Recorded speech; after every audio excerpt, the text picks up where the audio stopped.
I've never seen any ghosts or had any sort of experiences with the supernatural, but my friend, Amber, has. She was friends with this guy named Seth, whose mother was my high school coach.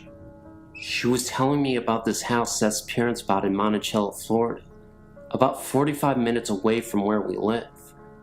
It was a real old house with lots of land around it. This house is a weekend house for Seth's family. One day, Amber was invited to spend the weekend with them. She told me that on the way up there, they tried to warn her not to get scared because there were ghosts there. She thought they were pulling her leg and was laughing and playing along. When they got there, Amber was impressed with the 2-story wooden house. It was built in some old style from the 1800s, apparently. She walked upstairs to her room for the weekend and was given a tour of the house. Upon entering one room, she smelled something sour and bitter. It was right beneath the attic. She couldn't describe it to me, but let me know it wasn't pleasant. Then, she was led to the attic, supposedly the most haunted room. There were old rusted chains and shackles attached to the walls. A long time ago, a slave owner owned this home. The slaves would be punished by whipping and being shackled in the attic, with no food and water for several days. Amber said she had no eerie feeling, and didn't see anything out of ordinary. Later on that night, Seth and Amber were staying up late and playing games. They dared each other to go up to the attic, knowing the stories behind the deaths of slaves in the attics. When they went up the stairs and turned on the lights, they smelled that sour and metallic smell, and saw dark stains on the floor that wasn't there previously. Amber said she had never been so scared in her entire life. She thought her heart was going to stop beating, because it was beating so fast and hard. She and Seth went downstairs, wasting no time at all. Amber couldn't sleep at night, because she was certain she could hear the groans and cracking.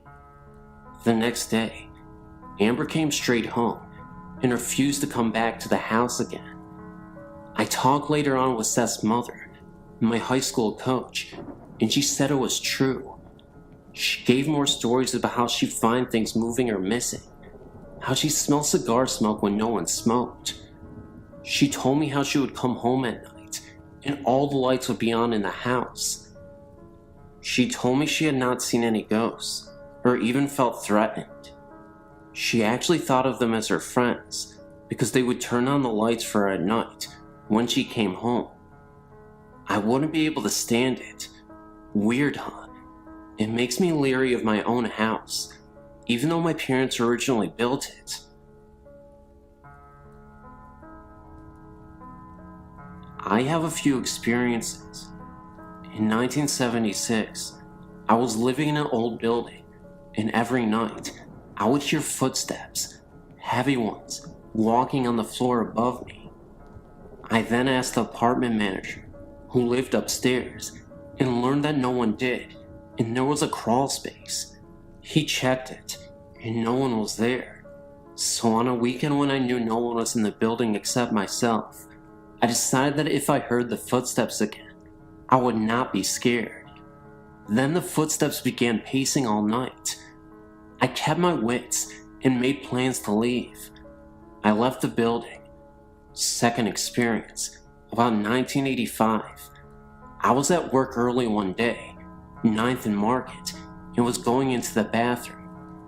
A woman went in before me, not less than 1 foot in front of me, and so when I walked into the bathroom, no one was there, and I looked under all the stalls, and still, no one. Yet there was one way into the bathroom and the same way out. The woman just looked like a solid body. The same thing happened once again late one evening when I was going into the bathroom, and I just rushed in just behind her to see her, and when I got in 2 seconds later, no one, not even in any of the stalls.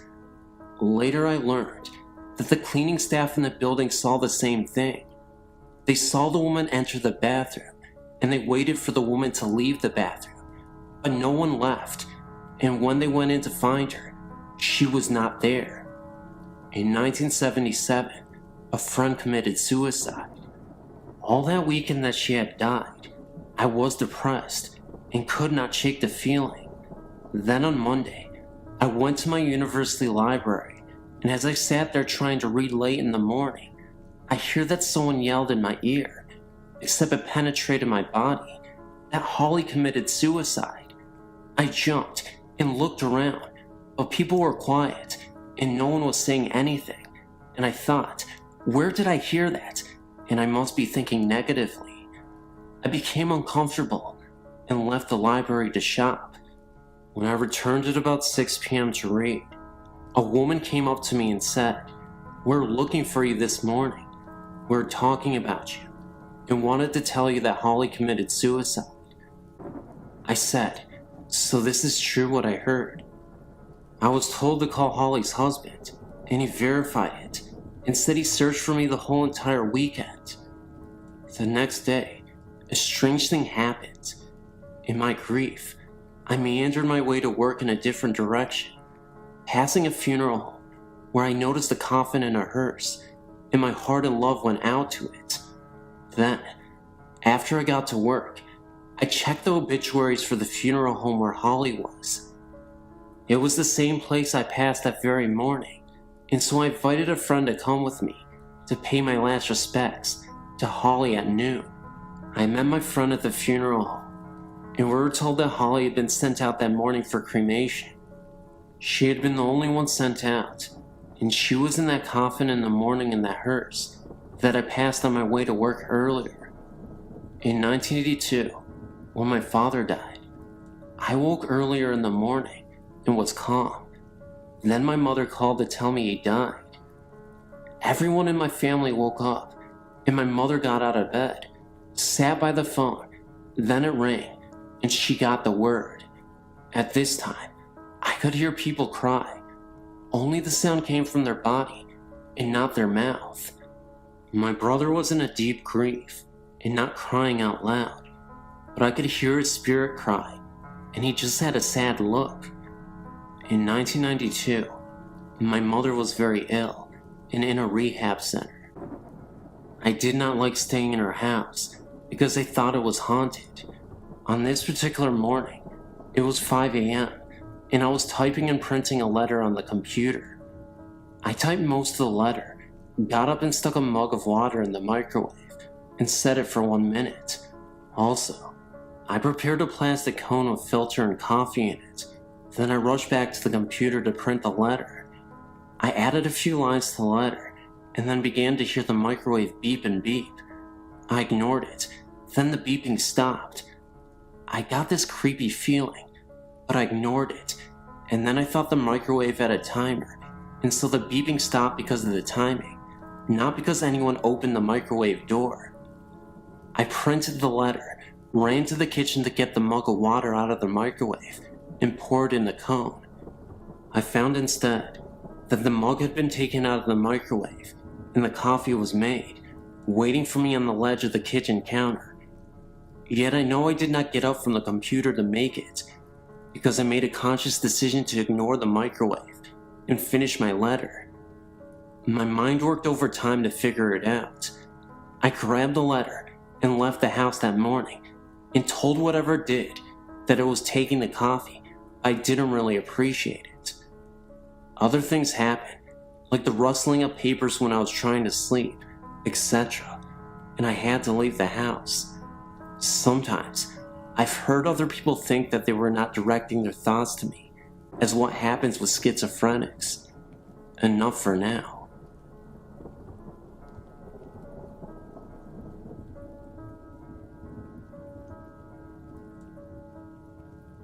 This isn't my story, or even the story of the person who told me, but I thought I'd share it anyway.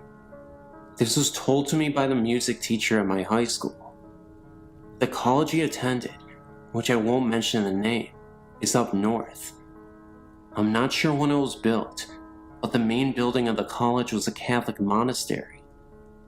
There have always been stories around the college that a monk went crazy and killed himself in the monastery. People in the college have reported strange happenings and sightings of what appeared to be a monk. The story that I know comes from a janitor who works at the college. On the weekends, one of the custodian's jobs is to break down the classrooms. This means that they have to stack up all the desks and chairs up against one wall. The janitor had just finished doing this and walked out the door and locked it from the outside. There is only one door into the classroom, and it is the one he had just locked. The windows in the room can only be opened from the inside, and the janitor was the only one in the room. As he turned to walk away from the door, he hears loud crashing and banging coming from inside the room. He immediately unlocks the door and steps inside. What he finds is that all the desks and chairs have been thrown all around the room. Drawers from the teacher's desk were ripped out and papers strewn across the room. There is no way any possible human could have been in that room and done that damage in a matter of seconds, and run out without the janitor noticing.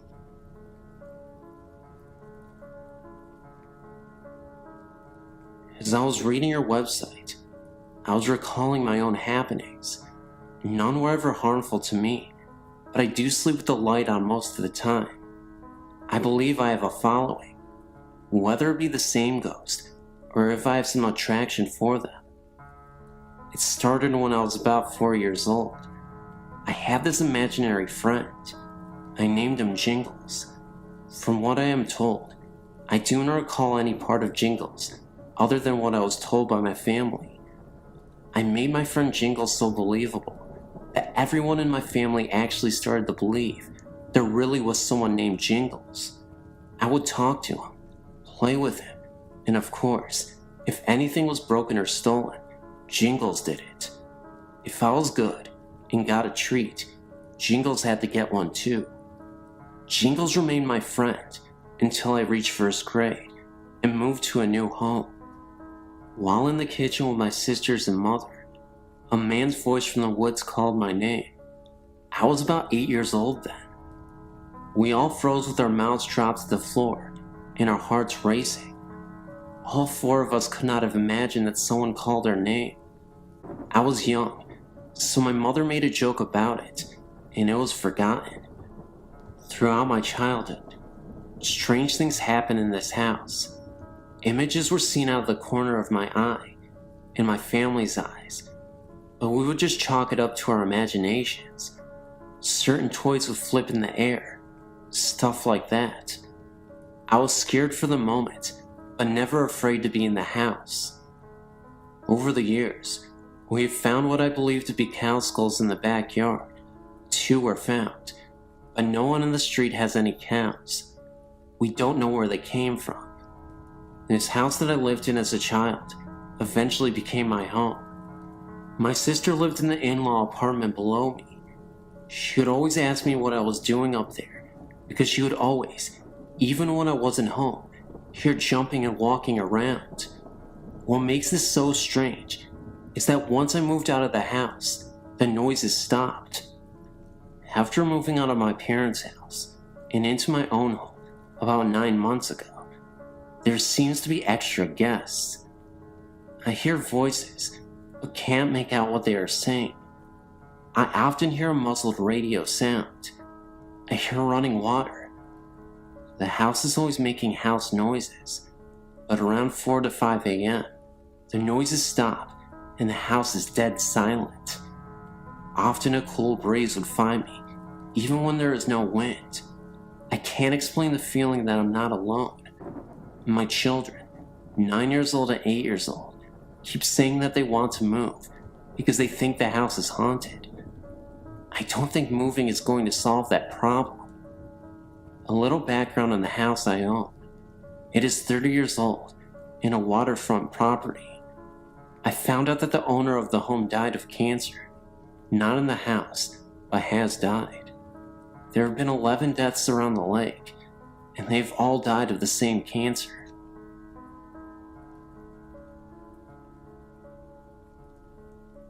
When I was 9, my grandfather died in the dining room of his house. It was not unexpected. He had been very ill and was bedridden. Shortly after his death, we moved in with my grandmother due to the fact that she was also ill. She was a very unhappy and hateful person. She blamed all life's injustices on my late grandfather and hated him for dying. After we had moved in with her, we realized how serious her illness was and took her to the doctor. She had Alzheimer's. As her illness progressed, my parents could no longer take care of her, so they placed her in a nursing home. Big mistake. She transferred all of her anger from my late grandfather onto my father.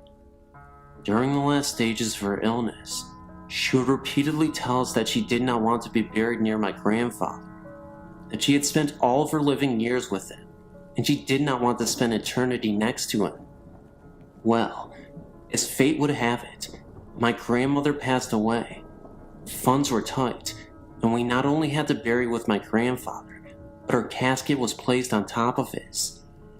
We had no other choice, because all of the extra money we had for her funeral was used to care for her in the home.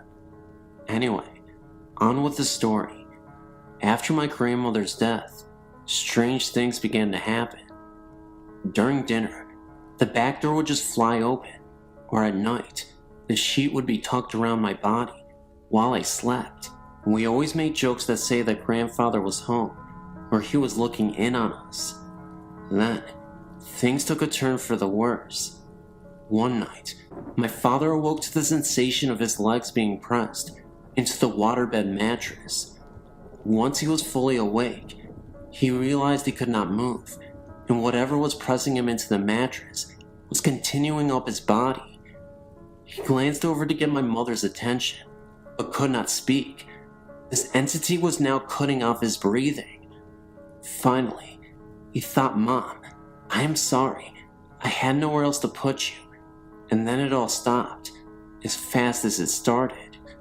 The next morning at breakfast was when Dad told us about his experience.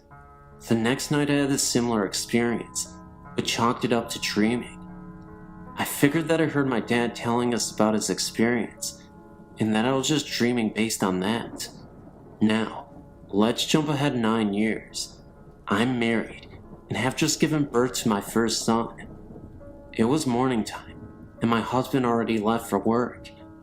I thought I would just take a short nap and rest, while that baby was not fussing. So I dozed off to that place between sleep and wakefulness, where you're not fully totally asleep, but resting. The next thing that happens is something that I'll never forget. I began to feel my body being pressed down into my waterbed mattress. I could not open my eyes, but I knew I was awake. I could hear the television and my son cooing. I could not move, and then I began to hear this voice, a horrible, evil voice that not even a word can describe, saying, "You know I love you." This went on for what seemed like an eternity, but was only probably about 2 minutes. Then, in my mind, I thought, "Dear God, what is my baby seeing?" And just as quickly as it started, it stopped. I've not had many experiences since then, and that was just 2 years ago. My question is, was it my angry grandmother or something else? If anyone has any suggestions, please email me. I'm on your website because my boyfriend runs a theater in downtown New York City and has otherworldly occupants. The building has been around since 1897 and was a school until 1978, where a fire killed a little girl. Now, it's an arts community with theaters and artists that occupy the studios and occupy the whole of the building. My boyfriend and a couple other people who run the theater have seen and heard things. I myself have felt the cold associated with presence in a particular room. All my hair stood up on end, and in my gut, I felt we needed to leave the room. These are 2 particular events which solidify my suspicions. I got a call from my boyfriend one night to tell me he was coming home early. In the background, I heard male laughter, like someone was playing a joke on him and really enjoying it. I thought nothing of it. He works with a couple guys down at the theater. When he came home, he told me he had been dumping the evening's garbage. The dumpster is at the bottom of the stairs on the north side of the school. As he was going down the stairs, he saw a figure cut across the room at the bottom of the stairs.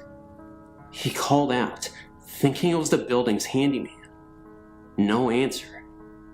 He reached the bottom of the stairs and deposited the garbage bag and headed back up the stairs to get the other bag of garbage. At that moment is when he heard what sounded like someone dragging the bag he had just deposited. He stopped, turned and called out. The noise stopped. He dismissed it and brought the other bag down. He headed back up, and the same thing happened. This time he did not go back down, but instead called to tell me he was on his way uptown. Later that night, in bed, he told me what had happened.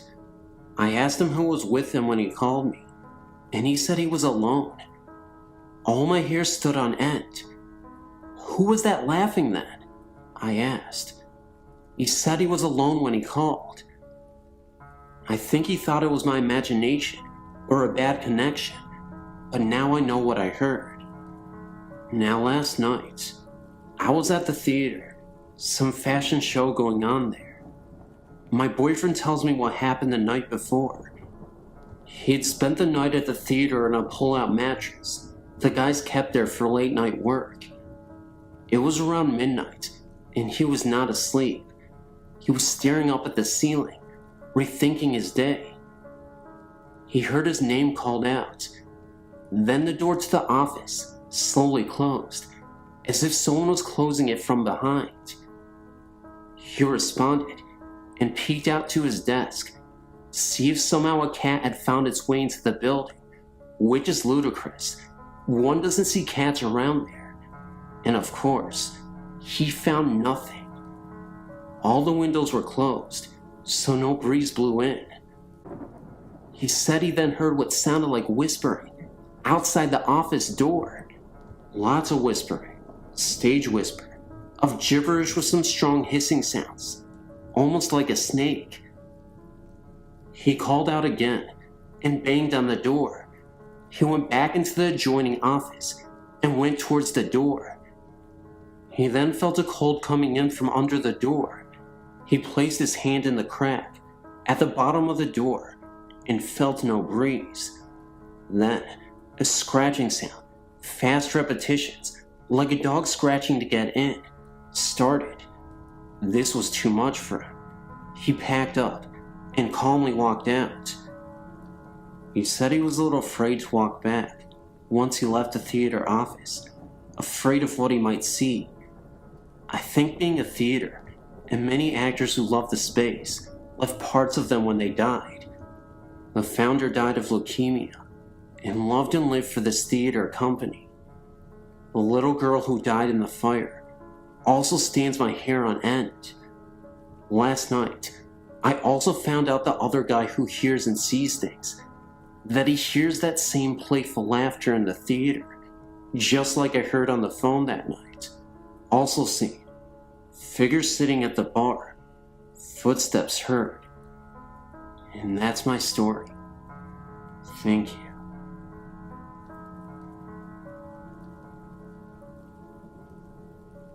Hello. I'm writing about a few experiences I had at my home. The home is called Edgefield Manor.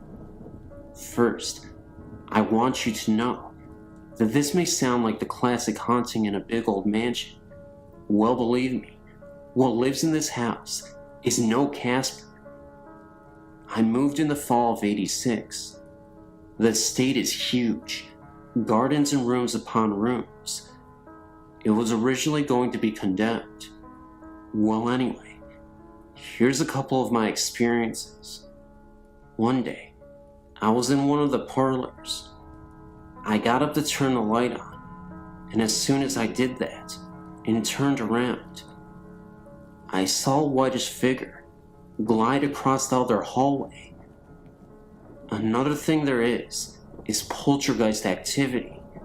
Explain this to me. The home has a ballroom.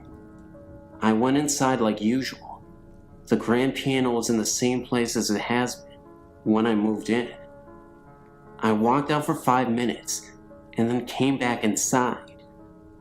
The grand piano was moved across the floor, pushed to the other side of the room. No indication of any noise. It was just moved. There are many others, and I have pictures. If you want more stories or pictures, just email me. I know this is kind of short, but it's always terrifying.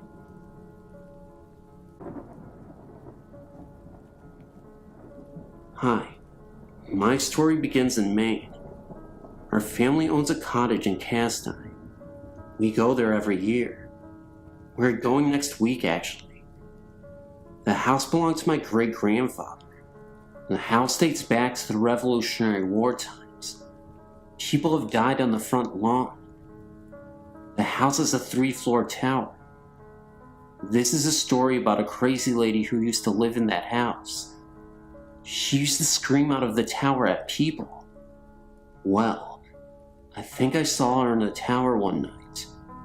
When my great-grandfather lived in the house, he claimed that he saw it a few times when he would read on his rocking chair in the living room. He said it would walk in front of him. 3 other people in my family saw the same thing.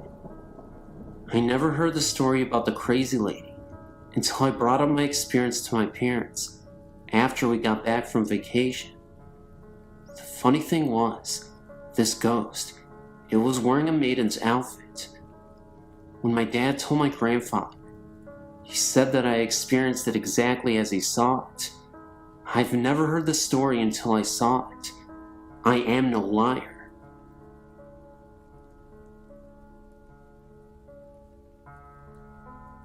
I was really never told to believe in ghosts, if they were real or not. This started when I moved to Missouri with my family in 1995. The first home we rented when we arrived, something was very uneasy about it. I not only felt it, but my eldest son did also. One evening, when the 3 sons were in bed and my husband was working late, I was up watching TV late. When I decided to go to bed, I left a low light on in my bedroom. As I was walking down the hallway, past my son's room, there was a blur. I thought it was because my eyes were tired, and there was a mirror on the back wall of the hallway. But as I continued walking, my left eye got real blurry, and I felt a cold chill go through me. There's a basement to this house. I had my washer and dryer down there. I also had my kid's Sega game there. I felt very uneasy every time I went down there. My eldest son heard something pounding on the Sega controllers. He said at one time, he saw some kind of figure down there. The figure was bent over, blurry blackish gray, and it had no real face or features. He said it stood there, and it was shaking its head.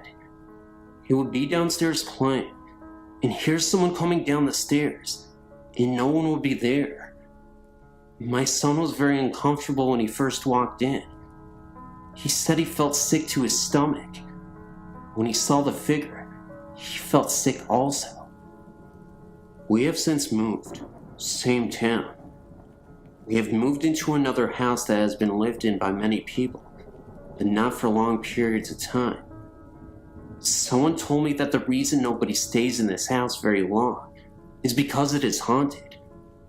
Again, me and my eldest son have been the ones noticing everything that has been happening here. I hear feet scooting across the floor at night, but no one is there. My son has seen a bright light flashing in the corner of his room. It is in the upper corner of his room, where no lights shine on the wall. I've also seen this myself. He has also seen 3 lights, spinning lights, beside his bed. There was also a time that he felt his bed shake. My son has cancer, and he had been going through a time that he could not sleep. It was right around the time that he felt his bed shake. We do not have an uneasy feeling about these experiences. They are quite comforting. I had an uncle. He was killed on a head-on accident when he was riding a motorcycle, and he was hit by a drunk driver. This was around maybe 20 years ago. I think of him very often.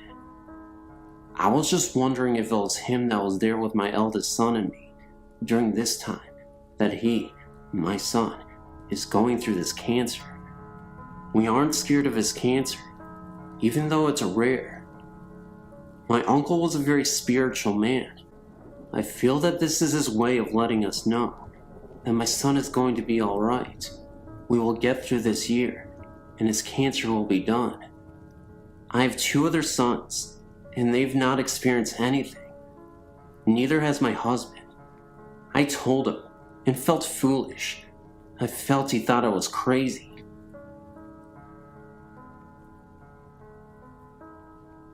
To start my story, I've had these experiences for a good part of my life. It started long before I was born, in a house that has been in my family for almost a century. My oldest brother Mike, he was around 3 when he saw the presence of my great-grandmother in a corner in the attic during a visit to see our grandmother. This house is an old 2-family home with a basement and an old apartment attic that had been dismantled in the 50s. My family moved into the house in the late 80s. Since the house has been in my family for almost 100 years, the house has seen many losses, and a lot has occurred inside the home. The attic had a very high spooky factor to it, I guess you would say. The house had a very spooky feeling to it all over. A lot of 2-family houses, built in the 1900s, in the New England area. I've been told that a door that led into the living room. The door was for coffins to be wheeled into the living room, so the wakes could be done in the home. Knowing this always freaked me out. The doorway had been covered decades before my family moved in, but the eerie outline was still there on the living room wall. Now that I give you a feel of my old home, I'll explain my happenings. I lived in the house for 10 years. I have 3 older brothers. My oldest brother, Mike, heard and saw a lot happen in the house. He didn't always tell the rest of us, for I guess reasons of his own. I started having things happen 7 years after we moved in. When I was younger, I thought they were just nightmares. June of '96 for my birthday, I received a dog. August of that summer, my parents were staying in our summer home, and my brothers and I were home. My oldest brother Mike and I were lying on my mother's bed when all of a sudden, my dog went wild. She went from a dog that never barked or growled into an attack dog. She started barking and growling at the wall, and when we pushed her towards the wall, she cried and whimpered and shifted herself back towards us. I, being brave, stood in front of the wall and tried to beckon her towards me. She just barked and kept at her growling. My brother Mike and I were convinced we weren't the only 2 watching TV and left the room. My brother and I kept what happened to ourselves, and later that night, my brother Joe came home and slept in my mother's room. I slept in the living room, and my brother Tom was watching TV in the room with me. At 4 a.m., Joe and I heard my mother's sliding bedroom door open and shut 3 or 4 times. The dog started going nuts again, and Tom jumped up and ran to see what was going on. Joe sat straight up in bed, terrified by what he had seen. That night, 3 of us slept in the living room. Mike and Joe and I have heard voices of 2 men talking to one another. I've heard the doors open and shut, and when I went to see who it was, no one was there. Mike, he once saw what he thought was Joe. Joe looks just like my uncle, who had died in the house. Mike said hello to the figure and went to his room. When he came out of the room to talk to what he thought was Joe, the figure was gone.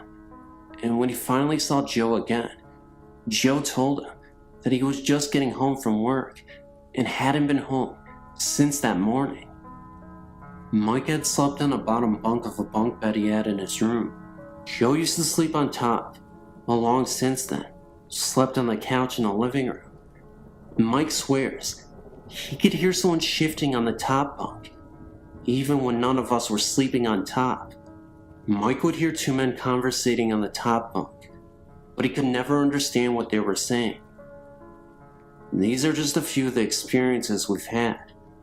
My mother, father, Tom, and I, we all moved out of the house in '97. Joe and Mike still live there. They still experience things happening at the house. I lived with them from November '98 till July '99, and I had no experiences. I visited them 2 weeks ago and stayed overnight. I slept by my grandmother's on her pullout, and something almost jumped at me. I can't even explain what happened. It was pitch black in the room, and my mother was next to me. I turned my body and opened my eyes, and it almost a flash of light, but with a dark figure behind it, leaped at my face and disappeared. I got so startled, I started crying. I think that whatever was in that house has followed me. There's something is new in my home. When I leave my room sometimes, or even when I'm sitting in my room, my stereo would turn on, and my Jewel CD will come on. Last time I came in the room, the song Adrian was on. If you know Jewel, it's a song about a young girl who is a child who becomes disabled. I have no pictures or sound bits to share, just what me and my brothers have experienced. I know it's long, and some of my things may seem a little wild, but what I'm typing is nothing but the truth.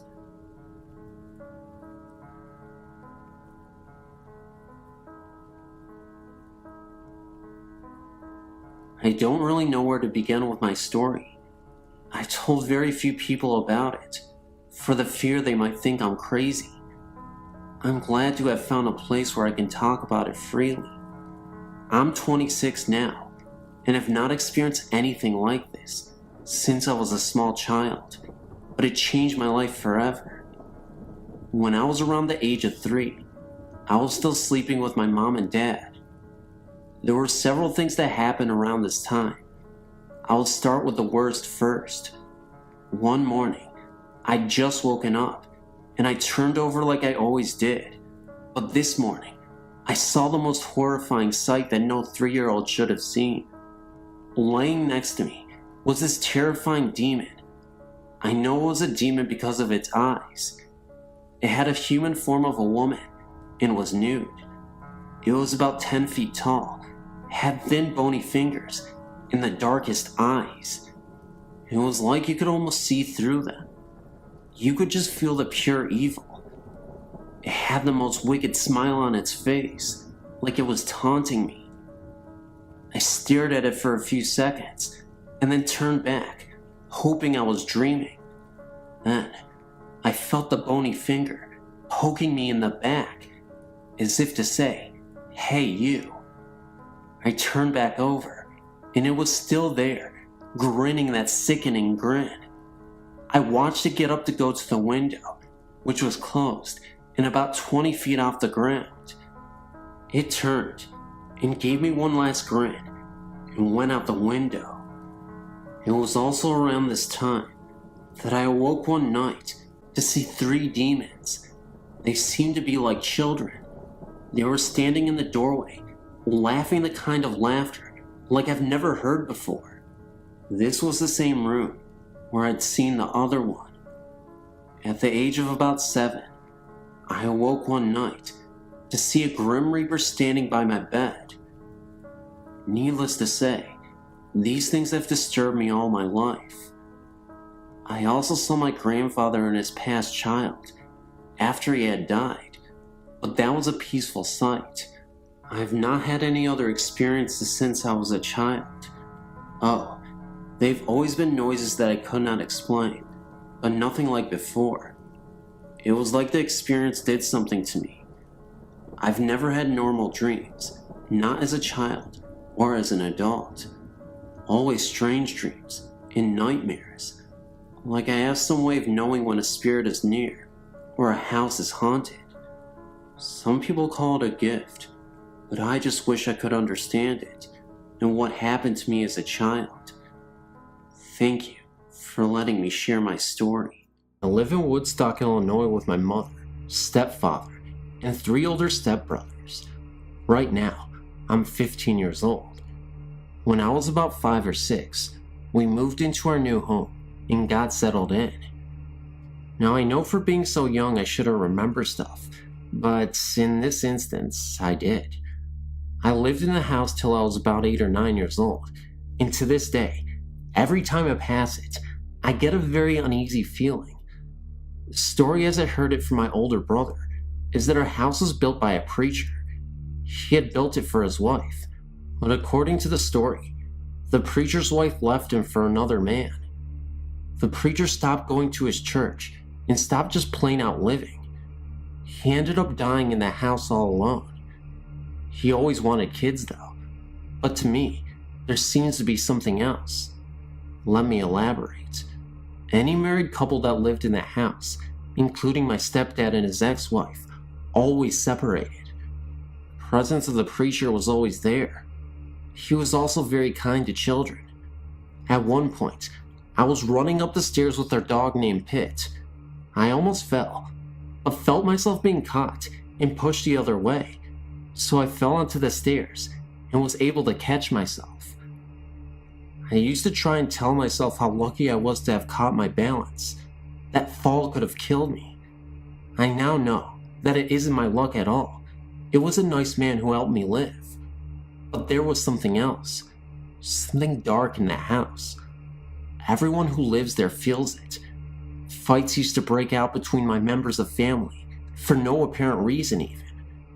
We could all be perfectly happy at one point, then suddenly on a whim, we all felt angry and pissed off. It was a curse on the house, I think. I pass by that house on my way home from school now. Still I shudder and have to turn away. There are 2 boards on in front of the house. We have put them up to fix the house.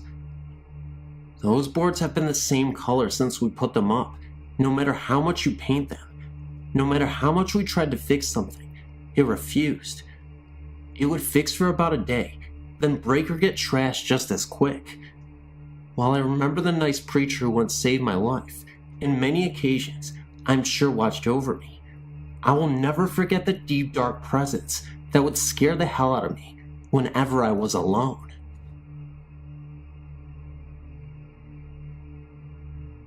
I sent in a story about a week ago. That story had to do with a friend of mine, Stephanie, and her experience at Gettysburg, Pennsylvania. This time, I want to talk about my own experiences. About 2 weeks ago, I was snooping around at a local antiques dealer when I came across a painting I just knew was mine. It was a 19th century portrait of a young woman. She's so beautiful. She's a young Caucasian woman in a lovely full gown of a pale shade. She has brown hair, which is swept up to show her features, as well as the most incredible eyes of a very deep brown. Well, I saw her and grabbed the portrait immediately. I paid $90 for it, which is a little inexpensive for a portrait as good as this one. Anyway, I took her home and put her in my room. As soon as I had brought her home, I started to feel uneasy. She was giving me the creeps. I chalked it up to my mind running away with me and tried to ignore it. When I was getting ready for bed, I decided I couldn't stand her, and seeing that I didn't want my puppy to chew her up, I put her in the guest bedroom. I felt much better as soon as she was gone, and then I went to bed. About an hour later, I started to hear things. I swear that the door to the guest room kept opening and closing.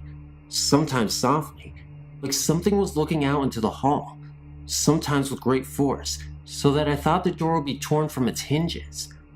I was terrified, I won't lie. I lay in my bed with the covers over my head and reassured myself that my cat, who also slept with me, wouldn't notice anything before me. That's when the footsteps started. They just seemed to pace the hall. Sometimes they would stop for a minute, but then they would start again. This went on the whole night. It has happened subsequently every night since. I still haven't moved into my bedroom.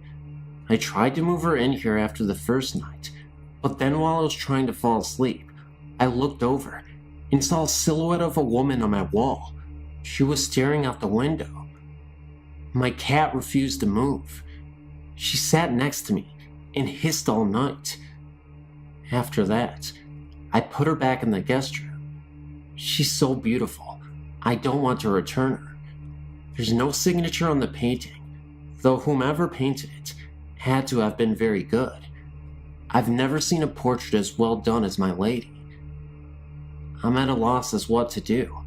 I can't take this for much longer, but I'm also not too thrilled to have whoever is unhappy in my home. What can I do? And is it really the painting that is distress? My brother and parents have heard the footsteps, but they refuse to believe it's anything other than me playing a trick.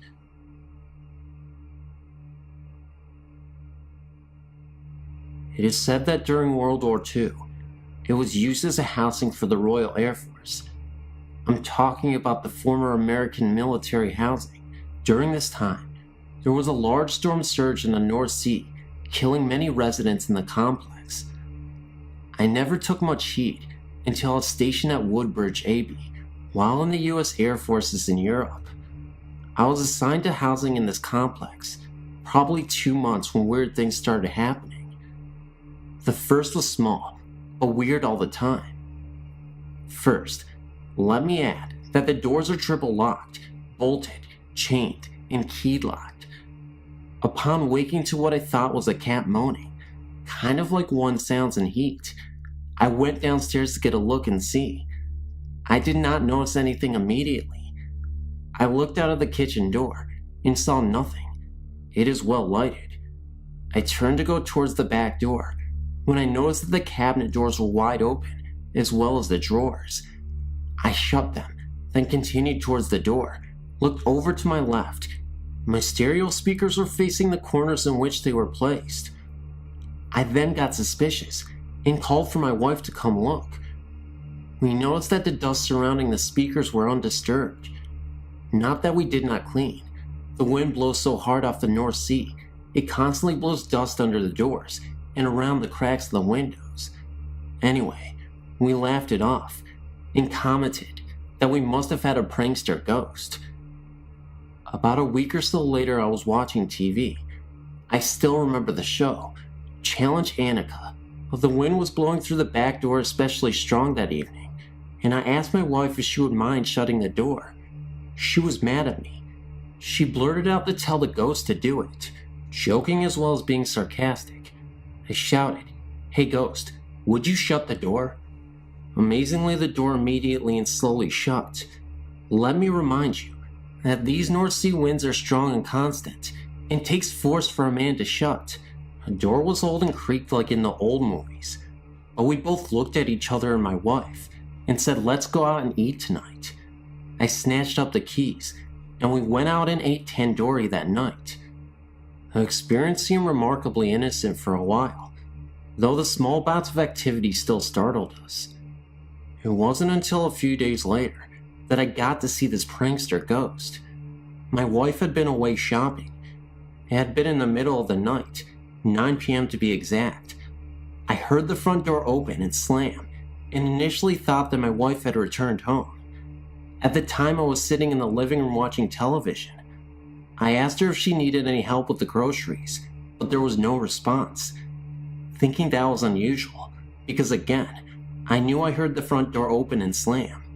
I got off the couch and went to the front door. To my surprise, there was nobody there, but I felt a slight breeze of cold air touch my back. Confused, I headed back to the living room, and that's when I noticed a figure that was dressed in camouflage reclining on the couch, staring straight ahead at the television, almost as if being frozen. When I walked into the room, I had gotten a view of him from the side. He faded pretty quickly, and he didn't seem to move, but at that moment, it felt like a lifetime. In reality, it had only been about 20 seconds. He also had his mouth open.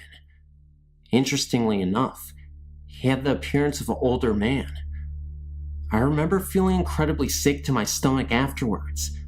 That was when my wife shortly returned home from her grocery shopping. Let me just say before I end this, that before these incidents, I was a true skeptic, laughing at any mention of such things. But now, I try to learn all I can on the subject. I've had many experiences with the paranormal in my life. The first time that I can recall ever having a ghostly encounter was when I was living with my aunt and uncle in Warrenton, North Carolina. I was home alone and doing my homework at the kitchen table when my golden retriever started to act a little funny. He kept jumping in front of me and growling at the back door. It was a glass sliding door leading outside to the deck. I got up because I thought that maybe he wanted to go outside, but instead, I saw the transparent head of an Indian just moving across the deck. We were living in a trailer about 5 feet off the ground, so I believe it must have been walking on the ground beneath the trailer. I screamed and jumped onto one of those freestanding freezers that we kept in the kitchen. When my mom remarried, she moved my younger brother, my younger sister, and I all the way to Cape May, New Jersey. That's when things got weird. We were living in an apartment above a hardware store while we waited for our stepfather to get us a bigger place.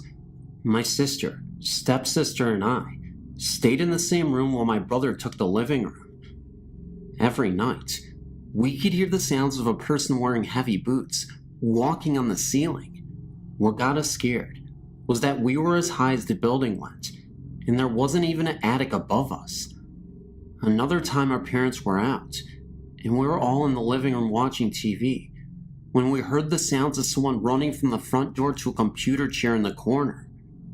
The chair spun around, and it sounded like someone jumped off of it and ran into the kitchen. The kitchen light turned off, then everything was quiet.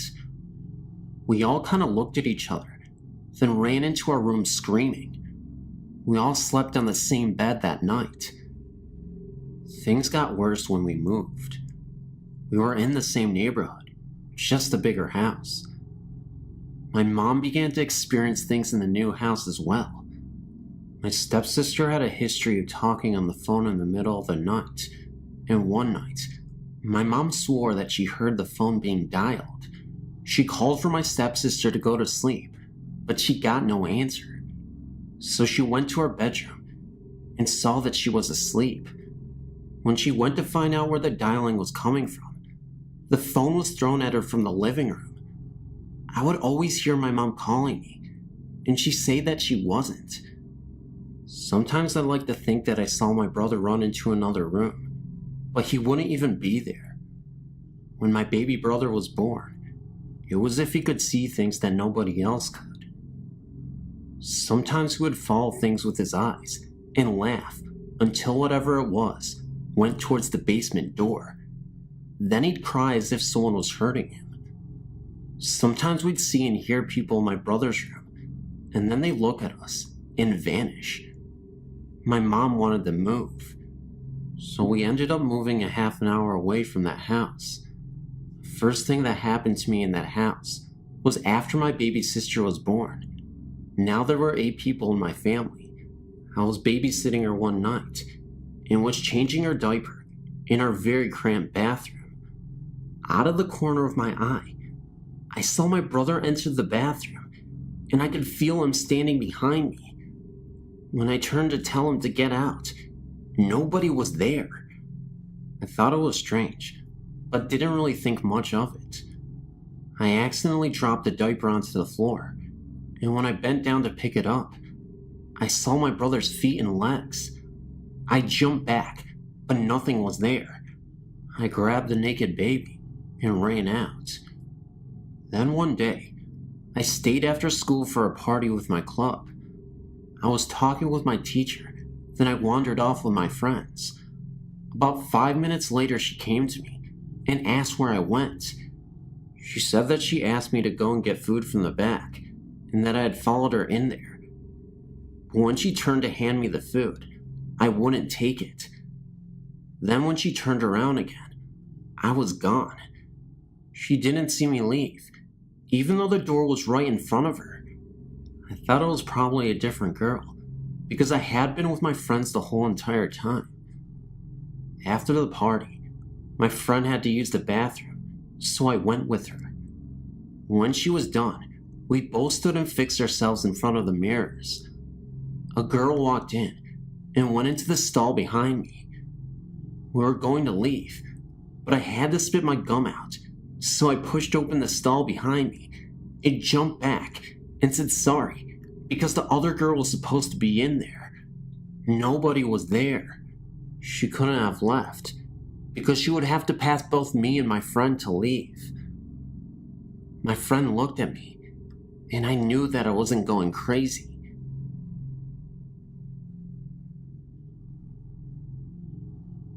I realized when I was very young, I could see things that no one else could. It all started when a friend of mine was killed during a tornado. We were about 5 years old, and after the storm, he and his sister appeared in my bedroom. Over the years, I saw them very often, and just thought it was because I saw the tornado carry them away. But later, I discovered that was not the case. When I was 12, my family moved into an apartment complex. We had a 2-story apartment that at first seemed pretty normal. One night, I had a dream in which I kept being told to look in the attic. The problem was that the attic only had openings in the even apartments. Ours was an odd number. A short while later, I started hearing footsteps, but no one was there. One night, I followed the sound of footsteps down the stairs and into the living room. There I found an elderly lady rocking in a chair. She just walked away and disappeared. I became so used to her appearances, and it never bothered me. A few years later, we moved in with our great-grandmother and grandmother. There was a nice area of woods behind their house where we used to hike. My great-grandmother used to tell me stories of a hunter who went into these woods and ended up never coming out. As kids, we used to laugh it off as a myth. One summer's day, we went hiking with some of our friends. Once we got into the woods, I had this feeling as if something was following us. It was a scary feeling, not like any encounter I ever had. After climbing a cliff, we were walking around when something ripped my bracelet off my wrist. At this point, I convinced everyone it was time to go home. We got lost in a new trail we discovered and came across a man dressed in a white shirt and what looked to be purple pants, who appeared to be building a fire. Upon later discussion, we discovered that he fit my great-grandmother's description of the man who never came out of the woods. While this scared everyone else, I kinda knew he was just stranded. For many years, I experienced many strange events. Something would move items and then put them back, or appear before I was outside. I became used to it. It happened all my life, but in 1995, my husband and I moved into a house in London, Kentucky. This house seemed normal at first, but after a few months, we began hearing footsteps throughout the house. Then a shadow chased my sister up the stairs from the basement. It seemed to be just because it was an old house, until one morning, someone said hello to me. I was the only one awake. Everyone said I was hearing things, until one night, we left town to visit family and left our roommate home alone. As night fell, it began to storm. When the storm knocked out the power, Our roommate began hearing footsteps. Then she heard someone say hello and asked where I was. At this point, she left. The next morning, I called to check on her, and someone or something picked up the phone and laid it down. I could hear voices talking, but when we got there, the house was empty. The phone was laying on the floor off the hook, and our roommate arrived home shortly after us. Her aunt told us that she had been with her all night. A few months later, we moved out and never heard anything from the new residents about hearing things.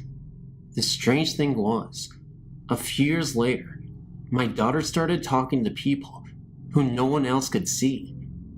Apparently, it's a family thing.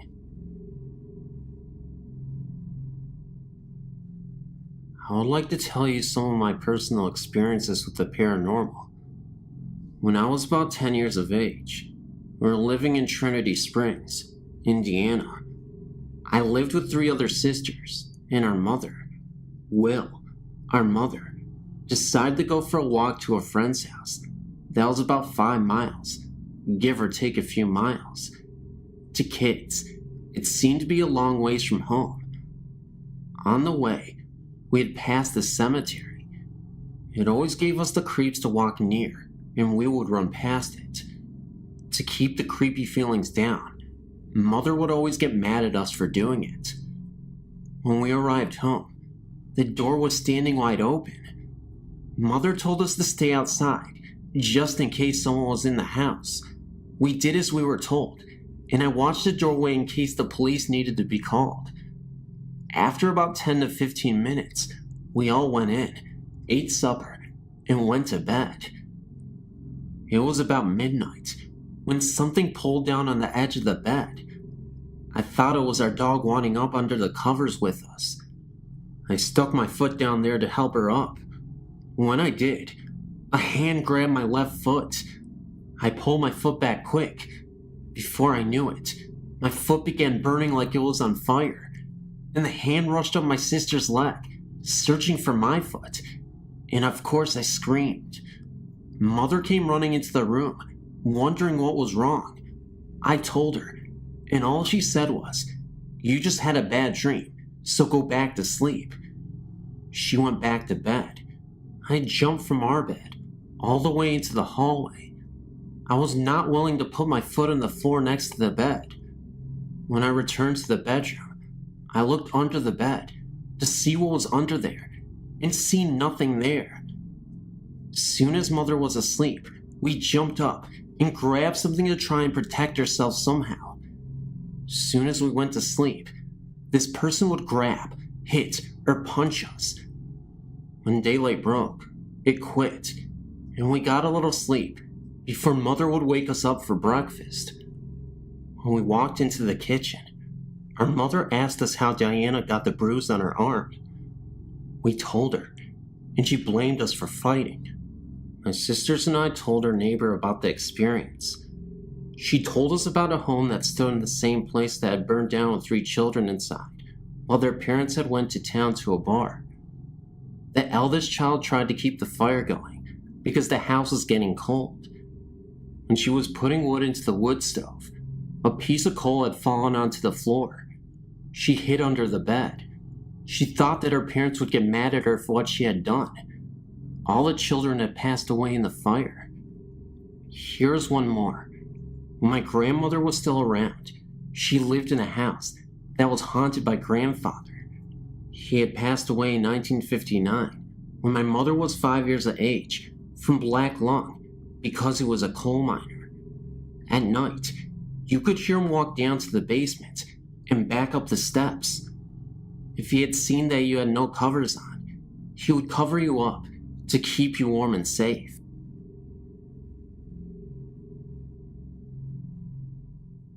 My friend, his girlfriend, and myself were all sitting around watching a scary movie one night in his apartment.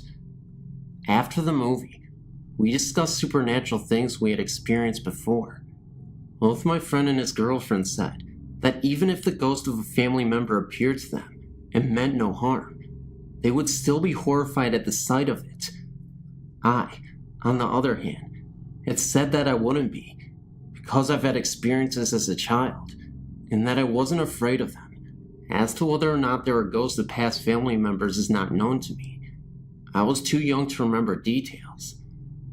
I stayed a night at his apartment, a few nights later. While I was laying on the couch, my friend came out from the bathroom, walked through the hallway, which is mostly visible from where he slept on the couch, and into his room. After he shut his door, it was almost completely dark. As I rolled over and faced the hallway, I saw a faint white figure of a woman from the middle of her torso on up. Her hair was short and black, and she had broad shoulders. As to whether or not she was in fact a female isn't for sure. I just got the distant feeling that what I saw was female. It stayed floating in the hallway, facing me, for a few minutes, before ultimately fading. Now honestly, I was slightly freaked out, but I didn't feel threatened. I rolled over and tried to go to sleep. A period of time that seemed like a few hours had passed, and I'd finally gotten into the half-conscious state of sleep. Slowly, I started to develop a strange feeling on my right shoulder and back. I was facing the back of the couch with my back to the hallway. I heard a calm woman's voice say, "How are you feeling?" And I responded immediately, "I'm very tired. Please let me sleep." Movement from my mouth jolted me from my sleep, and the feeling on my shoulder and back had disappeared. The next day I told my friend about what I experienced. He bursted into tears as I finished the story. To my surprise, the night was the anniversary of his mother's death. After discussing it with my friends, I wonder if it was in fact his mother. Then why would she appear and speak to me and not him? They suggested that the fact that I was not afraid of the paranormal, and that I had admitted it a few nights ago, was why she came to me. This was about a month ago. Since then, strange sounds and odd visions are seen in his apartment occasionally. The slight sound of egg shakers are heard moving around the living room. I've heard it pass right over my head before and circle around in the kitchen.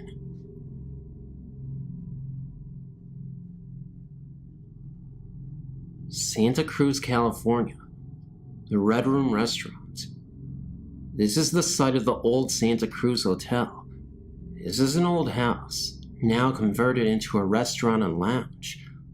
I had the experience there back in August 2007. I went to use the women's restroom. I went into the first stall and noticed that the toilet paper cover was opened, so I went to the next stall and noticed the same thing. So when I went back to the first stall, I closed the door. I heard footsteps, as if someone had entered the bathroom. Footsteps got louder, and it almost seemed as if someone was pacing back and forth in front of my stall. I looked under the door and realized there was no one else in the restroom other than myself. Being the logical person I am, I thought maybe it was someone walking upstairs, not even realizing there was no upstairs. Upstairs would be the roof. That's when I looked back down again and noticed the fog move past. As I was ready to open the door to my stall, I could almost feel a presence, as if someone was standing right in front of me. I couldn't see anyone, but I felt someone there, very close. I left and went back to join my part for her dinner, and never said anything about it. The waitress, who was very chatty, started talking about the restaurant and the history behind it.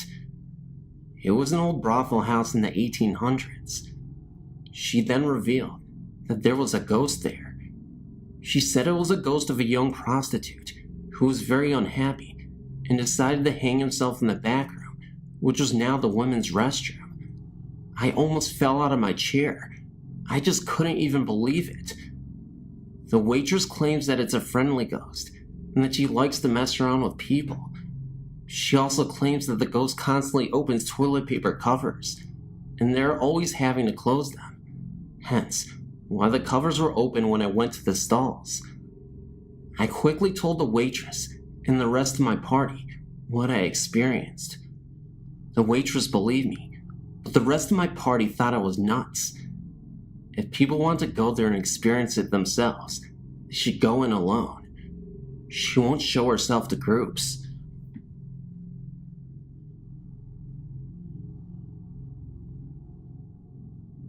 I've always had weird experiences in my life that many people have never had or do not believe. The scariest one occurred when I was 12 years old. It was the spring of 1986. We lived in an old neighborhood in some cottage-type houses. One day I was home alone shortly after school, doing my homework, when suddenly I heard a man breathing very loud and deep. It sounded like he was struggling for air. I was in my room, and the restroom was across the hallway from the room, and that's where the sound was coming from. I immediately turned off the square electrical fan that I had on, thinking maybe it was malfunctioning. As soon as I turned it off, the heavy breathing got louder. There were no open windows, so it wasn't coming from the outside. I became very scared, because I knew I was the only one at home, and there was certainly someone breathing very loud right outside my room. I ran out of the house as fast as I could and waited outside until my parents got home from work. My brother and sister were due to arrive as well. When my mom returned, I told her what I heard, and she totally believed me. She said that when we rented the house, they were told that a man was stabbed to death in the house. Could it have been his echo of his last moments? Guess we'll never know for sure. My name is Tracy. I'm not sure that I have a problem with the haunting, but would just like to share my story.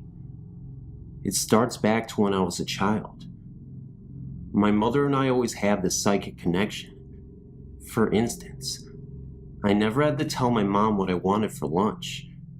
She would just think of a few choices, and I would then walk in seconds later and give her the answer to the question that she never asked. Now this happened just a few times. I would have washed it off to coincidence, but this happened all the time. Now, as an adult, I get to do this with my children. It's pretty neat. I always have the psychic capability, not asking for it or concentrating on it. It just happens. Well, now with a little background on me, I'll get to the good stuff.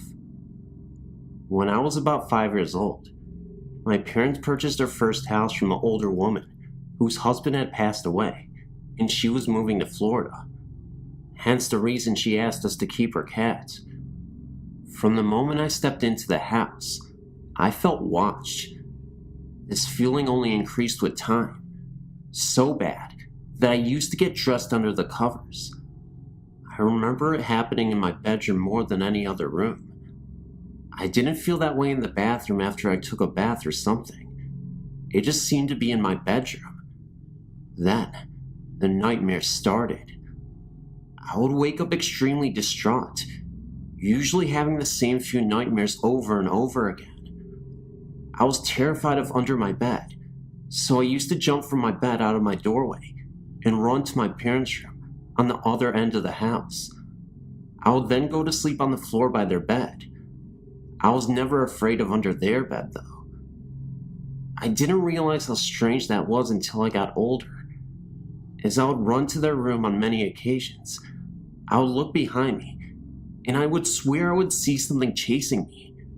Now, I guess I left this to an overactive childhood imagination, but I found out more. When I got older, my mother told me that she used to hear voices in the attic, but upon going up there, with a knife in hand, there would never be anyone up there. There was never anyone outside either. She said that she would always feel the presence of an older man. When I was 14, my parents divorced, and I rebelled, and in short, my father got custody of us, and we got the house. My dad is very carpenter handy, so he decided to rebuild the house and increase its size. Not too long after the remodeling of the house, me and my brother were sitting on my dad's bed, with the door shut, and all of a sudden, the door handle started to jiggle, so my brother jumped up and grabbed the handle as it was jiggling and threw the door open, and nothing. There was no one else in the house, but my brother immediately ran down the hallway to the front door and looked outside to make sure. It's impossible that someone was there. The only original things left in the house are the original foundation and the chimney. I figured after the remodeling was done, whatever was here left. Until recently, about 2 years ago, me, my fiance, my 2 children, and my brother all took the house over. One night, me and my fiance were in bed, sleeping for about 30 minutes or so, and I woke up and saw a dark shadow leaning over his chest. I yelled stop, and then went right back to sleep. The next morning, I didn't even think of it, so my fiance called me from work. He asked me why I yelled stop, and I told him that I didn't know why, that I even forgot about it. Then I told him that I did see a shadow that resembled a short, bald, heavy-set man leaning over his chest. He then told me that he woke up gasping for air, and that the dark shadow was pushing on his chest and pulling him off the bed. Then when I yelled stop, it vanished. My fiancé is not a weak man at all. He's very strong, so I knew something was going on. I felt a presence in the room for a few weeks after that, but I went into each of the rooms before bedtime and told him that he was not allowed in there. Then one night, me and my brother were on the couch talking, and I told him the story, and he was in disbelief, of course. We then both dozed off, and I got woken up to a pale-faced brother who said that he got punched in the chest, and he was having a hard time breathing. I then did the same thing as before, and had nothing happen since. That's the end of my story.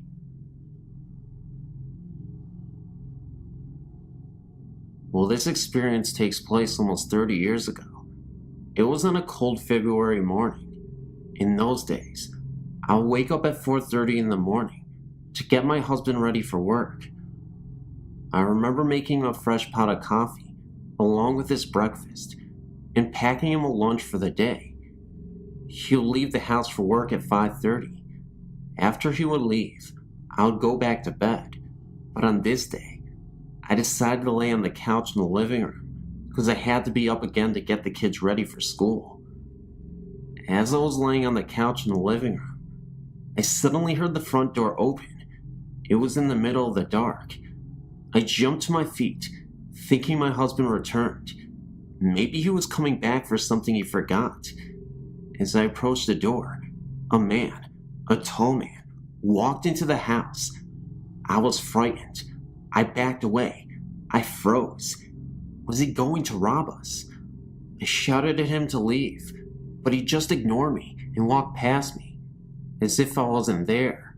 He was heading towards the kid's bedroom. I immediately ran after him, and just like that, he disappeared. I woke the kids and ran to my neighbor's house. We called the police, who came and went throughout the house to make sure he was not hiding. They found no one. I was confused, no doubt, because I did see this strange man walk into this house. He was somewhat odd looking. I described him to the police as a tall man with a mustache. He was not wearing a coat, and I found it odd because it was the dead of winter, and he obviously would be cold. The police were polite and courteous, and told me to reinforce the doors with security locks, and left feeling a little like I was losing my mind. I did not just dismiss it. That night, when my husband came home from work, I told him what happened, and he too was worried, and the next day had deadbolts put in. A few months later, I was preparing a potato salad for a picnic when my elderly neighbor called me to come over her house and change a light bulb for her in her bedroom. I noticed that she had pictures. Some looked real old and spread out on her kitchen table. I sat down and started to look through a few of the pictures.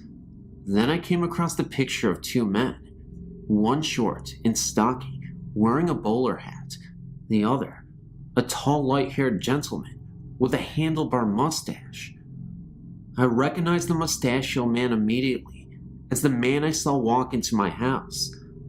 I asked my neighbor Phyllis who the men in the picture were, and she told me that it was her father and a friend of his. I told her that the man next to her father looked exactly like the man who walked into my house. She gave me a strange look and said, "Honey, he's been dead for over 40 years, but he used to live in your house. He was a barber, and he used one of the back bedrooms as his shop. The same room my kids shared. Could this have been the spirit of the man in the picture? I do not know."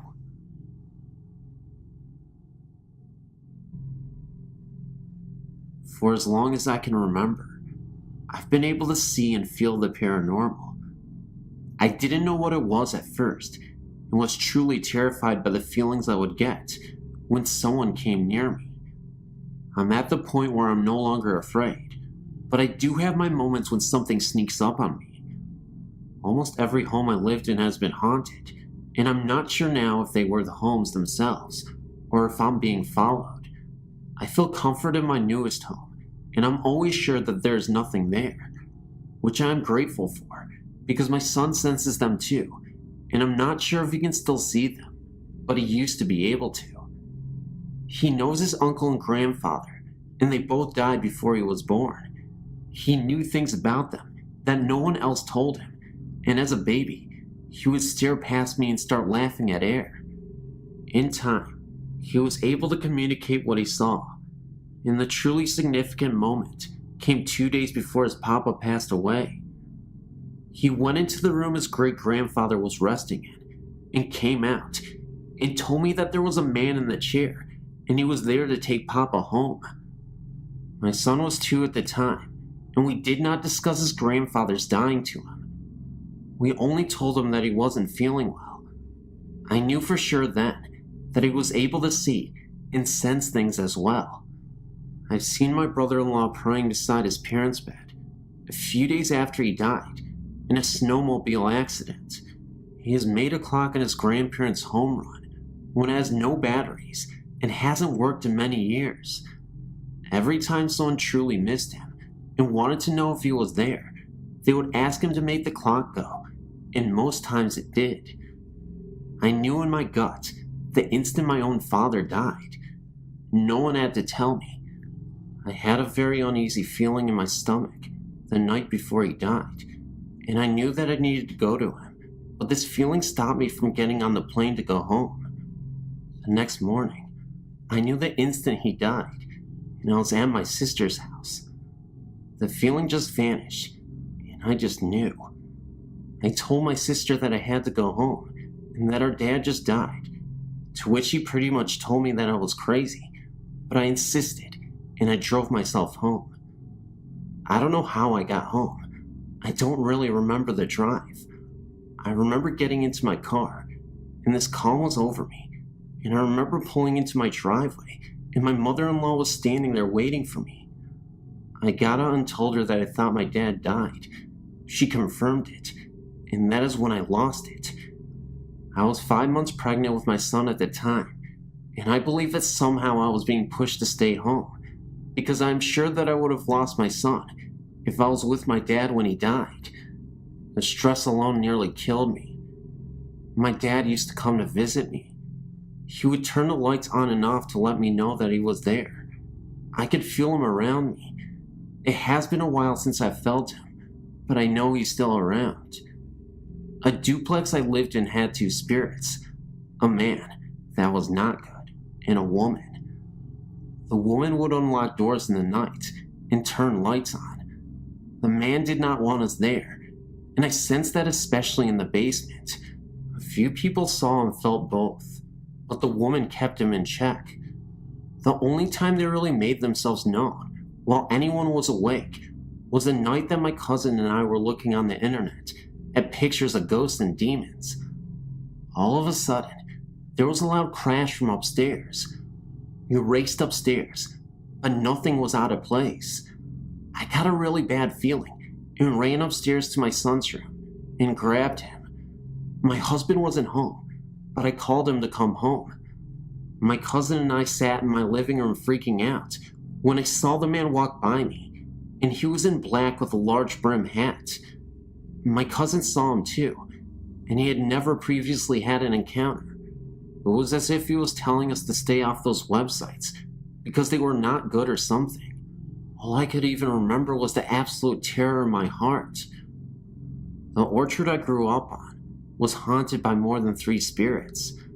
Not all of them are good, and they made it known that we were not wanted either. One spirit had befriended our family and would try to protect us from the little girl who wanted us out of there very badly.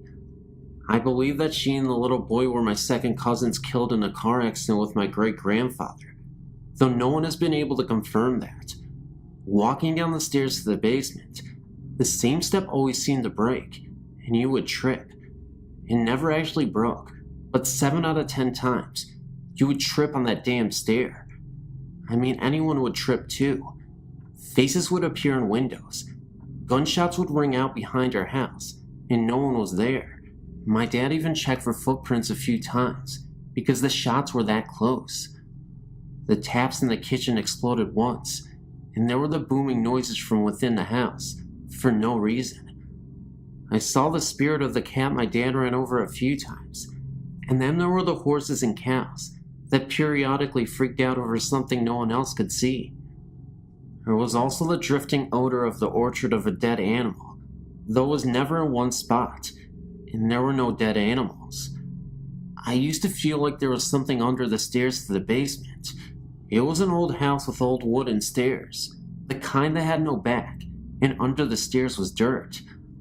I always had a bad feeling about that, and would fly down the stairs as fast as I could, and run them up 2 or 3 at a time. My dad had renovated the house, and my brother and I were fortunate to have bedrooms in the basement. I got locked into my room one night, and we ended up having to take the hinges off to get me out. No lock on the door. When we were moving, I was sitting on the floor in my room packing, when all of a sudden, the mirror on my dresser came crashing down, shards of glass missing me by centimeters.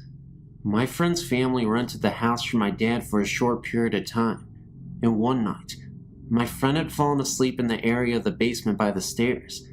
The hissing cat woke her up, and she looked to see something clawing out of the dirt. She didn't stick around to find out what it was. A few days later, her brother came bolting into the room she was sleeping in, my old bedroom, and grabbed her arm and demanded to know if she was practicing witchcraft or something. She didn't, because he had 2 perfect bite marks on his wrist, and when they looked at her arm, she had the exact same marks as if they had been bitten by fangs or something. Of course, they left shortly after, but not because of the things they experienced. I didn't find out about any of this until after they moved. An older woman bought the orchard, and when my sister went back to visit a year or so ago, she happened to mention strange things that were happening around the orchard, and asked my sister if she knew anything about it. My sister quickly filled her in about the yellow and green orbs seen floating around the house, strange occurrences, and all the noises. The difference of what she had seen and felt was that she saw a cowboy, and we were told there was an Indian on the orchard protecting our family. Apparently, the land that my great-grandparents had settled on was once a battlefield, and our family had been told the Indian warrior died there in battle. The house we moved into after we moved off to Orchard had its own spirit or two as well. My parents didn't believe me until a few years after I moved out, and my mom had been home alone, and the front door unlocked, opened, closed, locked, and she heard footsteps move around the house and up the stairs, and then they stopped. She also heard the kitchen cupboards open and close, and kept calling out to my dad. They lived alone by this time, but no answer. This continued like this for about half an hour. My mom got scared and refused to leave her bedroom until my dad actually came home an hour after that. She blamed him, but it couldn't have been him. He was at work. This was a frequent occurrence, but previously my parents blamed my brother or myself for the other, until my brother and I moved out. There was also the time my friend and I thought we would play a trick on my brother and pretend that the house had been broken into. We trashed the house, nicely, placing objects around, as if they had been thrown or scattered in a rush. We were standing in the kitchen laughing about this whole thing, when all of a sudden, a hand reached up the window. You would have to be almost 7.5 feet tall to do this. We screamed and ran up the stairs to get the cordless phone. The doorbell started ringing, and knocking on all of the windows started. We called the police, thinking that someone was actually trying to break into the house. The police heard the noises and told us to stay upstairs until they got there. My brother and a bunch of his friends walked in at this point, and we started to accuse them when there was another noise outside, and my brother went out to investigate. I saw him chase someone down the street in a plaid coat, and then the person just vanished. My friend and I were hysterical by this time, and the police had just arrived. They brought canine dogs, and the only scent they picked up was my brother's, and that is because he had chased someone out of the yard. The dogs didn't pick up anything else, and there were no footprints anywhere, except the police and ours. My dad came home, and my brother and his friends swore it wasn't them. When the morning came, we all went out to check under the kitchen window for evidence it was my brother, and there was just no way that anyone could have just reached up that way the hand reached up. There was also the time that I came home, and the upstairs extension picked up while I was on the phone. I thought my friend had someone over, or it was a party line. Small towns used to have this, where 2 different residences shared the same phone line.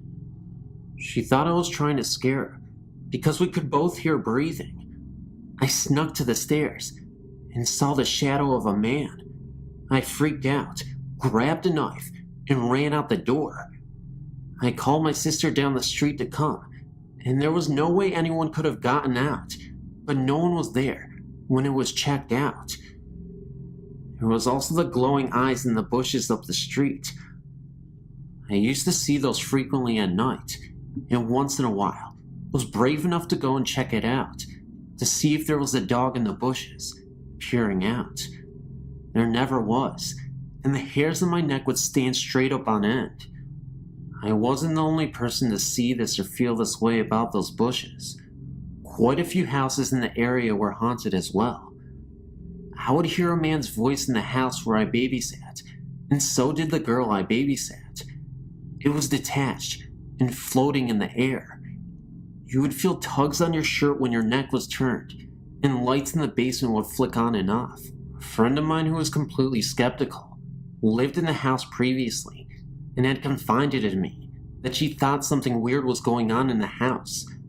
She slept upstairs, and every day she would look in the cubbyhole in the wall, and there was a sleeping bag unrolled and an imprint of a body on it, and every day she would roll it up and put it away, only to find it there in the morning again, or by the time she got home from school.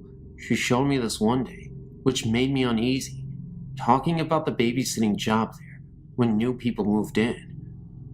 There is so much more, but honestly, I'm getting tired and drained out. If you want to hear more, let me know. My story is not very complicated. My husband, my son who is now 8, and of course me, moved into our current house a little more than 2 years ago. Once when my husband and son were spending a weekend at my brother-in-law's, I told my husband I was afraid of being alone in the house, even though I am reclusive by nature. He said to ask my guardian spirits for help. So, not really expecting anything, I said aloud before I went to bed that I would appreciate my guardian spirits for a sign they were present. Later that night, I was awakened by the sound of the doorknob on the bedroom door being turned. I looked over and actually saw it turning. I was terrified. Nothing came in, and there was no way I was going looking for the doorknob turner. At best, it was an intruder. When my husband came home, I told him all about it, and he told me that I asked for a sign, after all. About a year after we moved in, our then 2-year-old nephew came to live with us. He was very delayed and could only speak at about a 1-year-old level. We made a playroom for the kids in the basement. Josh, our nephew, refused to play down there alone. I didn't blame him. We had to totally run out of clean clothes before I'd go down there to do laundry. It was creepy, not dark at all, but there was always a feeling of being watched or someone standing close behind you. We also heard footsteps down there and water being turned on. That fall, Josh threw one of his little boots down the stairs, and my husband ordered him into the basement to pick it up. Josh reached the bottom of the stairs, turned to look into the basement, screamed ghost in mortal terror, and ran back up the stairs and shot into my husband's arms. By this time, we had named the presence Alex. Josh said Alex had made a very bad face at him. He refused to go down in the basement at all after that. We also had an incident where a broom was totally missing from our house for almost 2 weeks. I searched every inch of the house, including the basement. It wasn't in our house. We thought someone had borrowed it. No one had. Finally, I yelled down into the basement, "Alex, if you have the broom, we need it back." After a couple of minutes, and another good search of the upstairs, I went down to the basement and found the broom laying against the wall, right by the stairs. I thought I was doing pretty well with the whole having a ghost experience. Sure, I was secretly scared to death, but I kept reminding myself that there are spirits all around us, and Alex seemed to be rather mild and harmless. He even listened to my husband when Mike ordered him to stop scaring the kids, and later to stop coming upstairs. And surely, Alex had as much right to be there as I have. However, I changed my mind after taking a nap in the extra room downstairs. I was awakened with a jolt by the distinct feeling of a hand slapping me in the face. That was it for me. While we were in the car, away from the house, I told my husband Alex had to go, and since he seemed to have some authority, he had to tell Alex to leave. Mike said he'd probably have to talk to a medicine man. Luckily, however, perhaps after overhearing a similar conversation at the house, Alex left on his own. No more noises from the basement, missing household objects, or eerie feelings. In fact, after a while, my husband and I even moved our bedroom downstairs, and we never had a weird experience down there. Josh was more than willing to come downstairs, although he still does talk about Alex occasionally. We did have to move back upstairs, but that only involved a mundane little mouse running around down there.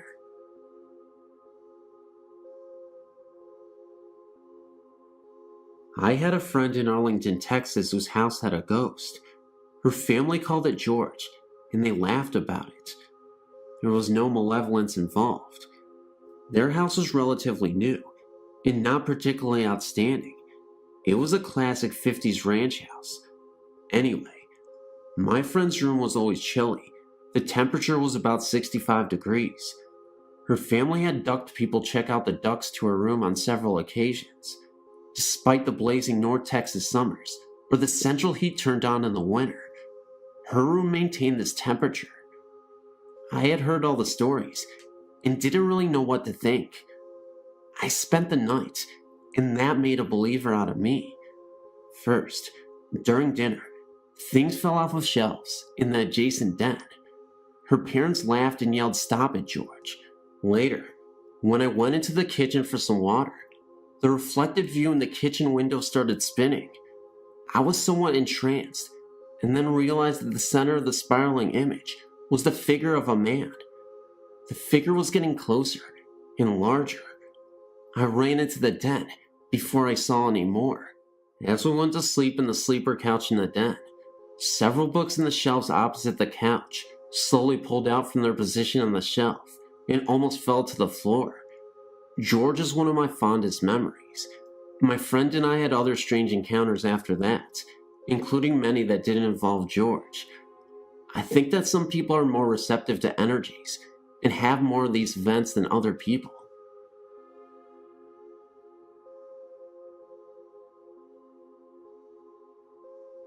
I've decided to post my other stories now, before I forget to post them later. The first one I would like to share happened when I was 18.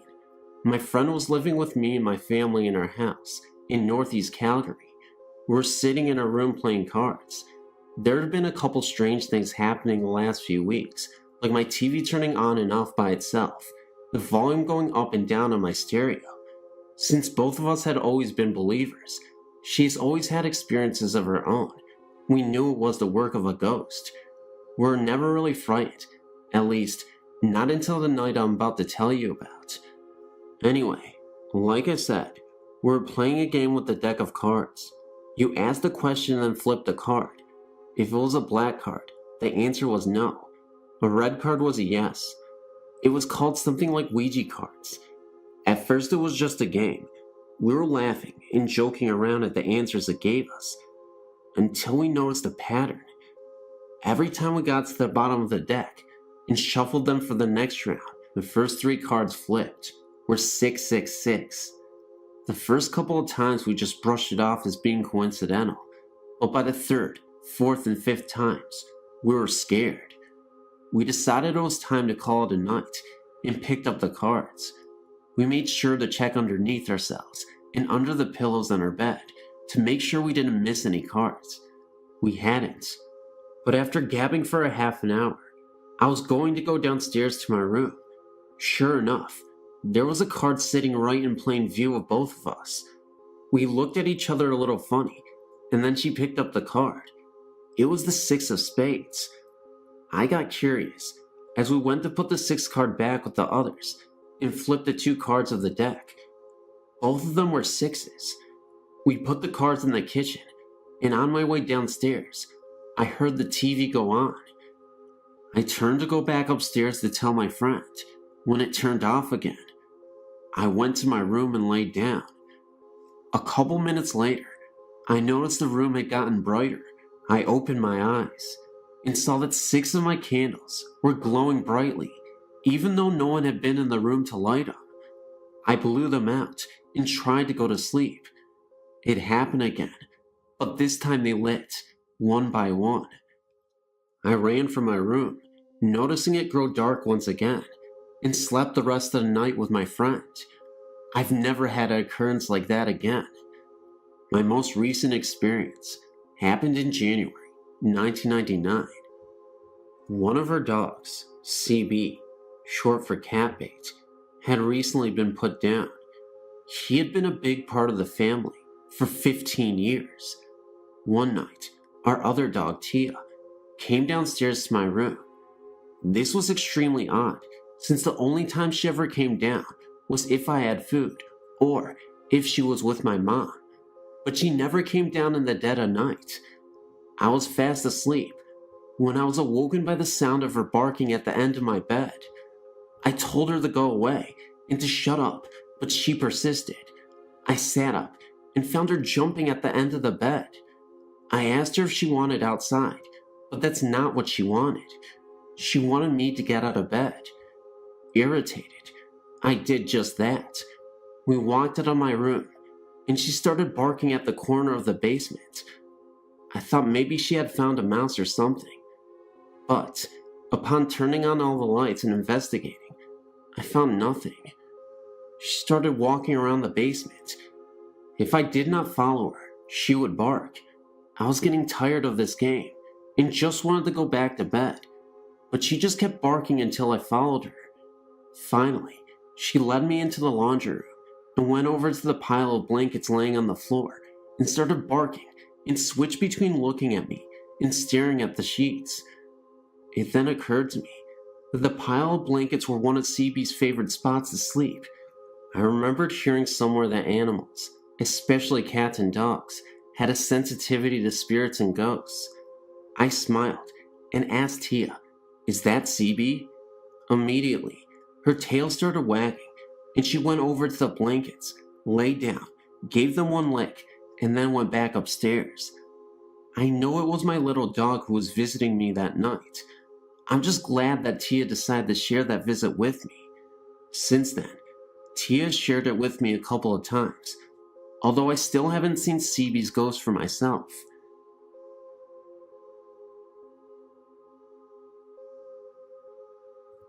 This story has several parts.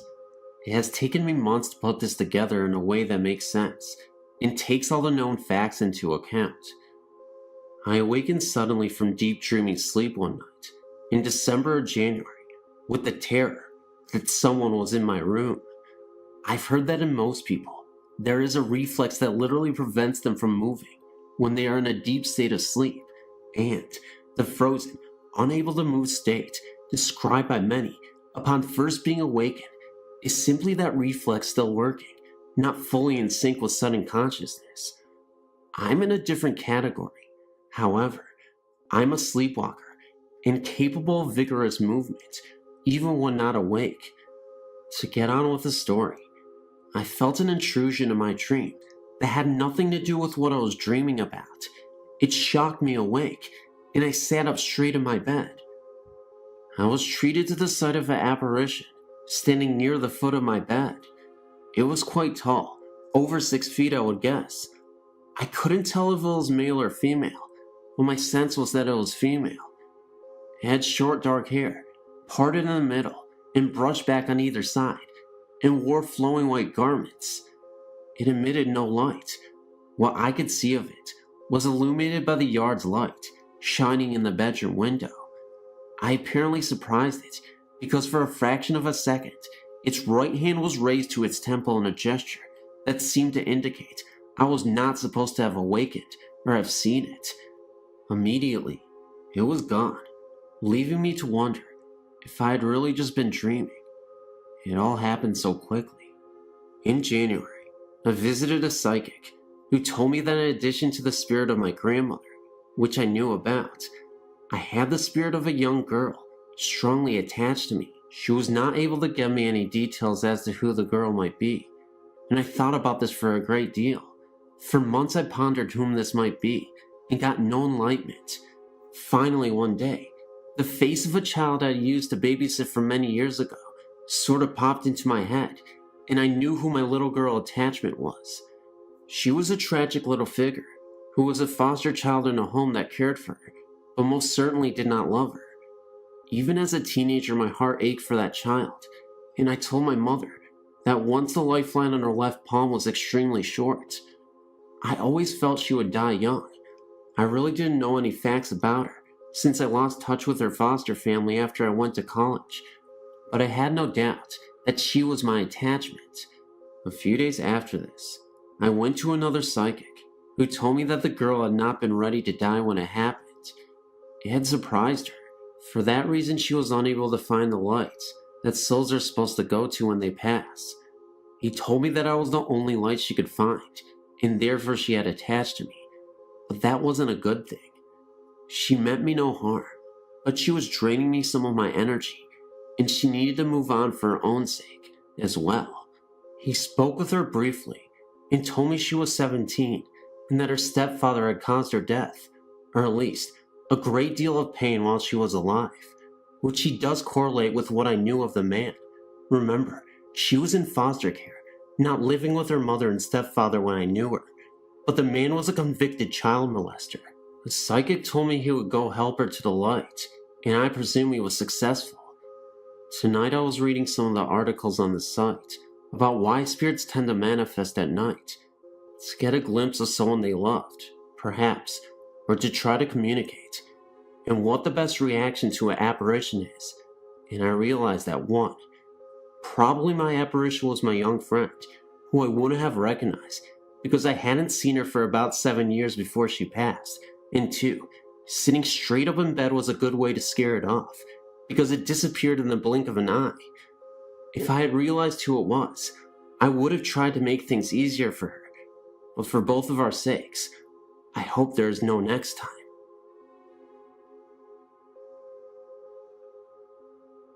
In 1975, my wife's parents and her sister Mary moved to the eastern shore of Maryland into a 100-year-old farmhouse.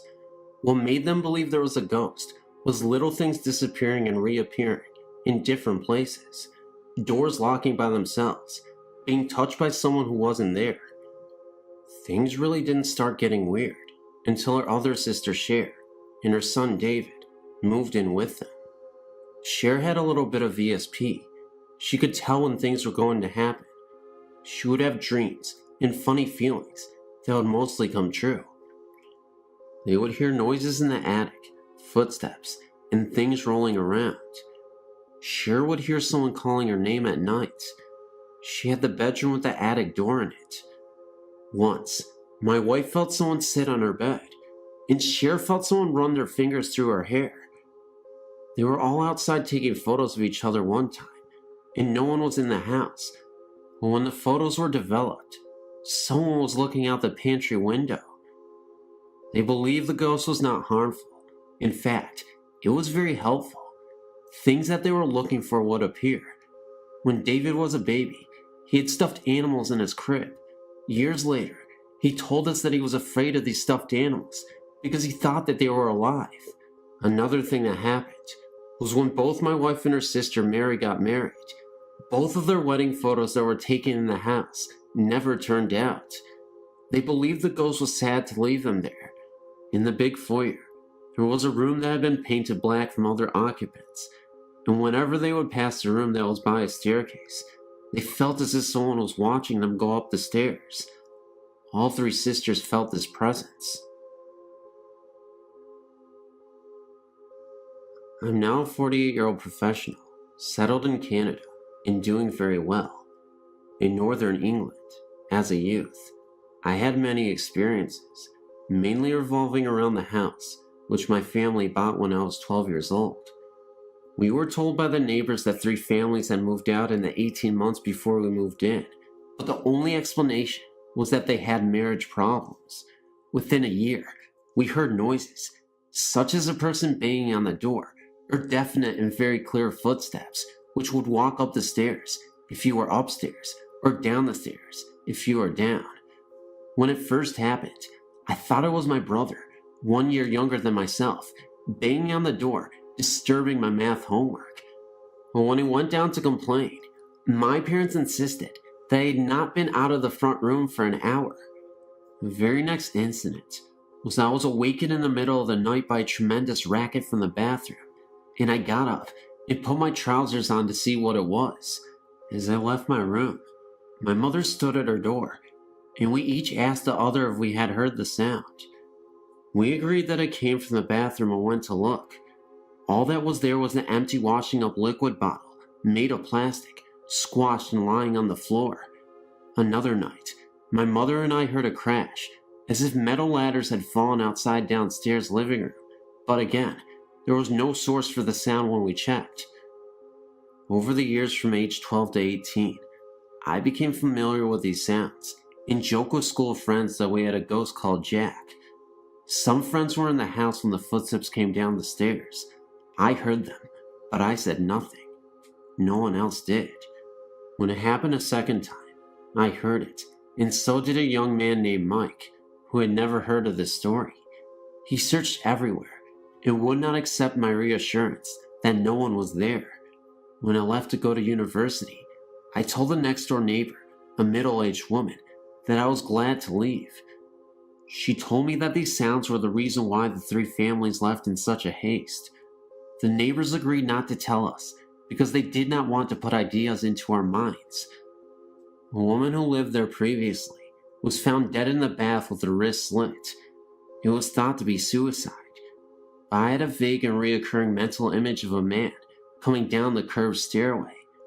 A friend later suggested that, perhaps, this man was the old woman's son. Perhaps he killed her and made it look like suicide. Who knows?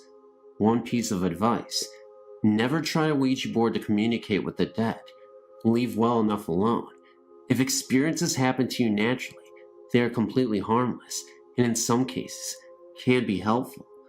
They might happen for a total of a few seconds in your whole life, but do not try to make them happen, because you might frighten yourself. This is my best advice. There are other stories, all true, but they have to wait. I'm only writing now that I've moved into a new house. I've lived in 2 houses where I've had things happening. The first house I lived, things would disappear. As soon as you put it down, you would turn around, and it wouldn't be there. I would be home late at night by myself, and the phone would keep ringing. When I went to answer it, no one would be there. After about a half an hour, I would usually unplug the phone. Well, one time when I did this, it still continued to ring all night long. Only once did I have the nerve to pick it up. Dead silence. The other house I had lived in, the most recent, I had a lot of things going on there. When I first moved in, I was doing some stuff around the house and decided to put some shelves into a closet that is in a bedroom in the basement. While I was hammering, I could hear someone or something knocking on the wall. This wouldn't have been so bad if I knew there could be someone on the other side, but being down in the basement, I knew it was on foundation, and after that, a lot of dirt. It just kept going knock, knock, knock, always in threes. Needless to say, I ran out of there. When I went back down the next day, it had luckily stopped and never happened again. Most of the things that ever happened in the house were usually in that room, and I unfortunately was the only one who ever had any problems. I would go down into the room, which eventually became my bedroom. It would smell cigarette smoke, as though someone had just been in there, smoking. No one in my house smokes. I could have put it off as one of the kids sneaking one, except it happened a few times when I was home alone. I would get woken up in the middle of the night by someone shaking the bed, or picking up a corner of the bed and letting it drop.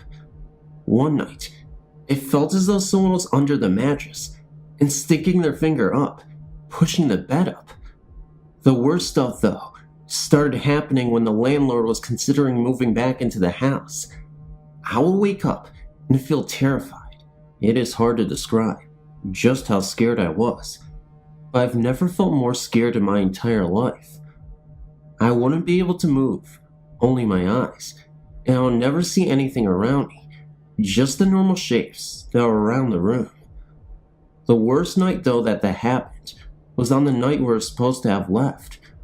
I woke up to a growling noise and what felt like an arm being pushed down across my neck. I've since found out that the landlord's wife had passed away in the house, though I don't know what the basement room had to do with it. That was added on after she had died. I'm lucky enough to have gotten moved out without any more things happening, and I'm praying that the new house is entity-free. Thanks for listening.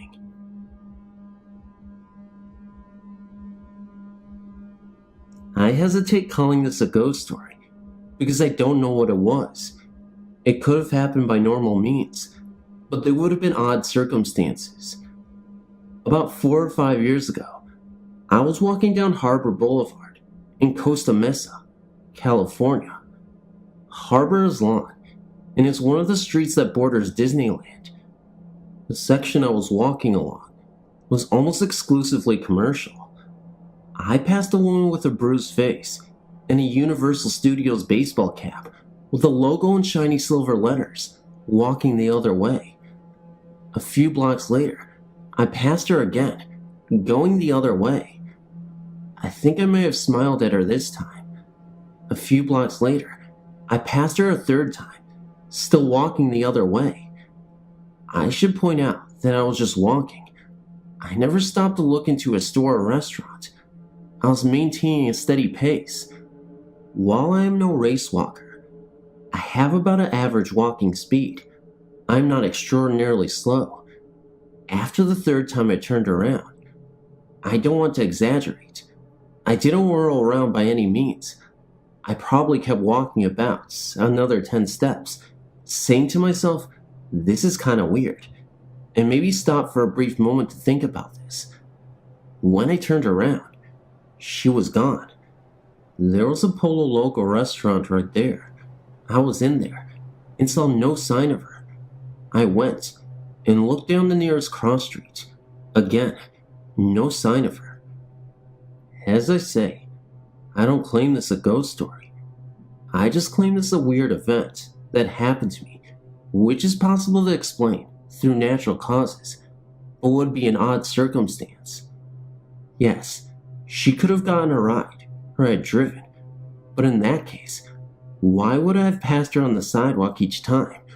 Wouldn't she have driven or gotten a ride exactly where she was going, rather than half a block farther? If you have any light you could shed upon this, I would appreciate it. Thank you.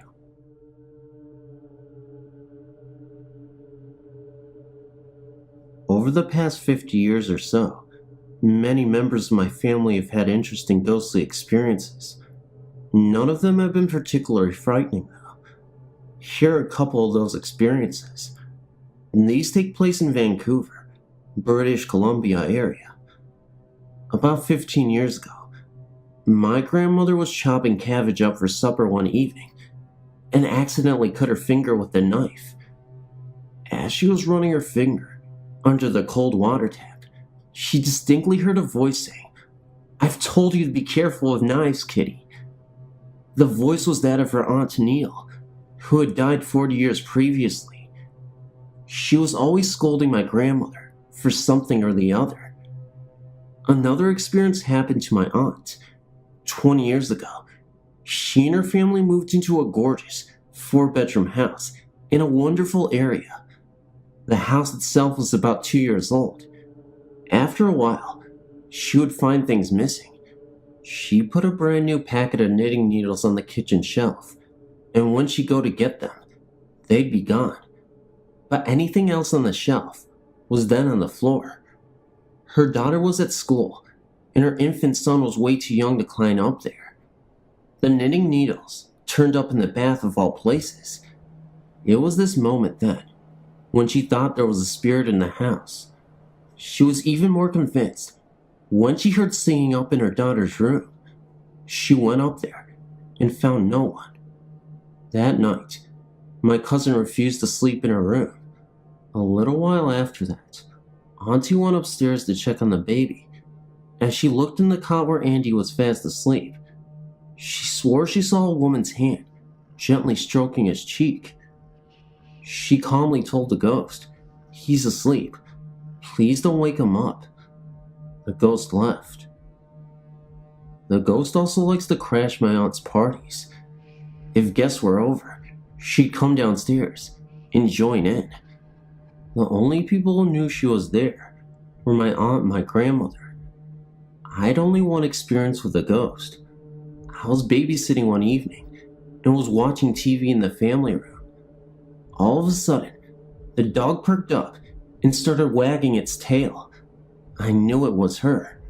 I said, "Come in and sit down," and continued to watch the TV. There were several other things that happened, but fortunately, the spirit was friendly and harmless. When my aunt moved out, she found out that the property where her house stood was once owned by the native Indians of the area and sold to the government in the early 1980s. My aunt thought that her ghost had darkish skin.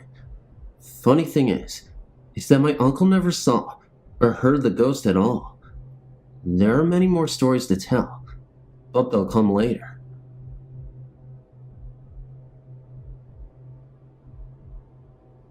About 2 weeks ago, we were in bed watching TV. It was around 9:30 to 10 when we heard footsteps, kind of like our kids had gotten out of bed. Well, I got up and checked the kids, but they were still in bed sleeping. I went back to bed. About 5 minutes later, it happened again. This time, it sounded like it was running downstairs. My husband grabbed his gun. I went in the kids' room, and they were still sleeping. Vince said everything was locked up, so no one was in our house.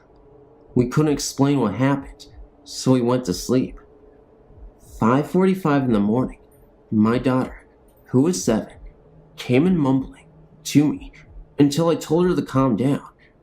She said it felt like someone was at the end of her bed and pushed her mattress, and in doing so, She heard her springs go up, like someone was on the bed, with her. She was looking for her cat, which was asleep in her room. Now, we've been in our house almost 4 years now. Our house is a brand new home of about 5 years old. I started thinking about something that has happened in our house that I mentioned to my husband. I told him, remember a couple of times we had been gone all day, and when we came home, I smelled a man's cologne, very strong in some places. I also told him it wasn't his cologne. So here I was thinking that someone had been in our house. Yesterday, September 22nd, 1999, I was home by myself, watching TV downstairs. It was about 11:30 a.m., and I could have sworn my son, who is 6, was home in his room walking around, but he was at school. No one but myself was home. I went upstairs. Nothing was there. Today, September 23rd, 1999, I got home around 10:30 a.m., went upstairs, and there was a smell. I'm sorry I can't describe the smell, but all I can say is, it doesn't smell good. Now, this smell tipped me off today, because we had the smell prior from today. The strange thing about it is, only happens once in a while, and it usually smells strong in the hallway, in my daughter's room upstairs. You would think a pungent smell like that would smell up the other rooms, but it never does. Every time I try to find where the smell comes from, there's never a pinpoint spot. Does anyone have any comments that they can help us with? How can we actually tell if we have some kind of paranormal activity going on in here? What we have experienced right now seems strange and definitely unnormal. Thank you.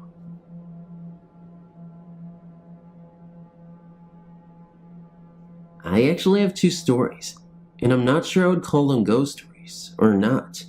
Perhaps they are angels, but nonetheless, they happened and are not necessarily related. When I was in high school, I was madly in love with a guy 2 years older than me. I was a senior, and he was graduated and in the Air Force.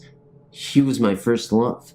Shortly before my high school graduation, I had made tentative plans to visit him at his base in Mississippi. I called him with my plan. He was less than thrilled. It was during this call that I found out he was seeing another girl, and we broke up. I was utterly devastated. I kept the pain to myself mostly. Nobody really knew how terribly it affected me. I was beside with myself with my heart. A couple of days after we broke up, I was in my bedroom upstairs. I heard my mother call my name from the bottom of the steps, and she sounded very strange. She said, "Come down here. You got some flowers delivered to you." I went to the kitchen, and my mother looked utterly baffled. I was convinced they were from Dan, and he wanted me back. The bouquet was huge and beautiful, with roses and exotic flowers and greens. It was obviously a very expensive arrangement. I opened the card and it said, "What the caterpillar calls the end of the world, the master calls a butterfly." Signed anonymous. I asked everyone I knew if they sent the flowers. Nobody owned up to it. Nobody. My mom tried to call the florist. The florist said that the only thing they knew is that it came in FTD, which meant that it wasn't local. To this day, more than 15 years later, I still don't know who sent those flowers, but I somehow like to believe that they were a gift from an angel. The second story happened this past year. Both of my parents died this past year, both unexpectedly and very young. My mom died of a burst aneurysm in her heart, and my father died of complications of a heart bypass surgery. She was 59, and my father was 62. After my mom died, strange things began to happen. The first thing was the night of the first funeral home visitation. I was at that time at home, writing a letter to my mother to be placed in her casket to be buried with her. My sister and father were at my parents' house getting dressed when my sister, who was ironing in the basement, heard an extremely loud crash come from upstairs in the kitchen. It made her jump. She said she had been thinking about Mom. My dad, at the time of the large crash, was standing in the bedroom trying to decide what suit to wear. He said that he was thinking, no, I shouldn't wear that suit. Yvonne, my mom, wouldn't like that. My dad and my sister went into the kitchen. Above the kitchen sink was a window that my mom had filled with crystals and stained glass pretties that were suction cupped to the window. My mom's favorite was of a blue stained glass oval of an angel praying. It was that glass ornament that had fallen into the sink and made the crash. Those ornaments had been there for years and never fell into the sink, but they did this day. 2 days later, I had to attend a doctor's appointment. My mother and dad were leaving to meet the funeral director, and I was leaving for the doctor.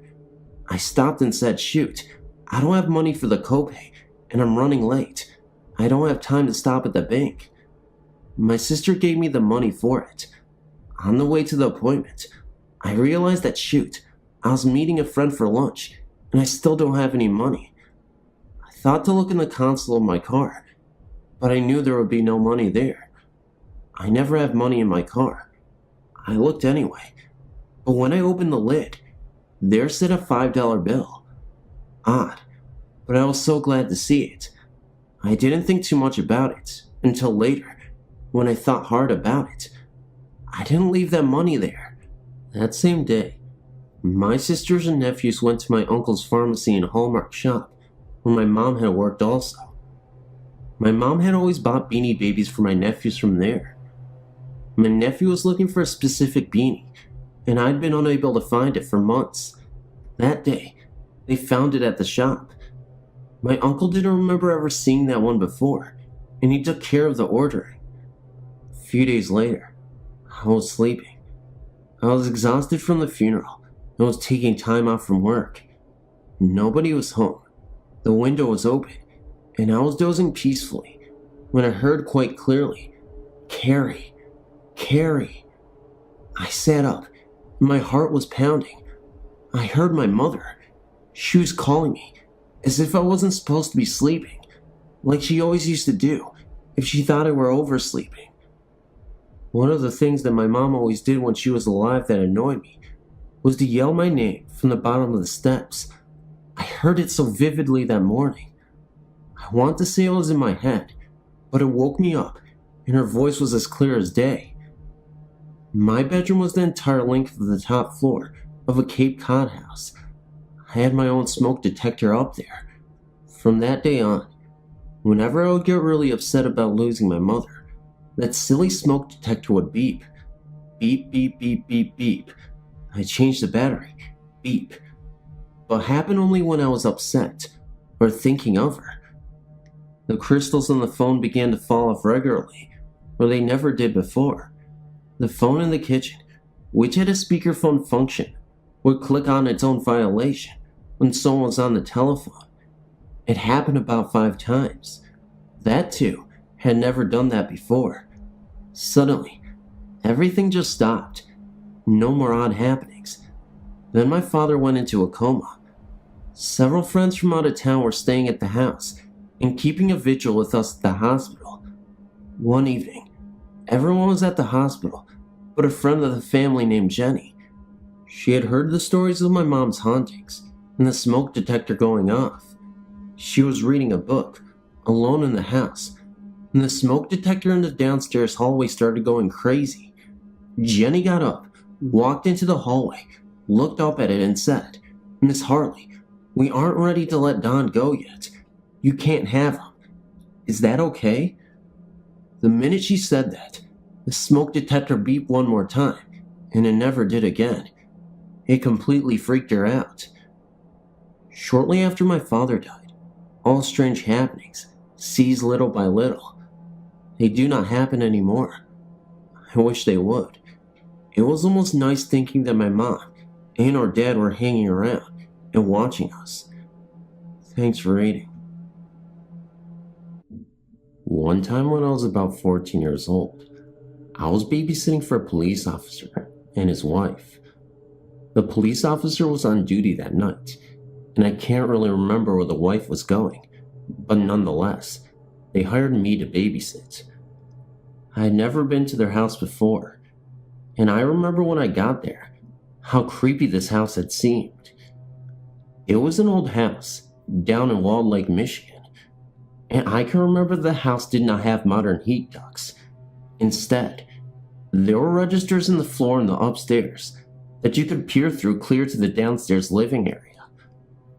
I don't remember too much about the incident, other than hearing some footsteps upstairs and other noises after I put the couple's children to bed. I could hear the noises very well through the heat registers, and I remember it looked as though somebody had walked right over one of them above me. I remember going upstairs to check to see what they were up to, only to find them sound asleep. I also remember trying to wake them, and it was obvious that they were fast asleep. And besides, they were very small children, like 3 and 4 years old, certainly not old enough to pull off any kind of prank very well. And so I went back downstairs, a little concerned, since the house was dark and creepy to begin with, and I had heard these strange, unexplained noises. But after going back downstairs, and the noises started again, I immediately called dispatch, got the police officer on the phone, and demanded that he come home and take me home immediately, as I would not stay any longer. I never babysat for them again, and I do remember the police officer trying to convince me all the way home that it was just my imagination because the house was old, etc.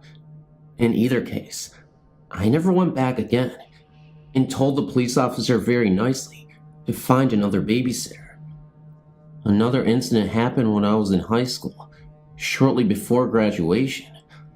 I used to babysit my little sister after school for a couple hours before my stepmother got home. One afternoon, I was babysitting her and watching TV. She was very young at the time, about 4 years old. This was the time of day that she usually took a nap, and she fell asleep on the couch next to me, like usual. While watching TV that afternoon, and I wasn't watching anything scary, I think I may have been watching either Oprah or a soap opera, I distinctly heard the sliding glass door in the finished basement open and close. You know the sound of sliding glass doors. The sound is very distinct. I didn't think anything of it.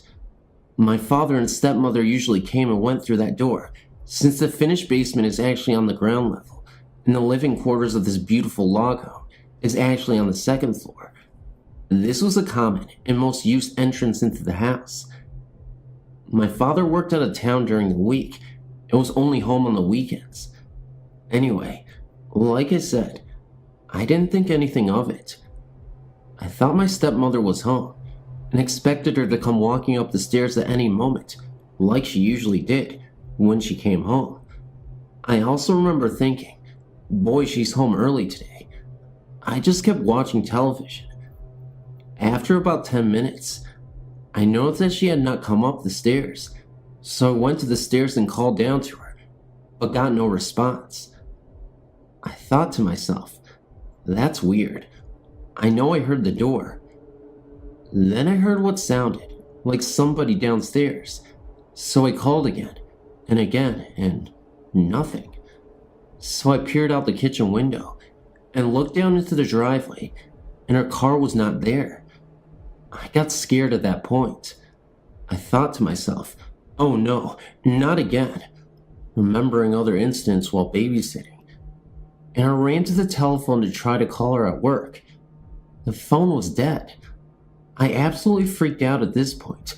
I grabbed my little sister, who was still fast asleep, threw her little winter coat on. It was the middle of winter time. Grabbed the biggest butcher knife I could find, and ran out the front door. I ran down the deck steps and into my dad's old pickup truck in the driveway. I locked the doors and just sat there in total terror.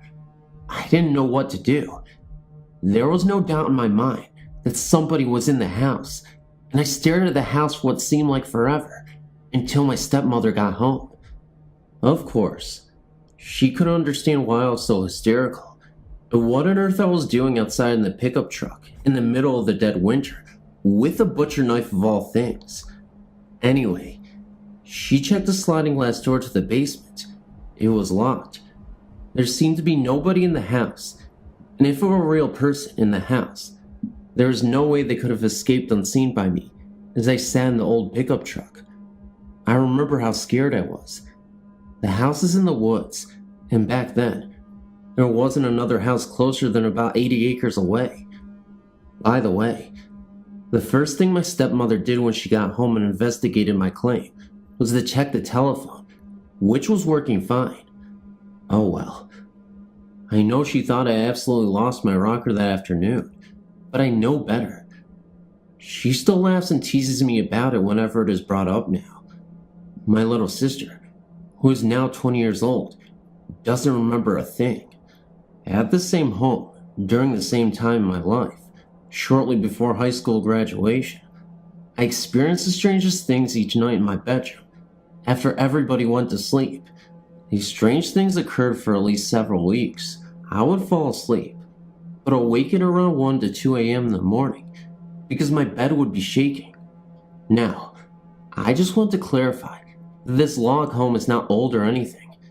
It was only about 10 years old at the time, and was very, very beautiful. I had a beautiful bedroom with pretty pink carpeting. There was nothing really creepy or scary about this house, nor the woods that it was situated in. However, every night like clockwork, for several weeks, I would awaken to feel my bed shaking uncontrollably, and I would throw the covers over my head and just shake in total fear. Then it would stop. I would fall back asleep, and by morning, I would think it was just a dream. Except, after a while, I started realizing that it was no dream. It was really happening. And I can remember one night yelling, "Stop it, go away." And that was the end of it. It never happened again. And after what happened in the earlier story I just told, I never spoke to my parents about it. The only person in the world that I told was my boyfriend, who also happens to be my husband of 14 years. He is convinced that I am sensitive to spiritual things. As I said in my last letter, because of the experiences I've had in my life, like those said about above, and the actual ghost I saw, that I spoke about in my earlier email, I'm so very much interested in ghost hunting. My husband would have no part of it, so when it comes to this stuff, I'm on my own, but I just don't know where to start. I guess there is a part of me that wants to do this, so I don't feel like I'm crazy. Also because of the so many unanswered biblical questions that I have, that I somehow feel like if I do this, I might feel more resolved in my beliefs. On the other hand, it could prove to be even more confusing. Who knows? If you have any suggestions about how to go about doing this secretly, I can't let anyone in the community I live know what I'm up to. I'm a business owner and a local politician, and I don't need people thinking I'm nuts. I would appreciate any advice you would give me. Thanks so much.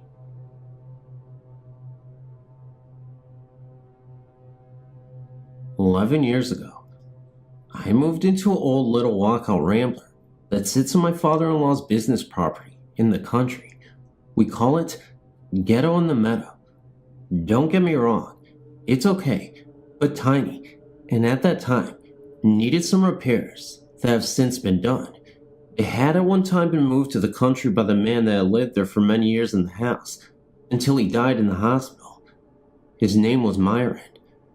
I had to move my king-size waterbed in the unfinished basement, because that's the only place that was big enough for the bed.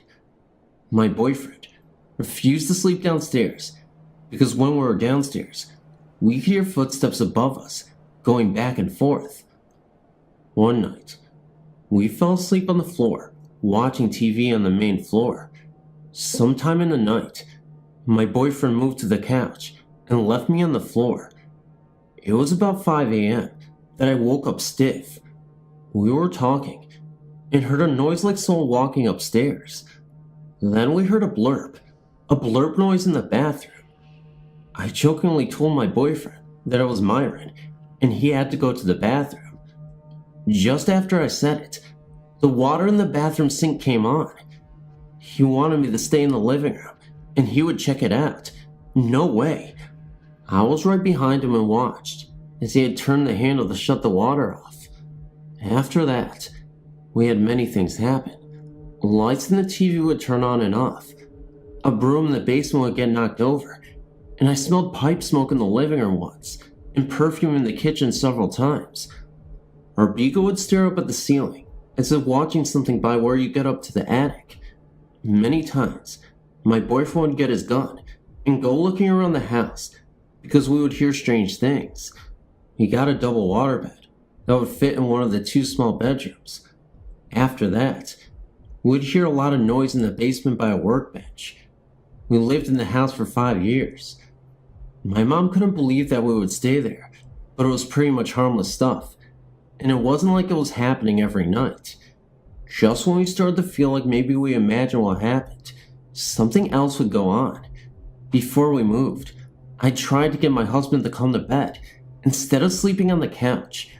I got his usual reply within a minute, which meant he wouldn't be moving. I went into the bedroom, and it felt really cold, so much so that I went and checked the thermostat in case it got turned down. I had just gotten comfortable and heard my husband yell out my name. He said he heard little feet scurrying from the kitchen to the living room really fast and go behind the couch. The couch was only inches away from the wall, and something slapped him on the back of the head. He didn't go back to sleep that whole night. Maybe something was telling him that he should be in bed with me. I found it funny, but he didn't find the humor in it. We had a baby and moved into our new house. I heard balls inside one of her blow-up toys move and went to check on it so I wouldn't wake her up. I thought the toy was by the register and the air conditioning was on, but it wasn't even close by. Twice it happened. One afternoon, I laid down for a nap and remember seeing a very good-looking man come to my bedroom door and talk to me. At first, I was afraid, but when I saw his face, I definitely wasn't. I couldn't remember what he talked to me about, but asked if he could see our baby before he left. He turned around and looked in the other bedroom for a minute, and turned back around and said my name, and told me how beautiful she was, and that she'd be waking up. In that instant, she was crying. He was gone, and I was awake. Do you think it was a dream? Or who was it? Myron, from Ghetto in the Meadow, or my husband's brother that died? After that, nothing unusual happened at our house. My brother-in-law moved to Ghetto in the Meadow, and said at first the lights would go on and heard noises, but nothing happened there in years.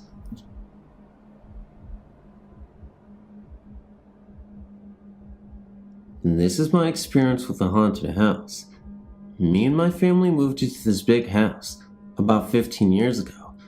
I had 2 small daughters and my husband at the time. The first night there, I was alone and had just put my kids to sleep upstairs and was just laying down myself when I heard someone in the kitchen. It sounded like they were going through the drawers frantically, looking for something. Well, I was terrified, as I knew that my husband wasn't there. I went downstairs to see what or who was there, and nothing was out of place. That's when other things started to occur. My youngest daughter wouldn't go upstairs by herself.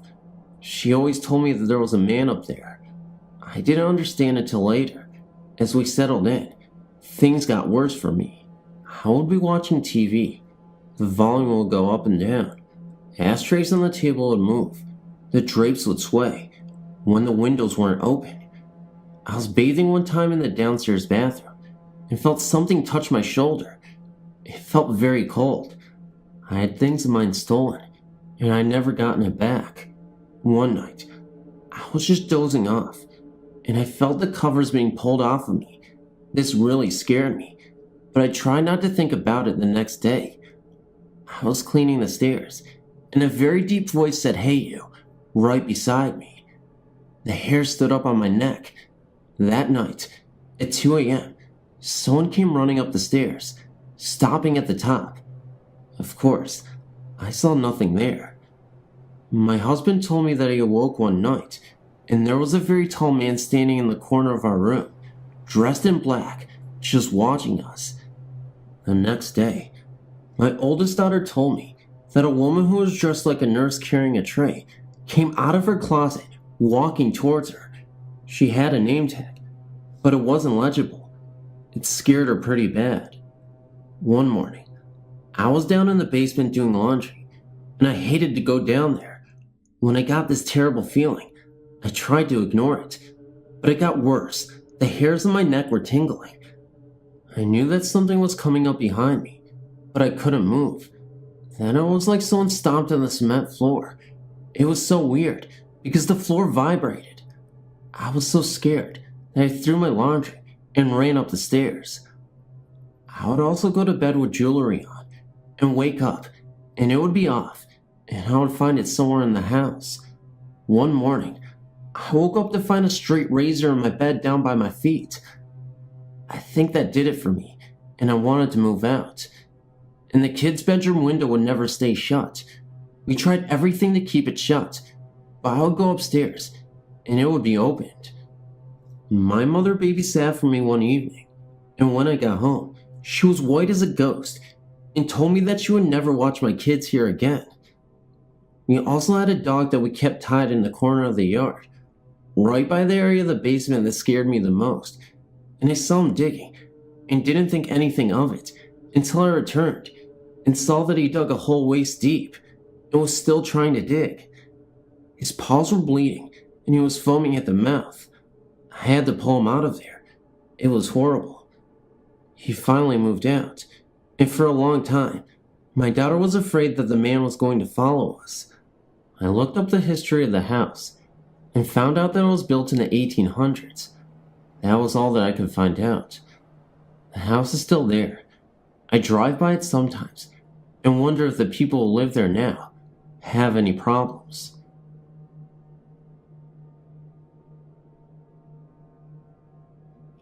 There's a lot of ghosts in my family, so I'll just tell you a few. My grandfather passed away before I was born. He used to wait for my aunt, sitting in his rocking chair, every day to get out of school. Well, one day after he died, my aunt said that she came home from school to find her babysitter with her jaw hanging open and wide-eyed, staring at the rocker. It was rocking by itself, and their dog was sitting in front of it, begging. Suddenly, the rocker stopped moving, and the dog started walking slowly back to the door, which was deadbolt locked. The door unlocked in front of everyone and swung open. So did the screen door. Normally, if the back door was open, the dog would run out. He didn't. Then both doors shut again, but they didn't lock. Another story is told by my mother and my aunts on my father's side. They were all playing Trivial Pursuit when a question came up about one of the wars that my grandfather had fought in. Meanwhile, there was a pot of spaghetti sitting on the stove. My Aunt Patty said a smart comment about my grandfather and the war, just joking around. Well, the pot of spaghetti flew across the room and landed right next to my Aunt Patty's feet. It dumped everywhere and just missed her. I think he was just trying to tell her that her joke wasn't funny. My personal experiences are different. One, for instance, was when my grandfather died in 1990. 2 weeks later, me and my cousin slept in my grandmother's house. My aunts and fathers lived there. Well, about 8 p.m., we both went into the living room to watch TV, and my grandma's rocker was rocking by itself. That I saw with my own 2 eyes. Another incident was at my cousin Sandy's house. My cousin Brandy and I were babysitting. She was on the phone with her boyfriend when the kitchen light switch started turning on and off by itself. It was going up and down, like someone was turning it on and off. Okay, last story. The story to my cousin Sandy's house is even weirder. A man had hung himself in the attic a couple of years before she moved in. My cousin was a dancer, so she used to exercise a lot to stay in shape. Anyways, she told me a few stories about when she was exercising, and she would get tapped on the shoulder. Or once she heard someone calling out her newborn son's name, and no one was in the house. She heard knocks on the front door. The attic door would open and shut continuously. Her brother-in-law was there on a few instances. Whoever he wasn't good. He was definitely there to scare, so she moved out within 6 months. I have a few more that I can think of, but I think this is already too long. I don't know if there's a reason for so many hauntings in my family or not, but I wish that it would stop. You never know what would happen if someone really ever got one of these spirits angry. Thanks for reading my family history. I hope you enjoyed it. I didn't. My story has to do with things that happened to me as a child. When I was 6 years old, my parents bought a very old house, probably around 100 years old, and that was back in 1976. It was a very large home, and some of the original wallpaper was still in it. I've always been in kind of tune with the supernatural, and I also have a psychic sense. I'm not saying I am psychic, but I just know things, and I can't explain it. Well, anyway, I know that my sister was very afraid of this house. She is 3 years younger than me. She would either sleep with my parents or with me, and she would never cross the long hall that ran through the center of the house by herself. I know that one day, I was sitting in the living room, and I got this really weird feeling. It really felt like I wasn't the only one in the room. I felt like someone was staring at me. Now keep in mind that my mother and sister had gone to the store, so I was in the house alone. At this time, I was about 9 years old. I was sitting on the floor, and I just happened to look up. If you are familiar with old houses, you know that some of these have glass windows at the top of each door that I guess people used for ventilation before air conditioning was invented. Well, the upstairs of this house had been added years after the original one story had been built, and the steps that led upstairs went even with the glass window above the door in the room I was in. There was also a small triangle of wood that was missing from the step, and that is where my eyes shifted to. There was something looking at me through that space. I was so scared that I grabbed my dog and ran to the front porch, just hoping my mother would drive up. I don't know what it was, but there was something up there. People in the neighborhood were always asking if the house was haunted, and one time, an old woman I had never seen before asked me if I knew of the girl that had been locked in her room, in my house, and she had died there. There's also another story that happened in the same house. My uncle was living with us. He was 70 years old, and I was about 10 at the time. One night, I heard him calling my father. He was shouting, and that is what woke me up. My father went running into his room, and this was my uncle's reply. I know you're not going to believe this, and I know I shouldn't be seeing this, but I do. There's a black woman standing in front of the fireplace, holding a little girl's hand, and she's wearing a red coat and hat. Then, my father said that my uncle's eyes followed something around the room, and then my uncle began to scream again, "No, go away, don't come near me." Then they disappeared. My father said he had never been so scared in his life because my uncle was being so rational about it, like he knew he shouldn't be seeing something like that, but he did. I knew there was something in that house. Although we moved out when I was 14, I still drive by to look, and I still do get a creepy feeling about it, just from driving by.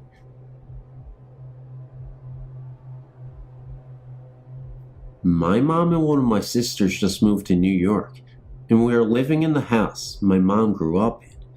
Both of her parents are dead, and have been for a number of years. Ever since we have gotten here, my mom and sister have felt something in the house. I can't feel anything, but I can see something. The other day, I watched my dead grandpa of 11 years walk into the room. I ran upstairs so fast once, I was able to move and stay there until my sister decided to come downstairs for bed. The next day we started talking about what happened. My sister said that once she got into bed, and underneath the covers, she felt something on top of her, giving her a hug, and it hugged her until she fell asleep. My mom then joined in on the conversation and said that her parents still live in this house. She told us that she actually sat down the other day and talked with her father, and then her mother joined in and told her to talk to someone in our church. She did that and found out that the person she was supposed to talk to was in charge of genealogy and that they actually knew the same people from San Diego.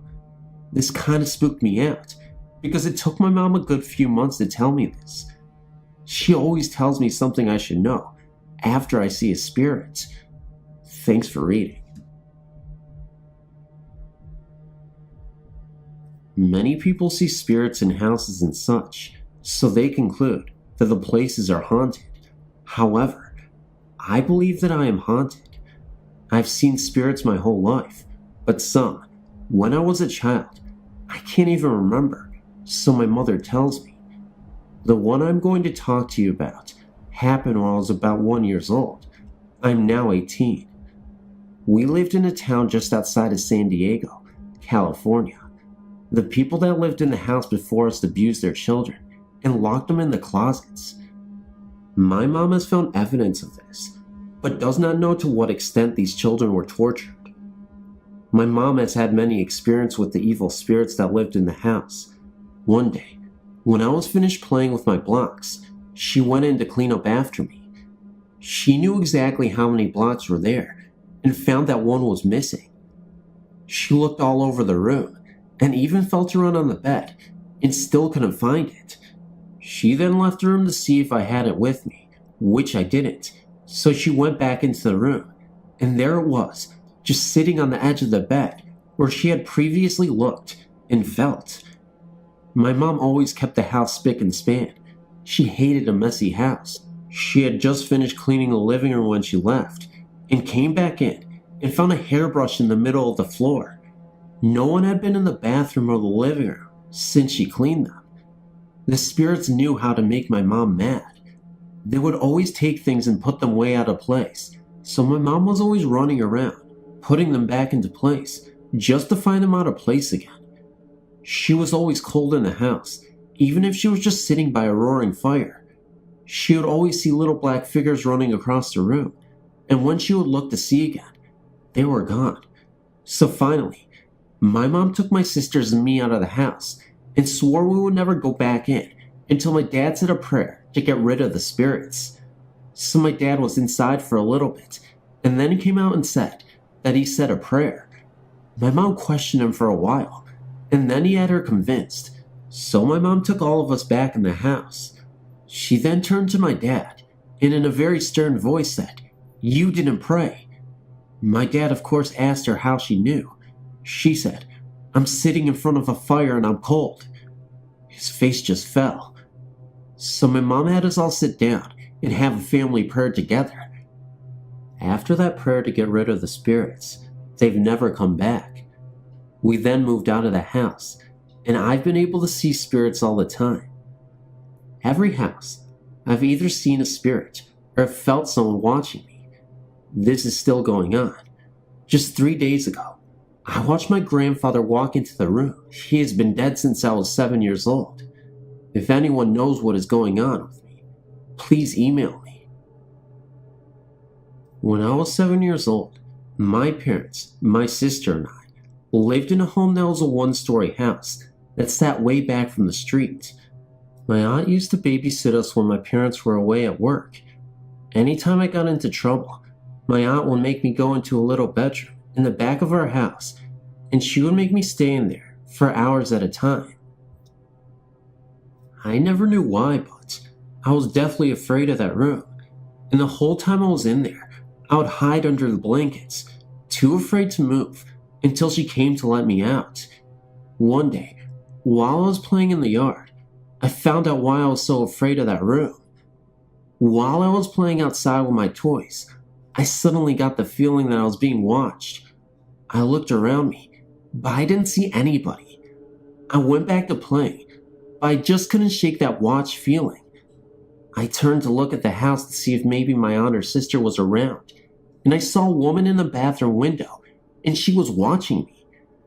I know it wasn't my aunt or sister, because they both have very dark hair, and the woman in that window had very light colored hair. I didn't know what to do. I was afraid to move. I stayed outside for the rest of the afternoon because I didn't want to go into the house. When my mom came home that day, I finally went inside. I didn't say anything to my mom or anyone about what I had seen. I was worried that they wouldn't believe me. So, I kept quiet. My sister and I shared a bedroom, and that night, I woke up to the sounds of cupboards opening and closing, like someone was looking for something, and I heard glasses being moved around, and the water being turned off and on. Well, being a little kid, I figured I was just imagining it, and as I laid there listening to this, I looked over at my sister, who was sleeping through this whole thing. The next morning I asked my mom if she was up last night, getting a drink, and she said no, but she looked at me kind of funny. That night, my mom had some friends over, and she sent my sister and I to bed early. My sister fell right to sleep, but I just kept thinking about what I saw in the window and what I heard the night before. My mom and her friends started talking about a lady who had hung herself in the back bedroom of our house. I could not believe what I was hearing. My mom then went on to tell her friends that she hears noises in the kitchen at night. The next day, as I was playing in the yard, I saw the woman in the bathroom window again. I started to cry, and my aunt got mad at me, so she tried to lock me in the back room again. I was kicking and screaming that I didn't want to go in there, but she wouldn't listen to me. As I sat on the bed, under the covers, I heard the door swing open. I thought it was my aunt to let me come out, so I uncovered my head, but nobody was there. I then started to hear a squeaking noise, kind of like something heavy hanging from a wooden bar. It sounded like it was coming from the closet. The closet wasn't really big, walk-in one. There was no way I was going to look in there. I just sat on the bed, listening to this noise, until my aunt came to get me. I later found out that the lady hung herself in the closet of that back room. I'm just wondering if anyone knows why she did this, and when it took place. Well, that's my story, and believe me, it is all completely true.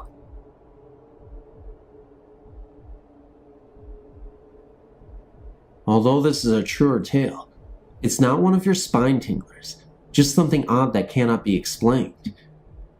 It was told to me several years ago by a colleague and happened to her mom, Jean, and some friends. Although Jean lived in Romford, Essex, she regularly went to a Keep Fit class, a small school hall in Upminster. The class had finished, and her friends had piled into a car and drove around the corner, parking near the chip shop, and they all ordered fish and chips, like you do when you've just had a good workout. They were all sitting in the car quietly eating, well, one person noticed something odd and nudged the person next to them. Eventually, they were all mesmerized, mouths agape, chips forgotten, as their attention was focused on the activities in the churchyard over the road. Quite clearly, they could see a solemn nighttime funeral procession of a coffin being carried on the shoulders by 6 pallbearers, all decked out in long, black-tailed coats. They silently watched the procession walk from one side of the church and disappear around to the other side, St. Mary's Lane, for anyone who lives nearby. Of course, they all asked each other, "Did you see what I saw?" knowing full well they did. The next day, Jean decided to visit the church as she just had to know what had happened. Maybe someone was buried late last night. However, she got to the church and found the vicar. She worded the question carefully so as not to look like a complete idiot, and was completely stunned when the vicar told her that no funeral took place last night. She said that from the look on his face, it was fairly obvious that he knew why she was asking, but being a vicar, he simply smiled and walked away. Spooky. I've been past the churchyard, as my grandparents used to live just down the road, and it is quite creepy looking place. All the stones are really old and crumbly, and covered in moss. None of the names or dates are readable. It's one of those graveyards where you can look at for a little while, and then you kind of shudder and have to look away. I used to think it was my childish imagination, but even these days, the place still gives me the creeps, even in the middle of summer.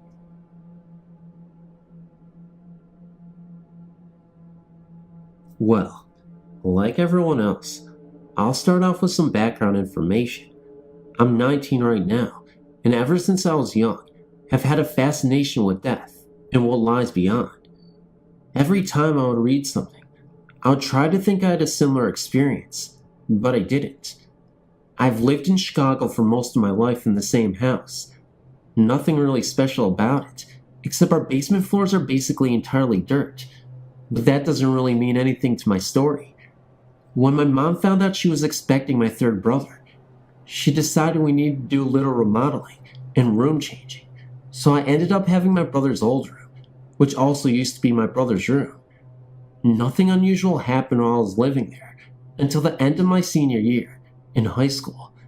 I was asleep one night, and the room got unbelievably cold, although no windows were open, and it was a warm night.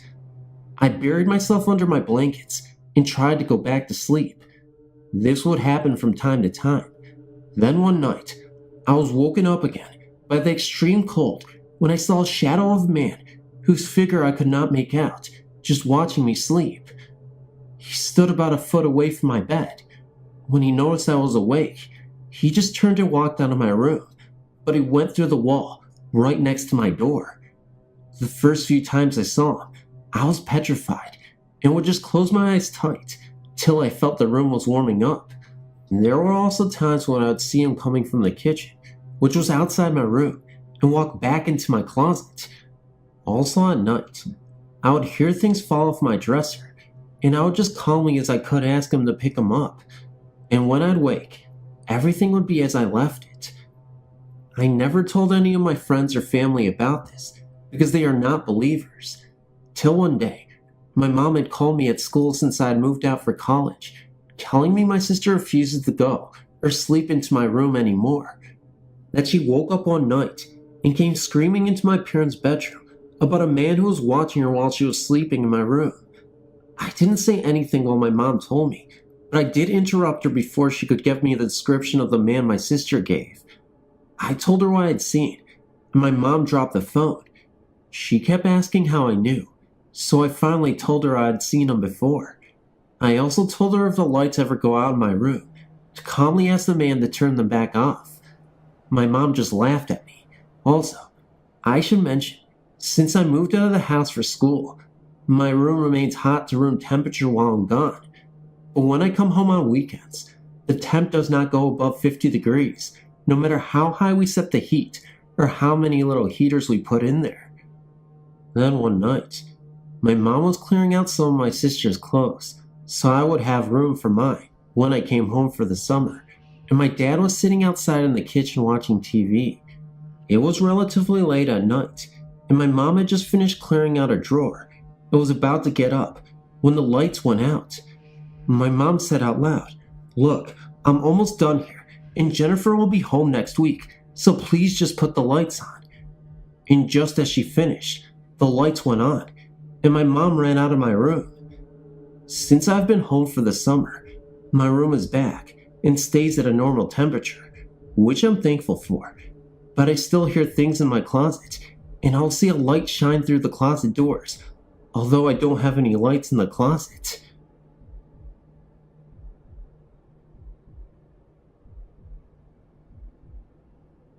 "20 years ago, when we moved into our house, a duplex, we were good friends with the tenant, and she had told us that she was going to be gone for the weekend. So we were home, sleeping on a sofa sleeper in the living room at the time, and we heard noises from the upstairs, sounding if someone was dragging furniture across the floor. My husband went to the stairs and yelled up to see if there was someone there, and the apartment was dark.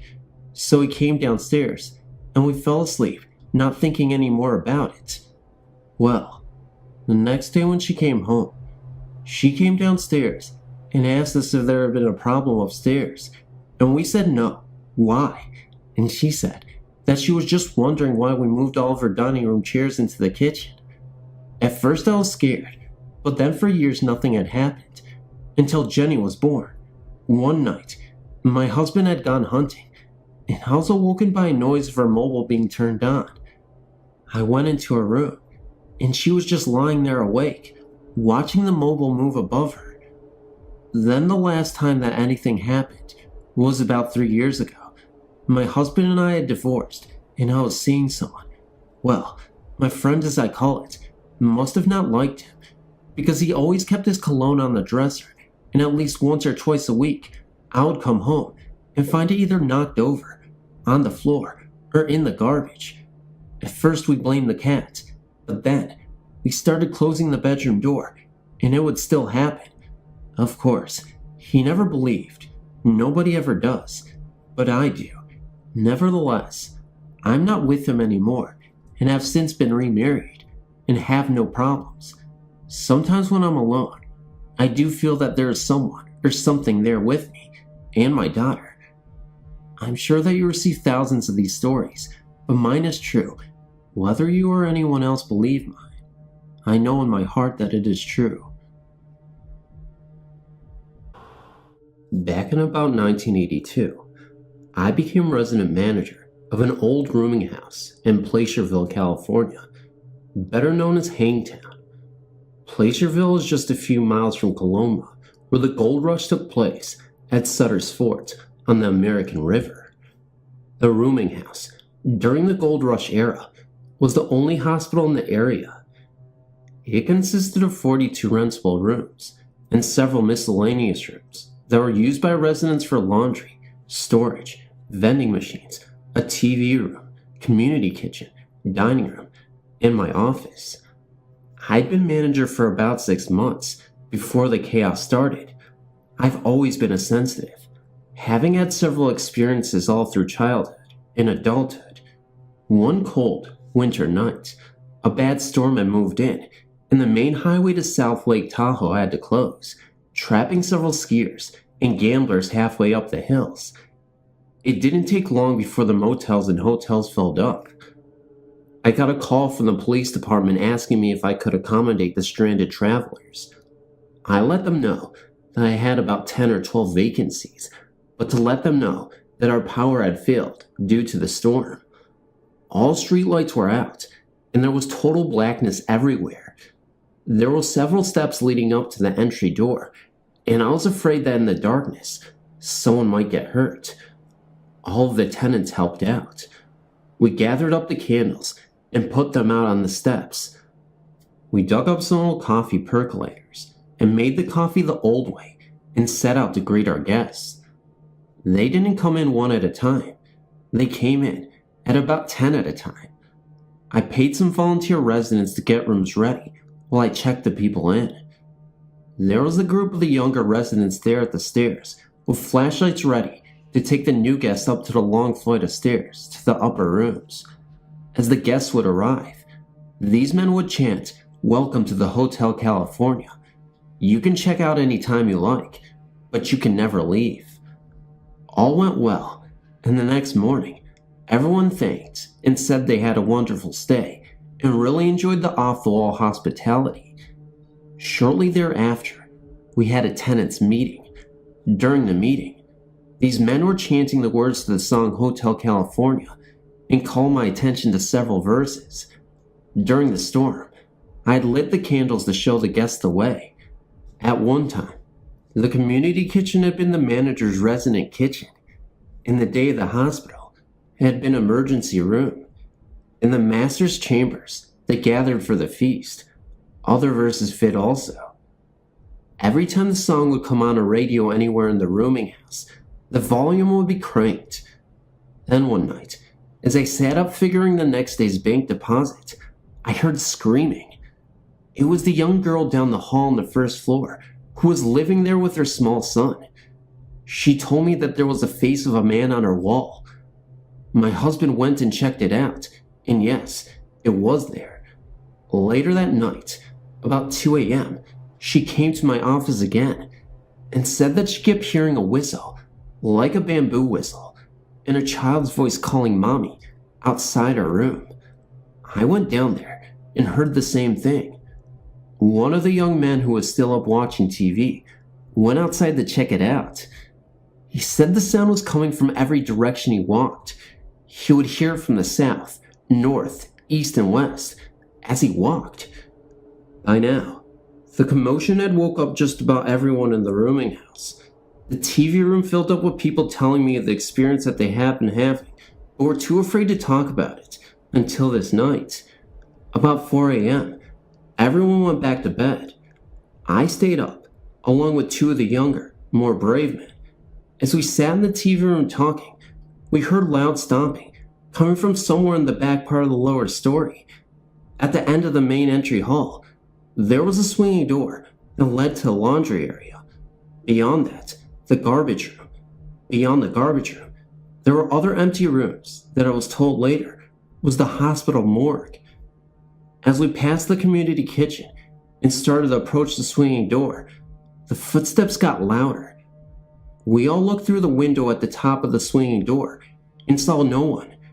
Just then, the door swung open and stayed open as though someone were holding it.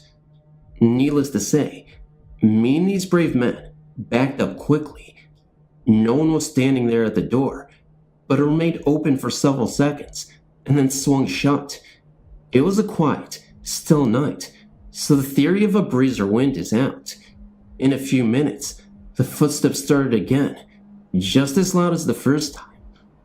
We looked down the hall, and the swinging door was opening and shutting continuously and with a lot of force. We were all speechless. All this time this was happening, we were still hearing the whistle and the child's voice calling Mommy. In the nights to follow, there were several incidents, and some residents that have been there for years moved out. Within a matter of a few months, I was gone. I've never gone back there, but I wonder to this day if there are still occurrences at that place. Every time I hear that song, it brings that place to mind, and when it does, I get a cold chill, and every detail is just as visible in my mind as it was that very night.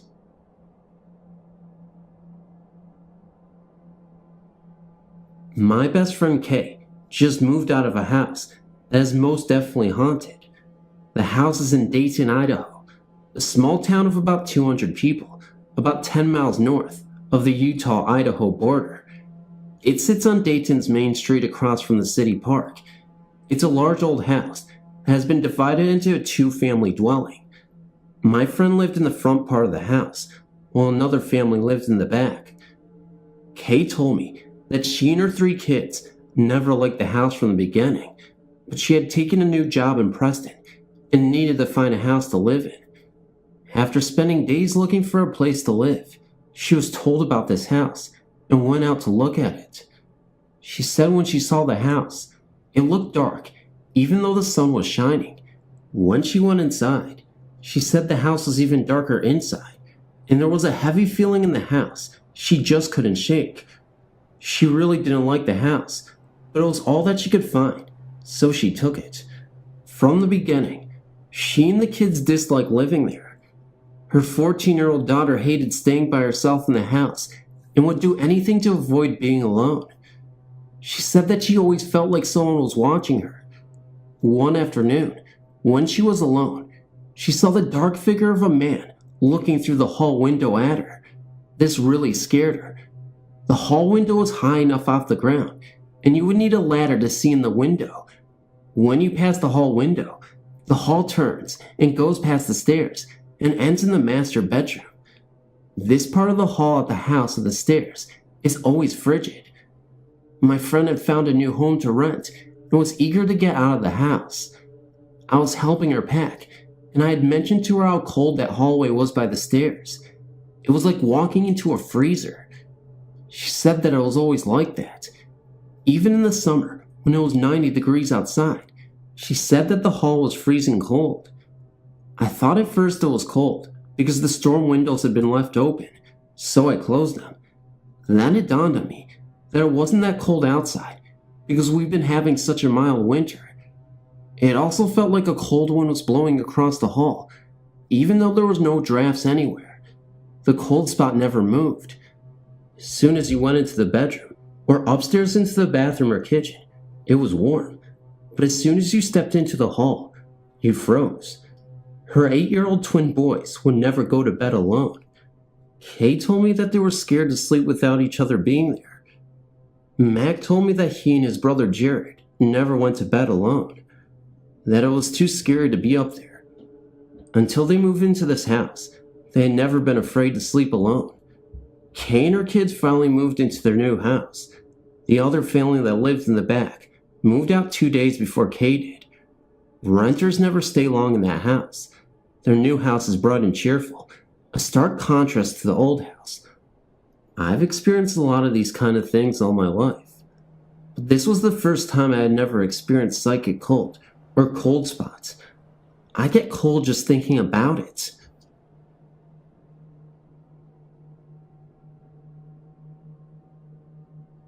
I read your personal story. It was spooky, but I enjoyed it. Thanks for having the courage to share it. I've also had some paranormal experiences, but considerably mild in comparison to yours. Please allow me to share them with you. The first possible experience occurred when I was very young, under the age of 8 years old. I had an imaginary playmate, but my mother thought I was in touch with the entity. The playmate was adult, male, and went by the name Shadow. I don't remember Shadow, but I do remember the last time I talked about Shadow, because my mom asked me why I didn't mention Shadow anymore. Apparently I would talk about him at great length. I said that Shadow had gone away. My mom asked me when he would come back, but I said I didn't know. When my mom asked where Shadow had gone, again, I said I didn't know. My mom told me she used to hear me talking to Shadow, and that it sounded one half of a telephone conversation. It wasn't like I was making up the other half of the conversation, but merely responding to something that was being said to me. Perhaps I was in contact with the entity. However, Shadow never frightened me. He was a comforting presence. Perhaps it was an entity, although I've wondered if I was in contact with my guardian angel. Then again, I've always had a strong imagination. Perhaps it was just an imaginary playmate. The next paranormal experience happened in my brother's home in Moss Beach, California, approximately 1/4 of a mile from the Moss Beach Distillery, a restaurant that has a reputation for being haunted. When this experience happened, I did not know about the hauntings of the restaurant or of the history of the area. My brother's house has a downstairs bedroom that has long been considered my bedroom because I always slept there and always with the door locked, since everyone else slept upstairs. One night, I was awakened out of deep sleep by a man's voice, a voice much deeper than that of my brother's. The voice sounded angry, full of accusation, and said, "You don't belong here." I had a brief glimpse of a man in my room. His back was to the window, so he was in silhouette, but very solid looking. What I could see was a very craggy and rough-hewn looking face, and he was wearing a heavy canvas jacket, like the type firemen or fishermen wear. He was pointing down at me in the bed. However, it was just that brief glimpse, and then it was gone. I've wondered if I dreamt it, because I was able to go right back to sleep. However, I doubt I would have dreamt that I didn't belong there, because I had spent so much time in my brother's house that I felt I had as much right to be there as my own brother did. When I told my brother of the incident, he said he had something spooky happen also. One night, about 2 a.m., he was still up reading when he heard someone coming up the stairs. My brother built his house from scratch and was very familiar with the entire house. It wasn't one creak that he heard every stair being trod upon. Thinking he had a prowler, he got out a gun and went to find out who was in his house. He found nothing, and all the windows and doors were locked tight. He said it was very eerie. Later we found out that Moss Beach coastline, not too far from Half Moon Bay, was the site of a lot of illegal bootlegging activity during Prohibition. There were accidents, gunfights, and other tragedies that follow illegal activity. Since finding out about the history of the area, we have since wondered what it was that my brother and I encountered. The last paranormal experience that happened occurred within a 3-month period after my mother's death. Perhaps I should say experiences, because on 3 separate occasions, I heard knocking. I was living with my maternal grandmother in the house my mother grew up. Each time I heard the knocking, it was just 3, evenly spaced knocks, but they were loud. Third time it happened, I went to answer the front door, convinced that someone was there. My bedroom was in the back of the house, which was some distance from the front door, so the knocks had to be loud for me to have heard them. I'm not positive, but I think it was Mom coming back to say hi. There's another possible experience. Both my husband and I felt something pressing down on the bed while we slept. The first time it happened to me, it woke me up. I thought the cat had just jumped on the bed near my feet. When I realized the cat was next to my pillow, it got my attention, but again, I was not afraid. The cat often moves his head and eyes like he is watching something I can't see, and only in the bedroom. And when I'm in the apartment alone, taking a shower, I hear a man's footsteps coming into the bathroom. They always sound the same, and I'm guessing they are a man's footsteps because the stride is wider than a woman's and heavier. Like I said, my experiences are very mild in comparison to what you have experienced. I've never felt fear during the experiences, but later, contemplating the possibilities, I tended to spook myself. Pretty tame stuff, but every now and then, it grabs my attention. I haven't tried to talk to any entity, if indeed there is an entity, because I would rather the experiences remain merely an amusing conversation piece, and not the source of a major investigation. Thanks for letting me share my story. You have a terrific site. I hope to visit again.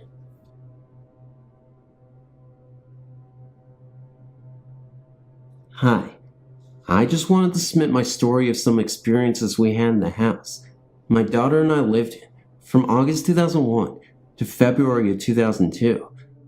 This house is located in Pendleton, Oregon. In July 2001, we lived in a small duplex that burned down, so my daughter and I lived in it for a short while. Then the hospital I worked for had a house that no one was living in, so we were able to rent it. This house had a complete upstairs, then another apartment downstairs. When we first moved in, we didn't notice anything at all. Then my dad moved in with us and lived in the downstairs apartment. First thing that happened was in the very early AM, like 4 a.m. We could hear a baby crying from somewhere in the house, but the exact location could never be found. Then my dad, who was a true skeptic of the supernatural, actually admitted they had seen a young woman in a large brimmed red hat in the downstairs area. Both my daughter and I could hear people walking up and down the concrete steps that led to the downstairs apartment. Shortly before Christmas that year, I was laying in bed, mostly asleep, but aware of the house, and I heard very distinct footsteps coming up the back steps, walk through the kitchen, dining room, living room, and into my bedroom. I even heard the bags rustle at the end of my bed as they walked by. I stand straight up, thinking it was my dad coming upstairs to tell me something, and when I looked, there was no one there. I laid back down and heard the footsteps walk back out of my room, through the other two rooms, and back down the stairs. One of the most interesting things that happened was that my daughter loved to sing, and she was recording herself sing on a very simple old-fashioned tape recorder. She sang 3 songs. On the first one, everything was fine. Then on the second one, it started out in her voice. Then all of a sudden, it was a man's voice singing the song. Then that song got over. Then it went back into her voice. This was so scary, we couldn't believe it. Then right after the New Year, my dad became very ill and was admitted to the hospital for over a month. While he was gone, the haunting became even more noticeable. We would hear very loud noises coming from downstairs, and the TV would turn on and just blare. So, I completely locked up the downstairs so no one could come or go from any of the entrances. One night my daughter and I were watching TV, and all of a sudden, the TV downstairs came on so loud, it was shaking the upstairs. You could hear people walking around in circles in the kitchen, and you could hear voices of 2 men arguing and talking, coming from the downstairs. We ended up having to move, so I don't know if any haunting continues there or not. The house has since been sold, and new people live there now, and I've always wanted to ask them.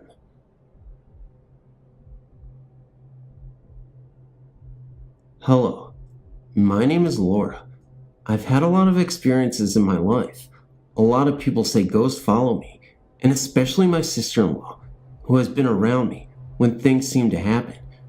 I would like to share 2 incidents in particular that scared my family and also myself. The first story starts when we moved into my grandmother's house. Everybody in my family said it was haunted, but I did not believe it. I visited there and spent the night there a lot, and nothing too strange has happened that could not be explained. It was the second night in the house, and I was giving my daughter a bath. She was taking her bath, and I was sitting on the sink, plucking my eyebrows, when all of a sudden, she turned to me and said, "Mommy, there are red eyes in here." I said, "What? Where, honey?" She turned to show me, and look on her face was that of sheer terror. I would never forget the fear in her face. She let out a piercing scream, and I was afraid. She was acting like someone was coming after her.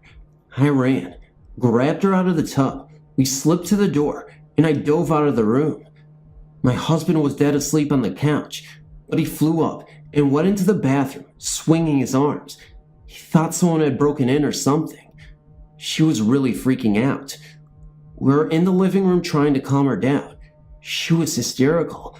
All she kept saying was, "He's gonna get me. Don't let him get me."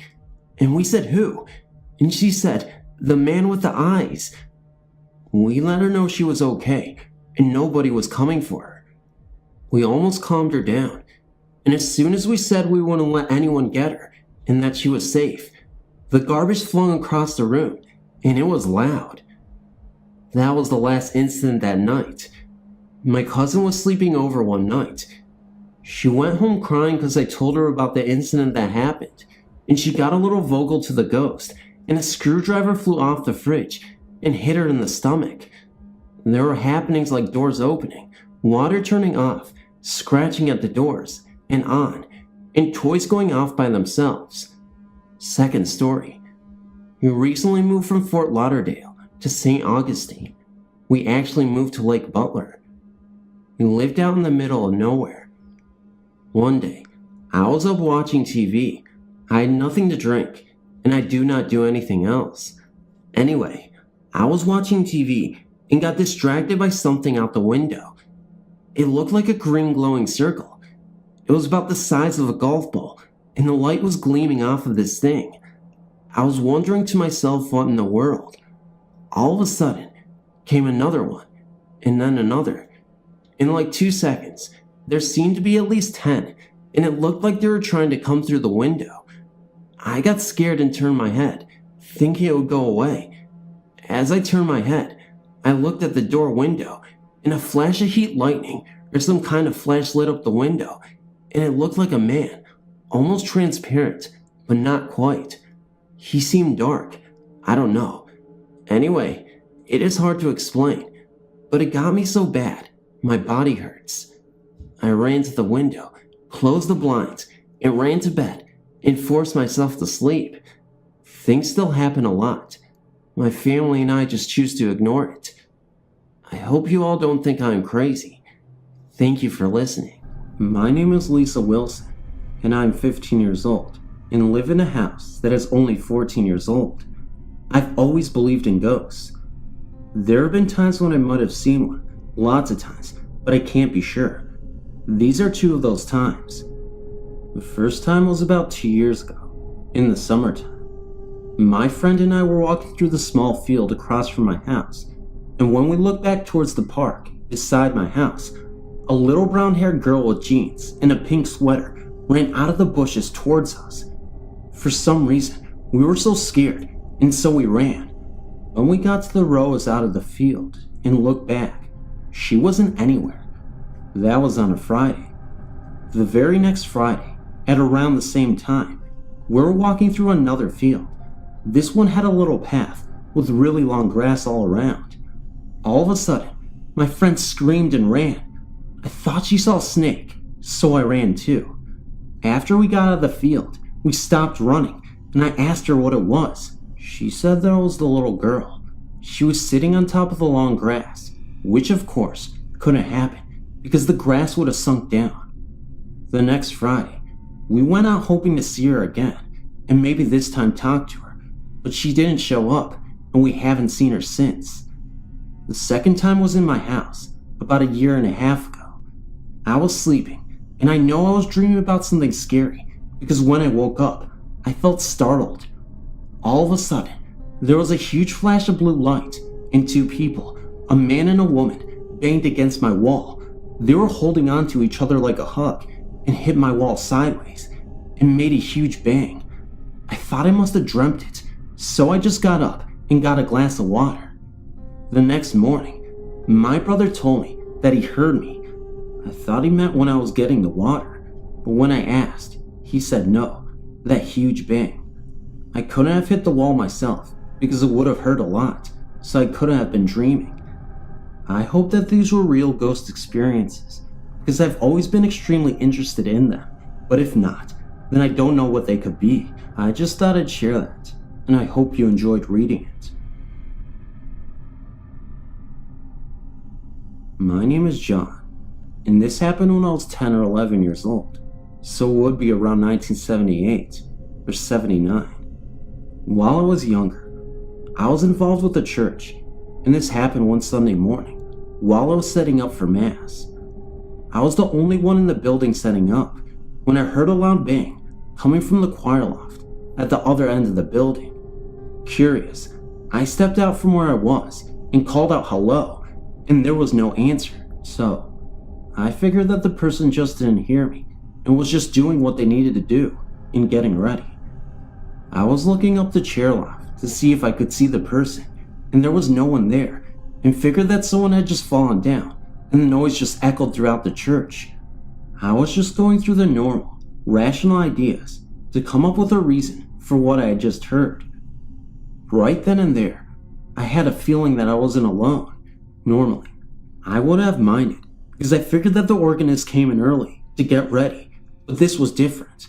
I had this uneasy feeling that not only was my life in jeopardy, but my soul was.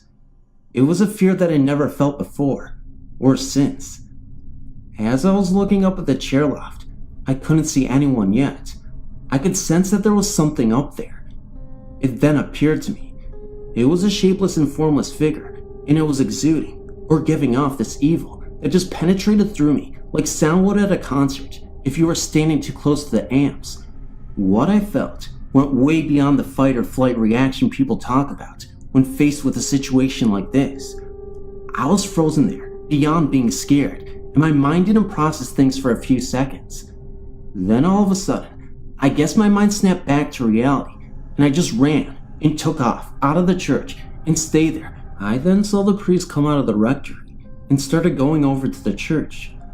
I didn't realize how far I ran until I started walking back to the church.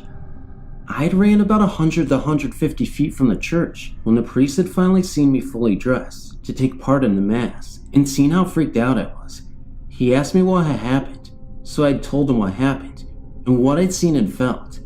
He tried to reassure me that it was probably my imagination, that it was an old church, and that it might have been just something falling or something mechanical. The thing is, I've been in that building long enough to know the sounds of the mechanical devices when they kick on and off. Another thing that I know is that my imagination wouldn't give me that life-threatening feeling of being able to tell me that there was something giving off such evil that reverberated throughout my body. I've always been a skeptical person, even since I was this age, and not only that, I've never let my mind get the better of me. I've never lost my faith in God and His advisory, and I feel that's what this one was. Some kind of evil spirit or demon, and since that day, whenever I went into that church, I always made sure that there would be someone else there so that I wouldn't have to come across that thing again. Then again, this wouldn't be the first time I've come across something like this. But then again, that's a story for another time. It's because of this situation that I became curious about the paranormal, and yet I still try to rationalize everything. When dealing with a situation like this, I believe that saying if you rule out the probable, all that remains, however improbable, must be possible.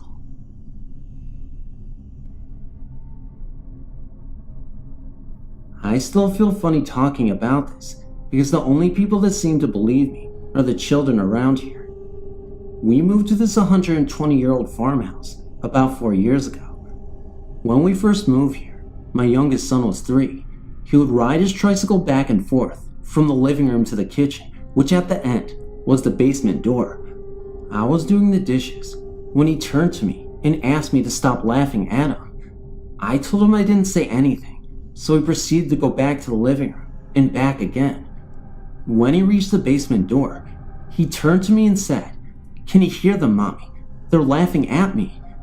I left it alone, but I never forgot it.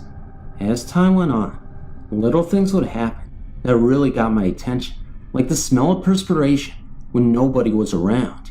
It would only last a minute or two, and would only be in one spot of the room. I would go to other parts of the room, but could smell nothing, until I went back to the original spot, and it would still be there. I would also smell it, as if it were just passing by in front of me, and then be gone. This continued for the next year, and then one day, I laid down with my son for a nap. It was about 1 in the afternoon. I would wait until he fell asleep, and then I would get up, but before I could move, our bed started shaking for no reason. It only lasted a couple of minutes. After that, things happened a lot. My 8-year-old started to get smacked on the leg when he was asleep. He would always come downstairs afraid after it would happen. I started getting nudged in my leg at night, like someone was trying to wake me up. I'm a very light sleeper, so I would wake up immediately and look all around my bed and my room, but nobody was there. One night, when I was sleeping, I felt something lay across my legs. I tried to move, but it was so heavy, so I started to kick real hard and crazy, and it went away. Again, nothing was there. My son was 5 when he asked me if I could see the man's work boots standing in my dining room. He would see black things floating by and asked if I saw them. He would describe them like shadows.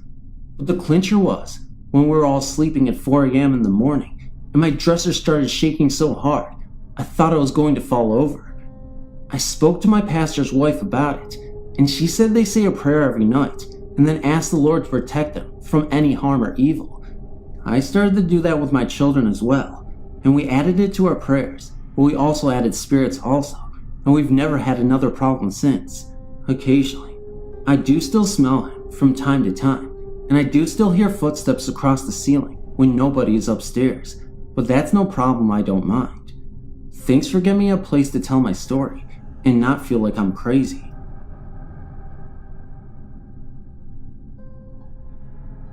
My friend's sister-in-law has had a lot of weird experiences in her house, and so have other people who have been there. I'm not going to go into detail about them, but I'm just going to list a few before she got her second dog, Harvey. The first one she had always used to run into the computer room in the middle of the night and just stand there barking. And when she got her other dog, Max, he also did the same, but instead, it was in the kitchen. My friend's mom was helping clean up one day when he heard someone scream in her ear. When she went downstairs, her nephew was the only one there, and he hadn't heard anything. Also, my friend's sister-in-law saw the shadow of the man out of the corner of her eye, and sometimes the kettle turns itself on and off. One time, I slept there for 2 nights, and I never noticed anything. I was even walking around the house in the pitch black dark to find the dog, and I still never noticed anything. Recently, she put the house up for sale because of everything that went on. My friend and her sister-in-law were going into town that morning. First, there was a man coming to value the house, so we went and sat there for 15 minutes. The man was just talking to her about the house when he heard this sort of dragging sound, and it sounded like the kettle boiling also, but we didn't say anything, just looked at each other and waited to see if the man would notice, but he either didn't or didn't want to say anything. When the man had left, we were just heading out the door, and we looked into the kitchen to see that the kettle had been dragged right forward to the edge of the counter. Whether it had boiled or not, I don't know. I work at the Days Inn at the airport in Colorado Springs, Colorado. I am almost positive we have a ghost occupying one of our rooms. I was taking a picture of the hotel for a website and brochure and had downloaded the images to the computer behind the front desk. The hotel facade had a few flaws, cracks here and there, so I thought I'd mask them with a Photoshop type program. To get a better idea where the flaws were, I made a negative copy of the picture to see what needed to be fixed. I zoomed in on a small crack in the Suco on the second floor, one room over from the lobby area. I zoomed back out to see how large this was, and happened to look at the glass in the window of room 207. There appeared to be an elderly gentleman looking out at me. I showed this picture to a few coworkers, and most of them agreed that there was someone looking at me. Unfortunately, now, housekeeping won't even clean that room if for some reason it gets rented. I have a few pictures from inside that room that I'll be sending as soon as I can remember where I put the discs. One pic is taken from directly outside the door and has an orb. The next is inside the room and has what I can only describe as a floating worm light. I suspect Henry, well, he's got to have a name, just likes it up there because it's peaceful. Few guests have complained about chills or a bumping noise, but nothing more than that. Still, it would be really nice to find out for certain just what is going on up there.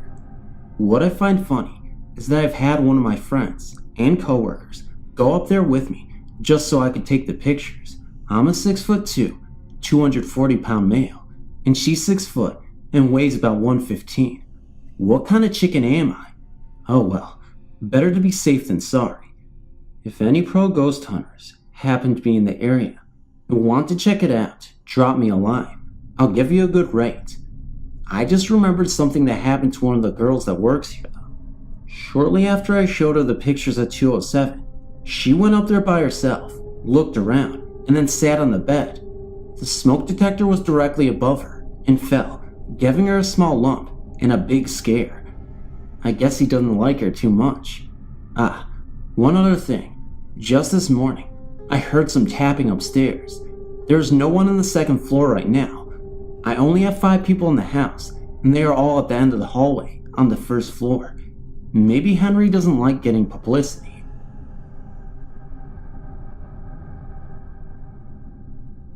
My house is haunted by something, someone. It's never really bothered me. It's nothing big. Doors opening, radio turning on and off by itself, footsteps, floorboards quake, noises in the attic. But as I said, it never really bothered me until about 4 months ago. I always wake up in the middle of the night, but one night, I woke up around 2:30 a.m. to a tight feeling in my chest. It wasn't so much tight as it was heavy, like a weight or something, but it wasn't all that. After a while, I couldn't get back to sleep, so I tried to put on my TV, only to find I couldn't move. When I tried to sit up from a glass of water, the weight on my chest got heavier. It was like someone was sitting on me, like a child, not moving, just a weight. I tried to arch my back, and the weight got heavier, and I couldn't breathe. I really started to panic and sweat. I was extremely scared at this point. I started to cry a little because I didn't know what to do. Then, all of a sudden, I felt a slight pinching on my right elbow, and that's all I can remember. I woke up the next morning feeling fine, just as I did the day before, although I had a red mark where I felt the pinch. I don't understand why on earth the ghost in my house will be sitting on me. Nothing has occurred since the normal phenomena, and an extra thing has started now. In the bathroom, we have a pulley light switch and a hanging mobile, and when you're in the shower, the light switch will start to swing, followed by the mobile, when there is no breeze whatsoever. I know it sounds stupid, but I swear it really happened. Thank you for your time. My life has been relatively free of paranormal occurrences, although one morning, at age 8, I experienced the much dreaded sleep paralysis.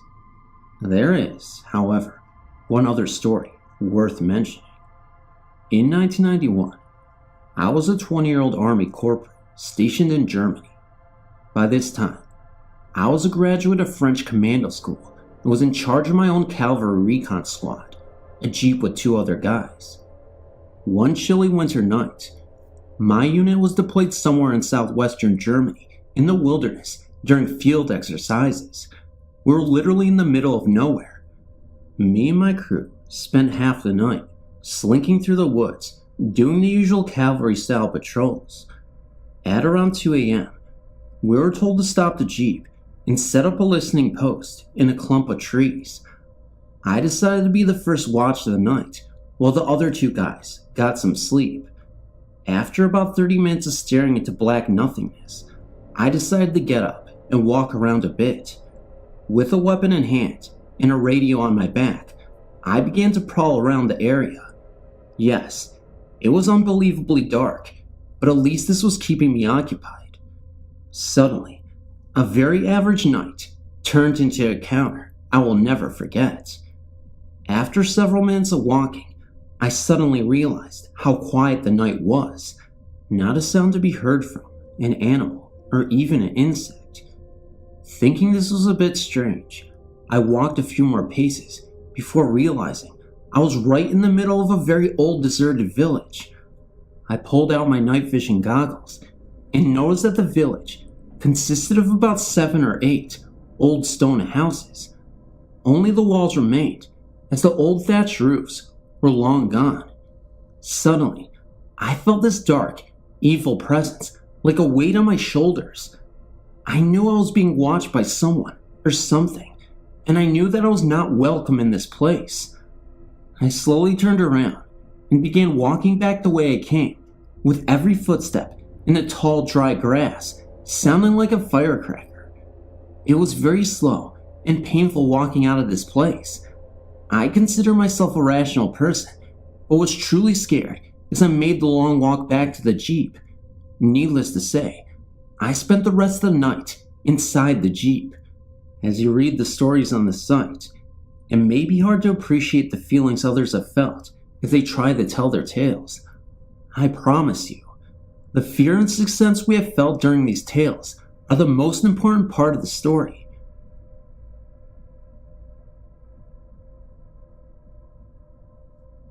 Hi, my name's Brooke. I work at an assisted living facility in Pennsylvania. I worked the 11/7 shift, so of course, there are a lot of stories about the place already. But besides that, I was wondering if the experiences I've had, as insignificant as they may seem or be, could be the activities of ghosts, or just my mind. Of course, I'm not the only one that claims to have seen things, but who knows? For instance, I'll just be walking around the building, and I constantly think that I see things, like out of the corner of my eye. It's not a definite thing, it's just a shape. It's either black or white. A lady I work with always sees black when she sees things out of the corner of her eye. As for me, I always see white. The forms are white, that is. Is there a reason she sees black and I see white? And today, for instance, I was walking and I was sure there was someone behind me. When I semi-turned around, out of the corner of my eye, I swore there was a figure for a split second, but it was gone. It scared me to death, actually. That is why I'm writing to you today, because today, that was the closest a form or figure has ever been. No one has ever died in this facility that I work in, but they have died in the hospital. The building has only been open for 4 years, maybe 5. I was just wondering if these could be ghosts, or just my eyes playing tricks on me. A lot of the residents say that they see a woman in white in their room, or sitting on their bed. I don't know how to explain or take that either, but I appreciate your reading. Thanks for listening as well.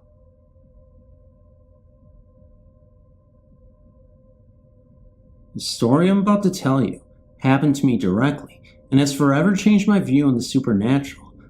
I would like to state for the record that I've always been a skeptical person who never believed in anything that couldn't be proven. Before my experience, I didn't believe in ghosts and had never given the topic a second thought.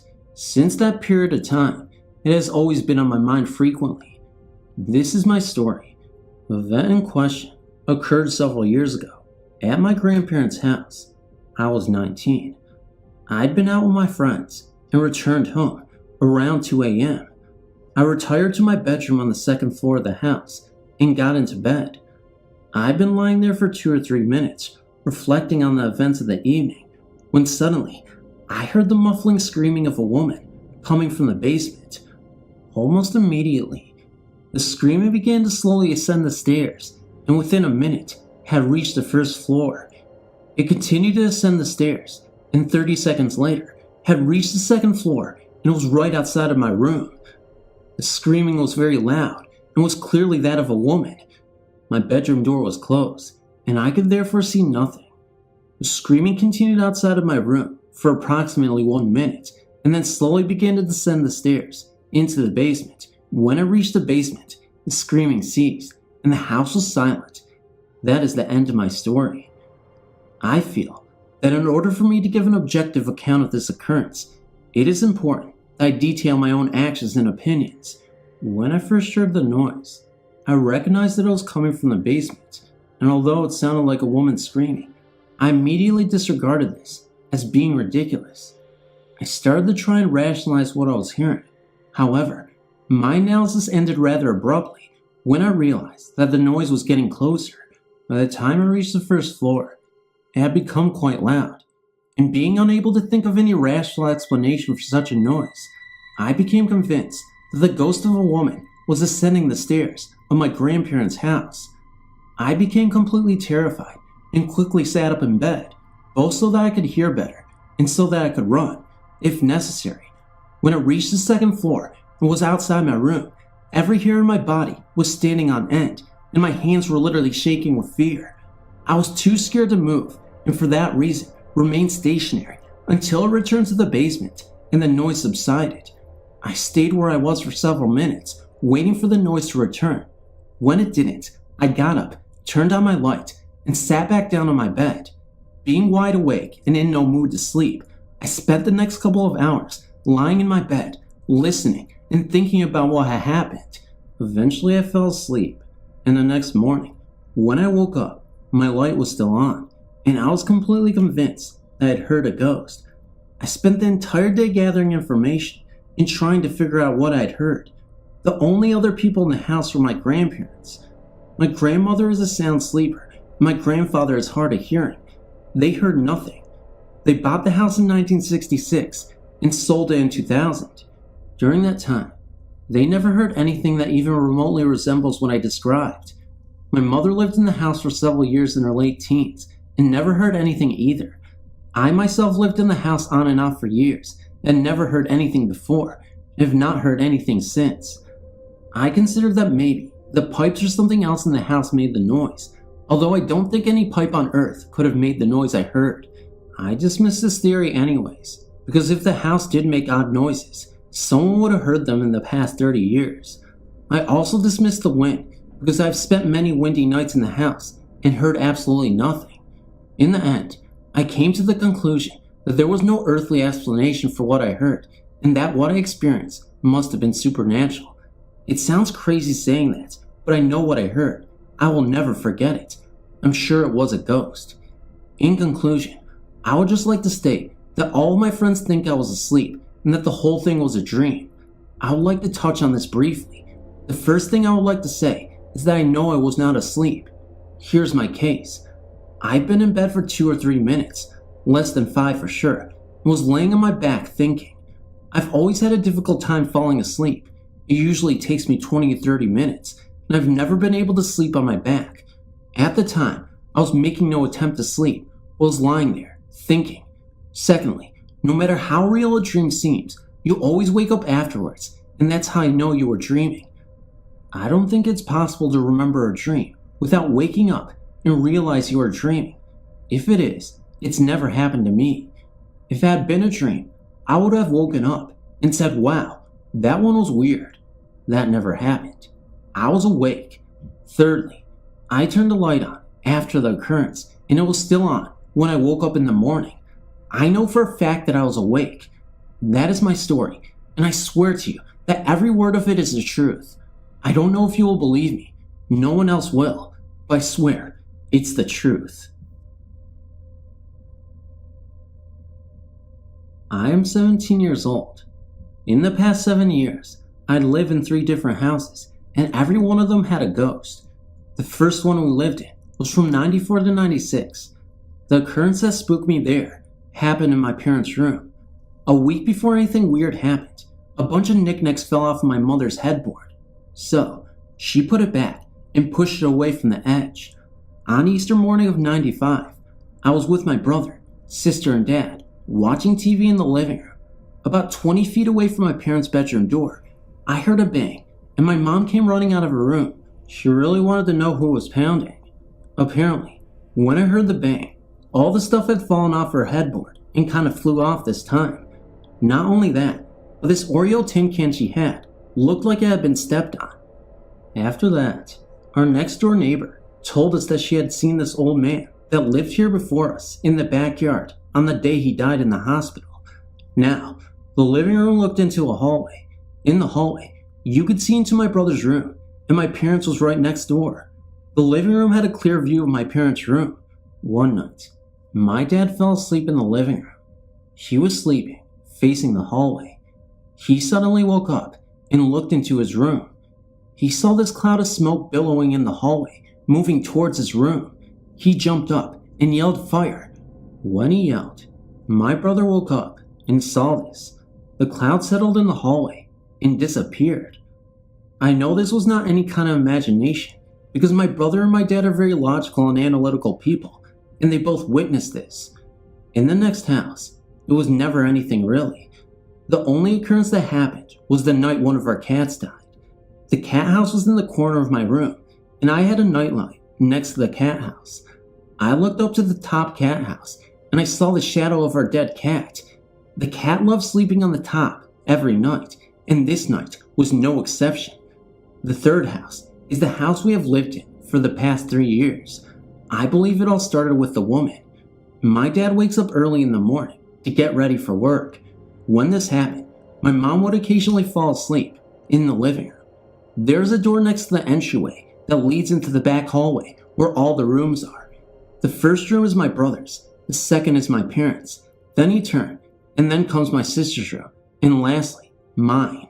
Now, on this morning, my dad woke me up and looked over. He saw the back of a woman and assumed it was my mom. He got up and went out into the living room and saw my mom sleeping on the couch. He went back to his room and no one was there. After that, I had an experience with a man. It was about 4 in the morning and I was suddenly woken up by the feeling of a large man tapping my foot. I looked up and no one was there. I have this ticker stuffed animal that I got for my birthday from my sister. At the time of my next story, my large dog slept in my room with me. He would sleep up against the door so I couldn't sleepwalk and open it without waking up. I woke up one morning and my ticker was nowhere, so I figured it rolled under the bed. I opened my door and it was laying outside of my door. About a year ago, my mom started sleeping out in the living room for health reasons. The wall our couch leans against is connected to my brother's room. We had a family friend staying in there while my brother was in boot camp. One morning, my mom woke up about 7 a.m. She heard a knocking on the wall between the living room and my brother's room. She thought it was just our friend when it moved to the wall behind her computer about 10 feet away. This is an inside wall and there's no way there could be any knocking. It then moved to the ceiling. She said it sounded like someone knocking. A couple nights later, I heard her banging in my parents' room. Their bathroom is across the hall from my brother's room. My bathroom is across from my sister's room, and the bathtub stalls are back to back. When I heard the banging, it sounded like it was coming from the wall where the shower head is, and they have a lot of shelves over there, so it would be impossible to bang as clearly as I heard. A couple of hours later, I heard shuffling footsteps in the hall coming from the bathroom. On 2 occasions, my dad has seen a streaking white figure that appears to be a cat, but we are not positive.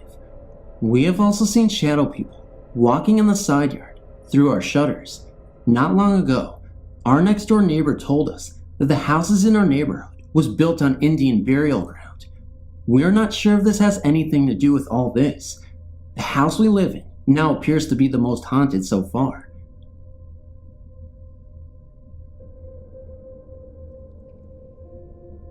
I'm 17 years old, and I used to live in an old house made in 1921 in Haverhill, Massachusetts that I know is haunted. One day, when I was 10, I was in my upstairs bedroom with my 2 sisters coloring. I think that's when it started. We were home alone when we heard the closet at the end of the stairs slide open. Then we heard it slide back. The sliding doors of the closet always made a loud rumbling noise when it was open. When we heard it that day, we didn't get scared at first because we thought my mom had gotten home from work, so we ran downstairs to greet her to find that nobody was home. We looked around and then looked outside to see if the car was in the driveway, but we were alone, or so we thought. We ran back upstairs to our room and grabbed shoes and hangers for the so-called protection. Then all of a sudden, we heard footsteps racing up the stairs, then back down. We never saw anything actually reach the top of the stairs, but they ran up and down repeatedly, about 10 times, then it stopped. We were so scared, we just sat there crying, waiting to hear more, but nothing else happened. Then, when I was 15, I was taking care of a dog, and when I brought it to the foot of the stairs, he froze and just stared at the top. I didn't think much about it, so I picked him up and brought him up the stairs to my room and closed the door. The dog then began crying, and he seemed to be getting nervous and uneasy, and he started scratching at the door. When I opened the door to let him out, he ran down the steps so fast that by the time I got out the door, he was gone. After that, many more things started to happen. I woke one morning to hear something or someone dragging themselves on the rug next to my bed. I was so frozen with fear that I didn't even look to see what it was. The cabinets in our kitchen would open and slam shut by themselves. I could also hear the silverware jiggling and slamming inside the drawers. There are even moments where the computer keyboard would also type by itself. I've also had my foot slapped and have felt something sit on me while I was laying in my bed. There are also too many noises and weird things to explain, and also creepy dreams. So I'm glad to be out of that house. Well, I would like to know if the house has some kind of history or if anybody died there. Last year, after we moved out of that house, our cousins were sleeping over and we were talking about our old house. One of my cousins, who slept over our house a lot, asked why our dad always walked up to our room and why he did it over and over without ever coming into our room. We told him about the day we heard the racing footsteps running up the stairs, and she got so freaked out. My other cousin also said she hated sleeping in our room because she always heard those same footsteps coming up the stairs but never making it to the top before it ran back down again. Now in our present house in Orlando, Florida, weird things have suddenly begun to happen. Noises, shadowy figures, and also short wide figures have appeared. I always seem to see something in the corner of my eye. When I turn my head to look, there is nothing there, and my sister felt somebody whistle and blow in her ear. Well, that's all I have for you for today. I hope you enjoyed this. Thank you for reading.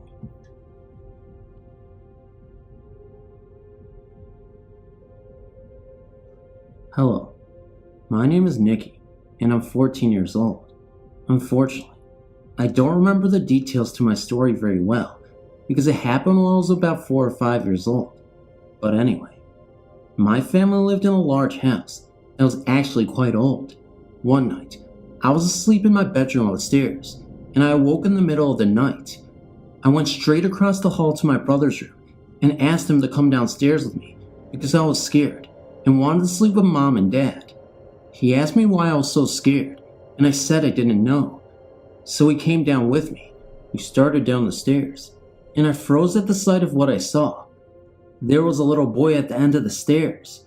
Now, this could have been my younger brother, but my brother was just a few months old. This little boy had brown hair and was just sitting at the bottom of the stairs. I wasn't scared, so we kept walking. We got into my parents' room, and I was getting ready to climb in their bed, and all the lights in the house came on at once. My dad woke up and checked the circuit breaker, but nothing was wrong. So he went through the house and shut off all the lights. Well, the next night, I saw the same little boy, and the same thing happened again. This activity continued for a few more days, and my parents checked out some information by the guy that lived there before. He said a little boy around the age of 5 died because he was very sick. He died in the middle of the night in his sleep, and a few hours before he went to sleep, He turned all the lights in the house on because he was afraid of the dark. I've never seen anything since, even though I've moved several times. I always somehow sense when there is an unknown presence around them. I'll always remember that night. I've since been afraid of the dark, though I hate to admit it, but it's not like anyone is going to criticize me for it. Honestly, never, ever in my life, ever thought I'd be writing to you. My name is Jackie, and I am 19 years old. I live in Saskatchewan, Canada. I found out about your website on the radio. I was listening on Halloween, and they said that this was the coolest website to go on. I started reading the stories in my spare time. Right now, I'm about halfway done the second page. I haven't been reading much for about 2 weeks. Well, anyway, here goes my story, and I speak nothing but the truth. Last night, I was hanging out with my friend at her house, and my boyfriend called and said Grandma was feeling very sick, and that my dad and Mom wanted me to spend the night there in case anything happened. So I called my grandma, and she told me that she was going to bed, and that I didn't need to rush over. She said she would leave the door unlocked, and I could come in at any time. I got to her place about 12 a.m., and I stayed up until 1:30 a.m. Then I went to bed in the room across the hall from her. It helped me that I could hear her breathing, because then I knew she was okay. I woke up in the morning, and my arm was numb because I had been lying on it. I woke up and started to shake it out. I opened my eyes and looked up. The blind was almost shut, but I could see out the last 2 inches that it was getting bright out. Then I got a weird feeling because I couldn't hear my grandma at all. I also couldn't hear her up. I was just thinking, I should roll over and look towards the door and the clock and see what time it was and get up and check on her. Just as I was about to roll over, and by this time, I was very awake, a cat jumped up on my bed. I did not see it. I was facing the window with my blankets over my head. It jumped up just behind my knees. My grandma does not have a cat. I knew right away that it was Slippers, or as my grandma likes to say, good old Slips. Slippers died about 15 years ago. Well, anyway, she jumped up on the bed and walked up to my shoulder and laid down on my upper arm. I totally felt that. I was thinking, no way, this is not happening to me. I was totally paralyzed. I couldn't open up my eyes or even wiggle my fingers. Then there was a very loud, sort of rushing noise in my ears. It was like a cross between a blank TV station and the furnace times 100. I was not paralyzed with fear because up until now, I wasn't scared. Then when I couldn't move, I felt totally terrified. I thought maybe something had happened to my grandma in the night, and this was a way of saying goodbye or something.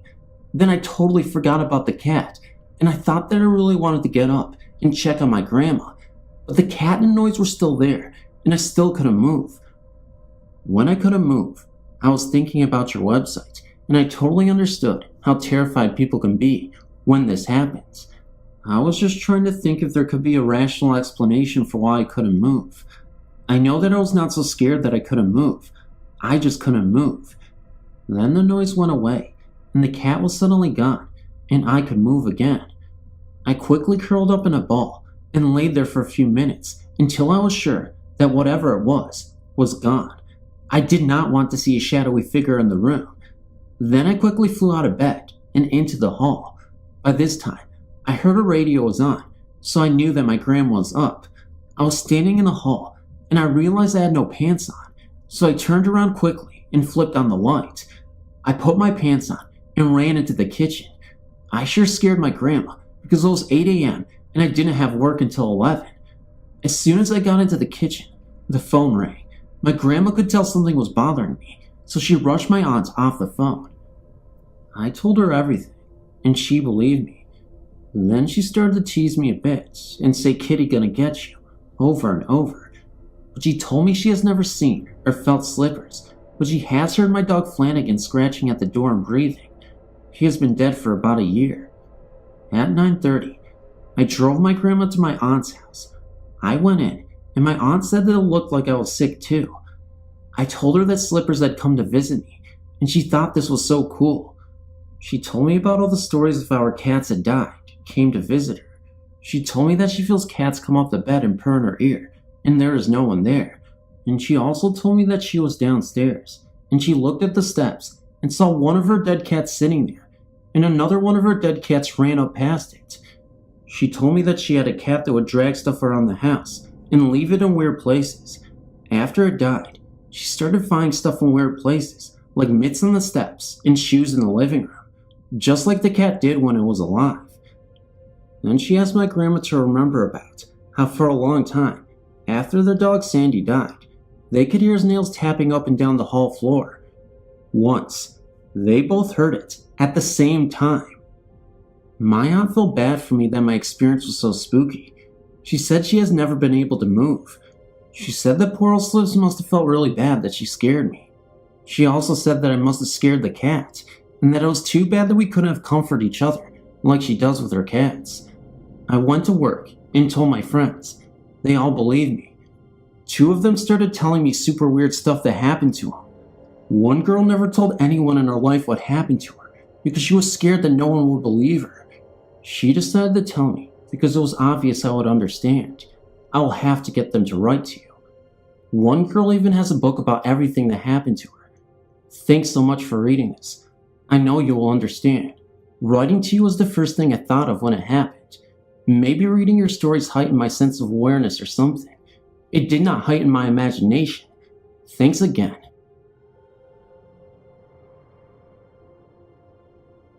I live in London, Ontario, Canada. I moved into a complex near the beginning of September with a very, very tiny history altogether. The complex itself is fairly new, and as far as I've been able to find out, only has had 1 death, and the house it happened in has no report of any mysterious incidents. With my stay at Unit 40, I've experienced a couple of things that seem quite odd, and I'm not alone. My mom has experienced a few things as well. All that has seemed to happen seemed to be directed towards the entire family, where in contrast to your story, the spirits seem to be focused on you. The things that have happened have not been harmful or even seemingly of evil intentions. If there is a spirit at all, it seems to only want to be recognized as being there. I picked up the feeling of someone being out of place, first I think. It all started with the basement door. Someone will close it tightly and go upstairs or to another part of the house. But whenever someone returned to the door, it would be open only 1.5 inches every time. At the top of the stairs, on the upper floor of the house, there is some sort of a wall that is only about 4 feet in height. Whenever standing there, I would get the odd feeling as if I was standing in someone else's place. Sometimes to the point of feeling nauseous or overwhelmed with an intense throbbing in my muscles. When informing my mom that I felt someone or something was also with us, she sort of shrugged it off.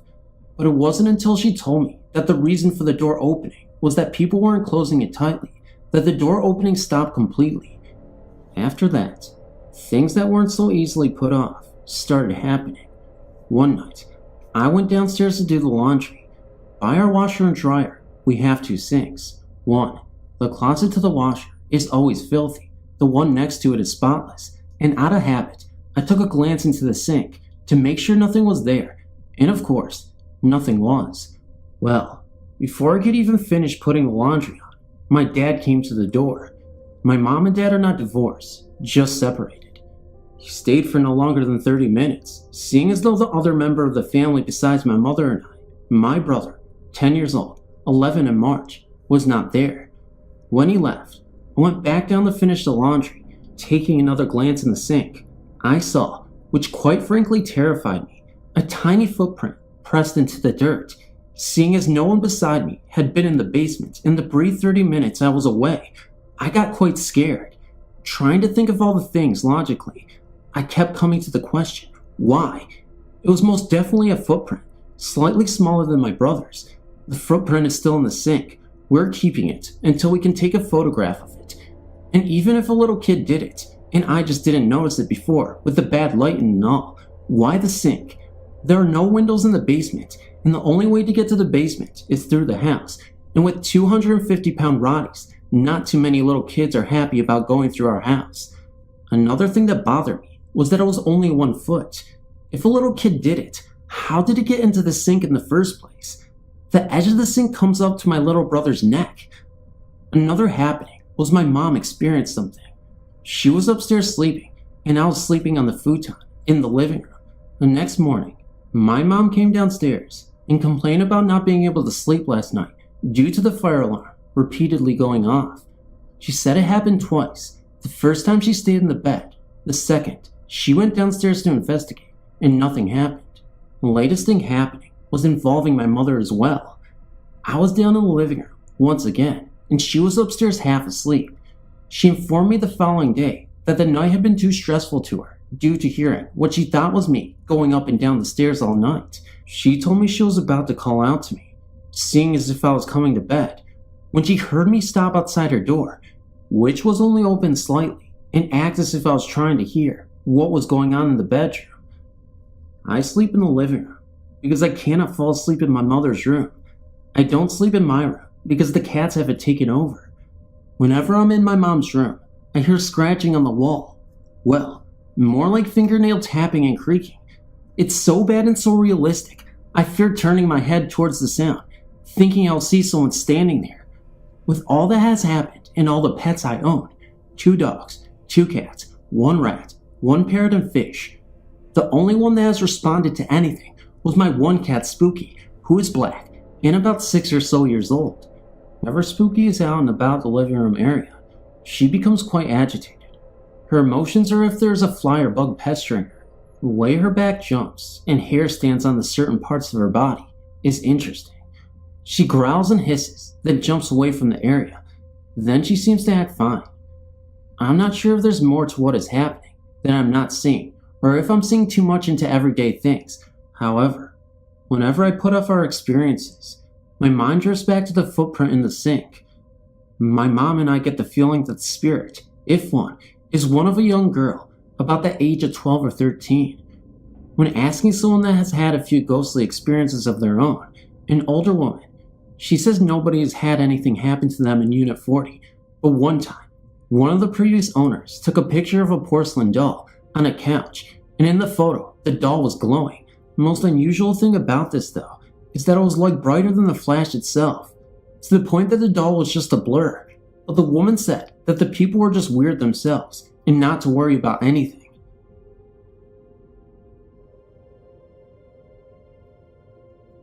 My cousin, Brian, and I were extremely close for as long as I can remember. He was about 12 years older than I am. He would go camping with my family a couple times a year and play Santa for me during Christmas. I have a lot of great memories with him. In October of '92, Brian died of a drug overdose. My family suspected that he'd been using drugs because he wasn't as involved with family like he had been, stopped going camping and spending Christmas with us so he could play Santa. He was very into boxing and was pretty popular among people in Scranton, Pennsylvania.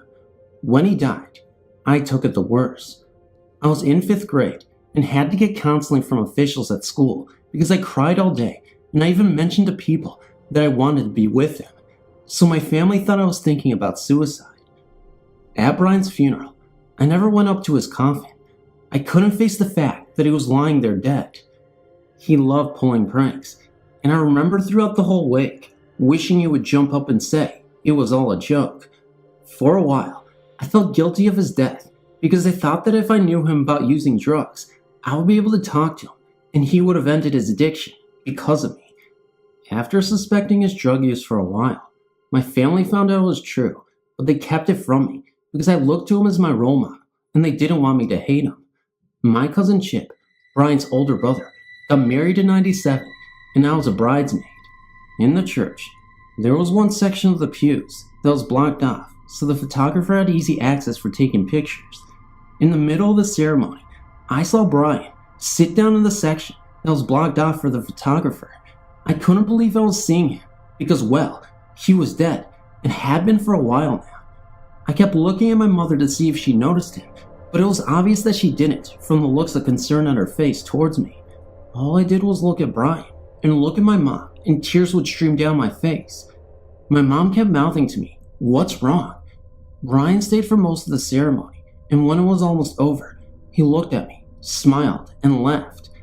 After ceremony was over and the bridal party had ended, I ran out of the church, hysterical crying, but I did so that no one noticed.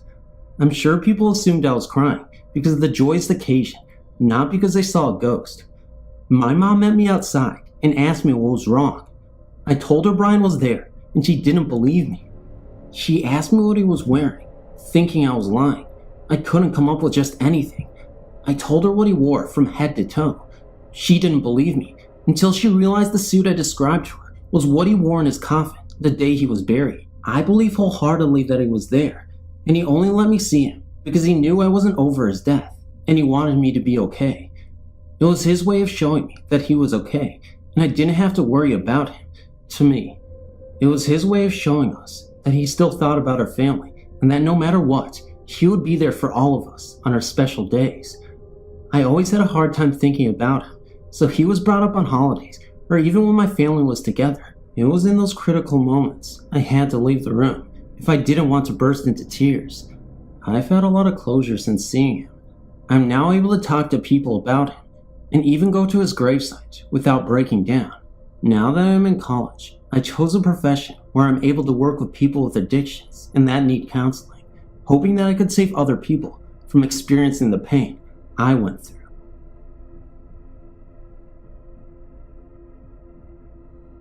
An online friend of mine sent me her site when I told her about the experiences in the home I now live in. I find it so interesting, the work you are doing. I'm always afraid that people will think I'm crazy. I'm 47 years old and live in a home that was built in 1955. So many unusual things happen in the home. Whistling in one bedroom, a strong smell of perfume, and a white shoulder, even in my guest bedroom. The constant thinking someone's coming down the hall, day and night. The whistling is always early in the morning. The most eerie, unusual experience I had was when I was playing the piano. The hymn, Amazing Grace. It was as if someone had opened the back door and was standing in my living room beside me. Even the dog refused to go to the back hall and in the room, something she had never done before. Late, I told the daughter-in-law about the experience. She said that was the doctor's favorite tunes. I also asked her if he whistled a lot. She said, every morning. The house was lived in by he, his first wife, his second wife, and his sister. He died in the master bedroom. The first wife died in the middle bedroom, and the sister-in-law died in my now computer room. Her scent, of course, white shoulders. I moved to this town. The house been on the market for 4 years because of its reputation. Nothing bad happened. In fact, it is rather comforting sometimes, but at times unexpected. The really only bad thing that happened was that one of my Civil War plates, collector's plates, came crashing down while the others were still fine. I guess the doctor really can't stand liking General Grant. Anyway, thanks for letting me share my story.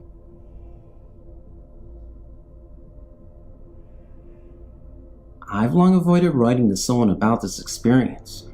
Reason being is I'm a skeptic and don't want to rush to judgment. To this very day, we have no idea what caused the ruckus, so anything is possible, I guess. The experience actually happened to my mother, not me. I tried to recall it to the best of my memory from what she told me. This happened over a year ago, May of 1999. We had moved into a brand new house. No one else had ever lived in it, and it was a newly developed area a month before. One morning, I got up as the norm, getting ready for work, and waiting for my mom to finish. All of a sudden, very unlike her, she poked her head out really quick and asked if anything fell or broke in my room. I told her that everything seemed fine, nothing out of the ordinary. Then, all of a sudden she blurts out that we must have a ghost then. I must have gotten pale. Reason being is since moving into our home, I've gotten back into looking up info on the supernatural. That's how I even came across this site. In fact, the night of the incident, I've been reading stories, looking at photos, etc. It just felt like a really weird coincidence. Anyway, I asked her what had happened. Apparently, the night before, she had her back to her doorway, reading a book in bed, trying to fall asleep. I was already fast asleep in my room, with the door closed, when all of a sudden, she heard a massive crash. I'm an extremely sound sleeper, so I never heard it. She jumped out of bed, thinking her cat had knocked down a plant or something. He was constantly getting into things. When she came out, she looked all over and couldn't find anything wrong. Since the weather was nice, I knew she had her window open and asked if maybe it came from outside. She said she had thought of that, but the noise came distinctly from inside the house. She said it didn't sound like it came from the way of the window. We also didn't have anything outside that would have caused the noise. Our garage is full of all sorts of stuff she brought back after father passed on. Grandma was gone a year before him. I thought maybe something crashed in there, which to be honest, would surprise me. We had stuff packed in there as well. She said maybe so, though she was still doubtful on it. But still, the noise was extremely loud, and she remembers that, to this day. Since then, we've been in the garage milling around, and never have come across anything down or destroyed. We never have figured out the source of the noise. We've never had any other experience happen since. I'm still very skeptical as to what happened. I'm going to tell you about a ghost that I'm pretty sure is haunting me. Her name is Nellie Ellen. I've never actually seen Nellie Ellen, but I can really feel her presence. It started when I was about 5 years old. I had one of my friends over, and we were sleeping in a tent under the skylights. My friend woke up at about 2 a.m. in the morning and said she wanted to go home. She was sweating profusely and was very pale. I got scared, and I asked what was the matter.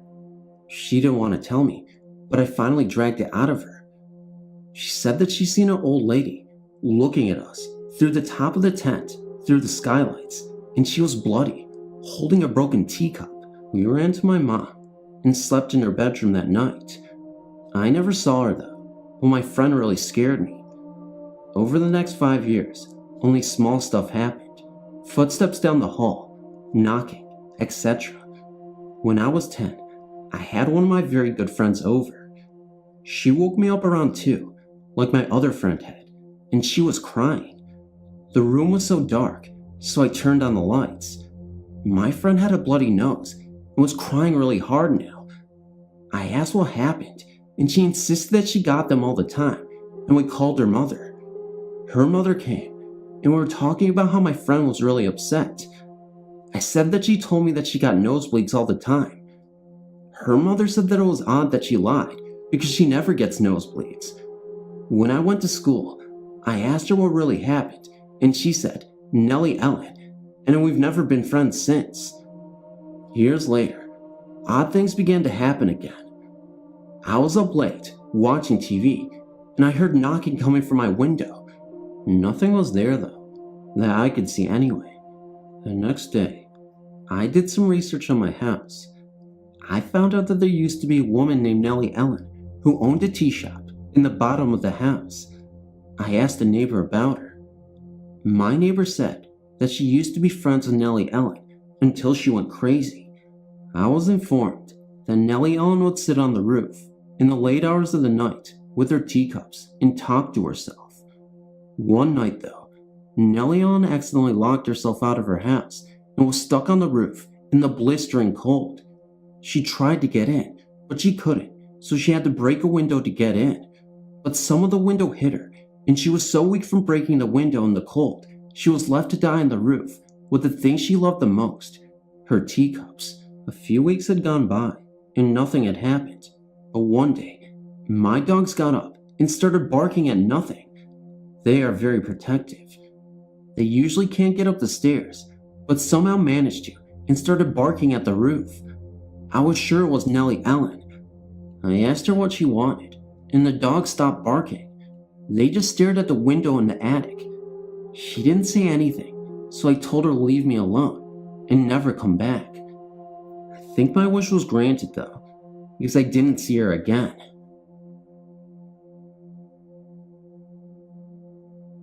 The Yellow House on Elm Street in Kansas was home to a restless spirit that had died from illness in the bedroom upstairs.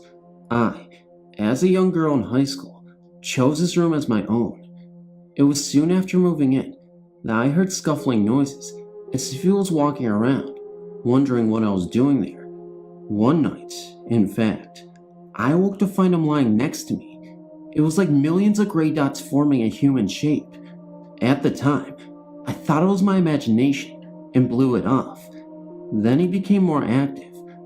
I could hear a slamming of the back door and someone running up the steps, and then you could not hear anything else after a big stomp at the top of the stairs. One night in particular, I heard a stomp outside my bedroom and then a scuffling of someone walking slowly. It came to the right side of my bed and stopped, then to the left side and stopped. Then it went to the end of my bed and stopped. At the same time, my heavy curtain flew out over my bed, straight as an arrow. Needless to say, I was scared out of my wits. I knew I had to do some research and find out what needed to be done to lead him to the other side. I went to the library and read up on everything I could. I asked around town and found out his name and that he had died in my room. I then decided to talk to him. I said, "Maynard, you need to go to the other side now. Your work here is done." I cannot remember how much time lapsed, but one night I heard another thump in the hall outside my room, but this time an elderly lady was leading an elderly man from the hall into my closet. I watched them without any fear at all. It was such a peaceful thing to witness. Someone came to lead Maynard home. I'm now 47 and still remember this so well. My father lives in the same house, and I do not feel any presence there now. I will add a PS. When I first moved there, a man's wedding ring fell from the top of a door and rolled across the floor to me. At the time, I was a romantic and said, "I will marry the man who fits this ring." I still have this ring, and since it is so large, no man has ever been able to wear it.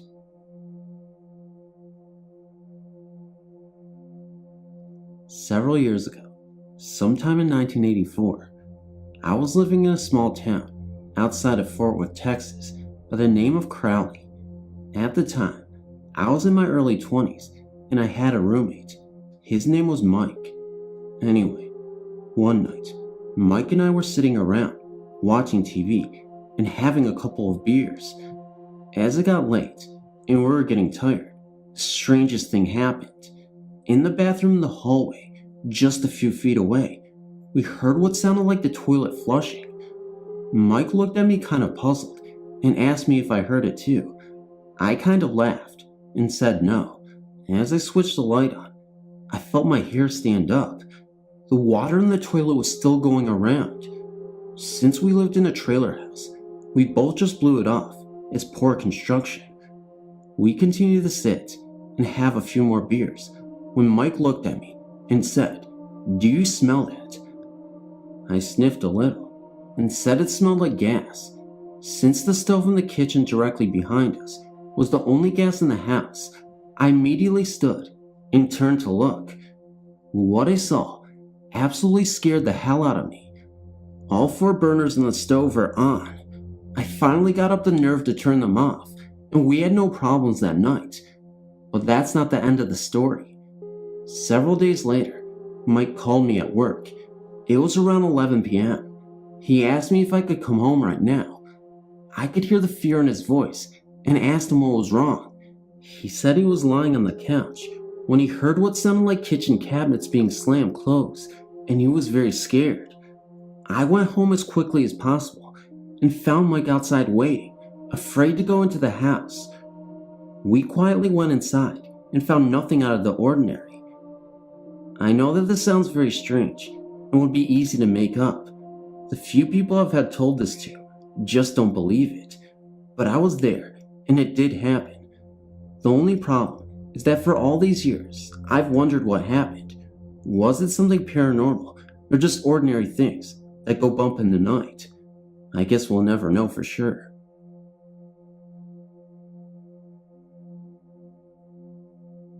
This is not as complex or as interesting as other stories, but very real nevertheless. I was working as a janitor in a restaurant in the Sacramento, California area in the 1980s. During this time, I bought some books on ghosts and hauntings, to include one book called Poltergeist, which gave detailed accounts of numerous poltergeist cases. It was with this book that I had left laying about the house, and then one of my older brothers noticed. He pulled me aside to warn me that I should be careful with what I was messing around with, because, in his words, messing around like this is like knocking on the gates to hell. In light of the fact that he experienced, ironically, while also working as a janitor, a very disturbing encounter of his own, I took this warning seriously. So one night at work, shortly after my brother's words had gotten the best of me, and I had put the book aside, I was busy cleaning the dining room carpet. The place was closed, and the only ones in the building were 2 other janitors, and myself. Picture a Denny's-like place, with the cook's line adjacent to the dining room, a larger kitchen and back, and an upstairs with a storage room, an office, and employee restrooms. I had completed about 2/3 of the carpet, utilizing a big, rotary-style, industrial buffer. It was 4 a.m., and I'd parked the buffer and the cleaning items with it, in the middle of the non-smoking area, away from any tables. I turned and headed for the cook's line, where one of my coworkers was busy cleaning. We exchanged words, commenting that it was time to take a break and make something to eat. He was looking at me as I approached the sandwich side of the cook's line. Then, about 15 seconds after I'd left the buffer, there came the loudest bangs that I've ever heard, indoors. 3 heavy raps, bang, bang, bang. It sounded exactly like a giant fist had pounded down on one of the dining room tables. It hit the table so hard that I could hear the silverware rattle. The hair on the back of my neck stood up. I spun immediately around as the sounds came from where I just left, the buffer in the non-smoking area. I saw nothing and spun around back to around my coworker. "What was that?" I asked. "I don't know," was his answer. I thought that was strange, since he was looking in the exact same direction of the noise. To this day, he maintains that he's seen nothing. I immediately went over to see if the buffer had gone off on its own and banged into one of the tables. To my amazement, the buffer was as I left it. I expected to see one of the tables. These are your heavy, wooden tables, tipped on its side. All the tables in the section were okay. No silverware was disturbed. We immediately searched the building, armed with knives and cooking utensils, for the elusive visitor. No one was to be found. We tried, but could not even come close to duplicating what the 2 of us agreed was a banging on one of the tables. We could barely get the silverware to rattle. This was way beyond what any person could accomplish and get away with without either of us seeing him. I would say that if we took one of these tables and dropped it from the roof onto the parking lot, it would still not be loud enough. Sorry, but I cannot say that I smelled something, saw shadows, or heard voices. I ditched the books after that, all except for the one called Poltergeist.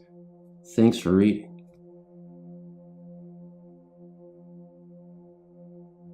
I live in Hawaii, and there are many different types of ghosts here. We even have our own tour of the most haunted places on the island, where I live, Oahu. Every year, my family camps down at the beach for the Labor Day weekend. In 1992, my boyfriend and a close friend of my cousin's joined us for the weekend. The place we camped had a lot of ghost stories. The beach and all around it was said to be haunted. It did not help when that year, a person was found murdered only a short distance from where we were camping. My boyfriend and our close friend had to work and were coming down to the campsite one night. My cousin and I were on the beach relaxing, waiting for them to return. When they got back, we made a fire and sat around talking.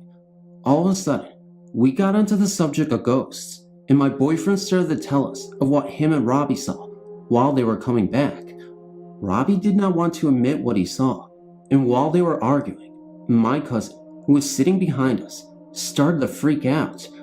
All of us, thinking that something horrible had happened, turned all of our attention to her. She said that she saw a guy floating on the water, and he told her that she should be very afraid. After we had calmed her down, my 2 cousins and I had to go to the bathroom. Upon returning from the bathroom, we were all talking and did not notice our shadows. I was in the middle of my 2 cousins. Our shadows had a slight outline because our backs were facing the light. My cousin stopped all of a sudden, and we looked down at our shadows. Next to my cousin stood a shadow of a man. This shadow was lighter than ours and did not have an outline. Nobody was by the bathrooms except for us. I tried not to panic, but both of my cousins ran and left me there for a brief second by myself, and then I started to run. All of us grabbed onto each other, and we did not stop until we met up with the guys and told them what happened. That same ghost haunted us for about a year. Sometimes, still to this day, he will come back on the same night when we first met him.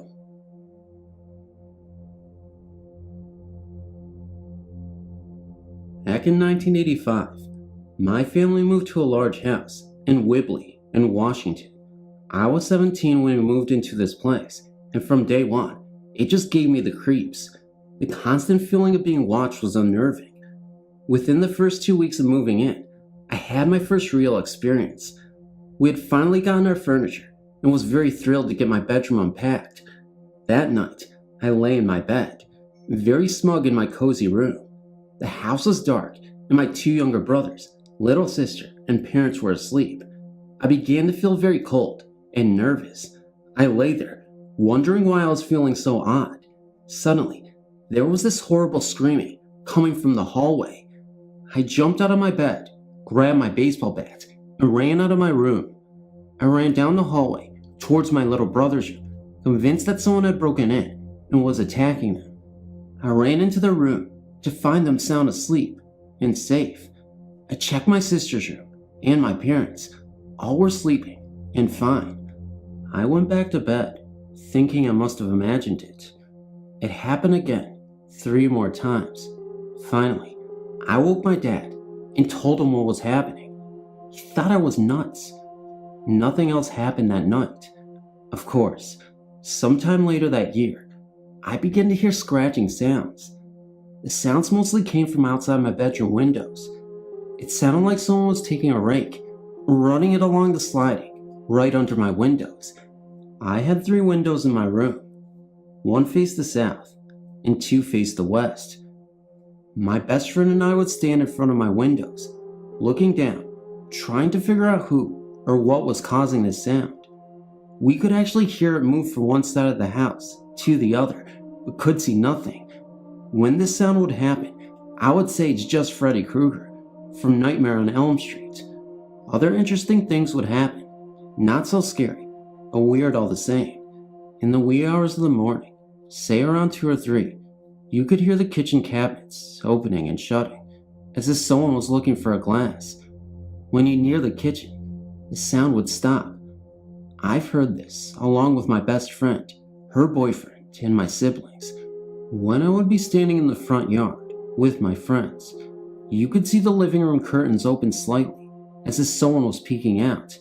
This would happen even when none of my other family members were home, so I know it wasn't them spying on me. My friends would point it out to me. Who's watching us?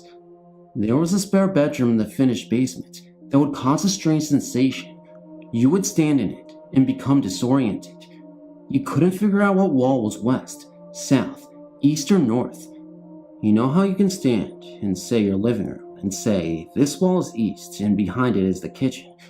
In this room, you couldn't pinpoint any landmarks behind the walls, and you would become dizzy.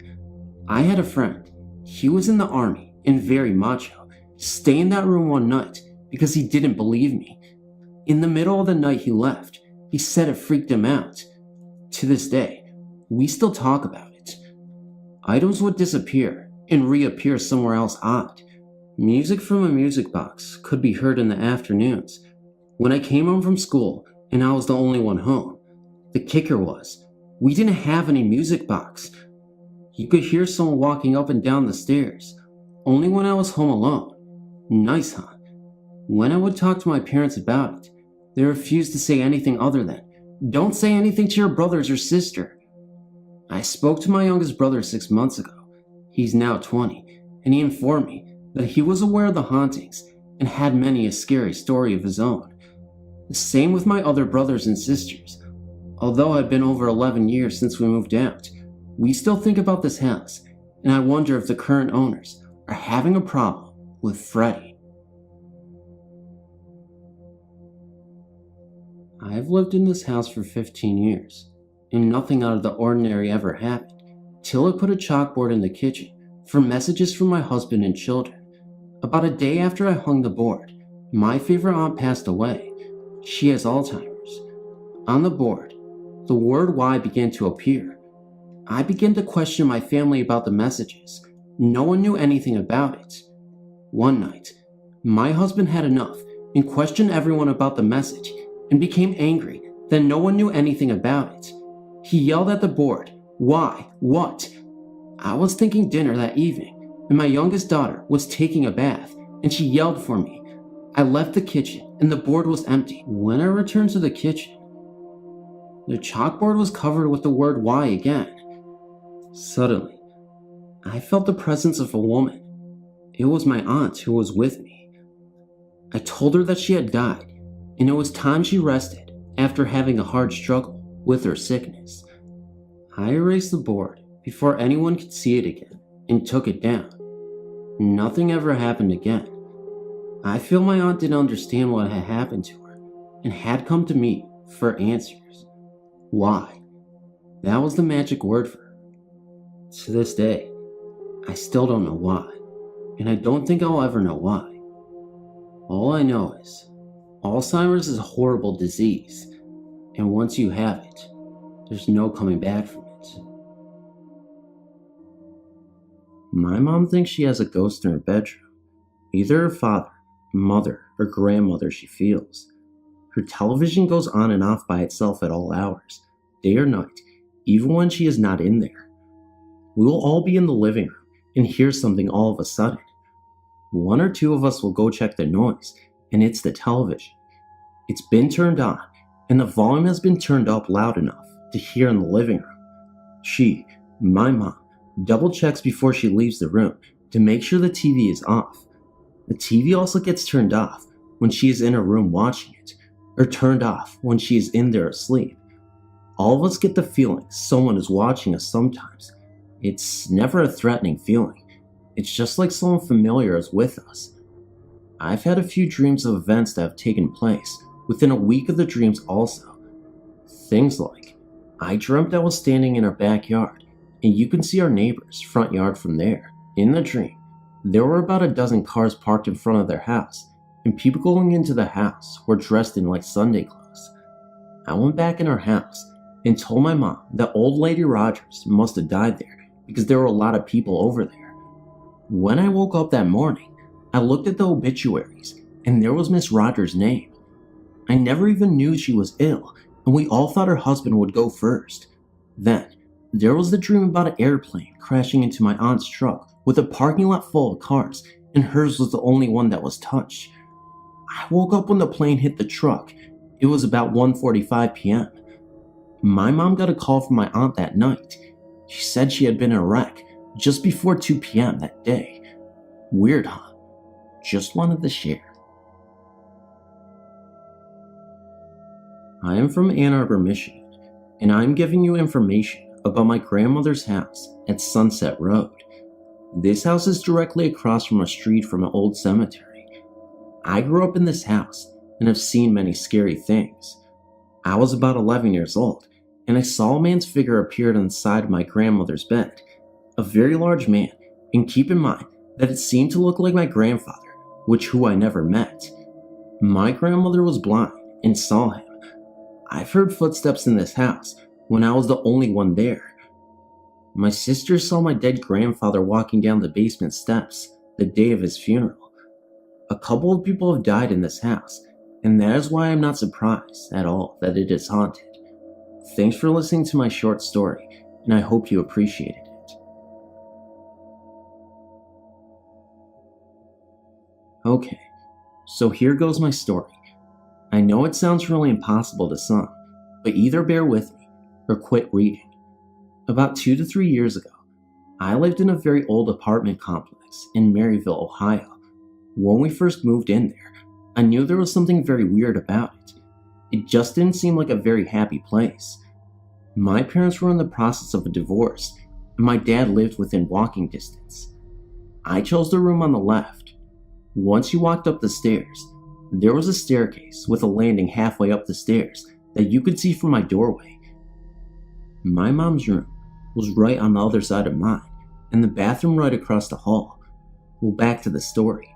So I was being babysat by my best friend's sister, and we were downstairs listening to music, and suddenly, all the lights and music went off. We figured the power had just gone out, so we just started talking. After about 10 minutes, the TV came on, and it was all static. Lately, I had been seeing a man in a black cloak run from our kitchen out the back door, and I looked over, and I saw it again. Nobody in my family believed me, so I looked at Constance and asked her if she had seen that, and she said yes. So we were a bit freaked out and decided to go upstairs. At about 3 in the morning, Constance went back to sleep, and I stayed up because I could have sworn I was hearing people downstairs and that the stairs were creaking. I turned to switch the stereo on. The power had come back by this time, and I heard a voice right behind me. It was a guy's voice, and it said, "Don't scream and don't be afraid." I slowly turned around, expecting to see a guy with a rope or something, ready to tie me up, but there was nobody there. I quietly asked who was there and where they were, but nobody answered. Constance was babysitting for a week. I decided I had imagined it, so I just decided to go to bed. The next night, we were watching a cartoon in my bedroom, and I heard the same voice. I turned the TV off and asked Constance if she had heard that, and she said she heard a man talking. So I asked who was there, and they were there again. This time it answered me. It said its name was Willie, and that he wanted to be friends. He said he was sitting right beside me. I turned to look, and I couldn't see him. Will said that he was my guardian angel, so I wouldn't be able to see him. I think it was a mistake, but I agreed to be a friend, so me and Constance talked to him for the remainder of the babysitting stay. After about a month, things started to turn for the worst. I had a problem with one of my friends, and I told Willie, and he, or it, asked me if I wanted him to hurt him. And that was when I decided he wasn't very friendly, and asked him to leave. That night, I had my friend that had made me angry. We made up, spent the night as a way to say I forgive you. Well, I thought something might happen, but I took my mind off of it. At about midnight, we decided to turn the TV off and just talk until we fell asleep. I heard something on the stairs and went to look, but I couldn't see anyone, but I thought I heard my name and Willie's voice, so I went back to my room and shut my door. Right after I shut my door, I heard someone laughing, and this freaked both of us out because my mom was at the neighbor's house. I ran over and locked my door, then ran back to my bed and grabbed my baseball bat and stood by my closet, ready to hit anyone who came in. Then, my doorknob started shaking and my door rattled violently. I seriously thought I heard Willie's distinct laugh, so I hollered at him and told him to go away and never come back. Right after that, the door stopped, and we both vowed to never tell anyone who knew what happened. Of course, if we seriously considered it first, then we might tell someone. But seriously, are we nuts? Am I nuts? Thanks for reading. I wanted to tell you some of my personal experiences that happened in Randallstown, Maryland. There's a Job Corps center on Old Court Road. It is technically considered Woodstock, Maryland. The center is called Woodstock Corps Job Center. I was a student, as well as a residential advisor, at this facility from 1995 to 1996 as a student. In 1998 to 1999, residential advisor. Anyway, this is a huge mansion-type building that currently houses up to 550 students. It used to be a monk monastery. There is a graveyard for the monks that still sits at the entrance of the center. Well, when I was a student there were a lot of strange things that would happen, but we had one that was widely known around the center. He was called the Black Monk, not because of the color of his skin, but because he had no face, and under the hood of his cloak, you could see only black. He used to walk around the center at night. If you woke up in the middle of the night and looked out your window, you would sometimes see him on the grounds. The next experience is that there is a dorm called Columbia. All the dorms are named after surrounding towns. That was the dorm that I lived in. There used to be an extension to the dorm that you could access through a door at the back of the lounge. The entrance to that part was always kept locked on the upstairs section of the dorm. This section of Columbia burned down sometime in the 80s. When the dorm caught fire, there was a 16-year-old girl who perished in the fire. She has been seen many times in the dorm lounge.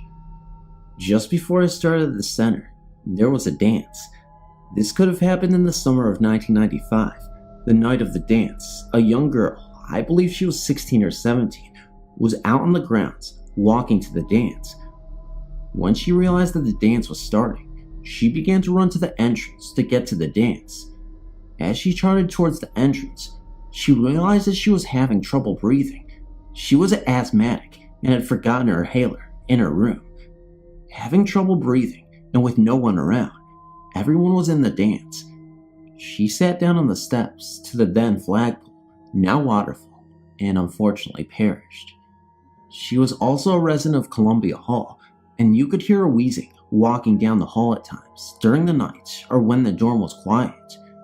Now, when I was a staff member there, I was placed in Columbia Hall as staff.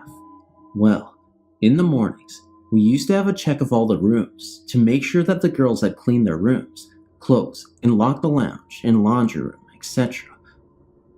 One morning, while I was up there, I would always start at the far end of the dorm, checking rooms, and the laundry room was about midway down the hall, and the lounge was at the end of the hall.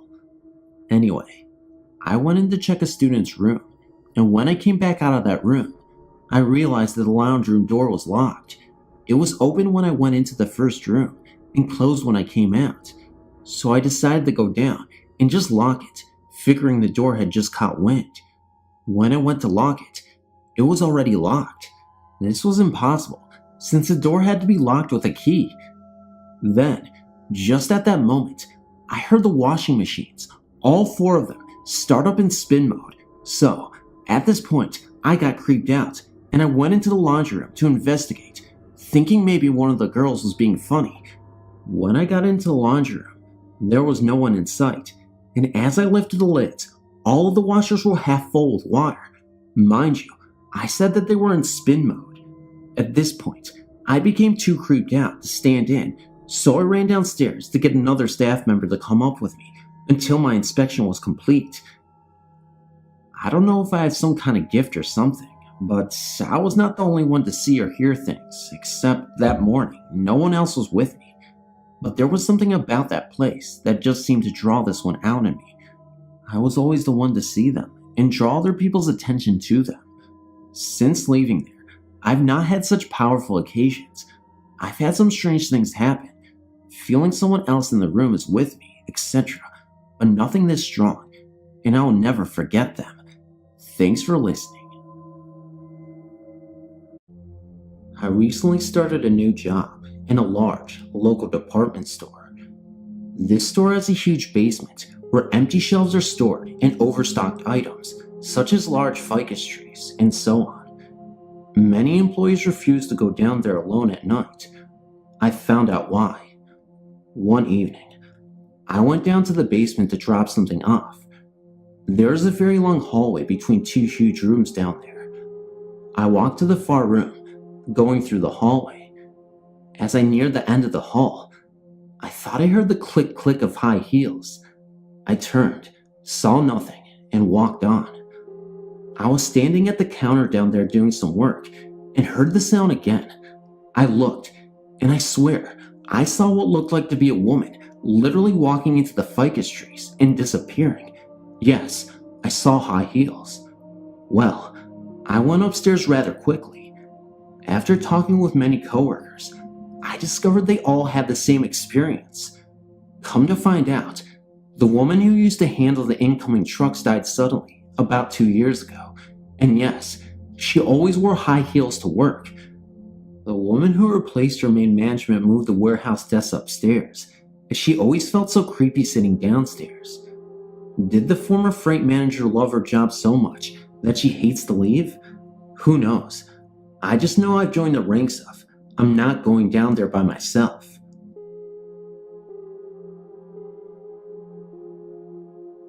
In 3 months, my husband and I will have been married a year.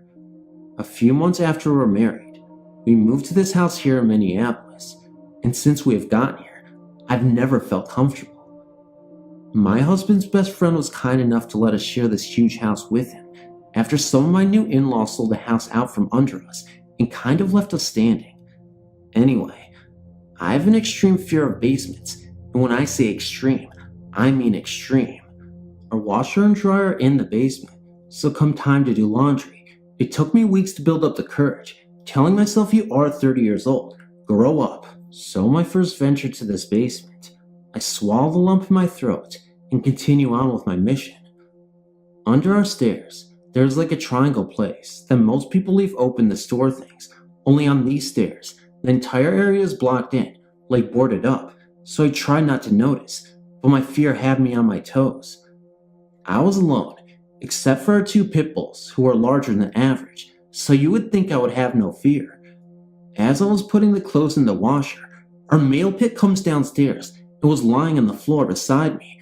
While I loaded the washer as fast as I could, he suddenly gets up and goes into the spare room in the basement and starts this deep growling he only uses when he is protecting.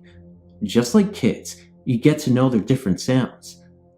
Anyway, I looked up from what I was doing and saw something out of the corner of my eye that looked like another dog's hindquarters in the doorway to the room. In this area, we have a lot of idiots who think it is cool to fight their pits, and we have ours for family dogs, only they are loved and protected, just like children, but they know it is their job to protect us. Several people have approached us wanting to fight our dogs, and we always turn them away, so they get angry. So the first thing that comes into my mind was someone found a way to get one of these fighting pits into my house, so I panicked and grabbed the pipe beside the washer. As I went to approach the other dog, my male came bolting out of the room and straight up the stairs. I got this feeling someone was behind me, so I ran after him. When my husband got home, I told him what happened, and he finally broke down and told me there's some stories to this house, and one is for sure that right before his best friend moved in here, some idiots kept a dog on a 12-inch chain. It was attached to the wall downstairs in the spare room, and sometimes our dogs seemed to see him. Then he says he might as well tell me the rest that goes with this house. Seems that back in World War II, an older lady had lived here and had fallen madly in love with this house. Her husband had been killed at war, and she was just living alone, and she had made the request to be buried with this house. I thought he was crazy, as he told me to wait, and I would see things. I'm a skeptic, and I made this clear. I was sitting on the couch one afternoon, facing the stairway, which has no windows, no reflections, no nothing. There's a window on the landing, and one at the bend, but the stairway itself has no windows. I looked up at my husband to say something, because I had just seen him walk down the stairs, and something was floating down my stairs. It wasn't a form, just a haze, just something was there. I told my husband again. After that, things have only been worse. I was sick in bed, sitting up one night, when I felt something rub my back.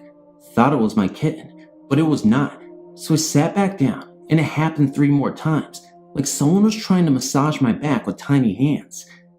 Instead of crying out to my hubby, which I do so often, I just turned on my light and fell asleep. The next morning, I told my husband, and he said something had been missing with them. He let the dogs out. When they came in, he shut and locked the door. We never leave our doors unlocked, no matter home or not. Then he sat back down in the family room to finish a show, and he felt freezing air. When he got up to check the door, it was standing wide open. I should know, to lock this door, you need a deadbolt. I said to my husband, I don't care if anything is here. I don't mind sharing a house. I just don't want to be touched again, or see anything else.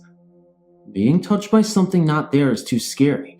It has happened to me in my sleep, in the tub, getting ready for work, a lot of times. Since I've said that, I don't see too many things. After the thing I've seen in the dining room on all fours, I'm thankful. Now, however, I heard someone outside my bedroom door, whispering, making those noises, and a woman's voice kind of moaning like she is tired of something. There's so many things I could go on about, I just wanted to know I'm not the only one experiencing these things. Thank you for your time.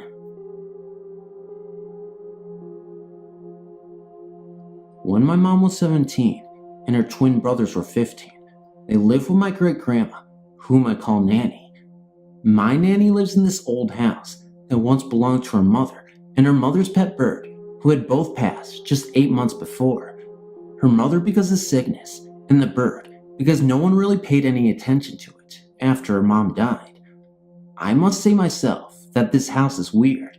It is shaped like a barn, and it's 2 stories high.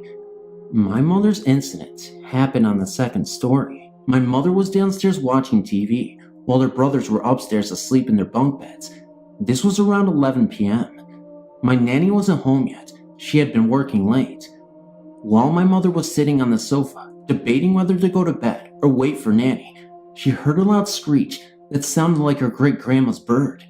She shrugged it off and got up to get a snack. From the kitchen, you can clearly see the twins' bedroom. She was walking towards the kitchen and looked up to see the twins' light on in the room and went up to investigate. When she got to the room, the light switch was flipped down, but the light was on. She flipped the switch a couple times, and the light still would not go out. About this time, she heard the TV downstairs get very loud. She ran to the stairs and looked down and didn't see anything and walked back to the twins' room. The light still had not went off, and it was still flipped down. My mother then heard her deceased great-grandmother's voice say, "Scotty, Scotty, wake up." Scotty, who was on the top bunk, then started rolling towards the side of the bunk bed, opposite of the wall where the rail should have been, but he refused to put it there. He was getting ready to roll off when my Uncle Stephen, who was on the bottom bunk bed, dead asleep, threw a body pillow from the side of him and onto the floor. Not a second later, Scotty rolled off and hit the pillow.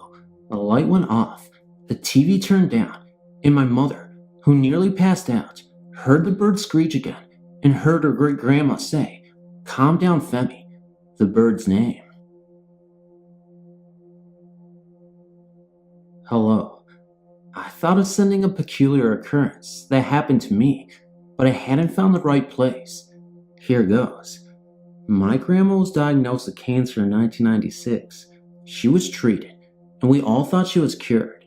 In my case, I really didn't know much about cancer, and when the doctor said that the cancer was out, I never thought it would come back. In December 1999, I was living out of town. It had been a month since I had seen my grandma, a really long time for us. I was supposed to come pick her up and take her to my house for the holidays.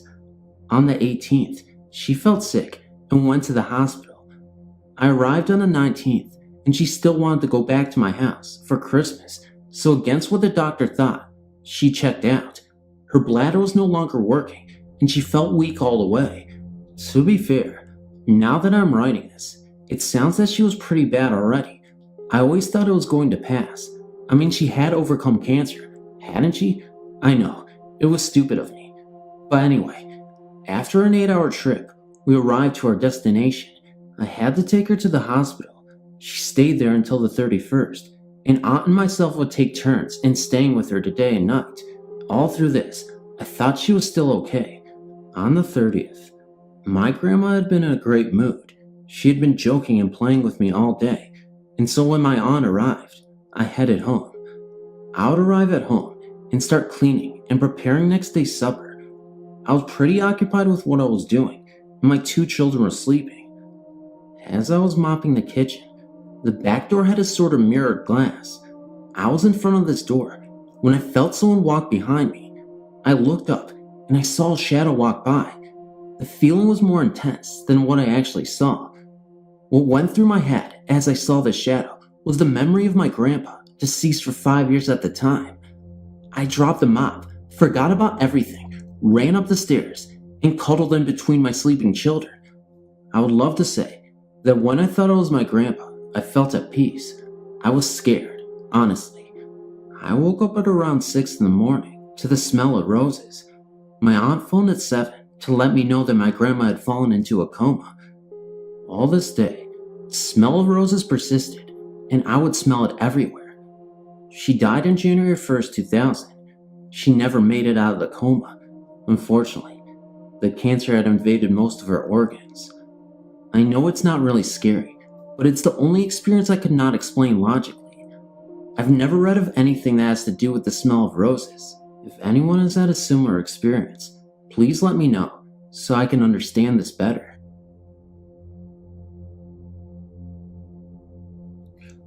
Hi there, my name is Phil. I used to live in a bungalow in Surrey for 13 years with my parents. The property was built in 1953, and we think that was built on an old forest. We moved there when I was 13 years old, and I'm 29 now, and I've moved out, but things still happen. My parents have now sold the property on. Anyway, when we moved in, we wasn't told that the previous owner had suddenly died in my mom's and dad's bedroom from a heart attack.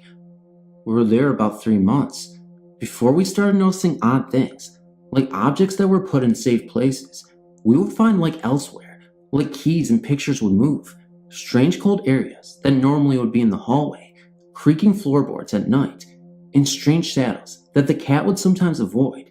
The cat would stop dead in its tracks and not go into that room. Instead, would just sit there and stare at nothing as far as we could see. These things continued for about 3 years, but we got used to them. But we had the odd visitor refusing to go into the bathroom to wash their hands, as for some reason was never very warm, including the summer months. A chill would run down your spine, and you wouldn't like being in there for very long. I remember one morning, it was a Sunday. I was 16 at the time. I was lying in bed relaxing. Now, I was definitely awake because the TV was on and it was 7:30 a.m. I was lying on my back, just deciding whether to get up or not, when the cat jumped out of the bed at a very high speed and ran from the room. Just then, I felt this pressure on my chest as if someone was pushing down on me. I couldn't breathe that well. I couldn't shout out for help, nor could I move, as if I was paralyzed. This must have lasted for about maybe 2 minutes. Then whatever it was lifted off of me. I jumped out of bed and went into the kitchen where my mom was making breakfast. She said I looked very pale and white, and when I told her what had happened, she told me that she had a similar thing happen to her, only that she felt as if someone was trying to strangle her, and at the same time, I told a friend of mine, who at the time was heavily into the paranormal, and he suggested that the person who died of a heart attack in the house was feeling something bad, and he wanted us to feel the same thing. He wanted us to feel the pain he went through, but I wasn't sure about this thought, as I think that someone or something in that house wanted us out. A few strange things happened for us the next few years, but generally it was quietish, but things started happening to me again. When I was about 20ish, I had the same experience as someone pushing down on me at the same time as before. Also, I'm sure he used to follow me about, as sometimes I would get this feeling of someone being right behind me. I then saw a dark, tall, gray-haired man standing in the hall when I came home late one night, and when I said who's there, because my mom and dad were on holiday at the time, it disappeared in front of my eyes. Naturally, I didn't stay there that night, as I was by myself. I then started seeing faces in the wall, shadows moving at night, doors blowing open, even though there wasn't any kind of wind around. So a friend of my dad's, who was a born-again Christian, brought a clergy around to move through the house and said prayers in each room. He didn't like the hall, bathroom, or my mom's and dad's bedroom whilst in this room because he had a picture thrown at him which smashed against the wall. He then left simply a bit shaken, but not sure about what quite happened. Things were bad for a while, but then got better. I stayed another 6 years in that house, but had to leave as didn't quite feel happy there. My mom and dad have now sold the property onto someone else, and naturally, we didn't inform them of the problems there. My old neighbors have said that the new owners have asked who the dark, tall, grayed hair man is, and we just say that it is the previous owner who died there, but they are not sure. I was just wondering what sort of ghosts or ghosts we had there, and why I has not found peace, and why I was not happy. Maybe you could answer these questions.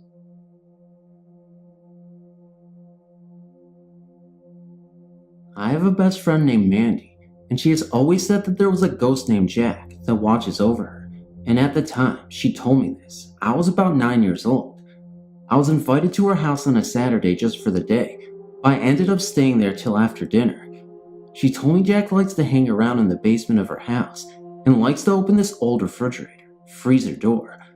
I never thought about it until we went down to the basement to play. I felt like someone was watching me. Later, we went upstairs and her mother told us dinner was ready and told us we were eating outside. So before I went for dinner, I told my friend Mandy that I'll be out in a second, and she said okay, and she went out to have dinner. I forgot my toys downstairs, and I remembered when I looked downstairs, the lights were off and the freezer door was wide open.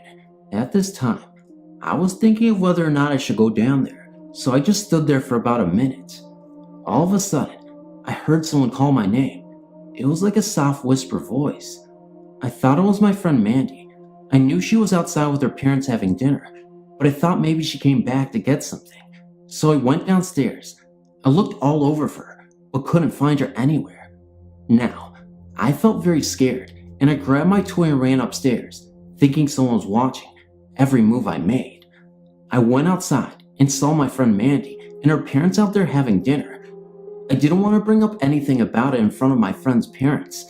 So after dinner, I told my friend Mandy what I heard and felt, and she said that it was our ghost Jack. Then she started to bring up how Jack communicates to her, and she sometimes sees him walking around down there. She doesn't seem to be startled at this, because she believes that Jack is there to watch over her. This past September, my sister and I visited this place. I've noticed it is no longer on your website. The place is truly haunted. I'm no ghost hunter, but we thought we would give it a try on our vacation. This place I'm referring to, of course, is Knoxville, Tennessee's Evil and Copper Ridge Road. When we got there, no sooner than we got out of the car and crossed the street, I was overcome with fear. We went into the graveyard and was looking around. I looked at the building and saw a glowing light. I just thought it was from a street light on the other side of the building, but my niece was standing beside me and never saw it. I was taking some pictures of headstones when my sister started running towards me, yelling, "Did you hear that?" I then proceeded to tell her that I didn't hear anything, so we all ran scared, and she said she even heard a dog growling. We left and went back to our motel. We got brave and decided to go back. When we got back, we went into the building and not the graveyard. This time, it was like I couldn't breathe. After a few minutes, I was okay. We walked around the outside of the building. My sister wanted to go inside, but only if one of us went with her.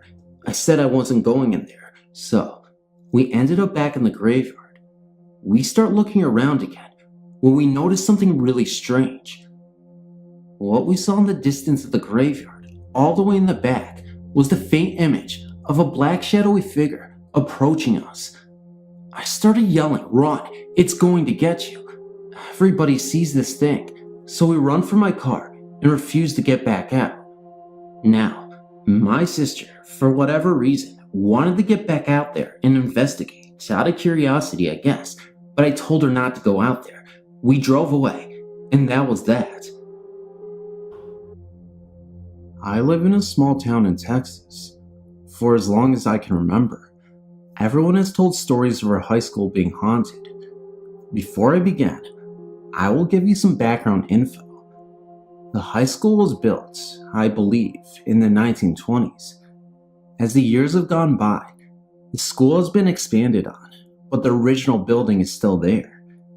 It is in the part of the building that most of the weird experiences have happened. These are all stories told to me mostly by the teachers. I've never experienced anything myself. I will try to remember everything. As a side note, this all occurred in the original part of the building. On with the stories. To start with, one of the classrooms in the old building belongs to Miss P. I won't mention anyone's name for privacy reasons. She has told me that there is a cold spot in the corner of the room. She has placed a large cabinet in the corner because her students would frequently mess around there. She also told me of a time when she was picking up for summer vacation and had neatly stacked all her books up on the desk before leaving for the night. She was the only person there at the time, and she locked the room up. The next morning, she returned to her room and found all the books she had stacked open, thrown throughout the room. I've taken her class, and sometimes without warning, the mobiles on her ceiling will move, but there is no breeze to move them. Also, the smell of lemons can be smelled by everyone every once in a while. Sometimes when she has her own scented candles, of which are never lemon. The main hauntings, I guess you could say, come from the gym. For years, people have had strange things happen. About 4 summers ago, we had a teacher bring in some paranormal investigators to have a look at the high school gym. They told us that the center of energy, I guess, is located under the gym in the girls' weight room. This made sense on several occasions because the punching bag down there, which is very heavy, will swing violently on its own. Also, in pictures taken of the girls' basketball team, a white haze can be seen in the top corner of the picture near the basketball goal. I've seen this picture. My friend is a photographer for the yearbook, and in a lot of her pictures taken in the old high school, white balls called orbs can be seen floating around, and even my teacher has seen them floating around as well. Anyway, the investigators took video of the gym while they were walking around, and twice, when they crossed the gym, they were followed by a burst of light, I guess is the best way to describe it. They also left a tape recorder in the weight room during the investigation, and upon listening to it, heard voices that sounded raspy and so far off of what a usual voice would sound like. I will never forget what the voices said though. The reason we view the tape and listen to the recording is because the head of the investigation has a website that she has posted this on. They said, and I quote, "No one hears us." I just thought I would share this with you all after reading the many experiences of others on this website. I attend this high school currently. Many rumors fly around about who the ghost can be. The most reasonable is that of an old janitor who died, and also some of the high school students who were involved in a car crash. I don't know what year that was, but many people believe that they could be there as well. The investigator doesn't believe they are harmful, but she also recommended not trying to contact them as well. She believes they inhabit the gym because that used to be a high source of energy, with pep rallies, athletics, and such. That is all I know.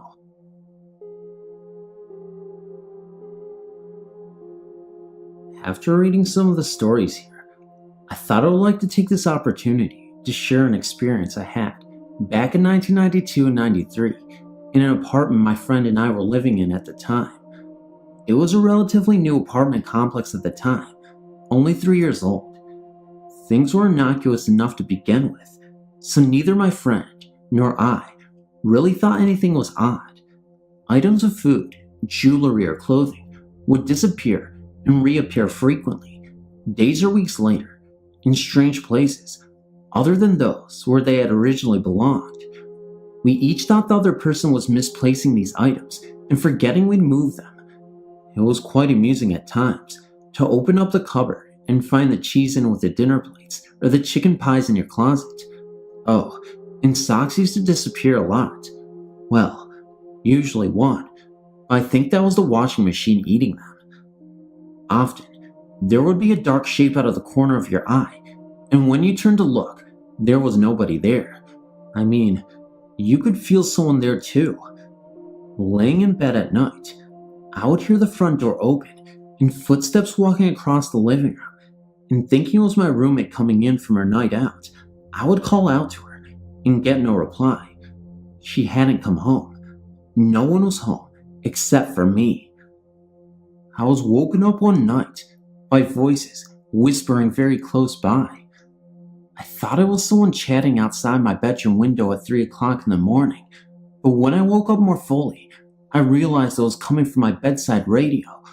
But the radio was not turned on. It was not even plugged in. The TV would turn on by itself. Usually when we were in bed, it would come on really loudly and startle you awake, and it wasn't even on a channel we even liked to watch. One night, my friend had volunteered to sleep in the living room on the couch because my friend and daughters were over for a visit. Another long story, and my daughters had taken her bedroom over. Lynn told me the next day that during the night, she had been woken up by the feeling of someone standing over her. She said the feeling was very intense, and at this point, she had not opened her eyes, and she just knew someone was standing over her, watching her. She at first thought it was either myself or one of my daughters, but for some reason didn't want to look. Eventually she said she had to look, and as soon as she opened her eyes, the feeling was gone, and nobody was there. My family and I were all fast asleep.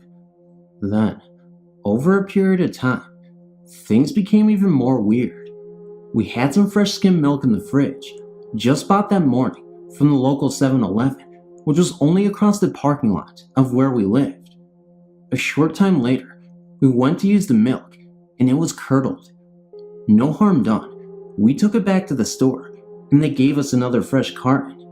We took the carton, and it sounded normal, so off we trotted home for our tea. We opened up this carton to pour into our tea, and lo and behold, curdled again. I mean thick, lumpy, sludgy goo. Not weak, watery, skimmed milk. So, thinking this was just bad luck, when all we wanted was a cup of tea, we took it back again. The store clerk must have thought we were boiling it or something, but gave us another carton, and after we shook it a few times and squeezed it to try and determine if it was fresh, we took it home. But that one was curdled too. We gave up on having our cup of tea at that point. Not long after that, I awoke one morning, and my ring finger felt sore. I looked down at my hand, and my engagement ring was buckled. It wasn't a little bent, but completely buckled into a triangle shape. It had been perfectly fine when I went to bed, and my wedding ring was normal. It was extremely hard to get off of my finger, and when I did finally get it off, it wasn't not only bent, but actually broken almost completely through the gold band in 3 places. I don't know how a ring could even be broken, even if I had laid on my hands. I mean, they would only have pressed the ring into the mattress, and maybe I'm wrong, but I don't think that is enough pressure to bend a diamond ring. Of course, maybe hubby had bought me a ring out of a lucky bag. Never thought of that. I took it to a jeweler for repair, and he said in all his years as a jeweler, he'd never seen a ring broken like that.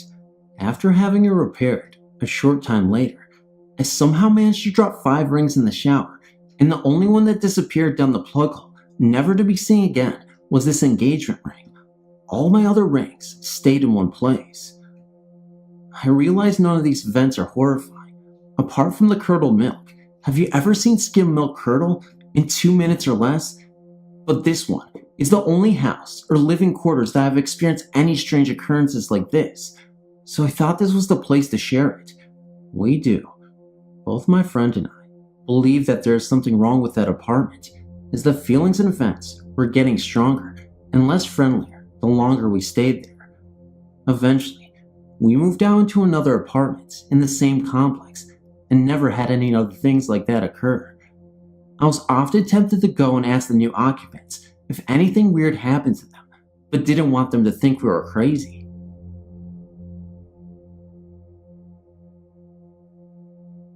A couple of years ago, me and my dad moved in with my new stepmom. Everything was going just fine. I just got a new horse, so everything was perfect. Well, one night, when I went to bed, everything was normal. And just so you understand the story better, I'll explain what my room looked like. I had my rat cage by my bed, and at the foot of my bed, I had my computer that I always left on. And on this night, I had an extra blankets on my computer chair.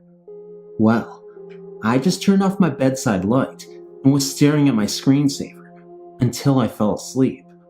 But while I was staring at the computer, something seemed different.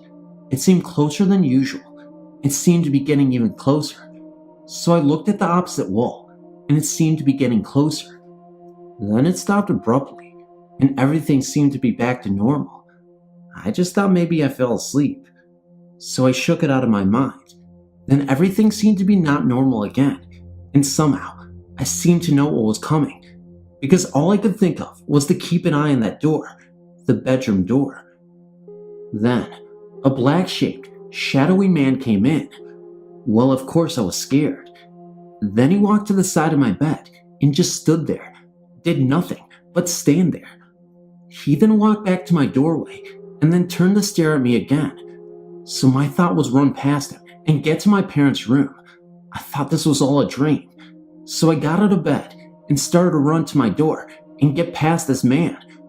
Well, I wasn't able to get past this man because it felt like an invisible force field and I was frozen there, like I couldn't even move. I tried moving, but I was paralyzed. The man just stood there for about 2 minutes. Then my light turned on and my dad walked into the door and the man vanished. He asked me what was wrong and I told him about the man that was in my room. Then I asked him if he saw me paralyzed and that I couldn't move, thinking maybe it was a dream and I dreamed I walked into him. But he said no. He woke because he heard me scream, "Please, Daddy, help me, Dad, help." I can bet my life I never said that. This isn't the only time I've seen this man. When me and my family were vacationing in Mexico, I had a nightmare and my parents woke me up and brought me over to their room. This hotel room had 2 rooms and a bath to calm me down.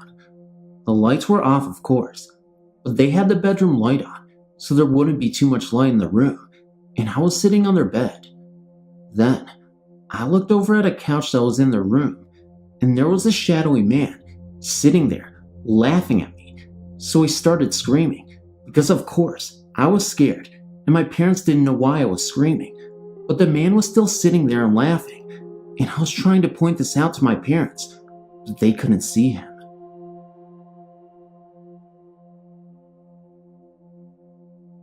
One day when my family was out, I stayed home by myself. I then started to feel a breeze, so then I went to go get a blanket, and I felt like someone was watching me. I went upstairs to my room, and I saw a really bright shadow. I got frightened, so I started running to my room, but right then, my door opened. I went inside. I saw a glare near my bed, and its image started showing up. It looked like a little girl, so I told her to leave me alone. Covering myself up, I felt a chill. I started crawling to the hallway near the steps, and it was standing right there in front of me. My parents came home right then, so they tried to open the front door, but I went to open it, but it was already unlocked. I told them what had happened. They couldn't believe what I was saying. I went to go drink some water, then I went to sleep, but I couldn't. It seemed like the little girl was watching me. I can still see her to this day, but it does not frighten me. It sometimes seems like she is talking to me. I can tell when she is there because I either get the chills or I feel as someone is touching me. I moved not too long ago, but I will always remember her. I wish I knew what she was trying to tell me or leave me alone. I will remember that forever. My family had moved into this house. The old owner, a middle-aged man, moved because of the memories. 2 years earlier, his wife had died giving childbirth. Soon after that, we moved in. My older brother decided to move back in and took the room across from mine. I hated my room. It was always cold, and I was scared to be in it by myself. I would lay on my bed and watch TV. 2 times I saw ghosts. My dad sometimes went in my brother's room to play his PlayStation, and out of the corner of my eye, in broad daylight, I would see an older man, slightly bald, wearing a white shirt, and walk into my brother's room. I thought it was my dad, but the lights didn't turn on, and my dog started to cry. Soon after, I saw a young girl walk into my brother's room. She had long, dark brown hair, and was wearing a white nightgown. We have a mirror at the end of the hall, between our rooms, and while walking down the hall a couple of times, I would see people behind me. One time, there was a very tall, skinny man standing behind me, about 10 feet, staring into the mirror. I told my mom, and she thought it was funny. She gave him the name Frank. A second time I was walking down the hall, I looked up into the mirror, and a dark figure with a flowing dress ran across the hall. Then one night, I was sleeping and was woken up by a man standing beside my bed, staring at me and breathing deeply. I was too scared to move or talk. After I fell asleep, I had a dream about the devil. I swear I felt like I was awake and something was holding me down. I couldn't even move my head. After those things happened, I wouldn't go to sleep until my brother got home. And one night, after he got home, I decided to sleep on the couch in the living room. My eyes were shut and it was dark. We have big speakers and there was a flower pot on them by the window. I heard the flower pot slide across the speaker, but was too scared to even open up my eyes. I was lying on my back with one arm under the blanket and one arm on top of the blanket. Not a minute after, I heard the flower pot move. Something grabbed my hand and squeezed it. I swung my arm out and didn't hit anything, so I quickly opened my eyes and turned on the light behind me, but nothing was there. I was so scared I couldn't sleep for days. My brother moved out soon after, and I took his room. Ever since, I've been told in his old room, strange things stopped happening. My family moved into our LA, Orange County home about 18 years ago, so I've been here all 16 years of my life. When I was little, I always fancied my invisible friend, who I've recently called Eric. I talked to him up until I was about 5, so my parents told me. Then I stopped. When I turned 15, I started seeing things. Out of the corner of my eye, while I was on the computer, I would see a figure in black standing in the doorway to my room. My computer is in my parents' room, being they have the alternate phone line. Their door is directly down the hall from mine. You can look through my door from theirs. I would also smell odd smells, like death or some sort of fish, when none is cooking. There will also be cold spots in the same part of the downstairs hallway, where most of the activity has taken place. Occasionally, even, I will feel a hand on top of mine while I'm waiting for something, such as when my parents were yelling on the phone when they found out my mom was unable to get a much-needed surgery. Luckily for me, that's not all. There was an instance where I actually heard something. I sat in the salon, doing my homework as I normally did. I was home alone. Out of nowhere came a thud, thump, thump, repeatedly from our den. It was rhythmic and rather loud. I let it run its course, and for a moment, before becoming frustrated, I yelled, "Eric, please, I'm trying to do my homework." It stopped, and I swear, that was almost a regretful sigh afterwards. I've also seen the same spirit in several places, which has led my friend to believe he's my guardian. He has startled me once at school by appearing in the doorway to our recreation room. Naturally, only I could see it, which caused me to move from the line of running freshmen, who would have otherwise run into me. I'm planning to do an EVP as soon as I get an external mic for my recorder. In another story, a small home located in the suburb of Chicago houses a very strange spirit. The room I stay in while visiting my grandparents' house is across the hall from what used to be my uncle's and now deceased. Every now and then, the hanging doors in the closet will sway, even when there is no draft nor air conditioner. In the night, there will be occasional whispering.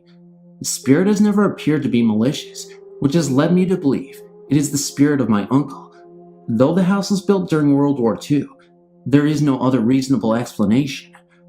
Another story I have is a story I'm sure many people have. It begins on a warm summer day upon the Queen Mary, which is permanently docked in Long Beach, California. I was visiting with my grandparents from above story, and my parents and brother, since I've been begging to go for a long time. My grandmother and I just passed the closed-off fitness room, which my parents, brother, and grandfather had stopped at to gawk at. Gran had gone ahead a bit, so I was walking virtually alone. I descended the stairs at the end of the hall, slowly, half because I was tired, half because I was waiting for the group of 4 to catch up.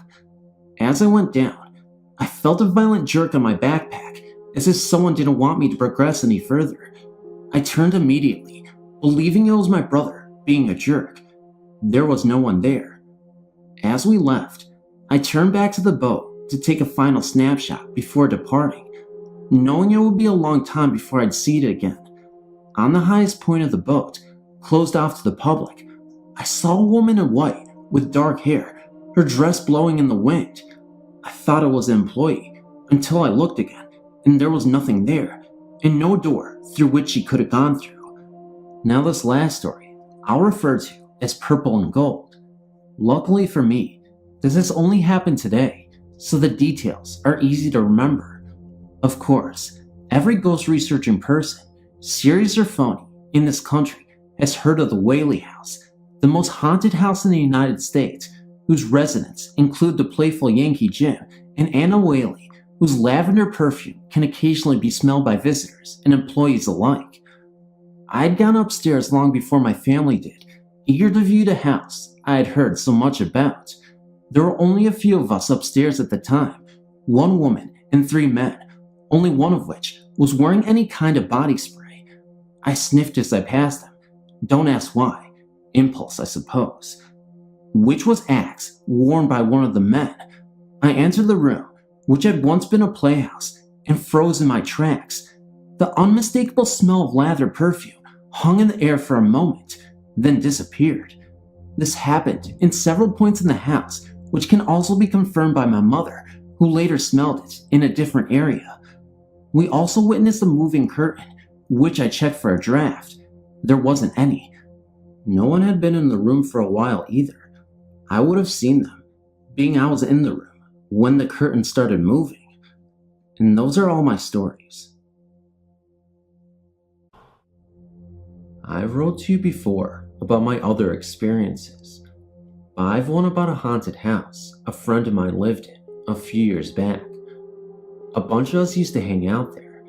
He had a lot of bonfires over the summer.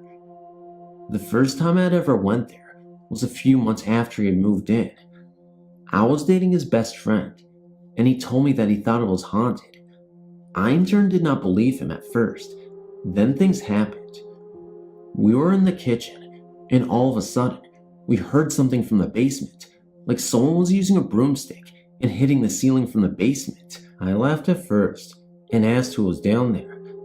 Then I saw the look on my friend's face. He was terrified and suggested we go outdoors for a while. While we're outside, I asked what was going on. He said that was the ghost's way of letting him know he was annoyed, so he leaves the premises for a while. I still was skeptical until I looked up and could see into the front door, and standing there in his living room was this old guy who was somewhat glowing. I almost hightailed it out of there when they decided it was safe to go in. I told them I was leaving, and they insisted I go back in, so I did. I then asked my friend if he had ever seen this ghost before, and he said no. I described to him what he looked like, and he looked into the previous owners of the house. Well, it turns out there was a guy who died in that house who looked like the same man I described. I freaked after that, as well as my friend. Things were going good at first. Like every time my friend came back home from work, he would announce himself, and the guy never bothered him anymore. There was always this room upstairs that every time you walked by it, you could feel a cold draft from the door, and it was locked. We never thought anything of it, till the man started to get mad. There were many more parties going on because of the summer. Well, the man seemed to not like the parties, and he started showing himself to me and my friend. I knew he was getting mad, and things got bad when he started attacking my friend at night. He would wake up to slashes across his back. We checked into the history more, and found out that the man was not friendly when he was alive, and worse when he was dead. It did not take long for my friend to move. The beatings were worse by the time he left. Although he never attacked me, I always feel threatened by him. I would wake up to him right in my face, and he would disappear when I would scream. I still think about the horrors that man would do to anyone, and how my friend survived actually being attacked by a ghost. Sometimes I still have dreams about this man, and how he chases people out of the house. To this day, the house is still empty.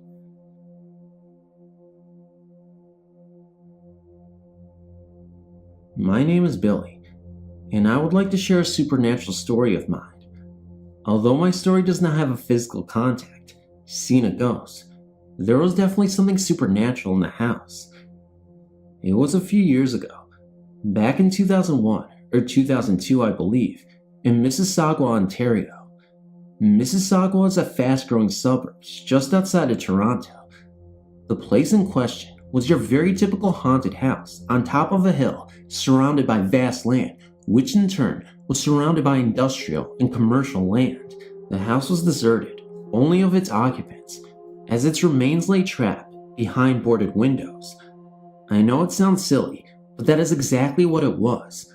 That looming house on the hill that every kid stared at as there were parents that drove by. I was one of those kids who, while in the backseat of my parents' car, stared silently at the house as we drove by. But it was more than just the stereotypical view of the house that captured me. There was something there, something odd that pulled me in. It was not until a few years later that I had the guts to go to the house. I'd moved away from Mississauga to Toronto, but I never forgot the house.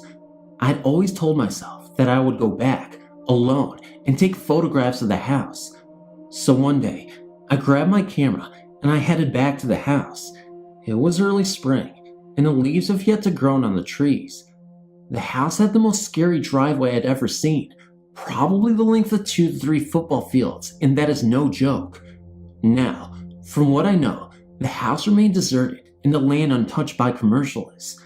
I guess sometime, someone managed to get inside because the roof was burnt completely off. Most of the window boardings were torn down and the insides of the room were completely overturned and damaged.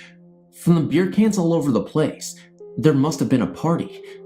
The property around the house was littered with about 3 to 4 sheds and about 4 to 5 old rusted cars and scraps all over the ground. I forgot to mention that for some reason, I decided to go in the house in the evening, dusk to be precise. I had less than an hour to take photographs before darkness settled in.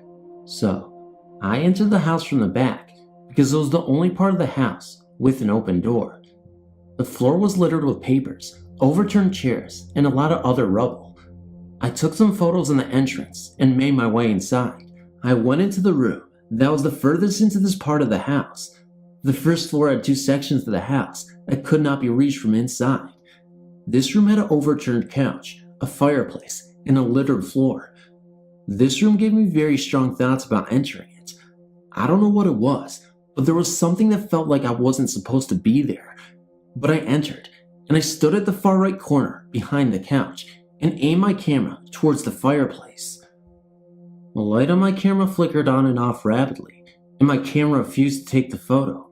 I tried and tried, but my camera would not take it. Instead, I stood there and watched as the room went from total darkness to light as the camera flickered on and off. Afraid of what might appear, I left the room and stood looking into it from beyond. From there, I went to the upstairs to where a previous fire left the entire floor naked to the sky. This is where I noticed something odd. The house's main floor, as I've said before, was divided into 2 parts. Neither could be reached from inside the main floor. You either had to leave the house, go around, and enter through another door, or, as I just had learned, you had to go upstairs, cross over to the other side, and take another set of stairs down. Unfortunately, the stairs that led to the other side of the house was blocked by fallen timber, but this layout of the house was very, very odd. It did not make any sense. So, I went back downstairs and went around to the other side of the house to enter. I found an open window and pulled myself up onto the ledge. I froze right on the spot, staring deep into this part of the house. I have no idea what it was, but something was telling me to stay the hell away from the house. I felt this deep fear, this huge warning of not to enter this part of the house. So I pulled myself back down and walked away. Now, here's the interesting part. I've dreamt much of this house before I had gone to visit it. In my dreams, there was another entrance to the house, or another part of the house, a tunnel carved into the house from the ground. As I walked away, I saw it, about 50 feet from the house. 5 feet down the portal of it, cemented there, lay another path wide enough to crawl through that pointed to the house. Now, you can believe this or not, everything I've said is true. Just thought you would like to hear it. In the late 1970s, I attended college in New York State around the Finger Lakes. The building I described was first built in the 1890s. Since we were in the middle of the first oil crisis, students who remained on campus spent the short winter term in the old main dorm to conserve energy. As it happened, some friends and I were assigned a large, empty room on the top floor. It was 4 floors up and one below the attic, and one end slanted along the roofline. The room had been primarily used for storage. The gloomy winter sun had a hard time shining through the one ice-upped window facing the lake. Dark as it was, we cheerfully shoved a desk to one side and slept on the floor to give us more room. We were having a good time camping out and weren't inclined to do much schoolwork until our papers were due. After 3 weeks or so, a winter storm was approaching, so we decided to stock up on necessities and have a little party just amongst ourselves. I'd like to say that we were all sober as judges and went to bed early after saying our prayers. However, it being the late 70s, we indulged in smoke and alcohol. We had the stereo up loud, but the music couldn't completely cover the growing sound of the wind. Our window was frosted up, and a tree branch scratched the glass. Every now and then, someone wondered whether we'd be snowed in. Someone said we would at least be able to get down on the tree. Eventually, we turned in. Unsurprisingly, that night, I had a very spooky dream. A woman hovered over me and was trying to say something to me. God knows I tried to understand her, but her fluid outlines and vivid colors made me feel a bit queasy.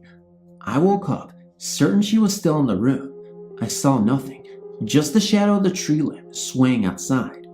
Too much party, I thought to myself, and went back to sleep. We were quiet the next morning. I suppose it was due to too much of a good thing the night before.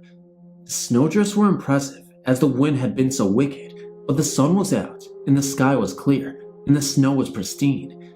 It was so much different than the storm that I felt up to sharing my spooky dream. It seems that 2 of the others had strange dreams as well. Since we all dreamed different things, I was certain nothing occult had happened. I was very relieved since we still had 3 weeks to live in that room. Being a Florida girl, I was still curious about snow still and wanted to have a look around. I dragged a willing soul with me and we make a quick trek around the yard. Finally, I wanted to see about our tree. My companion was bitching about the cold as she ran into my back. When she saw why I had stopped, she said, "Son of a gun." You may have guessed by now that there was no branch, no tree, no vegetation within 15 yards of our window, and nothing was 4 stories high. We dug in the snow a bit to see whether it had fallen. Nope, no trunk, no hidden limbs in the snow. We ran up to the room to look out and make certain we had the right window. When we heated off the frost with a hairdryer and we looked down and saw nothing but our tracks, every one of us marched back down to try and find our tree. Nothing. We went back upstairs and talked a bit to get over the shock. We were all skittish, but managed to sleep in the room, but with our mattresses shoved much closer together. After that, we never mentioned much. Why bother? There was no rational explanation. I'm just glad I wasn't the only witness. That would have been crazy making. Hi, I live in the United Kingdom and have had a few ghostly experiences. My first was when I was about 7 or 8, just after my dog had passed away. He used to sit with me at the top of the stairs when I was younger, as if to protect me from falling down. He would let me be till I made it all the way up or down.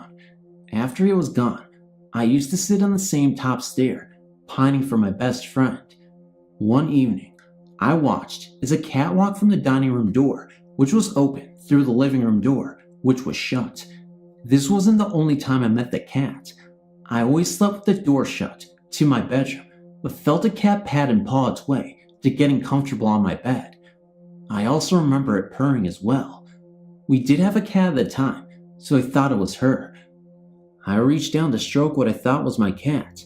Instead, there was a small indent in my mattress.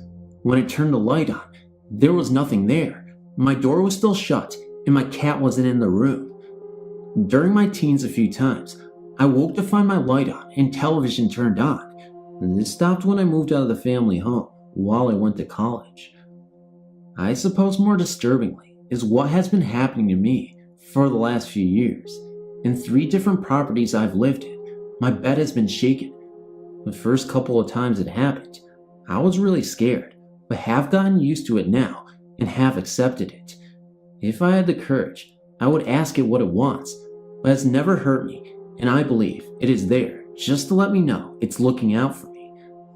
Whenever it has happened, it is usually when I've been upset. It happened after I broke up with my ex-girlfriend, for example.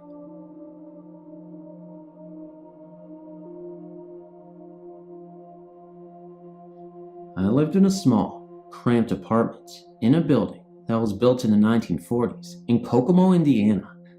I've heard several ghost stories from my friends and whatnot, but I'd never taken any of them to heart until I saw firsthand a ghost in my very own house. I had never truly felt at ease in my own apartment. It had always seemed as though something else had resided besides my boyfriend and I. What got me thinking was the fact that whenever I opened the front door, I saw a faint shadow of a person walk into the kitchen, which was to the left. Lighting can create that, but no matter if the light source were emitting from the right, left, behind me, or even not at all, I always saw a faint shadow of a person walk into the kitchen. I really never thought much more than it being a light trick, though I was creeped out that I saw a shadow, even though there would be no light at all. After a while, I rarely noticed it. Things changed on January 19th, 2004. I was on my computer in my living room. To the left of me was a walk-in closet. We always kept the doors to the closet open. I was the only one home. It was nighttime, and the lights were on in the house. I stared at the screen, not paying attention to anything else, when the lighting in the room changed and got dimmer. It repeated this for a few seconds, and I chalked it up to the snowstorm outside. A few minutes go by, and then, to my left, I see what appeared to be a person outside my field of vision. I wear glasses, so I don't see way off to the side too well. Anyway, I turned my head, and I saw, as clear as anyone could ever see, a young man walk straight into my closet and then disappear. I remember exactly what he had looked like. About 6 feet tall, short, straight blonde hair. He never looked over at me. I only saw him from the side as he disappeared into my closet. Strange, I know, and I could not make sense of it either. I was so scared that I immediately jumped up from my chair and drove to my mother's house, where I stayed for a couple of days. Later on, after I had moved out a month later, I found out from my landlord that the last resident was a young man who had committed suicide by hanging himself with a noose in the walk-in closet. I wonder to this day, why did I see him?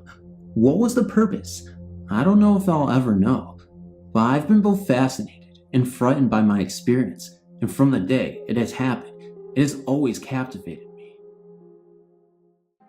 I'm not sure exactly where to start. All my life, I had feelings and happenings around me. Some I remember, and some are still a bit hazy to me. I have a couple of true stories that have happened to me that I would like to share with everyone. I grew up in a small city in California called Pico Rivera, but moved in '92 to Colorado. Growing up in Cali, I've had 3 sisters and my mom and dad.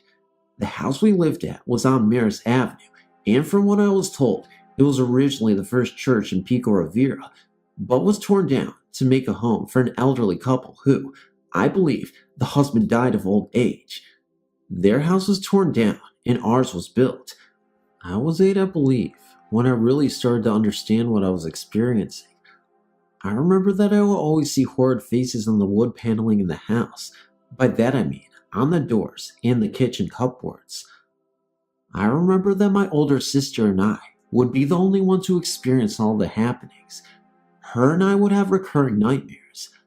I would dream of trying to run away from what I believed to be the devil chasing me, but the more I ran, the closer he would get. My sister would dream of a young girl in a checkered red and white dress trying to kill her. Every night, I would hear the same things, stomping on a roof or a stampede of running feet right above my head, and just as fast as it would start, it would disappear.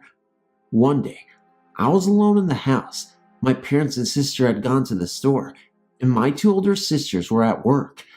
I was peacefully watching TV and playing with our cat Midnight when a feeling of being watched came over me.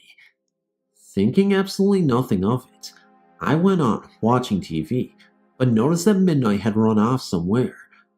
I thought it was odd that she had just run off, but I still didn't care. I just kept on watching my cartoons. My mom has a habit of putting this plastic rug thing on our carpets to keep the dirt off, and we had one, so if someone was walking on it, you could hear them. So, what I started to hear was what I thought the cat running back and forth, so I yelled out her name to get her kitty butt over to me and stop making all that noise. When I heard her meow from behind the sofa, I found this strange, wondering how she did that so fast, so I went behind the sofa to take a look. Sure enough, she was huddled in the corner, hissing and meowing with her eyes wide open. I of course tried to get her out, but she wouldn't even let me get near her. I left her alone and figured that she would come out when she's good and ready, and went back to my TV. Then, all of a sudden, I heard the noise in the hall again. I put my TV on mute, thinking that maybe it was the cartoon I was watching, and the noise stopped for a second, but then went back right to it. I started to listen really carefully, and what it sounded like was footsteps, heavy footsteps. With this, I decided to do the same my cat was doing, so I hid in a little tiny opening that was behind her sofa, and I listened very carefully. Then I noticed that whatever it was making, that noise stopped, as if it knew that I was aware it was there. I could feel my heart beat in my throat, and then it started up again, but this time it was faster, and then the doors and windows were opening and slamming shut. I really did not know what to do. I just remembered that I was concentrating on how close the passes were, and they were coming closer to me with every beat of my heart, until I couldn't hear it on the plastic anymore. My cat took off from behind the sofa, so I took it as a sign, and did the same thing, and ran out my front door screaming, thinking that whatever it was would grab me from behind. I made it safely outside my home, and I sat on the sidewalk, waiting for someone to come home. I felt something burning a hole in the back of my neck, and when I turned back to my house, the front door slammed shut. Finally, my parents came home, and I was so happy to see them. My mom scolded me for being outside alone, and so I proceeded to tell them what had happened. My dad said that it was probably an aftershock or a small earthquake, but none of the neighbors experienced anything. My mom, on the other hand, said that I was being punished for being a naughty kid. A few days later, my older sister had come home from work to an empty house, and she experienced the same thing. Our home out here in Colorado has a strange feeling to it. I can't describe it. It's just something that always has been there. I remember one night, it was myself, my neighbor, and my twin sister were home alone. My parents had gone up to the hill for some gambling, so we decided to watch movies and just be the normal teenage kids. Well, my sister had gone in the shower, and my neighbor and I were just sitting around gossiping, waiting for my sister to get out so we could watch a movie, when the phone rang. Of course, I ran to pick it up, and I said hello, but the other side was dead. So, I put it back down and went back to our business. When it rang again, I got up, ran to the phone. Again, no one on the other end. I hate prank calls, and two is enough to get me agitated with, so I unplugged all the phones in the house and left it at that. About 5 minutes later, there was a knock at our door. Now, I wasn't a stupid girl. I looked out the peephole, and there was no one there, so I looked out my window, and there wasn't even any footprint in the snow coming up to our door. Well, we both found this to be strange, and the feeling a bit uncomfortable. We went around the house, making sure everything was locked, and covered all our windows. We stood looking out the front window, making sure it wasn't one of our neighbors trying to play games, when my sister came out of the shower and had a confused look on her face. We asked her what was wrong, and she asked us if we had gone into the bathroom during the time she was in the shower. I told her no, there's no way for us to even get in if we wanted to, because there's no key for that lock. Again, we asked her what was wrong, and she proceeded to tell us that before she got in the water, she took off her rings and then placed them on top of the toilet seat cover so they wouldn't fall into the sink. But when she had gone out, they were on top of the toilet and the seat cover was up as if someone had removed them to use the restroom. At the same time, both the phone rang and there was another knock at the door. We looked out the peephole while my sister ran to the phone. Again, there were no footprints in the fresh snow and no one at the door. My sister came running and said that it was for me, so I started walking to the phone when I remembered that I unplugged all the phones, so I told my sister to hang it up. She said that it sounded important, but I told her to hang it up. Finally, she did. My neighbor and I both turned white, and my sister asked what was going on when I told her I unplugged them, so there is no way they could have rang, let alone anyone talk on the other end. We still talk about this to this day, and even in my own apartment, I wake up to hear my toilet flush on its own, or things vanish, and I find them in my cupboards. Crazy, crazy.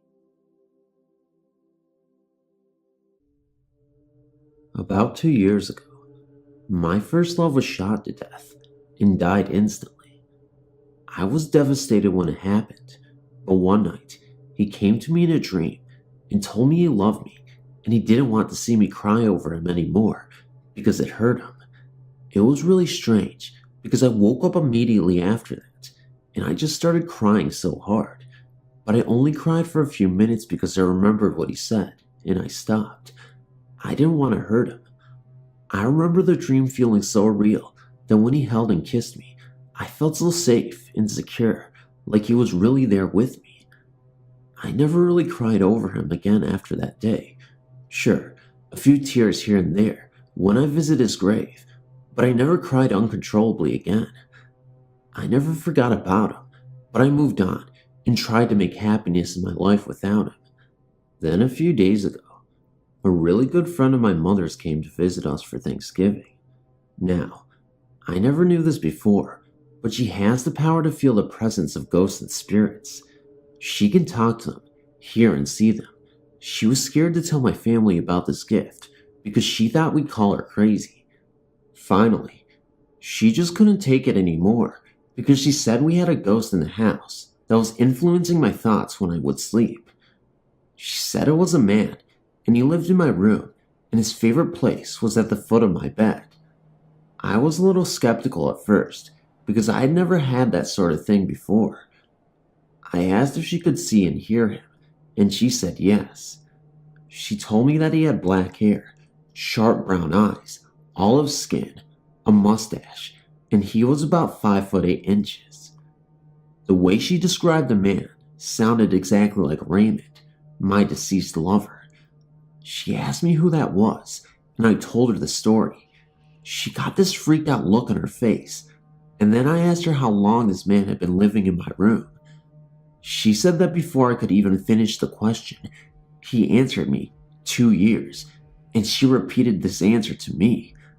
I then got goosebumps all over, and I said, he passed away in 2001. She asked me if I had any pictures of him, and I showed her one. She only glanced at it when she said, that's him. I still don't know if I believed it, but I was freaked out by the thought of a ghost living in my bedroom for 2 years. She said she had asked him what he was doing in my home, and he replied that he loved me and was there because of me. She then told me that since he was my ghost, I was the only one who could make him leave. She told me to light a white candle and tell him to go to the lights and that God was waiting for him in heaven. I felt like a lunatic talking to myself, but I did as she said, and then I left my room with all the lights off and the door shut and nothing but the candlelight on. She went into my room about an hour later, and she saw him standing there. She then asked him, what are you still doing here? He told her that he couldn't go to heaven because he's done too much bad in his lifetime, and God will never forgive him. She assured him that wasn't true, and said that God loves all of us and will always forgive us, no matter what we do, as long as we ask for his forgiveness. She then told him to think about that because God is waiting for him, and she left the room. About an hour after that, I returned home and we went to check if he was still there. Sure enough, he was there at the foot of my bed. I told her that I wanted to talk to him and asked him why he was there. Raymond was a gang member and was killed by the cops for reasons unclear to me at the time. I just knew that he was too good of a person and had too big of a heart to have done anything to deserve death. I never really had a sense of closure regarding his cause of death, and I felt the real story was being hidden and no one would ever find out what really happened. Only the people who were there knew his death. Well, he started out talking about a teen named Joey that had gotten killed about a week before Raymond. He said that he wanted to know that he had never hurt Joey, but Joey had tried to hurt him with a blade of some sort. Raymond's uncle Eddie, who was a gang leader, ordered the gang to go after Joey, who was from a rival gang. They did, and they shot him to death. Raymond said he had nothing to do with Joey's death, but that Joey's ghost had come for Raymond to get revenge on his uncle Eddie. Raymond said he was done wrong by his own family because his uncle Eddie and Aunt Christian knew that Raymond was going down, and they never warned him or said anything to anyone to help him out. They just let him die. I didn't really understand what he meant by this, since he said he was killed by the cops and not a rival gang member, but I knew it was really him because of all the names he had said. I knew that my mom's friend could never have just known those names or made them up, and for the most part, it made sense, except for the part about his aunt and uncle knowing that it was going down. They were both present when he was killed though, so maybe that had something to do with what he said. He said that they had betrayed him and they were no longer his family because family wouldn't have done that to him. He just wouldn't tell me exactly how they did him wrong or what they knew that they never warned him about. He said he was very hurt to find out that two people he had cared so much for had done such a heartless thing to him. He said he just wanted to know this so I would know that he didn't deserve to die and he would never hurt anyone or tried to hurt anyone, that he was set up by his own uncle and aunt. He also said that if his friend had known what was going on, he would have still been alive today. Leia, my mother's friend, couldn't make out the name of the friend he was talking about, so he said, the one with all the kids. Right then, I knew he was talking about my best friend Javier. He said he only told me all of this, so I would know the truth and would never think of him as a bad person. What he didn't know was that I never did think of him as a bad person, and I knew, deep down inside, that he didn't deserve to die the way he did, or at the time that he did. Before he passed away, we were going through a lot of problems because he had cheated on me with another woman. He told me that she really never meant a thing to him, but that she threw himself at him, and guys will be guys. He said that we were supposed to get back together and get a house together, and I was supposed to leave his son. He said he wasn't ready to go yet, and he had plans for us, and that was why he chose to stay with me all this time. He just felt comfortable with me there. Leia had told me that since he died so suddenly, he never knew he was dead, and therefore had not crossed over yet, and had been trapped here on Earth. He said that he never meant to hurt me in any way, and that I was his true love. What was really weird was about a year ago, 2002, I had a new boyfriend living with me, and he broke my heart. I still get sad about him and miss him occasionally, and Raymond knew this. One of the last things he had asked Leia to tell me was that the man I was so heartbroken over wasn't even worth my time or tears, and that he could just never be good enough for me, so not to hurt over him anymore. He said he didn't like that guy, and that he never deserved me. He was just no good. Well, he was so right about everything he had told me in that whole conversation. At the time, I didn't know it for sure, but I just felt it inside, and I knew he wouldn't stay around for 2 years just to tell me lies. After he told me all of that, he said he didn't want to talk anymore because I should be able to figure out everything from what he already said.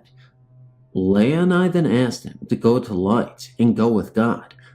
I promised him I'd pray for him to be forgiven by God and led into heaven, but I already knew God would take him without my prayer. Just then, Leia's eyes moved across the room, as if she was watching someone walking. He said one last time, "Please tell her that I never meant to hurt her, and I'm so sorry." I said I forgave him a very long time ago. He then asked me to tell me that he loved me and would wait for me in heaven. Then Leia told me to watch the candle, and just at that moment, the flame grew very tall, and the blue of the flame disappeared, and it was all white. She told me he said goodbye, "I love you," and he was gone. He just wanted to tell me those things, and wouldn't leave until he got the chance. I felt really happy after that, because I sent my love to heaven, where he belongs. This is a true story, and it was honestly the best experience of my entire life, which isn't too long, since I'm only 19. Even though I couldn't see him or hear him, I knew for a fact that he was right there with me, just from what he said and all the names he mentioned. I know I will never experience anything like this again, so I feel very special that he chose me. It really was crazy to go through that, but once I knew it was him, I wasn't so scared anymore. I actually felt happy that he stayed all that time, just to tell me how he felt and what really happened when he passed away. I felt even happier that I was the one who had sent him to heaven to be with God and be happy again. It may not make sense to you, but it did to me, because he was my first love and I knew him so well. I tried to follow his case and dig to find something on what really happened when he was killed, but never could, up until he told me. Soon after that experience, I spoke to his mother, and we put the whole thing together to find out that his family had betrayed him, just as he said. His Uncle Eddie is now standing trial for the death of Joey, and he is looking at 25 to life with no chance of parole. But for what he did to Raymond, he deserves that. He actually deserves to be the one laying in that casket instead of Raymond. But I'm just glad Raymond is in a better place and away from this cruel world. He deserves to be happy for eternity.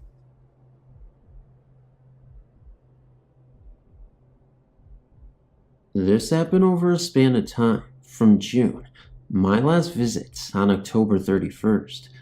When I first did a search in the Amity Hall Hotel in April 2003, I read about how back in the days of the PL canal system, canal travelers used to stay there. Then in the Civil War days, it was used as a hospital. Then only internet, which I thought odd. I've looked on the internet many times for historical information on Amity Hall. The first time I went there was June. My friend had been telling me about it, so we went with a group. I brought my camcorder and was outside with a girl that was scared to go in. My battery went dead in about 5 minutes. I thought it was weird because a relative had put the battery in the charger while running the camera off of house electricity, but later the battery charged and now it's just fine. That night we saw, in the corner of the L-shaped building, very small bluish lights. They went inside but reported nothing out of the ordinary. The first time I went into the house, 1 week later, was during the day. I'd wandered around it many times, during both day and night, and the most creepy place on the outside is a door at the end of a hall, which is locked shut. We, me and that same friend, were walking around it, looking for a door that was open, and I went around front and was standing on the porch, looking at the door. It was completely shut, and suddenly, which seemed odd to me, I had the notion to try it. It seemed ridiculous, especially because it had always previously been locked, but I reached for it, and it easily swung open, revealing to me the beauty within. There is a hall that runs down the middle of it, on either side, very large rooms. There is a bar on the left, and a kitchen beyond that. There are old fireplaces in the rooms. The L shape to this building comes from the attachment of the hallway of hotel rooms to what I assume is the residential part, as well as the kitchen. Strangely, the worst in the house is upstairs, the trophy room. This room is filled with a giant feeling of get out of here. Nothing has ever been seen or heard in it by me, but I went in it once, and I'll never go in it again. That is how strange the feeling is. I'm not sure if the anger felt in this room is some ghost. All the glass and mirrors are broken, and you walk on a crystalline floor about an inch thick, We were walking around and checking the doors. We opened the heavy metal black door and were lingering around in a small awkward room. I looked down the hall into an ominous darkness and said, "I'm not going down that hallway." We kept checking other doors and came, not by my request, back to the door. When I looked down the hallway this time, it was well lit and I could see everything. There was a small rectangular window in front of the front door at the other end of the hall that let in a great deal of light, but before this could not be seen. Before, I couldn't even see halfway down the hallway because it was so dark. We continued around checking doors because we didn't want to climb around the fallen antique soda machine that lays at an awkward angle, stuck between the steps themselves and the railing of the upper part of the staircase. It looks like it's ready to fall. We went to the door right in front of the stairs, which was locked before, and my friend, for whatever reason, reached out and opened it. She was also very determined to get into the hotel rooms, so we were climbing across the little porches, separated by railings, and after we already tried all the doors, she, without rhyme or reason, walked right up to the third one in and opened it with ease. Throughout the summer, we went back with equipment trying to get footage, but nothing works correctly around it. I've seen, one night, the very faint white figure of what appeared to be a woman in the attic window facing the parking lot. I've seen white flashes of light in the attic windows facing the road, but the worst time ever, I'm getting goosebumps and watery eyes thinking about it, was October 11th. It wasn't that cold, but I remember wearing my winter jacket. Me, my best friend since childhood, and my boyfriend went driving up. We talked all about it on the way there, and then we parked. We just couldn't bring ourselves to get out of the car. For some reason, we were all scared to death. That night, there seemed to be a battle going on of energies, good and evil, because believe me, the place has both. You could, at times, actually see in the window the swirling of something that is hard for me to describe as anything other than something out of this world. There were faint glows fading in and out of the windows, as well as small but somewhat bright points of light coming from the corner of the L shape. The driver, my best friend, got out of the car and basically was so scared she just stood there and then quickly got back in. I'd heard of the hounds of hell, chasing people from sitting in the parking lot like we were. Maybe that's what she saw. I don't know. I was watching the house, but suddenly, my boyfriend in the passenger seat freaked out and pointed to the front left corner of the car, and just as he did, I was suddenly scared. I cried a scream that came straight from my soul. Go now. We spun out of the parking lot and parked on the other side of the road. Each time the car was still running.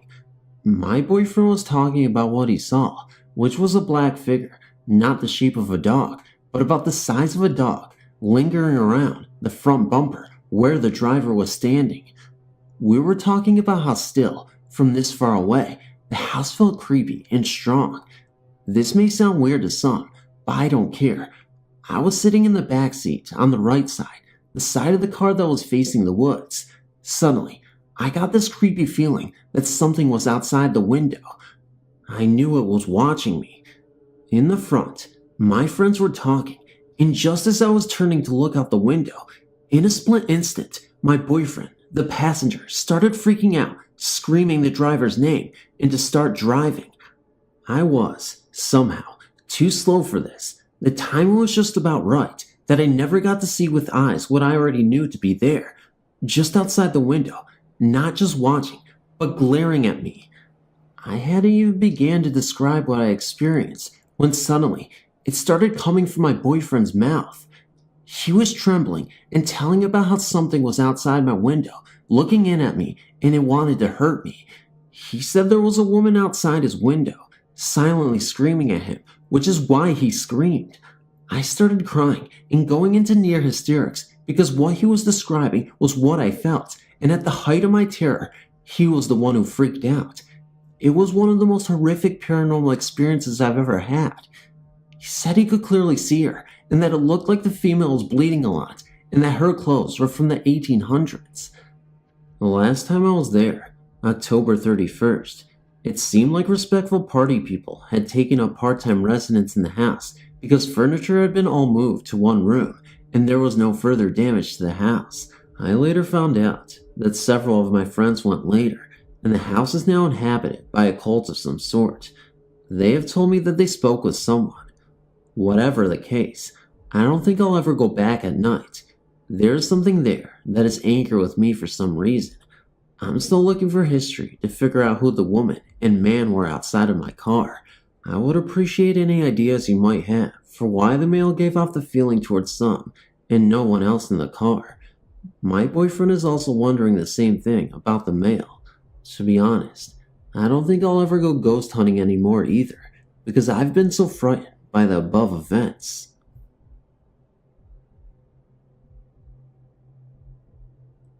Well, I know loads of people send in stories about graveyards, and they never sound true, but this one I encountered was so scary, I didn't want to go out of my house for 5 months.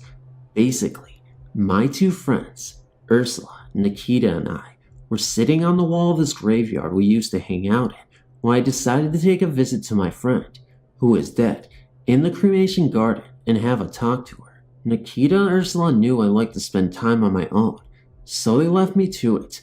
After all, they were still in view. Well, Asher, my dead friend's flowers were dying, so I went into the back of the graveyard to pick some flowers. Then, all of a sudden, I heard a voice. I thought nothing of it at first, just a hush cooing in the background. I presumed it was some mourner coming to visit a loved one, but it started to get louder and more distressed. The person sounded Latin. They were getting louder and louder until it hurt my ears, and I had to turn around and tell them to stop.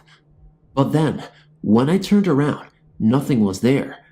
I strained my eyes, but all I could see was a graveyard and flowers. Quite startled by the experience, I decided to tell Urs and Keats about what just happened. Then I heard a scream. Things were getting stranger and stranger. I was scared now. I ran and ran, but my surroundings were unfamiliar. I hadn't a clue where I was. I couldn't find my way out of this whirling blur that I was trapped in. And the Latin voice was getting louder and louder. All of a sudden, I appeared to wake up. I was in the middle of the graveyard in the pitch black.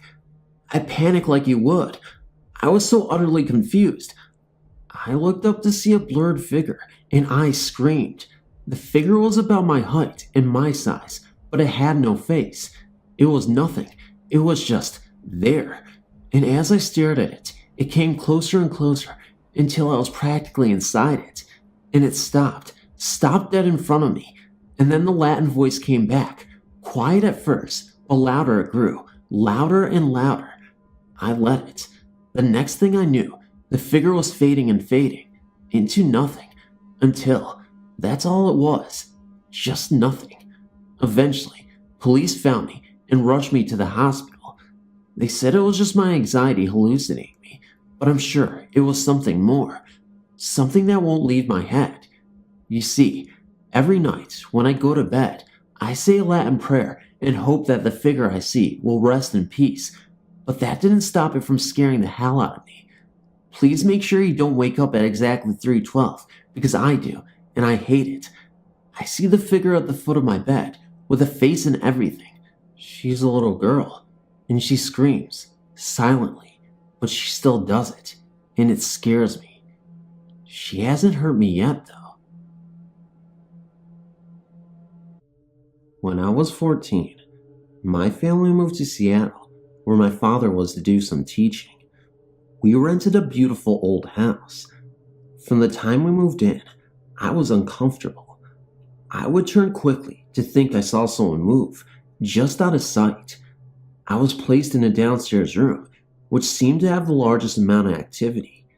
And each night, my dog would awake, barking at what seemed to be nothing, and my cat would become very alert. I eventually moved myself upstairs, into my baby brother's room, and he was sleeping with my parents. One day, while my father was away on business, my mother and I heard what sounded like a large box drop. We all looked around the house and found nothing to have made the noise. Because I was so scared, I asked to spend the night with my mother. I was to sleep that night in my brother's bed, and my brother would sleep with my mom. My mother and I were facing each other, me with my back to the closet. We said goodnight and turned out the light. A moment later, my mother bolted upright. Startled, I said, "What is it?" She told me to be quiet and reached into the nightstand for some mace. I turned to see what she was looking at. Out from the closet came light, as though someone had switched on a light. There was no light in the closet. We looked through the closet and through the house for 2 hours and found nothing. I remember my mom saying, "Don't worry, it's just a ghost. It won't hurt you." She was right. It never did, but I continued to feel uncomfortable and see what I think was a woman until we finally moved from the house. In another incident, in 1990, my grandfather was in a retirement home. He had several strokes and could no longer talk. His hearing was always bad, but had gotten to the point that he could no longer hear. He had recently come down with shingles and was not doing well. That night, as I was drifting off to sleep, I clearly hear my grandfather talking to me. He told me he loved me and then said goodbye. The following morning, I got a call saying he was dead. I already knew. There was another incident that has haunted me to this day. My husband, 2 kids, and myself took a trip to Alaska last summer. We made it to the border of Canada somewhere around 8 in the evening. We were told that the nearest town was a place called Hope, about 30 miles up the road. When we got to the town, we found that there was no place to stay. It seems it was a national holiday. A kind woman at a local hotel phoned the next town up the road to see about vacancies. She reserved a room for us, and off we went. We reached the Yale Hotel around 10 o'clock and checked into our room. I turned on the TV for the kids, and they watched the Family Channel until we were ready for bed. We turned out the lights and went to sleep. Sometime later, the TV awakened me. It had turned on by itself. What was showing appeared to be a sitcom. What was being said was far from funny. It seemed as though the voice was dubbed. What was said did not even match the mouth movements. It was a man smiling and talking to his wife in a kitchen. What I heard was a man with a rough voice, screaming. My husband had woke up with me and asked why I had turned on the television. When I told him I didn't, he asked that I turn it off. I accidentally switched channels, and when I turned the knob back, the show was gone. It was called Just Snow. It's funny, it didn't really dawn on me until the following day how very strange it was. I've never before or since had a television turn on to what was the Family Channel and have it spew profanities at me, but I guess we all have firsts. In my last and final instance, my family and I moved into our house last October. My husband and I had been looking for houses for some time. When we found this house, we loved it from the start. It was a good warm feel, and it really was the best house we could ever have. Shortly after having moved in, my husband and I compared notes and admitted that we were both having strange feelings. Creepy was the word we agreed on. We were both finding the closet in our children's room open. The door would stay closed sometimes, and other times you return to find it ajar or fully opened. My husband shared with me that he was outside doing some digging on the French drain. He had set down a piece of chalk he had found. He turned around to pick it up, and it was gone. On another occasion, my family and I were sitting on the couch. My husband asked me to smell my son's hair, and it smelled intensely of perfume. Being that neither my husband nor myself wear any fragrance, we began looking around for something that may be carrying the scent. To refresh his memory, he sniffed my son's hair again and asked me to do the same. The smell was completely gone. The oddness seemed to subside for months. Then, this year, around the same time, it seems to have started again. The closet door is again not staying closed. We are having trouble finding things again. The other night, I felt a cold breeze coming across my face as though the windows were open, but they were closed. I go up to find the back door unlocked, knowing that I had locked it the night before. A few nights ago, when I closed my eyes, I heard someone saying to me it's all right.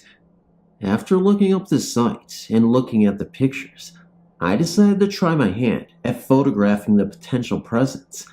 I went into the bedroom that has the closet door that doesn't close.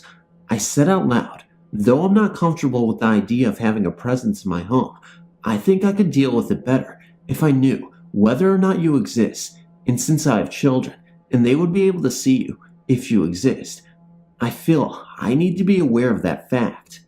So, I'm going to take pictures of the house, and if you are comfortable having me take your picture, you can get in front of the camera. If you're not comfortable, I can respect that. I'm guessing you're a good entity, because my cat seems to like you. Note, my cat is very insistent on spending time in this room. I must say, I felt a little silly talking to the air, but it seemed the right thing to do. So, I took pictures of the house. I frankly was hoping that nothing would be found, and that I would find my imagination had run away with itself. When I got the pictures back, I found that the photos taken in the bedroom and in the closet have what I understood to be a vortex. Needless to say, I'm pretty spooked. I'm planning on finding out the history of the house to see if I can figure out who our roommate is. Also, I'm hoping to contact some people that are knowledgeable on the subject of ghosts. If this entity needs my assistance, I hope to help. If it just wants to hang out with us, that's fine too. And if it's bad news, I need to know. I'm hoping that my initial feeling of my house is correct, and that what I believe is a ghost is of the non-threatening variety. I just keep telling myself that. The ghost has been very polite for the last year, and those that should be able to sense the presence seem not to mind it. The cats and my 2 children, whose room the ghost seems to live and spend time in. Thank you for your time, and I'm glad that you were able to read my story.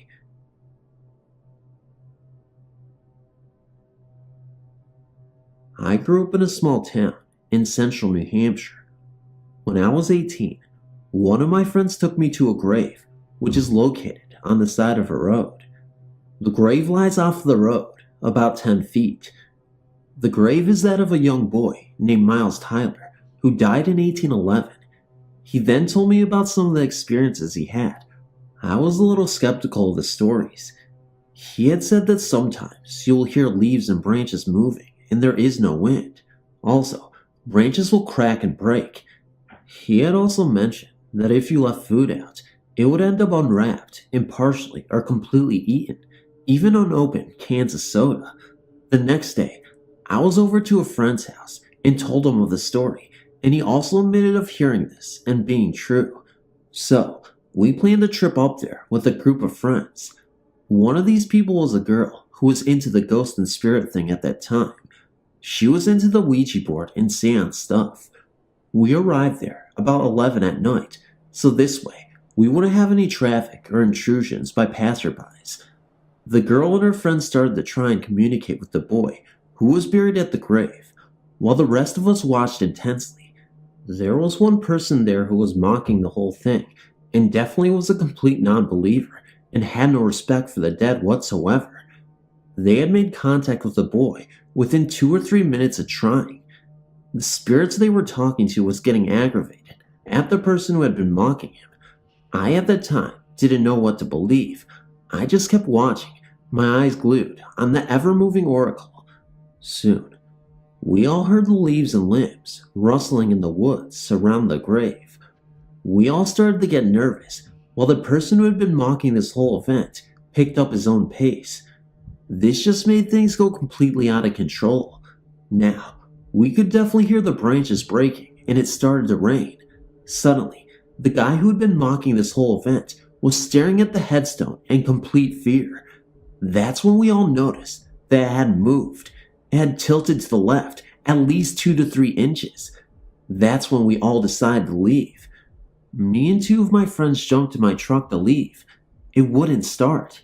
I tried for what seemed like forever, still scared out of my mind. I jumped out of the truck and told my friend to get in the driver's seat. I got out and started pushing the truck down the road. Within 50 feet, the truck started and the rain stopped. So did the wind. We left and never looked back. I haven't been back since. We all stayed up until daylight, and I dropped them off and went home. We were all shaken up by this, and we didn't even talk about that after.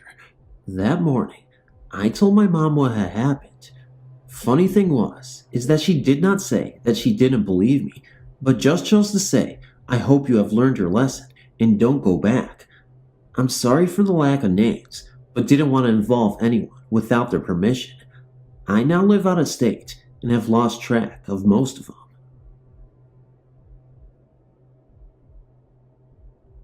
One summer, when I was about 11 or 12 years old, my parents, my little sister, two of my older sisters, and myself moved into this old gray house in northern Indiana.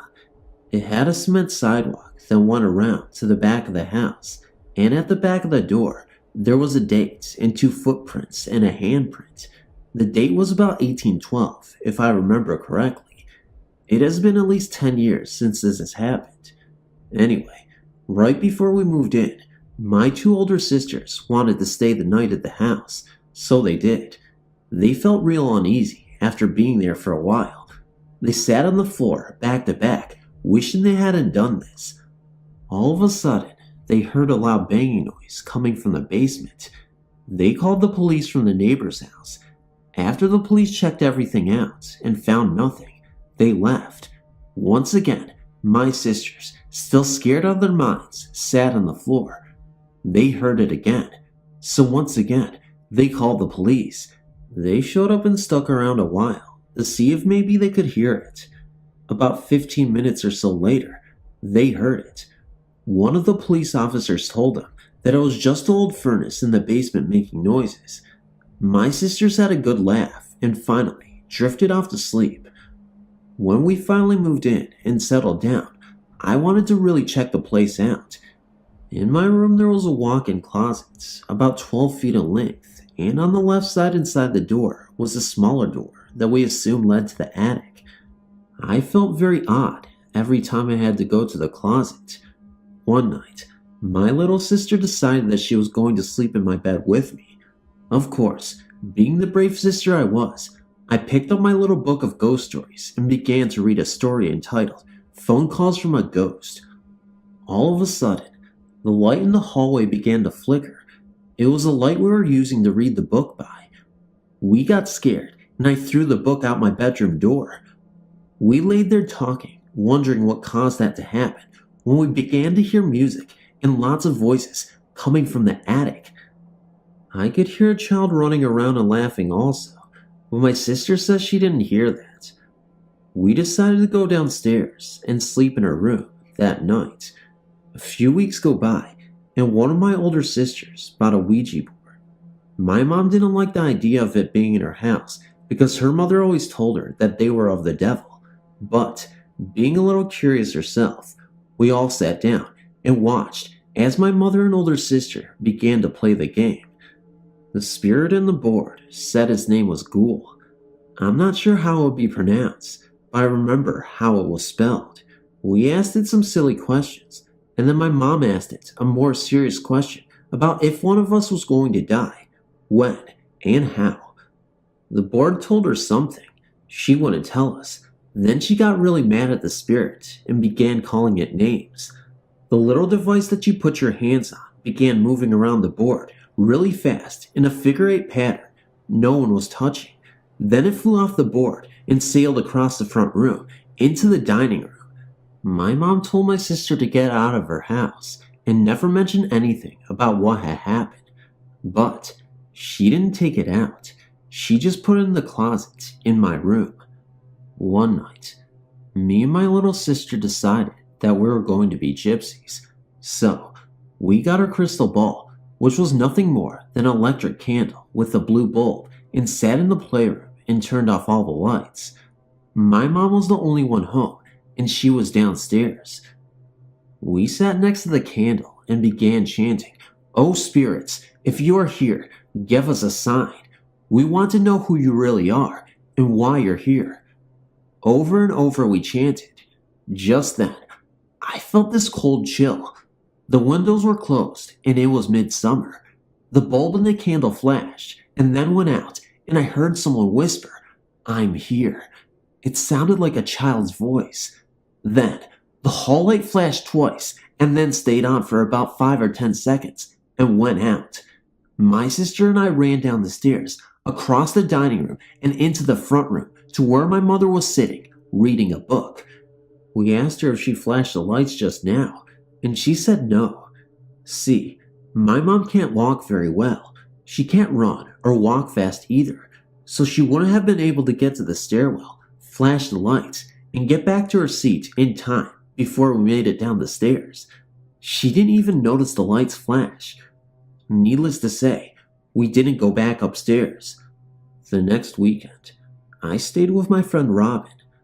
I didn't see anything about what was going on in our house. My mom and little sister were home alone. During the night, my sister woke up because she heard a woman scream. She ran to my mom's room and woke her up and told her. Mom called the police. They showed up, checked everything out. Nothing. After my mom got her calmed down and they both fell asleep, my sister heard the screaming again. So, once again, Mom called the police. They still didn't find anything. I wanted to find out why all this crazy stuff was happening, so I began to ask around. A few of the neighborhood kids got together and helped me find out. Of course, they thought my sister and I were crazy. Then my friend Erin talked to a lady at the library. She told Erin what happened, and then Erin came home to my home to tell me.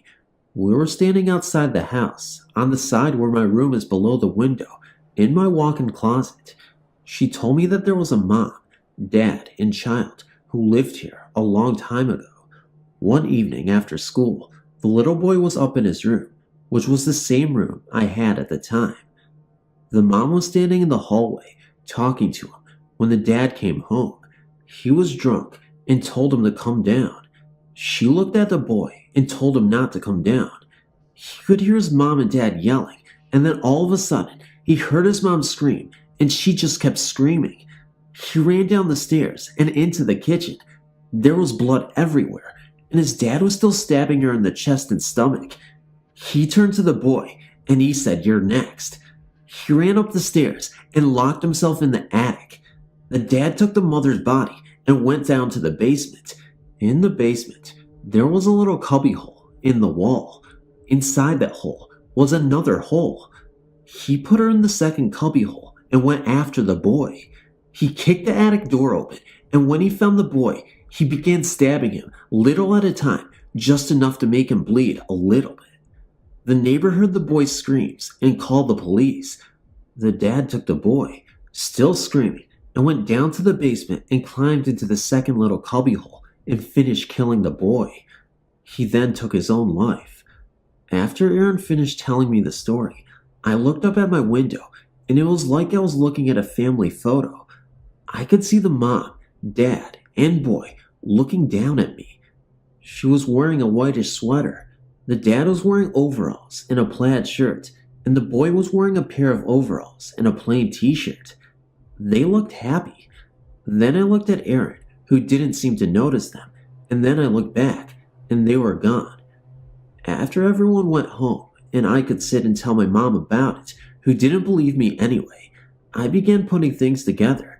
The child's voice in the attic, the woman screaming, the banging in the basement. I know it could have been of the furnace. It was the middle of summer, and there wasn't a need for a furnace to be on, so it wasn't in use.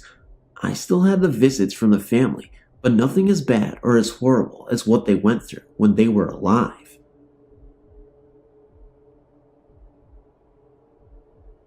I want to start off by saying that this is a great site, and I love reading about everyone's ghostly experiences, even though I must admit I have a hard time believing them all.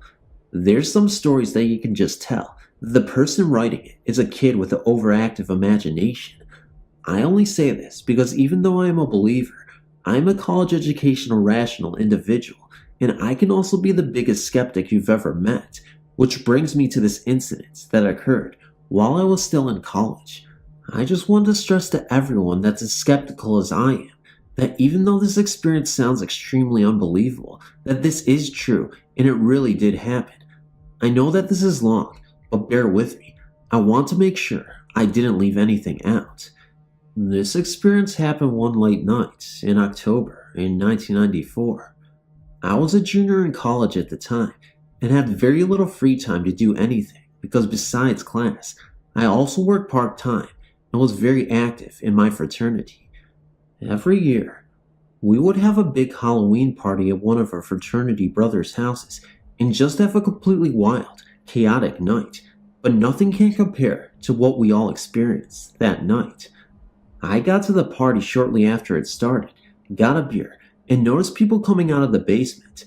I asked one of the people what was going on down there, and they told me that my friend Jeff had brought his Ouija board to the party and was down there, acting stupid. Apparently, these people didn't know Jeff very well. He took the Ouija very seriously. If anything, he was addicted to it. He constantly used it and kept people in close contact with a spirit named Jack that he contacted through the board. I'd come to learn that Jack wasn't the most pleasant spirit and was a pretty mean individual who had died in prison, but for some reason, Jeff liked conversing with him. I then proceeded down the stairs to see what was going on. There was about 10 people down in the basement. By the way, this was not a finished basement. This was the spooky concrete floors and dust everywhere basement. Jeff and a girl I knew named Lynn were using the board and talking to Jeff. Lynn began getting tired of it. She was just trying to have a good time, and she thought that Jeff was taking the whole thing way too seriously. Before she could get up to go back upstairs, a girl we knew named Dana came down the stairs. As soon as Dana came down into the basement, the board went absolutely nuts, moving around at a frenzied pace. Jeff said that this wasn't like Jack and asked the board what was wrong. The board spelled out that it wasn't Jack, and it just kept spelling Dana's name over and over. Jeff asked the board if the spirit knew Dana, and it said yes. At this point, everyone's kind of looking around confused and everything, and Dana was just looking at the board all weird. Jeff then asked the board what its name was, as it spelled out the name Michael, and that he was 6 years old when he died. This is when Dana went ballistic. She just started crying uncontrollably and shouting, but we couldn't understand her because she was crying so much. She then ran upstairs and out the back door. A couple of us followed her to try and find out what was going on and to try and calm her down. We went outside and saw Dana crying on another girl's shoulder. This other girl looked both pissed off and scared to death at the same time. We asked her what was wrong and started yelling at us. How could you dare pull a mean trick like that? You should feel awful for doing this to her. We were clueless. We asked her what she was talking about, and then she told us that Dana had a younger brother named Michael that drowned when he was 6 years old. A chill immediately went down my spine. Once Dana calmed down a little bit, she told us that she'd been trying to contact Michael over the years, but was never able to. She then offered to buy Jeff's Ouija board from him so he could keep in touch with her brother. At this time, Jack came back, and it was like he and Michael were fighting over control of the board. Jack then told Jeff that if he burned the board that night before midnight, that his soul would be set free and he would be at peace. Jeff immediately wanted to set the board on fire because he said he developed some sort of relationship with Jack and wanted his soul to be at peace. Let's just say Dana didn't like that idea a bit, so they both got into huge arguments and the party became totally chaotic. By this time, everyone at the party, only about 50 people, knew what was going on, and everyone started fighting and yelling, split down the middle, either on Jeff's side or Dana's. Eventually, Jeff snuck outside with a can of lighter fluid and set the board on fire, with Dana standing over it and crying her eyes out. As you can guess, no one was really in the mood to party after that, and everyone ended up either staying at the house the party was at or left for home to get their head back together. After that night, not one person I know that was at this party ever talked about that night again, not even once. I don't know how to explain what happened, but all I know is that there's no way that this was some sort of trick or joke that Jeff and Dana could have played on us. Being the skeptic that I am, To this day, I've tried to find out just how they could have pulled this over on us. Dana was just a friend of a friend of a friend that not very many of us knew that well, and that night at the party, none of us knew that she had a brother. Just that one friend of hers at a party that yelled at us knew anything about it. And then there's Jeff. He just takes the occult way too seriously and would never use it as a basis for a joke. And if it was a trick, he's not the type to let it go. He'd make sure he knew it in our face about how much he scared us and what a great joke it was every chance he got. That's just how he is. To this day, anytime I tell anyone about this, when I get to the part that the spirit was her brother, I get a chill all over my body. Words simply can't describe what it is like being that night and what happened, but I'll never forget about it. I can remember it was just like it was yesterday. If anyone wants to write me about this or anything, feel free to. My name is Kara, and I have another story I would like to share. This encounter, or whatever it is called, took place in the kitchen.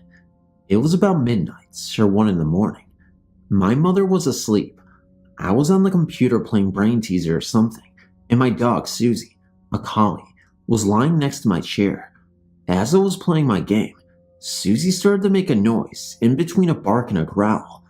I looked to see what she was staring at, and she was looking in the kitchen. Our house is little, but cozy. I couldn't see anything, so I took it as attention-seeking and hushed her. About 10 minutes later, Susie was sitting in the corner directly across from where I sat, and she made a deep growling noise that was unnatural to me, and she showed her teeth, not at me, but towards the kitchen. Honestly, I didn't even want to look. I admit, I was very fearful at the time, and I thought I would see someone, like a burglar of some sort. I looked out of the corner of my eye. I saw a very, very large white dog. Looked like a wolf dog to me because it was so large. It had eyes as blue as the sky, and fur as white as snow. It didn't look threatening, but intimidating. It just laid there by the recycling bin, staring at me. Susie whimpered and caught my attention. I looked at the corner of my eye, and the dog was gone. That night, everything was so still, quiet, freaky the way nothing seemed to be able to move, like a pause button had been invented to freeze the noise after the dog had vanished. I went to my room to lay down, but my room was piled with clothes, books, etc. So I decided to go to my mother's room to sleep, since her bed was a king size and clean. The time passed by me as I laid there. 1:30 a.m., 2:30 a.m., 3:30 a.m., all the way to 4:30 a.m. I just stared at the wall with a background of my mother's snores. I glanced at my mom's door for a second, and there, perched on the door, was a dark cat figure. It had evil green eyes, fur as though I'd caught the dark glistening of nighttime. I stared at it for what seemed like 10 minutes. I rubbed my eyes, and it was gone. And it seemed as though one had played the sound again, like the mute button wouldn't work. I looked out my window, on my left, and saw a cat crossing the street, and I decided to doze off. But something didn't seem right. It was like the temperature dropped 20 degrees in the room. I didn't like it, and neither did Susie. She sleeps at the foot of my mother's bed. She gave me a very low growl and came over to lay next to me. I pet her for a minute and glanced at the hallway and saw what appeared to be an overgrown house cat. I fell asleep 10 minutes after that. I still don't know the connection between the dark cat figures and the white dog, but if you happen to know, I'd like to hear from you. Sorry if this was too long a story, and I hope you enjoyed reading it.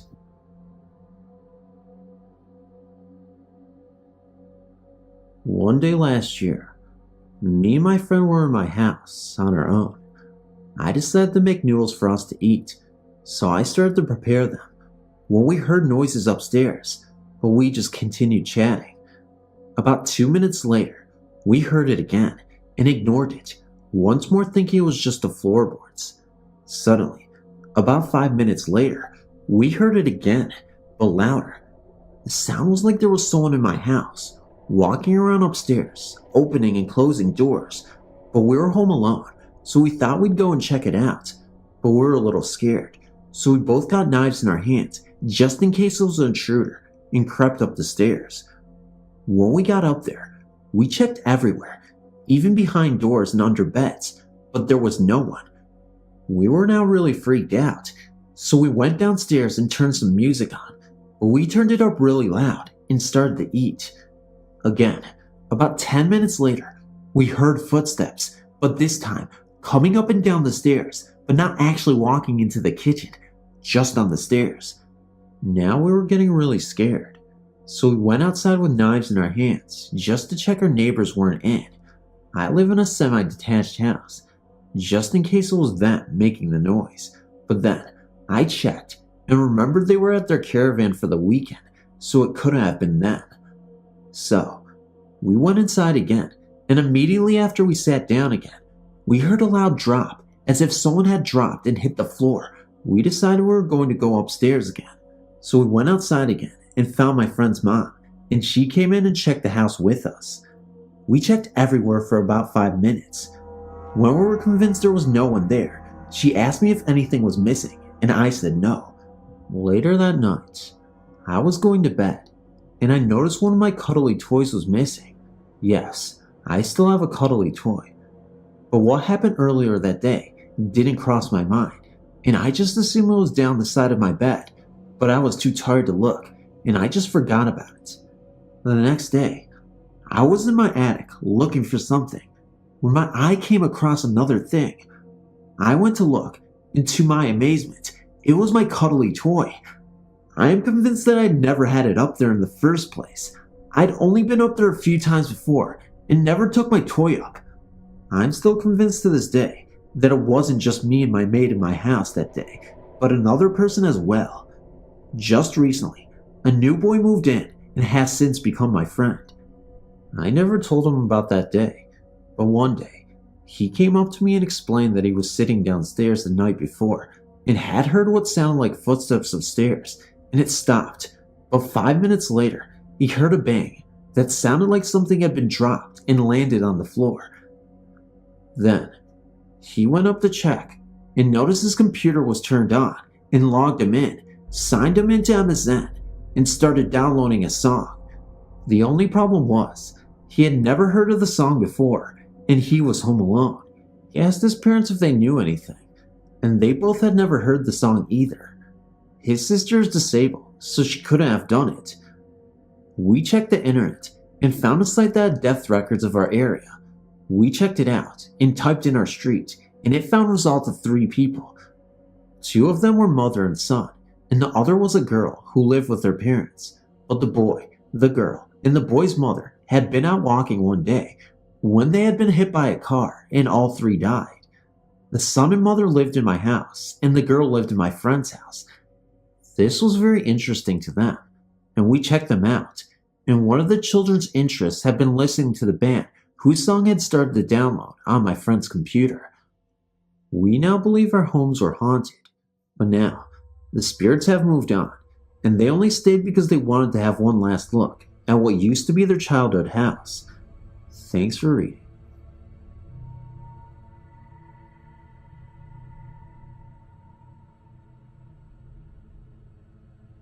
This story is just a collection of experiences I've had, and I don't know if they go together or make any sense at all. The first was when I was about 8, and me and some of my friends were out in my backyard telling ghost stories. All of a sudden, we heard a deep voice slowly calling our names. It seemed to come from behind a shed in the backyard, and we all ran away from it.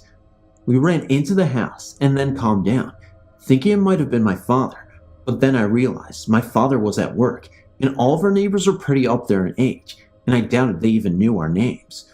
We were calming down in my room when I looked out the window, and about 200 feet away, in an empty field, I saw the outline of what seemed to be a man, but was totally black. But it was in the middle of the day. I couldn't even speak. I finally yelled as if I was walking away, and I think when I yelled, it turned and looked back at me. I never saw it again, and even writing about this is bringing tears to my eyes. The other experiences I've had were in the same room in my grandma's house.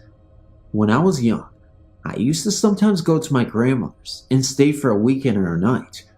One night, I was sleeping, and I got up half asleep in some sort of confusion of hearing something in the hallway.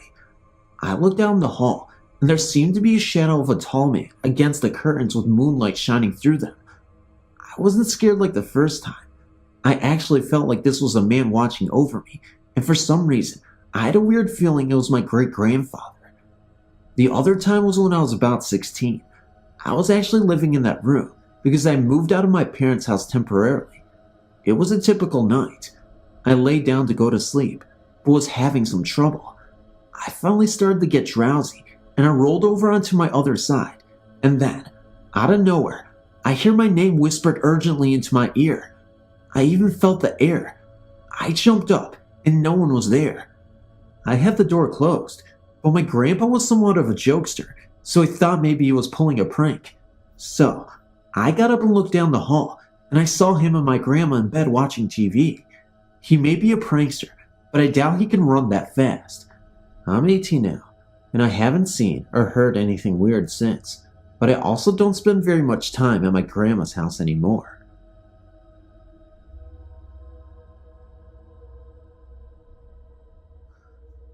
I know that many of you may be skeptical about the appearances of ghosts, apparitions, etc., and so was I, until one year, when I went to spend the summer with my father in Grand Coulee, Washington. I didn't ever think about ghosts until I had to babysit for our neighbors in an apartment complex that my father managed. I put the kids to bed. One was 3, the other 2, and there was also an infant child I was looking after. I put the 3 and 2-year-olds in their beds for the night, and the infant's crib was down in the living room with me. I just laid him in the crib when I heard a loud bang and then footsteps running across the 3-year-old's room. Now, she had a tendency to not do as she was told, but she normally stayed in her bed at night.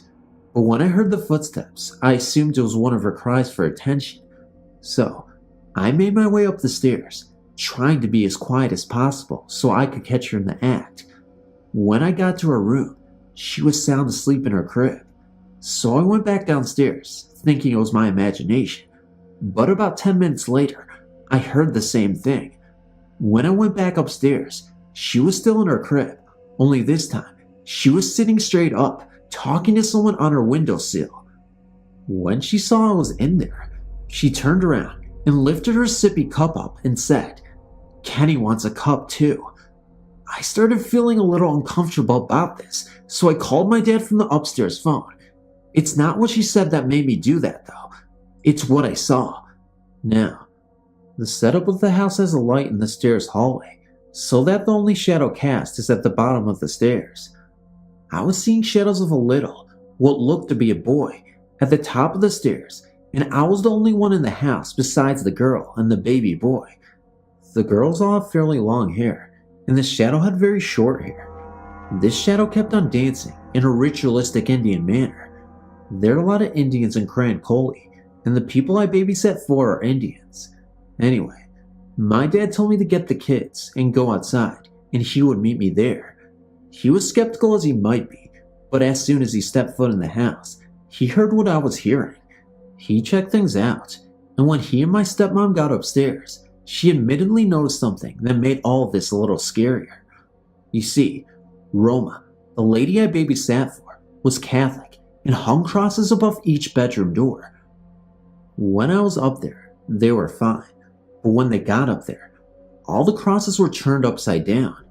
Now, what many don't know is that an upside down cross is a sign of the devil or his demons.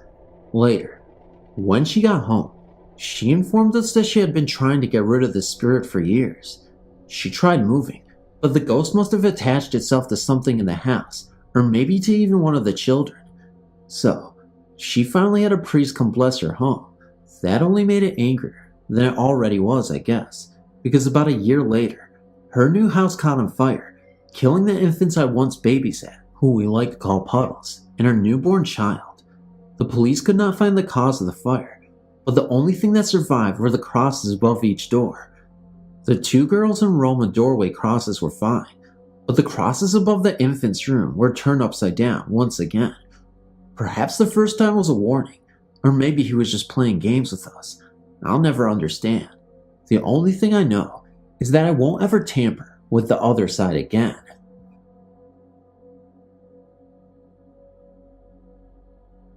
I've not told anyone this before, due to the fact that it is hard to believe, and plus, it happened to me when I was young. I do not know if you would consider it a ghost encounter or not, but I'm going to tell you the happenings to me anyway. I live in West Virginia, and when I was 9 years old, my brother and I shared a room. We had 2 beds in the room, separated by a window in the middle of them. We had settled down for bed this particular night to go to sleep. I could not have been asleep long when I awoke to a rapping-like sound at our window. I laid in my bed, not moving a muscle for some reason, and I just could not move. I tried my best to move and even scream my brother's name, but could not. And the weird thing is, what was going to happen had not even happened yet. While I was going through this state of mind, I guess I could hear knocking on the window from the outside. Whatever it was would knock twice on the window, wait a minute, and knock twice again. After this went on for a while, I was finally able to move on, and when I got up to look out the window to see what was knocking, all I could see were these 2 big red circular eyes looking right back at me. I was petrified. I went right back into the state where I could not move. It was like those eyes had me hypnotized. When I was finally able to move, I just laid back down. The whole night the knocking continued, 2 knocks at a time, and a few minutes later, the same thing. This went on for nights, and the same thing was there. Every night, when I would look out the window, there would be these 2 red hypnotizing eyes. This went on for about a week, and then all of a sudden, it just stopped, and it never happened again after that. When I got older, I started hearing stories about a creature in Point Pleasant, West Virginia. They called it the Mothman, and every time I would hear one of these stories, it would be described as having big red eyes. Then there was really no doubt in my mind that what was visiting me and my brother all these nights was in fact this creature, because when I was 9, we lived in Bluefield, West Virginia. To this day, I've never forgotten those nights when I was visited by what I believe is that creature.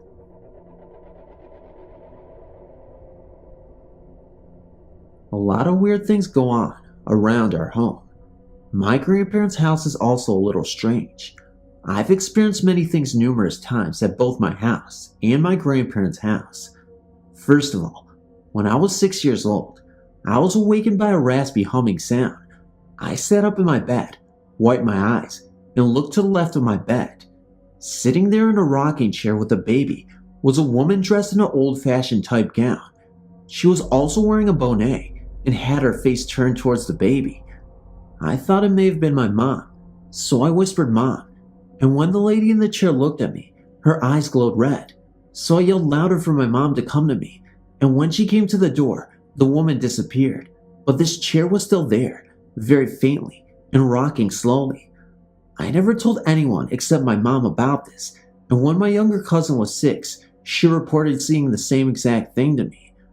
One winter when the electric was off, my cousin accompanied me as I went to take a shower in the old house. Because it was the only one with a gas water heater, I ran nothing but hot water into the bathtub and got in. The water wasn't scalding hot, but very warm. I heard whispering and asked my cousin if it was her. She said no. I heard it again, only louder this time. I became alarmed and listened more closely. This time it was very loud and very clear. The whispering was the Lord's Prayer. I was very scared and I couldn't make myself move. The water became very cold and the whispering grew louder. I told my grandparents and parents what happened and they shrugged it off. My grandparents reported hearing gospel music, preaching, the Lord's Prayer in the old house. My papa was going to take a nap one day and felt the bed move and saw an indentation as if someone were sitting beside him on the bed. Many other things happened, but these are only a few. If anyone is interested, I'll post more later.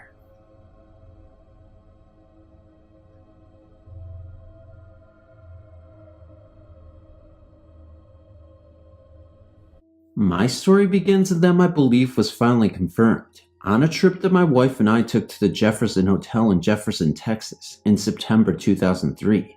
This town is very unique and small and has a very historical feel to it. Every building has a historical marker dating back to the 1800s. The town has a sprawling history dating back to the 1800s, when steamboat travel was very popular off the Mississippi River into the bayou and one of the main means of transportation at the time. This town has also the reputation of being one of the most haunted towns in Texas and the United States. We really did not know anything about Jefferson, but we were told through an acquaintance that the hotel in town had a haunted history. I really wanted to confirm my belief and acquire good evidence of the paranormal spirit world. I've always believed that ghosts are indeed spirits or entities of people who for some reason have not passed to the other side, that they are stuck in limbo between the physical dimension world that we live in our physical state, and the spiritual world that we pass on to. We traveled from San Antonio, Texas to the Jefferson Hotel, which is about a 440-mile trip. We arrived on a Friday afternoon and planned on staying 3 days and nights. We had booked 3 different rooms in the hotel that were rumored to be very haunted. All these rooms had recent paranormal activity in them. The hotel was very plain looking from the outside, but the inside was very exquisite due to the way they had decorated with many antique pieces of furniture spread around the hotel. All the rooms are decorated differently to where you feel like you're in another hotel.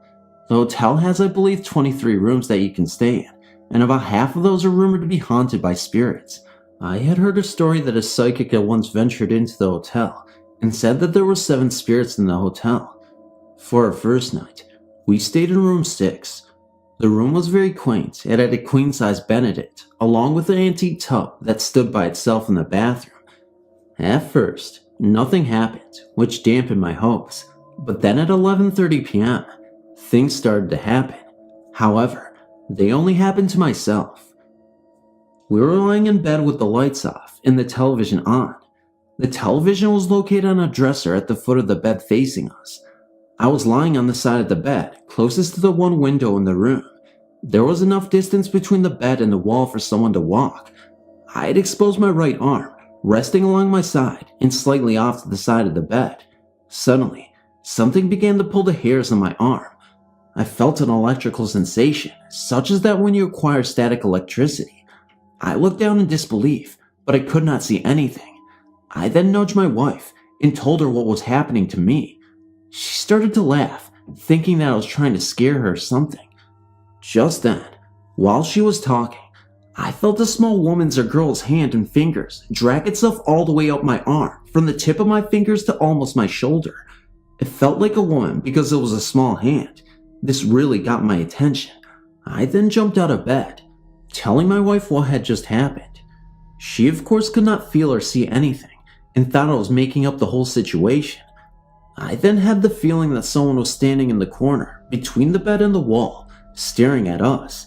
I had the distinct feeling that the ghost was a woman or girl, because it seemed to be small and unobtrusive. This lasted for about 5 minutes, and then it stopped with me no longer having the feeling that the ghost was in the room with us. I remember it upset me that my wife was not encountering anything. Nothing else happened that night, even though I had expected it to. The next morning we moved across the hall to room 12, which had a very grandiose king-side poster bed in it. The room was also quite larger than room 6. I really was waiting for the opportunity for something to happen so that I could look at researching it more. I have to admit that I'd been slightly alarmed from my experience in room 6. Well, nothing happened in room 12, but something did later happen that night in the hallway just outside. I had become bored watching television with my wife and decided to go out into the hallway around 1 a.m. that night. I ended up sitting in an antique couch that is at the end of the hallway, pushed up against a door that goes out into the front balcony. The hotel was working on the balcony and had locked the door and pushed the couch up against it to block the door. The door had a glass pane that covered approximately the top half of the door, enabling a person to be able to stare outside into the main street or the buildings across the street. Well, the street was very dark, and there was no activity at all in the street. It was very quiet at the time. I kept hearing noises in the hallway every time I looked down or away. It was strange that noises would happen only if I was not directly staring down at the hallway at the time. The hotel is very long, front to back, and narrower in width. At one point, I heard a noise down the hallway and looked down with nothing happening or being seen. Then I heard a noise outside and looked again to see nothing. I then heard the noise down the hallway again and turned to look. When I did this, something then knocked the glass behind me with 3 taps suddenly. I admit that I jumped about 3 feet because it startled me so badly. When I turned around to look, there was nothing there. I walked back to the window and the door and looked out again. Again, I did not see anything at all. I then went to get my wife and told her to sit on the couch a few minutes to see if anything would happen. Of course, she came back in after 10 minutes and told me that nothing had happened to her. This again was very frustrating to me because I began to think that the spirits were only trying to communicate with me. Nothing else happened that night, and we went to bed. The next day we moved into room 19, which is rumored to be one of the most haunted rooms in the hotel. The maids were in the hallway as I walked down to put our bags in the room. Room 19 sits in the upstairs hallway, all the way to the rear on the left side of the hallway. The maids began to tell the story of room 19. They said that a blonde lady spirit haunts the room and that the bathroom is haunted. When a person goes into the bathroom, you are supposed to run the hot water in the bathtub and the sink at the same time, and then close the door and turn out the light. The spirits are supposed to turn off the water sometimes, and you are supposed to be able to see the words in the mirror when you go back in and turn on the light. As the maids were telling me the story in the hallway, a woman suddenly stepped out of one of the rooms adjacent to room 19. This woman began to tell me that her friend had stayed in room 19 the previous night, and that they had brought a Ouija board with them. She told me that they had been trying to summon the spirits of the hotel. They had asked the board if there was a spirit that haunts the room, and what the spirit's name was. She said that the board had told them that yes, there was a spirit, and the spirit's name was Laura, which I had spelled out. When the board had stopped, the woman's friend had been lying on her stomach on the bed, watching the other 2 people on the floor do the board, when something suddenly grabbed her exposed legs from behind and pinned her down to the bed for a few seconds. The woman had not been able to move and was terrified by this. Later that night, the woman had grabbed her pillow and blanket and went downstairs to spend the rest of the night with the desk clerk that was there all night. Apparently, other things happened to the woman in the room to make her want to do this from what the woman explained to me. This really got my attention, and I could not wait to conduct our research of room 19. We also were the only guests in the hotel that night, and the desk clerk went home around 9 p.m. My wife and I ended up doing the bathroom thing right away. When we first went into the bathroom, there was nothing in the mirror over the sink, and the bathroom was very clean. I then turned on the hot water in the bathtub and sink, turned off the light, and closed the door. Well, the water never quit running, and after about 3 or 4 minutes, I went back into the bathroom and turned on the light. My eyes were in amazement at the words that had suddenly appeared in the mirror. The mirror had been steamed up by the hot water, but the words were very clear in a sort of film on the mirror. The words read "Help, Judy, help," and the word "murder" was written backwards in the mirror on the bottom. At first, I thought this was a joke, and I had my wife come in and smear the film on the mirror with her fingernails to where it was literally smeared all over the mirror. I felt that if there was some kind of chemical on the mirror, that it would be smeared the next time we did the experiment. Again, I went through the process, and again, the water never shut off or anything while we waited. When I went back in, I was truly amazed. The words had appeared in the mirror, exactly as they appeared before, without any distortion at all. This really freaked us out, and I really had the feeling something paranormal was taking place there in that room. We had decided to stay up late into the night, since we would be alone in the hotel that night. We asked the desk clerk to unlock most of the rooms in the hotel, so that we could walk into any of them should we hear or see something. The desk clerk did this, and we followed around as she did this. When she got to room 6, the room we stayed in on our first date, she put the master key in the lock and unlocked the door. She then began to push on the door, and it would not open or budge. I was standing about 15 feet behind her, watching her, as she pushed on the door and got a scared look on her face. She said, oh no, not again." I then began to walk towards her and asked what was wrong. When I got up to her, the door suddenly opened. We all stared at the open door in disbelief. I then walked into the room, but I saw nothing or felt anything out of the normal. The desk clerk then left shortly after that. My wife and I decided around 1 a.m. to sit in a couch in the middle of the upstairs hallway and wait for things to happen. Of course, nothing did, since we were sitting there prepared for anything. I then got up and decided to go downstairs to the lobby. When I was in the lobby, I had the distinct impression of being watched by more than one person, and I kept turning around to look, expecting someone to be standing there. I got this really weird feeling, and I decided to go back upstairs. When I got upstairs, I decided to go into room 14, which has a bed rumored to be haunted in it. This is a queen-size bed with an ornate, sculpture wood headboard that goes almost to the ceiling. The bed is actually kinda spooky the more you kinda look at it. I did not turn on the light when I went in, because the hallway light was bright enough under the door for me to see. When I got into the room, I immediately got a chill from the room. Something then seemed to draw me to the bed. For some reason, I went and sat down on the edge of the bed. Nothing at first happened, but then the bed suddenly began going up and down, as if someone were pushing on the mattress underneath me. It felt like the mattress were breathing, as if a person were lying on the bed, breathing heavily. This really alarmed me, because beds are not supposed to do this, per the realm of science. I asked if my wife come in the room and sit on the bed. I remember my wife saying when she entered the room how cold it was. She did lie down on the bed and said that it was really cold on the bed, but she did not feel anything. She did not lie there that long. We both went back outside in the hallway. I had the feeling that spirits were around us, watching us, even though nothing else happened that night. The next morning, I got up around 9 a.m. before my wife did. I ended up sitting in the rocking chair in the room. I started to read a journal of other people's experiences in the room of the hotel. The hotel lends itself to patrons if you're interested in seeing what other people have seen. I decided to do the bathroom test one more time, for old time's sake, to see if anything else would happen. I went in and did the same thing. At first, nothing happened, but then, when I sat back in the rocking chair, I could hear physically the water faucets turn off slowly on both the bathtub and sink. I then waited to see if I could hear anything else. There was this very eerie silence in the room, except for the breathing of my wife sleeping in bed. Suddenly, a woman's voice began to moan over and over the words "oh," which sounded like a broken record, repeating itself over and over. This did not sound sexual either, as some people may think in reading this. It actually sounded very sad, and it was not very fast. This sound, or voice, was kinda loud, but it did not wake my wife. I was too startled at the time to wake my wife.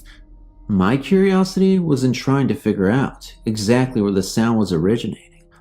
I looked around the room in all directions, and finally decided the noise was coming from behind the window shade by the window. I walked over, and the noise did seem to get louder there. As I stood by the window, the sound seemed to be coming from behind the shade, between the shade and the closed window. The sun was shining outside, but since we had the shade pulled down, the room was kinda dark and gloomy with only one light on.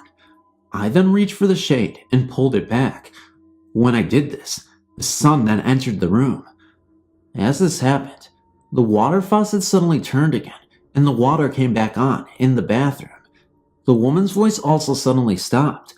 I then walked over to the bathroom in disbelief at what just happened. I looked in the bathroom, and it was very cold in there, with the same steamy words in the mirror. I then went back to my wife and woke her up screaming and told her what just happened. Again, she looked at me in shock and disbelief. I was indeed very frustrated that I had not woken her up to hear what I had heard. It definitely would have gotten her attention.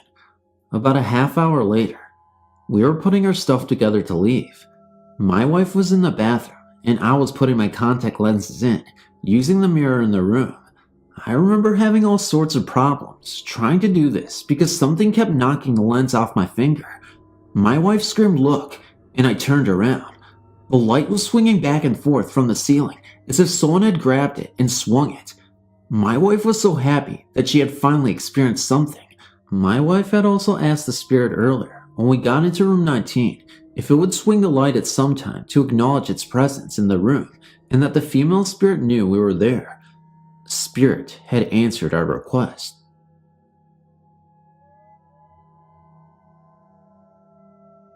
My name is Jamie. It was late May, and I was at my friend's, Anna's birthday party. It was a sleepover. Around 5 or 6 giggling girls showed up for a night of pizza and movies. Although we were all excited and jumpy from eating pizza and consuming vast amounts of pop and ice cream, I decided I would turn in, as I was really tired, and they were watching a movie I didn't really enjoy much. They were all in the TV room, just down the hall and to the right from where I had set my sleeping bag in the family room. The floor was hard, and I was uncomfortable, but I tried my best to drift off. I was closest to the dining room, which was an extension to the family room and ended in a dead end. I'd stretched myself right in front of the entrance, so there was no possible way anyone could get into or out of the dining room without stepping over me. Also, once they had stepped past me, there was no way out again without stepping over me a second time. I sat up for a moment because I thought I heard someone breathing. I looked around the room, but it was empty. Across the hall, the basement door was slightly ajar, and I heard my friends laughing and talking in the TV room. I sighed and lay back down, finally able to close my eyes. I awoke only minutes later to a thud in the room. It sounded as though someone with heavy boots was deliberately stomping on the floor towards me. I assumed it was Anna or one of the other girls trying to scare me. I heard them stomp to the edge of my sleeping bag and step over me. Whoever it was, they were clumsy because they stepped on my arm and a few strands of my hair, causing me to wince in pain. I heard the boots stomp to the corner of the dead-end dining room and stop. As I said before, there was no way a person could go into the dining room and then step back out without having to walk over me, and judging by the person's boots, they would make a lot of noise doing so. I opened my eyes and was startled. No one was in the dining room, behind the table, or under the chairs. In fact, the whole living room area was empty and silent, except for my heavy breathing. At that, I picked up my pillow and bolted towards the TV room, where my friends had fallen fast asleep, the movie credits rolling by, lighting the room a faint blue. I laid down, far as I could from the hallway, and after stealing a blanket from a sleeping Anna, fell asleep.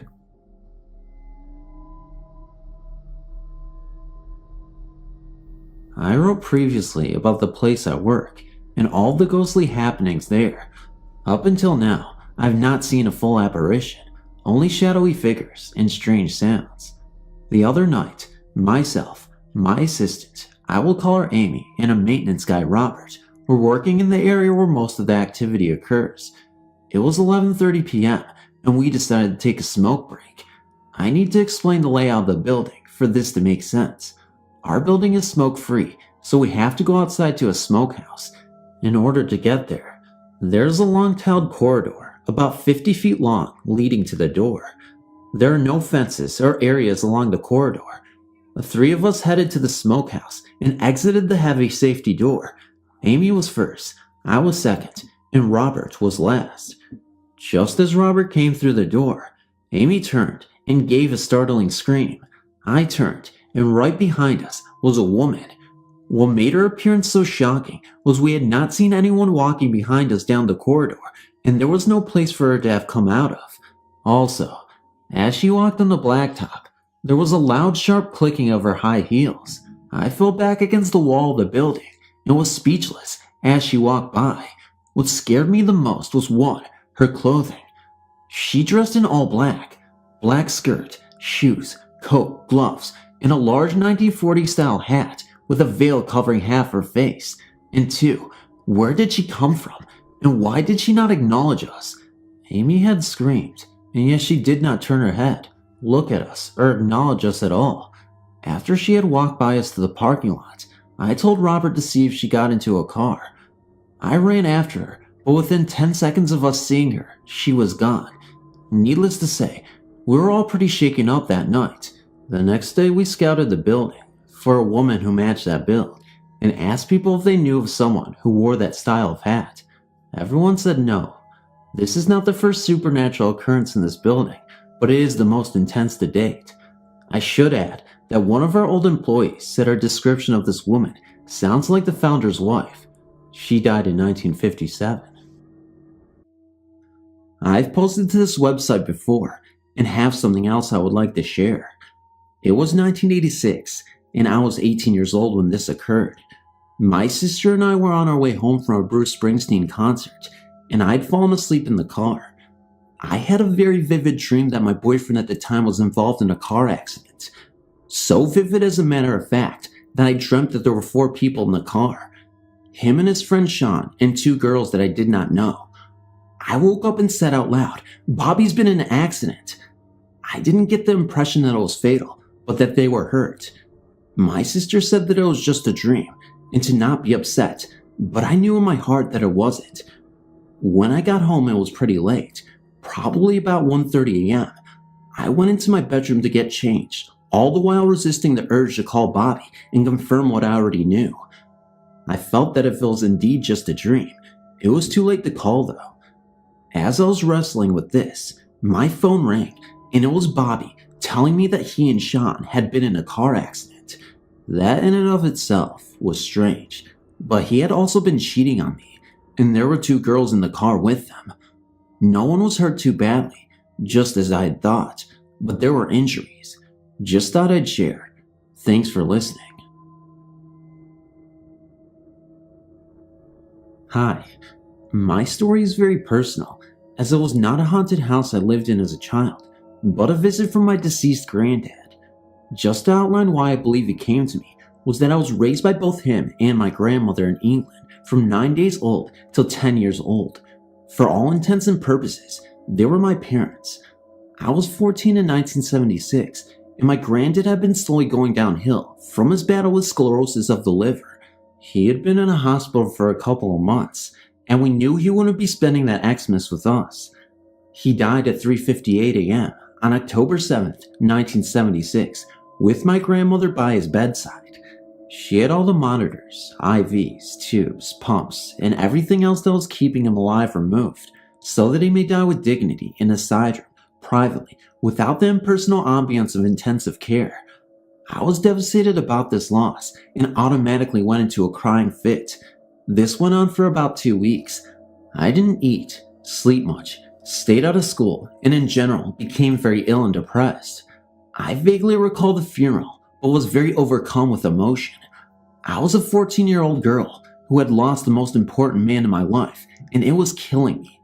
One day, I recall getting up to go to the bathroom and hearing my mom telling my dad that they should take me to a psychiatrist due to my emotional state. I went back to bed and cried, telling my granddad that I wish he was here, eventually crying myself to sleep.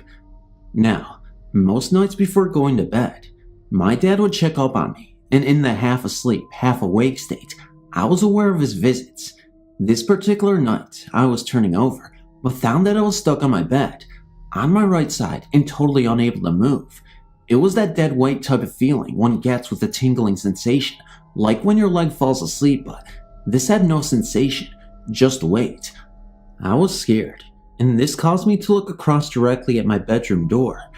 In the doorway, dimly lit by my nightlight, I saw the dark gray, not black figure of a heavy-set man outlined, but yet I could see through it, kind of. The left arm was outstretched towards me, but I dare not to move. After what now seems roughly 30 seconds to a minute, the shape disappeared, and I felt a sense of calm. I was hungry and fixed a cheese and pickle sandwich for myself. I went back to bed, but oddly enough, this incident didn't bother me really. I woke up the next day, showered, dressed, put a little makeup on to hide the bug eyes I had, and went downstairs.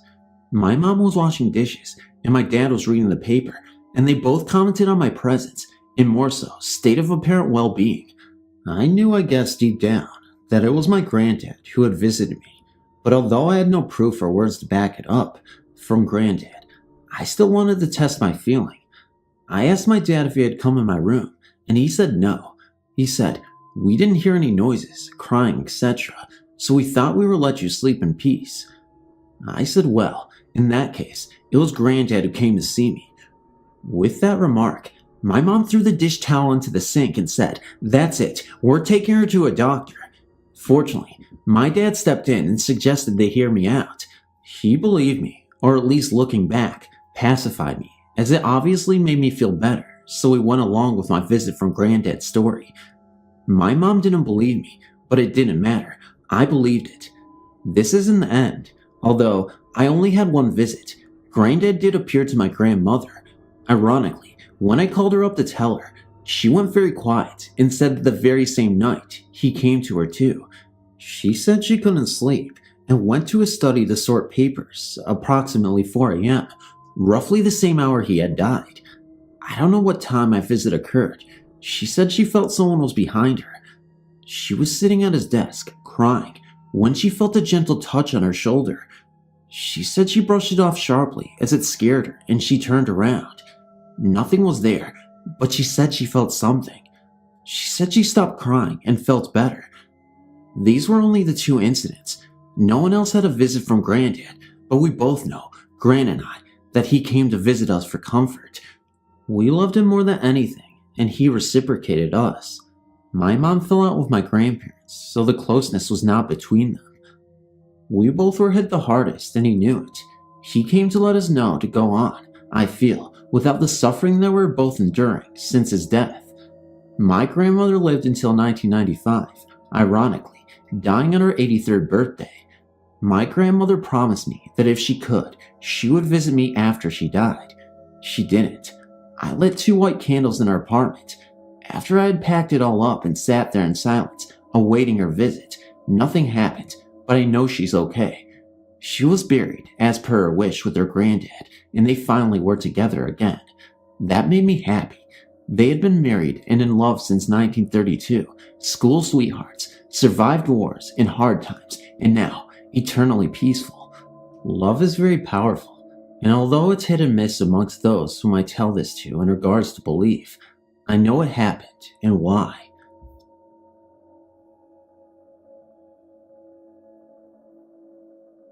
I've seen 2 of these things. They're called green orbs. I've known people who have seen them, and I've seen videos of them on TV that people have filmed and say that they are ghosts. First time, I was at my grandparents' house, which they seem to think is haunted. They joke about it because they are very religious and have trouble incorporating their beliefs with their senses. I was going to bed and was having to share a bed with my grandfather, who was already long since asleep. I crawled into bed and laid there for a while, my eyes adjusting to the darkness. Eventually, my eyes focused on the brightest object in the room, what appeared to be a reflection. I stared at it for maybe 15 minutes before a realization hit me. It was the brightest thing in the room. I considered maybe there's something outside brighter that it's shining off of, but my grandparents live in the sticks and have only one light outside, and it's quite some ways from the house. I had originally thought that it was a reflection from the brass hinges on a door. After deducing that the light was of its own source, I investigated. I got out of bed and walked up to it. The closer I got, the more apparent it became that this was not a mere reflection. It didn't move much. It hovered there, like a green rip in space and time, waiting. I experimented a little by turning on the light. It stayed there for a split second, after the light came on, and then disappeared. I wasn't able to go back to sleep for a while. Second time I actually saw one, I was at my in-laws, lying in bed with my wife. It was near the ceiling above our heads. I woke my wife up and asked her if she saw it. She said she did, then went back to sleep. I watched it until it disappeared. After it was gone, I woke her back up and asked her if she could still see it. She said that she could not, and went back to sleep. In between those times, I was at a known haunted house, unknown to us, but known to the occupants. We were staying the night, and while some of us were in the kitchen, 2 of my friends burst out of their rooms, asking for flashlights or candles. They refused to go to sleep without them. They told us of an object we originally thought was a glow-in-the-dark mini frisbee, only it didn't move like a frisbee. I don't know what these things are, but I would very much like to study them.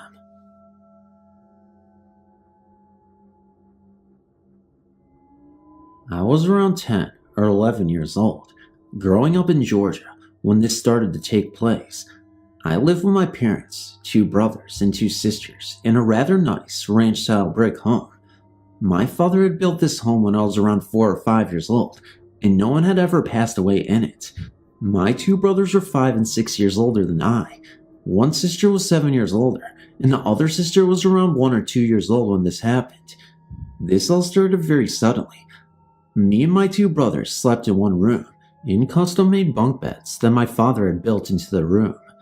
They were built in an upside-down L shape, with the main bunks on the right and a single bed coming off the main bunks from the head of the beds going towards the left.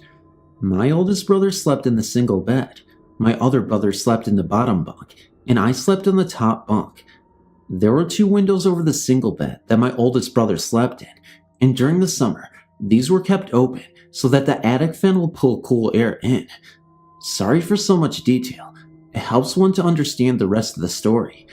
One night we had gone to bed, and around 2 or 3 in the morning, my oldest brother was jarred awake by a tremendous pounding on the other side of the brick wall, where he slept, outside.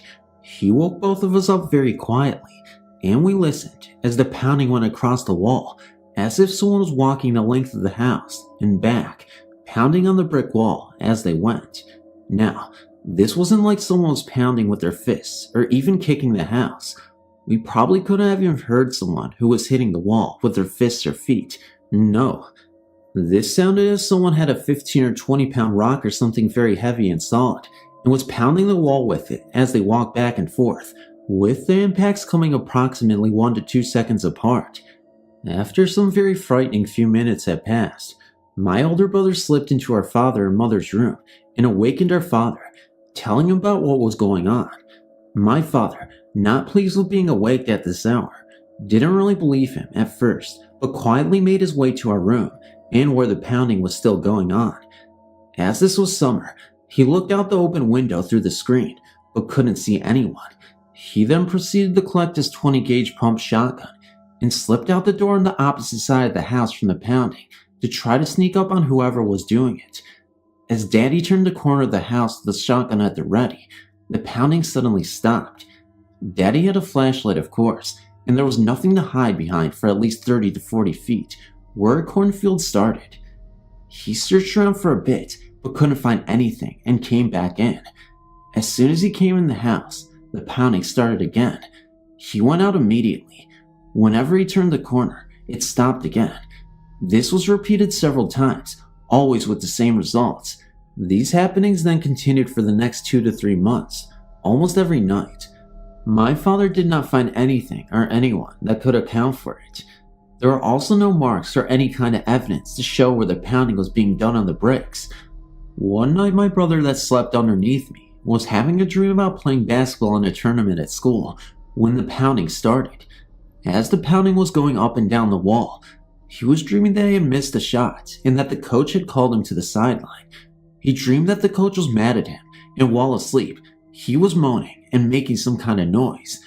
My oldest brother, who slept under the windows, was trying to listen to the pounding to figure out where it was at during that time, and when my other brother started moaning, he reached over and grabbed him by the hair of the head and started pulling his hair to try to shut him up. At this time in the dream, my other brother was dreaming that the coach had grabbed his hair and was pulling it for him, missing the shot. We had always laughed about this happening. Anyway, my father never did catch anyone or anything pounding on the wall, and we still wonder to this day what it could have been.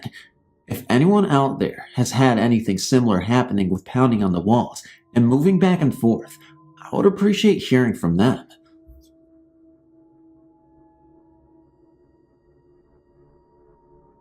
This is really weird because it happened about 2 days ago.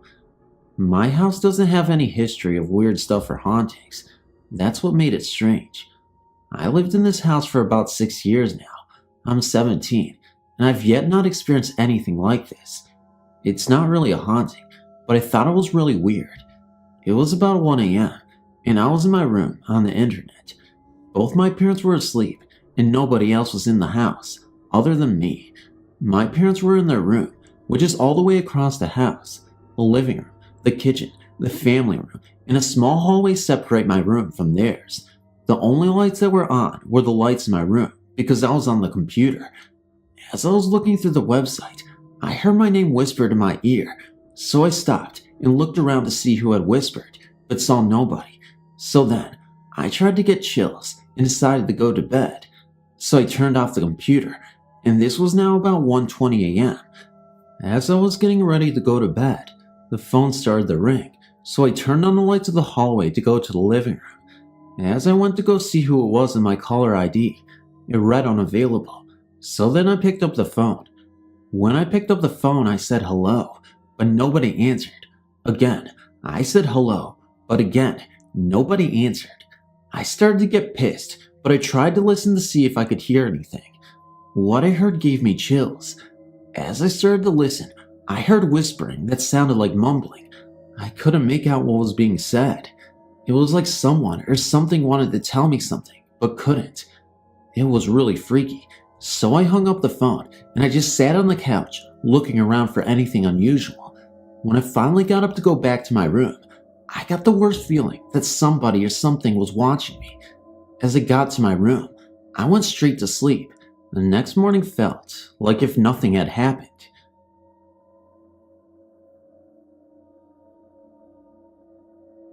This is the house of many tenants. The house is well over 200 years old and has many tenants over the years.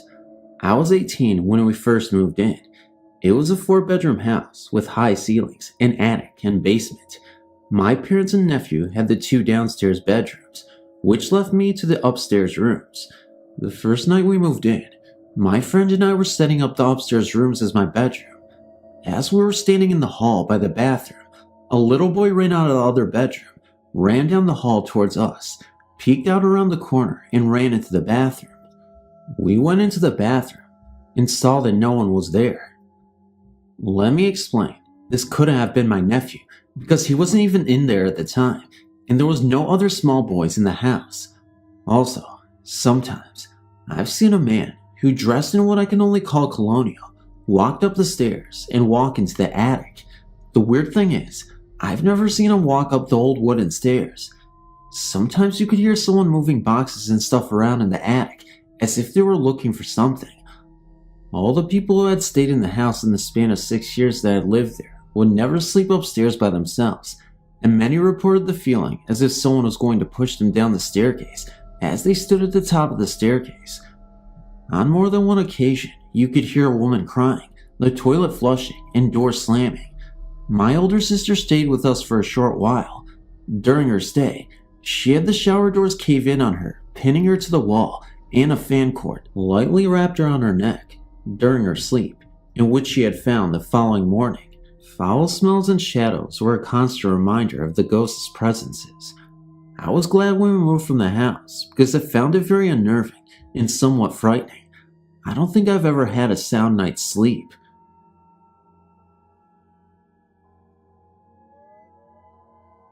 In 1996, my boyfriend Daniel was living in an old New Zealand city called Dunedin. This city has a lot of old houses and a lot of history. He lived with his previous girlfriend in one of a pair of old terrace flats, which were cold and didn't get much sun during the day, but it was cheap, an important consideration when you're a poor student. It was the couple's flatmates that first noticed something strange. She has to be something of an amateur mystic, reading auras and such like, and she claimed to sense more presence in the house. But the really scary stuff didn't start until Daniel went away for a couple of weeks and the 2 girls were in the house by themselves. They noticed the cats were frequently taking fright and chasing something, which the girls could not see. It got worse, and once the presence pushed one of the girls down the stairs from behind. Finally, as Daniel's girlfriend lay in bed one night, she felt something get into bed with her, a cold presence which touched her thigh. While Daniel was still away, the 2 girls had the place exorcised and the incident stopped, but not for long. Shortly after Daniel's return, the strange occurrences started again, the cats freaking out and other weirdnesses. The flatmate moved out, leaving Daniel and his girlfriend to deal with it alone. In an attempt to exorcise the ghost a second time, the couple burned incense around the house, especially near a certain doorway which seemed to be central to the occurrences. But as the 2 watched the circling smoke, they noticed it cut off, just disappeared into nowhere, a few inches away from the wall, as if the smoke were traveling through some kind of invisible doorway. In the end, they moved out, unable to handle the atmosphere of the house any longer. I don't know who moved in afterwards, nor what became of the ghost. This happened while I was visiting the city of Guadalajara. When I was about 11, I'd gone on vacation with my grandparents. They didn't have a phone installed at their house because it was only a vacation home, not where they lived. So, one morning, my grandmother and I left to the phone central, where you can pay to make long-distance phone calls. Anyway, while we were waiting, an old lady approached us and began conversing with my grandmother. She would put her hands on mine and my grandmother's, and we both would pull our hands from underneath hers because she was so cold. She also had a very beautiful necklace with the Virgin of Guadalupe on the side. The image itself looked so real, like if it could move. Well, she was asking us to go to a church not far from our house to donate some food for a church carnival to raise money to repair a huge hole that had taken part of the main aisle. So, we agreed, and she asked us to ask for her by name. The old woman had also told my grandmother exactly what to prepare. So, when the day came that we had to go, we set off to the church, and once we arrived, we asked the priest for this woman. The priest went silent for a moment, and then said in a very low voice, "She is no longer with us." I didn't understand until he asked us to go into the office where he could explain. This old woman had promised many years before to take a certain food to the carnival. She fell ill and never was able to attend because she had passed away. Interestingly enough, the priest had also stated that we were not the first one this had happened to. Interesting story, and I'm glad you guys were able to read it. Thanks for your time.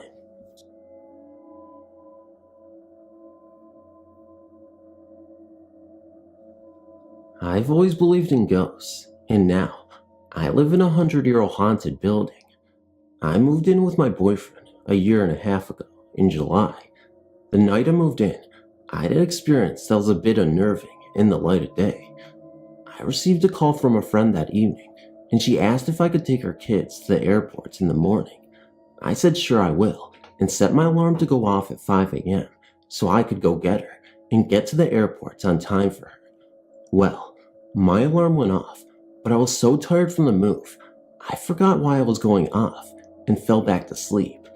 An hour later, I felt the bed shaking as if someone were trying to get me up. I remember thinking, what now, and then fell back to sleep, only to be woken up 20 minutes later by the phone ringing. My friend said she would get a ride from her sister. After the call, I looked over to the kitchen and saw a gray figure in the door that seemed to shake its head at me. I immediately knew he was what tried to wake me up, so I could keep my promise to my friend. He seemed to have the best intentions, and I didn't see him again after that. He seemed very friendly. We then moved down to the second floor, and I soon found out we have a ghost here too. This one likes to pace up and down a short hallway between the door and the living room. He also paces along the southwest wall of the living room sometimes. I get the impression that he's a man in a brown pinstripe suit and bowler hat and has a mustache and deep-set eyes. He stands about my height, around 5'8". When we first moved in, he would pace the hallway, coming further and further out into the living room and bedroom. It's a studio apartment. He seemed highly agitated. My boyfriend saw him more than me, and a few times he would arrive home from work and the top dead bolt would be locked. We never used that lock, as it is very difficult to open with the key from the outside. My boyfriend works graveyard at a 24-hour store, and I am alone here at night for 4 nights a week. One night, I noticed that he was coming further and further out into the living room, and he was giving off vibes that were not friendly. I've had enough of this now, and looked at the hallway and said, listen, the year is 2001, not 1903 or whatever year you think it is. Times have changed, and it's okay for people to live together without being married, so lay off of it. I felt a feeling of surprise from the hallway, and have not had a problem from him since.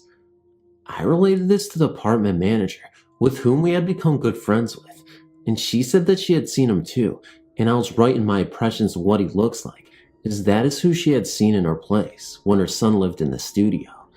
She has also seen him in the hallway outside her apartment door. She said that there are several ghosts in the building, and she is not surprised to hear stories about them, as she has also had experiences with them when she first moved into the building before she was manager. It's an interesting place to say the least.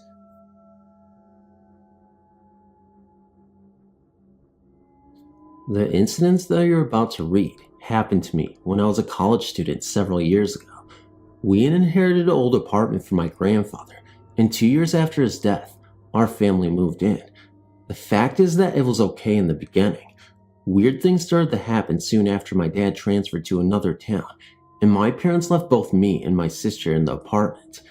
During the day, we could hear noises coming from the ceiling, and we wondered what the neighbors upstairs were up to. We didn't give much thought to that until we started hearing them in the middle of the night.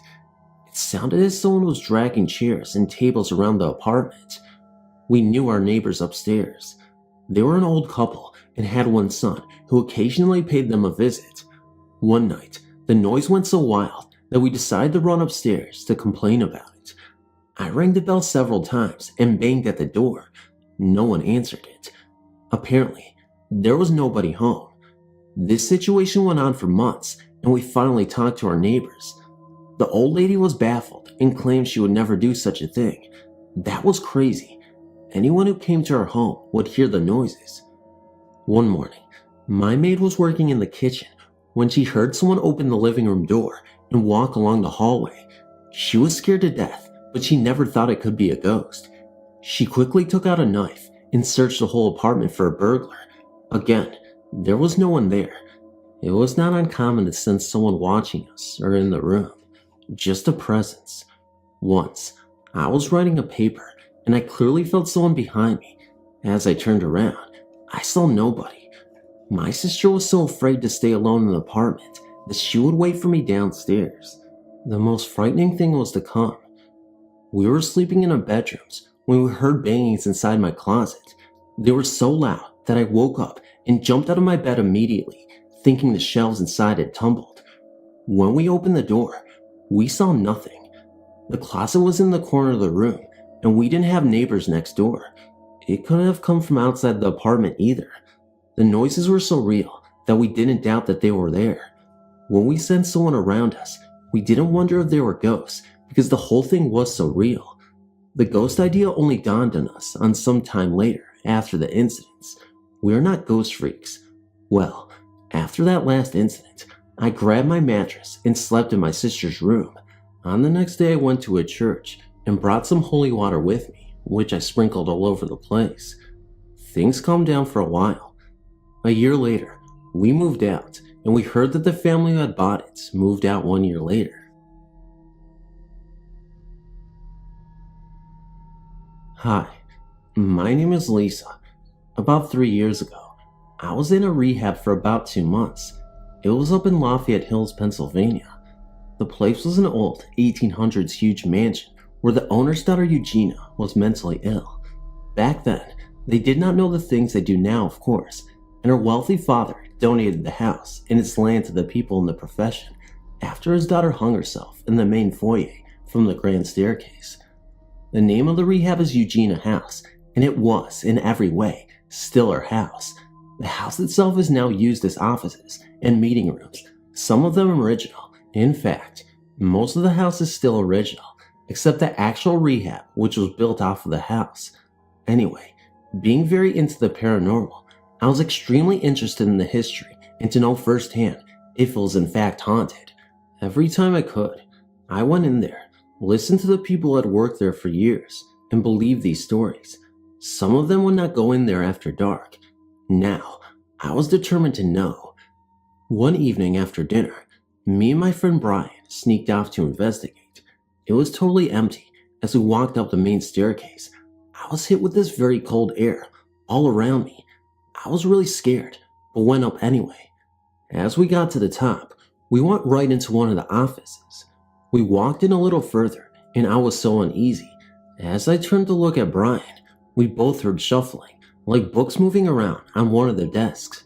Then it sounded like a large book fell very hard to the floor. As we turned to run out of the room, I was disoriented and did not know where to go, so I followed Brian. As we fled towards the main staircase, these very big double wooden doors at the top of the stairs that in my whole time there were never closed, and they were so big and heavy Don't know if I could close them without help. Slammed shut right behind us. The stairs were very long. As we got to the bottom, we stopped and looked up, and as we did, the cold air hit us very hard, like a winter wind. It felt like it swirled around us on purpose, investigating us. It made us just stand there, in awe almost. Then, after a few minutes that felt like forever, we fled out the door. We told the believers in the group, who were amazed, and I'll never forget that. After that, I did not go back in at night, but in the courtyard where we all smoked, you could look into the front windows. One night, shortly after that, I was telling one of the counselors of my tale and peering in the window at the same time. As I spoke, one of the big overhead outside lights would flicker, only when I mentioned Eugenia's name. At this point, the counselor was extremely convinced and started to tell me a few stories of his own that he never shared with anyone until me, for fear of the staff would think he was being foolish, but neither of us were.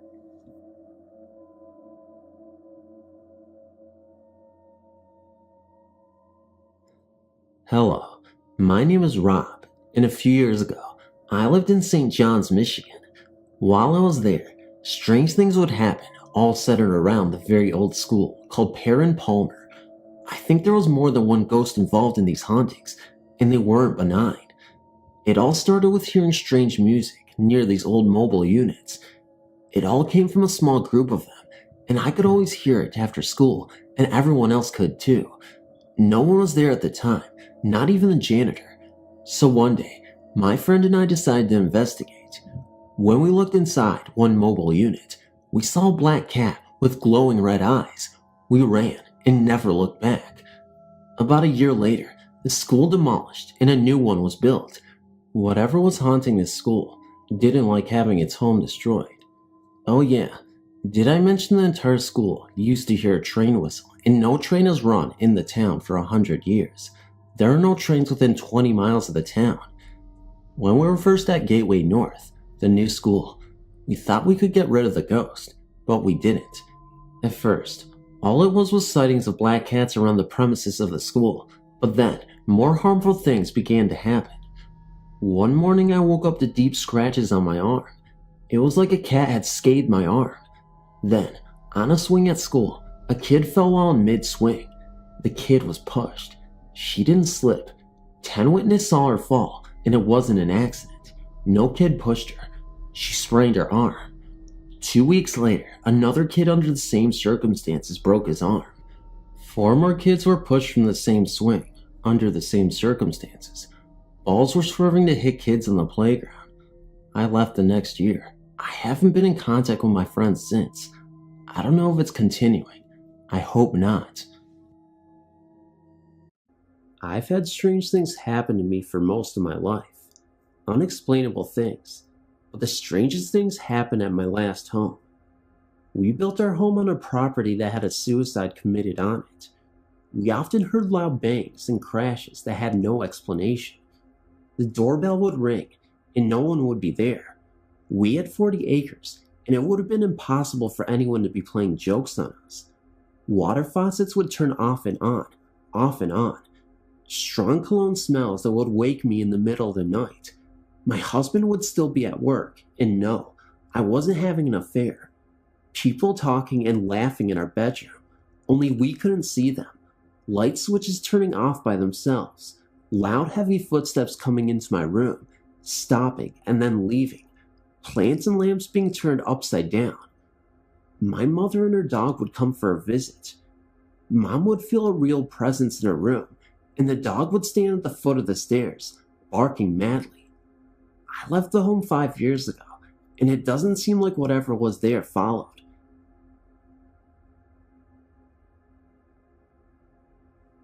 I think my house is haunted. I was really terrified at one point, but after a year, I got so used to it. But for example, me and my boyfriend have heard footsteps up and down the hall outside our bedroom. Sometimes it sounds like someone is checking the doors and windows.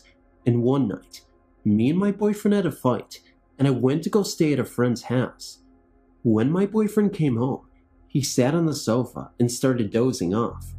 when all of a sudden, there was a series of loud banging up and down the hall like someone was angry. He jumped up and came out the door and came to my boyfriend's to ask me to come home.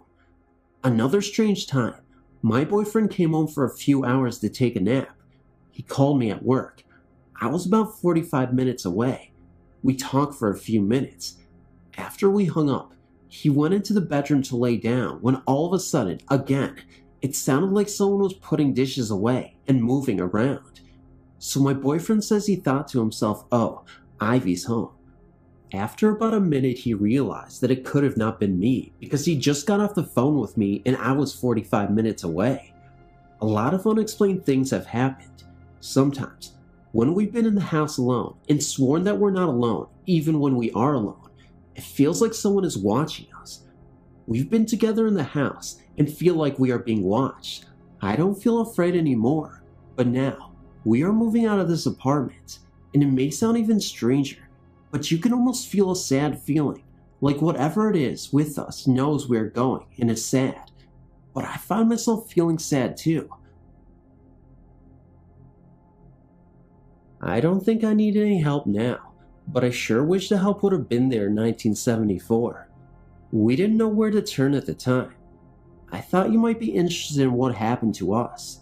The couple who rented the apartment to my daughter were 80 years old plus. We told them about the lights going out at different times, and they couldn't figure it out, so we never told them anything else. One time, my 2 daughters and my 2-year-old grandson were sitting on the floor, and way back in the kitchen, they suddenly started to hear a strange sound, and my grandson said, "Tiger, mommy, tiger." It was a growling sound. My grandson was scared and jumped up and made a beeline for the stairs. Then my daughters also jumped up, and they left the house for the night. Every other day or so, they would hear pots and pans filling out the cupboards, but when they would go look, nothing was out of order. It was a very nice apartment, very clean and pleasant looking. It was getting close to Christmas, and she decided to move. She couldn't take it anymore. It was just too scary. So I would go over in the daytime, and thinking nothing scary would happen in daylight, I went over to pack some things up while she was at class. I started to grab some things off the shelf, but I had a funny feeling that I didn't want to reach in the closet. All of a sudden, it sounded like 100 footsteps in there walking. So I ran out of there in a quick second as I could and refused to go back there by myself. From then on, we could go over at least 2 of us at a time. Then one of the last times I went over, I was standing, waiting for my grandson to finish in the bathroom, and as I was afraid to stand with my back to the hall for some reason, I kept thinking someone was going to touch me. Sure enough, I turned to ask my grandson if he had finished yet, and it felt like someone's hand had touched me on my left arm. I grabbed my grandson and ran to the front room with my family and told them what happened. So after that, we pretty much stayed together and worked together to move out of there. A friend of my daughter's knew the couple who had lived in that apartment before her, and they got in touch with the woman and told her what happened there. She wanted to meet with my daughter because she had some scary things happen to her. Her husband had drowned in the Maumee River in Toledo, Ohio, under suspicious circumstances. The police were never able to prove it, but he thought he might have been murdered. So his wife had a seance in the apartment where they lived, and she said she brought him there, and he told her he was murdered. She had a big insurance on him that he had taken out on himself, and when she went home from work at night, her house would be all messed up with things tossed all around. She had to move away but couldn't take it. Over these past 24 years, we've had some strange things happen, spiritual things and such. Seems to have settled down now, but I thought you would be interested to hear our story, and all that I've told you is true. There are no lies here. Let me know what you think. It's comforting to have someone tell this stuff to. A lot of people think you're nuts when you mention these things, so we pretty much keep it to ourselves. I'm interested to hear what you have to say about these things. Hi, I would like to tell you of some strange things that have happened to me. It started with a dream that would not leave me alone. It was about a house that was important to me for some reason. I dreamt of it over and over, seeing all of its different owners as they moved in and changed the house's layout, parties they had every day, things that were done there, etc. One early owner was an older female that did not like being there. I wondered about this house for years until I moved to my recent address and ran across the house on a drive. I was angry because they had moved my garden and replaced it with a pool. I was surprised by this feeling. Why did I feel angry about that? I decided to talk with the recent owners and tell them of the remodeling I'd seen and about the baby that was lost in the home early on. The owner was astonished that everything I said was true and explained to me the house was haunted. I was surprised at this and wondered who was haunting this place. Could it have been me? Was I haunting them while I was dreaming? Can this even happen? Why was I drawn to this house? I assure you, I never visited this house in real time and am in awe as to what this secret house holds for me. Could I be the woman who died in childbirth in this house over 100 years ago? Also, the woman who I spoke of earlier who did not want me in the house, she turned out to be the original owner's second wife. The first died in childbirth. Please write back with any insight you may have on this subject. I've not dreamt of the house since finding it. Thank you.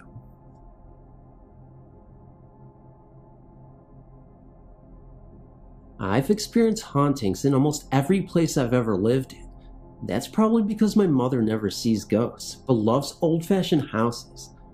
The first house I grew up in was a single-level 2-bedroom with a basement. When you passed inside the front door, you came upon a hallway with 4 doors.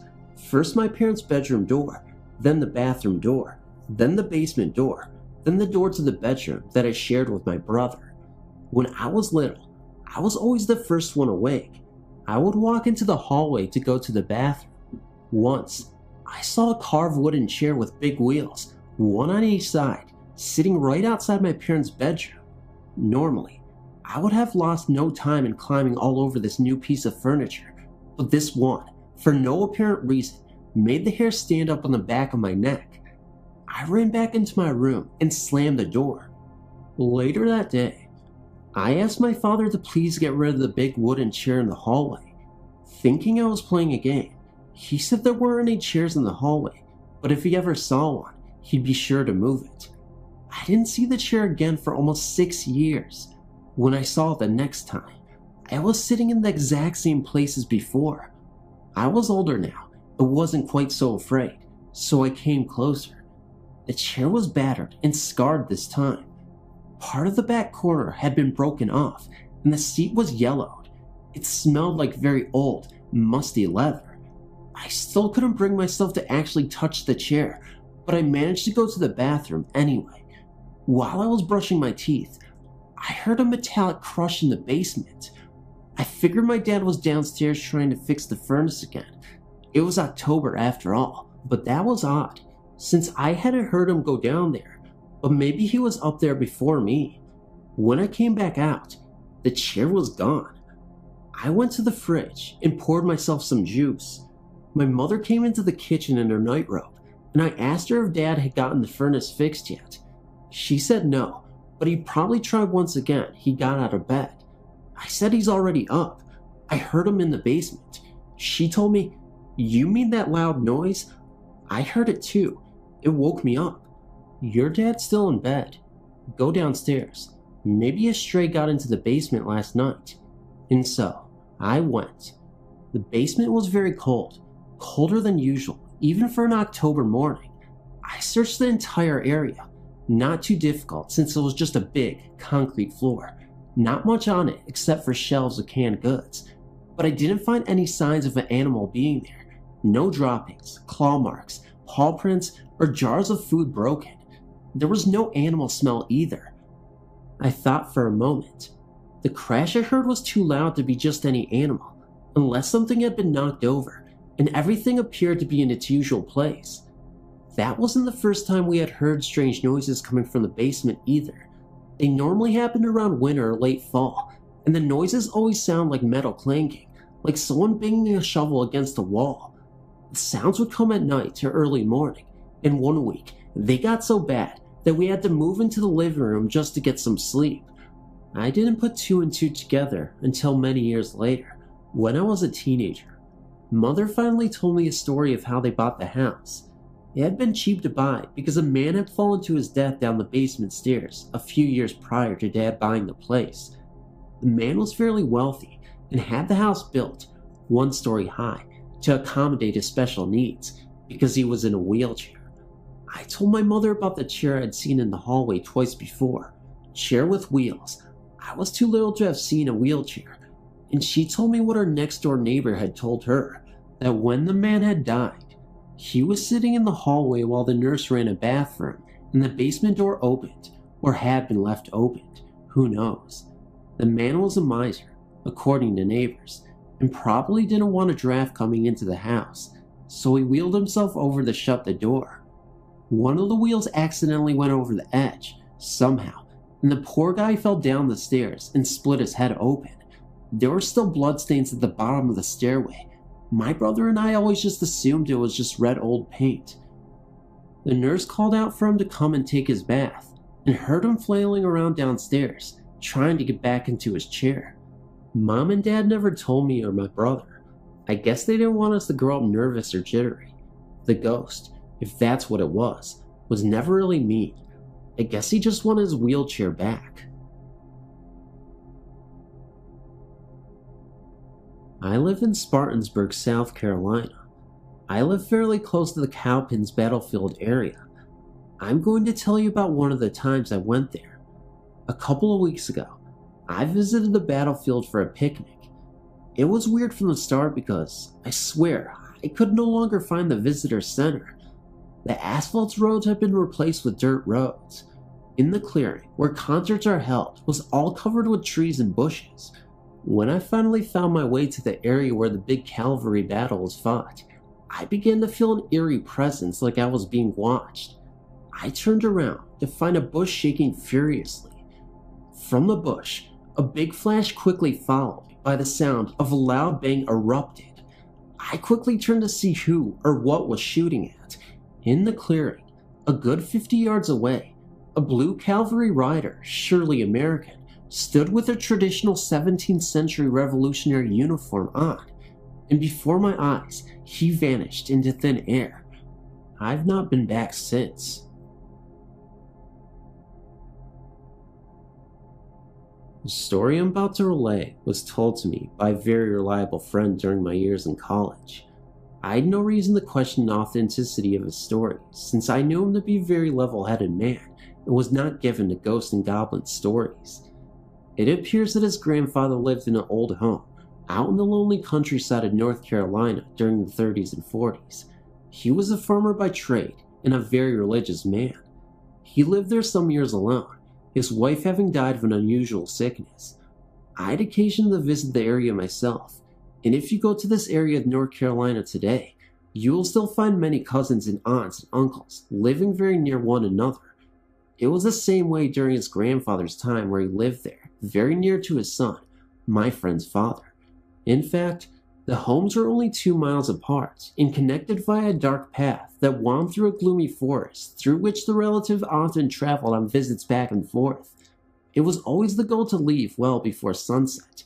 Lamp oil was a precious commodity before and during the war years, and one could not waste it on long trips in the dark.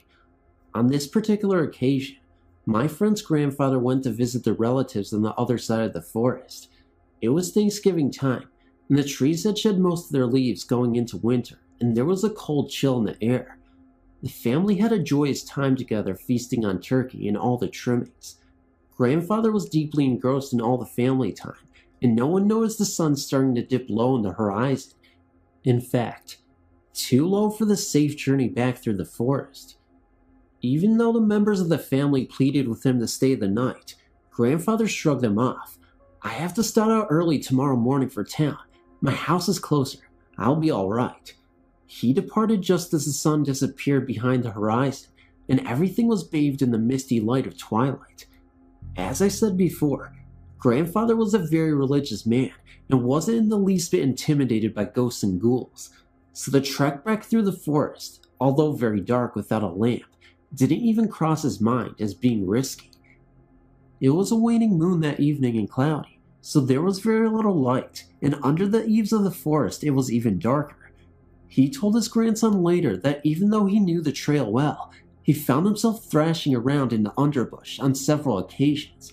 He even miscalculated the stream that crossed the path around halfway through the forest and got his feet soaking wet. It had rained through the night before, so the trail itself was muddy and his feet started getting heavy from the mud. It was at about this point in the trail that he felt something, as if something were following him. Never having been on the trail after dark, he explained it away as his imagination. Perhaps another 50 yards down the dark trail, as he recalled, he heard something behind him splash through the creek he had just crossed only moments before. I didn't know what to think of that. Maybe a deer or something that was just spooked down the trail by his passing. He later told his grandson. It sounded like he was in a big hurry, whatever it was. Perhaps it was the uncertainty derived from the extreme darkness. Maybe it was his imagination. But when he heard a twig snap no more than 20 yards behind him only seconds later, he knew it was time to make tracks. His grandfather was in his early 40s at the time and was in excellent physical condition, like many farmers from the years of working with their hands. From his estimation, he was only a half mile from home when he started running, more of a jog than anything, as he recalled. The mud made it tricky work, and his feet were pretty heavy with the thickness of mud clinging to them. But when he broke from the trees and saw the shadow of the house around 100 yards away, he heard whatever it was behind him give out a guttural growl, as if it were exerting itself by pouring on the stream for the final stretch. That was his cue to let loose with full-out run for his life, mud or no mud. He didn't look back, but he heard the beastly thing behind him chugging for air and crashing through the underbush as it too broke into the open. He then thought it might be a cougar or panther because of the snarl. He didn't turn around to find out. He made for the back door that was unlocked, and at full speed, dove through the door. The door crashed open at the force of his huge frame. He probably slammed it shut with his foot and quickly locked it. No sooner he had gotten to his feet and backed away from the door, perhaps 3-second time lapse, when something hit the door, the force of which shook the house. The center of the door bowed in, and he heard the hinges creak under the stress, but thankfully, as he was to recall later, it held solid. He quickly reached for his gun, and like many hardy folk of his era, leapt at the window just next to the door and aimed his shotgun out at nothing. There was nothing there. Immediately, he went around the house to make sure all the doors and windows were locked. Of course, they were all wide open, but nothing got in that he could find. It didn't rain that night, so the next morning, before he went to town, he went to check out the tracks of the great beast that chased him. To his surprise and dismay, he found none.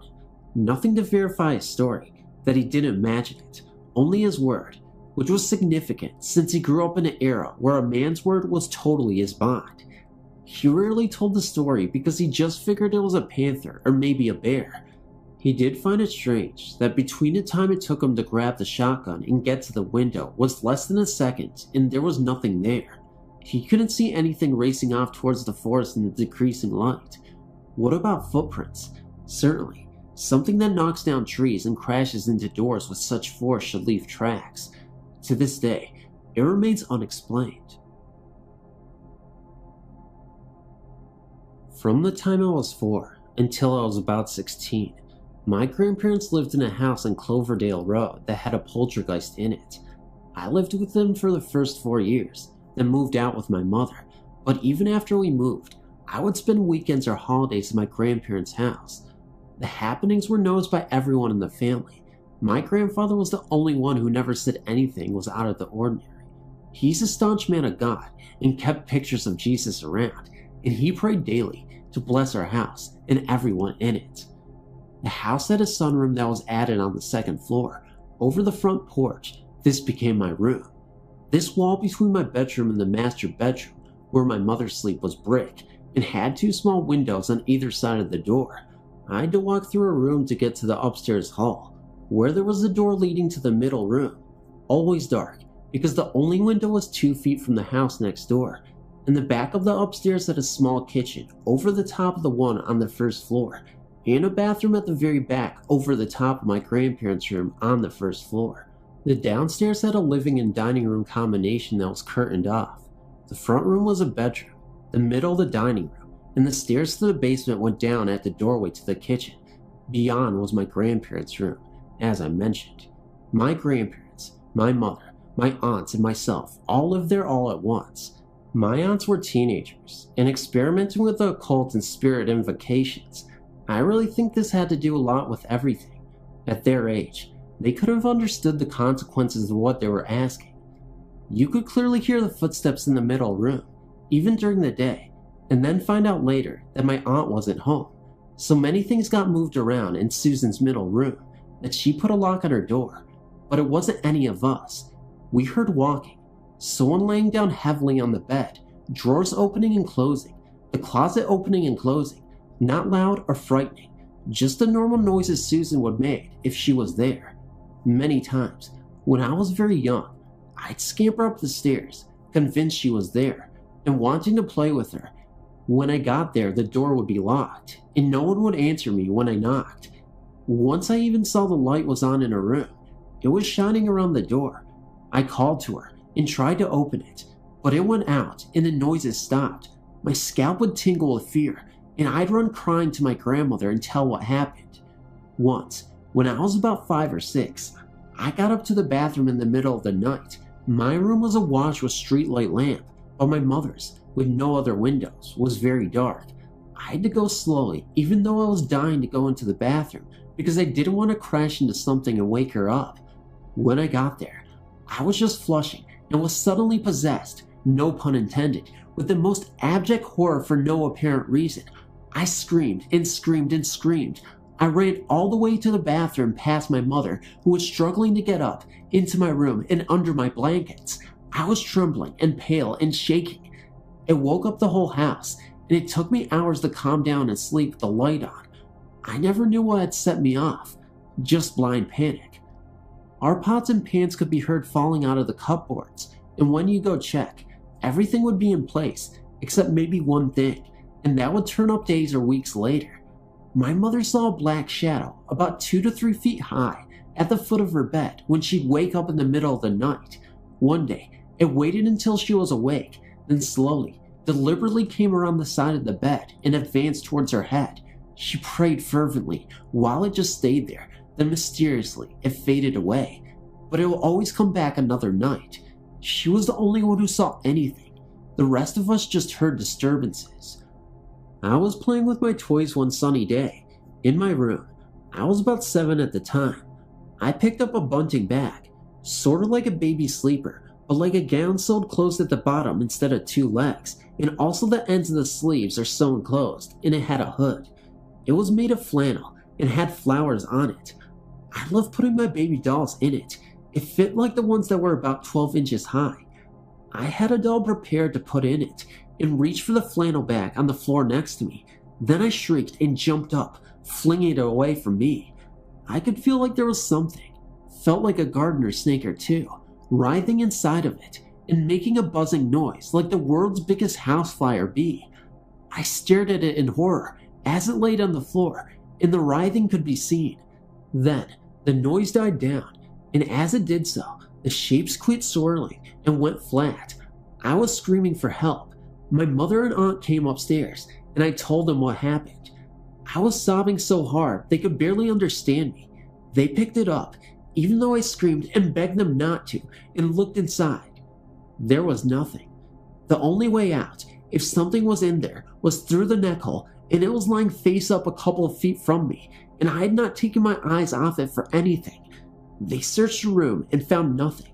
They said I imagined it, and took me downstairs to have juice to drink. I swear I never played with it ever again. I put that thing in the bottom of a box and left a pile of heavy toys on top of it. The house still stands, and when we all left, none of those things ever followed us. I wonder what else happened there over the last 20 years. My father died in Las Vegas in 1993, the youngest of his 5 children. I was the first one to make it out to Vegas for his funeral. He was cremated. I got there on a Wednesday.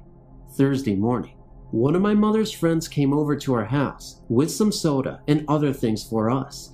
I ran out of the house to help her unload her car. Out of the corner of my eye, I saw my father standing beside the house. He had his right hand on his hip and held his left hand in midair, as if he were going to take a pull off a cigarette. Ironic, because he died of lung cancer, or as if he wanted to wave at or beckon to me. It was only a few seconds, but a whole jumble of thoughts ran through my mind. He's going to say something to me. I don't want to hear it. So I looked away, and when I looked back, he was gone. I regret not stopping to hear what he wanted to say to me. My brother said he chose to say goodbye to me. This was the first time I've ever seen a ghost. I'm waiting to see my mother, who died in May 1998. A footnote: when I saw him, I noticed that my father was wearing his favorite khaki pants and gold and white striped shirt. That afternoon, I went to my father's office to work on the program for the memorial service. His boss gave me a picture of my father. In it, he was wearing that gold and white striped shirt. When I was growing up, I've had several experiences which led me to believe the house was haunted. The first, I was about 6 years old. I was laying in bed, just about to fall asleep, when I heard what I thought was laughing. I turned over to tell my sister to be quiet when I saw a black form floating beside my bed. My sister was sound asleep. This form had no legs that I could see. It did have a smile on what I call its face. The next encounter did not happen until I was 16. I was coming home late one night and came face to face with this thing. It was the same thing I saw when I was 6, only this time there was no smile. After an indiscernible amount of time, I ran to my room. I've had several encounters with this thing throughout my teen years and began calling it Paul. Don't ask me why, because I don't know myself. My sisters and brothers claim they have never saw it, but one brother says he has had haunting experiences, such as floating in his room. My mother says she knows the house was haunted, but she refused to give any examples. I know this thing was not harmful because nothing ever harmful ever happened. I also came to feel that this thing was protective of us because I never felt alone or afraid in the house when I was alone.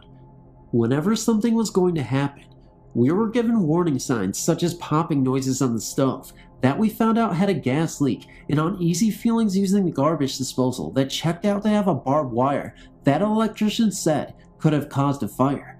This is my story. Hope it wasn't too long. I know it sounds incredibly terrifying just by the details I've given, but that black face was just so mysterious. But I didn't know what to think because I believed that he was actually trying to help me and protect us from anything possible. I guess at this point, it really doesn't matter what it looked like, as long as it was trying to help us, right? Thanks again for reading. I really appreciate you listening to this story, and I hope you have a good day. I used to bicycle the 4 miles to and from work, along the main roads connecting to 2 towns in a part of southern Japan. Along the way, there were rice fields on both sides of the roads, shops of many kinds, a school or two, and quite a number of houses set back only about 10 or 15 feet from the sidewalk. One evening in winter, around 7:30, I was bicycling towards home and passed by several homes in a row along the left side of the road. One of them was a 1-story wooden farmhouse that had a long, low facade with several square beam columns holding up the roof over the entranceway. As I neared this house, I noticed that there was a boy of perhaps 10 years old standing behind one of the columns, partially obscured by it. He was clearly wearing shorts. It is not unusual for boys to wear shorts all year long in relatively warm southern Japan, and a long-sleeved t-shirt, and most notably, a red baseball cap. As I got nearer and passed in front of where the boy was standing, I spotted him again, this time just a few feet away from me, and I noticed that where his face should have been, there was just a blur, a somewhat dark flesh tone blur, but no visible features. This quite naturally shocked me, and just after I passed on my bicycle, I looked back over my shoulder at the place where he had been standing. He was no longer there, though there clearly was not enough time for him to have moved so quickly that I would have seen him. I had chills during the rest of my way back home. The next day, I told the people in my office what I had seen the night before, and one of the older, upper 50s women told me that a stretch of the road was notorious for fatal car accidents, most involving children who dart into the street after a ball or some other toy. I suppose that to most readers this sounds like a fairly typical ghost sighting story, but it is the only one I have personally seen. What I can only conclude was a ghost, so it had quite a deep impact on me. Though I worked at that same job for more than a year after the sighting, and bicycled to and from work along the same road almost every day during that time, I never again saw the boy in the red cap. Victorville, California George Air Force Base is deactivated now, but back when I was assigned there in the 70s, I lived next door to a haunted house in base housing. My wife and I lived in what were known as worry housing units.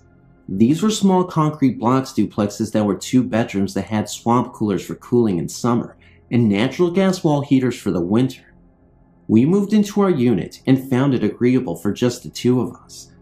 While talking to the neighbors, we found out that our unit and the next 3 units had to have the heaters replaced. The unit next to ours had malfunctioned, and the woman living there was asphyxiated. The next family to move in had a small boy, and he would wake up screaming every night. His mother asked him what was wrong, and he finally told her that the white lady kept coming into his room and saying, "I'm going to take you home with me." My wife had told her that I had experiences with that kind of thing, and volunteered me to go have a look. Naturally, I waited until it was full noon before I went in to check out the house. Now at this time, we had a stupid cat. What other kind is there that will follow me around? So, in we go. Kitchen, okay. Dining room, okay. Living room, okay.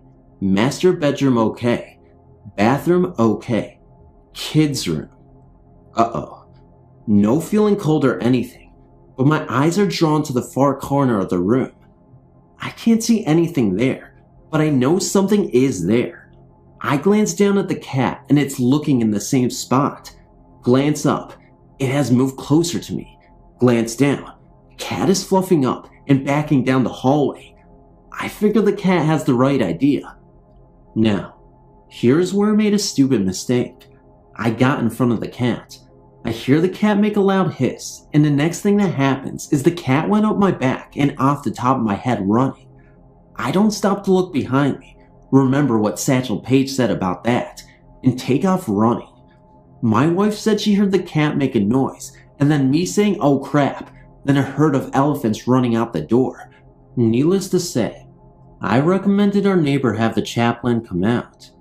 A second episode after that really had the hair stand up, and still does to this day. I was coming home around 2 a.m. and noticed the master bedroom window was open and the light was on. I glanced over, and there was the gal next door, brushing her blonde hair, and not wearing a stitch. Well, good neighbor that I am, I call out to her to close the blind at least. First word out of my mouth, lights off, blind closed, window shut. I don't to this day know how I got through the front patio gate or the front door. I woke up my wife and told her what I'd seen. She said 1, our neighbor's hair is brown. 2, they were in San Francisco. And 3, the woman who died in that house was a blonde.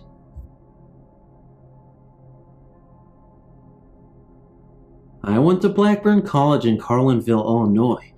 Before I moved into my dorm room, people asked which dorm I was assigned. When I told them Stoddard, everyone told me to watch out for the ghost, and I believe it was room 305. Blackburn is a very old school, and Stoddard was one of the oldest dorms dating back to the 1800s. The supposed haunted room was the only single room.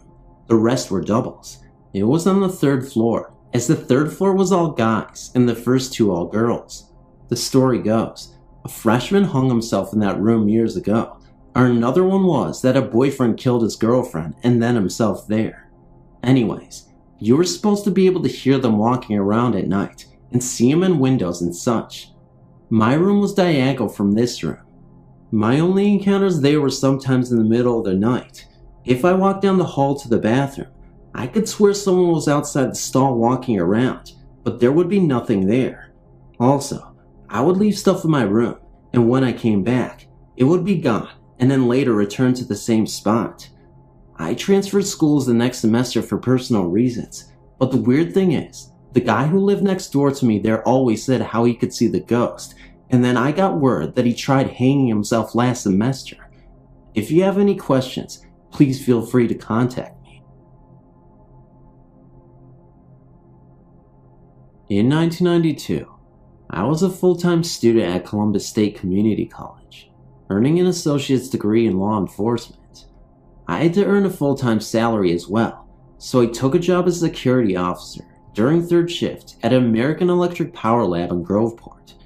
It was a facility set out in a rural area, and with the understanding that I would be the only one in the building during the graveyard shift, figured it would give me time to study.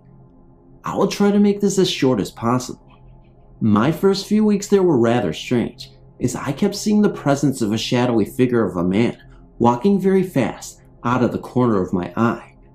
I really did not consider it a haunting or ghost, because I never saw the apparition head on, so I just went on about my business and really did not give it much thought. However, I became very uneasy and spooked during the midnight and early morning hours. One morning, at about 6 a.m., I happened to be looking in the direction of the same window blinds while I was sitting in the lobby area. The window separated the lobby and the work area. Just then, I saw the definite figure of a man walk by the blinds. I got up and, thinking it was an employee who had gotten in early, went to investigate the area. There was no one there at all. The cleaning crew then related the story in which they were seeing a ghost in the building. They described the same type of apparition to me. I never told them about my experience. While training new officers, I had some who would stop in their tracks while I was showing them the building. I would ask them what was wrong, and they would be looking towards a room or hallway and tell me something like, "I thought I saw someone walk by."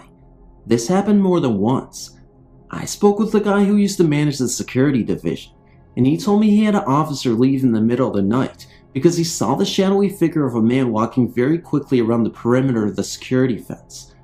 I told an employee at the building, whom I had gotten to know over the time I had worked there, about the sightings. Almost immediately he said, "Oh, that must be Roger." He was very serious.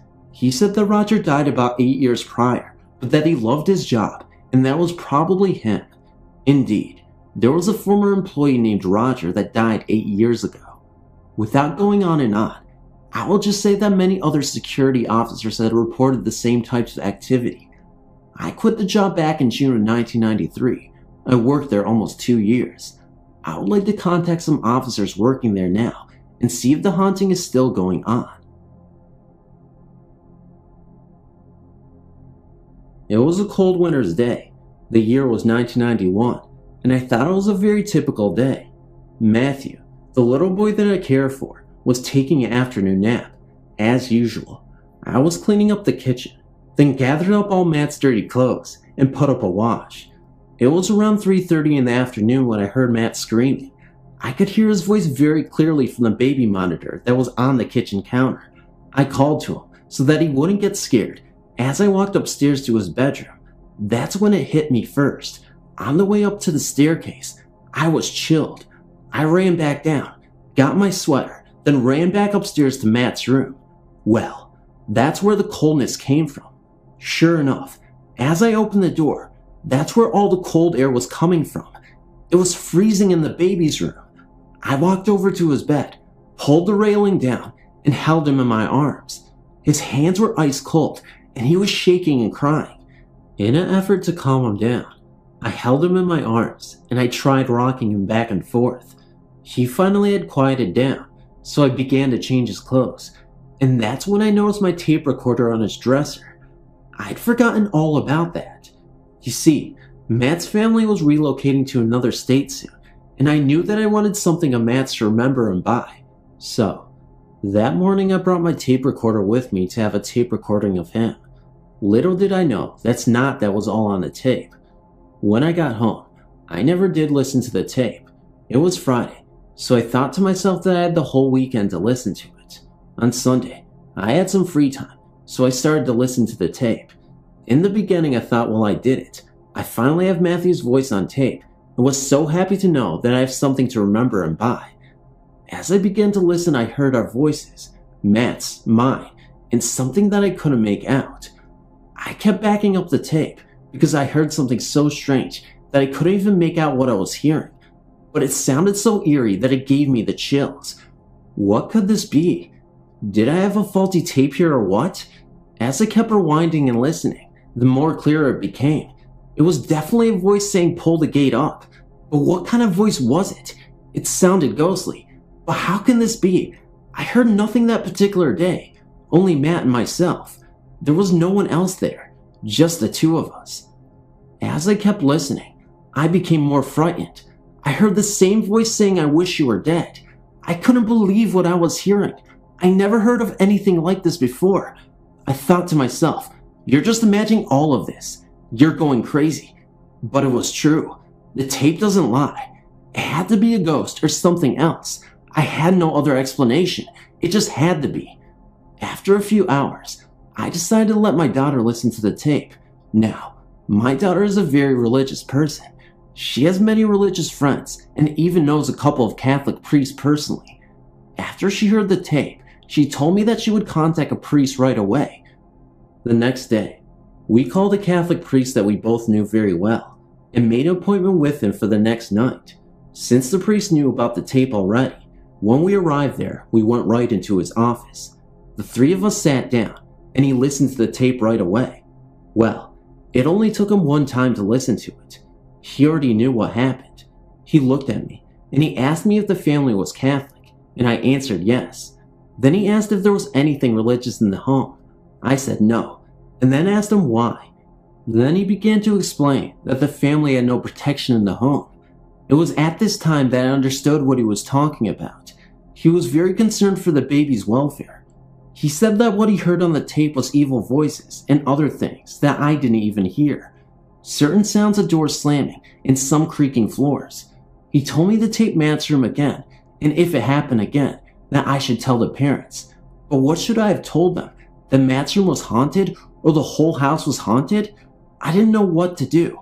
If I told the parents the whole story, would they think I was nuts? So, I decided to take this to a doctor friend of mine. He happens to be a psychiatrist and also dabbles a little into strange and unexplainable things. When I went to see the doctor, I told him the whole story thus far. Then he listened to the tape. His exact words were, "The voice is not from this world. It's from another dimension that is not a human voice." Well, from then on until this day, from a priest to a doctor, this tape has been a mystery to me. So, I've decided to take my tape and my story to any parapsychologist or website that has to do with the paranormal and let the experts decide for themselves. What in the world happened to Matthew's room that cold winter day in 1991? I'm finally ready to hear what they have to say, aren't you? I lived in what I believe to be a haunted apartment for about a year. I cannot disclose the exact location due to the fact that the apartment is still rented to tenants. When I first moved in, everything seemed normal until I began doing some small renovations. My husband Eric began to pull up the carpet, and we noticed odd gouges in the floorboard that would be our bedroom. At the time, we thought that maybe some previous tenants had damaged the floor while moving their furniture, so we proceeded to paint the floor and lay down the rug. After 2 months or so, my husband walked into the bedroom after taking a shower. I was on the bed reading when suddenly, Eric slipped on the area rug that covered the gouges. After assuring that he was okay and passing it off as having wet feet, we turned in for the night. The next morning we noticed what appeared to be stains seeping through the area rug. They appeared to be the same pattern as the gouges. I picked up the carpet and noticed a slick substance sticking to the back of the carpet. After much arguing as to what exactly the substance was, we decided to just throw it away. We never gave it a second thought. About 3 or 4 days later, I was in the kitchen having a cup of coffee with my friend Alec when suddenly the room temperature dropped considerably. I asked him to make sure all the windows were shut. As he walked into the living room, he glanced into my bedroom on the right and noticed the curtains were blowing. He went in to make sure the window was closed, which it was. About 5 minutes later, we both heard a loud bang coming from the bathroom, which was on the other side of the living room. It took Alec and I a good 15 minutes to get the courage up to check the bathroom. The first thing you see when entering the bathroom is the tub. I opened the curtain and noticed 4 tiles on the back wall that appeared to be pushed out. You have to understand the layout of my apartment to fully understand our fright.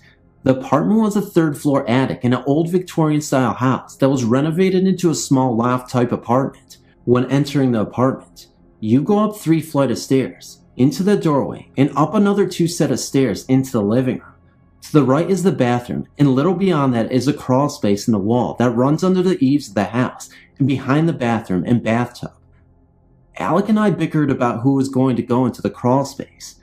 Needless to say, we waited until Eric came home about 2 hours later. We told him what had happened and insisted that he go into the crawl space to investigate. When he got to the space behind the bathtub, he discovered a lot of debris, which included dark old stained ropes and large J hooks. I insisted that he just leave them alone, and figured where the house was so old, they must have been left behind during renovation or construction. We had our landlord fix the tiles, and continued with our daily lives, even though I was permanently left with a feeling of unease. For about 6 or 7 months nothing happened. On Christmas Eve of 1975, we had a tray set up in front of the crawl space door, which was approximately 2 inches wide by 3.5 high. The door fell open, knocking over the tree and smashing all of my Christmas ornaments. Eric jumped out of bed and stopped suddenly. We both heard a strange sound coming from the living room. It seemed to be coming from the crawl space.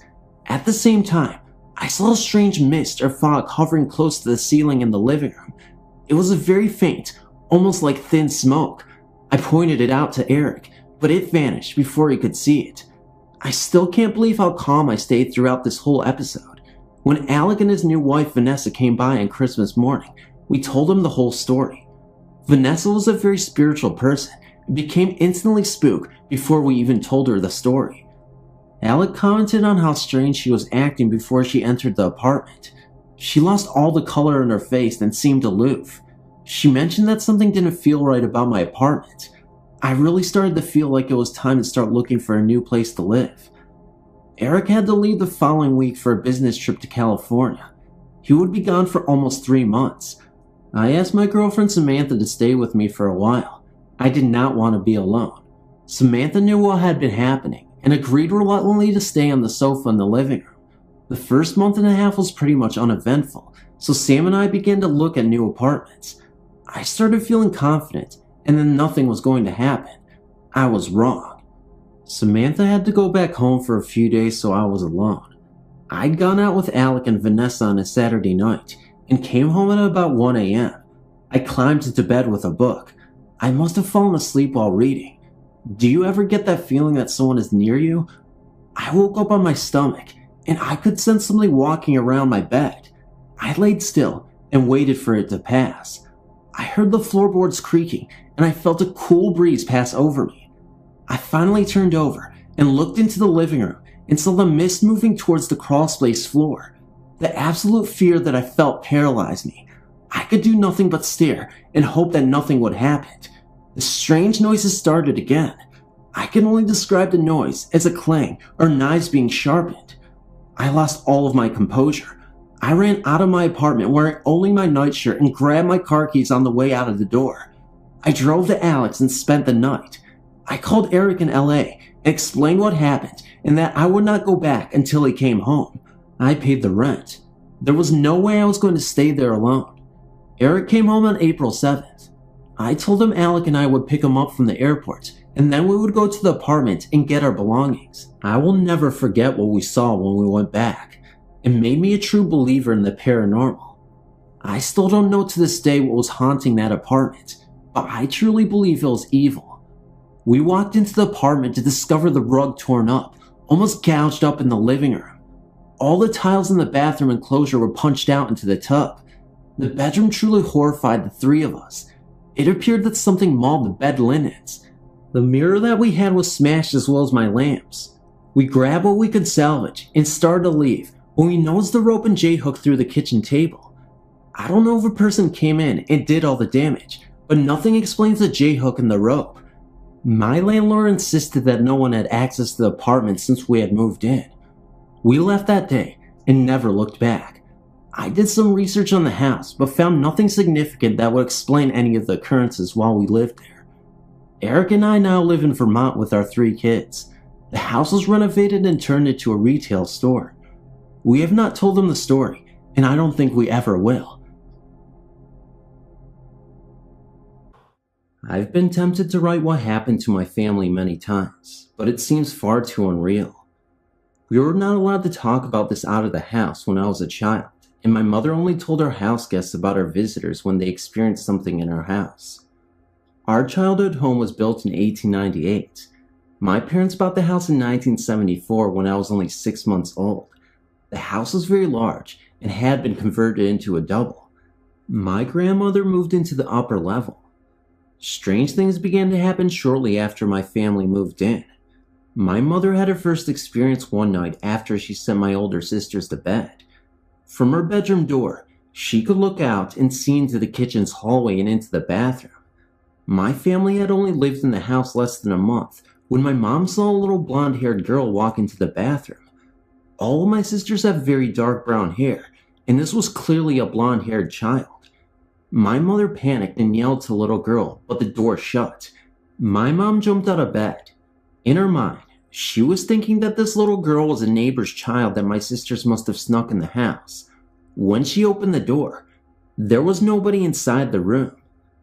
My mother nicknamed the little girl Jessie, and I have no idea why. My mother had many experiences in the house and with the younger children, myself, my younger sister, and younger brother. When we were very small, it was as if we were playing with someone else.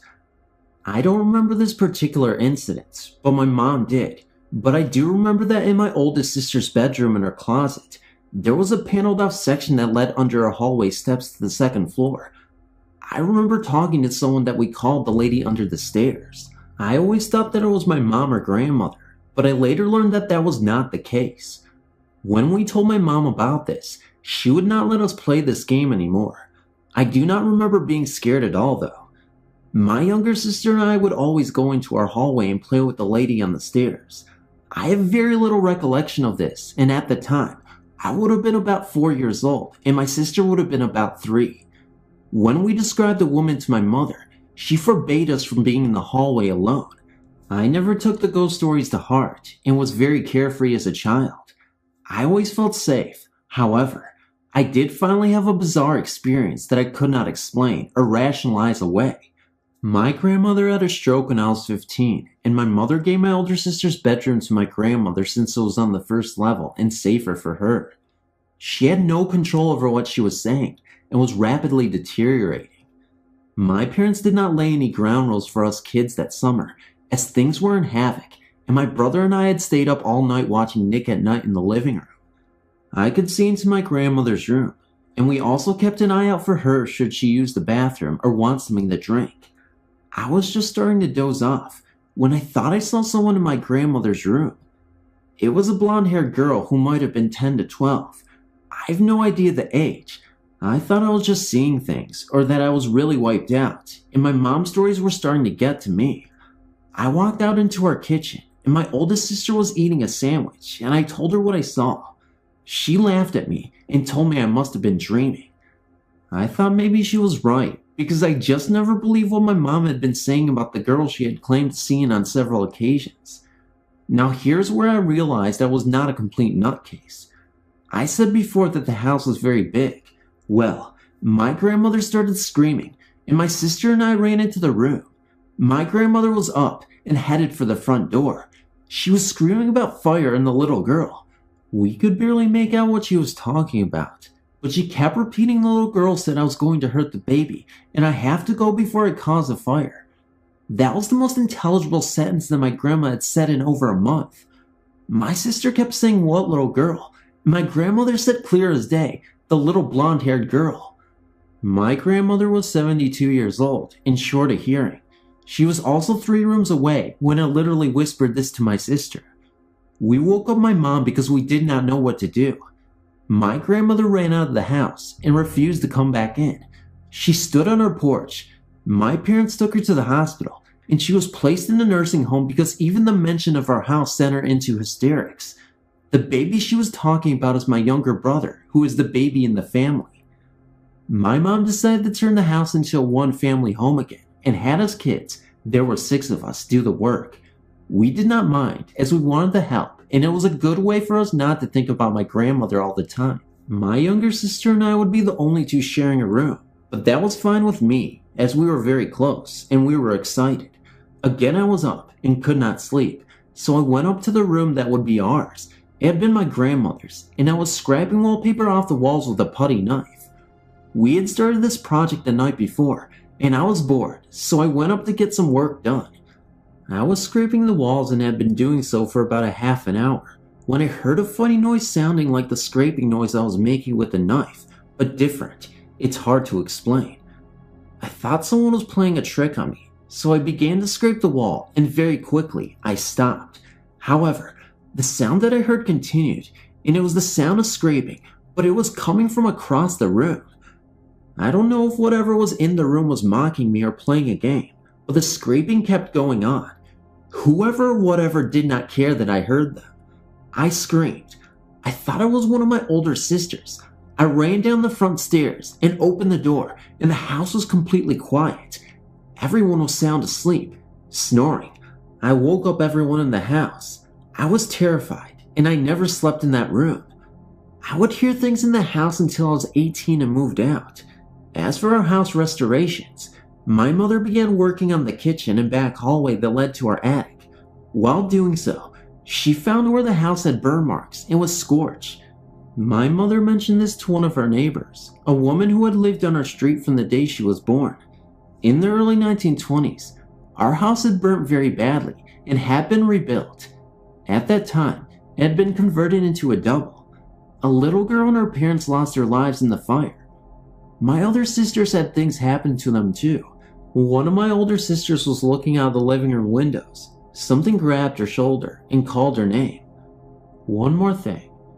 Please don't think I'm nuts, but I have not had this happen in any house or apartment I've lived in since. And one thing I did notice was that whatever was in the house was not frightening to me in my youth, but only became frightening when each of us hit a certain age. Why? I have no idea. This was also something I thought that was weird. This little girl was never visible upstairs, and the woman only was spotted downstairs once. The neighbor who was alive when the house caught on fire remembered that the little girl's name was Jessica.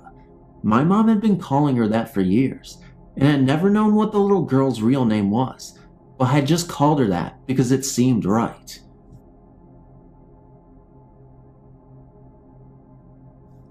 I've been reading the stories on your site for a while now, and decided to share experience of my own. I'm afraid it's not particularly exciting or dramatic, but I feel it's a good example of the attitude you need to take when dealing with spirits. I've been told on more than one occasion, by people who claim psychic abilities, that there are spirits present in my house. This really comes as no huge shock, as the core of the house is a farmhouse that is over 120 years old. Although I've never seen a ghost myself, I'm familiar with the sort of chilled feeling that people describe when they are in the presence of spirits. It is not truly the same feeling as normal reaction to temperature, but something that seems more internal and comes and goes independently of environmental changes. I've very commonly experienced this sensation, usually beginning before someone else remarks about their perception of something otherworldly. Several years ago, one summer morning, I'd come home in the early morning from working the night shift. I was getting undressed for bed and placed my bedroom door in a 3/4 closed position that I usually keep in to provide some cross ventilation. Let me explain that my bedroom is a rectangular room, approximately 10 foot wide by 16 feet long. There's a set of double windows on the far end of the room. My bed is crossways in front of the windows with the head on the longer wall. The door was on the other end of the room, and due to irregularities from different additions to the house, there was an approximate 4-inch step down when entering the room from the hallway. At the time of this incident, there was no central air in the house, so the only cooling method was to open windows.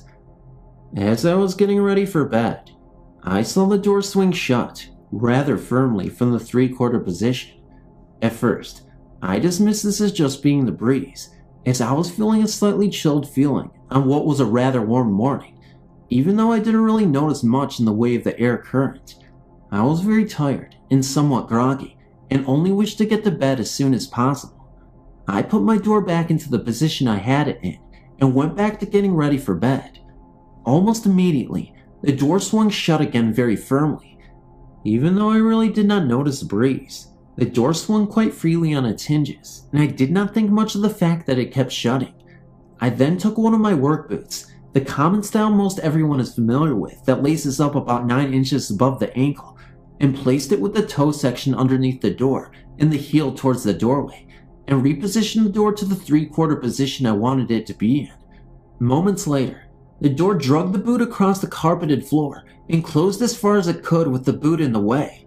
Now at that point, I realized that there was certainly no breeze present that could exert that amount of force, and the chill I was experiencing was not the normal environmental kind, nor was it in any way cold enough that morning for me to be experiencing a normal chill. Now, I'm not a person who likes to have his sleep interfered with, nor do I particularly like to have my plans of any kind thwarted. Besides, all of my reading and conversations regarding the supernatural and hauntings have always indicated that you have to assert your rights to control your domain when challenged by spirits. With this in mind, I grabbed up a heavy, approximately 12-pound Thor hammer I had cast from aluminum years before in shop class and placed the head of it underneath the door, with the handle sticking up between the door and the doorway. Stepping back, I then witnessed the door drag this heavy hammer, approximately 12 pounds, across the floor the same way I had my boot, until again, the door was as far shut as it could be without actually removing the hammer from underneath it. At that point, becoming somewhat angry, I took the hammer out from underneath the door, placed the door into a 2/3 closed position, slightly more open than I really wanted, and waited. Within seconds, the door started to shut again. At this point, I pointed at the door and said loudly and firmly, "No."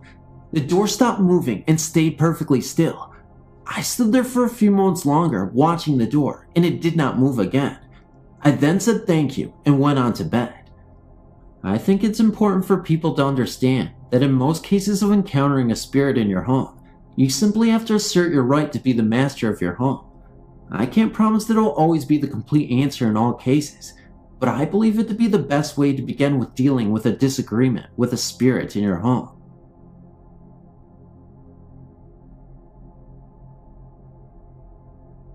Many years ago, my family and I lived in a lovely Queen Anne style home. We lived in it for 13 years, 11 of which we experienced paranormal phenomena. 2 years after we moved in, we had our first of many odd occurrences. My daughter was in the kitchen and I was upstairs when I heard her call out that the upstairs toilet must have overflowed because water was running down the outside of the staircase. I ran to the top of the stairs in bare feet, only to feel water on the surface of the carpeting. I looked over the top of the railing to assure that the toilet hadn't overflowed, and that was when I felt the wetness on my feet, but there were no water pipes in that part of the house. When I got down the stairs, I found water running in rivulets down the wooden molding. My daughter reached up to turn on the light under the stairway alcove, and as soon as she did, the water stopped. We had to wipe the trom down, and we never found any reason for that activity. Months later, while preparing for bed one night, I heard footsteps running down the attic stairs. The door crashed against the opposite wall, and then nothing.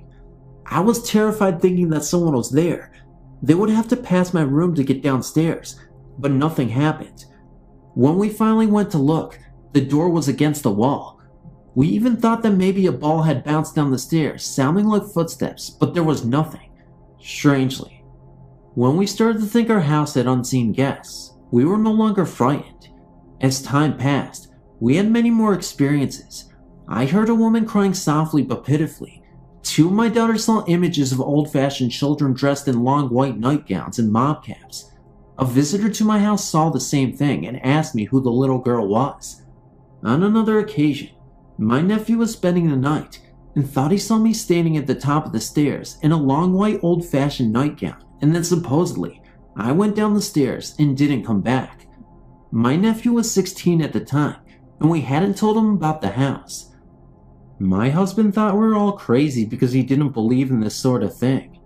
My daughter came home late one night and was just lying in bed, going over her evening, and looked up to see a male figure suspended over the bed, and as she watched the image dissolve from the bottom up, as if it were sand falling. There were other things that happened there, although nothing dangerous, and finally, we sold the house and moved on.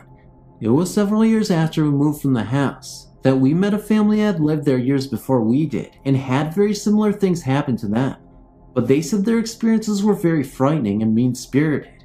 I sometimes think our guests moved in with us because from time to time, we still get very strange sensations in our present Victorian home.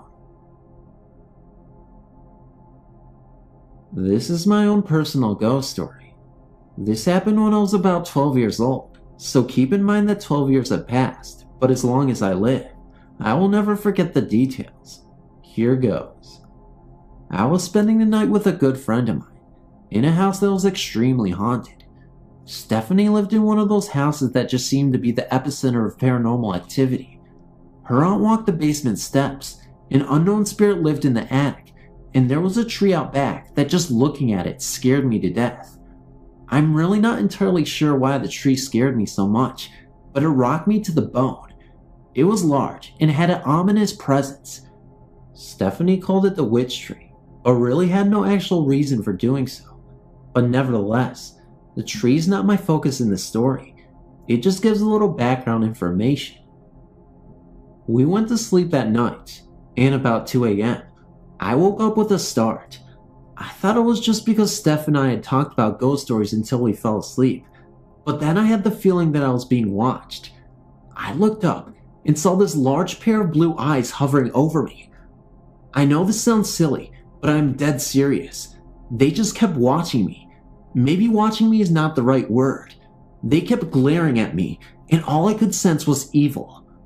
I felt so cold, and I couldn't wake Stephanie up. I thought I might have been dreaming, so I closed my eyes and laid there. I looked up every few minutes and the eyes were still there. I had no clue what to do to make them go away, so I just started praying to God, something I saw in a movie, and never opened my eyes that night again. I woke up in the morning and told Stephanie about them. She had never seen them before, but didn't doubt me. She of all people knew the history of her house.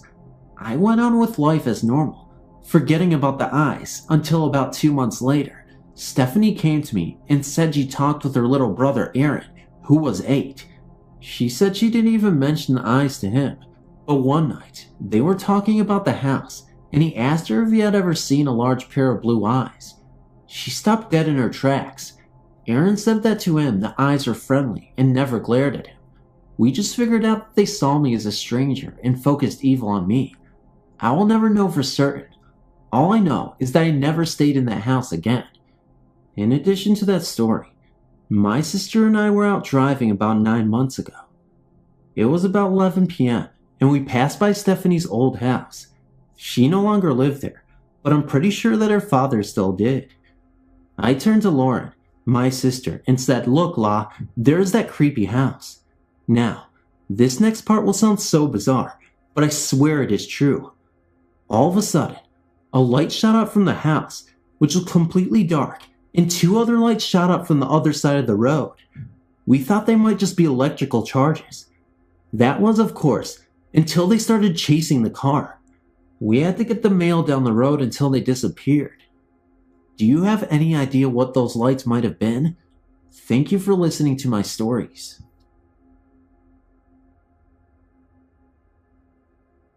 Back in 1996, my Uncle Wayne passed away in a tragic auto accident on the interstate near Neenah, Wisconsin, between Appleton and Oshkosh. He had been pulling a load of sod with a small pickup truck that he borrowed from a coworker. The truck must have been too small to carry the load because the truck flip killed my uncle instantly. Needless to say, my father flew out to Wisconsin from our home in Pensacola, Florida, to attend the funeral of my youngest brother. My father is the oldest of 7 children. The story I'm about to tell comes from the mouth of my father. The afternoon before the day of the funeral, my father took his mother and father to the funeral parlor to finalize the arrangements. On the way back to my grandparents' home, my grandmother noticed that her family ring was missing a stone. The stone that was missing was my Uncle Wayne's birthstone. They looked everywhere for the stone and could not find it. Everyone kept saying it was Wayne's way of saying a final goodbye to his mother. The next day, the day of the funeral, everyone left my grandparents' house to go to the funeral except my Uncle Stan. Stan stayed behind to wait for that cousin that was running late. A few minutes later, Stan heard a car pull into the driveway. At the bottom of the driveway was a car that looked exactly like Wayne's, a green Spitfire. My Uncle Stan thought how strange it was that their cousin had a car exactly like Wayne's.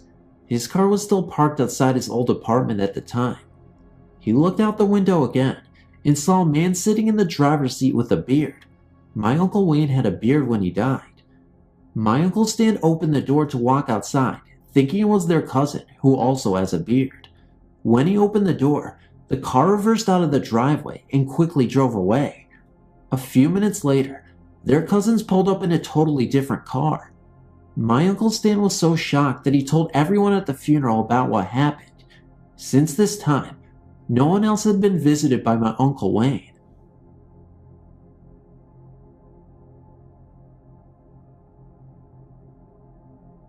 A year ago, we bought an old Victorian house. The family matriarch had refused to let it be sold, although it was in a dismal condition. When she passed away, the family decided to sell, although it had been with them for 80 years. We began the serious process of renovation, but I was disturbed by the obvious presence of an old woman, dressed in pink, always in the same place, in the same room. I naturally assumed it was the family matriarch, Sophia. She was so unhappy and seemed displeased at the disturbance we were causing, so I called in a psychic friend of mine to help her move along. The psychic rang bells, chanted, burned, and we put lit candles in all the doorways and windows. The very next day, it appeared that Sophia had gracefully moved on. A year passed. We finished the renovation and were preparing to throw an open house party. The day before the party, a woman came into the house and announced that she had grown up there. She said she had been coming by to check on her progress, but had always been shy to come in. Something had drawn her courage up to come in on that day. We were very pleased and immediately invited her and her family to come to the open house the very next day. They all came. At one point, I couldn't resist, and I asked this woman if there had ever been ghosts in the house. "Oh yes," she replied. "My great-grandmother was so persistent, we had to call in a priest to exorcise her." Feeling confident, I then told her about Sophia. The woman began to tremble and cry. She said that her mother, Sophia, had always worn pink, and the room and place I described would have been between the beds in the children's room. Rest in peace, Sophia.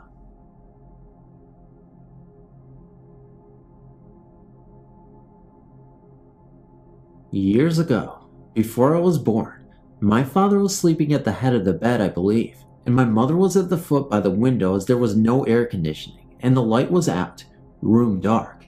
Well, my mother said all of a sudden, she heard what she believed to be a woman at the head of the bed, jabbering away, could not understand her at all. My mother got terrified and pulled the cover up over her head, and when she did, this thing came right by her ear and just talked. She was unable to make out what the thing was saying. She jumped up and yelled and slept for a week with the ceiling light on. She asked, and someone told her that they believed the house we used to live in had been moved from another location. Another true story. My mom used to walk me to grade school about 6 blocks from the house, and she lost her house keys one day. Well, she traced her steps, even looked by the mailbox at the corner of her house, thinking that she laid them there. No keys. We lived upstairs, 16 feet up, and my dad was in front of the bedroom, and my mom was in my room laying next to me, and the strangest thing happened. All of a sudden, I had the most peaceful feeling. This is a feeling that's kinda hard to explain, but I'll do my best. So, someone I don't know. It could have been an angel or a dead relative. Who knows? But it was right next to the bed on my side and said my name. I was not scared at all, but my mom heard it too and jumped up. I had so many questions, such as who are you, what are you doing, and how do you know me? But at the moment, the phone rang, and Sandy, who lived around the corner, was walking home from church on a Sunday and said, "I found your keys. They were by the mailbox." I know this writing is all over the place, and I'm so sorry if this was hard to understand, but I think you guys got the gist of it. These things I can't explain are occurrences of the afterlife, in my opinion. I took down my memories from an incident about 8 years ago. Definitely a true story. The other girls that I was with at the time may have not put as much stake in the paranormal, but parts of this experience were too odd to be all coincidental. I hope you enjoy. While this experience happened a number of years ago, and has not had any direct bearing on my life, I find it interesting nevertheless. I grew up mostly in Western Connecticut, and though my family moved around a lot in my teens, I attended summer camp every year in Cornwall, Connecticut. In total, I attended or worked at the camp for 8 summers, and in the last 3 years I worked there. During the 6th summer, I was 15 or 16 at the time. I had a strange experience with the other girls I was a CIT with. By the way, it means counselor in training. And while we were hiking outside at night, what made you think that was a good idea, you might ask? But rest assured, there was a good reason. One class held every week culminated in an overnight camping trip, and one of our friends was supervising the overnight. We decided that since she was going to be sitting out alone in the middle of the woods, making sure all the girls actually went to bed, she might benefit from some company, and about 5 or 6 of us headed out with flashlights to find the campsite. Just to clarify, this camp is by no means large. It sits on one side of a commercial ski mountain on a large lake. The campsite our friend was at was alongside a wooded path at the far side of the camp's boundaries, a lovely walk during the day. But a couple of my friends were really timid and nervous about walking around at night, even though we all had attended the camp for years, and years obviously grown used to being in the dark alone. It wasn't a frightening place, other than the darkness and raccoons. We started out on our walk between 9:30 and 10 p.m., followed the wooded path out to a wide gravel road that led to another boat launch site, and remembered that our friend had told us not to go towards the lake, off to the right. The site wasn't far off from that turnoff. None of us had actually ever been to the site itself, and were a little on edge as we started walking away from the water, up the wide, gravel-covered road, because there were lots of animal noises around us, and it was dark, like the deep woods gets at night in summertime. There really was no reason for any of us to actually feel afraid, because the wildlife was more or less accustomed to people, and stayed scarce when people were around. Also, we were on a road, not lost in the middle of the woods. We kept walking for what seemed like a relatively short time, but didn't see any sign of a campsite. When someone would suggest we turn back, another person would suggest that we walk just a little further, and I remember feeling inclined to keep walking, because the campsite might just be a little further up the road. We had started walking uphill significantly, and eventually, someone gave an ultimatum, saying we'd be out for more than an hour, walking, and she was scared to walk any further. I was skeptical, even though I too had begun to feel somewhat uneasy. We turned around. I had an odd feeling though the whole walk back that I shouldn't turn around, which probably spooked me more than anything else. We nearly missed our turn back to camp, and when we made it back to the camp center, we found the camp director and several maintenance workers looking panic-stricken. They told us it was past midnight, and our friend, who had been out on the overnight, had brought her campers back less than an hour earlier when she found out there was going to be a powerful thunderstorm hitting. She hadn't known where we were, knew we had planned to come visit her, and went straight to the director so we could be found. We explained what happened, how we couldn't find the campsite, how we kept walking, hadn't any inclination that we'd been out for as long as we had, and our friend looked confused. It wasn't possible, she explained, that we couldn't have seen her campsite. They had camped at a small site, right off of the little wooded path we'd first walked down, and had built up a large fire that was easily visible from the path for some ways in either direction. We shrugged it off as just a strange experience, but when you add everything up, the explanation that we just missed seeing you, kept going, turned off, and walked up a gravel road for a couple miles never sit quite right with me. I didn't learn the strangest part of the story until a couple of years ago. There's a small town located within an uninhabited portion of Cornwall in Cornwall Bridge, Connecticut, called either Dudleytown or Dudleyville, depending on the account.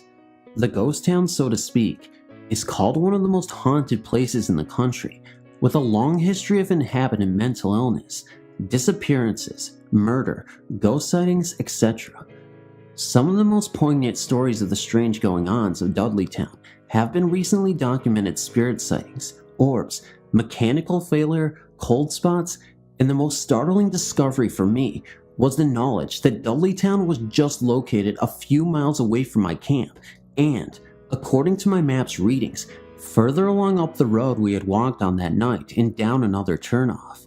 I've wondered why was it that we kept on walking that night, even though a couple of people were very scared, why I felt like we should just keep walking, why we missed seeing that plainly visible fire, why I felt I couldn't turn back and look behind me, and if we just continued walking along that road, what would have happened if the storm had hit while we were out? Thanks for reading. This happened 2 years ago in Hilton Head, South Carolina. My cousins and myself go on vacation every year. My cousin Daniel and I are best friends and usually stay together all the time. We got to share a room that year. My parents and my aunt and uncle had rented a house on Hilton Head Island, South Carolina that summer for a 2-week vacation. The house was huge, with more rooms on the main floor than my house has on all of the floors. My cousin Daniel and I ran through the house and picked out the coolest room in the house.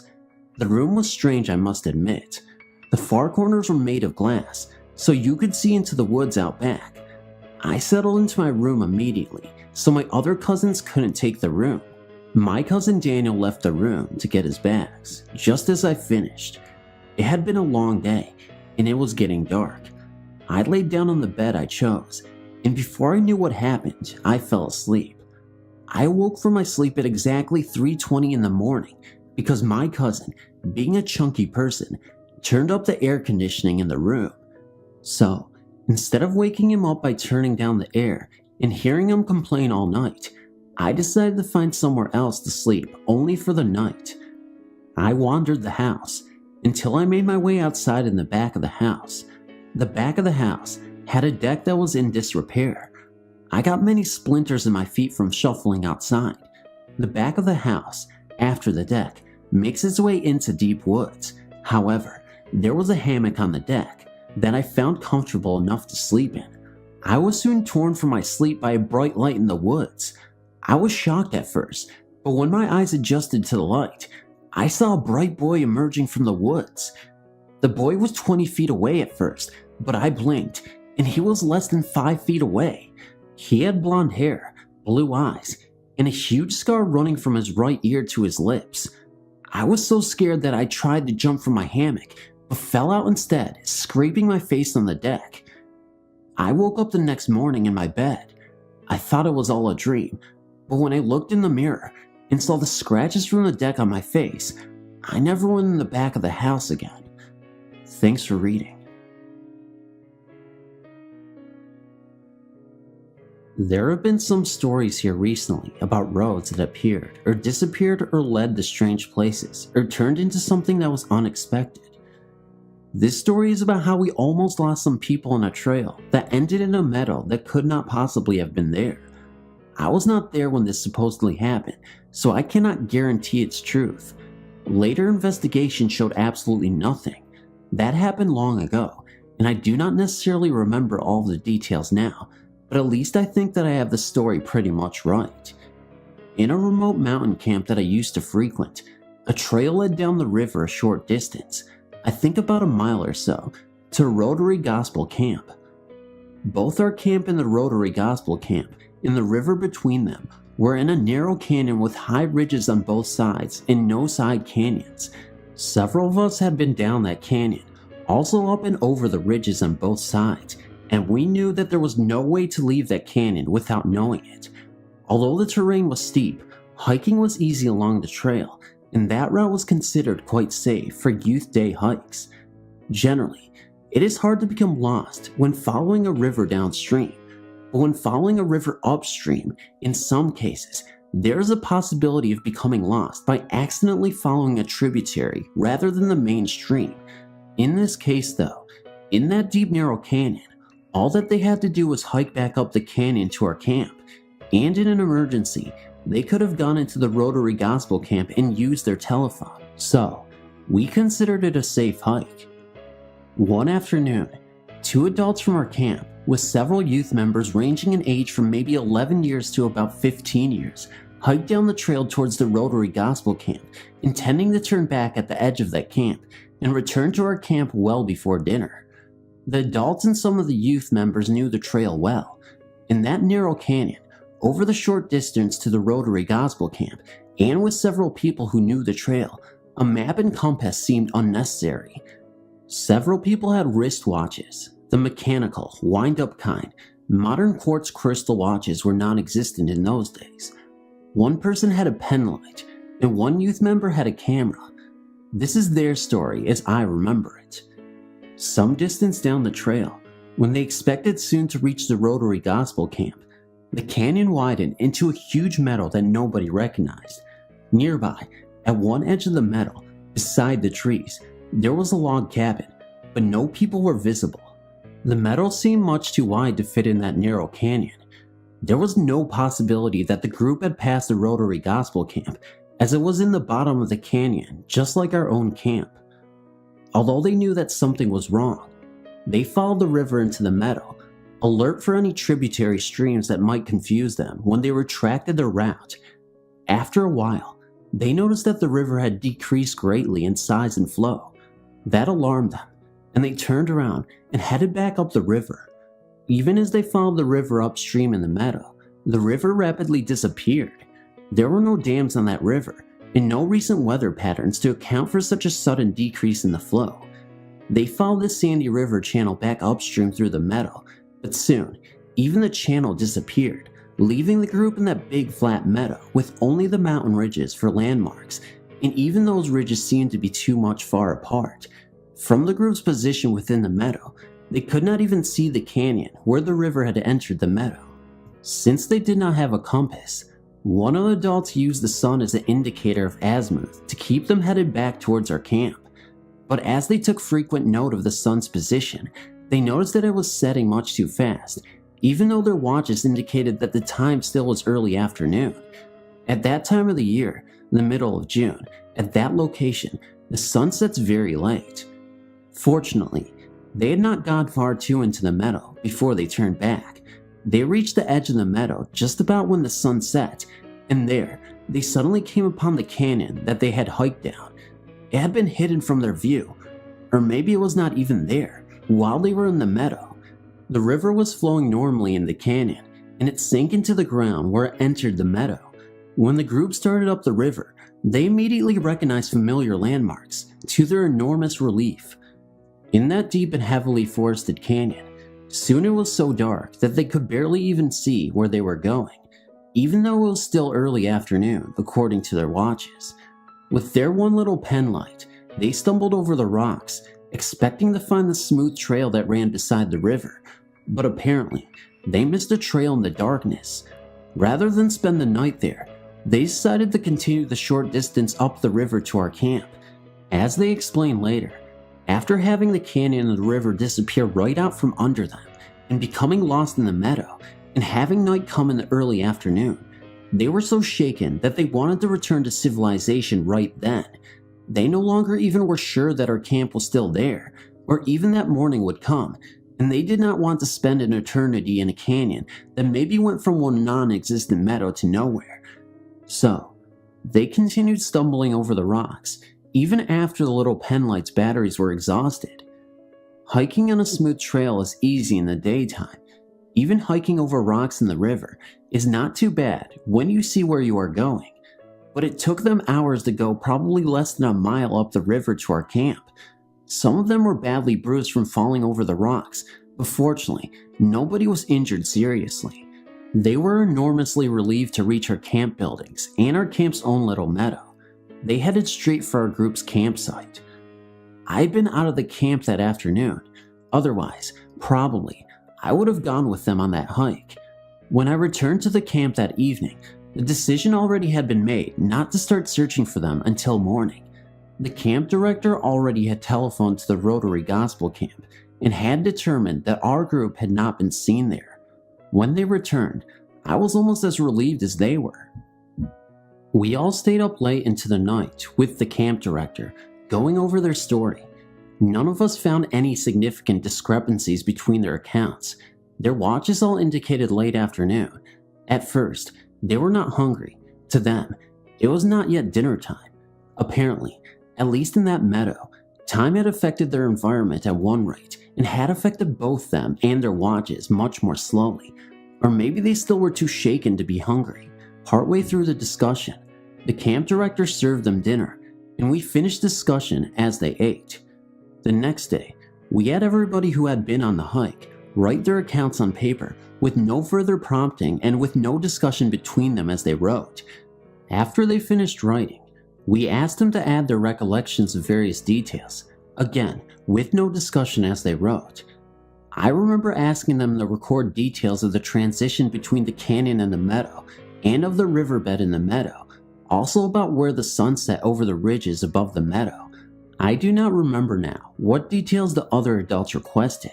That process went right through lunch, and they ate with one hand while writing with the other hand. No, we were not slave drivers. Those people seemed as anxious to record that incident as we were to have it recorded. Then, we turned the youth members loose, along with the two adults who had been on the hike, and the camp director and I stayed late into the evening comparing the written accounts. There too, we found no significant discrepancies. To the great regret of all of us, the people had been so shaken that the person with the camera had not thought to take the pictures of the meadow. Probably still is kicking himself for that. Or maybe it is just as well that he did not take pictures. Just possibly, recording that scene might somehow have trapped them there permanently. Of course, that is pure speculation. Wild speculation at that. The following morning, the camp director, the two adults who had been on the hike, and I started down the river for another look. This time, we took maps and compasses, watches, cameras, flashlights with spare batteries and bulbs, and notepaper. I took a roll of brightly colored plastic tape for temporarily marking our route, both so that we could find our way back in case of difficulty, and, to be truthful, that just in case we did not return, other people could follow our route. On general principles, we took lunches. Portable two-way radios were not common in those days, otherwise, we would have wanted them. I took a small portable instrument for measuring the sun's elevation angle for any location and time of day. It is easier to compute the sun's azimuth and elevation angle. Also, if you measure the sun's elevation angle at two known and widely separated times during a day, then, in principle, you can compute your location, latitude and longitude. That is a standard procedure in celestial navigation. If we came to the meadow again, then I would compare the sun's azimuth with the magnetic compass and measure the sun's elevation angle at frequent intervals according to our watches. Then, back home, assuming that we survived the trip, I would try to make sense out of any strange behavior such as the group had observed 2 days previously. I also took a telephone in Linman's test set. That is a little self-contained telephone like you see on Lyman's tool belts, except that test set had miniature rotary dials in those days, rather than modern push buttons. Our camp's telephone line ran beside the river to the Rotary Gospel Camp, where the telephone cable ended. Along the river between the two camps, our telephone line was attached to trees at about head height, so we could be able to use it in case of emergency. I admit to some concern that if we did find the meadow, then the telephone line might neither cross the meadow nor go around it, and thus we might be isolated. In our camp, I'd asked the hikers whether they had noticed whether the telephone line crossed the meadow, but none of them had noticed the line even in the canyon. As I look back on it now, we were asking for trouble. Maybe we should have had more backup before we started investigating. Before we left our camp, I found an excuse to telephone one of my friends at the Rotary Gospel Camp, and I arranged to meet him there. From our camp director's call 2 days previously, my friend already knew that something was wrong. I begged off explaining until we met personally. Now, after all that build-up, here comes the most embarrassing part of my story. We walked down the trail to the Rotary Gospel Camp and saw absolutely nothing unusual. On the way, I tied strips of surveyor's flagging to 3 branches at frequent intervals. I also kept a close watch on our telephone line beside the river. It was there, right where it was supposed to be. There was no meadow. The river still was very much there, In the bottom of the narrow canyon, the sun was rising slowly in the sky, just like it should be doing at that time of day. We went into the Rotary Gospel Camp, and we met our friends there. As my excuse for being there, I looked at some equipment that I had helped them to build, but probably they still are wondering why we went there that day. Our camp director used their telephone to call back to our camp to let our people know that we had made it safely that far. Then we took our leave and walked back up the trail to our camp, removing the strips of surveyors flagging as we went. We ate our lunches in the camp dining room with the rest of the camp members. We felt relieved and also a little bit foolish, but we would rather feel foolish than be lost. These mountains have changed drastically during geologic time. The river systems have reformed so extensively that it is hard to imagine how much different they used to be. But all of that happened long before there were people on Earth. Thus, even if our group somehow was transferred back in time to another geological area, which I still find impossible to believe, that does not explain the log cabin in the meadow. What was that meadow all about? And the disappearing river, and the rapidly setting sun? Darned if I know.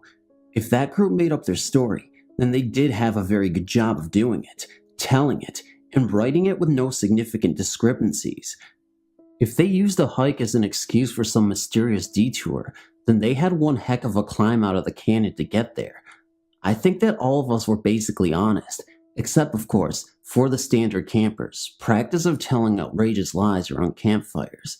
My guess is that the hitchhikers were just as puzzled as I was, and also were thankful to be alive after it was all over. That was a long time ago, and I've lost contact with all these people now.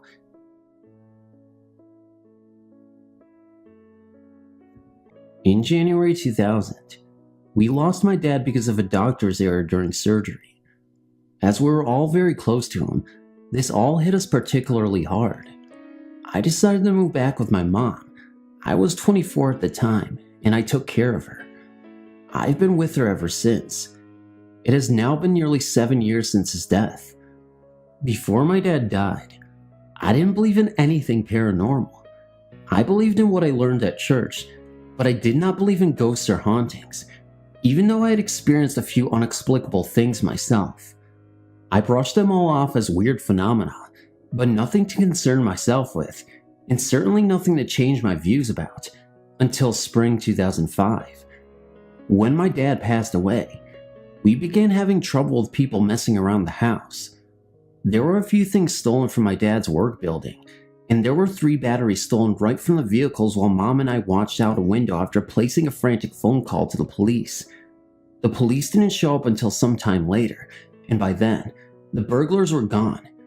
Occurrences of this nature would happen time and time again. Spring 2005, I was up late one night, 1 a.m. or later, studying for finals in my bedroom. Everything was quiet and dark. The only light on in my house was in my bedroom. We lived in a very rural area, so when it gets dark and quiet, it really gets dark and quiet. I was engrossed in my studying when my dogs began barking.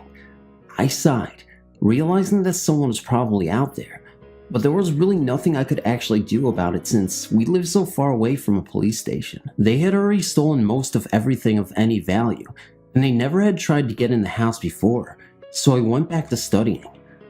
I'd become engrossed in my studying to the point that I didn't even really notice the dogs barking anymore, when suddenly, my bedroom filled with the overwhelming scent of my dad's cologne. But it wasn't just the smell of the cologne. You know how different perfumes and colognes smell different on different people because of differentiating body chemistries? Well, this was my dad wearing the cologne.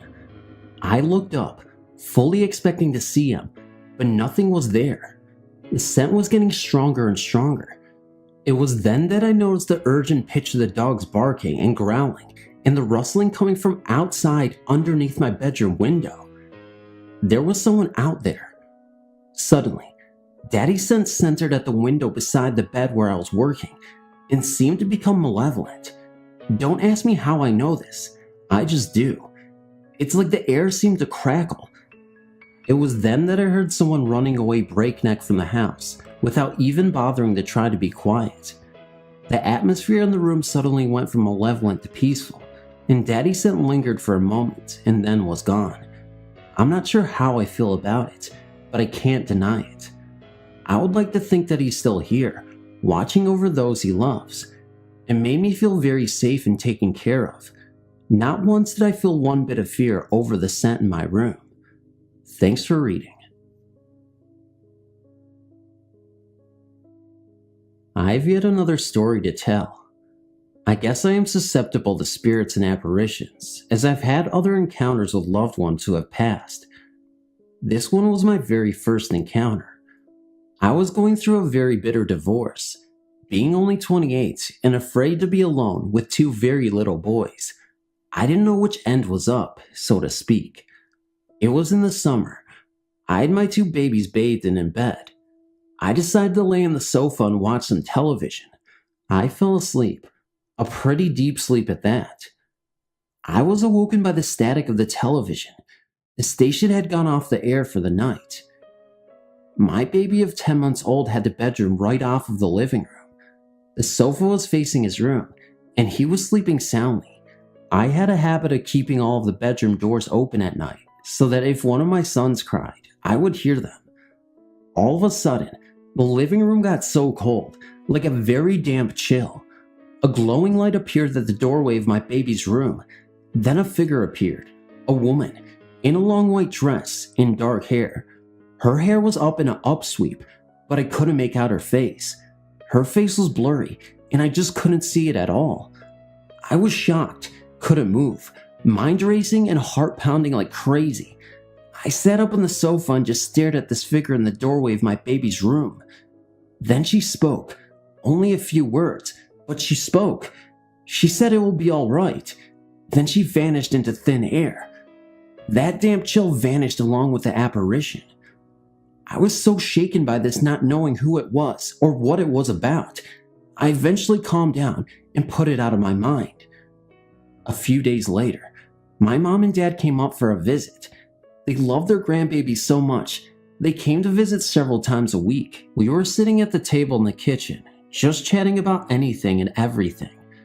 That's when I thought of the strange happening I experienced a few nights before. I told my folks about what had happened and described the figure that I saw that night to my parents.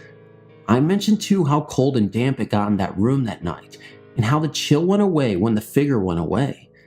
My dad sat there looking at me with the eyes of dinner plates and had a stunned look on his face. I asked him if he was okay. He said that he was, but he knew who that figure was. I asked him who that could have been, and he said it was his mother. He was only 7 when his mother died. She was only 34 years old. She died a week after her 9th child was born. She had all of her children in the farmhouse where her and my grandfather lived. Dad used to sit at his desk in a one-room schoolhouse and look out at her grave. The cemetery was right next door to the schoolhouse. I asked him how he knew it was his mother. He said the way I described her, wearing a long white dress, and the color and style of her hair. Her hair was dark and always in an upsweep, but this part is what really convinced me that he was right. He told me that she would always use that expression, "It will be alright," to him and his brothers and sisters when things didn't go quite right. He said he just knew it was her. He said she was comforting me and telling me that everything would get better. I was quite amazed, not only by the fact that I never saw my grandmother, but how she came to visit me in my times of need. I never had any other encounters with her after that visit, though I felt a calmness inside of me and felt somehow closer to her after that hot summer night. Thank you for reading my story. I hope you enjoyed reading it.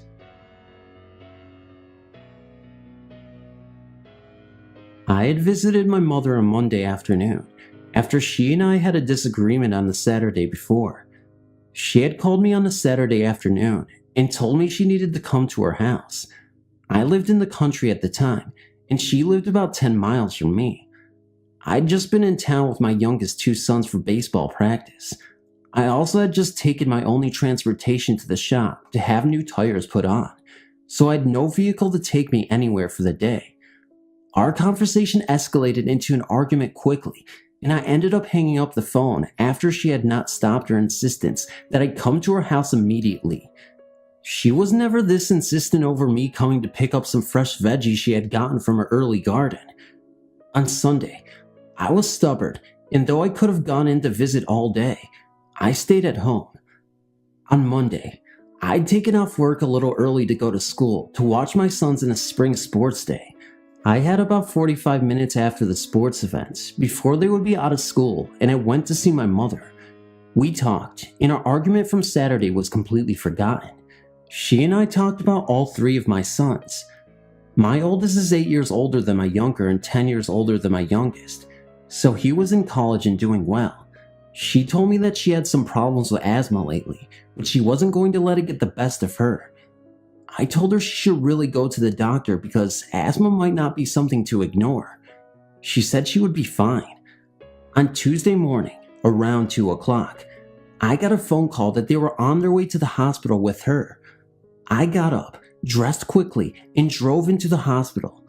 About 20 blocks from the hospital, I was at a spotlight and thinking that I could run the light because I was the only car around, when I had a warm and comforting feeling fill me. Something told me to take it easy. She was okay and in heaven. Really, it was such a grateful feeling of peace.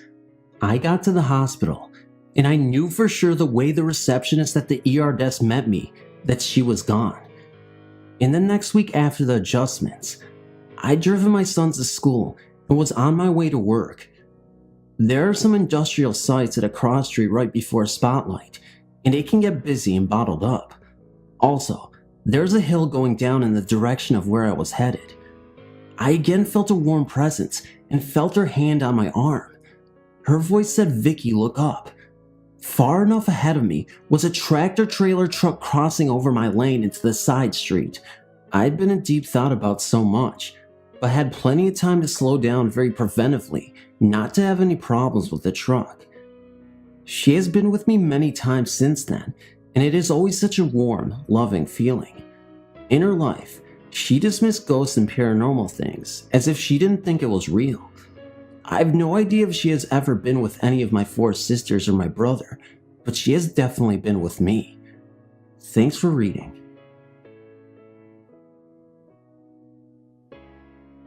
When I was about 4 years old, I answered the front door. We had one of those bells that was a knob you would turn on the outside. There, in bright daylight, stood a woman dressed in all pale yellow, in a long dress and matching, colored big brimmed hat.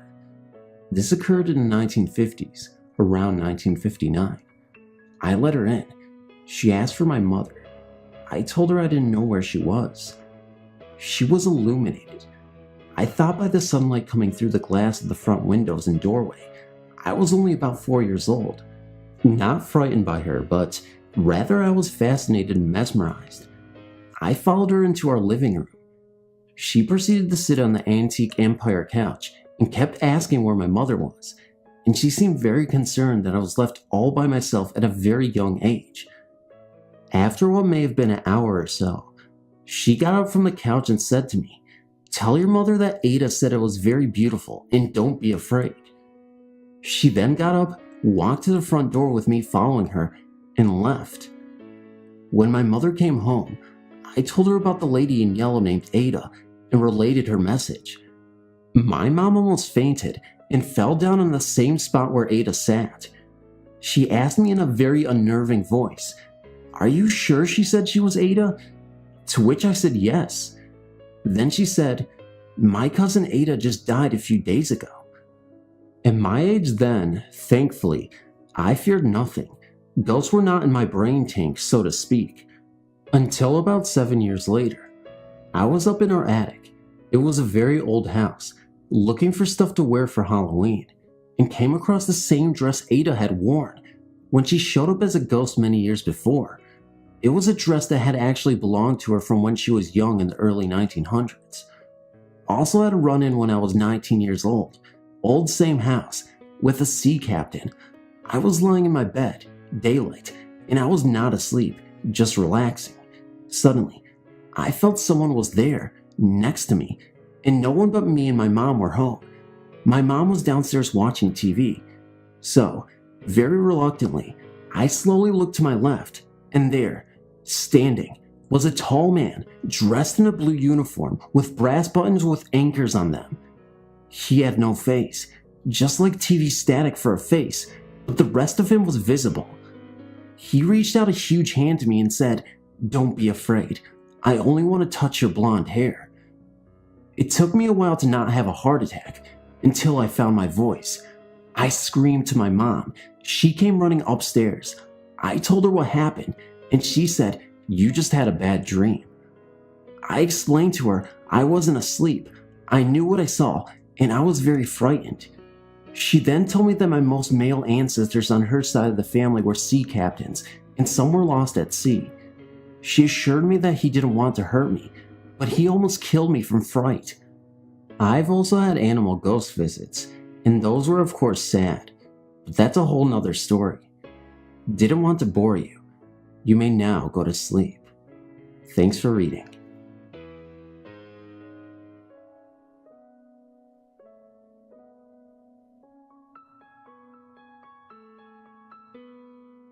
I've decided after about a month or two of wandering around your site that I'll add my own story. I noticed your last update was in 2003 or so, therefore, I'm not expecting immediate posting of my tale.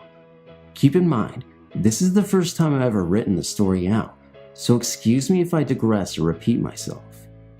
In other stories that I've read, I've noticed people apologizing for extensive background information, so here's my apology/disclaimer. There's a serious pity me. I've had a hard life story involved that needs to be told before the actual ghost story can be understood. Feel free to skip over it, but don't expect to get the whole situation if you do. Oh, and may I add that I'm not completely looking for sympathy or anything. So that being said, here goes. When I was 14, I was living in a predominantly African American suburb in Illinois. My best friend and I seemed to be the only white teenagers around. Something started one night when someone called my friend's, let's call her Jen's, cell phone. The number showed up on Jen's caller ID as private number, and Jen answered, thinking it might be her parents calling from the restaurant they had gone to. But the other person on the other end started ranting about how Jen was a slutty person and a nasty whore. The caller proceeded to tell Jen that she should just kill herself and get it over with, adding that if Jen didn't commit suicide, the caller and her friends would hunt her down and slaughter her. Jen told the girl to grow up and hung up the phone. She was obviously and understandably shaken up, but she had the sense to star 69 to call. She wrote down the number and informed her parents of the incident when they returned. The next day, Jen's father, being the military man he is, called the number. No one picked up, so he and Jen headed to the police station. The police force in that town was also predominantly black, and when Jen stated that she thought the caller was black because of the way she spoke, the officer behind the desk gave her a dirty look and said he'd look into it and call her in the morning. She never heard from him. Then again, she never got another threatening phone call either.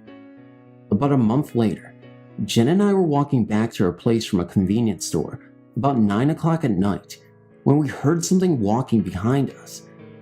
We turned around and there was this black girl following us. We didn't recognize her from anywhere, and yet she started screaming the most obscene things I've ever heard, directed at Jen. To this day, and I'm 20 now, I've never heard such awful things come out of a human being's mouth before. This girl, who looked to be about our age, told Jen, "I told you to just kill yourself. I warned you that I'd get you if you didn't." She then stabbed my best friend in the stomach and chest. I was frozen with fear and shock, but I finally jumped on the girl and started punching her with such fury and animal rage that she backed off and ran, but in the scuffle, she slit my arm pretty badly and took off. I started to chase her, intending to tackle her to the ground, not knowing if I wanted to hold her down until someone came to help or if I wanted to just kill her for hurting my best friend. But I quickly decided that Jen needed me, so I went to Jen, ripped my t-shirt off, wrapped it tightly over her wounds, and told her to hang on. I ran back to the store we'd just left, in my bra, which made the most horrifying moment of my life also the most embarrassing, and begged to use the phone. I called the police and explained what had happened and where we were. Then I darted back to Jen, ignoring the blood dripping onto my jeans and the pain in my forearm. I sat there, with Jen's head in my lap, pressing the shirt against her injuries, telling her I loved her and everything would be okay, and that the police said they'd be there with the ambulance as soon as possible. It wasn't soon enough. Jen died in the ambulance. The stab wound to her chest punctured her left lung. She suffocated before even reaching the hospital. I didn't find out until the next morning. It was 2 summers later that I saw her. My family moved to New Jersey soon after the incident, thinking a change of scenery would help me forget. Wrong. Our new home was down the street from a conservation area, where I liked to go and relax on nice days. There was one specific spot that I liked. There was a neat little clearing where just enough sunlight came through the thick trees, and there was a fallen tree that I'd sit on to read or write or whatever. On the other side of the clearing, though, there was a spot I wasn't too fond of. There were 6 saplings, taller than I, forming a triangle. I never had a positive vibe from that area. It just felt wrong, not like the rest of the clearing, where I felt peaceful and relaxed. If I walked through those trees, I'd have this overwhelming urge to burst out in tears and hurt something. I never knew why until one day. I was sitting on my tree, smoking a cigarette, and reading Shakespeare when that angry, depressing feeling came over me. The feeling I only got from that triangle of young trees. I ignored it and kept reading, but it grew and grew until I felt like I'd choke on it. So I looked up at the triangle and waited. For what? I had no idea. There was a little smoke coming up from the leaves on the ground, but I wrote that off as lit cigarettes someone had thrown. Then again, since I'd been there for quite a while and hadn't seen anyone around, how could someone have thrown a cigarette in there? So I shrugged it off and kept reading. Then I heard leaves rustling, and the feeling of deep depression intensified. There was no wind, the trees were not swaying, my hair wasn't blowing, the leaves were moving. I raised my head and saw only leaves being pressed into the ground, as if an invisible person were walking across them, and they were coming towards me. Needless to say, I booked it out of there and sprinted home. That night, I woke up unable to breathe, with a searing pain in my stomach. I turned the light on, and just as I did, I caught a glimpse of those familiar blue icy eyes I knew and loved. My best friend. After a few minutes, the stomach pain went away, and I caught my breath and turned the light only to see those eyes again and feel presence on my bed like someone sitting down. I felt like she was sitting there watching me. The corners turned up a little, and something cold touched my cheek. I realized then that the angry/depressed feeling I often got was flashing back to the emotions I had the night she was killed. Angry at the killer and myself, and so very depressed that the best friend I'd ever had was taken away from me. And the pains I had moments before were the same feeling she had when she was taking her last gasp of air. I suddenly felt overpoweringly tranquil. She was here, and she was not angry with me. "I miss you," I said, and went back to sleep. Nothing has happened since, and it's been 3 years. I think she's watching over me every day now, except I know it's her, not by a feeling of extreme sadness, but by the overwhelming urge to smile and make the most of my day. Thank you for reading. I know this was heavy-hearted, but I appreciate you sticking through to the end. Thank you so much. This happened to a friend of mine. She went to visit her mother's grave at the cemetery, and as she was leaving, she noticed the burial service was in progress. She saw a little boy of about 12 sitting by himself on a stone bench a small distance away watching the service, and she decided to join him. She described him as a very normal, happy young boy, dressed in a navy blue suit. The boy then started pointing out the people at the service, saying things like, "That's my mom, and there's my Uncle Ned." My friend assumed he was just at a family member's funeral and was told to sit on the bench, as it might be too much for young children and nothing more. Then, the young boy stood up and said, "I have to go now. My mom needs me. Bye," and proceeded to the burial service. A little teary-eyed, she watched him walk down the small grassy hill when she lost sight of him. As she was leaving, she bumped into the funeral director who took care of her own mother's service. After chatting a while, the family that she had just seen were walking from the service. How sad, she commented to him. Very sad, he replied. They lost a child to cancer. It was then my friend noticed that there were no children in the group, just adults. Was he a little boy? My friend asked. Yes, said the funeral director. He was only 12. She continued to watch as the members of the service walked by to see if she could find the boy she had just talked with, but again, saw no children. She is convinced the polite young happy man she spoke with was the ghost of the 12-year-old boy who was being laid to rest. But what stayed with her the most was the concerned look on his young face when he said, "I have to go now. My mom needs me." Thanks for reading. I know this is a creepy one, but I know you'd appreciate reading this. I recently attended the funeral interment of my uncle, but first, I need to tell you about his father, my grandfather. Granddad was known as Mr. Beast around the city of San Francisco from the 1940s on. Dozens of people not known to the family came to his funeral because he had rescued them from a swarm trying to move into their house or in their house. Granddad died driving his pickup with a load of beehives on board, and the responders had to call in another beekeeper before they could get his body out of the crashed truck. Fast forward to July of 2009. Mr. B's son's casket is being lowered into the ground. 15 feet away, the white-gloved pallbearers have lined up in front of a large cypress tree. 30 feet across the lawn is the headstone of my grandparents. As taps is being played, I look over, and there's a mini swarm of bees harassing the pallbearers. Afterwards, the trees check for a hive, but the gathering of bees is over. That's all. Thanks. P.S. On July 27, 2009, I sent you an account of how a swarm of bees attended the funeral of my uncle, son of a famous bee man. On April 7, 2010, my mother, the bees man's daughter, died. The next afternoon, when I got out of my car at her house for the first time since her death, I heard that big buzz. Looking around, I saw the swarm just passing over the house. They didn't stay. The swarm at my uncle's funeral also moved on, but those are the only two swarms I've seen in my life. Go figure. Hi there. I'm a regular to this site. I love the stories. I heard the story from my grandmother before she died. It is true, I tell you, and I will tell you the way I heard it. Here it is. My grandmother and grandfather bought a house in 1942. It was a beautiful 2-story home and was about 60 years old at the time they purchased it. They have been only married 4 months and were very happy to finally have a house of their own. Before they lived with my grandfather's parents. When you walked in the front door, you have 2 big parlor rooms on your right and left and a nice-sized basement. My grandfather absolutely loved her new home and nothing could ever make her leave it. After they moved all of their furniture into it and got everything situated, they went to bed.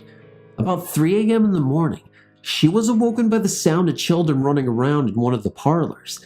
She got up to see what was going on, and she did not see a thing, so she shrugged it off and went back to bed. The next morning, she was outside planting flowers, so was my grandfather, when a woman from down the street approached my grandmother and introduced herself. They talked for about an hour or so about the neighborhood and the town. The neighbor woman was about to excuse herself when she said quietly, "Do you know the history of your home?" My grandmother said no and was interested in finding out. The neighbor started telling her about the old funeral home that used to be ran here. My grandmother was startled to hear of this. Nevertheless, after the neighbor left, she went inside and looked around. She finally realized why the 2 parlors were so big. They were showing rooms for the deceased. This frightened her. My grandfather came in from the yard and sat down in the kitchen to have a nice cold cup of lemonade. As he sat and drank, he felt 2 small hands on his lower back. He turned around and no one was there. He immediately got up from his chair and ran to my grandmother. She was still in the parlor walking around and thinking. He said, "June, I felt 2 small hands on my lower back." She told him that the night before she heard the sound of children playing. Then she began to tell him about what the neighbor woman said about their home. He said, "Oh, Jane, I do not believe that. That is silly talk." Later that night after dinner, they were sitting in one of the parlors listening to the radio, when out of the corner of my grandmother's eyes, she saw a woman kneeling at the wall. My grandmother was speechless and very frightened about what she saw. So frightened it was like she was frozen. My grandfather looked over at her and said, "Honey, are you okay? What's wrong?" She mumbled, "Do you see the woman kneeling? Do you see her?" He said, "No, hon, I do not even see her."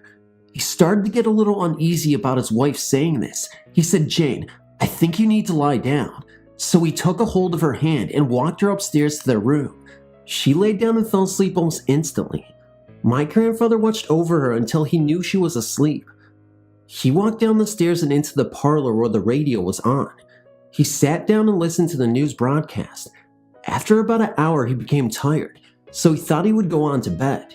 He got up and turned off the radio and walked to the stairs.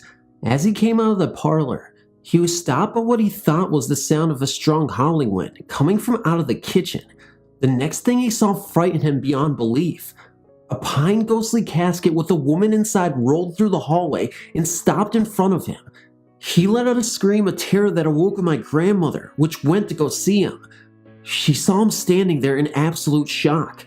She called out to him in a panic, "George, what is wrong?"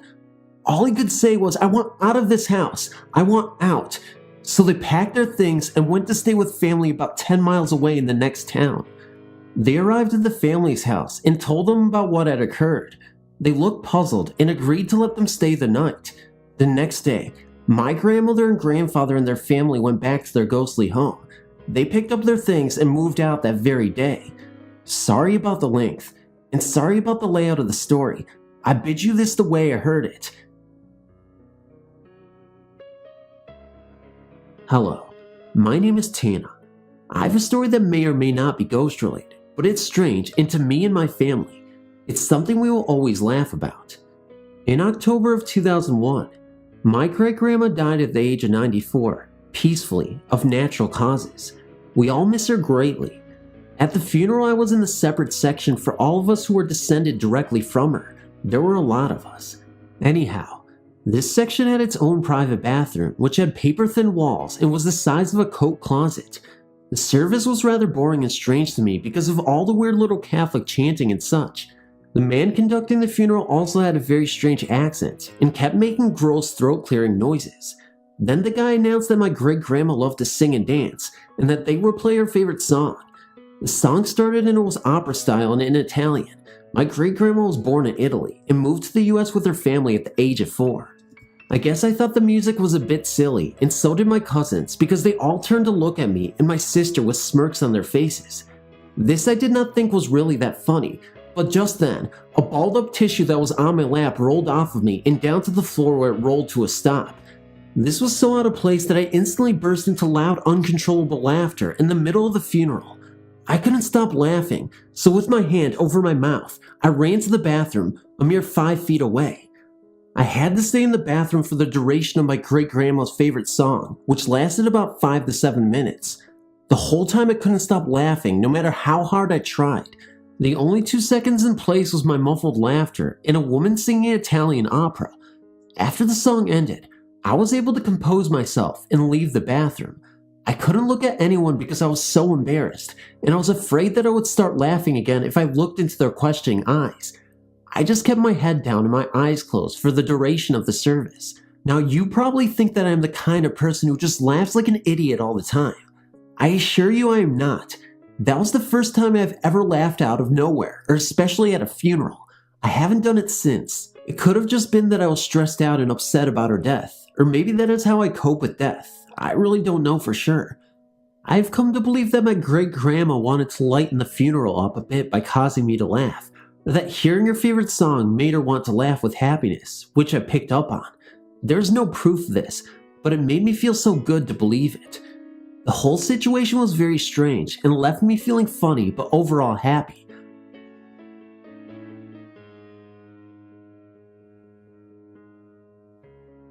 This is long, so please bear with me. My grandfather passed away on Mother's Day of this year.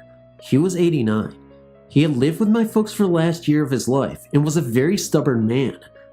One way of his to show control or whatever was to go to the bathroom in inappropriate places. Anyway, after his funeral, my family was sitting around the table talking. My 7-year-old daughter wanted to hear a scary story, so my dad came up with one about something scratching at a window, a cat. I leaned over to my mom and said that if he really wanted to scare her, he would have said it was great-grandpa at the window instead of a cat. Bad taste. Very bad taste. So everyone goes to sleep, and I'm the first to wake up in the morning. My 5-year-old son is sleeping out in the living room on a sleeping bag. There's a huge wet spot on it, and I thought he did it, but his jammies weren't wet. Odd, I thought. So all day I air dried the sleeping bag, and that night it was dry with a stain. I folded it, with the intention of taking it to a laundromat, and put it on the floor of my grandfather's bedroom, and went into the living room to tell my husband goodnight. I went back to the bedroom, and there was another big wet spot on the sleeping bag. I made myself take a deep breath. I looked up on the ceiling to make sure there wasn't a leak. None. I fairly calmly called for my husband to come down to the bedroom. He was rattled also, and then my folks came in to see what we were up to. We all sniffed it. What a funny picture that is. And it smelled like urine. They have no pets. My mom thought it was strange, but my dad had a lot of encounters of this sort of thing. He thought it was funny and said I should have made fun of Grandpa the night before. My lesson? Don't speak ill of the dead. Now I'm eternally scared because I keep thinking about the scene in Salem's Lot when the boy is floating outside the window and I picture my grandfather instead. Oh, about a month before he died, both my parents said they saw him walking down the hall with another man. They both sat there for a moment, then went in to check in on him. He was taking a nap. I'll post some of the things about my dad's experiences if anyone is interested, though I posted a few of those a few years back. Take care. Thanks for reading. I have another weird story about my experiences that I like to share. I was going to add it last time, but there wasn't enough room. It also happened to my mom. Maybe she is some kind of ghost magnet? It's the sort of thing you might need to read in a book, and it's not exactly paranormal. It's still pretty strange though. Once again, I cannot think that my mom would make up a story like this. It's so unusual to be made up. Okay, I'll get on with the story. One day, when I was small, in primary 1, first grade, kindergarten, I don't know what you Americans would call it, my mom was alone in the house, during the day, doing the dishes in the kitchen.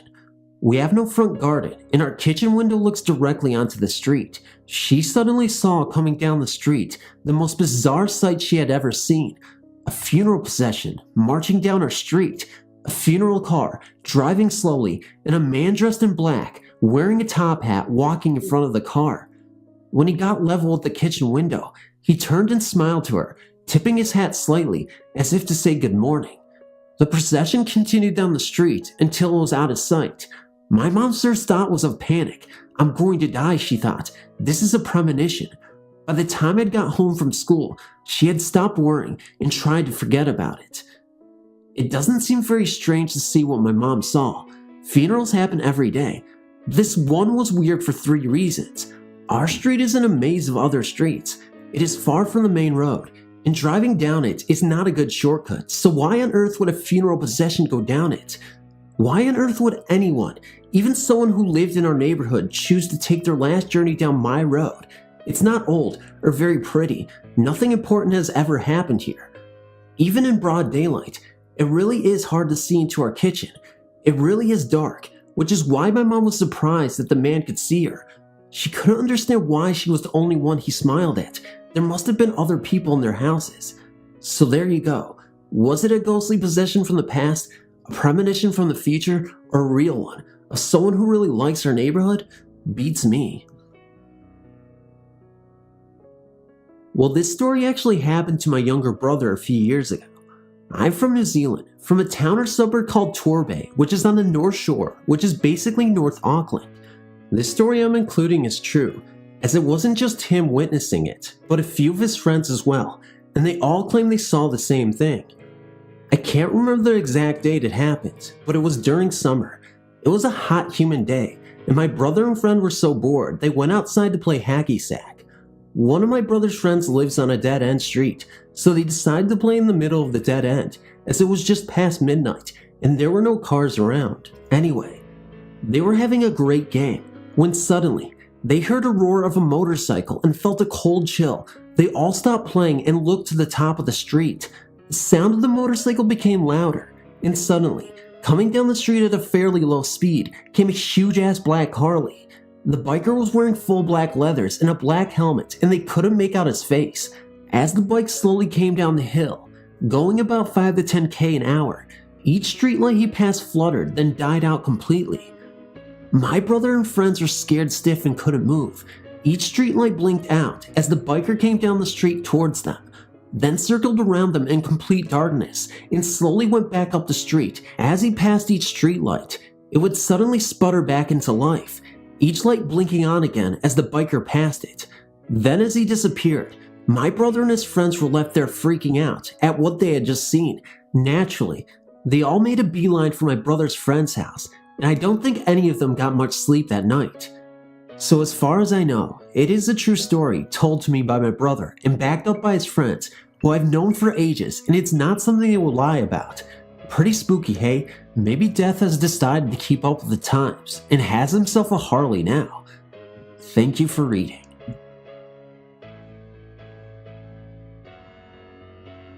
Hey, I'm sending a few stories hoping one will make it. Let's put it this way.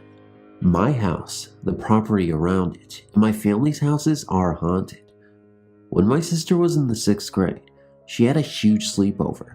5 of her friends came. They stayed up all night and ended up somehow on the roof of her playhouse. Well, her birthday is on the doorstep of fall, so scarecrows were up in the fields near our house. I never understood why. No one ever grew crops around us. They looked at one scarecrow, could have cared less, and turned around. 5 minutes later, they look, and it's closer. Now they don't know what to think, but they figure it's just their imaginations. But it keeps getting closer and closer and closer. They finally lose it and run back into the house. When I was 9, 1 year later, me and my friend were walking around on Halloween night. We see someone standing on the road.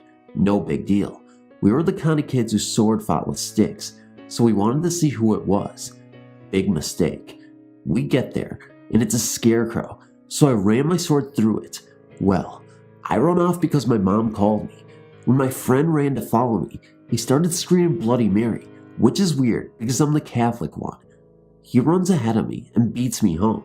When I found out what happened, he swore, and still does, that the scarecrow spoke to him. I can remember a time when I came over for the night. We were having a great time until everyone but me went back to the house. I was just watching TV, minding my own business, when I took a glance outside and saw the scarecrow mysteriously close to the fence. The scarecrow was mostly up in the center of a field from the house. A few minutes later, I took another look, and it was back up about a mile away from the fence. Later, when my cousin came into the room, we both looked out, and the scarecrow was roughly 20 yards to the left than earlier. Thanks for reading. I know this might not be the most practical story, considering that scarecrows as spirits don't even make sense, but believe me, this was a true, authentic experience, and I'll never forget the way I felt when I saw this thing. I know paranormal stories are easy to debunk, but hear me out, because these experiences were authentic. I'm thinking that this could be a shape-shifting ghost of some sort. Has anyone ever heard of a demon transforming into a scarecrow apparition? As a kid, I always had great fears of scarecrows. If so, I'm sure this demon was playing games with us to frighten us. Thank you for reading once again, and I appreciate your readership. This is a true story that took place at Yokosuka, Japan. There's an American naval base there. When I first arrived in the spring of '81, there was a white building on the corner of the property that the naval hospital is located. Shortly after my arrival, bulldozers demolished the building to make way for 2 high-rise apartment buildings that would house American servicemen and their families.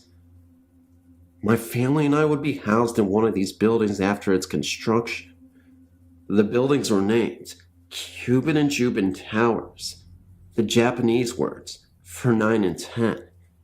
There were already 8 of these towers on base. Immediately after construction was completed, my wife was notified that she was to move into an apartment in Cuban Towers. I was out at sea, She complied, and it wasn't long before she started noticing strange occurrences in the apartment. Minor things, like the lights being on, and she was sure she had turned them off. Months later, I returned home and was pleased that we had moved into such better housing on base, but I was met with strange stories from my 3-year-old son. He told me of a Marine sentry who visited him each night in his room. I assured him that he was dreaming.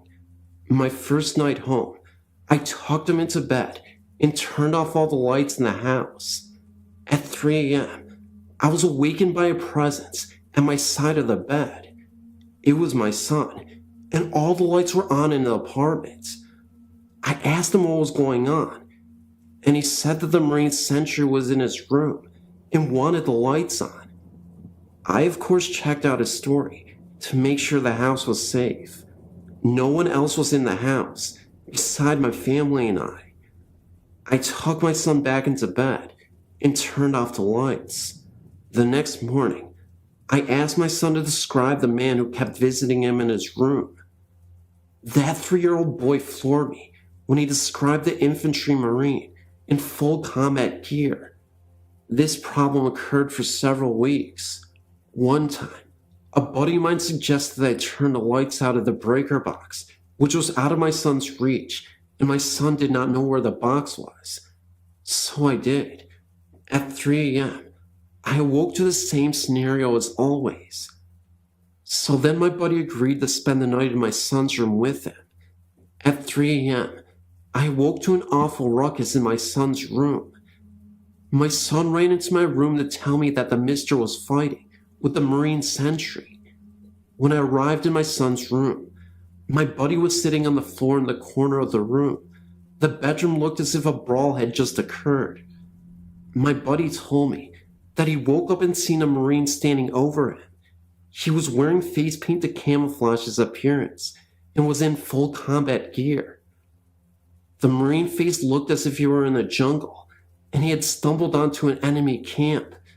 It was clear that the Marine was on a mission, but no Marine was there. From that night on, no one in the house seen the Marine again, but either he or one of his friends was still in the apartment, as we still experienced strange occurrences. We could be sitting at the dining room table eating, and all of a sudden, the TV would come on and go to full audio, or the washing machine lid would open and close, and the washing machine would start up by itself. We put up with it, as it seemed more amusing than annoying. We were never awakened in the middle of the night again, though. Finally, during our last week in the apartment, it was obvious that the ghost wanted us to stay. Things began to disappear.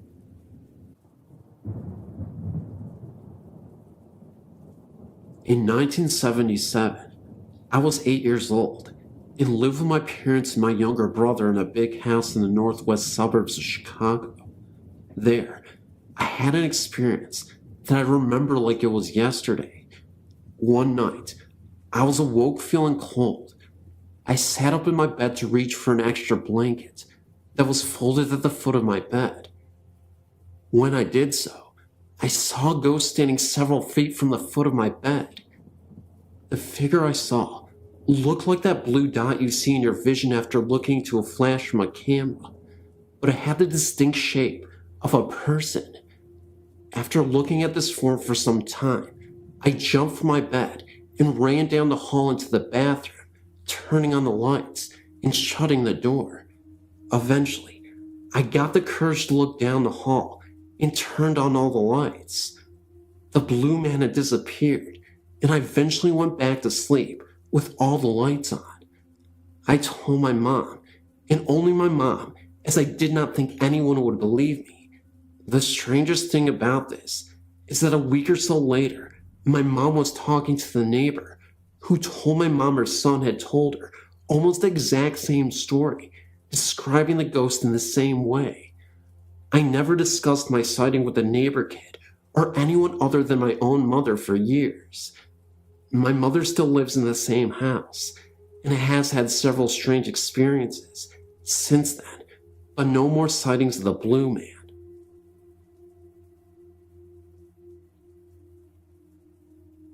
Just wanted to share this experience my mother had while she was in Mercy General Hospital in Sacramento, California, recovering from a hysterectomy. One night Mom woke up, and out of the corner of her eye, she saw a dark mass floating in the hallway. It floated between her door and the doorway across the hall, where a very sick woman was a patient. It never entered the rooms, it just hovered there. When she tried to look straight at it, it disappeared. For 3 nights, she saw this black mass floating in the hallway. Then, on the 4th day, Mom heard code blue on the intercom, and heard a loud commotion in the hallway as doctors and nurses hurried into the room across the hall, pulling their equipment behind them. The woman in that room died. Mom didn't see the dark mass that night, or any night after that, during the remainder of her stay.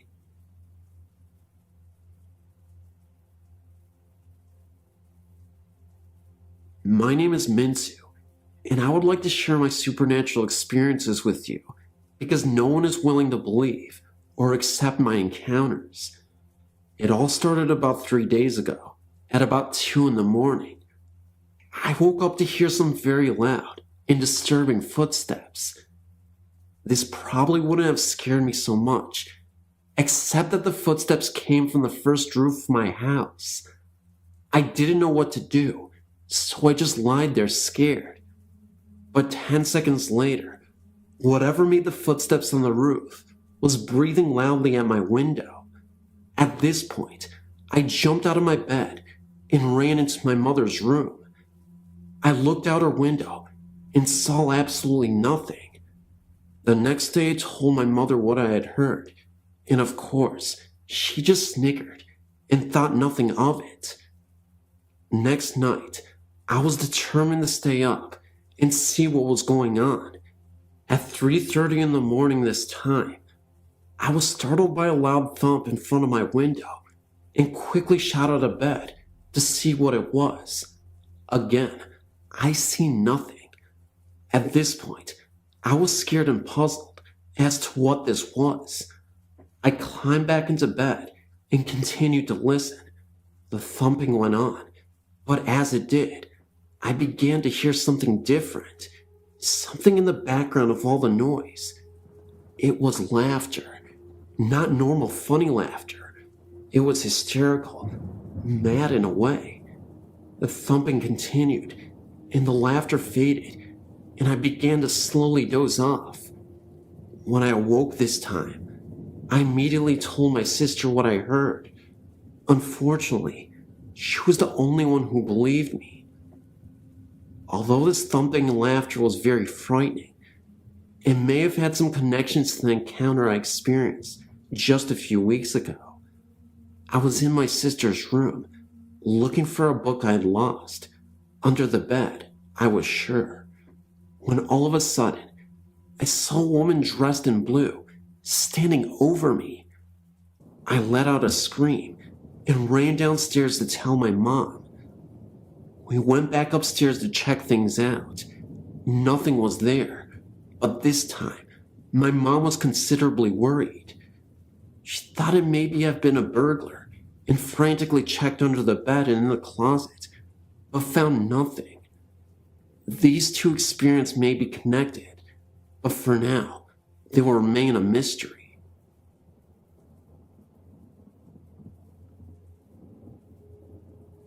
I was raised in Missouri City, Texas, which is a suburb of Houston.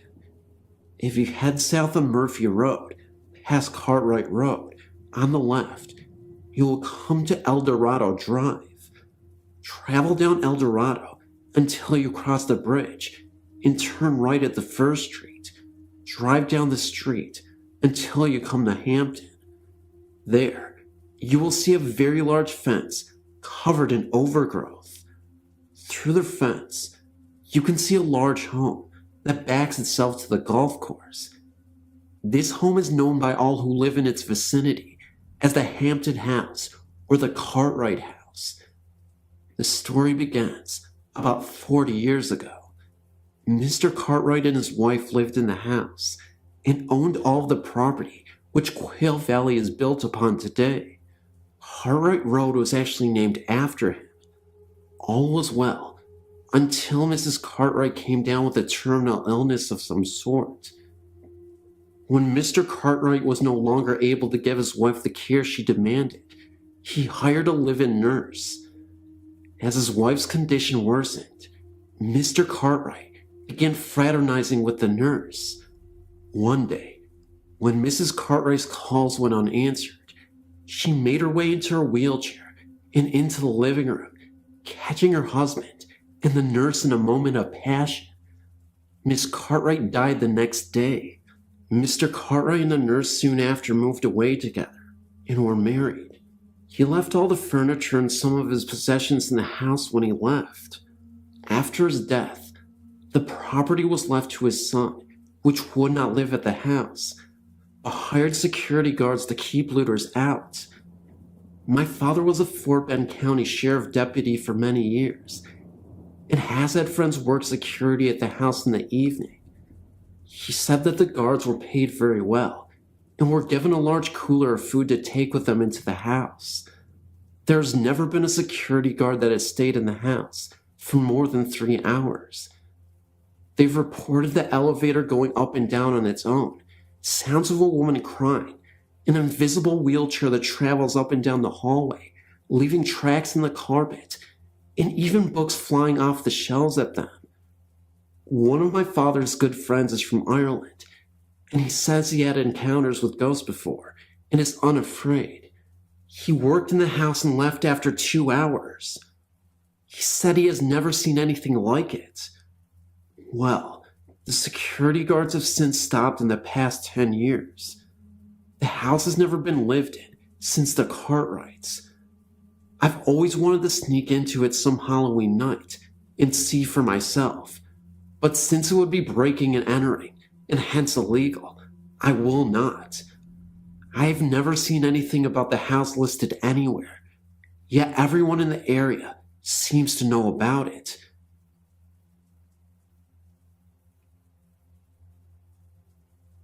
I have several stories that I could tell, and I'll probably post another as time goes on, but this is the most recent.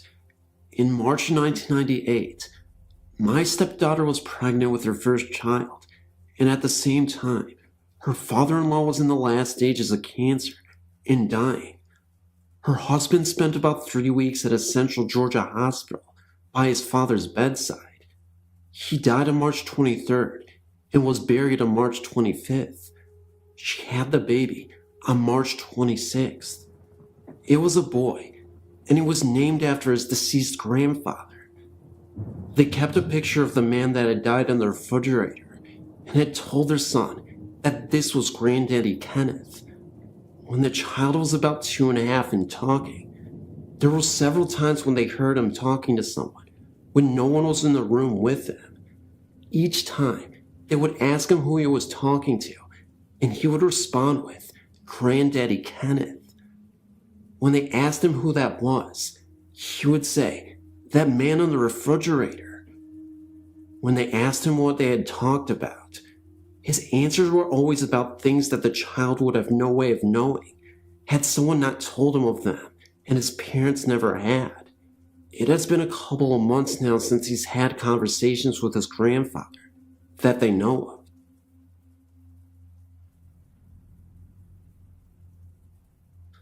I was stationed at O'Fort Air Base between 1999 and early 2003. During my time, I'd heard many stories and had been witness to something I can't explain.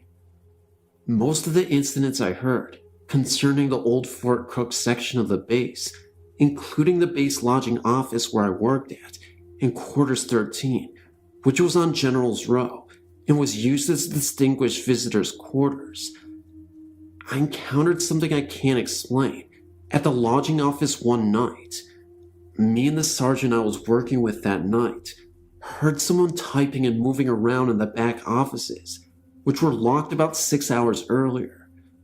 We both went in there, and there was no one there, Both doors were still locked. Neither of us could explain it, and both of us had heard it. Another night, we heard the same thing and heard a radio turn on. We both ran back there, and once again, nothing. We even looked at the clock that had turned on by itself, thinking maybe the alarm was timed to go off at that time. But the alarm was turned off, and it was not even set up when we pressed the button. And it still flashed at 12 a.m., and it was about 2:30 in the morning, which didn't make sense. Quarters 13, which was our responsibility, since it was the DV suite, was even more troublesome. The people who stayed there were usually colonels, and above, transiting through the base, very high-ranking people. People you normally wouldn't expect to hear anything about weird noises. One stands out quite a bit in my mind. A colonel kept calling the front desk, complaining of people walking around in the attic and making a lot of noise. I went over there to check it out, which is about a 5-minute walk from the lodging office. The colonel was waiting on the porch, and we both went up to the attic to check it out. The door was locked, and after unlocking it, we both went inside. No one was in there, just some boxes. I got a weird feeling while we were up there that someone was watching me, but there was no one in there. I explained to the colonel that maybe it was a rat or something in a box or something that made those noises. He shrugged and went back to bed, and I'm sure he was as unconvinced as I was. I went back to the lodging office, and talking to my coworker, she told me about the building and the stories about it. Apparently, whatever was in there had manifested itself to the housekeeping staff, as several of them refused to go in the attic. They would never say why, but they refused to go up there. And one of the rooms is also supposedly haunted. I heard this in the early part of 2000, and in late 2002, a 1-star colonel died of a heart attack in that same room. I don't know whether to believe what I heard or not, but I heard from several people that were in the room that he had died with his eyes open and a horrified look on his face. I've remained skeptical of hearing this. I figure even if this was true, it may have just been from the shock and realization he was dying. But then again, who knows? Other buildings on the base that I've heard that were haunted were the base gym and the old Martin Bomber building on the base, where B-29s were built during the Second World Conflict. I worked at the gym for about 2 years while at OFET, and I saw something odd one day with my supervisor when we were doing our final checks of the building. The gym is an old aircraft hangar and is nearly 1/4 mile long. We rode around in a golf cart for our checks. This is a 1/4 mile track inside the gym, and all the state flags hang from the ceiling around the track. While we were doing our checks, the flags began moving in front of us, like someone had been running by and jumped and hit it. Except the flags hang nearly 40 feet up in the air, and there was no wind inside. Neither one of us could explain this, but I do know that someone had died of a heart attack while jogging a couple of years earlier. Could it have been him out for a run? I'm curious if you have heard any other stories about a Foot Air Base. I'm working on some research on the base, and I'm wondering if anyone else has experienced something here.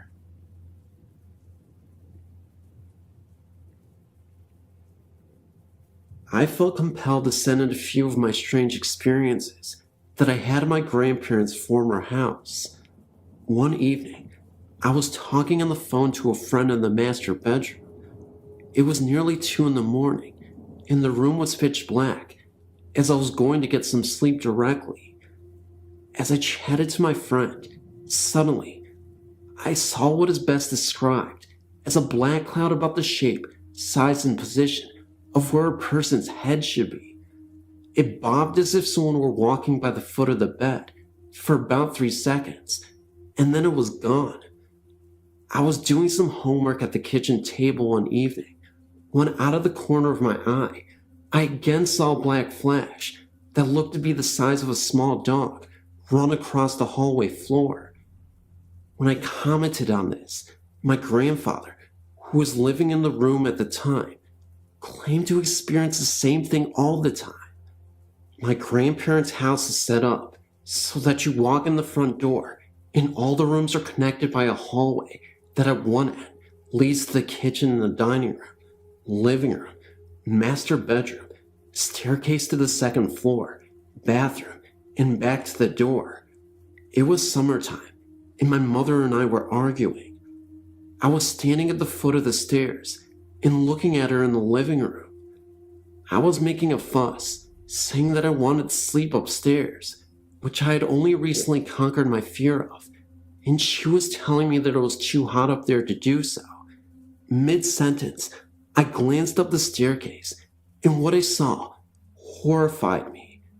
Staring back down at me from the top of the steps was this hazy, cloud-like figure of a human. I believe it was a male. It was only the second time I was ever truly afraid. I was cleaning my room on the second floor one day, and it was very hot, being that it was summer and heat rises, so I opened one of the old weighted windows. It was not an easy task due to old paint, which had practically glued itself shut, and it only budged after I pried it with a screwdriver. I tried to pull it down to see if I needed to prop it, and it wouldn't move, so I carried on with my cleaning. I nearly jumped out of my skin when I heard the window shut with a loud bang behind me. Again, I opened the window, only this time I propped it open with a paint stirrer. After about 2 minutes, the window again banged shut behind me, this time so hard that the glass broke.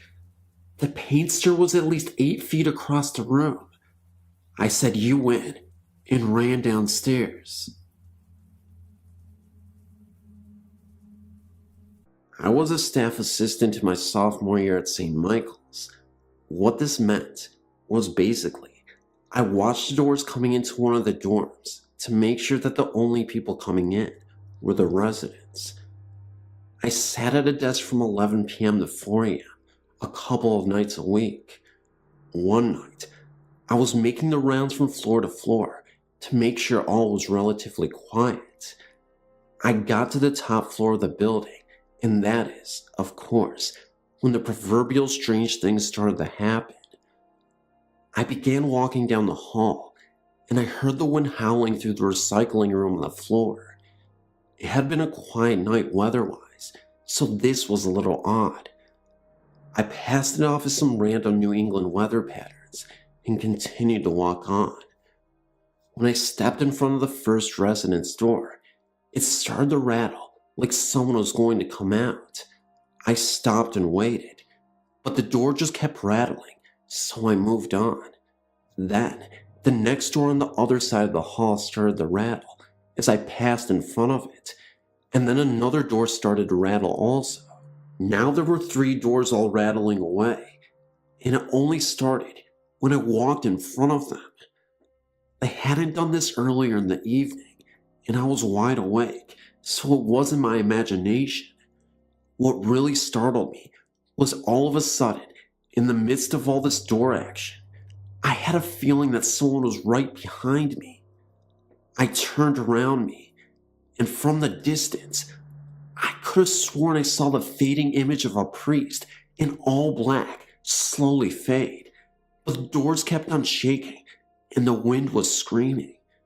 So I ran the rest of the way down the hall and back downstairs to my desk. A check of the outside revealed that the weather was perfectly calm. I believe this is the oldest dorm on campus, so who knows what otherworldly beings reside there. The other thing that happened to me while I was there was sort of a strange religious experience, and I'm probably one of the last people something like this would happen to. I was driving home from my then boyfriend's, now husband's house, and heading back to my dorm at St. Mike's. I was at a stoplight, alone in the car, when I heard this deep, low, and gravelly male voice tell me that the second coming was going to happen soon. The voice filled me with dread and danger. It sounded a lot like a voice that had been altered to sound lower, like when documentaries try to disguise voices of the people they interview. The light turned green, and I drove off. I then looked into the mirror without thinking, and I could have sworn I saw the same priest from the hall sitting in the back seat of the car. I stopped the car immediately, looked back, and nobody was there. I felt like I was going crazy because I knew I saw someone in the back seat of my car. About 2 minutes later, I started to think about what just happened and got very scared. I talked to one of the priests at school the next day, and he felt this was a normal experience within the realm of St. Michael's.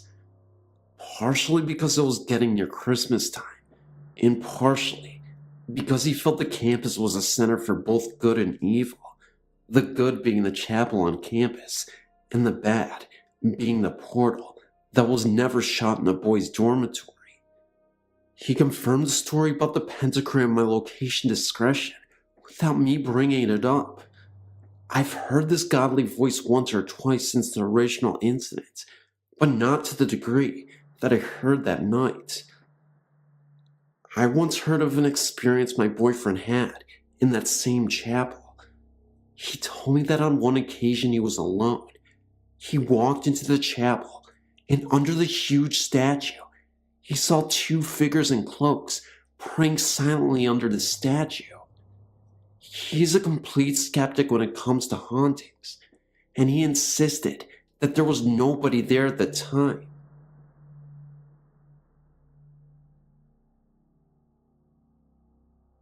When I was 7 years old, my parents, my sister, and I lived in a home that was a one-story house that sat way back from the street.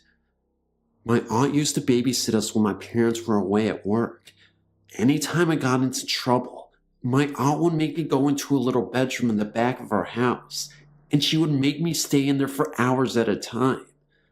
I never knew why, but I was deathly afraid of that room, and the whole time I was in there, I would hide under the blankets too afraid to move until she came to let me out. One day, while I was playing in the yard, I found out why I was so afraid of that room. While I was outside playing with my toys, I suddenly got the feeling that I was being watched. I looked around me, but I didn't see anybody. I went back to playing, but I just couldn't shake that watched feeling. I turned to look at the house to see if maybe my aunt or sister was around, and I saw a woman in the bathroom window watching me. I know it wasn't my aunt or sister because they both have very dark hair, and the woman in the window had very light-colored hair. I don't know what to do. I was afraid to move. I stayed outside for the rest of the afternoon because I didn't want to go into the house. When my mom came home that day, I finally went inside. I didn't say anything to my mom or anyone about what I had seen. I was worried that they wouldn't believe me, so I kept quiet. My sister and I shared a bedroom, and that night, I woke up to the sounds of cupboards opening and closing, like someone was looking for something, and I heard glasses being moved around and the water being turned off and on. Well, being a little kid, I figured I was just imagining it, and as I lay there listening to this, I looked over at my sister, who was sleeping through this whole thing. The next morning, I asked my mom if she was up last night getting a drink, and she said no, but she looked at me kind of funny. That night, my mom had some friends over, and she sent my sister and I to bed early. My sister fell right to sleep, but I just kept thinking about what I saw in the window and what I had heard the night before. My mom and her friends started talking about a lady who had hung herself in the back bedroom of our house. I could not believe what I was hearing. My mom then went on to tell her friends that she hears noises in the kitchen at night. The next day, as I was playing in the yard, I saw the woman in the bathroom window again. I started to cry, and my aunt got mad at me, so she tried to lock me in the back room again. I was kicking and screaming that I did not want to go back in there, but she wouldn't listen to me. As I sat on the bed, under the covers, I heard the door swing open. I thought it was my aunt to come let me out, so I uncovered my head, but nobody was there. I then started to hear a squeaking noise, kind of like something heavy hanging from a window bar. It sounded like it was coming from the closet. The closet was a really big walk-in one. There was no way I was going to look in there. I just sat on the bed, listening to this noise, until my aunt came to get me. I later found out that the lady hung herself in the closet of that back room. I'm just wondering if anyone knows why she did this, and when it took place. Well, that's my story, and believe me, it is all completely true.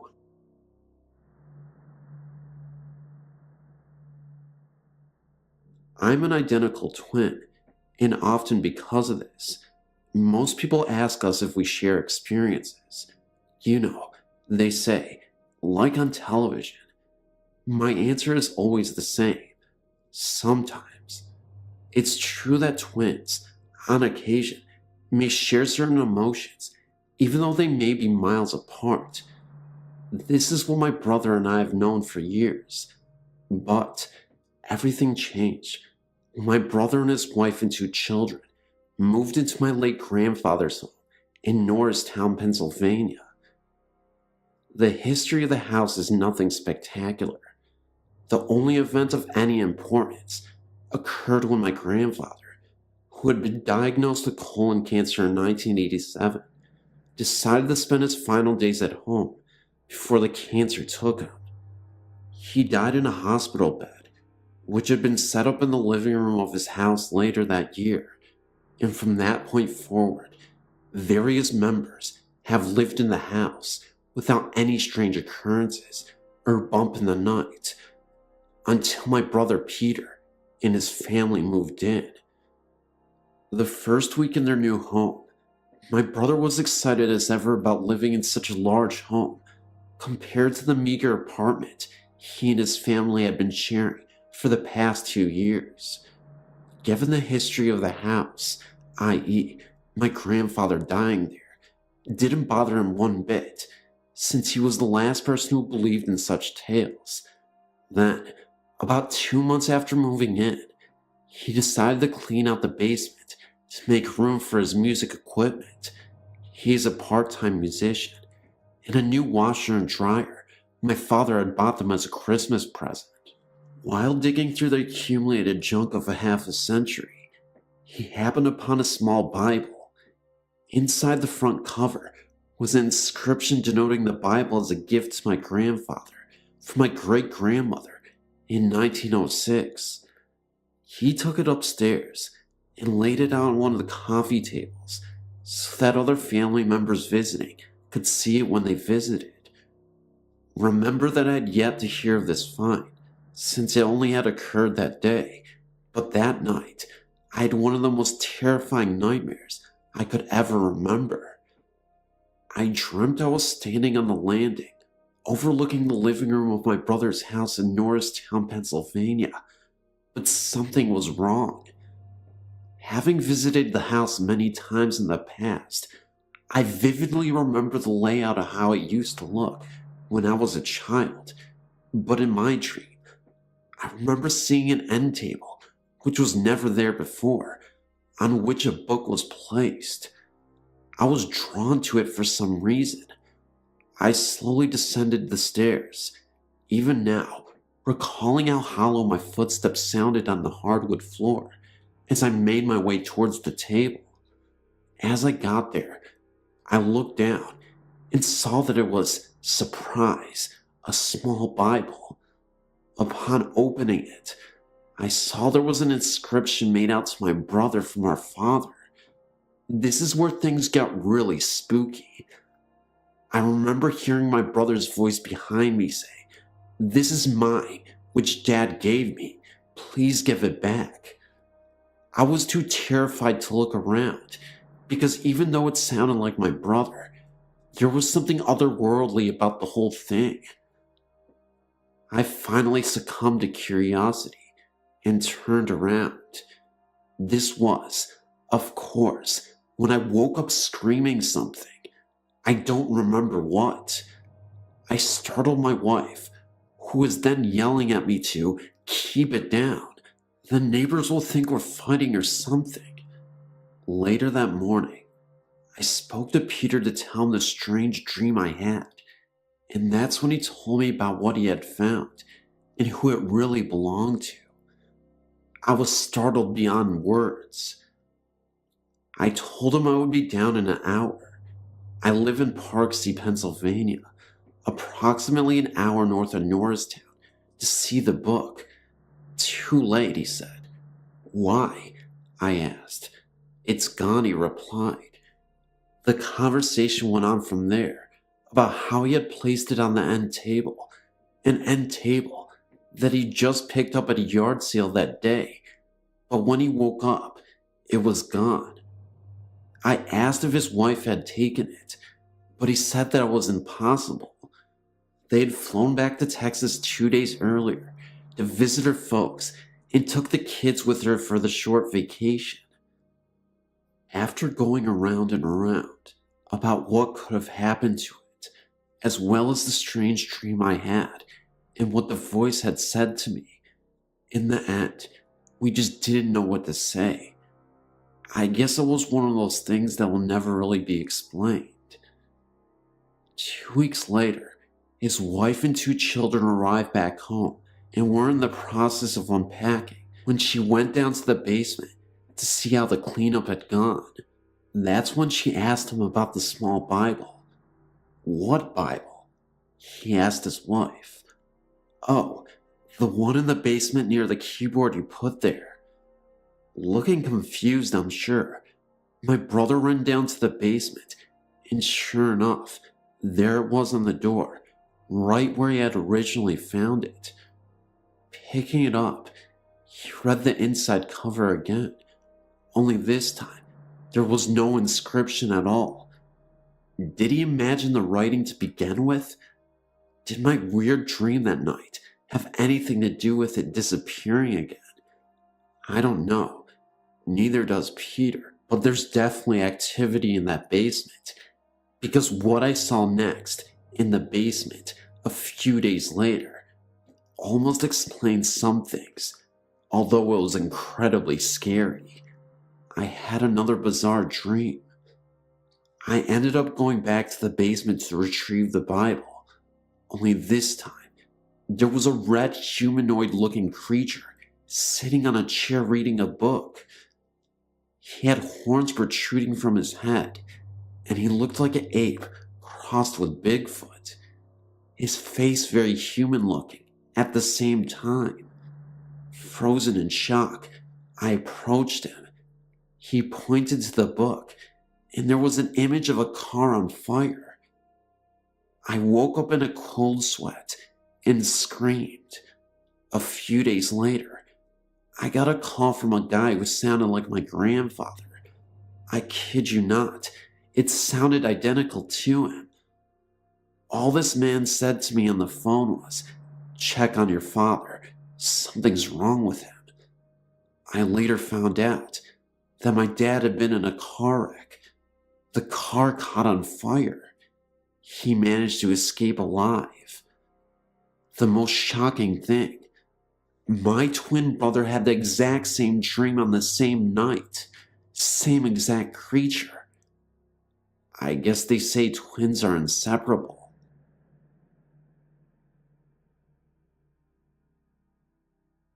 When I was younger, I had a terrifying experience with a ghost.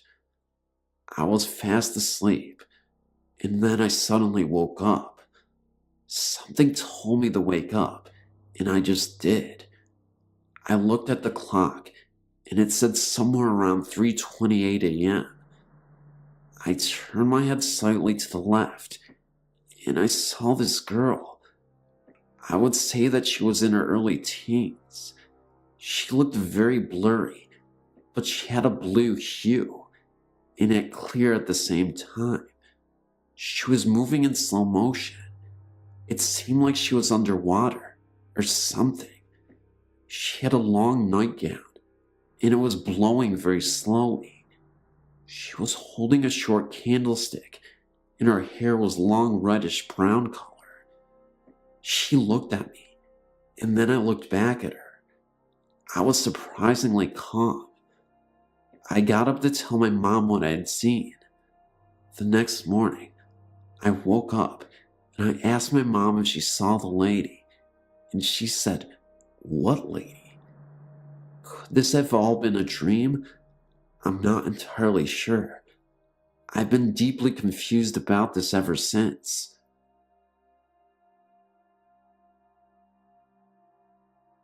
My house has always had extra company. It's been 13 years since we moved in here, and for a while, there were some really odd things happening. I was 10 years old when we moved in, and fell in love with the huge, empty attic upstairs. I would bring my toys and little sister up there to play with. She was around 8 at the time, so we had a lot of fun together. We brought our dollhouse up there, and would spend hours making up stories and having fun. I would go up there and read by myself a lot because I was quieter than the rest of the house. Nothing out of the ordinary ever happened while my sister and I played up there, and I felt very comfortable. In the far end of the room were little racks where clothing must have hung before. One day, I was up there alone playing when I discovered this old-fashioned looking gold purse with a painting of a deer and a medal on it, and being a lover of old things, I was psyched. I brought it to my mother, and she said it looked like a pocketbook from the 1920s that her grandmother used to have, sort of a flapper type style. We hung the pocketbook in the back of the closet to keep it out of harm's way. About a year later, my father and a friend of his transformed my attic playroom into a bedroom for both me and my sister. My father had left a quarter of the room where the pocketbook had been found alone, and put up a wall and a door separating the rest of the bedroom from that area. My sister did not like her bed being up against the wall of the back room. Then, what I felt next was unexpected and unbelievable. I was laying there with my eyes open, frozen with fear. I felt as if someone was watching me, but I was afraid to move. I'd never felt like this before. I was never afraid of the dark as a child. My sister said, "Can I please come over and sleep with you?" Now, I usually said no to this and stopped being a baby, but I wanted her to come over. Pretending to be reluctant, I said, "All right, but don't hug me," even though I really wanted to be. She ran over and squeezed me, and I squeezed back, and she said, "I'm scared," and I said, "Me too." And then boom, boom, boom. 4 loud knocks right on the wall, which our heads were practically up against. I could actually feel the vibrations from the wall. Then my sister, crying, said, "What was that?" I made it up. I said, "Me." I said, "Don't worry." I was trying to tell myself that it was me when it happened again. Boom, boom, boom. We both jumped up and ran downstairs at this point, into my parents' bedroom, and my father went up to see if there was anyone hiding up there. No one was. However, my sister refused to go back up there and slept with my parents. I, however, went back up there scared, but mad that my favorite place was trying to kick me out. I felt almost betrayed and hurt. So I stayed up there for the whole night, refusing to leave, but hoping it would not try to scare me. It didn't. My sister would make attempts to sleep up there later, but would always run downstairs at some point. I couldn't blame her, since most of the time I really wanted to join her, but never would. Over the next several years, I often heard whispering and the doorknob being wiggled as if someone was trying to get in. At first, then it became a game. The doorknob would wiggle really fast, and I would say, "I'm trying to sleep," and it would stop, and then I got used to the weird noises.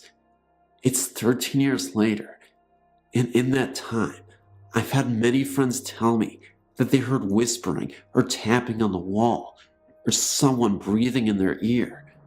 To which I say, "I told you there was a ghost in my house." But it sparked my interest in the paranormal, in which I'm an avid believer because of my ghost buddy. I don't know if the purse actually belonged to the ghost, but the house was built in 1940, after the flapper times. But my mother did tell me that the old man who used to occupy the house had 2 wives who both passed on.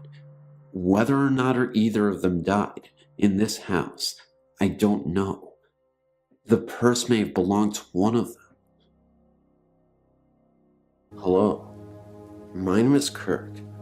I'm about to turn 18, and I live in New York State. I apologize in advance for the length of my story, but I never get to talk to anyone about these things that happen. I'm looking for answers as to whether or not the house I live in is haunted. I don't talk to my friends about them because I always get the weirdest reactions when I mention them.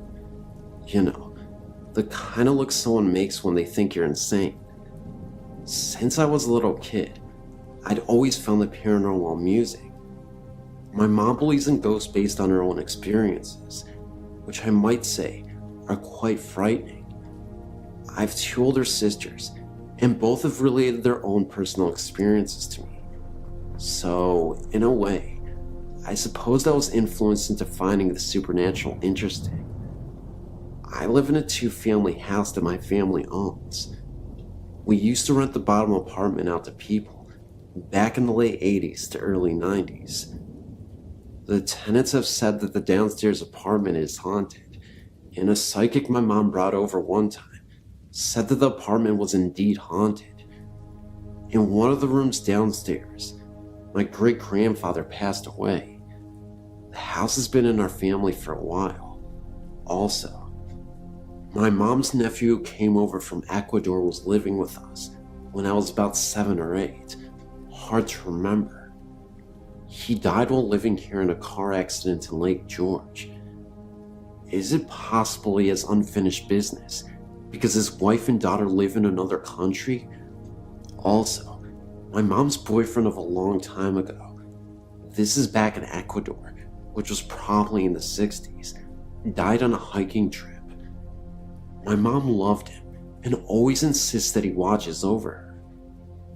That's just some background information, because they could all be possible haunts. The experiences I'm remembering are all recent ones.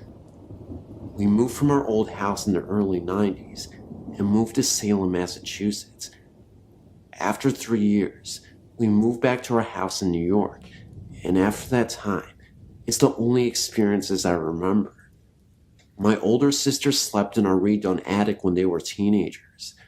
I was envious because they were on a whole different floor of the house. I used to think the attic was cool.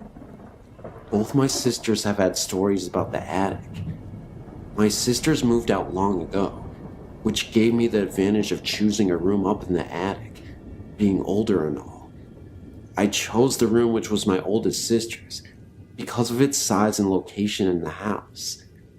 It was the last room and had stairs in the room going down and leading into the 2nd floor apartment. The first night I slept up there, a good friend of 10 years stayed the night with me. He's the only one I talked to about my experiences with. It was about 2 a.m., and we were lying awake, starting to doze off. He had his Discman with him and was playing a CD with the headphones off of his head, so we could both hear the music. I was lying there, when all of a sudden, I heard the distinct and startling noise of a marble rolling down the stairs that was in my room. It finally hit the bottom of the stairs, and I asked my friend if it was him that did that. I remember thinking, great, the first dang night I'm in here, and something weird has to happen. I definitely would have seen if my friend had thrown the marble down the stairs, but he didn't. By the way, this actually happened one more time before, not happening since. That story can probably be explained easily, but there are other weird ones. In the same room I was sleeping one night, I'm 95% sure I would have closed my closet all the way before I went to bed, because a thing like that would bother the hell out of me, and I wouldn't be able to sleep. I woke up suddenly in the middle of the night to a very strange noise. It was a quick and harsh boom mixed with a whoosh sound. I looked around my room to find the source, and my eyes focused on my closet door. The door was open. I sort of stood up and chuckled because it was 3 a.m. I closed the door and went back to sleep. I later analyzed the sound because I remembered when I woke up. What it sounded like was the closet door being pushed hard from the inside and rubbing on the carpet as it opened, which would account for the whoosh. I was never scared, just sort of curious as to whether or not it was insane. The next experience was definitely an odd one. It was the morning. Morning is like 12 noon to me, especially in the summer. And I'd woken up and was getting ready to take a shower. I made my way downstairs and was heading to my mom's room to get a towel. No one else was in the house at this time. My mom was working, and so was her boyfriend. As I was passing through our dining room, I felt something cold hit my right earlobe. Within a couple seconds, my fingers were up to my ear to pinch whatever was on my ear, because I thought it was a bug. I took my fingers away and realized that what hit my ear was a drop of some liquid. It didn't feel like water. It almost felt like oil. It had a strange smell to it, almost like a perfume oil smell. Very confused, I rubbed it in my fingers and looked around the ceiling for the source. But if you think about it, an earlobe is an awkward place for something like that to land on. If it was coming from above, it would have hit the top of my ear, right? But that's not the end. I shrugged it off, got my towel, and went into the bathroom. I took my shirt off, and splot, I felt a drop hit my chest. Now this was weird, because I was totally in a different part of my house. And again, the chest is an odd place if the drop is falling from above. Before touching the spot, I looked at it. It definitely splattered with some force, because it was spread out a little. I touched it and smelled it, and it was the same dang substance. Why is this relevant? One night, I awoke to hear a very disturbing noise coming from the bathroom. Nobody was up at the time, and I heard a very distinct gurgling noise. I walked towards the bathroom to see what it was, when the lights turned on by themselves, and the shower curtain was moving. Remember, nobody was up, the lights were off, and they somehow managed to turn themselves on. Curiosity got the better of me, and I decided to inch closer to the shower curtain. I had to know if something was behind it. I moved the curtain, and to my relief, there was nobody there. But then the lights turn off once again. I start to get really freaked out and rush to turn on the light. I look across the hallway, and I see what looks like an elderly man in a wheelchair with an oxygen mask on his face. He looked about as real as any living person would. Now, It wasn't like I saw this figure for a long time. I wasn't on meds, and I'm a sober person. I wouldn't even say I was tired. The encounter lasted about 10 to 15 seconds. It was fast, but it was long enough that I could see this man. I honestly felt like the liquid that I felt came from this gurgly elderly man. I found that very interesting, and later, I told my mom about it. She thought I was joking and laughed it off, then grew very concerned after I insisted that this was something I saw. She thought I was having hallucinations and wanted to take me to the doctor, but I urged her that I was of sound mind. Although she did later tell me that something similar happened to her, where she could have sworn she felt the presence of an elderly man, but she never saw anything. Lastly, there was an unexplained experience that happened in my room. One of my cats was sleeping on my bed, and I was sitting in this love seat I have, watching TV. My lights were off, so I couldn't see anything clearly other than the TV. Something startled me when I heard something hit my wall, as if being thrown, like a hammer hitting a wall. I then started to notice that my cat uncharacteristically started hissing at the window and moaning. She's usually a very quiet cat, but something really seemed to bother her, and she wouldn't keep quiet. She kept meowing for what seemed like 5 minutes. I didn't see anything in the window, and the cat for the next week persisted to meow in terror before she just gave up. She never did that ever again. It was quite bizarre. It really started to scare me. On a separate day, I've heard cabinets opening and shutting. These things terrify me because I still have no explanation for them. Is my house haunted by a timid spirit who wants to know that it's there? Any comments or advice would be appreciated. Hope you found my story interesting.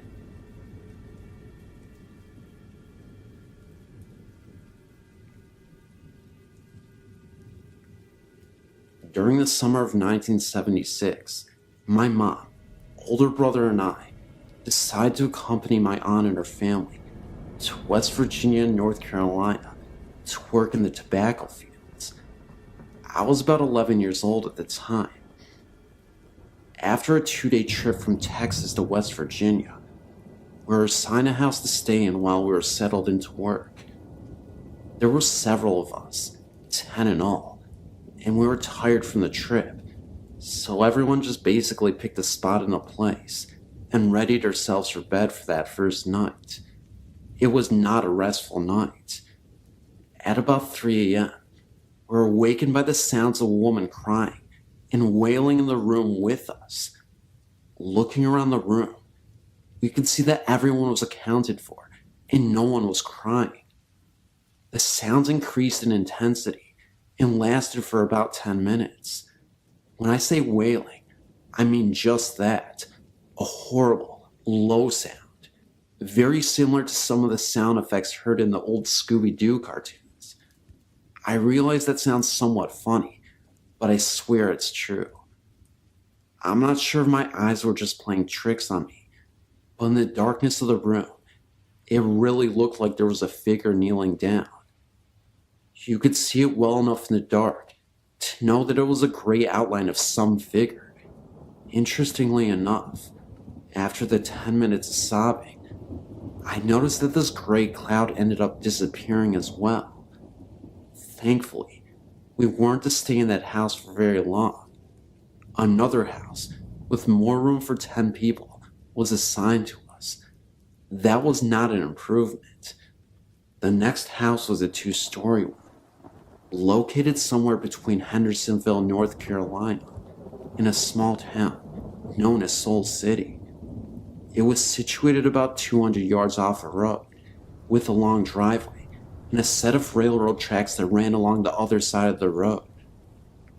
There was a large white house off to the north of our house, about another 300 yards away. The house had a large open field in front, and was surrounded by woods on the other 3 sides, and a shed, and an old open water well in back. Spooky enough setting during the day. At night, things would happen, such as lights turning on by themselves, footsteps heard upstairs, when everyone was in plain sight downstairs, the sounds of something heavy being all dragged through the house late at night, after everyone had gone to bed, knocking on the walls, and my brother swears he's seen what appeared to be a black hooded figure at the foot of his bed. I remember I had my window open once while asleep at night, and I could have sworn I heard the sounds of a horse running across the field outside. Nobody in our area owns any horses at all, and you could hear the sounds of neighs. I ended up looking outside and saw absolutely nothing, but there was definitely a horse that I heard. I swear to anyone reading this, these events really happened. I know people often make claims like that, which make it seem like it's fabricated, but I really want to put an emphasis on the validity of these stories. All I have is my word, but I'm telling you, these events are so real. I'm 36 now, an Army veteran, college educated, and I have an interest in ghosts and the supernatural. If anyone has any clues about the house, the one near Soul City, North Carolina, its owners, or perhaps even its history, please email me.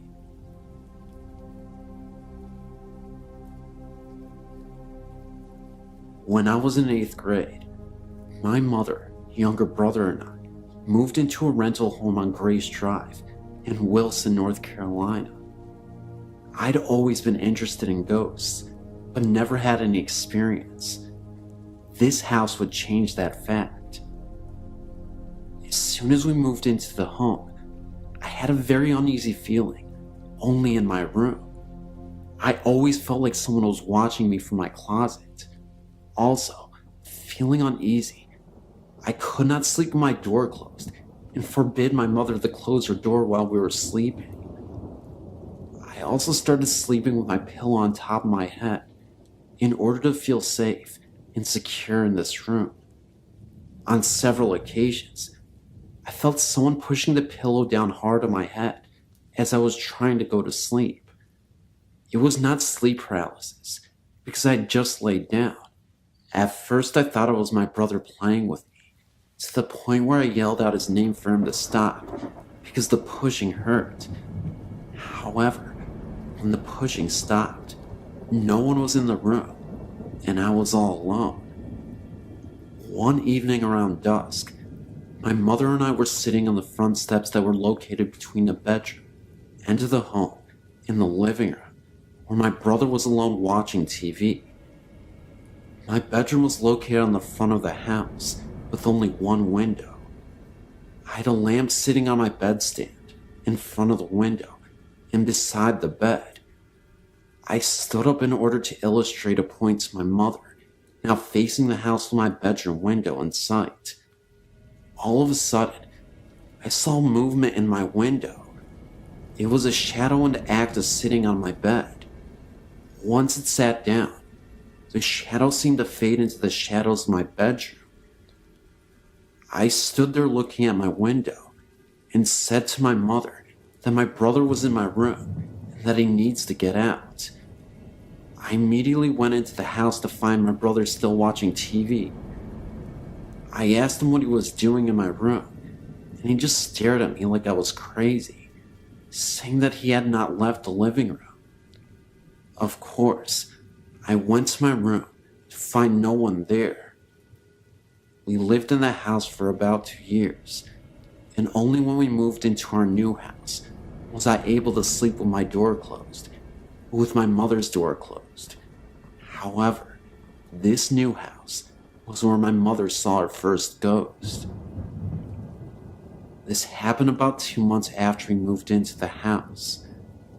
She said that she was laying in bed one night, unable to sleep because the streetlights in the city were so bright. She said that she looked over to her window and saw an old man standing in a room in front of the window. The old man walked over to the bed and looked down at her and then backed away, only to disappear. She smartly did not tell me the story until I'd been away at college for 3 years. We are assuming that the old man was Mr. Barnes, who we think may have died in the house and was just checking in on the new occupants. That was the first and last incident that occurred in that home.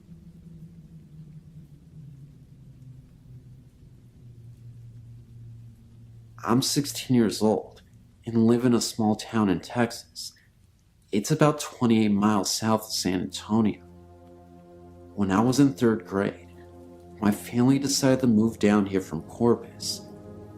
We began living with my grandfather and soon decided to buy property of our own.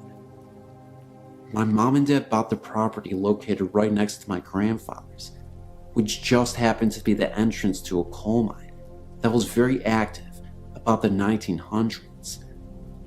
We built our house right next to the entrance to the coal mine. Our back door opened right on top of the entrance. By the time the house was built, I was about 13 and finally had my own room. One night, I was struggling to sleep and heard footsteps. Of course I was frightened, but somehow I went to sleep. I kept telling myself it was nothing.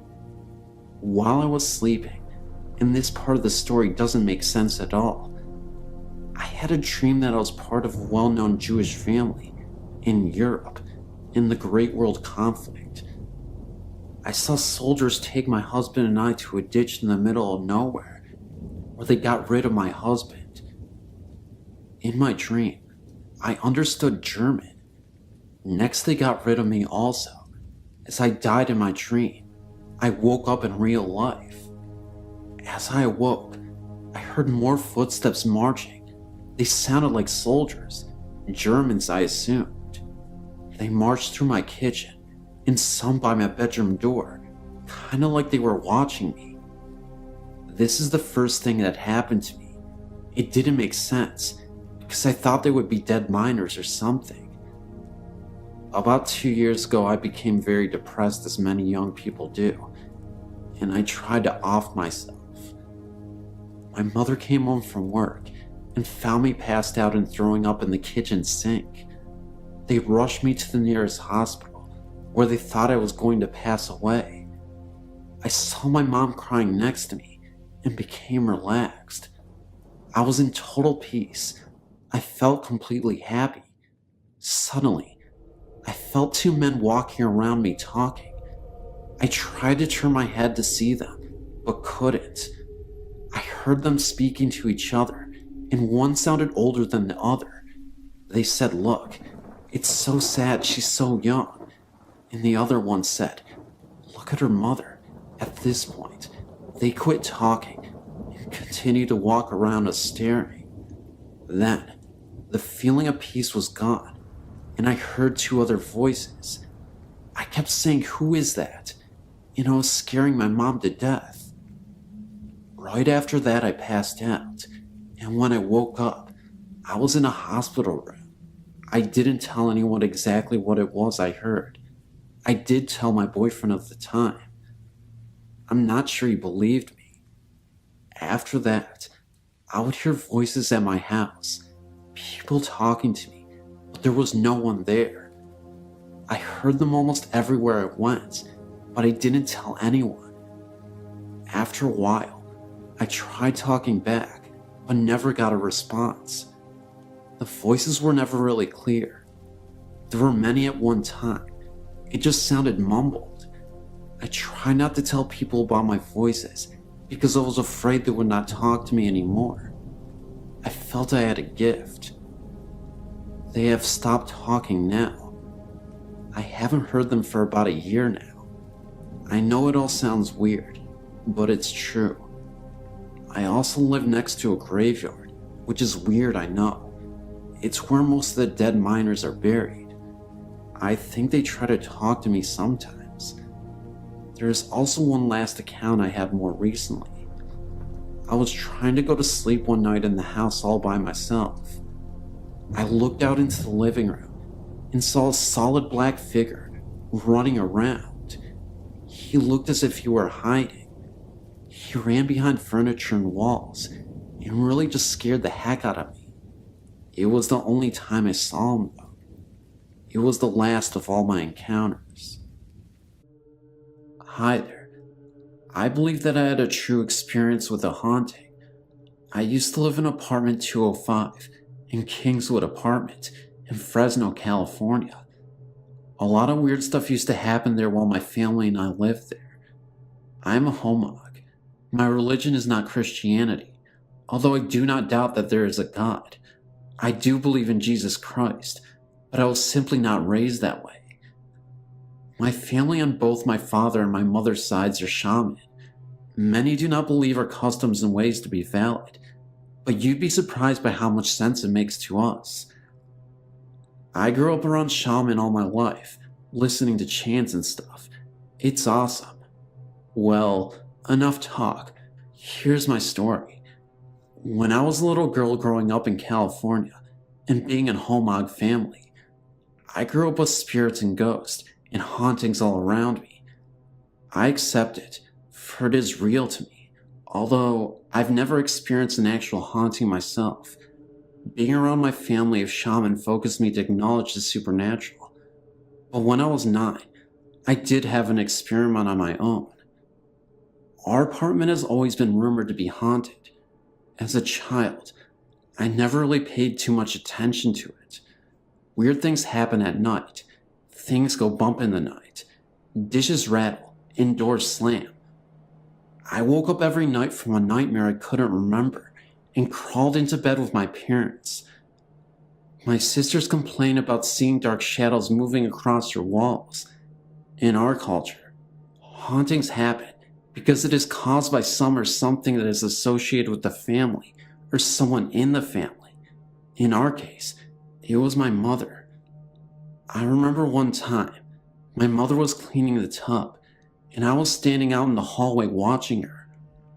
All of a sudden, the door slammed, and the lights went out. I heard the lock on the door click in place, and my mother screamed. I stood frozen in my spot, unable to comprehend what I just saw. I banged against the door, and then it opened. The lights were back on, and my mom was still in the tub. Naturally, she accused me of doing it. To this day, I still don't know what had happened. There was a time that something happened to me, not long afterwards, that scared me so bad I forgot about it until a couple of years ago. I remember it being around noon, and I was off on summer vacation. I just finished the 3rd grade. I was laying on my mother's bed reading a book, given me by a former teacher. I started to have this funny feeling all over my body, more like an awareness that something was watching me or something was near me. All of a sudden, the bed started to shake. I felt something, hands maybe, holding me down on the bed, and I was unable to move or even say anything, not even a scream. The bed literally shook for a few seconds. It was over in a matter of minutes, but it scared me terribly. I jumped off the bed and ran into the living room. To this day, I've never told my family or hardly anyone. Those that I've told thought I was joking. Was I? Yet the memory is so vivid, and I remember that feeling of helplessness and fright. It was weird. I sort of forced myself to forget about it until a couple years later, when my class was asked to write about an actual haunting that we know about. I don't know, but things are weird. My shaman grandfathers, both maternal and paternal, came to our house to bless our room. They performed their ritual in our room, on my mother's bed. I remember something about someone dying or committing suicide in our closet, but it was so long ago, I can't remember much about it. My mom has been having dreams about a little girl carrying a knife, chasing her through a rice field in Thailand. My grandfathers did this chant thing, and all this stuff, too much to explain, to capture this thing. They've locked her up in 2 bowls that have sealed and chained together. Part of the chain that was used to seal it was made into an anklet brace that my mother wears around her ankle at all times. The trap used to capture it was something that my grandfathers did. To this day, my mother is doing better. No more Chucky-like girls chasing her. The bowls were taken to my mom's father's altar and locked up. When he passed on, it was given to my mother to keep safe. So now, it's in our bathroom closet on the top shelf. Every time we open the door, there it is. Scary. I get the creepiest feelings when I look at it.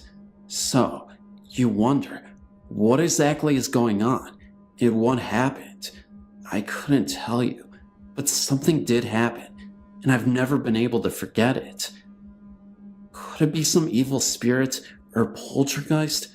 Who knows? Maybe one day I'll find out eventually.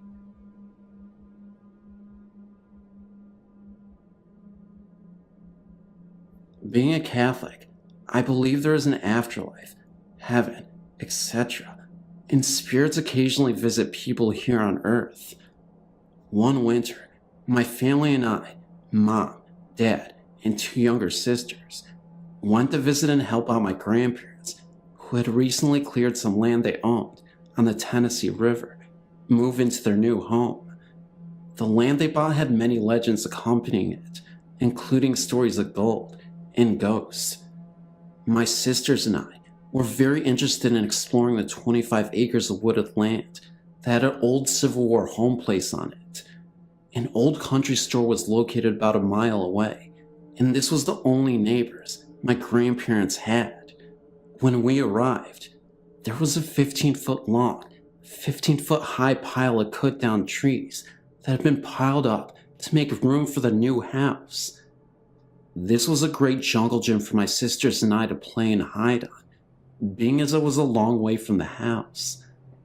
One day, my mom took my youngest sister on a walk around the woods, while my other sister and I stayed on the wood pile looking into the woods. I saw this black, 4-foot high figure scrambling from tree to tree. At first I thought it was my youngest sister running around, so I called her name. She answered from the opposite direction of the figure that I saw. By that time, I was really frantic, in tears, and running home because I could still see the figure moving extremely fast. It was so fast, I would only see it for about 2 seconds at a time before it went behind another tree. When everyone was in the house, I told them, but my grandpa brushed it off as a bear, even though there aren't any bears in the area. So I felt better. About a week later, after my family and I left, more people were beginning to have experiences, I guess you could say. My grandpa had taken his dog out one night when he had heard a woman's voice faintly yell, "Help me." The dog began to bark, so my grandpa got in his truck and began to circle his property, looking in the ditches for an injured woman. He found no one and went home. About 3 months later, a lady was changing a sign outside the country store around closing time. Extremely scared and shook up, she quit her job because she had seen a quick, black, shadowy figure coming from my grandparents' woods. We still don't know what is living in my grandparents' woods, but other people have seen it, so I know it's not a figure of my imagination. Thanks for reading.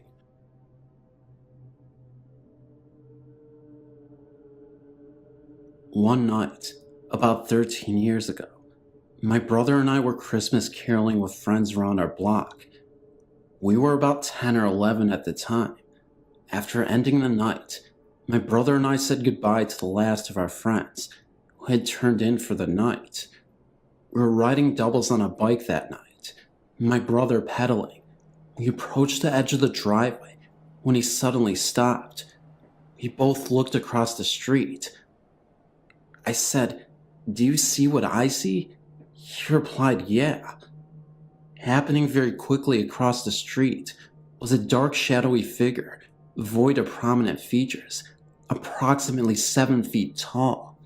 When it began to approach us, we threw the bikes down, and we were able to slide under the electric garage door, still in process of closing.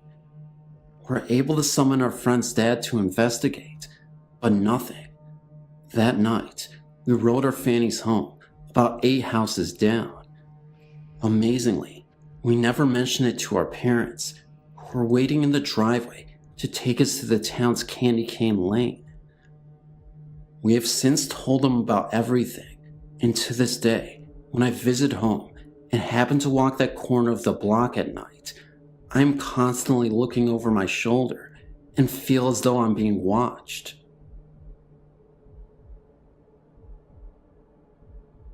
Aiken-SC East Pine Log Road now houses Riley's Whitby Bull Restaurant.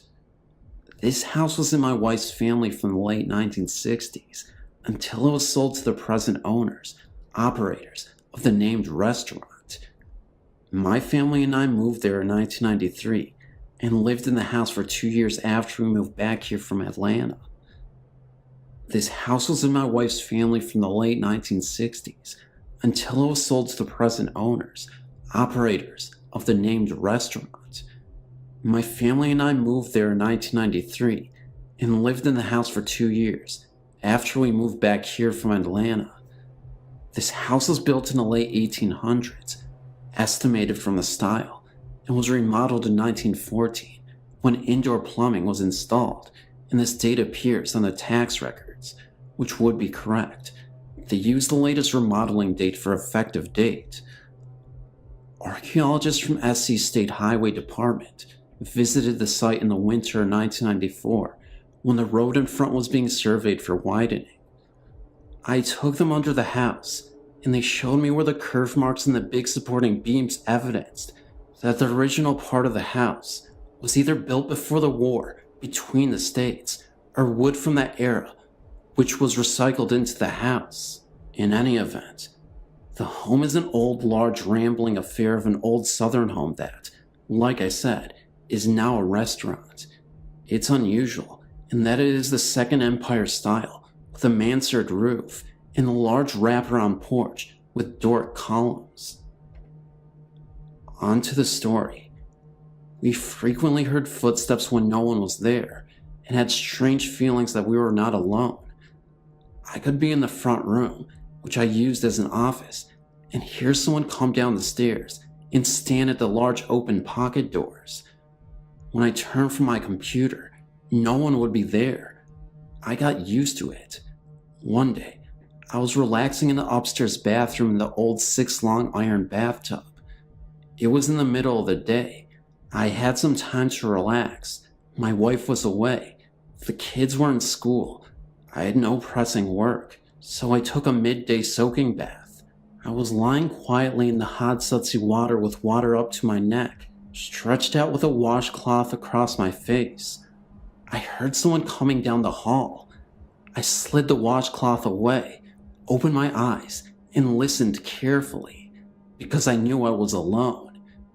The footsteps came slowly down the hall, towards the bathroom door, which was at the end of the hall. The footfall stopped at the door, and the old porcelain doorknob moved slightly, like someone had it in their grip, then started to turn slowly in its big square lock housing. It was right near me, because the head of the tub was by the door. I watched over my left shoulder, and then spoke. "Mary Ann?" The turning stopped.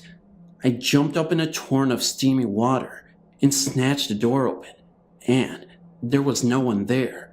No one down the hall. No sounds of anyone running or jumping down the stairs. Just the sounds of dripping bathwater. I grabbed a towel and ran down the hall, down the big hallway stairs, and jumped to the landing. The front door was closed and locked. I could see down the hall to the old Victorian carved door leading out to the back porch. Nothing. I sprinted to the kitchen. Nothing. I looked out into the side drive and the circular drive out front. No car, Nothing. Doors were locked. There was no sign of anything out of the ordinary. I searched from room to room and found nothing. I never said anything that might spook the family, but nobody likes to be in the house alone anyway. Funny thing is, now that we live in a modern house, built in 1973, across the cotton field from 801 East Pine Lock, we still hear noises and footfalls when no one else is in the house. I've sensed a presence more than once, and a teenage friend of a family told us that he saw a kind-looking old man one night, dressed in white, standing in our foyer. It was late at night, and Tyler was in the library, and from where he was sitting, he could see out into the foyer. The man in white looked at him, smiled and nodded, and turning, went down the hall. He said it was really interesting, but not too scary. My grandparents died when I was 4, and we moved into their house. They were the only people who ever lived in it. I ended up getting their room. When I was in 5th grade, I started experiencing things in my room. My TV would go on and off whenever I would think that I need to turn it on or off. I had to sleep with the hall light on. One night, I thought I saw my mom in my room standing by my closet. When I turned my light on, she wasn't there. Then I thought I saw my dad standing in the same spot, but that time I kept looking at him as I went into the hallway to see if he was still sleeping on the couch, and he was. I was looking at him in the living room, in my room, and when I turned my light on, he wasn't there, but still on the couch. It always felt like someone was watching me. Then, my last experience of seeing something was in the same spot, but just ahead looking at me. He looked like he was from the 1700s. When I tried to tell my mom, she wouldn't believe me. I'd wake up at night not being able to breathe, and my sister would run in. Then my mom started to believe me when she'd hear heavy breathing in her room when it was just her in there. I'd be walking, and it would feel like someone was trying to trip me. So I told my mom's mom, and she gave me a cross to hang in my room. When I put it up, I didn't see anything after that, but it always felt like I wasn't alone in my room. Now, years later, I found out that the guy staring at me from the 1700s looked just like a picture in our living room. He was an old relative. When I still go by the house, it still feels like something evil there, but at our new house, it feels like a household. Now that I'm 21, I think that it was my parents' dad still in the room that I had. That's the only reason.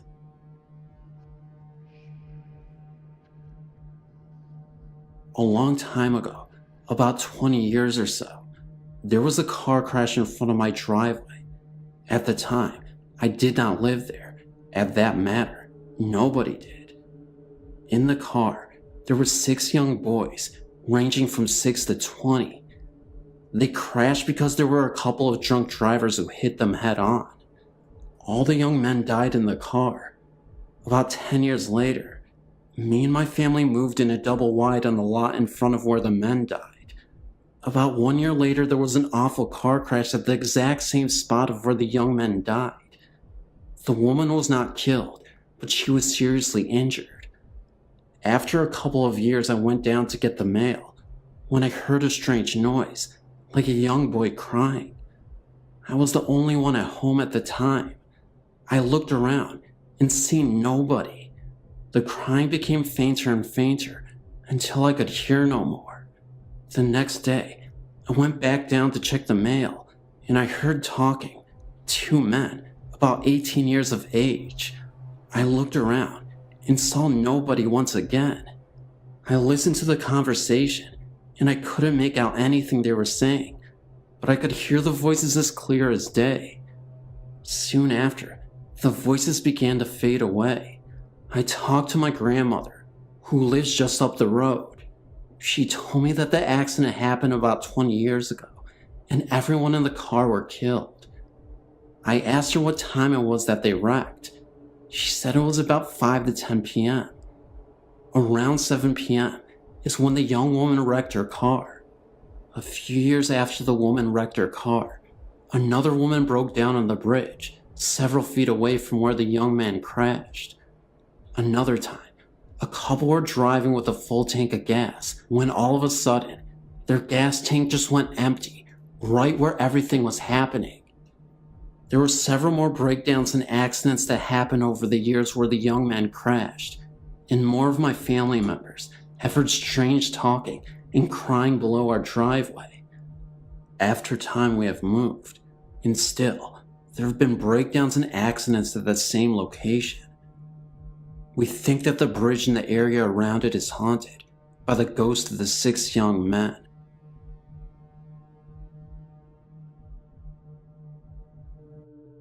I want to post something that happened to my mother, Marie, my uncle, her brother David, and my aunt, her sister Gail. A little background first, please. Marie was living in Arkansas, David was living in Florida, and Gail was living in South Carolina. Many miles apart, these 3 siblings shared the same dream on the same night and called their mother within 24 hours of the dream to tell her of it. This dream occurred in 1989. The dream starts with the 3 siblings visiting an old farmhouse they lived in as children 30 years ago with their other siblings and parents. The house was empty. Marie, David, and Gail all got out of the car and walked completely around the house, recalling climbing an old oak tree that held the tire swing, recalling the farm area and what used to stand there, etc. When the 3 returned to the front of the house, there on their steps sat their dear old dad. Dad passed away in April of 1974. Shocked to see their father on the steps, they called out to him. Dad stood at the 3 with a malevolent grin. He motioned for his kids to follow him into the house. They followed through the living room, past the kitchen, down the hall, until they reached their parents' old room. He turned and looked each one in the eye and put his fingers to his lips, as if to say shh. He then motioned with his hands for them to follow. He opened the bedroom door and they followed him inside. He walked to the closet and walked through the closet door. Now in each person's dream, they were the ones about to open the door. As each reached for the doorknob and slowly started turning the knob, their mother appeared from nowhere, screaming at them to not open that door. They instantly woke up from the dream. I was a teenager at the time this occurred, and I did not see the big deal about following their dad into the closet until we visited my grandmother. My grandmother was telling my mother of how David and Gail both called her after Marie did, saying they had the same exact dream as she had. My mother looked scared, and my grandmother told her they all needed to get into church because Satan himself was using their father's image to lure them into something evil. I asked dear old Granny how she got that from a dream and Grandpa going into a closet. She told me because her husband, their father, my granddad, was scared of closets. I thought she meant he was claustrophobic. She assured me he was terrified of closets. The whole time they were man and wife, she would have to get his clothing out of the closets and lay them out for him. She would have to put things into closets. He refused to open them or go into them. My grandmother believes that Satan used Granddad's image to lure the 3 siblings down a path of evil. I know this isn't much, but I love to hear the story.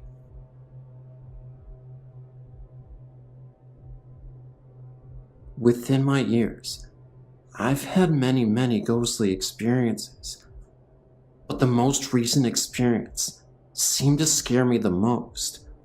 Almost every night sitting in the downstairs of my home, I feel a strong presence, each time at a different location within the dining room and the living room. First, You may want to know how my dining room and living room are set in my house. When you first walk into my home, you enter a little narrow hallway, where you then have to go through another door to get into my living room. Then, to get to my dining room, we have a huge opening, and there's my dining room and my steps to go to the second story in my home.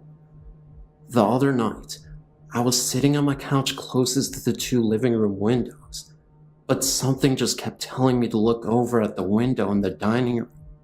Sure enough, I saw a black mist that looked as if a face was watching me, but then it disappeared.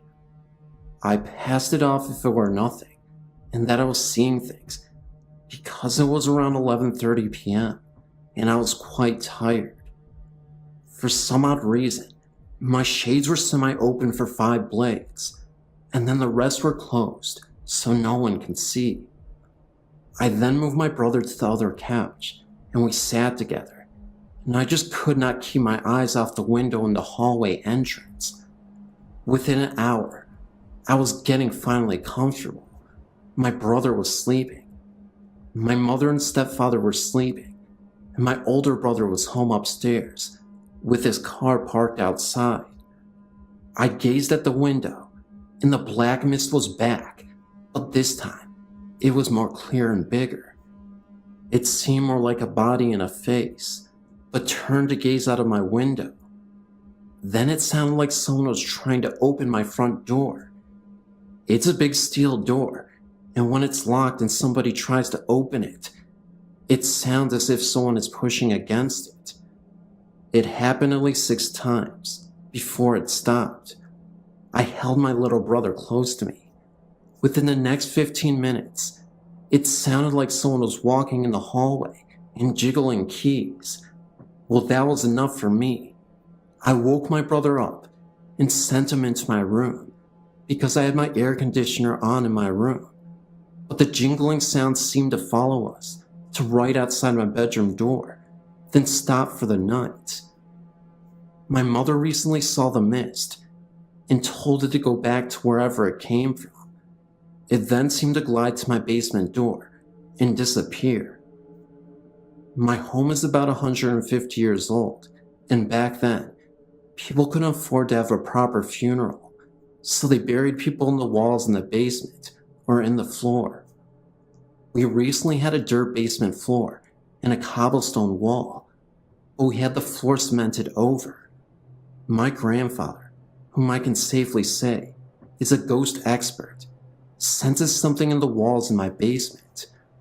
Around my house, but mainly in my room, I know for a fact there is a ghost in my room, but she's a sweet woman, and she just seems to watch me until I fall asleep. There are several ghosts in my home, but recently, I feel as if more are residing here. Just the other night I was drifting to sleep in my room, and I heard the sound as if someone was breathing. I held my breath, and the sound was still there, so I turned the TV on. It seemed to just go away. I was scared, and looked towards the mirror, and saw a flash, and then nothing happened. But I saw the woman, and felt comfort. I feel as if she scared the other spirit away. In my grandmother's house, there is an attic, but it's hidden in the ceiling, and you have to pull the straps down. During the war at her home, soldiers were hid in the attic, and rumor has it, one night, the other people found them and killed everyone in the room. But the one young nurse was beaten and then murdered. I had a dream once about a place where there's a dangling light, and you have to walk on beams and then open a door, and there's a little room with bloodstains. I told my grandmother, and she said I described her attic exactly, even though I'd never been in the attic. The woman who was murdered was a beautiful woman, and she is often spotted around my grandmother's house, scrubbing floors and walking. My grandmother's house was remodeled after the war, and the woman comes down the steps and walks, straight turns, and goes out a door, which is now a window. But before there was a wall separating the rooms and a separate door. Recently, My grandma had seen a little boy petting her dogs, saying, "Come on, doggy, come with me." She thought it was my little brother because he had spent the night, but he was downstairs sleeping, and no one else in the house was awake. She knows he's a ghost, and she is comfortable with him. Although I am severely frightened of her basement, which in 1947, a man was found hanging with a grin on his face, and a woman shot in the head underneath him. There were people found suffocated in their beds, random strangers. My grandma says the boy was one of the children found, and the man is evil. She feels that he may harm me. She doesn't like anyone, except for her in her basement. I have many more stories to tell you, but I'm sorry, I'm out of time. I'll contact you later with many more stories. Thank you. Feel free to email me, or if you just want to exchange experiences, thank you.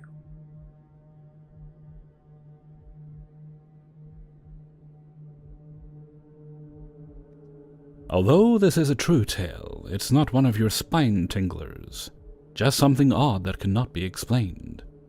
It was told to me several years ago by a colleague and happened to her mum Jean and some friends. Although Jean lived in Romford, Essex, she regularly went to a Keep Fit class in a small school hall in Upminster. The class had finished and her friends had piled into her car and drove around the corner, parking near the chip shop, and they all ordered fish and chips, like you do when you've just had a good workout. They were all sitting in the car quietly eating, when one person noticed something odd and nudged the person next to them. Eventually, they were all mesmerized, mouths agape, chips forgotten as their attention was focused on the activities in the churchyard over the road.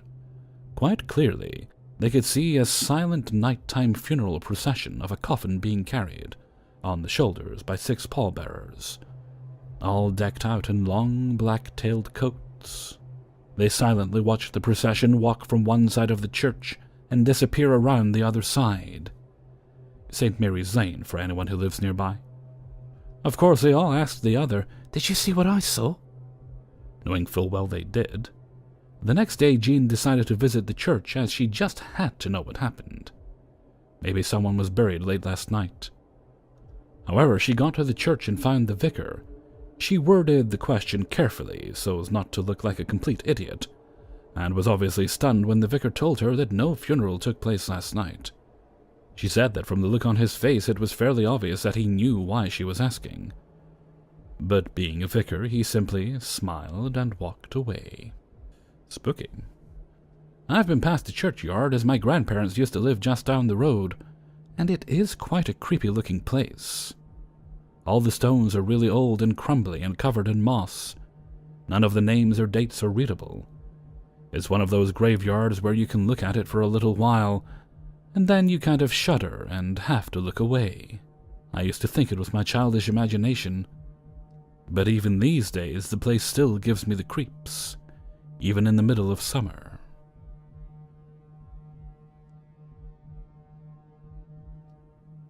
My story has to do with things that happened to me as a child.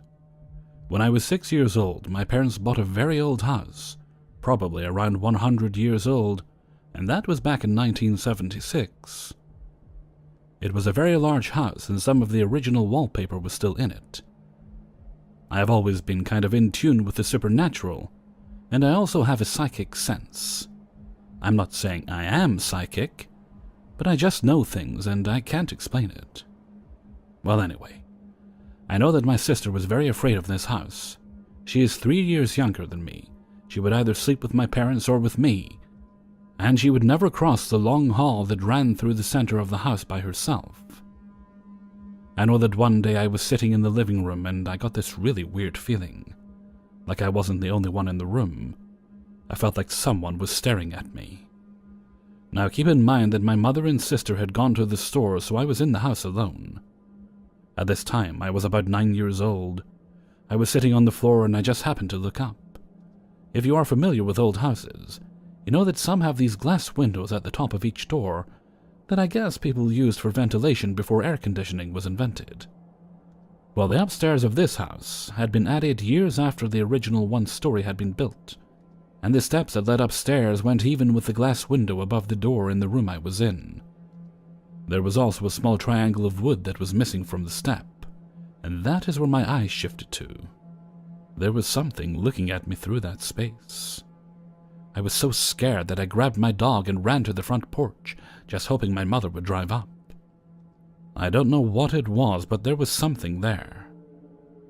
People in the neighborhood were always asking if the house was haunted, and one time an old woman I had never seen before asked me if I knew of the girl that had been locked in her room, in my house, and she had died there. There is also another story that happened in this same house. My uncle was living with us. He was 70 years old, and I was about 10 at the time. One night I heard him calling my father. He was shouting, and that is what woke me up. My father went running into his room, and this was my uncle's reply. "I know you're not going to believe this, and I know I shouldn't be seeing this, but I do. There's a black woman standing in front of the fireplace holding a little girl's hand, and she's wearing a red coat and hat." Then my father said that my uncle's eyes followed something around the room, and then my uncle began to scream again, "No, go away! Don't come near me!" Then they disappeared. My father said that he had never been so scared in his life, because his uncle was being rational about it. Like he knew he shouldn't be seeing something like that, but he did. I knew there was something in that house. Although we moved out when I was 14, I still drive by it to look, and I still get a creepy feeling about it, just from driving by. I feel it in my bones. What do you think? I would really appreciate your opinion. Thank you so much.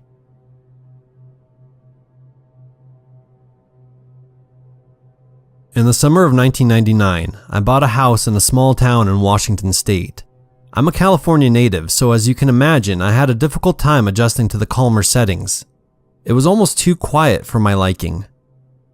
About 3 weeks after I moved into my new home, an old colonial-styled house, I decided and began looking for a roommate. Soon after I placed the ad, I got a phone call from a very willing young lady who said it sounded like the perfect location for her.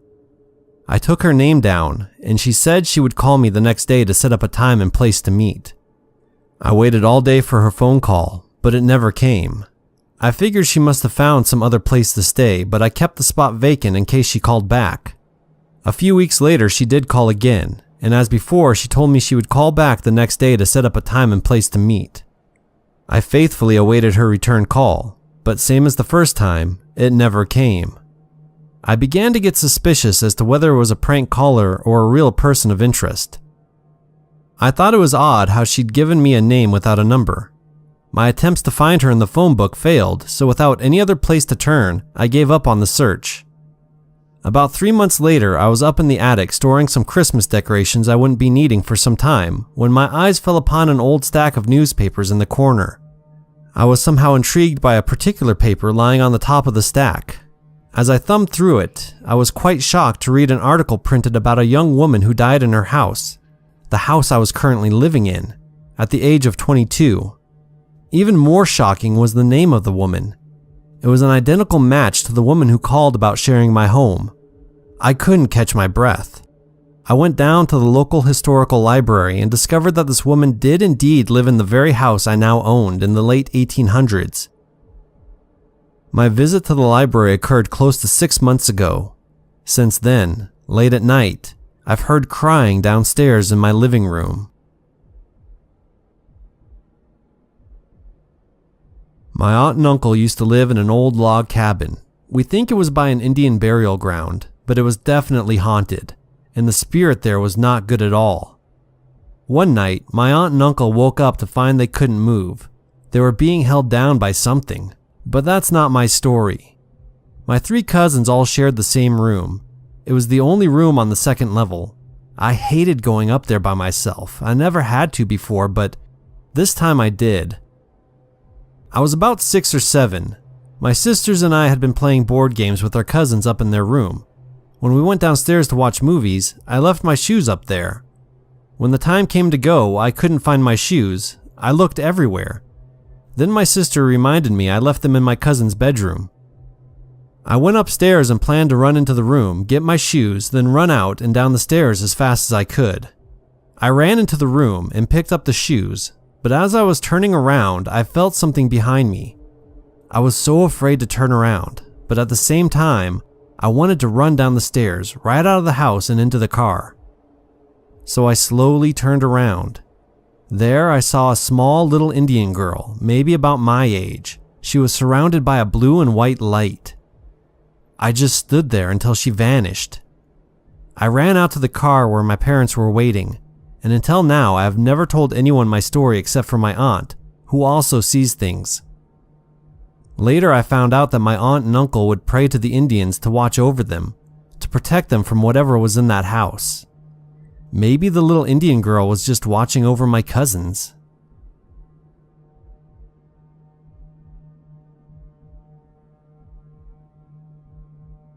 My wife and I had moved to the naval station at Mare Island of Vallejo, California. I was attached to the personnel support office. About 4 months after reporting, I was sent to the Combat Systems Tech School's command to process new students. I hadn't heard about the school's past until my encounter.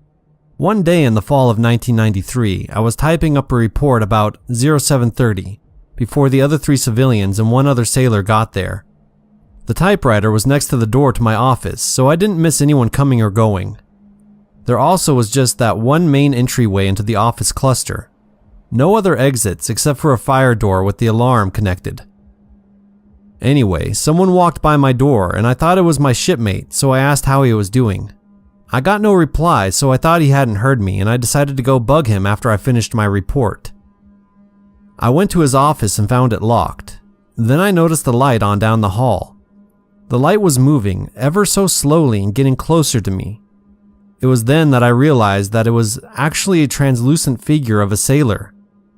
It terrified me so much that I ended up passing out from a panic attack. One of the civilian computer programmers walked into the hallway at work, noticed I passed out and shook me awake. I told her I saw something in this hallway and she said that I probably was just overworking myself from stress. I also told her that I thought Brian had walked by. She looked at me and said that nobody had moved from their computers since she got there at about 15 minutes to 0700. She did tell me something fascinating though. She said that at times she could have sworn she heard a whistling and a crying sound coming from the hallway. It sounded a lot like a little girl.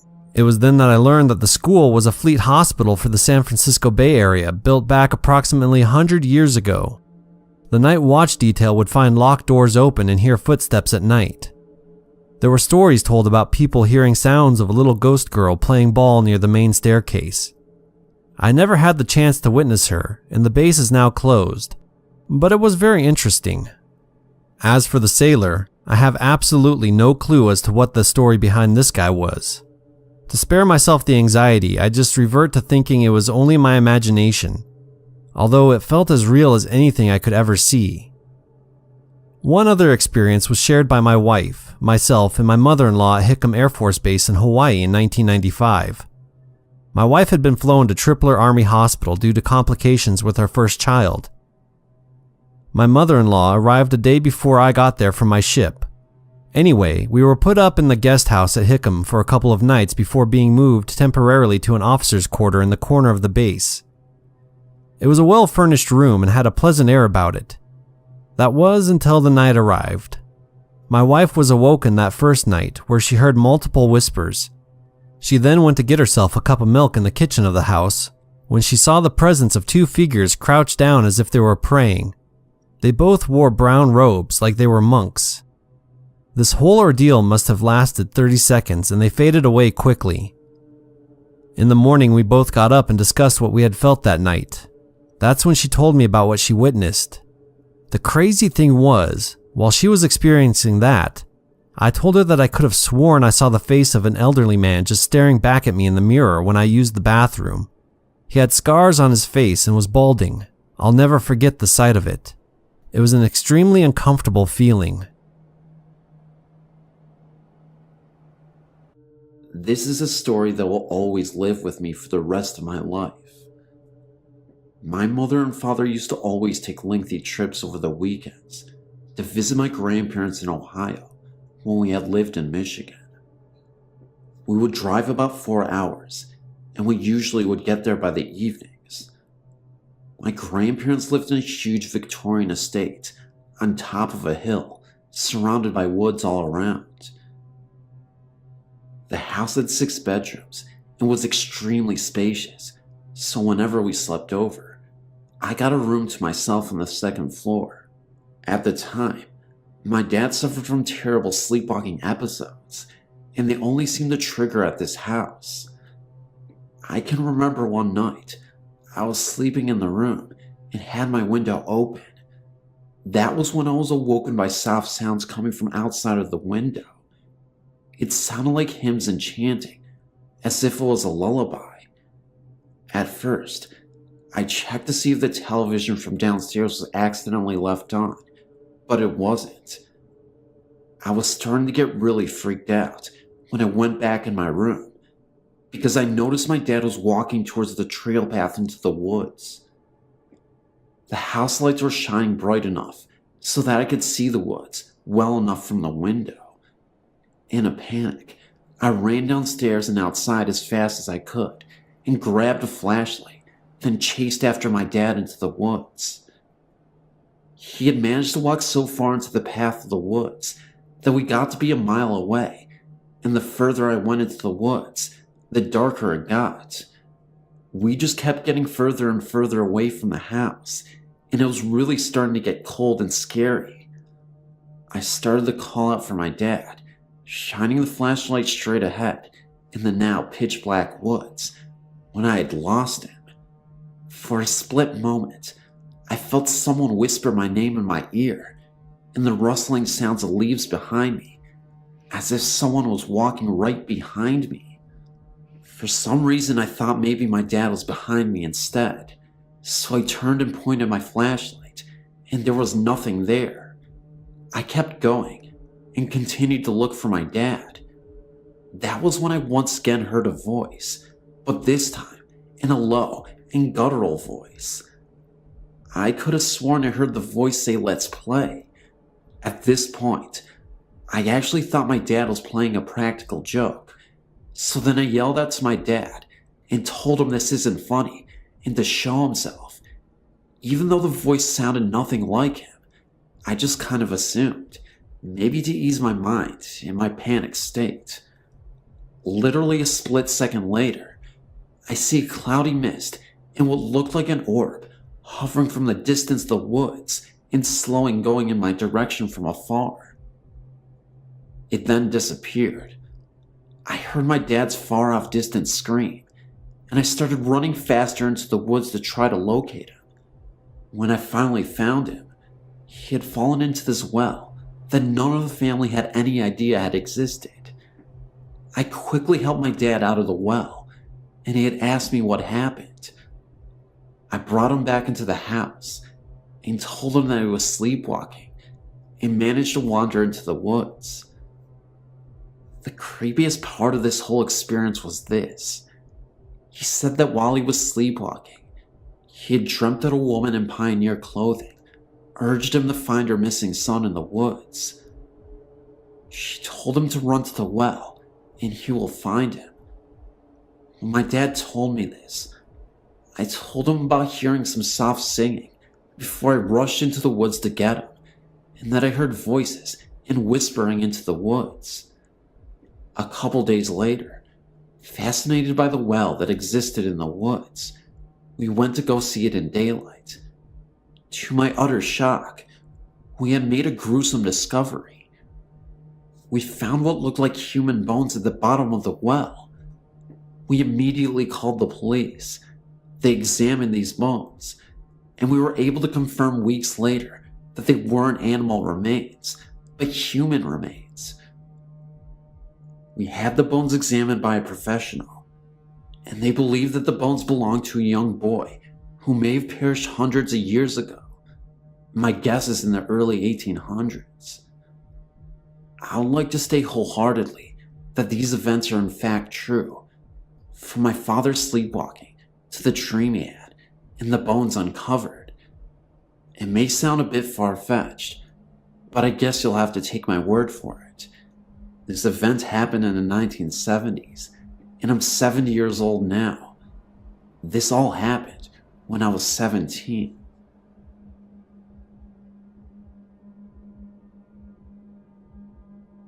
I have a rather bizarre ghost story, or maybe it just appears that way to me, since I've never experienced ghosts before. It was many years ago, when I was 14 years old, and spending a few weeks at our lake home. One night my friend and I decided to spend the night in the den, rather than our bedroom. The den has a lonely view of the lake, and has a wall of windows. It is a very large room. As we were in our sleeping bags, I noticed what looked like a man sitting in the armchair. The apparition was black. You could not distinguish any features, but you could see a bowler hat, or a similar hat, on his head. He just sat there and didn't move, his arms resting on the chair. I was paralyzed with fear. I eventually mentioned this to my friend, or maybe she mentioned it to me first. I just remember that after a long time, we started talking about our late night visitor. We compared notes on what we were seeing, and it became apparent that we were both seeing the same thing. A shadow? I think not, and if you read on, you will know why I'm so sure. My friend and I became so scared that we buried ourselves in our sleeping bags and held on to each other for dear life. We knew we had to get out of there, but we were too scared to move. Eventually we got up our nerve and made a mad dash to the bathroom. Keep in mind, our lake house is quite large and the bathroom was not nearby. We huddled in the bathroom for some time and got up our nerve to make it to our bedroom. This time, for some reason, we didn't run. As we were making our way to the bedroom, we saw another apparition on the living room sofa. This was definitely no shadow. There were no windows in this room, therefore no light except the bathroom light. This apparition was easier to see. It was a woman from the turn of the century. She was dressed in a white dress, possibly a Victorian wedding gown, and lying in the pose of a deceased person. As you could imagine, we hightailed it to our bedroom. When in the bedroom, we sat up with the light on. I'm not sure how much time passed, but eventually, we heard what appeared to be a marching band playing.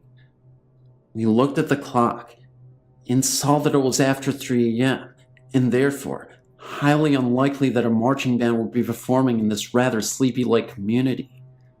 Had it not been for this, we would have considered it as teenage imaginations going wild. You can see things, but hearing them is an entirely different story. In the morning, we checked out the house to see if there was any way music could be played by itself in the house. We found an old radio down in the basement, but it wasn't plugged in. We then plugged in the radio, and it did not even work.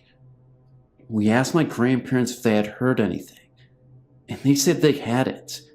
When we told them our stories, they just laughed, and almost everybody else we had told this to laughs also. If they don't laugh, they listen and nod their heads, but we can tell they are just being considerate and patronizing us. We are now both 30 years old, born a day apart, and live over 1,000 miles apart. When we are together, we still talk about this and stand by our story and memory. We still agree about what we saw and heard. I have no explanation about this, but I will not sleep alone in this house. I don't even visit often, but when I do, I'm still scared to death.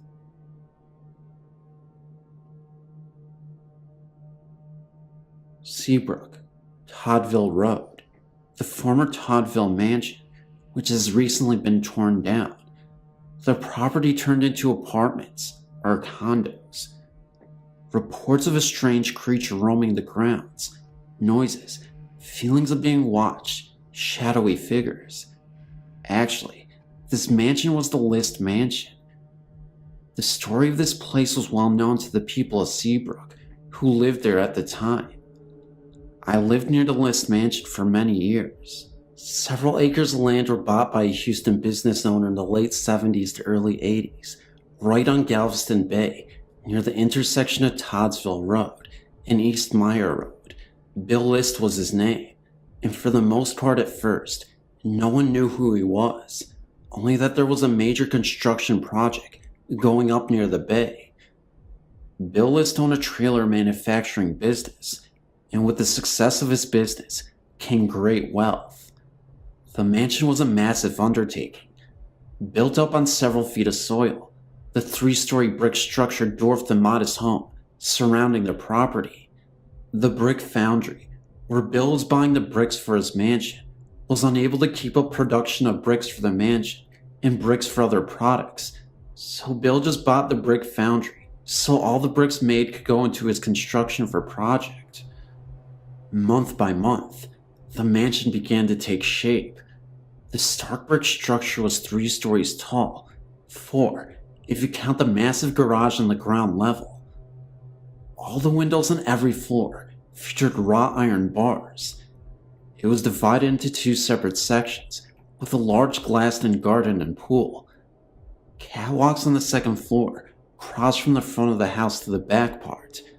The rooms were arranged into 2 separate apartments, with kitchens, bathrooms, and living areas. The entire property was surrounded by a brick wall from Toddville Road. The List Mansion, as it was called, resembled a prison, which was not far from true. When construction was completed, me and some friends were in the Kroger parking lot in Seabrook when 2 guys a little older than us invited us to a big party to celebrate the opening of the List Mansion. We talked to them for a few minutes, and then they left. We did not go to the party. For years after that, you rarely saw anyone coming or going from the mansion, even though several families could live there at the same time and never see each other. The guys we saw at Kroger that day never showed up anywhere in town. Then one day, Bill List was dead, murdered, and the whole story came out in the Daily Citizen, the Bay Area newspaper. The List Mansion was built like a prison, not to keep people out, but to keep people in. As it turns out, Bill List had a preference for younger men and would cruise the alleyways in parts of Houston where runaways would frequent. He would offer them a place to stay and drugs in return for his indulgence for the young men. Bill would keep them drugged and locked in the mansion, providing everything for them but freedom. Some would stay, and others would eventually be let go, but it was the final group of guys who figured it all out. They decided that Bill List must die, so one day, they got a hold of a shotgun and waited for Bill to come home from work. Bill never made it up the stairs from the garage before he was shot and killed. The guys who killed him ransacked the mansion, stole Bill's credit cards, and left. Some were picked up on their way to Canada. Others were caught in the Houston area. For years after the death of Bill List, the mansion was up for sale, and yet no one would buy it. Caretakers were brought in to maintain the property, and eventually, a bunch of people at a rock and roll band rented it for a while. I moved from Seabrook in the early 90s. Eventually, the List Mansion was bought by a real estate land developer, and he tore down the List Mansion. In its place was built Suco condos with clay tile roofs. There is nothing left of the List Mansion except the sordid stories of the long residents of Seabrook. These are my memories of the List Mansion.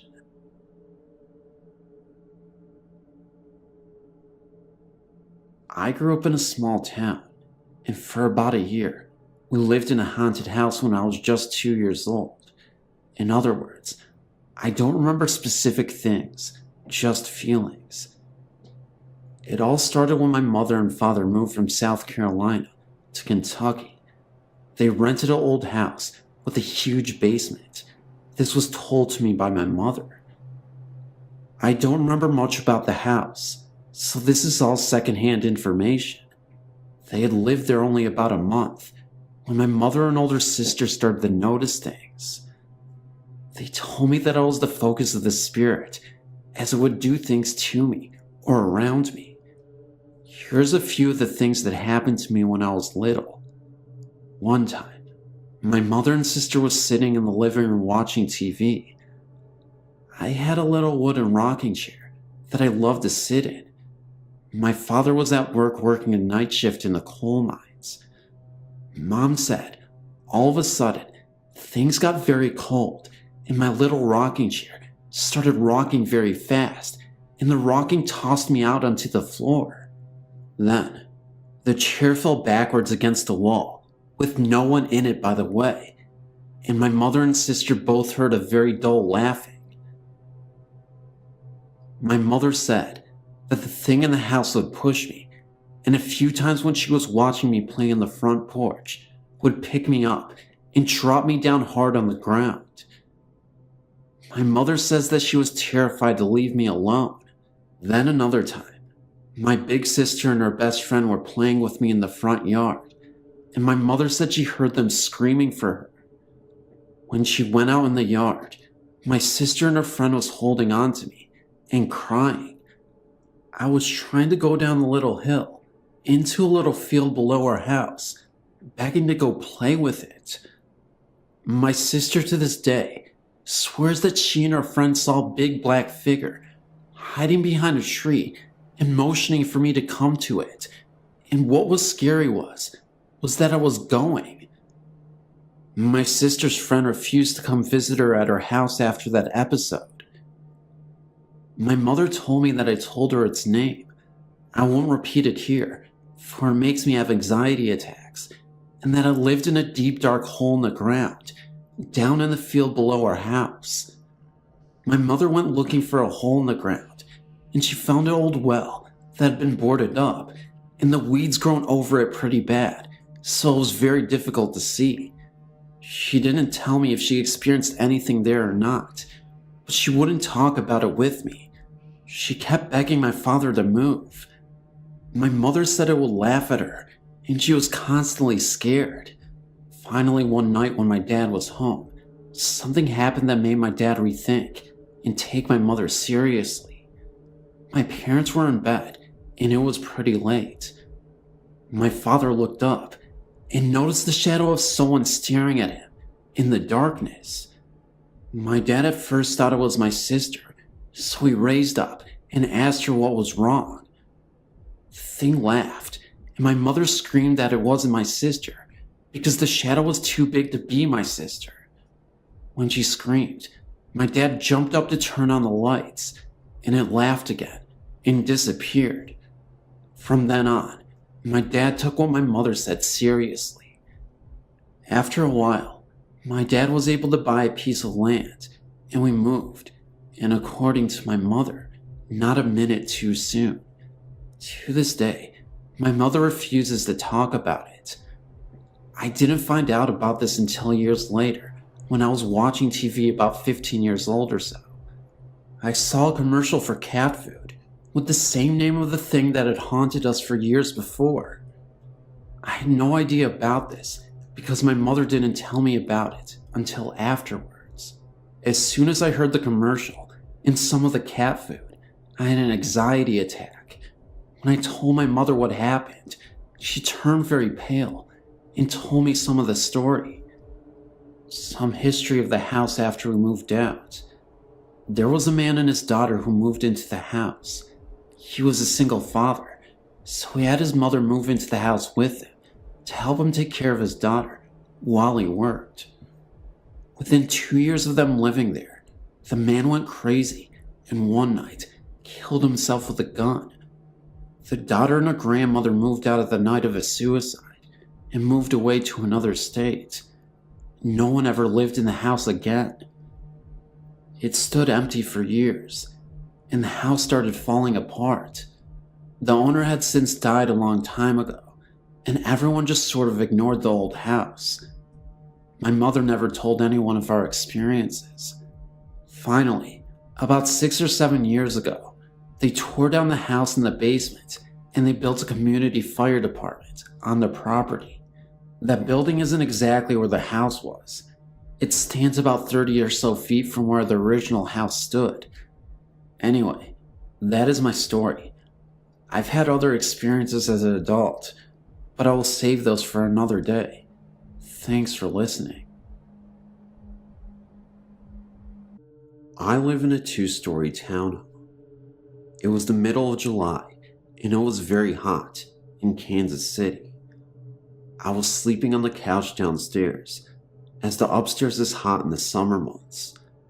I was sleeping, and I remember a low, heavy, dark voice saying I must help Laura, my cousin, understand.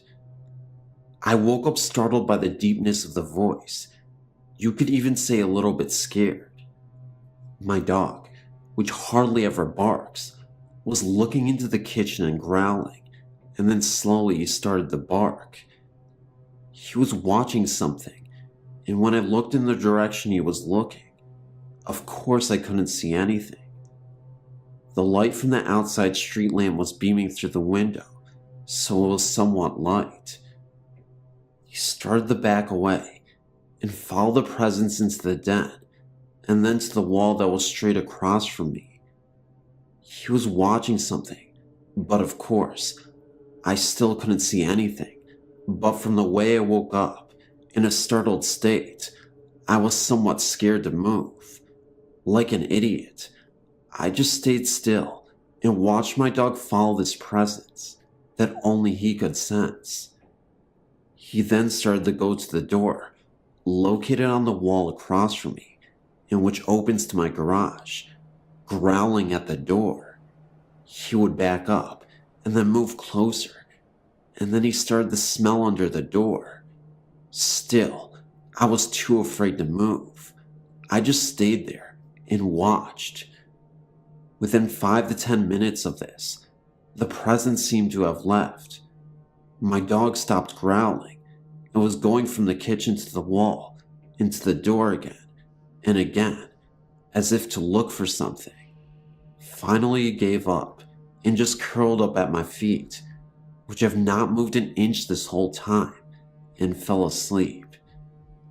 Feeling now that the presence had left the room, I went to the door, which led to my garage, and pushed on it to make sure the door was closed. Once again stating what an idiot I am, I did not dare to open the door. However, I didn't really have a choice, because that was when the door cracked open just enough that I could see the face and a body of a bloodied lady in a black robe. It appeared for 40 seconds, and I saw her long enough to make out that she had to be a nun. I just remember her face looking so badly bruised and beaten, as if she was hit with a bat or something damaging enough to give her a black eye. I turned away in fright, then opened the door completely to see that nobody was there anymore. It was like it appeared in a flash of lightning, then was gone. Just to give you some background on my house, the door that goes to my garage does not have a lock in it. Yes, this is dangerous, for if my garage door is open, anybody could just walk in, right into my house. Maybe this nun I saw was really a homeless person. Maybe it was someone who was trying to rob the house, but since they saw me, they fled. Nothing was stolen. Everything was in one piece. Feeling somewhat safe that the presence had left, I joined my dog and soon fell asleep. In the morning I awoke, went upstairs to take a shower, and dressed for work. When I came downstairs, I gathered up all my things and opened the door which leads to my garage, and stood there in total amazement. My garage door was wide open. I left the door open all night and morning. I truly feel my spirit guide was trying to warn me, and I was too stupid and too afraid to listen to him. As I drove to work, I thanked him for trying to warn me, and I promised to try and listen more carefully next time. The reality sank in that I could have been robbed or beaten. Yes, today I'm buying a chain lock for that door and installing it right away. In hindsight, I wish I would have been more accepting of the events that were happening to me.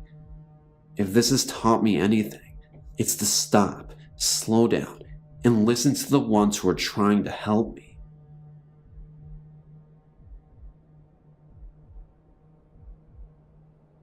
As a youngster, I was playing with my toys in the lounge, and suddenly, I had this great feeling of fright around me. So I went running into my mother, who was washing the dishes. She told me not to be frightened, as there was nothing to be frightened of. So she assured me, and took me back into the lounge to carry on playing. But as she walked back to carry on washing, she saw a figure standing still in the hallway. It looked as though it appeared to be a monk in a brown habit, with his face covered by his hood. All you could see was his feet, which had sandals on. My mother walked towards it, and it disappeared into my mother's bedroom. But my mother always said how I must have sensed the presence of this ghost. Another time in the same house, it was nighttime, and I couldn't sleep, so I was just looking into space when 3 squares appeared on the wall. I thought that it must have been some kind of light shining in from the window, knowing full well that no light normally shines through, as we had blinds and curtains up at the window. I kept on staring at the squares on the wall. They didn't move or anything, but I felt really frightened like in the other story. I must have fell asleep, thinking about the lights on the wall. In the morning, when I awoke, the first thing I did was get out of my bed and go straight to the wall, hoping in the back of my mind that there wouldn't be any kind of marks on the wall where the square was. But I was wrong. Where the squares were, there were deep-lined marks, like holes that were pressed into the wall, around where the shapes were. They looked almost like claw marks, and definitely weren't there before. There is no logical explanation for this story, not that I can explain anyway. It was not possible for any light to come through the curtains, and there were no other kind of lights or anything on in the room or in the house. I've tried to come up with some sort of explanation, and I don't have one, and that happened about 23 years ago.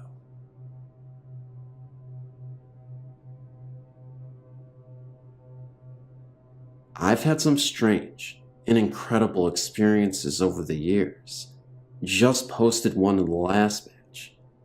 Some of them I haven't sorted out how to share yet, but the following experiences are pretty strange. My roommate and I were living in a Seattle neighborhood called Capitol Hill. Our apartment building, the Ben Lamont, was built in 1910, and my apartment overlooked a little park area with a long retaining wall in the back. One night, I must have fallen into a deep sleep as soon as I went to bed. When I woke up the next day, I immediately told my roommate about a disturbing dream, that a menacing, sinister black figure had climbed out of a hole in the ground, right against the retaining wall.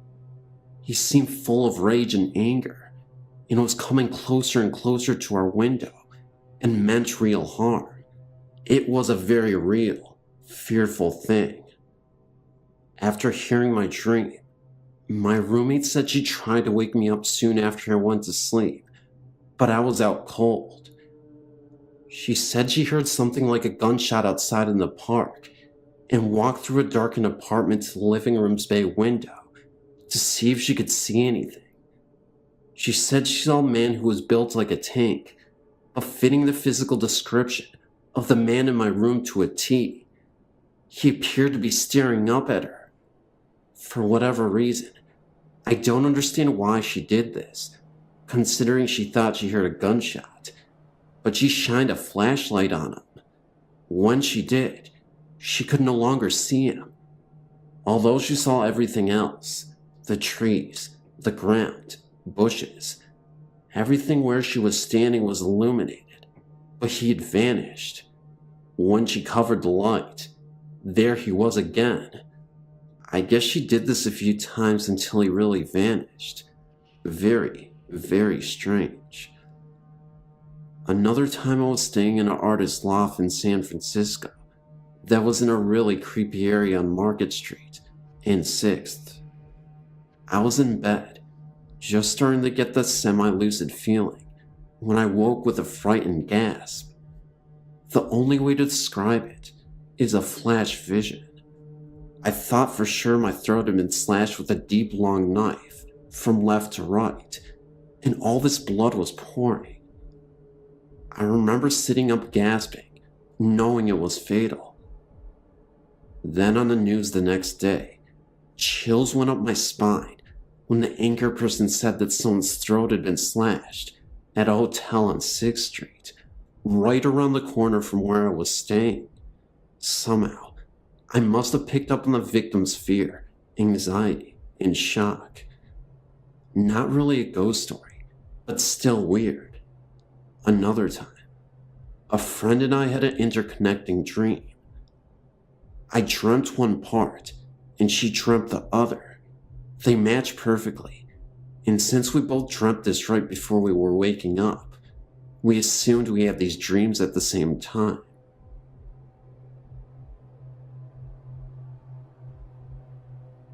I think I was about 7 when I first started seeing things in my house and around my neighborhood.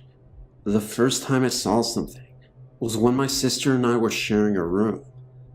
I knew that I always felt something in the room, but I never saw anything, so I really paid no mind. Then one day, while I was sitting in my room, I looked up and saw an image by my door. I don't know exactly what it was, but I know that I was scared.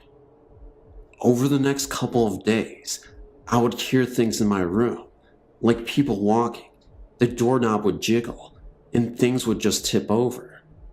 When I talked to my mom about these things, she told me not to be scared of them, just tell them to go away. The next night, I was sitting on my bed, and I heard somebody walking around. I did what my mom told me, and told it to go away. It didn't work. The sound became closer, and an image began to appear. At first I was kind of scared, but when I saw what the image was, I wasn't so scared anymore. It was a little girl, about 5 years old, who was lost. She was just staring at me for a while, and then she just sat down on the bed next to me. She was sitting next to me for about 2 minutes, and then she was just gone. For a few years, I wouldn't see anything, just hear things. When my older sister moved out, my sister and I finally had our own rooms. I stayed in her original room, and my sister moved to my other sister's old room. For a couple of months, things were cool, and then my sister woke up in the middle of the night and asked if she could sleep with me. The next morning, when I asked her why she slept with me, she told me it was because she was hearing people talking from the closet. Me and her had to switch rooms because she wouldn't sleep in her room. The first night, nothing happened, but the second night was completely different. I was hearing whispering and footsteps. At first, I thought I was scaring myself, but when I heard someone ask why my sister and I switched rooms, I knew I wasn't imagining it. At first, everyone thought I was making it up, but when I told my grandma about it, she looked at me as if she were surprised. She told me that I wasn't the only one in the family to be able to hear and see things. It was something that actually ran in my family. After that, things started happening more. People would talk to me. I would feel them touch my arm, face, or even feet when I was sleeping. And sometimes, I could feel someone sitting at the end of my bed. I think when I really got scared was when I decided to sleep with my light on so nothing would bother me. But when someone said turn the light off, that was it. I ran to my mom's room and fell asleep on the edge of her bed. That was the last time anything happened to me for about a year. I thought it was just something I went through, but when I turned 14, it got bad. Not only was I seeing things at home, but I was seeing them outside occasionally. I learned not to say anything, because when I would, people would just laugh at me.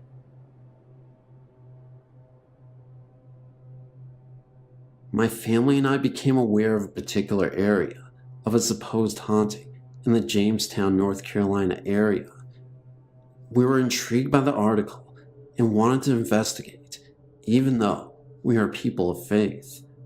The article, which made us aware of the haunting, was in a local magazine and caught my two sons' attention after my wife read the article in a restaurant. The article described the following. In the 1920s, there was an accident in Jamestown near a certain bridge underpass involving two high school students returning from the local prom. From time to time, locals have reported driving by the area where the accident occurred and spotting a young woman dressed nicely standing by the roadside, needing a lift. The stories tell of a young woman named Linda entering the car and describing where she needed to be dropped. Upon nearing the destination, she vanishes. Of course, my wife and I are skeptical, to say the least, so, unaware of any peril, or should I say for lack of knowledge or fear, we thought we would investigate with our two young sons, of 5 and 8 years. We arrived at the location, which is off the main road into the woods, about 100 yards. There is an old stone-blocked railroad underpass, located next to the now regularly used underpass. Both of the underpasses have been covered with graffiti in tribute to the stories of Lydia. The old underpass, however, has been overgrown with ivy and weeds and is relatively secluded to say the least. Nevertheless, we were determined to investigate despite the spooky nature of the claims. As we entered the underpass, the air became distinctly colder, which we all noticed. We all felt frightened and left after only a few moments. We got in our car and drove home. We thought nothing of the event until that evening. Strange things began to occur at about 2 a.m. Of all things, an old woody doll with a pull string began to speak in a toy box and would not stop. The electric van door opened and closed several times without any provocation. My boys thought someone was in their room.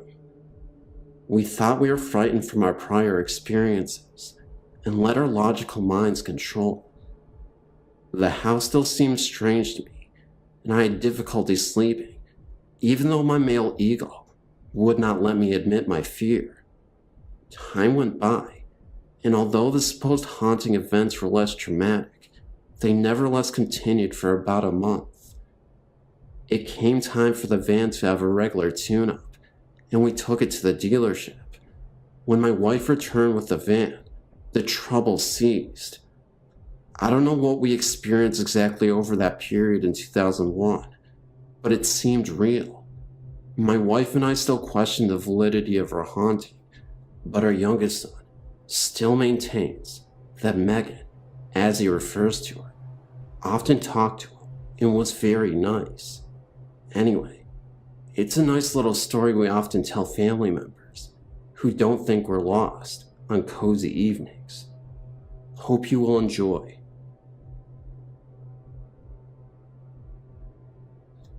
I used to work at this daycare center that only stayed in business for 2 years.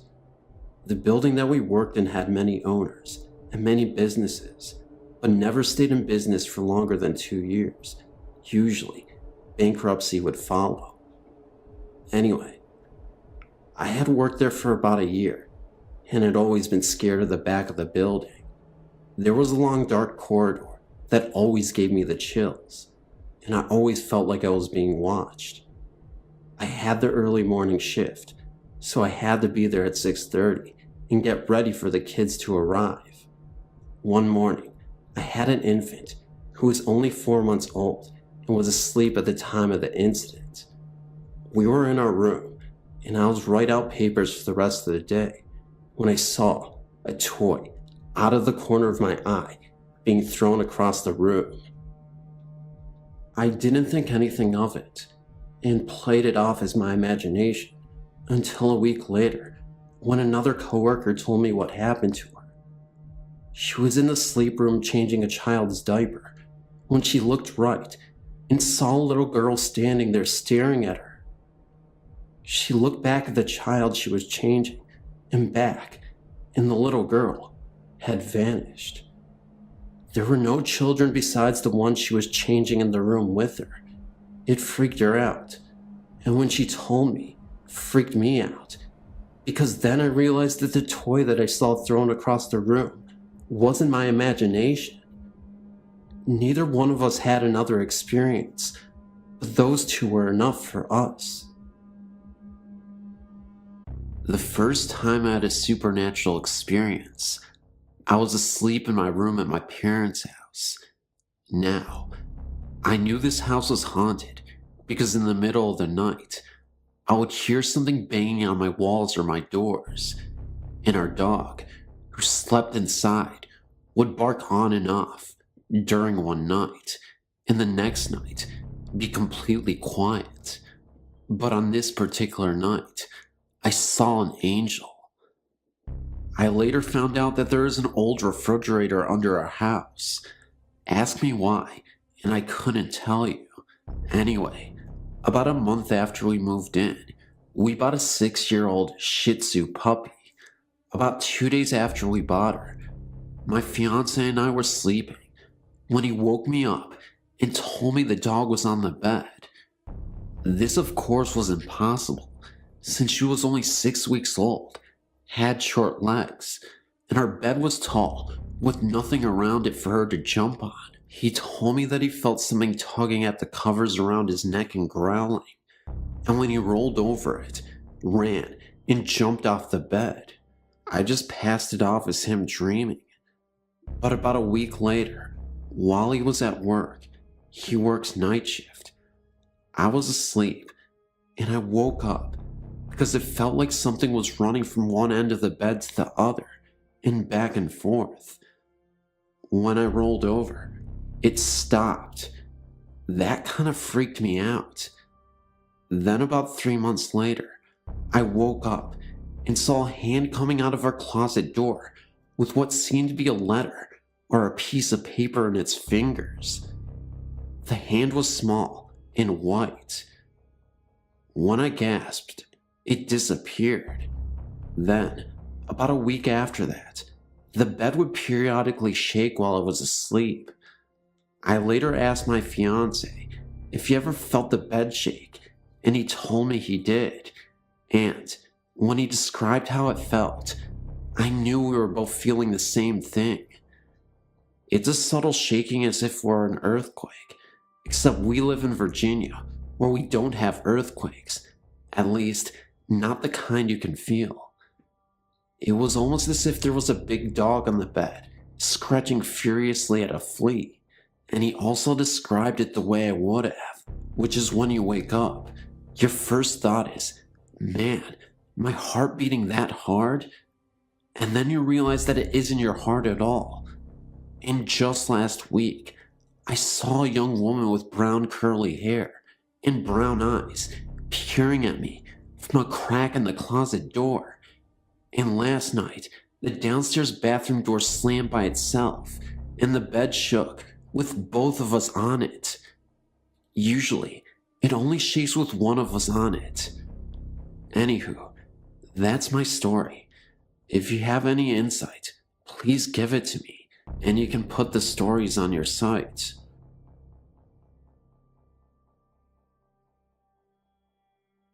I've had the special gift of seeing those who passed on to the afterlife, often seeing those who have long departed Earth. It happens periodically, but when it happens, I have some pretty vivid and memorable experiences. This has been happening since I was 8 years old. One of the scariest ghost encounters I had was when I was 23. I was a teacher at that time, and when I first started teaching, it had gotten very late, and I was in school grading papers. I remember it started to violently storm for a few minutes before it stopped after some time. At this point, it was so quiet. I was the only one in the school at the time. I had left the classroom door open when I heard a loud banging on the school lockers right outside the door. It startled me so much, I flinched so hard. I wanted to make sure it wasn't a break-in, so I went outside in the hall to investigate. That's when I was floored. Standing all the way down the hall near the lockers was a man in blue overalls with a long beard. He was holding an umbrella in his hands and looked so deranged. He honestly looked like a homeless squatter to me. I told him not to move at all and that I'd be calling the cops, that I was armed with weapons, so if he tried anything, I'd attack, which wasn't true at all. I was bluffing, but I needed to scare him anyway. The next thing I know, the man starts charging at me full speed. I run back into the classroom I was just in, slam the door, and hide under the desk. I remember hearing the most intense scream for a second, coming from the hallway. The lights go out, and it's pitch black for a moment's time. I started to hear a couple footsteps. Then, silence. It wasn't until about 2 minutes later, the lights went back on. I screamed out loud, "I'm armed. You need to leave. You are trespassing. You don't belong here," etc. I waited a minute or so under the desk and eventually got out. Still quiet enough to hear mice. I opened the door and head out into the hallway. There was no sign of life. Nobody was there. No deranged, homeless man. Just nothing. The school's pretty small. It's 1 floor and about 10 classrooms. There are, of course, 2 entryways to get into the school, the front and back. I went to check the doors, and to my utter surprise, they had been both locked the entire time. I thought to myself, how could anyone break in? The doors are locked, no windows are open, and all of them are locked as well. Was I hallucinating? No, not at all, because the man looked as real as any person I could see. So, I made sure to check all the classrooms, even open the lockers, to make sure this man wasn't hiding in there. But there was no sight of this guy. I did end up calling the police. They checked out the school as well, and saw absolutely nothing. By morning, everyone was aware of what happened. I think they actually canceled school for the kids that day, because they were worried that a maniac was on the loose. I think they made the right decision. To this day, I have no idea what it was exactly. Of course, since I'm gifted, I lean towards the idea that this was a ghost. If it wasn't, then I'm really lucky I was unharmed. It could have been a lot worse, and I'm honestly thankful that it was just me that evening. I should mention that the school does have a history of oddities and ghostly phenomena. Supposedly there was a rumor that years ago, in the indoor pool at the school, a teacher went mad and drowned a student right in front of everybody. Legend has it that you could hear the moans and cries of a young person in the pool from time to time. One of the school janitors once swore that they saw a blue figure hovering right above the pool. Unfortunately, nobody took him seriously. He actually lost his job and was put into a mental asylum because he had a mental breakdown after seeing that. Anywho, that's my story and the surrounding rumors of this haunted school. I hope this was thoroughly entertaining. I don't work there anymore. I moved to a different state and work as a teacher currently. After what happened to me, I honestly couldn't stay. Thanks for reading.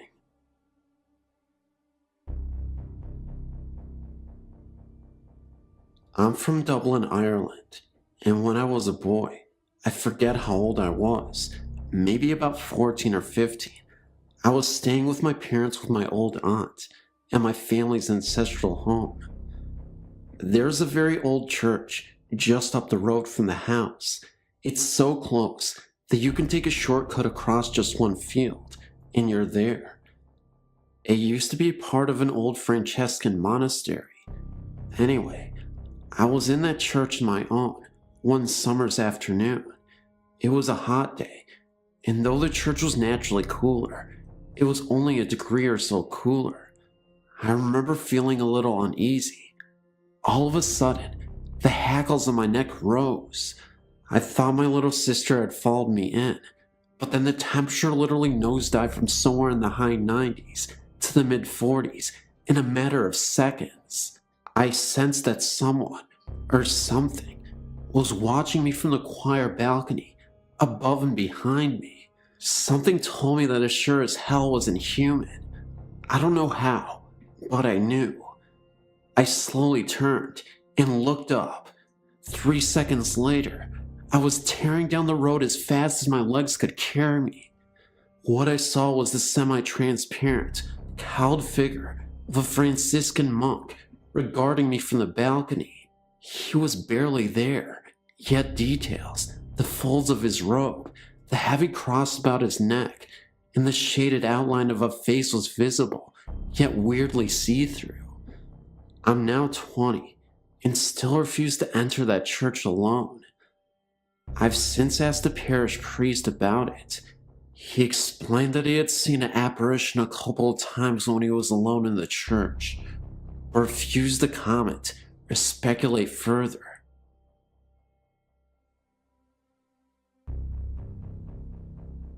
I still feel funny talking about this because the only people that seem to believe me are the children around here. You described some of the things that have happened in your number 2 list of types of ghosts, so maybe I'm not crazy. We moved to this 120-year-old farmhouse about 4 years ago. When we first moved here, my youngest son was 3. He would ride his tricycle back and forth from the living room to the kitchen, which at the end was the basement door. He would ride his tricycle back and forth from the living room to the kitchen, which at the end was the basement door. I was doing the dishes when he turned to me and asked me to stop laughing at him. I told him I didn't say anything, so he proceeded to go to the living room and back again. When he reached the basement door, he turned to me and said, "Can you hear them, Mommy? They're laughing at me." I left it alone, but I never forgot it. As time went on, little things would happen that really got my attention, like the smell of perspiration when nobody was around. It would only last a minute or two, and it would only be in one spot of the room. I would go to other parts of the room, but could smell nothing until I went back to the original spot, and it would still be there. I would also smell it as if it were just passing by, in front of me, and then be gone. This continued for the next year, and then one day, I laid down with my son for a nap. It was about 1 in the afternoon. I would wait until he fell asleep, and then I would get up, but before I could move, our bed started shaking for no reason. It only lasted a couple minutes. After that, things happened a lot. My 8-year-old started to get smacked in the leg when he was asleep. He would always come downstairs afraid after it would happen. I started getting nudged on my leg at night, like someone was trying to wake me up. I am a very light sleeper, so I'd wake up immediately and look all around my bed in my room, but nobody was there. One night, when I was sleeping, I felt something lay across my legs. I tried to move, but it was so heavy So I started to kick real hard and crazy, and it went away. Again, nothing was there. My son was 5 when he asked me if I could see the man's work boots standing in my dining room. He would see black things floating by and asked if I saw them. He would describe them like shadows. But the clincher was, when we were all sleeping at 4 in the morning and my dresser started shaking so hard, I thought it was going to fall over. I spoke to my pastor's wife about it, and she said they say a prayer every night that asks the Lord to protect them from any harm or evil. My children and I started including that in our prayers, but we added spirits also. We have never had another problem since, except I do still smell them from time to time. I do still hear footsteps across the ceiling when nobody is upstairs, but that's no problem, I don't mind.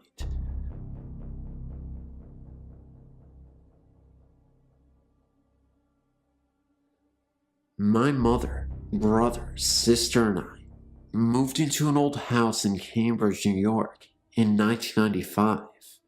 They had the intentions of refinishing parts of the house to make it more modern. To give you an idea of the house, it was built in 1884, had 4 floors, which consisted of a basement, first floor, second floor, and a full attic. Above the attic there was a window's peak, and access was through the attic by a flight of stairs. Strange things started happening that everyone just brushed off the first week. Every night at 7 p.m. on the dot, the house would fill with the smell of cigar smoke. Nobody in the house smoked cigars. We could hear voices of adults upstairs and people running around. When we went up, no one was there. We heard knocking on the walls all hours of the day. People were heard whispering. It would get so intensely cold in the kitchen, and appliances would randomly turn on and off. My sister was coming down the stairs when she looked to be pushed from behind, and luckily my mother was at the bottom and saw the whole thing. My mother was never bothered at all.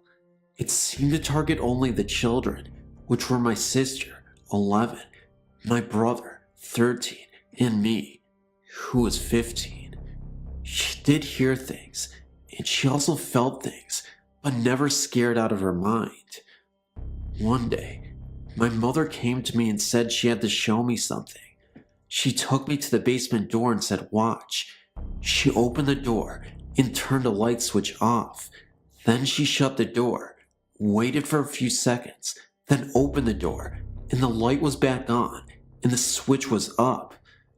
We then proceeded to do this over and over again, and the same thing occurred, so we duct taped the switch off. We left that night to visit family friends, and when we returned, every light in the house was on, even the basement, where it looked like someone tore the duct tape from the wall.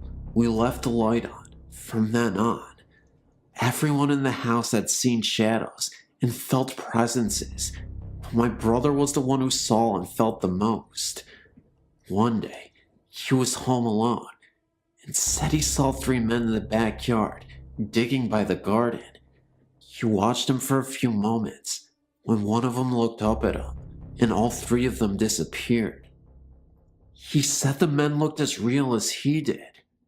He woke up one morning with 3 scratch marks down the front of his chest, and he said he didn't feel it, nor did he wake up during the night. My closet doors in my bedroom one night rattled uncontrollably while I was trying to sleep. This creeped me out so bad, I refused to sleep or even go into the room. The room became a used office, and me and my sisters opted to share a room. My sister said she felt something watch her whenever she was in the bathroom, and on one occasion, she said the shower curtain whipped open. I do believe her, because she ran out of the shower screaming and straight onto the front porch. We found out that the house was part of the Underground Railroad. When research was done on the house, it was found that it was also an underground bar during Prohibition. Many people lived in that house and also passed away in the house. A woman by the name of Ann Douglas hung herself in what was my bedroom. And we also know that there was also a shooting outside of the house, around where my brother saw the 3 men. There were so many incidences, but too long to tell all of them. We lived in the house for 5 months before selling it and moving out. We have heard that people have lived there or stayed a short time before moving out. The house is currently vacant. I wonder why.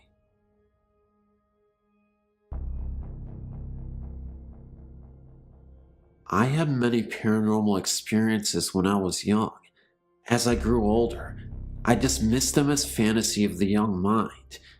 As I grew older, they became less, but 2, as an adult, stand out in my mind. One happened when I was in Germany, and the other didn't happen to me. The first time was when I was in Mittenfing, Germany. I was about 23 years old. I was new to the country, military, and looking for a place to rent. We, my ex, an atheist, and I, found one. Our apartment was on the 2nd floor. The landlord lived on the 1st, and there was an attic. The first night we stayed there, I had a dream about a person named Caleb. I could not see his face. All I could see was a shadow behind curtains. He was asking my ex to come with him, and I kept saying no. I had the dream several nights, but I never told my ex my dream. About 1 month after we moved in, I started experiencing phenomena. We had a bathroom with a skylight. I had this unnerving feeling that someone was looking at me while I bathed. Keep in mind that this was an old German house, and showers are hard to come by. I also had the feeling of being watched when I went into the kitchen. Several months passed by, and winter came. We had a lot of snow, and it was piling up. One day, I was in the living room when I heard this sound in the attic, like someone was dragging something across the attic. I dismissed it as snow piling up on the roof and falling. The only problem was, the snow really was falling north to south, roof pitch, and the sound I was hearing was from east to west. I ignored it for about 2 weeks, and the sound got so loud that I had to leave. My ex found me sitting on the landing one day and asked me what the problem was. I told him what I was hearing, and he laughed and told me it was the snow falling off the roof. I told myself, giggling, "You're losing it." Several days went by, and I kept hearing the sound. I did ignore it, but one day, I tried to lay down on the couch when I heard this sign next to me. I left the apartment again, but one night, we had a party, and my ex told people that I was hearing things. They laughed, and I was embarrassed, but I told them open the attic door, which was between the bathroom and kitchen, and see what was up there. They did, and everyone stopped laughing. I didn't really want to see what was up there, but then again, I did. My ex told me there was nothing up there but old rags. He tried to persuade me from looking, but I wanted to see for myself, so I climbed up the stairs and looked in the attic. What I saw took my breath away. There was an old black German baby buggy sitting up there. It was full of cobwebs, and someone pushed it, and I knew what that dragging sound was. It made a distinct sound that could be heard by everyone. I actually felt sick to my stomach. We stayed there for about another month, and nothing happened. Then one night, we laid down to go to sleep when I heard this knocking on the wall above us. 3 knocks. I asked my ex if we had heard that, and this is what he said. I'm going to tell you I didn't, but I did. Well, it was about 2 weeks after that when my ex told me we were moving. I didn't know it, but he was looking for another place. No explanations. We were just moving. As we were moving, I asked him why, and all he said was, "Let's leave this place." I asked him why, and he got really mad and told me we were just moving. Well, we moved, and about 6 months later I asked him why we moved, and he told me that he looked up to the kitchen window, and there was a man looking down at us. I know there was nobody left in there, because I was the last person to leave. He also told me he was experiencing the same things I was, but wouldn't tell me, because he was afraid to scare me. Keep in mind, my ex was an atheist. I felt chills go down my body. The next one didn't happen to me. It happened to my husband. Keep in mind that he is a Gulf War vet with over 20 years active duty military. Brooke Army Medical Hospital in San Antonio, Texas. Where it stands now is not where it used to be. You actually have to go on post to see the real hospital. It was abandoned many years ago. It is barricaded off, but I would like to hear more about this building. My husband went for training last year. He's a reservist now. He stayed in a hotel across from the abandoned building. After a few days he was there, he called me and told me he couldn't sleep in this haunted hotel. He stated he woke up several times to find his stuff from his closet strewn across the floor. He also said his closet was extremely cold. He also told me that there were roaches as big as tanks. I laughed most of it off until I went there. He told me that several soldiers complained about things happening to them, but no one believes them. Well, I didn't believe him until he drove me by the old hospital, and it looked like an abandoned building, barbed wire, and chains with locks. After a few passes by the hospital, he told me I needed to see the hotel. He got me into the hotel pretending I was a soldier. I felt more like a prostitute, the way the CQ looked at me. I will tell you, this place looks as if you stepped into the 30s. I swear they haven't changed the wallpaper since then. He kept telling me that when he looked out his window, the hospital would have lights on and the windows would be open. Keep in mind, this is an abandoned building. He took me to the room he stayed in, and yes, the whole room was cold. I could see the hospital from the window and no lights. When we left, I looked up at the hospital and I saw a room with lights on and a window open. I got the creeps. As we were leaving, he drove closer to it, and there was no way anyone could have gotten in there. Firstly, I guess I'm what you call a sensitive. I regularly see things, hear things, and feel things that others don't. I'm usually the first one to point out when something doesn't feel right, and I've been like this all my life. During my first year at university, I stayed at Hillhead Halls, and I had the strangest experiences.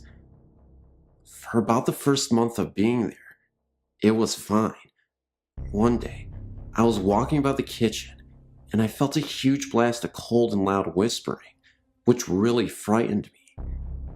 Seeing strange things doesn't usually bother me, because it happens quite regularly, but this really bothered me, because it felt so bad.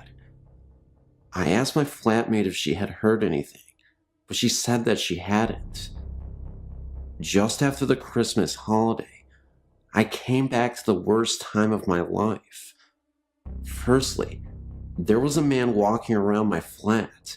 He was very tall, wearing all black, including a black hat or hood, and you could not see his face. I saw him outdoors and inside the flat. He frequently had a black dog with him, which often walked by my bedroom door. My flatmate got really scared of being alone in her room, as she felt there was someone watching her from her door. It was about a week after seeing this man that electrical appliances in my room started to go wrong. My electrical alarm clock, for example, would just start to beep much louder than anything it had ever done before.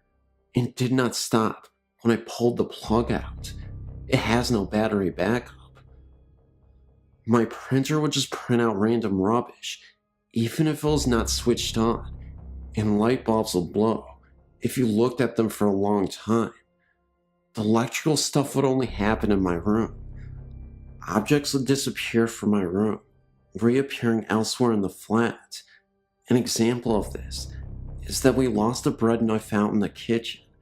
Bearing in mind that I don't eat bread much, especially not in my bedroom, we found it on top of my wardrobe at the back about 3 or 4 months after it got lost. At night was the worst. Me and my flatmate would drag our mattress through to my room and sleep there because we're too frightened to sleep in separate rooms. I would have the most horrendous nightmares, which I never got before and have never got since. At night there would be constant bangings, tappings, and scrapings, which sounded like they were coming from the space between the walls. I think about the worst thing that I experienced while living there was getting up one morning and walking to the window at the end of the landing and looking out at the trees that are above the river dawn. On the larger branches, there were hanged people, as in dead, with a rope around their neck, swinging in the wind. They weren't dressed in modern clothing. I wanted to run away and stop seeing it, but maybe I was too frightened because my feet wouldn't move and I found it really difficult to breathe. After this, my flatmate found staying in our room, which overlooked the river dawn, unbearable, and moved into the room next to mine. As soon as that room was locked, everything was fine, until it came to the end of the year, and she moved out. She moved out about a fortnight earlier than me, but I was spending most of my time in the flat above mine. After her moving out, I came downstairs from upstairs to find her door open and light shining through onto the landing carpet.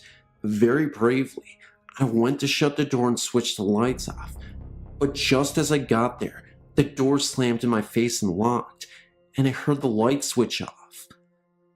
I phoned my flatmate to make sure she was home, which she was.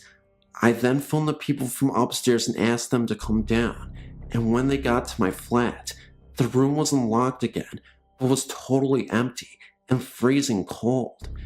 It was the summer, but you could see her breath was white.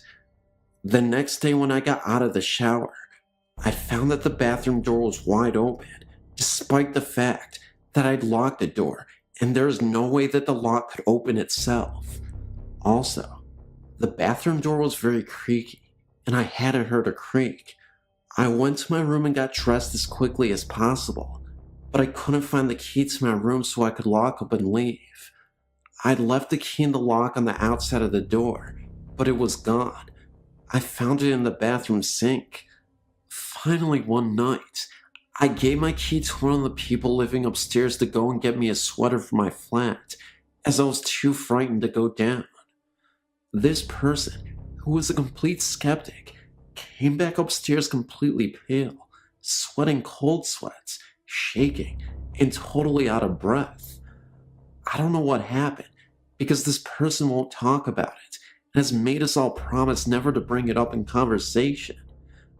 These all sound like really weird events, but I don't smoke, drink, or do any kind of drugs, and I didn't then, but I swear they are all true. I don't want to experience anything like that again as long as I live. Thanks for letting me share this with you.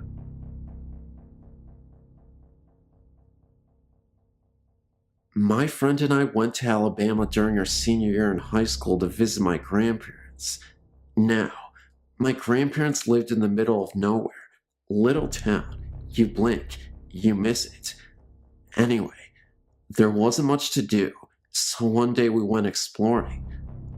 Down about a half mile from my grandparents' house, at the end of the road, was a huge pasture. It hadn't been inhabited or cared for years. There was a large gate with a no trespassing sign.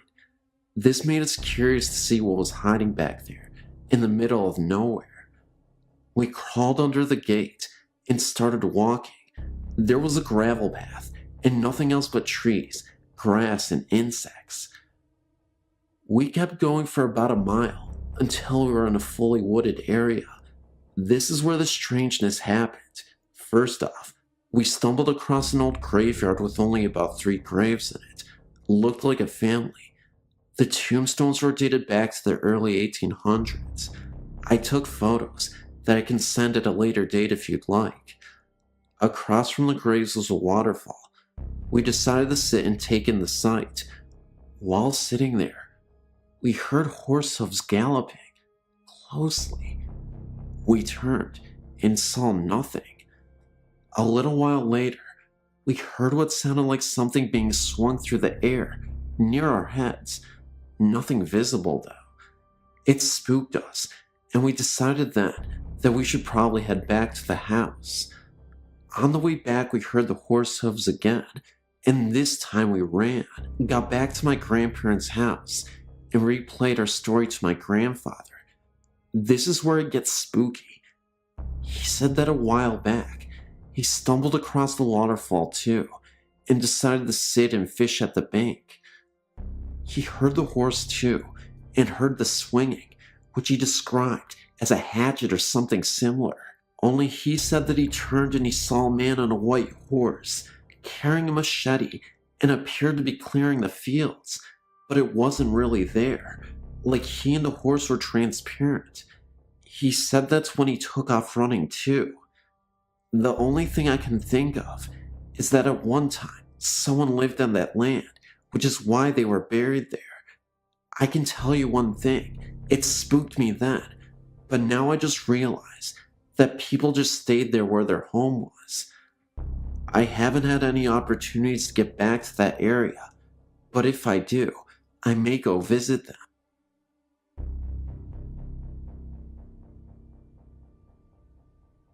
I moved to Indiana in 1986. I befriended a woman who sold real estate and said she knew of this huge house that was for rent in a small town called Lamb, Indiana. It sits directly across the river from Carrollton, Kentucky, and is halfway between Vevey and Madison, Indiana. The house was absolutely fabulous, made of stone and built circa 1800. It is told that the Native Americans taught a white man how to build the house. It became part of the Underground Railroad during the Civil War. There was a tunnel built from the Ohio River up to the basement wall, where they had knocked a hole in the wall for slaves to enter. My story starts in the fall of 1987, when my mother, my dog, and I were on the first floor in the living room, watching television. My little dog ran upstairs and was running around in circles. I could hear little toenails on the wooden planks. I felt a cold chill, like a burst of cold air, and became puzzled by it. There were no doors or windows open in the house. It was cold out, and we had built a fire in the wood stove. I went up to check on my little dog to see what she was doing, and there it was. My room had a door that led out to nothing. I assumed there was a balcony at one time, but at this time, there was no evidence of one, so the door stayed shut and locked. When I had gone upstairs, I noticed the air was more frigid, and it seemed windy. I went to my room and the door was standing open, and it looked as though a small child had breathed on the window of the door and wrote Amy's room on the window. I think the most interesting experience in this house also happened to be the most terrifying. One night, I'd been sleeping in bed with the door open when I was awakened by what I thought was my dad. I remember the door squeaked open slowly, and I heard a whisper. I couldn't hear it too clearly. All I knew was that it was some sort of talking. That's when I started to open my eyes slowly and saw what appeared to be a nun with an axe on her head, kneeling down and praying in front of my bed. I screamed. My parents rushed into the room, and I told them I saw something. My dad did his best to reassure me that everything was okay, and after I explained what had happened to me, I feel like he was just as creeped out as I was, even though he tried not to show it. Well, that even frightened my dad, to the point at which he told me he couldn't sleep the rest of the night. I ended up falling asleep, and my dad stayed up. He told me he went to the bathroom and turned on the light, when all of a sudden, it went out. Needing to use the bathroom, he grabbed one of the flashlights we had. When he shined the flashlights towards the mirror to wash his hands, he looked at the mirror for a second, only to notice an old man's face right behind him. He only saw this for a few seconds, but he couldn't forget the man's face. He had 3 large gashes on the side of his face, like he had been mauled by a tiger. Claw marks. He was a balding man, with gray hair only on the side of his face, and he looked about 70s. Of course, when the bathroom light came on, there was nothing there anymore. The basement had some creepy occurrences as well. You would hear a very young voice, often singing softly, not super loud. In fact, very faint, but a voice was there. When he'd get downstairs and into the basement, you wouldn't hear it anymore, but it was always something you heard whenever you were in other parts of the house. About a year or so later, we had some family staying with us for the weekend, and my cousin set up a large tape recorder in the basement to see if there were any noises. My little nieces and 3 friends bedded down in the living room by the wood stove to stay warm, and we all went to bed. The next morning, one of the little girls thanked my dad for stocking the fire that night because it was getting kinda chilly. My dad hadn't been downstairs all night. My cousin went down to the basement to get the tape recorder, reel to reel by the way, brought it back upstairs, and played it back to us. You could vividly hear a little girl say "Mommy." My family lived in that house for almost 15 years.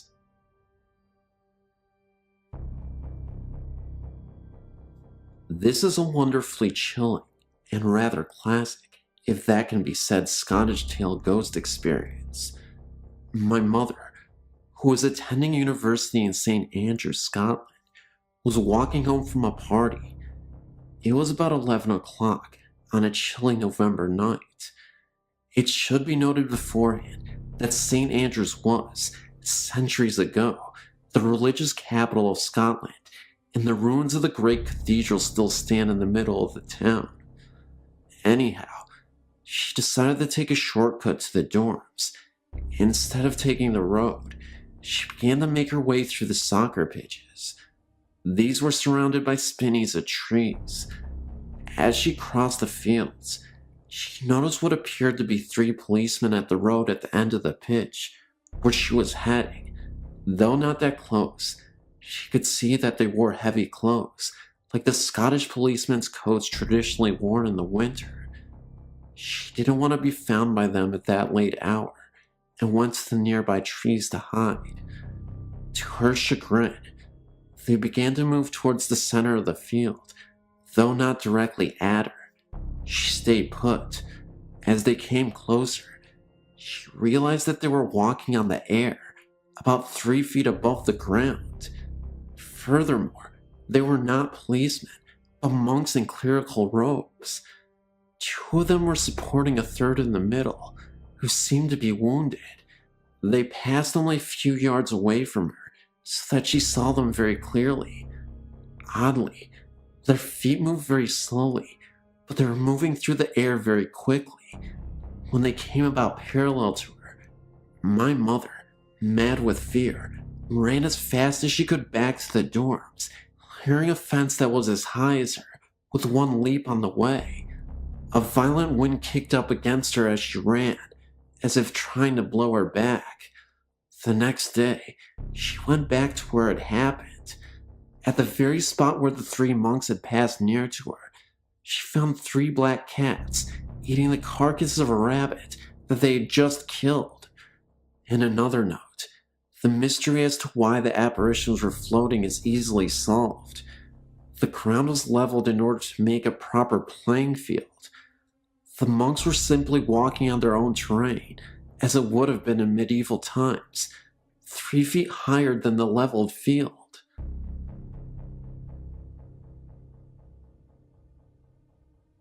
My family has had many paranormal experiences. When my mother was a child, they purchased a house near Martins Ferry, Ohio, that had some strange occurrences there. My uncle was in his room asleep and woke up in the middle of the night to find an old woman in a rocking chair sitting in the corner of his room. He said she told him to get out of her house. My uncle was so frightened, he literally dragged his mattress into my mother's room and refused to ever sleep in his room again.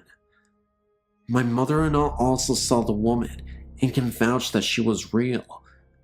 My great-grandmother would also see a small black devil-like creature with glowing red eyes outside her window at night. None of my family's pets lived very long in that house either. Their fish were found dead in their tank one morning. All of them. Here's the thing though. The water was somehow boiling hot. My mother's hamster was found dead in its cage too, and I've been told it looked like something had maybe scared it to death from the expression on its face. Also, every night, my grandmother would dream that the house was on fire and they couldn't get out. After living in the house for 6 months, they moved out. The day after they had moved out, the house caught fire and was almost burned to the ground. To this day, my aunt still has ghost experiences. At one of their old houses, they would turn out all the lights, lock the doors, and would come home to find that every light in the house was on. I never felt comfortable being alone in the house upstairs. I would feel like someone was watching me when there was no one else upstairs. And in the house they live in now, they were in bed one night when they heard a blood-curdling scream coming from their living room. They ran into the living room to find nobody there, and all the doors in the house were unlocked when they knew that they had been locked before they went to bed.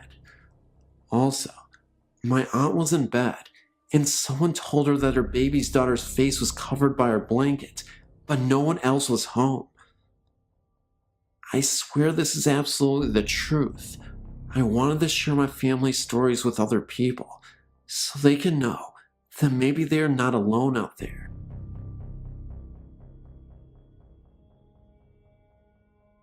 Hello, my name is Naomi, and I've had several paranormal stories to share.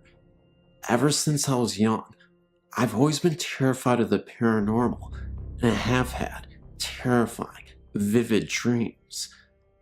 As a child, I would frequently awake to see a dark, shadowy figure standing by the doorframe of my bedroom. I would feel a presence behind me when I would walk upstairs at night.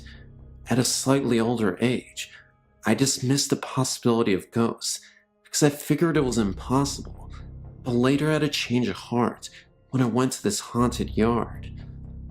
I'd heard many stories about a small yard where strange things had occurred. One night, I thought it might be interesting to go take a look at it and see what all the fuss was about. The yard is almost impossible to find, totally surrounded by trees. If you are able to find it, go there in winter. The snow is always perfect, not a single flaw. If it's a windy night, there will be no wind within the yard. The freaky part about it is that there is an old building which used to be an insane asylum, now abandoned.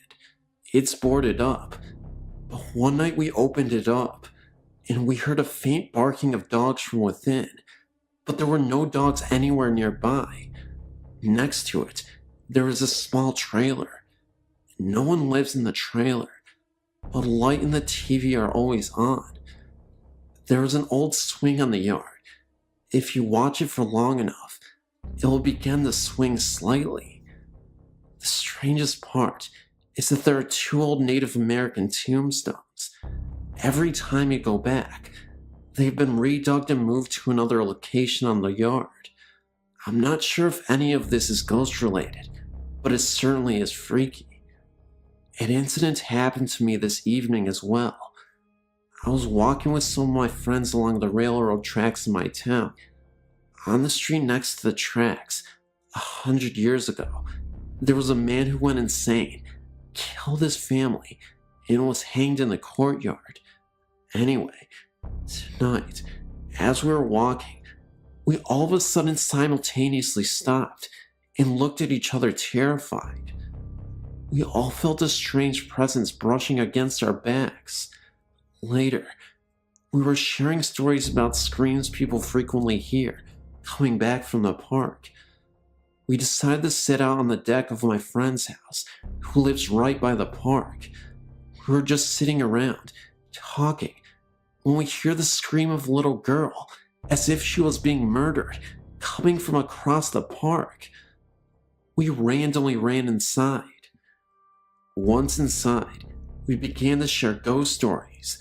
One of my friends believes his house is haunted. He always feels things in his room when he is sleeping. With one particular experience, back in winter, he would wake up in the morning with claw marks in his shirts and slight scratches on his back. This happened about 6 times. Another time, he woke up and all of his blankets were totally flipped upside down, but looked as though they had been untouched.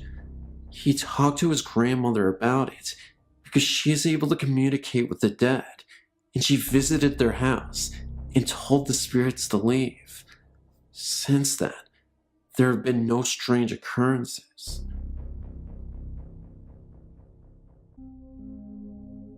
I work in a nursing home and didn't believe in ghosts till I was offered a night shift position.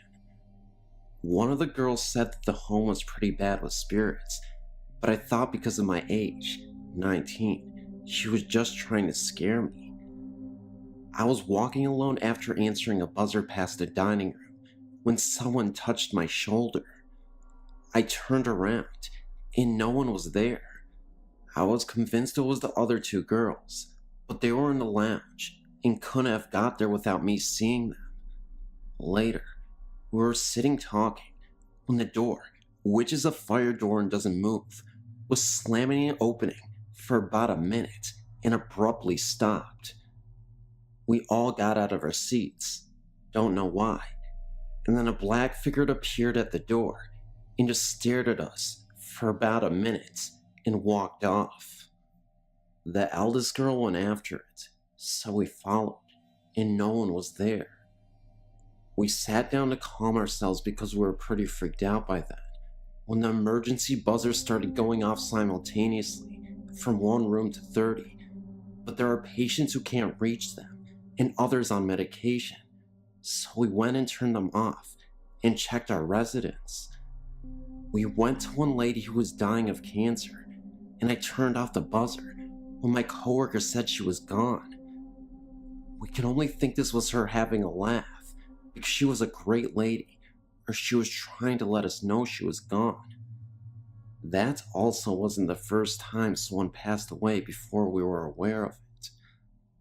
I had a coworker once who could have sworn she was talking to an old woman at the clinic that had been at the nursing home for nearly a decade. This coworker had gone on vacation, and this was her first day back. There was a figure laying in bed, in a room alone. She was facing away from my coworker, and she had the door cracked open for a second to see if the woman wanted anything to eat. There was no response, so she figured the lady was just cranky and didn't want to be bothered. A few hours later, she went back to the room, and nobody was there. My coworker asked another why the patient was missing. The other coworker looked puzzled. Did nobody tell you that Miss Noble passed away in her sleep while you were on vacation? My other coworker said, well, then why was there somebody in the room a few hours ago? She found out that nobody moved into the new room since Miss Noble passed away. They tried moving a patient in there for a couple of days, but we would hear him scream bloody murder for no explicable reason. But again, they took him out right away, and way before my coworker returned to work. My coworker insisted that she saw a figure in that room, and that she wasn't tired or feeling unwell.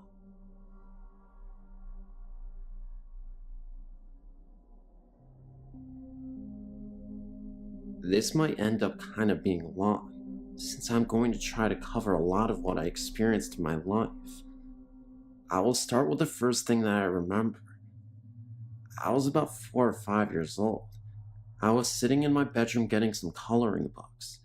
It was summer, and the window was open. I heard this noise, and at first, I couldn't tell where it was coming from. I looked towards the window, and the sound faded. It sounded sort of like a lawnmower. Well, I went back to what I was doing, and the noise just got louder. I realized the noise wasn't coming from my window, but from the other side of my room, where the closet was. I looked over and saw this black orb hovering over the molding of the closet. It was moving in this swaying motion, and the noise I was hearing came from the black orb.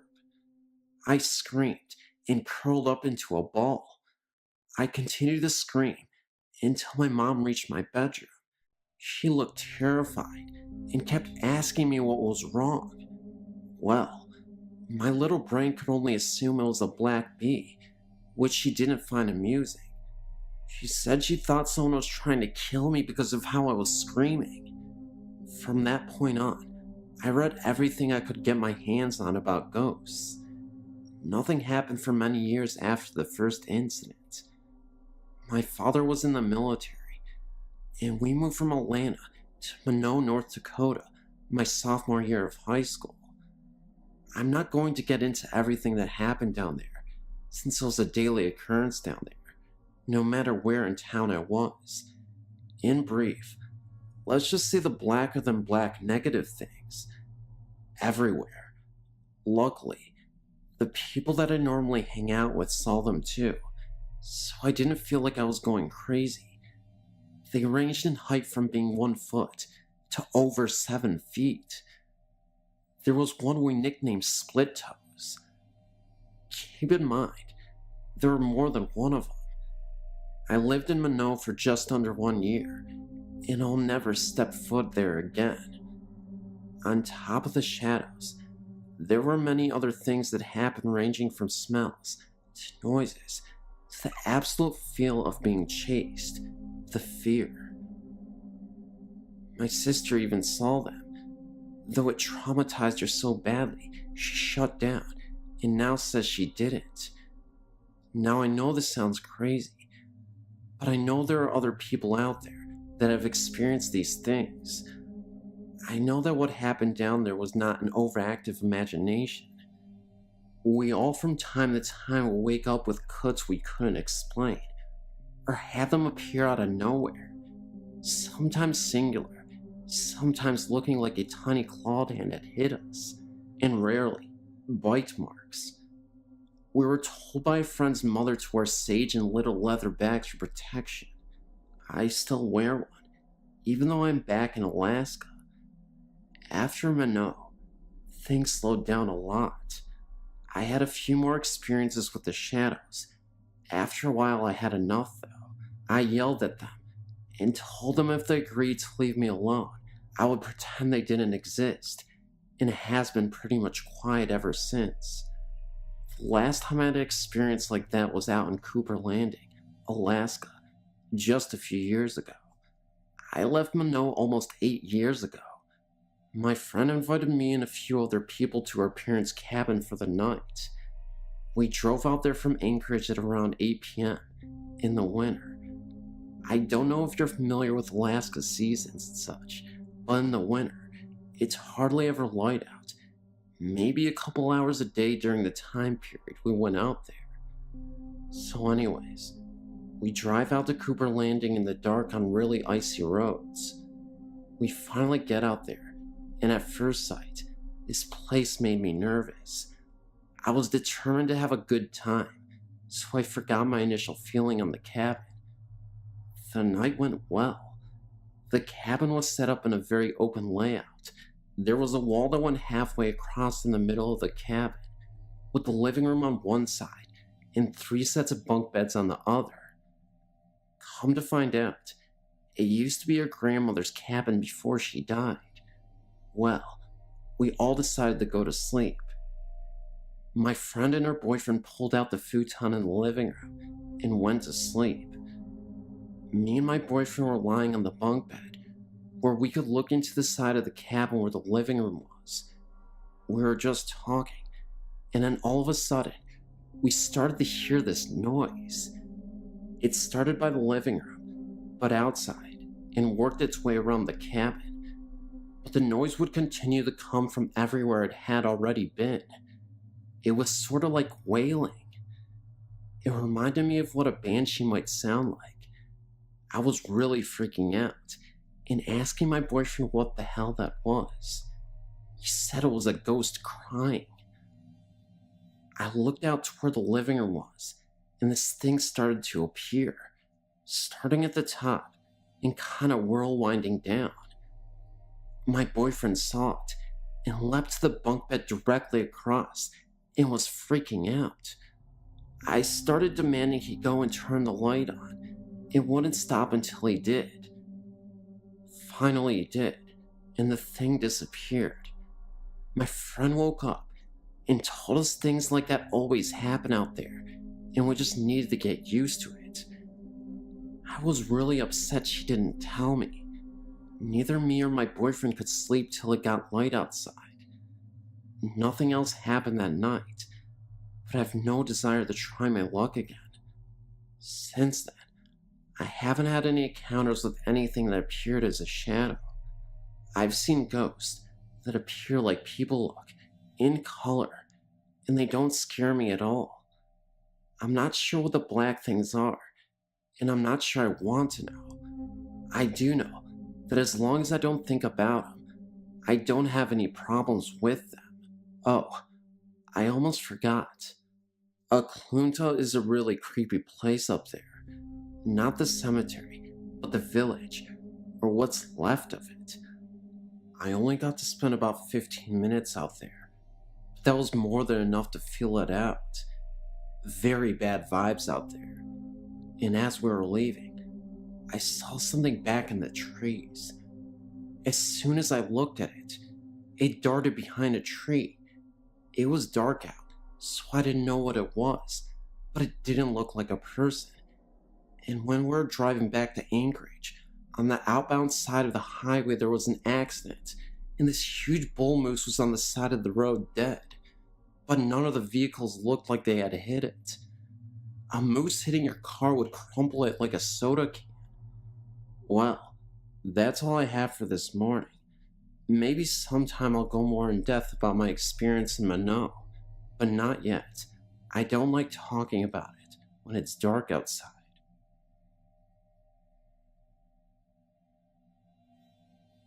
It all started when I was about 5. There was a thunderstorm, and I hate storms, so I went to my parents' room across the hall. After the storm was over, I decided to go back to my room. When I got to the doorway, I saw 2 figures sitting in 2 of my chairs. I had a little table and tea set in the middle of my room, and they were just sitting there. One of them was facing me, and it looked like a pitch black shadow. The other had its back to me. I wasn't sure if it was real, so I blinked my eyes very tight multiple times. The one whose back was facing me slowly turned around to look at me. It was white, kind of fuzzy looking, like the way your TV looks when it gets all snowy in the TV set, and had 2 black holes where the eyes should be, and an outline of the nose and mouth. I think the best way to call it is a static man. I got scared and ran and told my father what I saw. He told me that her grandfather tends to watch over us. He passed away years ago. He even said he saw this dark shadow hovering over his bed one night, although it was pretty dark, so we could barely make out anything. I later found out that an old couple originally lived in the house before my parents bought it in the 70s. The original house was small, 2 bedrooms, and a kitchen, a small living room. It was only 1 story, and when my parents moved in, they said the old man died. They heard voices a few times, but didn't think anything of it. Then, when me and my brothers were born, they built a basement and 2nd story where the bedrooms are. My bedroom and my parents' bedroom are right above the original part of the house. My room used to be the attic until we built the upstairs. I think the ghosts were my grandfather and the old man, but I keep seeing the same ghosts when I go places. I'm never scared though. Also, we've had things fly across the room. Things shatter out of nowhere, hear noises, and I've had experiences where I felt a presence in the room, and then I saw a crease in the couch right next to where I was sitting. I'm not scared though, because I just have a feeling they don't intend on hurting me. It actually makes me feel safer at times.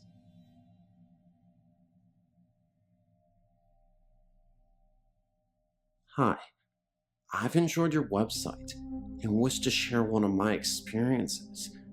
This is all true, and if you have any comments about ghosts or questions, please feel free to email me, as I'd like to know what it might have been. When I was 12 or so, I had a strange experience. I was playing with my friend in the woods near the Quibbin Aqueduct. This is in Wayland, Massachusetts. We had to take our neighbor's police dog on our adventure, looking for the Indian artifacts. On a hill that was gravelly, I found what I believed to be an arrowhead. After showing it to my friend, I stuffed it into my pants pocket and moved to a new spot with the dog. He began to wind towards some bushes about 20 feet away. I looked in the direction the dog was looking and saw nothing. Figuring it was a rabbit or squirrel, I let the dog off his leash. He began barking and ran into the bushes. My friend joined me, and we called the dog back. He came right away, being well trained. He sat looking from us to the woods and panting. We put his leash back on, and both my friend and I had the feeling of being watched. I reached into my pants to see the arrowhead, but it was gone. I checked the other pockets. Nothing. Then we decided to go home. Both of us creeped out. On our way back, the dog stopped at a tree and looked up, and at least 30 feet up, we saw a piece of bloody fur stuck to the tree. We ran back to the neighbors and returned the dog, not wanting to get laughed at. We didn't tell them about the fur. My friend got her bike and went halfway to me to my house. When I got in the door, the phone rang. It was my friend. She asked if I was okay. I was fine. I told her. Then she'd explained she'd seen someone lurking in the bushes of the only empty house in my neighborhood, and they seemed to be following me. I dismissed it and ate dinner. That night, a storm came. The thunder and lightning woke me up. During a flash of light, I saw a tall, thin figure at the foot of my bed. I think it was a man. He wore all black, a long, odd jacket, and had very long arms. They reached his knees. On his head was a stovepipe hat that was too high and had a wide brim, so his face was shadowed. As I looked at him, too terrified to scream, he raised his arms and pointed at me with the long finger. Another flash of light, and he was gone. In the morning at school before homeroom, I asked my friend to describe the person she had seen the day before in the bushes. She said he was thin and had a weird hat like Lincoln wore. Of course, I was freaked out. I don't know how much later, maybe a month or more, I was doing homework on my bed and heard scuffling in my closet. thinking it was the cat. I opened the door to scoot him out. The cat was not there, but the clothes were swaying side by side. I closed the door and left my room. The next and last time I saw the ghost was at summer camp. I'd been put into a room alone, having had a panic attack over an incident in which I had a dream come true. I dreamt a kid got run over by a van, and a storm came and a cabin was hit by lightning, and kids burnt up. That day, we were teamed up and competing for ribbons. One event was the van pull. A team of kids were pulling a van. A kid fell under, and the van went over him. He was unhurt, but the license plate made a dirty mark on his back. I got scared, and then it began raining very hard. Everyone headed to their cabins. It began to lightning, and I lost my mind. I'd confided my dream to my friend that morning, and as she tried to tell the counselor, I was crying and trying to warn people about the fire I believed to be about to happen. The counselor locked me in her room, alone. A blast of thunder and lightning hit and blew the outside door open. Rain poured in, and in the storm stood my ghost looking in at me. I screamed and slammed the door shut. Luckily, fire never happened. I never saw the ghost again. I often wonder about it, and as scary as it was, it never hurt me. Please note, I know the story sounds far-fetched, but it isn't. This really happened.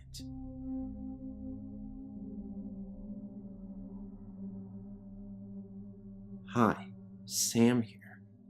I've apparently spoke to a ghost when I was 2 years old. To cut a long story short, I moved to Invicta Road in Charnes, Kent when I was 2 years old, with my dad. A year or so before we moved in, a lonely pregnant woman lived there and offed herself by hanging.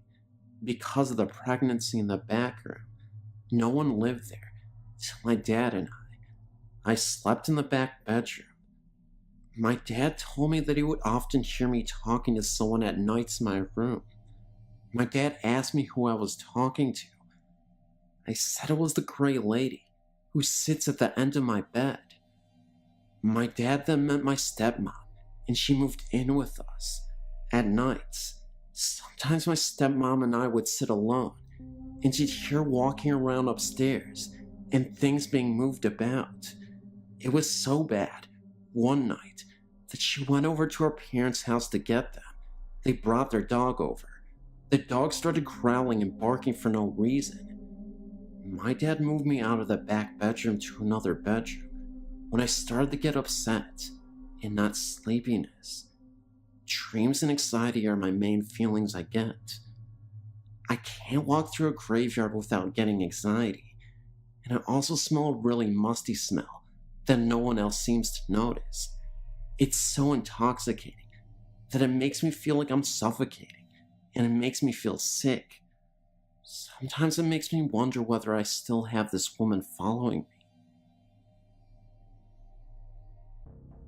I was recently staying at a youth hostel in Cornwall, England. The manager warned me jovially when I arrived that there were 3 ghosts in the hostel, all linked to different areas in the building. He added with a mischievous grin that one of them had a particular dislike for the new computer that had been installed and seemed to keep switching it off. He chose to tell me this because the reason I was there was to do some work with that very computer. After an evening of unproductive work on the computer that obviously wasn't working properly, I retired to the small private room I had been given. I dropped off to sleep fairly quickly, but woke up after about an hour feeling cold, the reason for which became clear very quickly. The duvet from my bed was lying in a heap on the floor around my feet. I picked it up and covered myself, but then had trouble getting back to sleep, as the couple in the next room were being very noisy. Eventually, they quieted down, and I started to relax, but before I managed to fall asleep again, The duvet began to slowly slide down the bed, as if pulled from the bottom. I let it move about 6 inches to see what was happening, then got hold and pulled back. Whatever was pulling gave up with relative ease, and I was soon covered again. At this stage, I can remember that rather than being frightened, I felt as if some silly game was going on, and I was almost giggling about the fact that some impish ghost had chosen me for an adversary in its little game. As a result, after a half hour or so, I had no trouble getting back to sleep.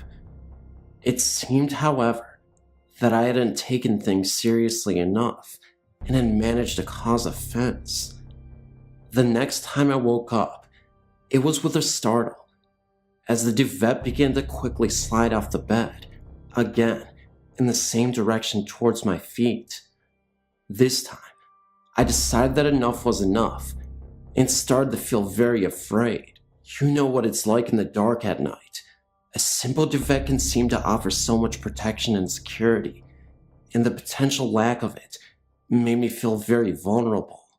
I think I managed to move about an inch before I found myself suddenly unable to move anymore. I couldn't actually feel any force or weight holding me or pressing down on me, but I was totally unable to move my arms or any part of my upper body except for my head. In fact, it felt like it was suddenly made from lead. I was then greeted by an old man's laugh.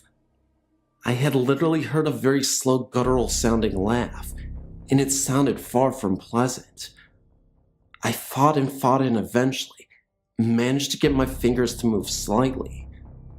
As soon as I achieved this one small movement, everything was fine. The inability to move evaporated quickly, and I was left back in full control of my body.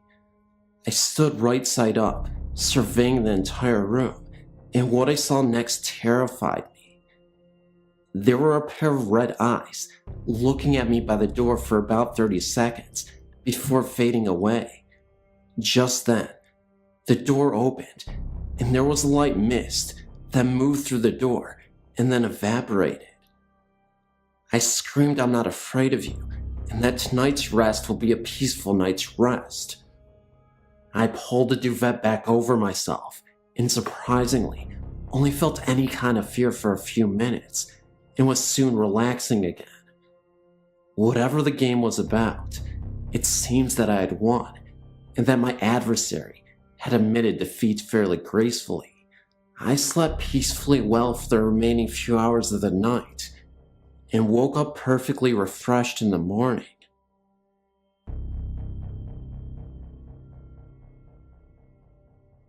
Since I was a little girl, my sisters and I have had frightening experiences with spirits. When I was 6, my family and I moved to a fairly new house, only 8 years old at the time, in West Texas. As far back as I can remember, we had strange things going on in that house. First off, at night, if you were to go through the hallway to get to my parents' room, you would always hear what sounded like a TV. You could hear voices and sometimes music. Most of the time, my parents' TV was off. If you left the room and stood in the hallway again, the sounds would be gone. Secondly, when I would try to go to sleep at night, I would always have that classic "someone's watching me" feeling. I always blamed it on me being a young child. The house was a very scary place to be at night. Wherever you went, someone was watching you. Friends who have spent the night rarely stayed twice. The areas of the house that scared everyone the worst were the hallway to my parents' room and my older sister's closet. The closet always had a feeling of hate radiating from it. I tried to spend a night in there with my scared sister, and it didn't last. I was sleeping on the floor with my head next to the closet, and that just wasn't a good feeling.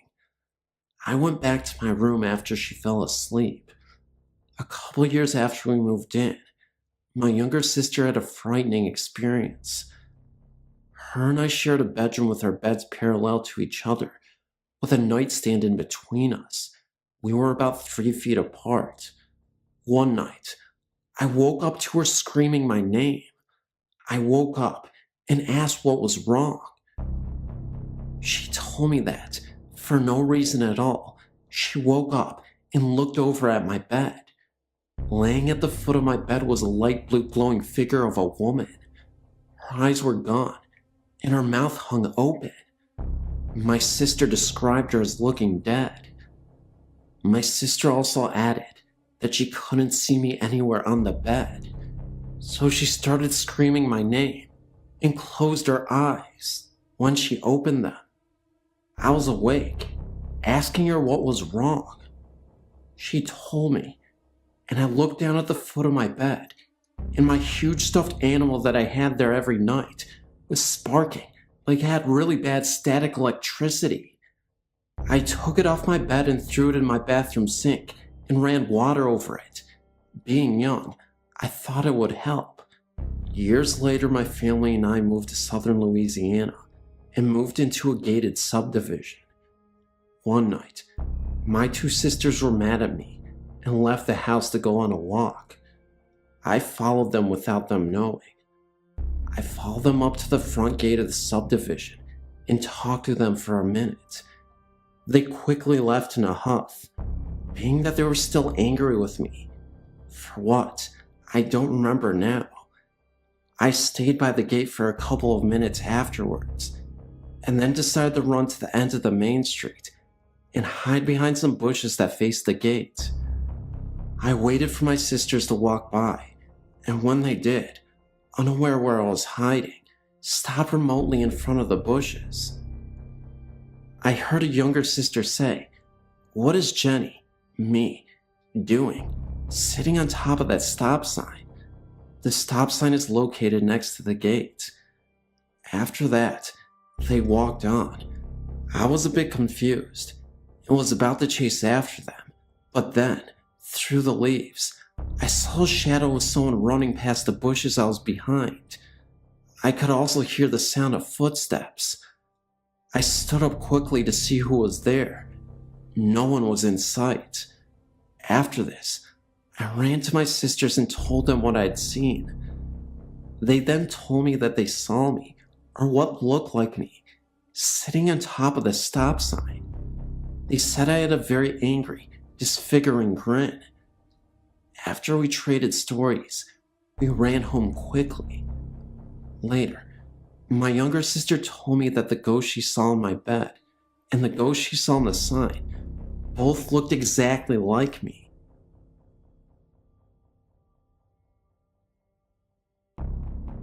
It all began around the 1st of June this very year. The incident took place in my grandmother and grandfather's home. My grandfather had been diagnosed with cancer. In the summer of 1998, I didn't know that those last few months would be the last time I would ever see him alive. During that period of time, I had spent a whole lot of time with my grandparents, and it felt like I had actually gotten a little closer to them both, but particularly my grandfather. At the end of the summer, I left and went back home. Subsequently, about 5 months later, our family received a disturbing phone call. It was from my grandmother, informing us about the passing of our grandfather. He had passed away in the hospital, which was the very last place that our grandfather lived in before his passing. A month and a half after we had been staying there, I noticed that something just didn't feel right. The whole atmosphere had changed. I decided to take the guest room. For some reason, I always got the feeling that I was being watched in the guest room. Then, other little occurrences started to evolve. The very first was, I always felt like somebody was standing over my shoulder. I started to notice scars on my back after I would awake in the mornings. I would feel like touches on my back. My mom and brother both complained about the door handles being rattling and opening and closing really fast. Cabinet doors would fly open, and the pots and pans would all fall out. My hair would get pulled in the night. Diminutive objects would fall from midair, such as paper, hair clips, and coins, and I would hear voices, one of which said, "Wake up," very loudly in my ear. I would see mists and rays of light shoot past me extremely fast. So fast, in fact, I would hear a whoosh of air. I would notice some of my belongings missing, such as my CDs, jewelry, money, to name a few, usually belongings that I would use around the house. I would feel my bed move, as if someone were to bump into it during the night, flickering lights, and last, but certainly not least, since animals can sometimes see things humans cannot see, my cat would turn her head really fast and just stare at something, which I would not be able to see for a significant amount of time. A little while later, about a month after being there, I saw the unthinkable. After I'd been sound asleep for about 7 hours or so, I woke up suddenly to a spirit at the foot of my bed, and it was my grandfather. I could not believe what I was seeing, but I will describe this to you in full detail. There was no doubt in my mind that this was actually a spirit. He was shadowy like, but his clothing was colored. He would always wave at me, and sure enough, he was waving my direction with a smile on his face. It was plain to see that he was trying to get my attention. He just wanted to see me. I was too afraid to move a muscle, in fear that in spite of everything else that he would approach me. I'd never seen anything like this before in my entire life. I didn't want to tell this to anyone though. I thought that maybe nobody would believe me or listen. About a week later, I was in the kitchen with my mom, and she told me that the guest room was where our grandpa had stayed in before he died, because he was too ill. That explains the reason why that very room felt like the most eerie room in the house. I almost fainted when I discovered that, but I knew that a spirit can travel anywhere in the home, even outside or in back of the house. But it wasn't until a month later that I decided to come out with the news. I first confided in my mom and my brother, and my mother believed me, because she said that before I brought up anything that I'd said, our grandmother had experienced the exact same thing, that he was at the foot of the bed watching over her and smiling.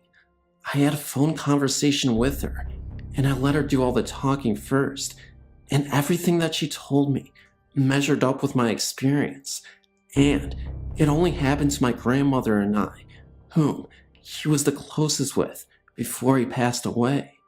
Everyone was wondering why I didn't scream or attempt to run out of the guest room as soon as I saw him, but I was too afraid. Whenever you're that close to something like that, it just takes your breath away completely. I was in my own little calm. It felt very uncomfortable. It wasn't until I started sleeping on the living room sofa that I felt appeased, albeit this has not been my first experience. Ever since the age of 5, my family and I started traveling around a lot, and we would move here and there. I've went to 9 different schools total. I'm 17 now. In previous homes, I've experienced a whole lot. I lived in a haunted house for a total of 3 years. Not only by all of the experiences that I've endured, I've been doing many researches involving the paranormal. I'm really good at picking up on things too, which I've found out. There was this one house that we went into that we were thinking about purchasing, but I felt like something was wrong.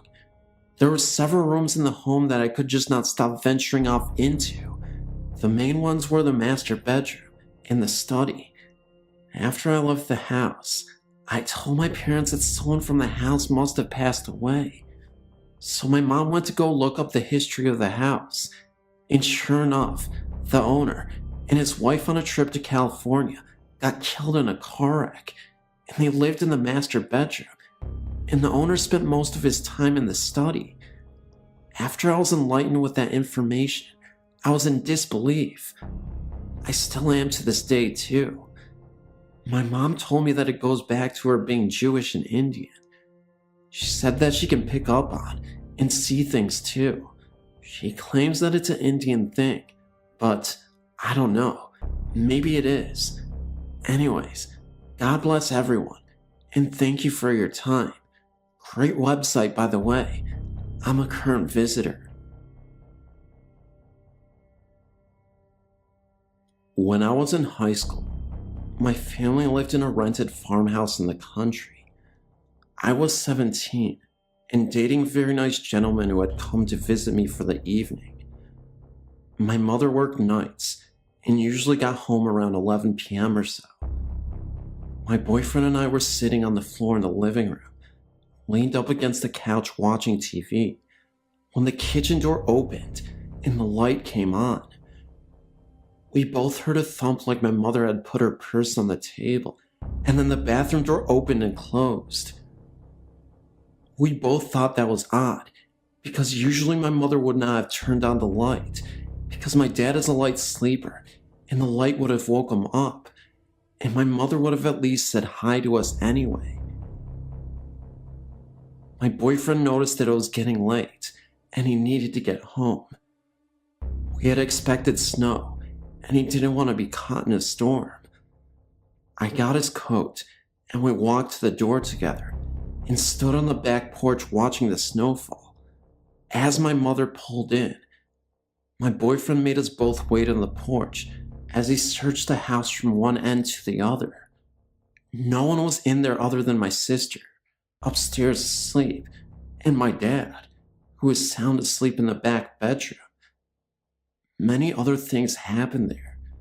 One night, me and my boyfriend decided to play the Ouija board to summon the spirit that was residing in the house. I remember it was a blizzard that day, and my entire family except for me were in another state visiting my extended family. We were asking questions about the spirit.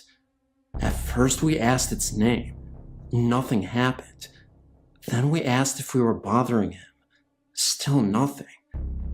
After nearly 20 minutes of continuously trying to get in touch with someone, my boyfriend angrily grabbed the planchette and Ouija board and threw it out of the window.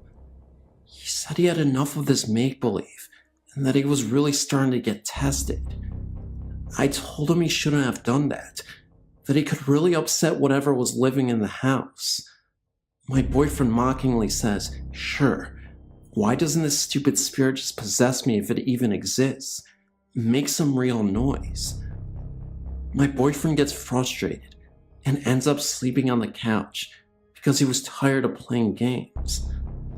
Later that night, around 3 a.m., I was awakened in the middle of the night to hear my telephone landline ringing. The only problem was, there was no landline telephone here. We all had our cell phones, and they were on silent. Seconds later, I hear loud pounding on the door to my bedroom, and it's slightly opened. I yell out to my boyfriend, but there was no answer. I hear the phone ringing again, but I couldn't locate the sound. Then, everything fell silent. Not a second later, I hear a gargling noise coming from the living room, mixed with prayer. It was coming from my boyfriend's mouth. He was violently whispering in his sleep. What really got me, though, is I went to see my boyfriend on the couch. There was this very dark cloud floating above him for a few seconds. It disappeared, and then I heard my boyfriend choking, so I ran towards him. He was literally pale in the face, almost as if he stopped breathing. That's when I realized he did seem to stop breathing. I frantically shaked him, yelling at him to wake up. I started getting scared, and I cried. This time, my phone went off, and someone was on the other line. All I heard was what sounded like a low voice saying "call," and the phone call disconnected. This was on my cell phone. I then called the paramedics. They arrive. Paramedics were in my house, checking my boyfriend's pulse. That's when he wakes up, delirious, but confused. He asks me what's going on. After talking with the paramedics and my boyfriend, They were convinced that he had a panic attack in his sleep, and they ended up leaving. But he told me something very scary. He said that while he was asleep, he had this odd dream that someone was trying to get him to go to the afterlife with them. There was this hooded figure who said nothing to him. He was just motioning towards the sky, and then all of a sudden, he was in a cemetery and saw himself in a coffin dead. I told him, this all makes sense because you threaten the spirits. This is 100% true, and all I have is my word. But believe me, these events happened. I can't explain the mysterious phone call. I'm sure that my boyfriend challenged the spirits to make some noise, because it certainly made some noise. This is an incident that happened to me in the Pacific Northwest, Seattle, Washington state area, long ago, in the 1960s. As a young teenager, I was very impressionable. My parents were never active in my life, and I always wanted to feel like I belonged to a group. It didn't matter who gave me the attention, just as long as I got it from somebody. Feeling neglected, I ended up running away from home at the age of 19 so I could join a satanic cult. The cult was pretty serious. We would often meet up at this secluded building in the middle of the woods that was abandoned at night to gather around in circles, drawing pentagrams and praying to evil. We did a lot of drugs and even sacrificed animals as part of our ritual. We would decapitate squirrels and place them inside the pentagram, and other times we would cut ourselves and write our names on the walls with our blood. It was definitely not a good environment for me, to say the least, but at the time, I was thinking of how much of a bond we all had together, the 5 of us. The building itself actually felt very haunted, but because I was so stoned out of my mind, I wasn't sure if it was hallucinations or legitimate spirit haunting this old building. I remember one night, we were injecting each other with needles, and we ended up passing out for a few hours. As I started to regain consciousness, everyone else was completely out, and I swear I saw the presence of an old man in a brown cloak, hood on, and with white eyes that glowed in the darkness of this building. He was there for about 30 seconds, then vanished. He was watching me from the stairs inside the building. We were all in the living room at the time, and there from the living room, you can see the stairs in front of you. The people I was with would sometimes hear voices, evil whispers and laughter so subtle, but quiet enough to hear. I vividly remember another night where we held our bloodied hands together after sacrificing a deer. I could have sworn after 3 minutes of chanting the devil as our leader, we heard the door from the upstairs of the building open and slam twice. We kept going, and I remember one of us blurted out, "If the devil is here, please show yourself." Nothing happened, and we ended up doing drugs again and passed out. The next time, all 4 of us were awakened to one of the cult members convulsing and choking. I was very alarmed by this, panicked, and told the rest of them that we needed help. All of them angrily told me no, leave him be. I yelled at them to help him, that he needed medical help and he would die. And 2 of the cult members proceeded to tackle me and pin me down to the ground to prevent me from doing so. They told me that this is what our Lord wanted to happen, that this was natural, and if he loses his life, the devil will want a new companion. What happened next is something that will always haunt me. I watched this guy die in front of my face, and not one single person gave a crap, except me. They kept trying to tell me that it was natural, that this was supposed to happen. The next thing I knew, the 3 of them were tying me up to keep me from escaping. They told me that I wasn't a worthy member of this cult, and because of my reaction, they couldn't trust me. I told them that I was definitely worthy, that I wouldn't tell a soul, but it was like my words were being ignored. One of the members turns to the other and tells them, "We'll keep him here for the entire night and figure out what to do with him in the morning." So, they ended up tying me up and leaving me alone for the rest of the night at this old abandoned building that looked like an asylum. They had left for the night. They ended up drugging me and I passed out until I ended up awakening. As I awoke, I was still reeling from the shock of everything that happened. I actually gagged a couple of times. They didn't even move the body. I was tied up in the hallway, and I was forced to look across at the body that was still there. The man's eyes were bulging open, wide, and lifeless. Now here's where the paranormal part kicks in.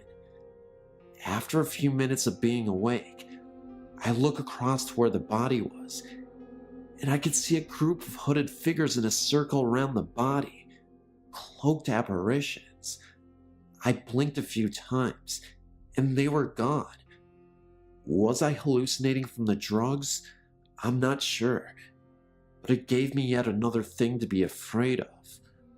Anyway, not long after that, and I don't even know how this happened, but as I was trying to free myself from the rope that had my hands tied up against the banister of the stairs, I managed to somehow free myself. But that's when I heard voices getting closer to the building. It was the rest of the cult, and they were coming back. At this point, the sun was starting to rise, but it was still dark, so I did my best to flee, and I left out the window in the main room and ended up running through the woods. I just bolted and ran as fast as I could. I'd never ran so fast before in my life. It must have been from the adrenaline. Eventually, I was able to pass through the woods until I ended up on the main road, when I saw an auto dealership. I ran into the dealership, told the workers to call the cops, that I was abducted, and that there was a group of terrible people who let a man die at the abandoned building a few miles into the woods. They called the cops, and they eventually ran out to the building. The body was still there, and the group was arrested. They ended up going to jail for 15 years. The building itself was torn down not too long after, and I've never actually been back to the spot. I don't know why I would anyway. I ended up having PTSD for years after this incident, terrible trust issues, but after years of therapy, I ended up rehabilitating myself. This happened in the 1960s. I guess the reason why I wanted to write this story was to warn you that you should never be desperate enough to join a group of people who do terrible things. Never openly trust people without evidence that they are worth it. And of course, never join a satanic worshipping cult. I made my mistake and almost paid for it with my life. Nowadays, I have 2 kids, and I tell them this story to remind them that there are bad people out there, but also that there are spirits that can be summoned, and they can be very evil. Stay away from all of that. It's not a good lifestyle.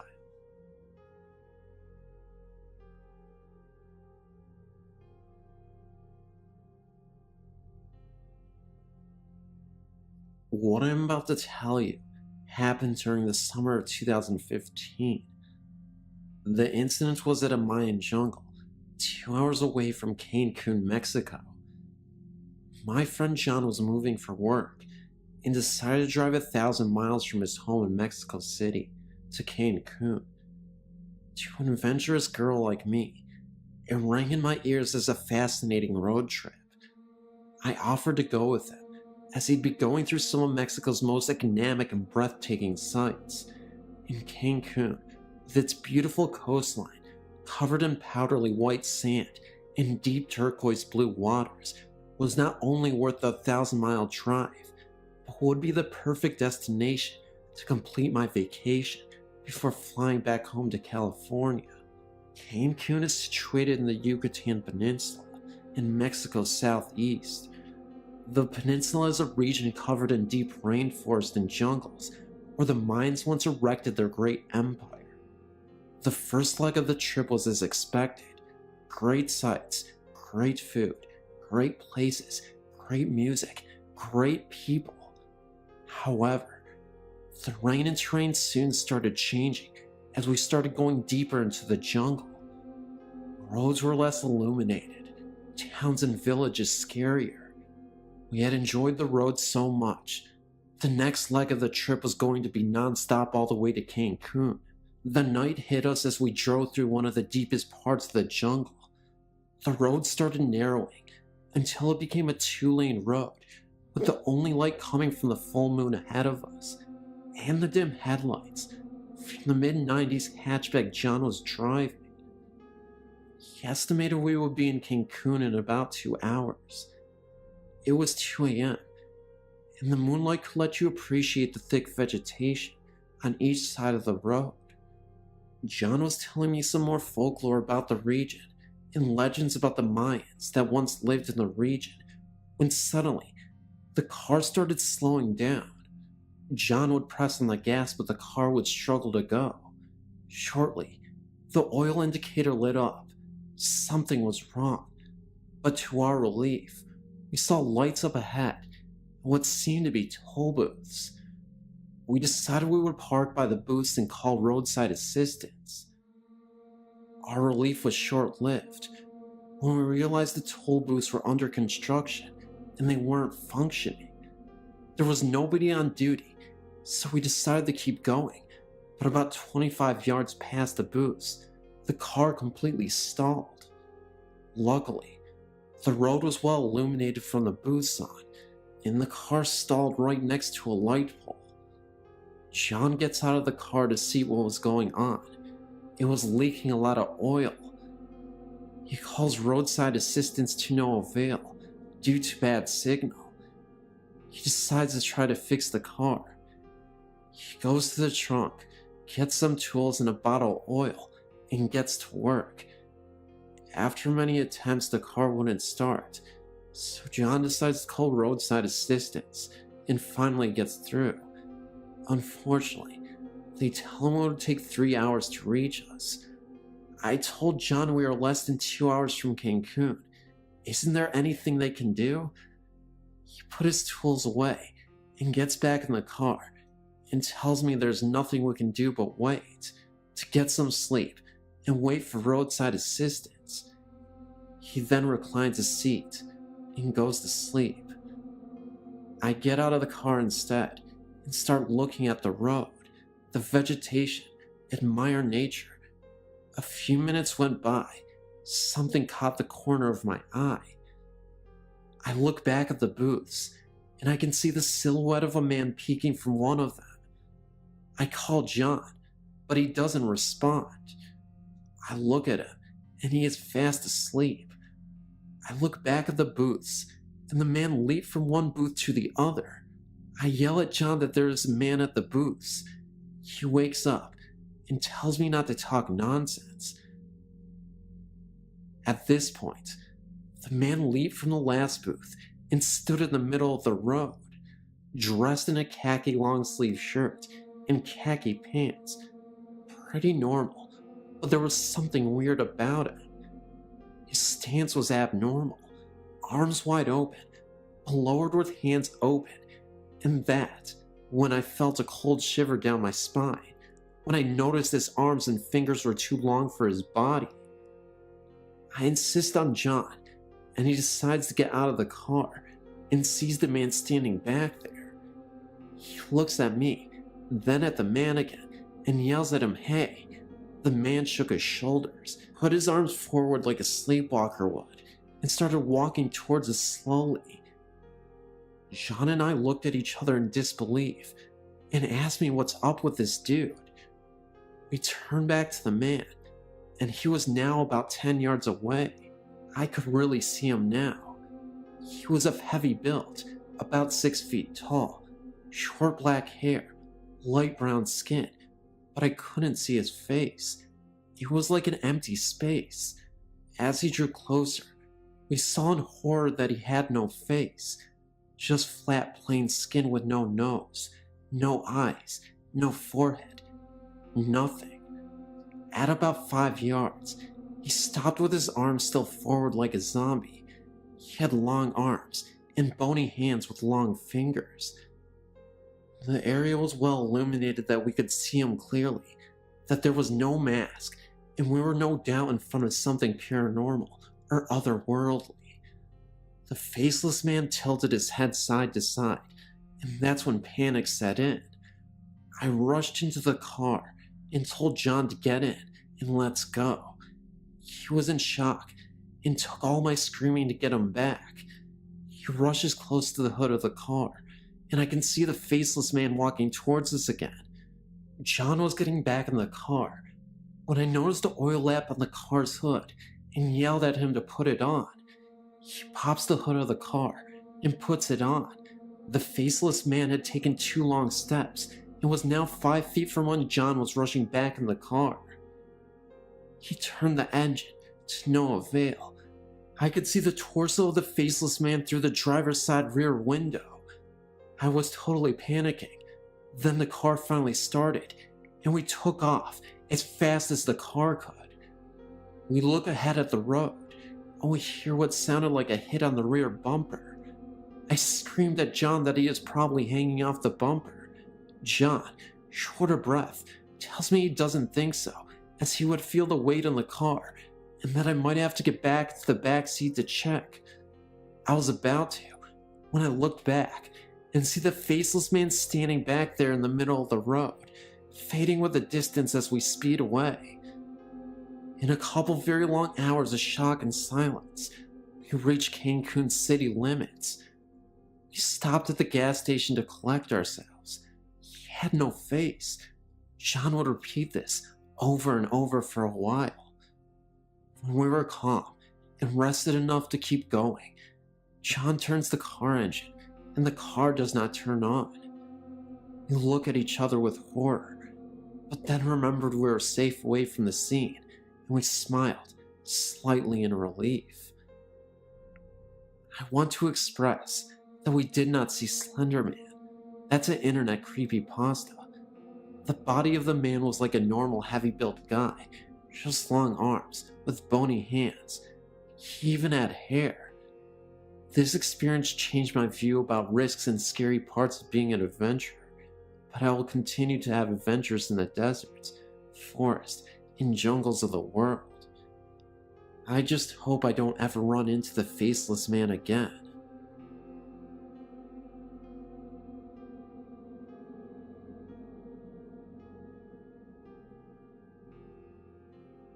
I was reading through several stories today on your website, and one in particular sparked a memory of an experience I had when I was 8 months pregnant with my daughter.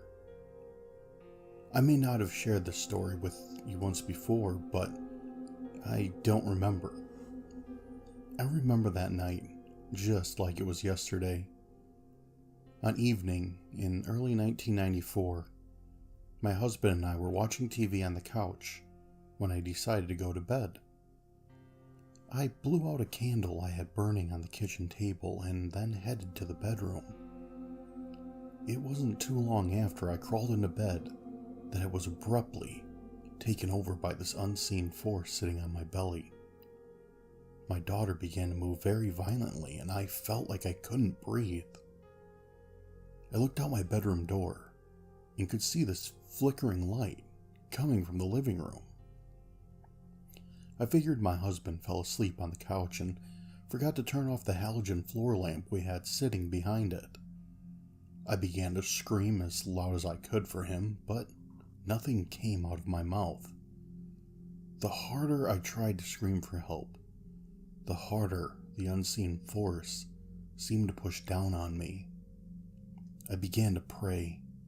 I prayed like crazy, asking Jesus to protect me and my unborn child. I kept looking out the bedroom door, seeing that flickering light, and hoping to see my husband come running in, but he never came. The whole incident lasted for what seemed like forever. But when it was over, just like that. There was no more pain. I could breathe, and my daughter was at peace. That's not the end of the story, though. I got up from the bed and headed to the living room to tell my husband what had happened. No sooner than I left the bedroom, of course, I found him sleeping soundly on the couch. But the halogen light behind it wasn't on. The flickering light I kept seeing throughout the ordeal was the candle on the kitchen table. As I explained in the beginning, I blew this candle out before I went to bed. And I know I did, because I have always been very cautious about burning candles. The candle had somehow rekindled itself and burned all the way down to the wick. Apparently, the glass votive had gotten so hot that it broke and sent flames from the wick onto the table and placemats. The entire top of the table was on fire, placemats and all. I started screaming at my husband to wake up. He jumped off the couch to find me trying to smother the flames out with a kitchen towel. The apartment started to quickly fill up with black smoke. He grabbed the fire extinguisher and put the fire out. After it was all said and done, we talked about what had just happened, trying to make some sense of it all. I was certain the unseen force was trying to kill me and my baby. I thought it was holding me down so that when the fire spread through the apartment, I would die from smoke inhalation, or worse, burn to death. My husband thought that whatever it was trying to warn me, that it was trying to wake me up so that I would discover the fire. But I swear I was not asleep. At some point, I thought maybe it was all just a bad dream. But then it dawned on me. If it was just a dream, how was I able to see the flickering lights coming from the living room, which turned to be flames? What I do know is, had I not gotten up when I did, it wouldn't have been long before the whole apartment would have been filled with smoke and fire, and we all would have perished. Guardian angel or evil spirit? I guess I will never know.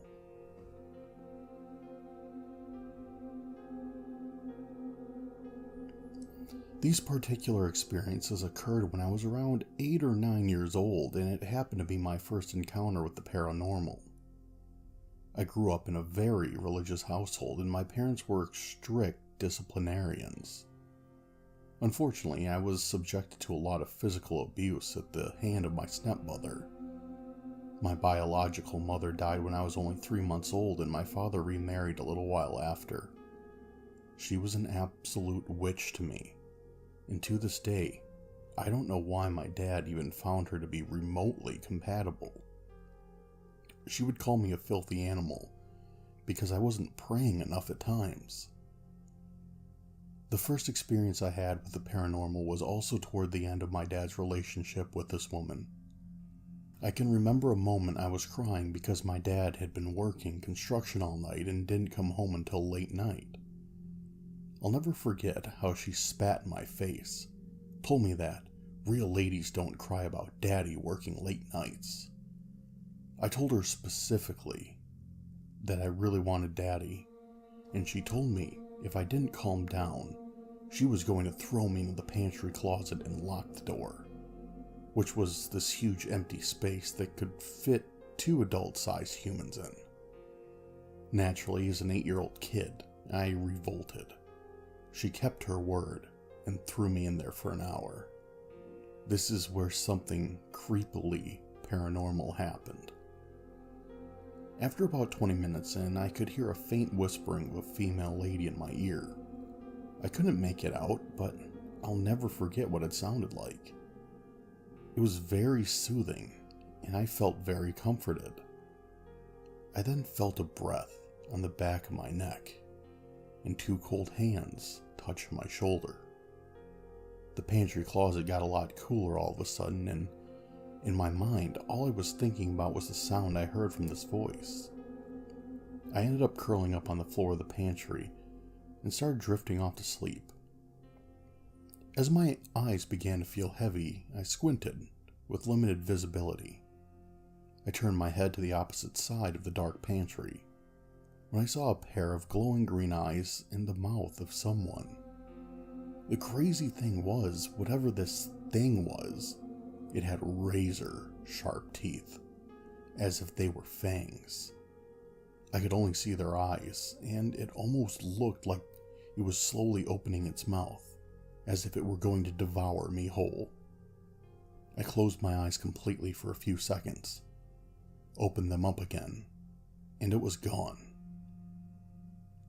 I'm not sure what the second presence was, but it didn't seem very friendly at all.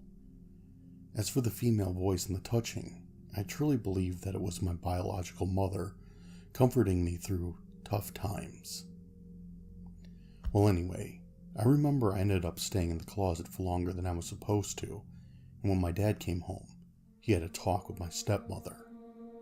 Thankfully, my dad saw through her lies, and he broke up with her not too long after this incident happened. From that day on, the pantry closet had a reputation for creepy, ghostly activity. The door would randomly open slowly and shut at times. If there were items on the shelves, such as cans, they would sometimes fall on the ground. My dad told me one of the scariest things happened to him after he got home from work. It was another late night working. My sister, my brother, and my grandmother were all asleep at the time. My grandma had moved in shortly after my dad broke up with my stepmother to help take care of us. Right across from the pantry closet was the kitchen. My dad comes home and he ends up going into the kitchen to decompress for a moment after a hard day's work. Right then, the pantry closet opened slowly, and that's when he saw something. He swears to this day that thing he saw looked 100% real, and he was not hallucinating. Standing in the pantry was a faceless man in a red tuxedo with horns on his head. My dad froze with fear, blinked his eyes twice, and the figure was gone. Later that night, he actually fell asleep and had a dream that he went to hell and saw his ex, former stepmother. The creepy thing is, the faceless man that he saw in the pantry was holding hands with my stepmom. My stepmom had cuts all over her face. I remember he woke up screaming and never saw the figure ever again in the pantry or had a dream about my stepmother either. Another experience. My stepmother, sister, brother, grandma, and I all slept in one room, different beds of course. It was a normal night, and I just fell asleep as usual, hours later. I woke up for no reason and saw a person sitting in my grandmother's bed. I thought it was just my grandma praying since she would always pray, but then I started to realize that my grandma was sleeping, and this person looked a bit younger. I just stared at whatever that thing was and noticed it was looking right back at me. This wasn't my mom because it looked like an entirely different woman. I've seen pictures of my mom and she was a ginger and had beautiful thick long hair. This figure I saw was bald-headed and looked very distraught. After she looked at me, she looked back at her hands and covered them with her face. I know for a fact that it was a woman because she had feminine features in her face. You could see it clearly in the body of a woman. Not only was she bald-headed, but her face was burned and disfigured. All I did was stare at her. Then, after all that, she suddenly got up, turned away from me, and disappeared. Eventually, I fell asleep again. I woke up the next morning and asked everybody if they were in the room last night. Then I asked my grandma if she had been praying that night. Everybody, including my grandma, said no. That was the first time I ever saw that lady, but from that day on, almost all my relatives that lived in that house have seen the very same woman I have. Only difference, they have been scared. Me, on the other hand, though I was slightly afraid, I had a curiosity about this whole experience. I attended Harding University in Searcy, Arkansas not too long ago. During my senior year, I stayed a few months in a private dorm in the Patty Cobb Girl dormitories. Many people say that various parts of Harding campus are haunted by the ghost of Gertie, a girl who died by falling from a bell tower on campus back in the early 1900s.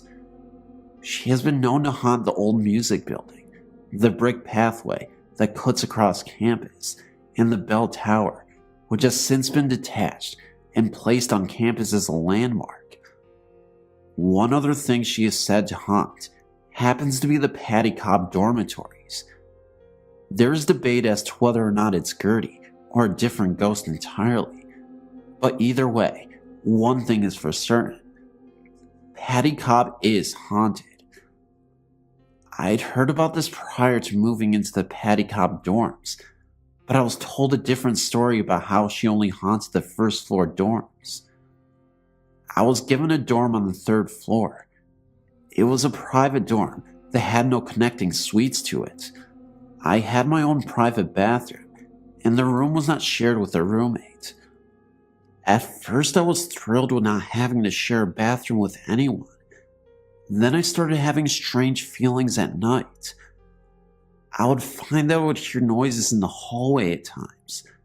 Of course, being at dorm, I passed it off as silly girls wandering the hallways at night. No biggie. But then I started having strange feelings in my room. There were times I would feel as though someone was sitting at the edge of my bed. Sometimes I felt as though someone was standing there staring at me. The doorknob would also jiggle at various points during the night. I normally tried to ignore it, thinking maybe it was an RA doing nightly dorm checks. The university has a strict curfew. But there would be times that it would happen at 3 in the morning, when any sane person would already be out of the hallways and in bed. The few times I opened the door upon hearing it jiggling, there would be nobody in the hallway. The most memorable experience I've ever had was in the middle of the night. I was soundly sleeping when all of a sudden I was awoken by a knock on my door. It scared me so much because it was a very authoritative and loud knock, as if someone was trying to break into my room.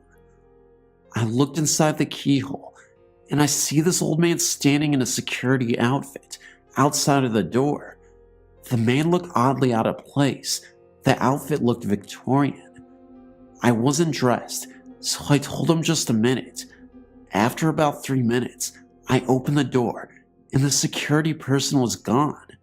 I looked down the hallway at the other end and see a dark shadow floating down the hallway. I never saw that man again. Eventually, I moved out of that room and moved in with a girl a few doors down. While I still could hear the occasional freaky noises in the hallway at morning hours, the feeling of something being in the room and the doorknob jiggling seized in my new room. I found out later from an older friend of mine, however, that she had lived in the exact same dorm room that I had scary issues in. A few years earlier, she and a friend of hers were sitting around talking. She was sitting at her front desk and felt someone strangle her. She felt a pressure on her neck and even started choking. She turned around to see her friend staring at her with wide eyes. "What happened?" she asked. "I just saw a pair of see-through hands behind you," her friend replied. To this day, she swears up and down that Gertie choked her in her dorm room, the exact dorm room that I had so many freaky encounters in. And people wonder why I get so paranoid being alone in the house at night. Earlier this night, I was rehashing past visits to a cemetery in my hometown in Naugatuck, Connecticut, called Guntown, when I remembered a visit to Iowa when I was 17. So, back in 2000, I went to visit a friend and spent only a few days there. My friend, having been to 13 stairs, I just recently found out its real name, Pleasant Ridge. Many times told me about it, and we decided to make a trip of it. There were 4 of us in total, 3 teens and an adult. My friend told me the stories about bodies being buried in the steps, about the graves being mostly young children, about possible Satanist activities, and the like, before we arrived, so I was prepared. We left a little after 11:30 p.m., arrived there shortly after midnight without any problems finding it. I think there was a gate, but it was open. We parked a few feet from the steps with the car facing them. The moon was out, but it was still fairly dark, so we brought flashlights. We went to check it out only to look around some and take some photographs. It was around winter, so it was cold and windy. We were the only ones there, no other cars in sight at least. We made our way up the stairs and into the cemetery. It was eerie. I kept getting those deep chills up and down my spine that kind of make your body jerk, and a definite feeling of being watched. I know my friends complained of the same and wanted to leave minutes after arriving. One claimed to have heard their name being called and being touched, like someone was tugging on their clothing, and seeing shadows move around the tombstones. I didn't experience any of that myself, but I was weirded out all the same. We walked around a bit, not too far from the stairs themselves, and took some photos of the graves. After about 30 minutes, and it being well after midnight, the others were ready to leave. This is where the freaky thing happened. To our knowledge, we were the only ones there. There weren't any other cars visible, nor people. After having a somewhat disappointing time, in my opinion, we made our way down the steps and towards the car. We had the flashlight on by then and lighting our way, when my friend saw something black on the ground. He rushed back to the car and turned the headlights on, and right at the bottom of the steps in the parking lot was a huge pentacle traced out in what looked like black paint. Look, I'm not crazy, and I know it wasn't there before we climbed the steps. The car was parked so the headlights would light up the bottom of the steps so we could see them. There was nothing on the ground beforehand. By then, my friends were screaming and crying and pulling me into the car. I snapped a photo or two, and then we sped off. I do recall the car stalling once before we left. I waited until I got back home to develop the film, only to find that there was nothing at all on the roll. It was a roll of 24, all of which were of the cemetery, and the roll was completely blank. That irked me. The pinnacle thing was crazy. We weren't drunk or high or anything stupid like that, and I know the 4 of us couldn't have imagined it, and it definitely was not there when we first arrived. I'm not saying ghosts did it either. For all I know, there could have been some kids there already and decided to mess with us. I heard it gets vandalized a lot. It's just what we experienced that night, and my friends who are from that area were horrified for a few days about what happened, and mentioned some rubbish about going to hell. It's a little hard to believe, and I wouldn't have either if I wasn't there, but I thought it was interesting and felt like sharing. I'd love to go back one day. I'm not sure if this is a haunting or anything. More of a strange happening at a haunted place. Anyway, thanks for listening. I wonder if anyone else ever experienced that. I thought it was strange. I have a sister Janet who's dealt with paranormal experiences over her life. She sent this site to me via email. I in return thought that I would share my feelings and some of my encounters with you. Some of the stories I read from your site were very convincing, while others sounded a bit like a hoax. Although my experiences would sound like the latter to many people, I swear that I believe that all I've seen to be true, Although inexplainable, as many of your stories, my experiences also started in childhood.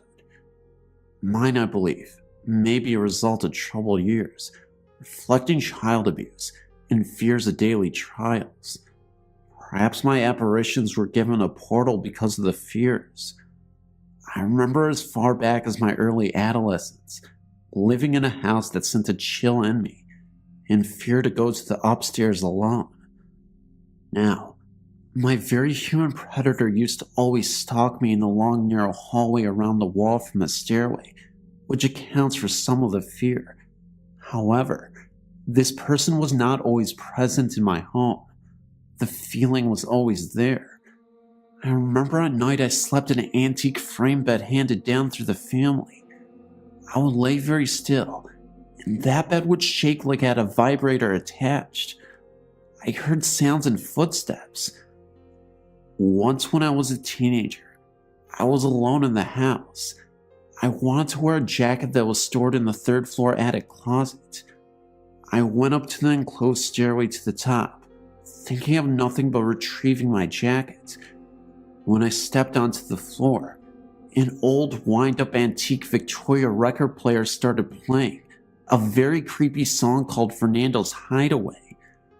I've hated that song since I was a baby, and my brothers would play it to frighten me and make me cry. I ran out of my house frightened by the song and about 10 blocks to my best friend's house. When I got there, her mother, known as the Gypsy Lady, was having a seance in her kitchen. The table these people were standing around rose off the floor just about an inch. I bolted from there too. To this point, most of my experiences were sound and physical experiences. I had not seen any apparitions. During my second marriage in my late 20s, my husband and I bought an old log cabin, which was hand-built with logs and stone from land it stood on many years earlier. It was beside the Chillicothe Creek on old Indian grounds. This is where I began to see apparitions, both frightening experiences and enlightening experiences. Many things occurred. An unseen force put a large dent in a metal cabinet in the laundry room right before my eyes. My little 3-year-old stepdaughter would not stay in her bed. She would crawl under the bed to sleep or hide in a closet. One night, I found her under clothes in a laundry basket in the laundry, just outside of her bedroom. The area of the house seemed to be the most affected.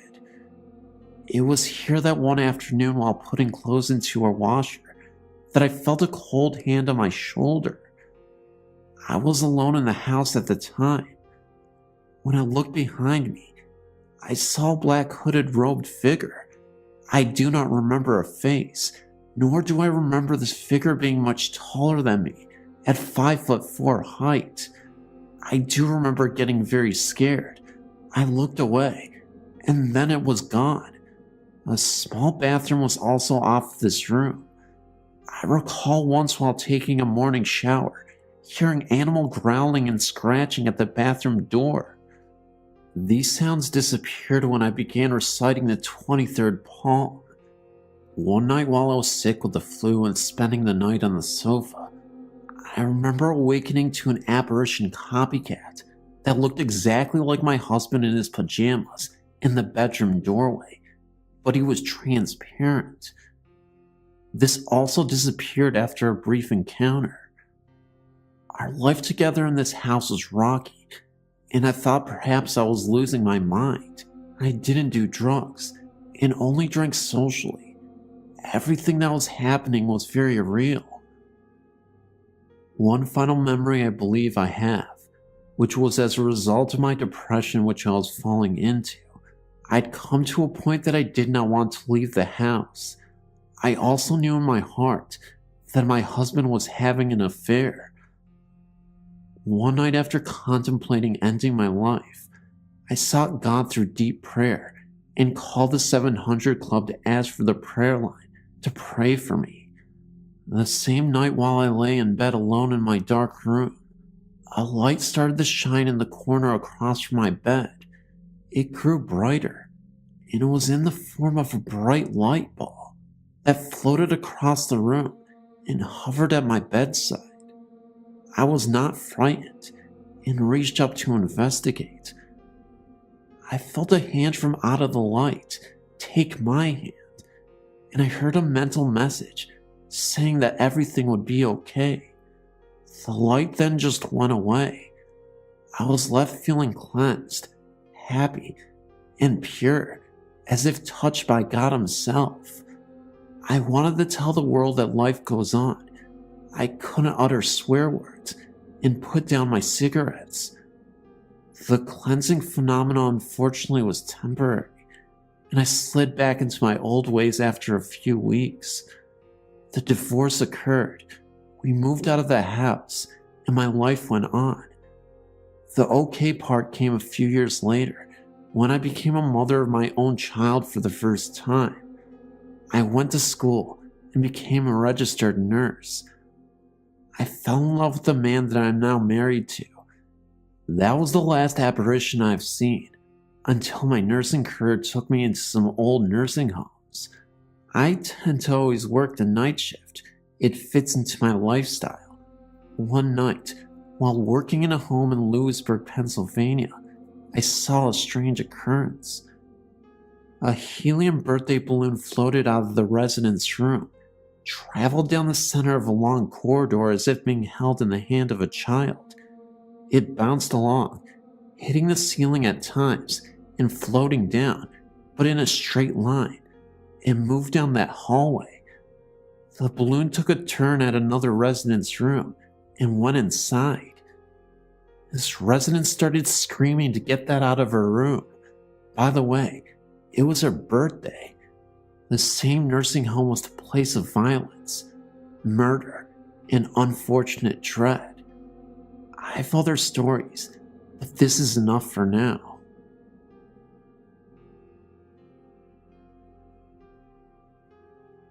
The Willard P. Hall Mansion on Hall Street in St. Joseph, Missouri, is haunted. Willard P. Hall was the lieutenant governor of Missouri during the last part of the Civil War. When the governor died, Willard assumed the office of governor. With the Civil War raging, he moved the state house from Jefferson City to St. Joseph. I don't know why he did that, because St. Joseph was pretty well known to favor the South. After the mansion was used as a residence, it became a rectory for priests who served the St. Peter's and Paul Catholic Church parish next door. As parishes were closed in the Diocese of Kansas City, St. Joseph, one priest took over the St. Peter and Paul Church and the Immaculate Conception Church, a church immediately west, about 3/4 mile away. The pastor leased out the first floor of the house, at that time, to United Cerebral Palsy and allowed me to live upstairs to oversee the property so it would not be vandalized. Most of the walls throughout the house were solid brick and stone construction, yet sounds of large rats could be heard scrambling within those walls. The light switches in the old servants' quarters upstairs, where I lived, were not up and down switches, but to be rotated in a circular manner. Those switches were observed rotating, on their own, turning the lights on and off. Dark shadows frequently covered doorways, eliminating all light outside those particular rooms. Once, when that happened, a loud scream, like that of a wild cat, lion, or tiger, could be heard, and it was ear-shattering.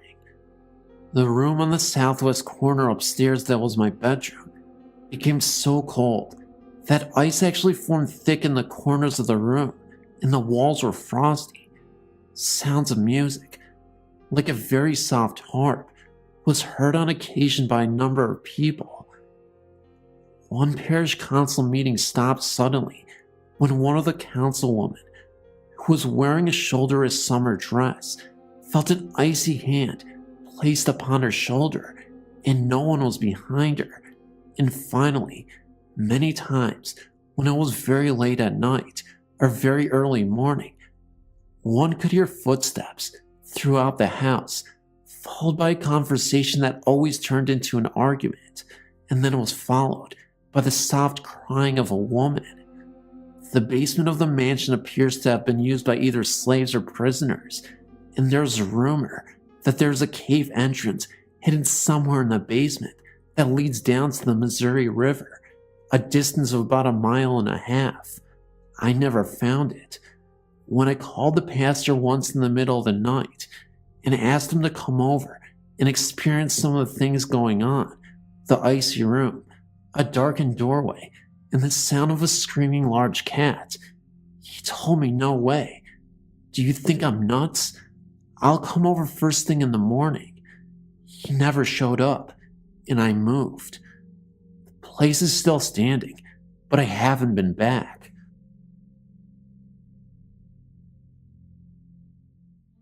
Hello, I live in Newton, North Carolina, and I'm addicted to this site. My story happened about 5 years ago. Me and my sister Melissa lived next door to one another at the time. The house that she lived in had been vacant for about 16 years.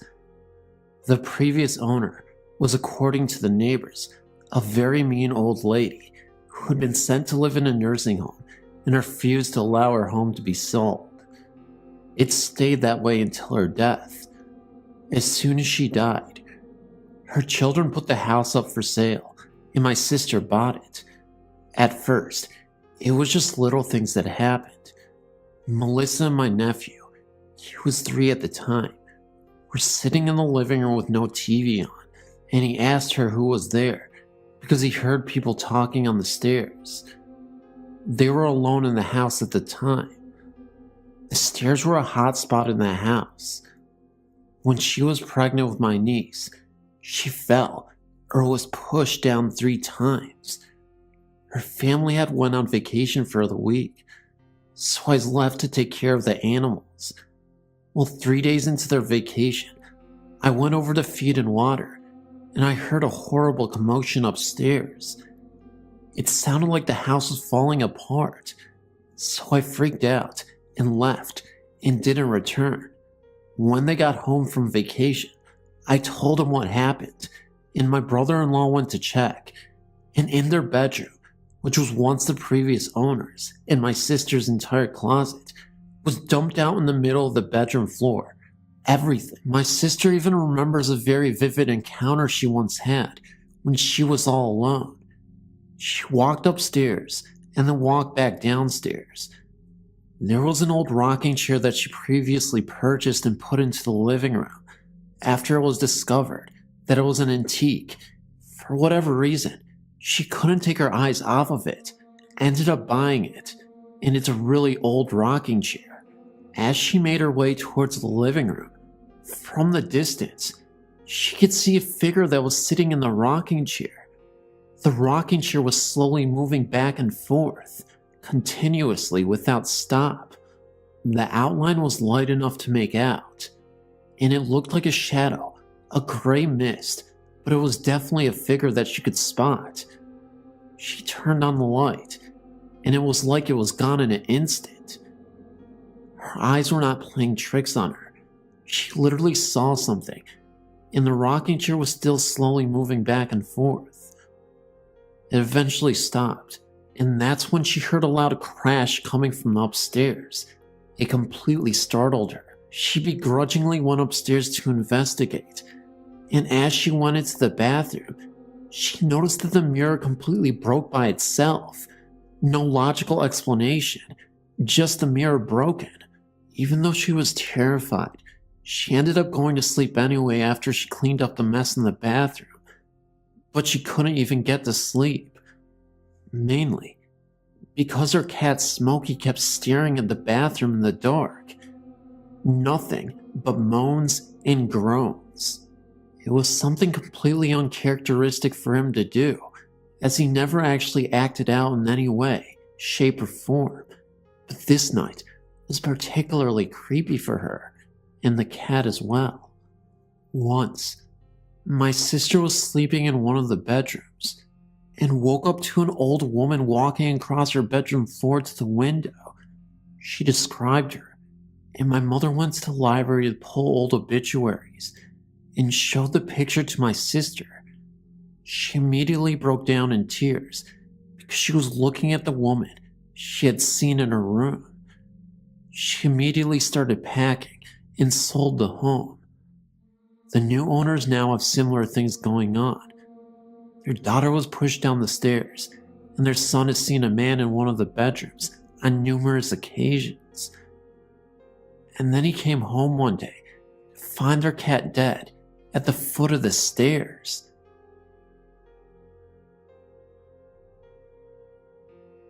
My mom had about 3 years of on and off visitations. She would wake up around 11 at night with a start to see different shapes of grayish white fog, which every time she would think it was smoke and her house was on fire. Sometimes the fog was in a blue arc by her dresser. Sometimes the whole room was filled up with this misty fog. Other times it was 3 big ovals by her TV. And even sometimes, she had a big oval on all 3 sides of her bed. The one that really scared her was when she woke up to see the fog by the foot of her bed. Then it flew over her with such a force and went through a wall above her headboard. Mom even walked through the misty fog one night because, again, she thought her house was on fire and she jumped up to get her robe. I asked her if it was cold when she went through it, and she said that it wasn't, and it didn't smell either. She did see one apparition of a boy of about 18 years old. He was standing next to her bed with his head down. Mom said he was grayish looking, and she did not talk to him, but she felt an awful sadness emanating from him. Shortly after that, we had somebody come and clear the house. The woman who cleared the house said that since Mom volunteered at a hospital, she was bringing all sorts of spirits and ghosts back home with her. They sort of attached themselves to her. After that, Mom said the house felt very empty. It's been 2 years since her house has been cleared, and so far, so good. I think we also brought stuff in, because when we were kids, we used to play with the Ouija board in the 1960s. Now I know just how dangerous it is to use one of them, unless you really know what you're doing. But in the 1960s, you really didn't hear anything about the dangers of Ouija boards. It was just plain fun. When the person who cleared Mom's home found a ghost of a man under the stairs in the workroom, it kinda explained why my dad and my sister always felt like they were being poked in their backs by an unseen finger. And us kids always had to go into the laundry room to get pop out of a fridge for supper. We would get the pop and run upstairs as fast as we could. All 3 of us kids did the same thing. We couldn't wait to get out of that room. I really think that spirit hung around since we dug him up in the 60s with the Ouija board. He's gone now though, and hopefully at peace.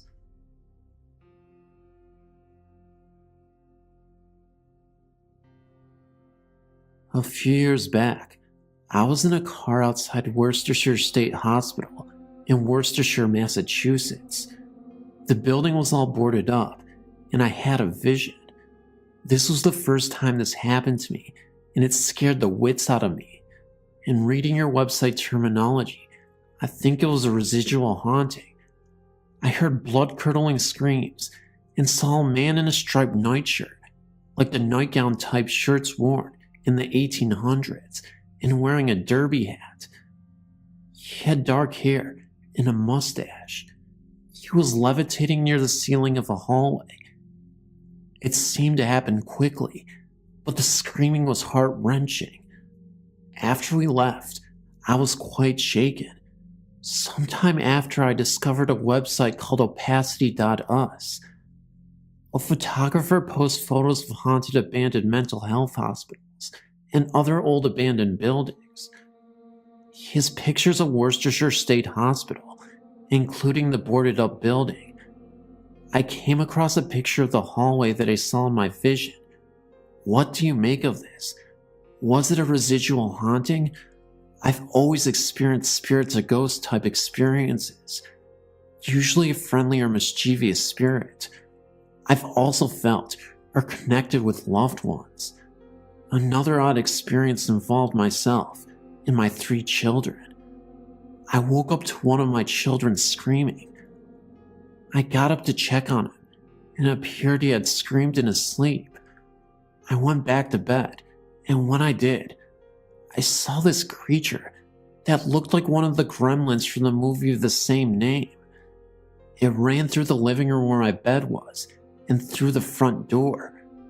A few years later, I mentioned this to a friend. My children said that they remember that night and also experienced this. While we talked about the experience, my younger son drew a picture of the exact same thing we all saw. I was floored, as I had no idea that they had all seen this. I originally chalked it up to being half asleep, and perhaps I had imagined it. I just wanted to share this with you. In 1957, my family moved to an old farmhouse in Mount Laurel, New Jersey. I was 7 years old at the time, and as I went upstairs to my new bedroom with an armload of things, a terrible wave of fear swept over me when I reached the top of the stairs. From then on, I disliked that small area at the top of the stairs where it met the hallway. Unhappily, there was no way to avoid it. I had to walk through it to get into my bedroom. Other than that, nothing else happened that I know of until 1966. From my bed, I could see it out into the hallway to that small area on top of the stairs that had always frightened me. One night, towards the end of August, I woke up very, very slowly, only to realize that there was a terrible stench in the bedroom. It was like a mix of rotten garlic, human waste, and rotting flesh. Then I noticed the room was icy cold. Remember, it was August, usually the hottest time of the year in New Jersey. I was lying on my side, facing the doorway, and when I opened my eyes, I saw that the bedroom door was wide open, and a figure stood in the doorway, very close to the spot that had always spooked me. Since no lights were on, all I could make out was the silhouette of a tall, dark figure that seemed to be wearing some kind of long robe with a hood. What truly petrified me was seeing this creature's eyes. They glowed red and stared straight at me. But before I could scream, somehow the knowledge came to me from somewhere, my guardian angel, that if I acknowledged this creature's existence, I would be haunted for the rest of my life. So I pretended to be asleep, which was not easy. And after a while, I felt the cold room become warm again, the dreadful smell disappear, and the figure fade away. We moved out in 1967, and the house was torn down in 1972.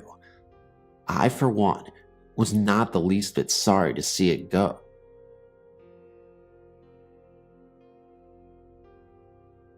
As a child living in our old cotton mill house, raised by my grandmother, great aunt, and her daughter, my cousin, I had many frightening paranormal experiences. I will elaborate on some of them as time goes on, but this story is a recap of many of the things I've experienced living in that house as a young child. I heard the classic footsteps, sounds of papers being crumbled, sounds of books falling when nothing was out of place.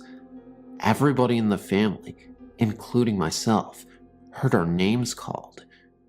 Once, I woke up and heard a soft, echoey female voice say deep magic. By way of explanation, deep magic was a facial moisturizer.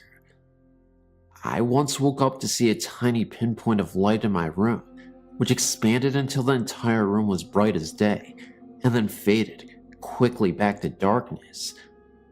Once I crawled under my grandmother's bed while everybody was outside, something I was not allowed to do, and heard a gruff voice beside my ear say one word, gray. I had then, and still have no idea what that could have meant, but I got the heck out of there from under that bed, and never went back under there again. I had an encounter, a long conversation in the house with a strange unknown elderly woman who called herself Granny Grunt.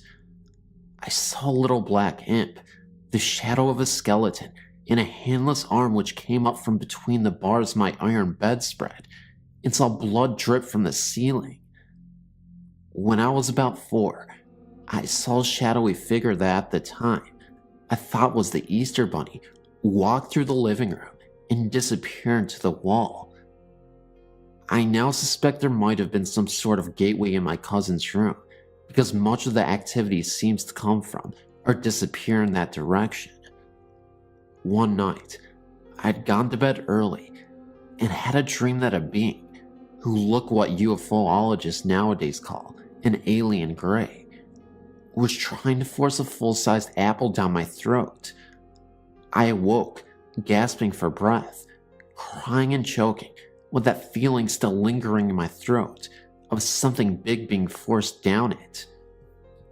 My grandmother had an old rocking chair with a woven cane bottom, which creaked loudly whenever you would sit down in it or get up. When my great aunt broke her hip and later died of cancer, for 2 nights in a row, I heard something sit down in that chair, squirm around a little bit, and then get up. I once heard the sound of the chair rocking in the night. Additionally, while my great aunt was in the hospital dying of cancer, I was awakened 3 nights in a row by something banging on the front door. Of course, nobody was there, but my great aunt died 3 days later.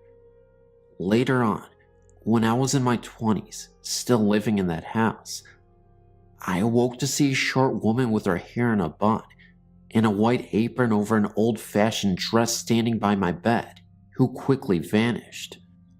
I had many experiences of being in that half-awake and unable to move state, while hearing voices talking and people moving around in the house. Once, while I was in that state, I felt and heard something leap quickly into the bed beside me and lie there, growling menacingly. It vanished, of course, when I was able to fully wake up. I finally got married when I was 28 and moved away. After my cousin passed away, I inherited the house and my husband and I moved back into it. Strangely enough, I never heard or saw anything in those days we lived there together. The house was totally quiet and peaceful.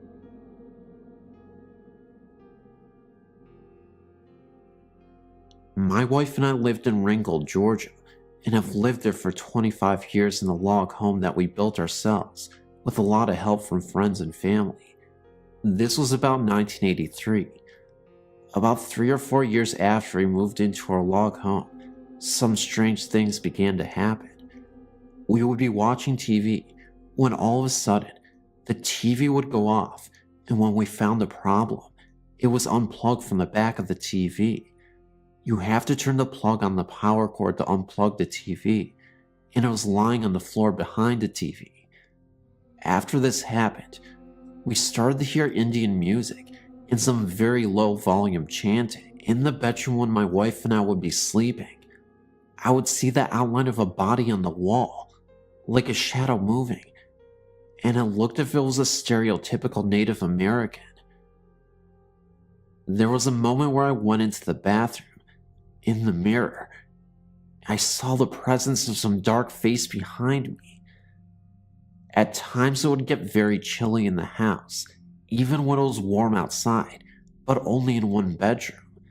We have a big wall clock hanging on the great room wall, and has 3 chimes hanging down from it for the doorbells. When you push the doorbell button, the chime plays a short tune. At times, for no reason at all, the chimes would start to move and ring like someone had pushed the doorbell button, but there would be no one there. Our commodes would flush, and there would not be anyone out there to flush them. We have found human bones in Indian pottery, arrowheads, and lead bullets. We do know that a Civil War battle was fought on our land, and we checked with a university in Alabama. They told us that this was an area that had a Cherokee Indian village back in the 1700s to 1800s. We reburied the bones in the pottery shards, and the strange happenings have not been as frequent as they were. We still live here and intend to stay, and the strange happenings have not been a threat or harmed anyone in any way.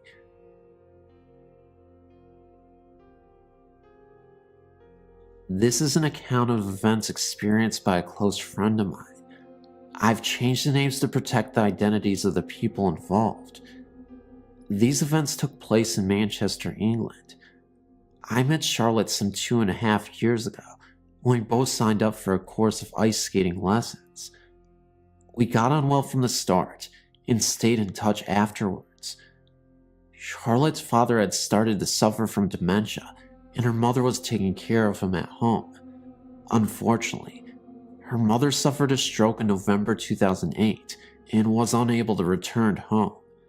Therefore, it fell on Charlotte to look after her father. Sadly, Charlotte's father died in his sleep in February 2010. This was a big shock as, although 89 years of age, he was very sprightly and in good health. As you can imagine, Charlotte was devastated. One of Charlotte's sisters came up from down south to stay with her in the days afterwards, and while they were arranging the funeral, they both slept in their father's bed. A couple of days after he died, Charlotte had a very vivid dream. In it, she saw her father as a young man in rolled up shirt sleeves and a tank top. He was running down a hill, and hot on his heels was a dog, like they were having a race. She said her father looked very happy and full of life.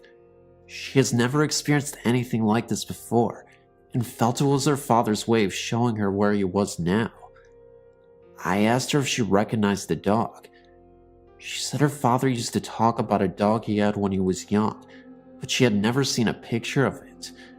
It was obviously a very profound experience because it eased her grief, in that she'd felt he had gone to a better place. It is now March 2010. I saw Charlotte over the weekend, and she told me what else had been happening. Charlotte, her sister, and her brother-in-law had been in their father's house clearing it out and decorating. Charlotte was in one of the bedrooms and came across an organ her father bought her when she was 16. She plays the piano. Anyway, she sat down and started playing it. The moment she did this, the phone started ringing. Bear in mind, the phone was disconnected some weeks ago. Her sister answered it, but there was no one there. While the three of them were upstairs in separate areas, Charlotte's brother-in-law asked who was making a drink. Her sister replied that they were all busy and that he should make his own drink. Her brother-in-law said that was not what he meant and asked who was boiling the kettle. When Charlotte's sister went downstairs, the kettle had just boiled and switched itself off. No one had put it onto a boil. A day or so later, Charlotte began playing the organ, and once again, as soon as she did, the phone rang, just like before, still disconnected, of course. Charlotte said that one night they were sat around talking about their father, and the lights in the room started flickering. This has never happened before. As soon as they stopped talking, the flickering stopped. I told Charlotte that experiences like this are fairly common, and it's her father letting her know that he is still around. The last time I saw her, she was in pieces. After these experiences, although still very upset, she seems very much calmer and accepting. It is wonderful when things like this happen. If only it could be that way for everyone.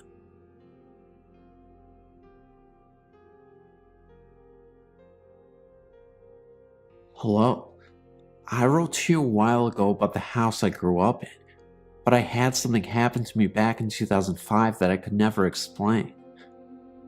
My husband and I were going through the immigration process back in 2005, and while our case was being reviewed by the INS, my husband had to stay in Mexico. This was a very stressful time, and we were facing a lot of uncertainties. So we packed up and moved to his family's house down in Samoa, Mishashoan. At the time, my oldest son was only 2 years old, and my mom had driven down with us to help with the INS appointments and to help us get settled into our new home. Well, so when we finally arrived to my husband's family home, we got unpacked and settled in to await our verdict. We would hear from the INS 6 months later. The house is basically 2 homes together. The building is L-shaped. It has the original house, and then you have to go outside into the courtyard to access the second house. This area had a bathroom and a store, and a supply room for the store, and above this was our apartment. This area had not anyone stay in it for maybe 10 years. This area was like a duplex attached by a door through the living rooms, so we took the left side and closed up the right side. Now, the side we took had an unusual feature. It had a huge bedroom that was divided by a wall and had an open doorway, so it was 2 bedrooms in one. We slept in one bedroom, and my mom slept on the other side. Now, this is a huge home, especially by Mexico standards, but we only shared it with 2 other people, my brother and sister-in-law, because the other family members moved about 10 years before. Nothing about this home seemed scary or creepy, but I did learn that between the 2 houses, 2 of my husband's toddler sisters were buried. I didn't know this until months later, so a few days after we arrived, we were cleaning and unpacking. My husband was down in the store covering for his brother, and my mom and I were upstairs cleaning the bedroom. She got tired and decided to go out on the balcony and sit. She took my son with her so I could continue cleaning. Well, I decided to sit down on the bed, and I was faced towards the window looking out. Well, I could see the door leading to the living room out of the corner of my eye. It was halfway open. While I was sitting there, the door opened up, and someone walked into the little bedroom. I heard the door move across the carpet, and I saw out of the corner of my eye someone in a white shirt. I figured it was my mom and thought nothing of it, but then wondered where my son was, and I started to worry why she had left him on the balcony alone. So I called out, and no one answered. I got up and walked across the room and into the little bedroom. I was certain someone would be there, because I had seen someone go in there. Well, I was completely surprised when I walked in there, and no one was in the room. This really startled me. So I walked out into the balcony, and there was my mom and son. I asked if she had went into the room, and Mom just looked at me and said no. And no one but us and my husband were there that day. Another time, I was walking up our stairs to our apartment, and I had a vision flash in front of my face that completely terrified me. I still don't know what it was or why it happened, but it was at night, and I looked to my right at the wall, and there was this horrible face like a gargoyle, just for a second, and then it was gone. The only place I felt really uncomfortable at was the downstairs storage area. I would run past the place. It had a weird feeling to it. Nothing ever happened around there other than that feeling. The other times involved my son. During this time, he developed an imaginary friend. He would call it the baby, or babies sometimes. He would be in the hallway of the kitchen playing, and say, "Oh, come see the babies." Or he would be talking, and I asked him who he was talking to, and he would say the babies. I didn't think anything of it until my husband told me about his sisters. Then I felt some kind of uncomfortable with it. One day, we were sitting in the living room, and he comes in crying and tells me that the babies are hiding under the bed. Well, I didn't want to look under the bed, but I did anyways, and of course, there wasn't anything there, but it still made the hair on the back of my neck rise up. The only other thing was one day, my husband and I were sitting on the couch and my son was playing on the rug, and we were just talking, and my son looks over into the corner and says, "Look at that man with the cowboy hat on." Well, we didn't see anything, so we just said, "Oh, it's there," and he continues playing with his truck, and we keep talking.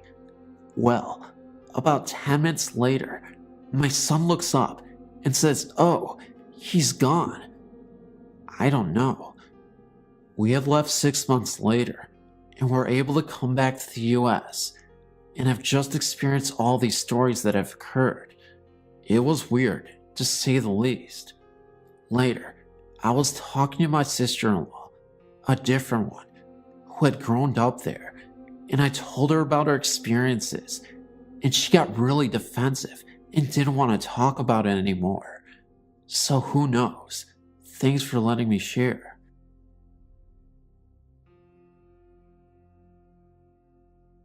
I had recently moved from our old apartment. We were visited there by an unknown presence. A couple of years ago, I'd won some haunted dolls I had bidded on. One was a doll owned by a murdered teenager. The obituary article about her murder was included with the doll. This is the one that I think may have brought on much of the phenomena. My sister heard knocking on my bedroom door from the inside. We live in the same apartment. I didn't tell her that I had the haunted dolls until she told me that. Gave more credibility to it that way. I tried to debunk it by saying that I may have knocked on the door while I slept, but she said no. She heard me up, getting ready for work, getting my clothes on out of the drawers. I didn't hear it from the inside though.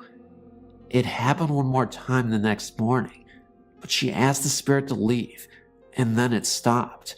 But other things started to happen. Our music box mysteriously came to life with a full wind. Even though it was wound all the way down, it wasn't played for over a year. Then again 2 hours later, again at full music without being wound. Kept playing for several minutes.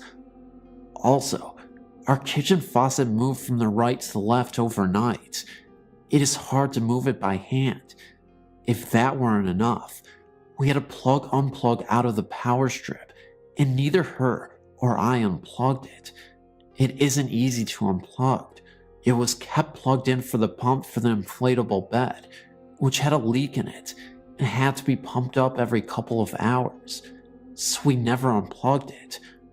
Our visitor made sure to make itself known. I remember one night I had so much trouble sleeping. I'm an insomniac, so I often wake up many times during the night. I went to fetch myself a snack, so I got up.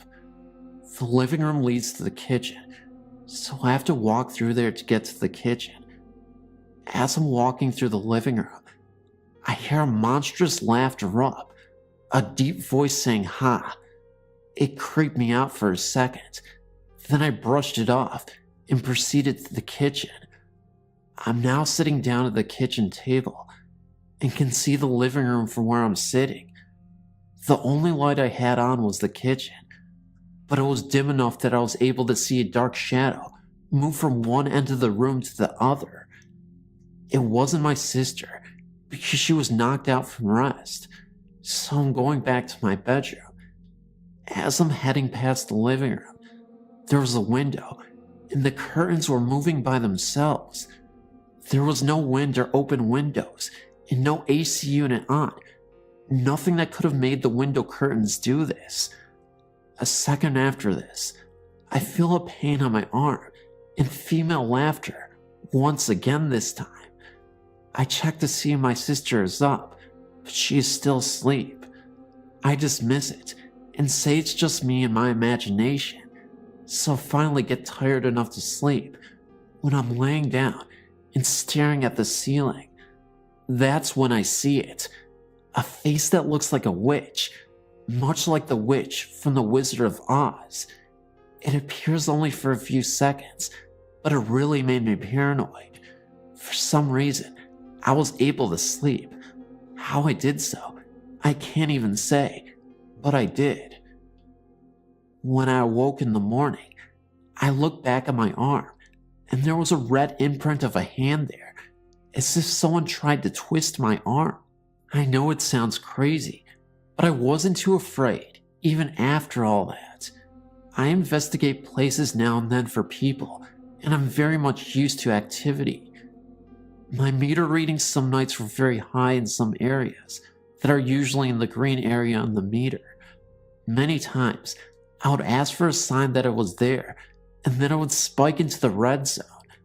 I sort of missed that activity after moving out, but perhaps someday it will return in the new place I moved into.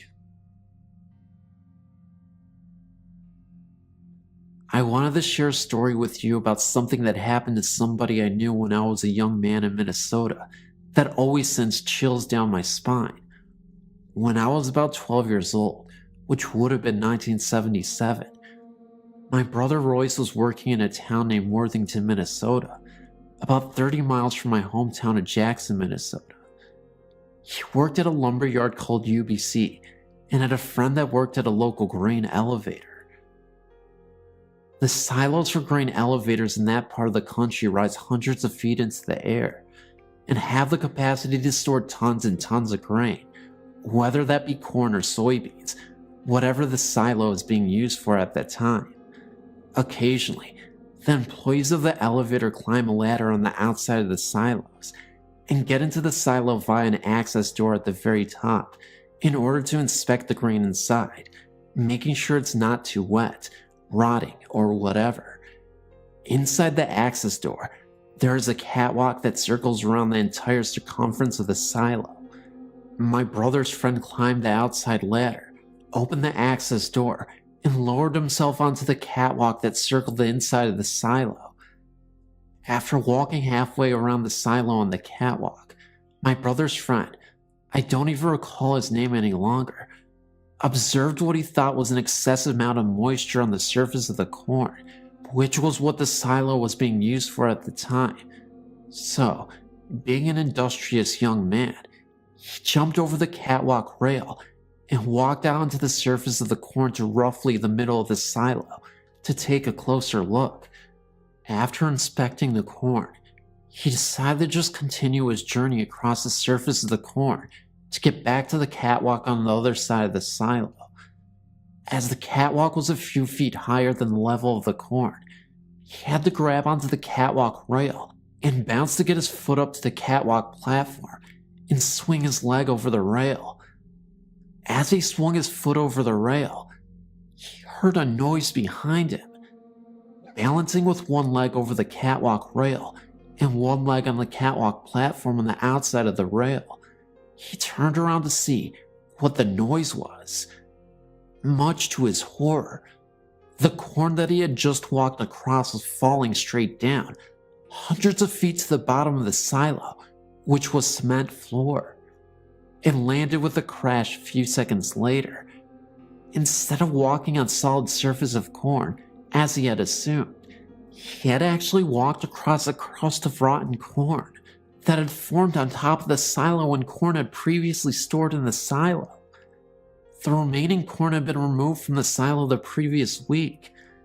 He spent a few months sitting on the catwalk, staring down into the depths of the silo, and then silently got up, went out across the access door, made his way back down the ladder on the outside of the silo, and took the rest of the day off. Oh, and the creepiest part yet, when he was heading back to where he was going, he actually saw in the distance a farmer of some sort, but it definitely looked like an apparition. As he was getting closer and closer to the man who was standing there, almost as if he was lifelessly stoned out of his mind, he disappeared.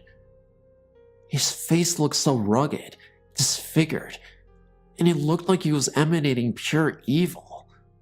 He later awoke in the evening in his own bed to a man choking him out in his sleep. He woke up immediately and the man was gone. The man, the same guy who we saw, the farmer in the fields.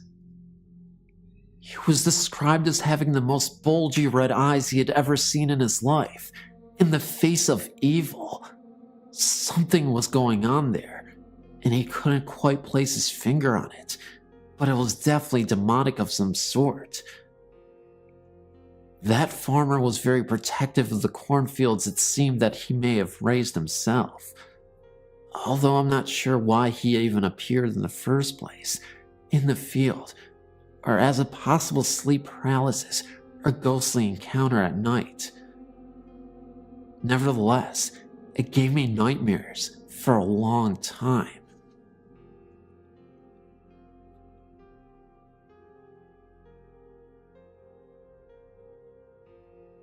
I've known about this Ghost Stories website for a long time, probably since the late 90s. I don't visit the site too often, probably 3 or 4 times a year, but when I visit it, I enjoy it. Anyway, I wanted to share a couple of stories that kind of dawned on me while reading the site today. While I was reading your site, I remembered some of the experience I had at Paris Island, specifically in the rifle range area.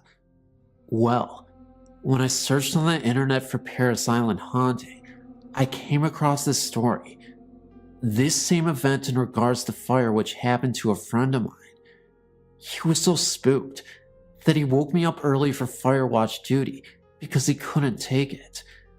He saw a figure in the mirror in the bathroom. The difference between his story and the story from the link is that he saw the figure in the mirror, but to him, it looked as if he was in the bathroom. The bathrooms were in the large area we call the squad bay. The drill instructor's office was typically there. My friend had me go in the bathroom, but I didn't see anything. I took over his shift and worked mine. I recall hearing sounds like someone was moving in the bathroom. I checked a few times, but I didn't see anything. If I'm being honest, I was hoping that I would, which is why I didn't mind taking a double shift. My second story is an interesting one, because it was an experience we all witnessed. Again, this was in the same barracks where we stayed for the rifle range. We had all entered the barracks after lunch, and we were all standing in front of our foot lockers as our drill instructor, Sergeant Minix, was yelling at us over something. He was standing right at the door that we always used to enter and exit the barracks. We're on the second floor of the 3-floor unit. Well, while he was yelling, there were 3 distinct knocks on the door. It was the 3 knocks that all recruits had to do in order to approach the drill instructor at his office, or when a recruit has to enter another squad bay. By knocks, they were not traditional knocks on the door, but more like hand slaps against the door. As soon as the 3rd knock was heard, he flung the door open. Now, if someone was standing there, they would have had a door to the face. There was no one there, and there was absolutely no possibility that someone could have jumped out of the way or hid. They would have had to run up or down the stairs, or jump over the railing and taken a very high and nasty fall, and would have been obvious just hearing footsteps. Looked up and down the stairs and said, "Must have been a ghost." It was the time of day where all platoons would have returned to their barracks, so it wasn't some recruit falling behind or a drill instructor late. That just doesn't happen. Paris Island is very orderly in everything. Of all the ghost stories I've heard, I've never read or heard one where a room full of people experienced the same thing. I read many of the stories on your site and decided to tell one of my own. This is the scariest and most unexplainable thing that has ever happened to me. First, I'll give a little background information. I grew up on a farm in rural South Georgia and spent a great deal of my free time fishing, hunting, and exploring. and always doing this by myself, since there weren't a lot of other kids around and I only had a younger sister. I never really experienced any fear of anything, other than being late for dinner, all the years I was growing up, and I can't recall any paranormal experiences other than the one I'm about to share with you. I had a best friend from school that I started hanging out with after we became old enough to drive and got our trucks, which are required for country boys. For the next 2 years, we did most of our hunting and fishing and troublemaking together. After we graduated from high school, we even went to the same local college and continued to hang out. My granddaddy owned a farm in the same county that we lived in, and I would go deer hunting on his land sometimes, but I had never taken my friend there with me. Behind my grandparents' house were several barns, then several large fields, then a large pond with a swampy area, then a large pasture that stretched from one side of their property to the other, property line to property line.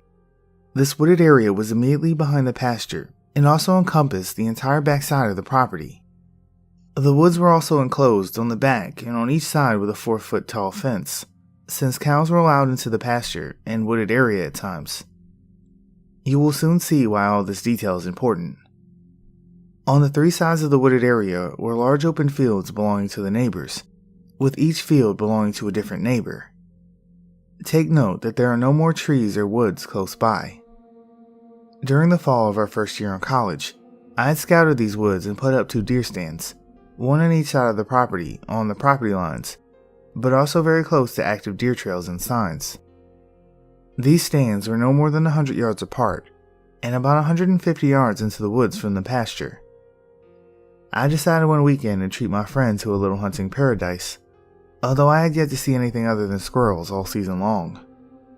We went to the woods about 4 p.m., with it being dark by 6. I took him to his stand and then proceeded across the woods to mine. Just after the sun went down, I heard my friend whistle loudly, obviously trying to get my attention. I whistled back. He whistled again as though he didn't hear me. Again, I whistled back, even louder this time. There was no response. About 5 minutes passed, and then I heard him whistle again. But he was closer to me than he should have been, but still through the woods somewhere. I found this very strange, since we were supposed to sit in our stands until after dark, and then meet up in the pasture to walk back out to the house. He whistled again and was even closer, and I could tell that he was almost running, and he started calling out my name. He sounded panicked and was coming straight toward me, although there is no way he could know where the deer stand was, since he had never been there before, and I didn't respond to him until he called my name. I climbed down from the tree stand as he approached, and when I got on the ground, he ran up and said, "We gotta get out of here. Something big is after me." Instead of joining him in the rush, I stood there looking and listening. Sure enough, in a few seconds, it sounded like a bulldozer was coming through the woods, but without the engine. I could hear trees breaking and large bushes being shaken and trampled, and it was coming right at me with the sound becoming deafening, as though it were right on top of us. I started running down the fence headed for the pasture, and realized that my friend had run ahead of me and stopped. When he saw me running, he took off running again.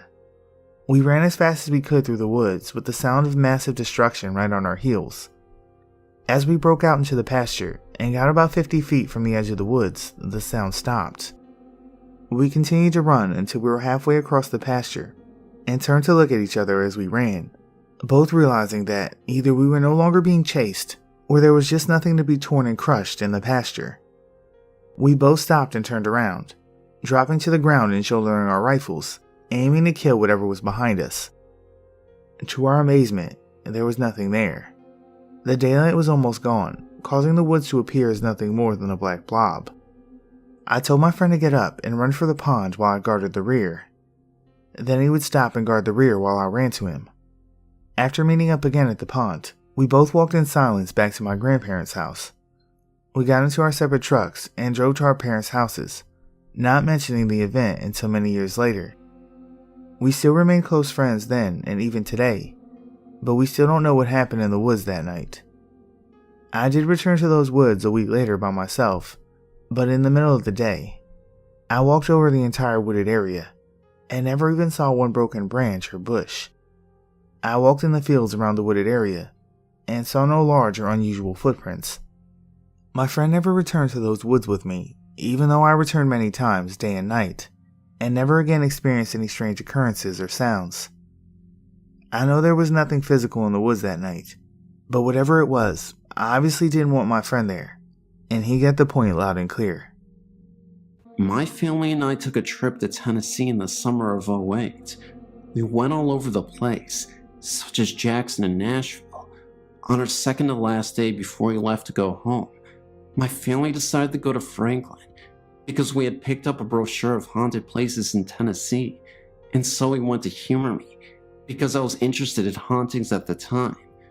This city, not known to most people, is actually the site of the bloodiest battle of the Civil War, even worse than Gettysburg. There are two houses that were the main sites. One of them was the Carnton Plantation, which is the setting to my story. The plantation was creepy enough when we drove up to it, without even knowing the history. When I got out of the car, I looked up at the house and noted how beautiful it was. Then my attention was averted to the balcony on the second floor. There, standing on it, was a man. He was clearly dressed in a Civil War uniform, though I quite can't remember which color, and I could clearly see that he had a beard covering his jawline.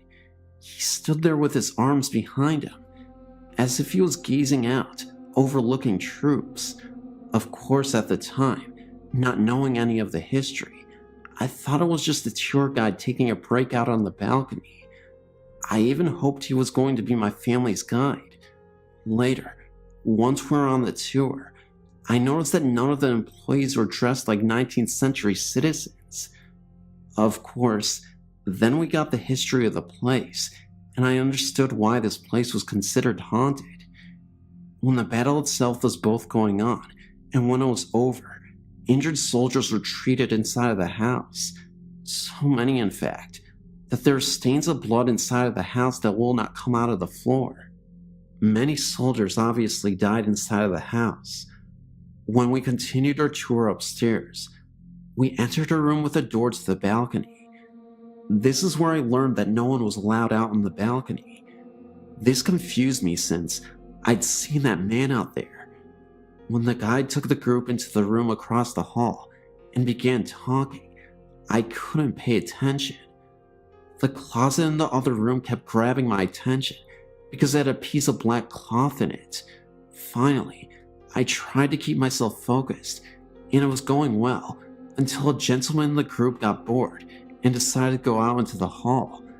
I watched him leave, thinking that it was very rude and should come back. For some reason, when he left, I noted that the sun was in a position that didn't cast a shadow of the man's head on the hallway wall. Once again, I turned my attention back to the guide, but the man in the hallway began to wander in the hall, and that distracted me. When I turned to watch the man, there was suddenly a very clear and defined silhouette of a man's head and shoulders with a bearded face that traveled across the wall, then just disappeared. It startled me at first. Then I got excited because I thought I must have seen a ghost.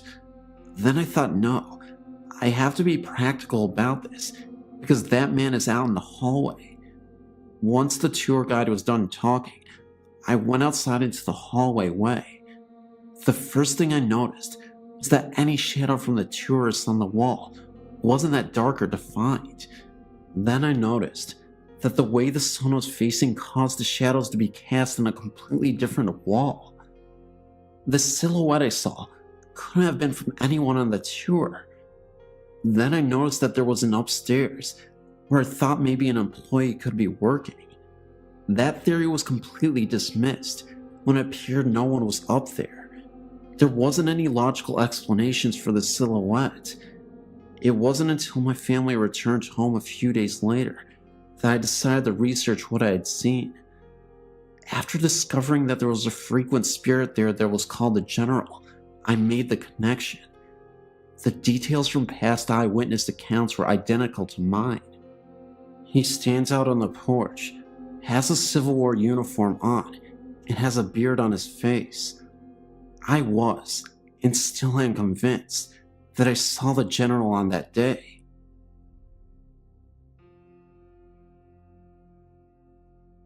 This took place shortly after I turned 16. My dad was working up in Oregon and Washington, but was based out of Rainier. I went up to live with him, I guess just to do something different. I was used to being around the city type of atmosphere, and it wasn't too long before I grew bored. Not that the Oregon country girls in that area didn't stir my blood. It's just that they mainly wanted to waste their time getting high or drunk, tipping cows, or shooting the passing ships going down the Columbia River, which I don't mind. I just miss the city lights or something. Anywho, I'd been out partying with a friend and drove off the side of a mountain. Another story, which would take a while to go through. And I thought my dad was probably going to kill me anyway, without benefit of blindfold and a last smoke, so I decided to hitchhike back to Oklahoma. Needless to say, I lacked understanding of just how far I was from Oklahoma. My newfound compadre decided to go along, because he had gotten in recent trouble with his folks and wanted out of town too, so we took off. Somewhere between Portland and the Dells, on I-84, which was only a 2-lane at that spot. We were really tired and looking for a place to sleep. By this time, I'd found out that this hitchhiking thing wasn't for me, and it really should be called a lot of hiking and not enough hitching, or something similar. And what seemed weird was that out in the middle of nowhere, the fences were really well kept, and I didn't want to get caught up climbing one. No houses, no anything. It was simply just nice fences. Anyway, we found a rather peevish looking fence about 3/4 of a mile before a bend in the road. The moon was out and actually lit up the area pretty well. There was about 3/4 of a mile behind us from the last turn in the road, and like I said, about the same in front of us before the next one. We were in a valley or whatever they're called that the road went through, and it was really a beautiful sight. Just as we were fixing to jump the fence, a car came around the bend from in front. Of course it was too far off to see us when it rounded the bend, but we didn't want it to see us climbing the fence when it came abreast of us, like the owners of the land are out cruising in the middle of the night. The sides of the road in that area sloped down at a very sharp right and were gravel, at least on our side of the road, so you didn't have to go far to be below the grade of the road and out of sight of passing motorists. It went down probably 15 feet though, well below the road. Come to think of it, I don't think I've ever seen anything quite like that since. Just as we were sliding down the slope out of sight, I caught sight of something way down the road, just the side of the curve. The lights of the oncoming car caught it, just as it was making the curve. Whatever it was, went down the embankment on the opposite side of the road from us. I asked my friend if he saw it, and he said yes, he saw something. After the car passed, we peeked over the top of the road, and right when we started to climb back onto the roadway, because we decided we didn't want to sleep in that area anyway, we saw what appeared to be 2 guys pushing a motorbike climb up where we saw it go off before. This was still about 3/4 of a mile at least off, down the hill near the curve. We slid back down the slope, out of sight.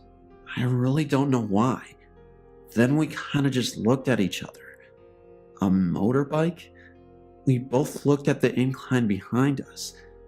If you pushed a motorbike off the side of the road down this embankment, you'd have a heck of a time stopping it before it went all the way down, and the river was on their side, and even a harder time getting back up. I couldn't imagine trying to get it back up to the road, assuming it didn't go into the river. We both peeked over the top, breathing really quiet and shallow, watching for another couple of minutes, when all of a sudden, it stood up. It wasn't 2 guys pushing a motorbike. It was something that had been on all fours and stood up, and it was huge. at least twice as tall as us, and by the way, we weren't midgets. I almost crapped myself. I started looking around, and the fence, by this time, was looking mighty small. Thinking really fast in that fight or flight mode, and the flight was definitely the way I was leaning towards, I realized that, thank God it had been his turn to carry the backpack, which would slow him down, and had the only food we had in it, and on top of that, I thought I could outrun him. Maybe I wouldn't want both of us. I looked at him, saw the panic in his eyes, and knew he was thinking along the same lines. I knew I couldn't run. I also knew that I had to sense us when it got directly across from us. I pulled out my little pocket knife. I knew that we're going to die, and all I could think of was, Lord, please let it be quick. I peeked over the top again, and it was almost even with us. I might have whimpered, silently of course, but I also noticed that the wind was blowing in my face from his direction. There might be hope. We ducked back down, and we could hear it almost stop right across from us for a moment or two, then start on up the road again. It was almost the curve up the hill from us from the direction we had originally came from, when another car came around the bend downhill. I thought about jumping out in front of it and yelling for help, but if it didn't stop, then whatever that was would know that we were there. We waited, and it disappeared below the other side of the road, like before when the other car came. This time, it didn't come back up. I don't know how long we waited, but we finally climbed back up and continued down the hill and around the curve. We didn't say a word or breath, anything about a whisper, till we cleared that bend in the road and was a mile or two away. When we called the Dallas, we called our parents to come and get us. We'd had enough of the open road in Oregon. I don't know what that was, but I still think about it sometimes. I've had a few other things happen to me in my life, but that really scared me.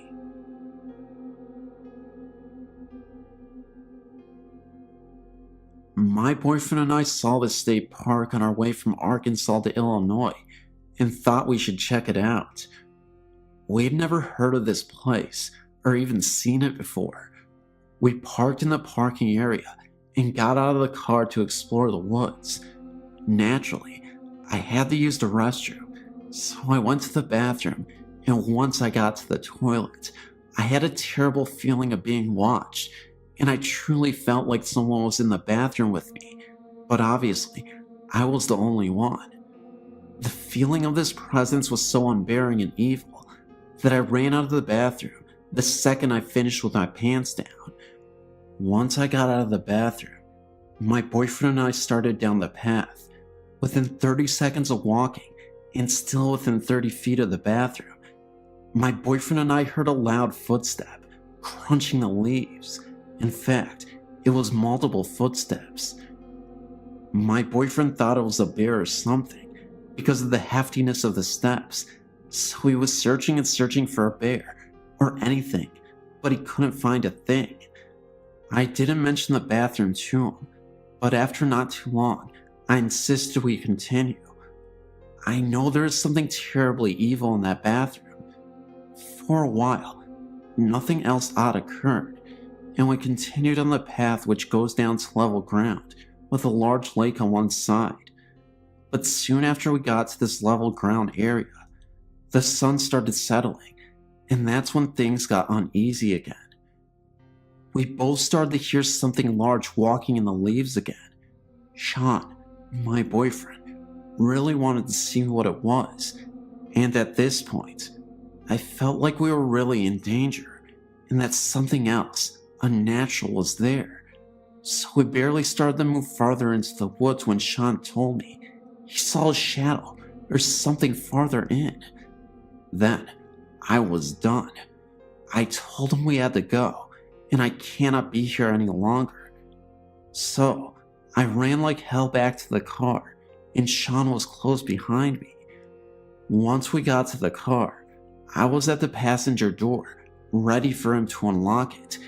And of course, He tells me that he hears that thing we've been hearing in the sparsely wooded area, directly in front of the parking lot, which is to the very right near the parking lot, and that he has to see what it is. So, I had him throw me the keys, and I got in the car. He got in within a minute, and I asked him if he saw anything, and he said he just saw that a dark shadow moved behind a tree, but nothing else.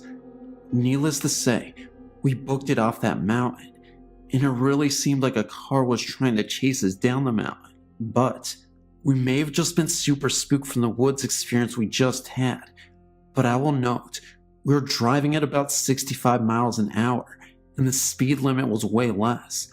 I forget now what it was specifically, but I want to say between 30 and 40 max. Plus, it was a mountain road, and very windy, and frankly, difficult to traverse at 65. Also, during the time I was taking pictures, the whole time we were in the woods, nature shots, that was actually the entire reason we were there in the first place, and the pictures were neat.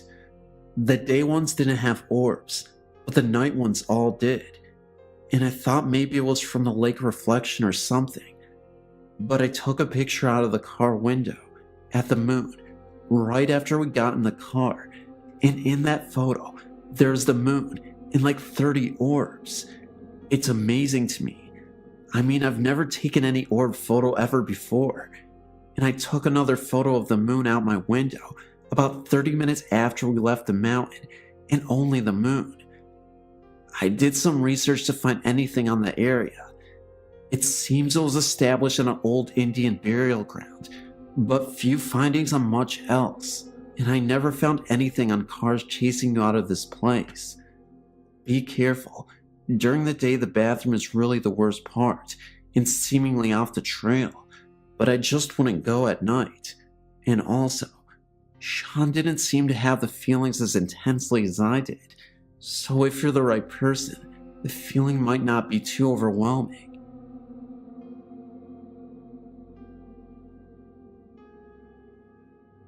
I was thinking about my dog last night, as he was put away a few years ago, and the immediate remembrance of a very weird experience me and my dog had in my home, in Tallahassee. This home, prior to any construction behind us, was all wooded landscape and ran into Lake Jackson. Within this wooded area were several Indian burial mounds. One day, shortly after I moved there for a new job, I took my dog for a walk, unleashed, back in the woods. I saw those mounds, but really did not know that they were Indian burial mounds. My dog and I both walked over these mounds just being adventurers. When I returned from our walk, my neighbor asked me jokingly if I let my dog run loose back there, and my response was yes. He then stated that I would see a black bird perched somewhere soon in a tree close by, and that this bird would be watching me. I laughingly asked why, and he said that if we walked over those mounds, we would have possibly wakened the spirits, and that the bird was their watchful eye on me. Well, of course I thought this man was crazy, but he was actually a very nice and intelligent man, as I learned later.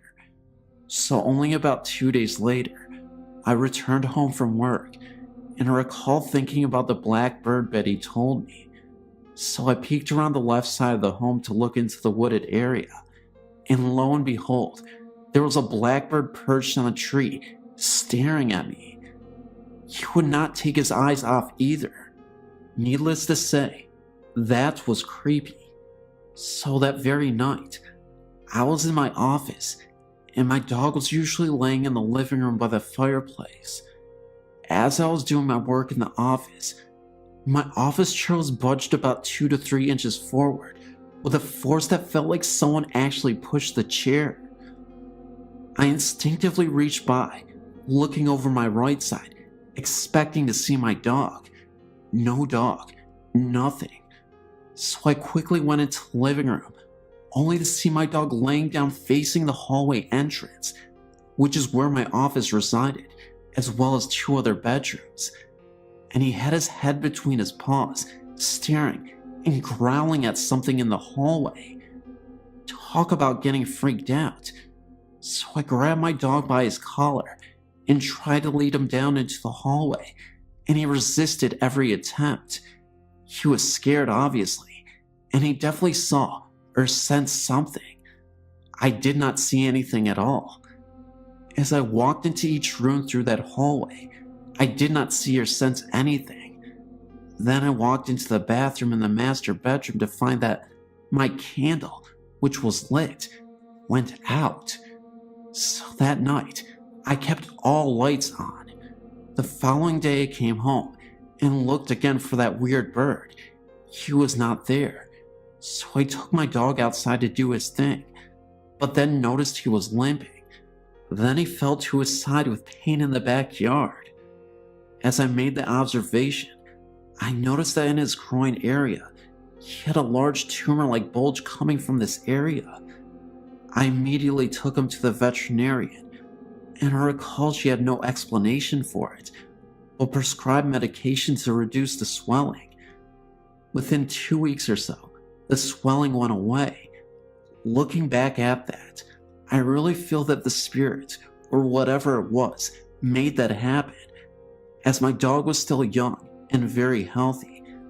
After that week of weird occurrences, I never had anything further happen. I never told my neighbor what had happened, as I did not want to look silly or have rumors flying around. But for sure, I can tell you that I know in my own gut that what that neighbor told me came to life. Dogs can definitely sense or see these spirits, as we cannot apparently. Between the bird, the bump on my chair, my dog growling and acting scared, and the bulge in his groin area, all made sense that something was in that house. Never walked in those woods again. I no longer reside there either.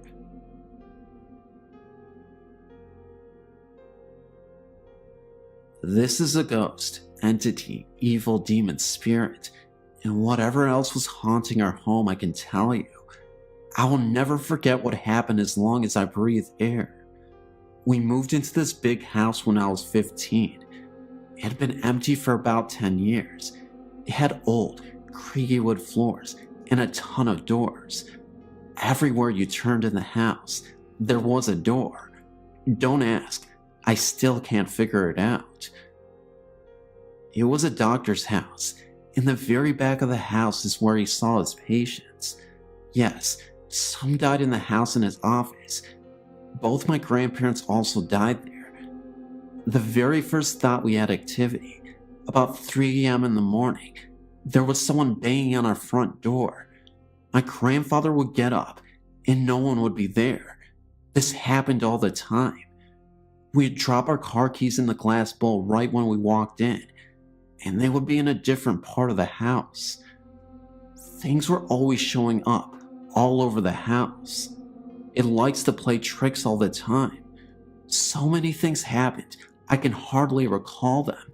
All but this one I will never forget in my life. I would love to forget it, but it just won't go away. I was 20 years old and just had a baby. I had my daughter in a bassinet beside my bed. I fell asleep watching Michael Jordan play basketball in the Olympics. My bed had a tall headboard that sat up against my bedroom window. I also had floor-to-ceiling curtains, very heavy curtains. The windows were shut. The curtains were shut too. I was sleeping on my back as I fell asleep to the TV. The TV was still on, and the baby was fast asleep. All of a sudden, I felt a strong man's hand covering my whole face. He was trying to suffocate me. I was in panic mode. His grip on my face and nose was so tight that I couldn't breathe or scream. I was looking up at the ceiling thinking I'm gonna die, right there, right now. It seemed like an eternity, and I was losing my breath. Then, the phone beside my bed rang. It stopped.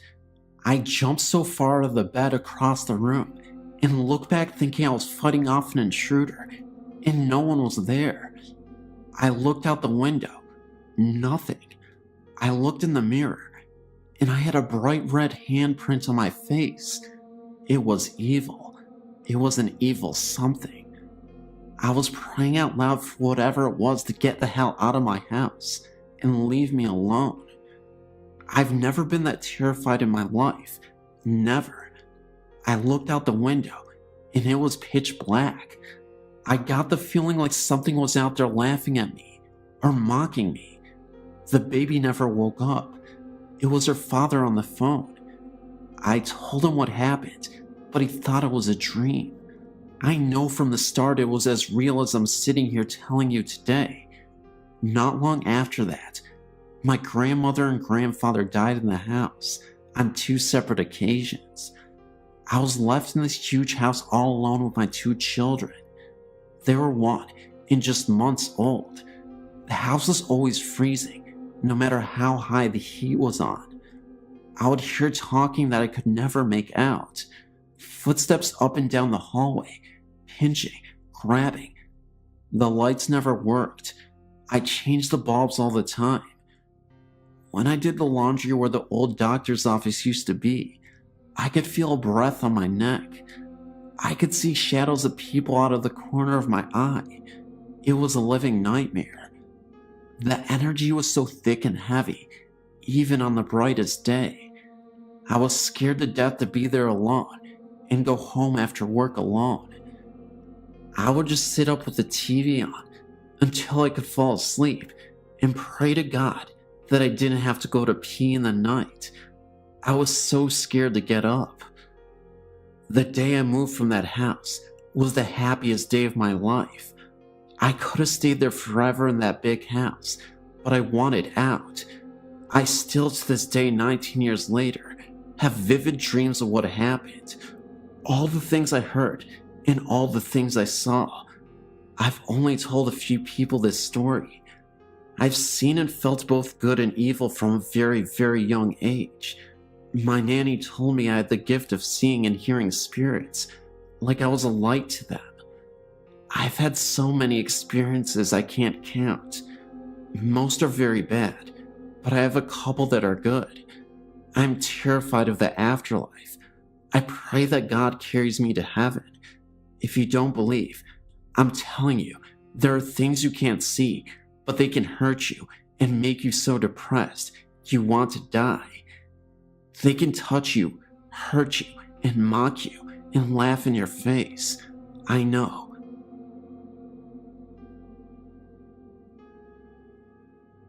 Here's my story. It will be interesting to see what everyone else thinks of all this.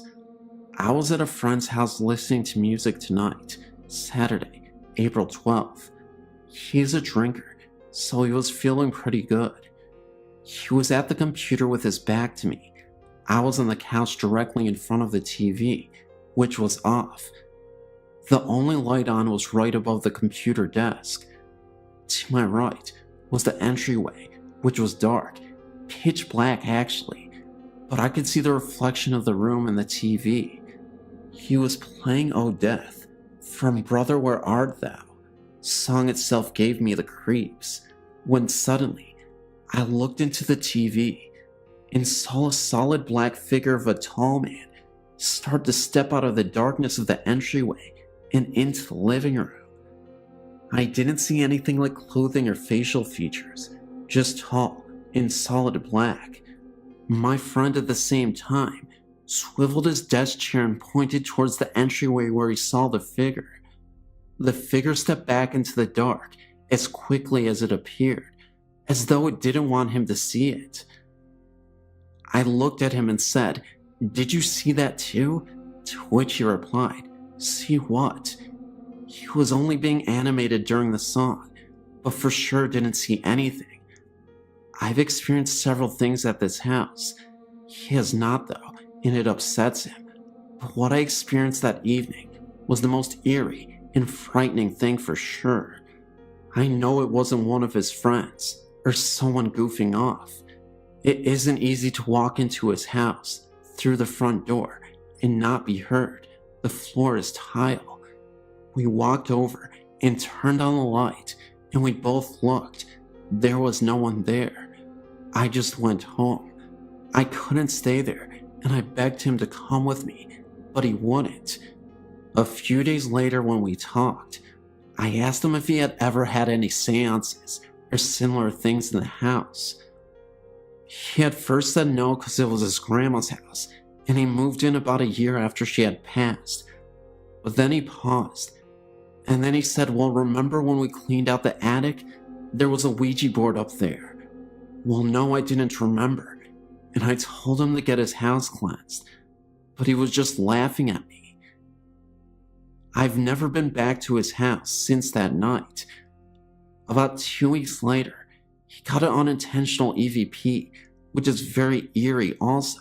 He has a voice-activated recorder and was recording a couple of programs off the computer for a friend at work.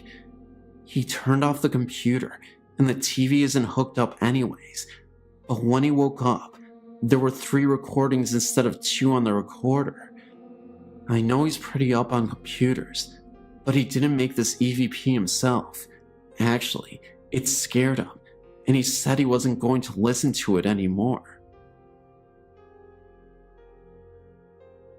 Even though I'm not sure whether I do in fact believe in ghosts and the supernatural, I must be the ghost stories world's biggest fan and relentless reader, and have been a patron of your site for many, many years, at least a decade now.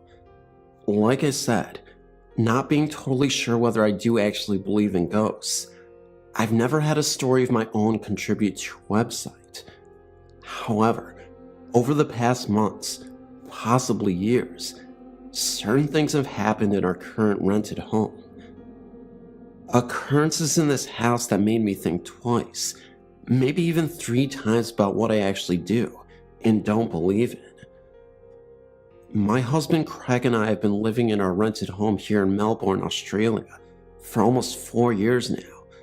We rent privately and know very little about the house and its history, apart from the fact that we are private renters and the rent has always been almost ridiculously cheap. The house isn't that old, however. It would only be about 15 or 20 years old. We do know, however, that several of the last tenants that lived here, families with children, by the look of the wall drawings in the study and backyard, moved out fairly quick after moving in, which has always puzzled me, as the house isn't in that bad a shape. The neighborhood is okay, and the rent, like I said, has always been ridiculously cheap. Any questionable incident that has happened in this house has either taken place in the lounge room or the nursery. My daughter is now 3 months short of turning 3. I remember one time when my daughter was tiny. She would have been 6 months old at the time. We'd put her to bed in her cot in her room. She's always been a fire alarm screamer, and on this particular day, after screaming for about 10 minutes, she quite suddenly stopped dead. Assuming that she had just fallen asleep, I walked outside into the backyard about 10 minutes later to feed the dog. I looked through her window subtly to make sure that all was calm in her room, when I noticed a very strange thing. My daughter did not look close to sleeping at all. She was in fact staring intently at the ceiling. I watched her eyes move from left to right and so forth, as if she was watching something very closely, but there was nothing there. Not thinking all that much of it, I went back inside and continued on with whatever I was doing, thinking that she was just boring herself off to sleep. A few weeks later, something very similar happened to this again, except this time, it was in the lounge room. Heidi was sitting with me on the couch. The family dog was also in the room, sitting by my feet, as Heidi all of a sudden started staring at the ceiling again, with much the same intensity as before in her room. This time, the dog joined in and was making much the same eye and head movements as Heidi was, as if they were both watching something on the ceiling move from side to side. The dog's hair then stood on the back of its neck, and he started growling, which frightened me, as he is one of the friendliest dogs in the world and wouldn't hurt a fly.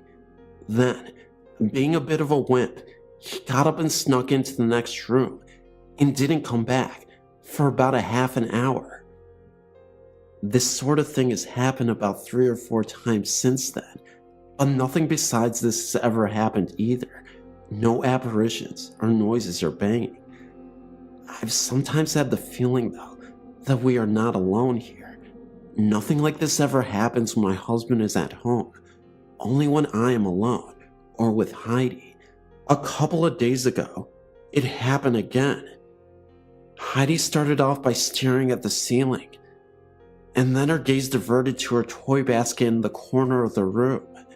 She looked at me, smiled, looked back at the toy basket, pointed, and yelled baby. The word baby doesn't necessarily mean baby to Heidi. She calls newborns babies, as well as toddlers up to about her own age. I asked her where, Heidi. Where is the baby? There, she persisted. There, baby.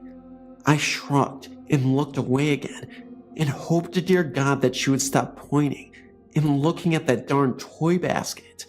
She did, thankfully, after only about a minute or so this time. What do you honestly think about this? Fluke? Or something more than just imaginative child playfulness?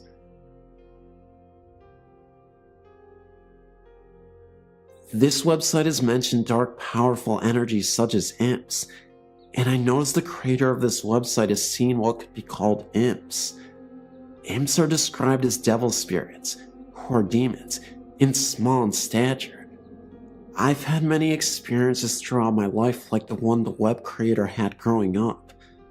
I don't like talking about them so much, and do my best to keep it dormant, but I did read their story, and I've had an experience with a small black figure that sounds like one of the imps described in that story.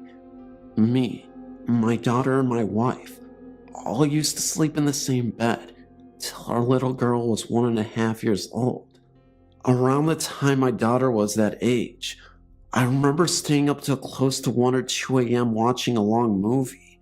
When I was finished, I went to the room and turned on the bathroom light to brush my teeth. Our room was well lit from the bathroom.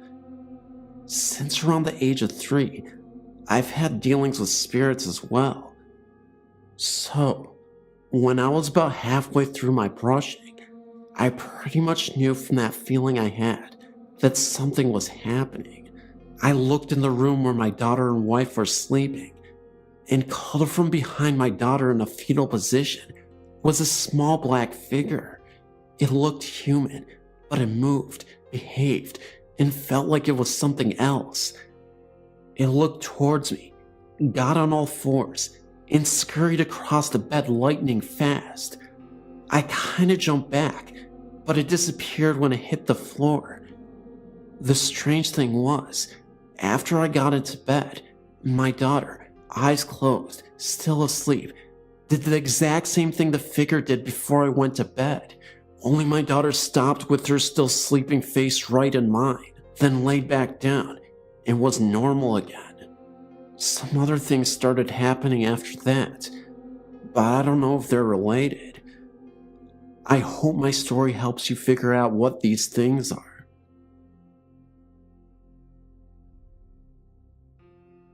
My story begins about 3 years ago. I was 27, and me and my husband were expecting our first child. We had been living with his mother, but since I had become pregnant, we needed a place of our own. My parents owned 2 houses, one in which they lived in, and the other right behind theirs. My oldest brother and wife and children used to live there, but he bought the house right next door to my parents. Always wanted to stay close to our family. We're very close. Now that the house behind my parents was unoccupied, my mother asked me to move in. My husband and I gladly accepted. We would have more room and a place of our own. Well, the very next day we moved in, I was about 41 weeks pregnant and needed to go to the hospital to be induced for labor. We had a healthy baby boy. After our stay in the hospital, we returned to our new home. About 4 to 6 weeks after we moved in, I started hearing a noise in the middle of the night, coming from the closet in our bedroom. My husband worked a graveyard shift most nights at the time, so I was alone at night with our son a lot. The noise was that of the closet door opening. I had put a long rectangular mirror on the closet door, those that are about 1 foot wide and 4 feet long. It had 2 hooks that went over the top of the door, so as to hang the mirror. So every time you opened it, it would screech very loudly, since the metal hooks rubbed against the door frame. Well, like I said, about 4 to 6 weeks after we moved in, I heard this very loud screech at about 2:30 to 3 a.m. I woke up and realized it was the closet door opening. It opened about 4 inches. We had 2 chinchillas that slept on the floor at the end of the bed, and I just rationalized it to one of them opening the door with their paw. But I know that would have to take some effort, since the metal hooks over the top of the door made it hard to open and would make the door get stuck. I didn't really get scared. I just looked, then went back to sleep. About 2 weeks later, again, me asleep, alone, middle of the night. Then the screeching sound of the closet door opening. I woke up, and this time, sat up and looked at the closet door. What just happened? I checked on my baby in his bassinet next to my bed, and he was fast asleep. I looked at the chinchillas. They were awakened too, and looking at the closet door, but had not moved. So again, I felt no fright, and went back to sleep.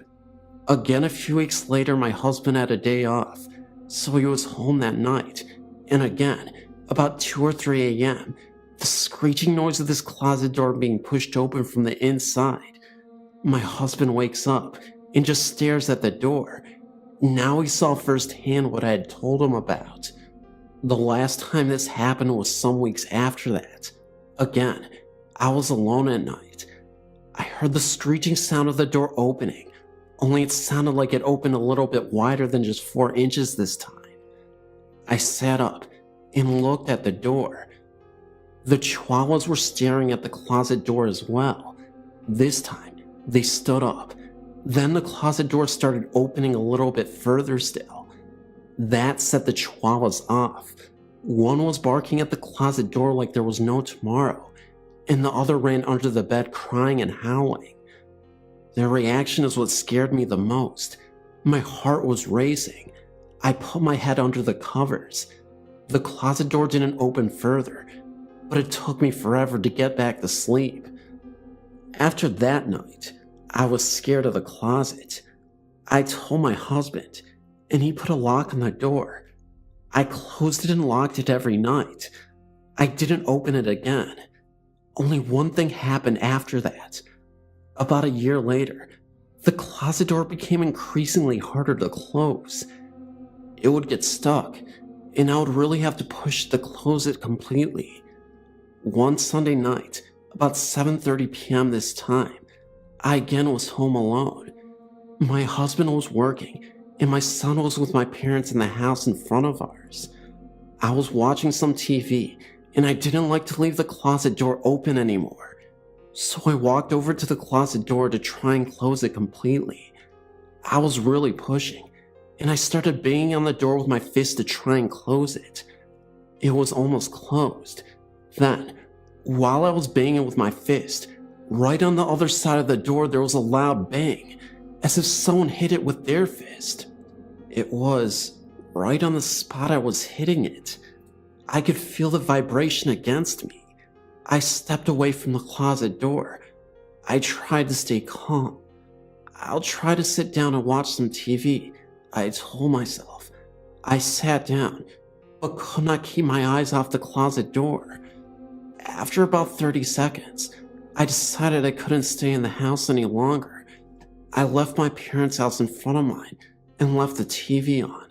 Why did that scare me so much? I was fine when the closet door would open in the middle of the night.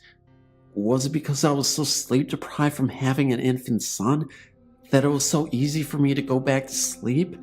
The fact that I heard the banging on either side of the closet unnerved me so much.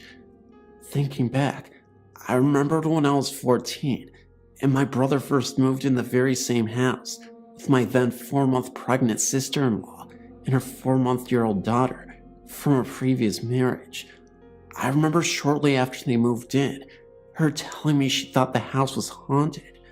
I asked why, and she told me that at night, she would see the closet doorknob rattle and turn. Oh, it's just her imagination, I told her. Even at 14, I would rationalize everything. I guess it wasn't her imagination after all. I later asked my niece, now 21, if she ever saw anything. She told me she did, which I later write about. This is something completely different to my experience, and I think it had something to do with her, and not the house. She also used to tell me that the closet door used to open in front of my brother until he confronted it. Then it stopped. Thank you for taking the time to read my story.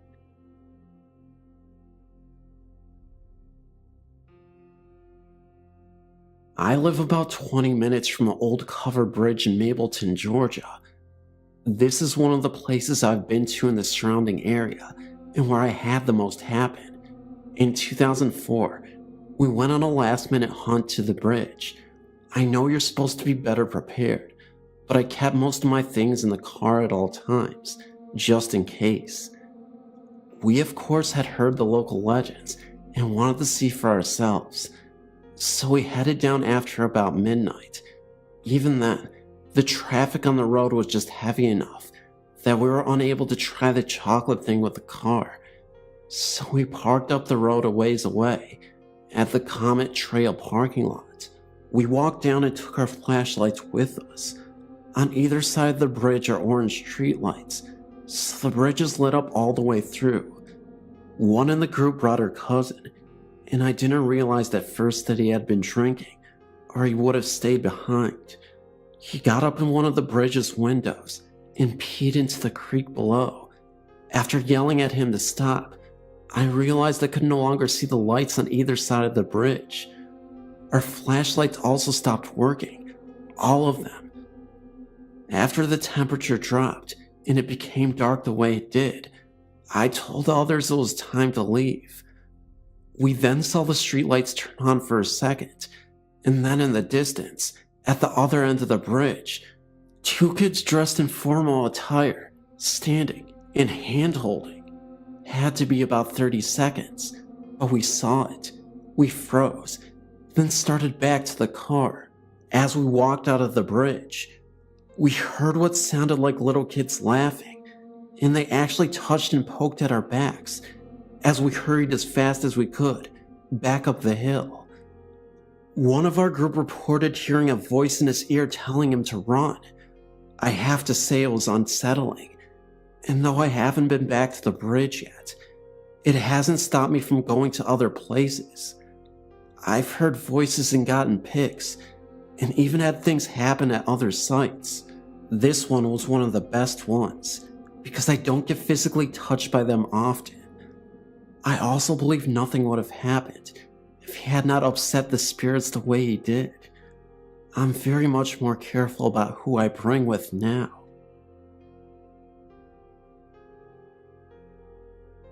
Only one town over from our home stands one of the largest and most ornate railway stations in our state.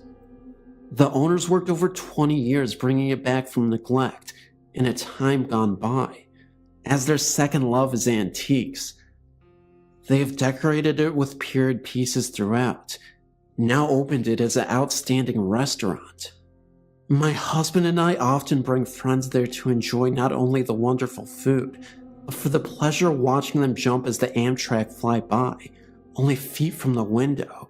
There is a very small organ that has been placed on a wall, not far from where we often sit. Several meals ago, our waitress entertained us by telling some people have commented there is a ghost attached to this instrument. One said she saw a very small, frail old lady standing by it, saying, "This isn't right," indicating dismay, as to how our organ came to be sitting in an eatery. The waitress went on to say they never liked to work alone when closing up, as there's so many unexplained noises. We enjoyed a meal there today, and as always, our conversation turned into the many thousands of people now gone that passed through these massive arched doors. Out of nowhere, I smelled a very strong odor of ivory soap. Mind you, we are eating fish, no one is passing by, and the other tables haven't changed their patrons. I say nothing, but a moment later, my husband smells it and says how weird it is. Such an uncommon smell today. It lasted for about 3 minutes. There was no explaining the smell. As we finish, we wander through the hall looking at various rail-related antiques and move on to the outside. There's an Amtrak train on the track, but it is going slow. Strange, as they usually are speeding enough for an onlooker to feel their wind as they pass, heading for Boston. It comes to a complete stop at the station. A man in uniform gets out and looks at the front and then under. Turning to us, he says he thought he saw someone laying on the track. He walks about, making a full inspection. Then he gets in and then starts going. We see the riders in their seats, but as we watch, he stops again, just down the track, and repeats the inspection again. Strange day. This place should be investigated.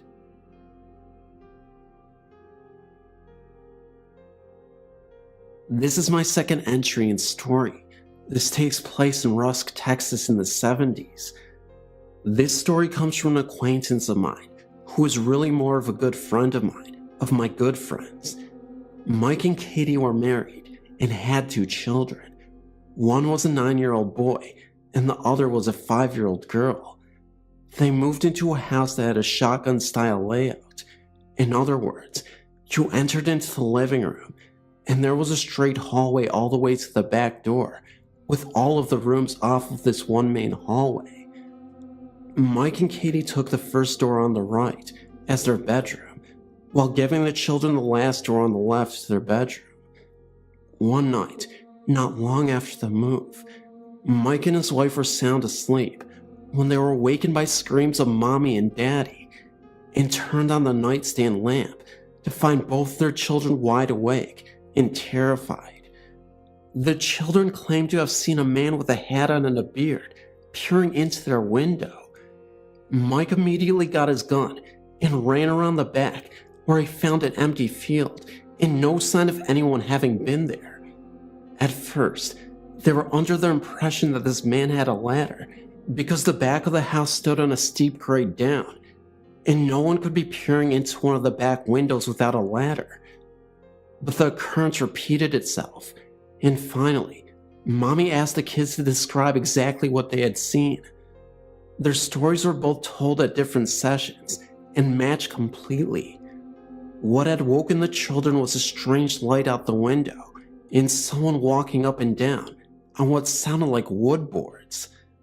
They said this man leaned over and looked down into the window, and he had a shotgun in his hands.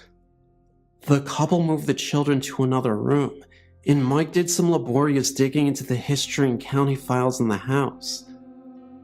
Through newspapers and files, plus some additional info from some of the older townspeople, Mike learned that this house had once been at another location, and when it was moved, it was turned around so that what had been the front of the house was now the back of the house. He also learned that the man who had died at the house had been arrested and died in prison for shooting his wife and her lover in their bed with a shotgun.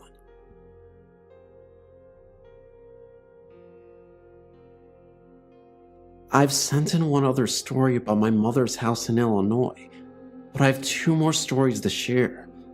I was raised by my grandparents. Their house has its share of odd occurrences.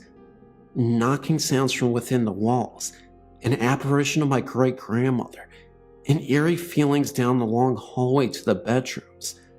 One night, I was around 9 in 1989. I was lying in bed, trying to fall asleep. My bed was facing the doorway, and I could see into my grandparents' bedroom across the hall. The hall is only about 4 feet wide. The only light visible came from a small night light in the outlet at the center of the hall. As I was tossing and turning, trying to fall asleep, I looked out into the hallway and saw a young woman with curly hair, her body glowing faintly. She carried a candle in her cupped hands. She walked slowly and paused for a second and turned to look into my grandparents' room. Being the nervous child I was, I quickly pulled the covers over my head and ignored it, eventually falling asleep. Years passed, and I never saw another apparition. When I was 16, 1996, I was still living there. I grew up in that house, 13 years total, and had moved across the hall, having switched rooms with my grandparents. I decided I would try an experiment. I found a dress similar to the one I saw the apparition wearing, so I decided I would put it on and sort of relive that experience. I have very curly hair, and it was the same length as the apparitions. I put on the dress, grabbed a short white candle, turned off the hall light, lit the candle, and took the path that I had witnessed the apparition take. I took the same route, made the slow walk, paused at my old bedroom door, looked in, and walked into what was now my bedroom. Was what I saw a ghost, or merely a glimpse into my future? Was I seeing myself on some other intersecting point of time? I'm still trying to figure that one out. Next story. This occurred in 1997, while I was at a Native American ceremony in the woods in Nebraska. We had been out in the woods for about a week, living in our tents and teepees. Ceremonies going on throughout that time. I'd heard the stories of spirits who lived in the trees, and being as curious as I am about the supernatural, I was nervous and excited to see what might be out there. For the first few days, things were normal, and I went about my business working in the cook shack, making large quantities of food for the huge number of people there. One evening, after dinner, I was sitting at a table with the aider, talking about the name he had just given me, Star Woman, for my love of looking at the stars for hours on end, when my right hand suddenly went ice cold. My mother was sitting to my left, and I said, "Wow, my hand just went freezing cold." There was no wind, and it was July in Nebraska, pretty hot, even after the sun went down. She said, "Oh, don't worry, that's just the spirit touching you." I can't recall the name for them, so I'll just say spirit. I think it was Wayne Guy, but I'm not sure. Okay, no big deal. Our tent was set up along the perimeter of the tree line, with an outhouse about 50 feet to the right. On several occasions, while walking to the outhouse, I noticed black human forms in the trees. When I'd shine my flashlight on them, they were gone. I attributed this to my imagination. A few days later, a friend who had brought along for the trip was sitting in my tent with me, talking about the day. I was on the left side, leaning back on my arms, with my lantern flashlight next to my left hand, about 12 inches away. It was the kind where you could pull up the body of the flashlight to reveal a lantern. We were talking, and we noticed the light shifting in the tent. There were no other lights, aside from a bonfire on the side of the camp at about 300 feet. I looked at my flashlight, and it was standing on its edge. All we could do was sit and watch it. It stood on its edge for about 2 minutes. Then we decided to leave the tent for a while, because we were a bit freaked out. The flashlight had a rounded head, not a square one. My hand did cause the tent floor to dent in slightly, but my flashlight was nowhere near my hand or the dent I made in the floor. The light was literally standing on one rounded edge. When I mentioned it to my mom the next day, she quipped, "They were playing with you. They must like you." I wasn't really scared. just a bit nervous, considering we were out in the wilderness with no lights. I was intrigued more than anything, considering the nature of the ceremony we were attending. I'm certain the spirits were focused by our activity. I hope to return to that spot in the future.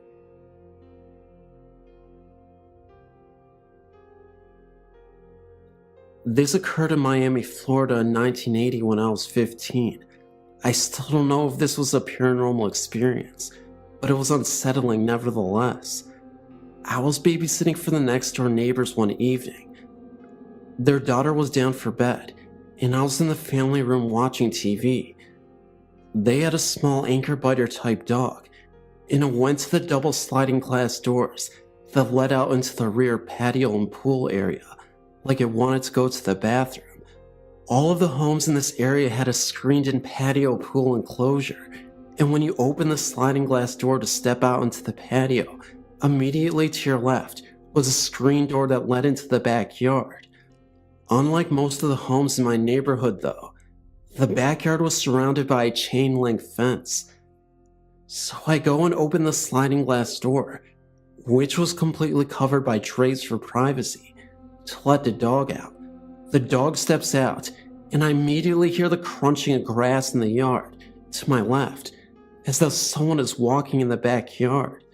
Startled, I look to my left, and there is what appears to be a man, adult size, reaching out as if to open the screen door. I immediately slammed the glass sliding door shut, scared out of my wits. I stood frozen in fear in the living room. Silence. After a few minutes, I cautiously peered through the curtain onto the patio. No one there, just a dog sniffing around. I let the dog in, and he did not appear agitated at the least. I never thought much about it after that, until years later. If there was someone there, why didn't the dog bark? If it was supernatural, animals are known to get agitated, yet nothing. My imagination? Definitely not. Nothing like that ever occurred again in subsequent babysitting for that neighbor. When I was young, my grandmother owned a very old rustic country summer home in a small village about 3 hours away from a large city where I grew up. There was nothing particularly threatening about the outside of the house. To a casual onlooker, it just looked like an old quaint house, much like the majority of the houses in the village. During summer break from school, my parents would send me there, since my grandmother always took her vacations there, far away from the busy life in the big city where we all lived. Though I miss my parents a lot, and didn't get along well with my grandmother, I still, for the most part, enjoyed the large garden with its old apple trees, a berry orchard, and a large vegetable garden. The inside of the house had a very different feel to it. First of all, it was definitely very old and somewhat musty, because it went unused for a large portion of the year. In one of the bedrooms where the wallpapers was peeling, you could see several layers of different color wallpaper, which makes me think that the house was owned by many people before my grandmother, though she had for many, many years. Though it had a sink, it did not have a toilet or a shower.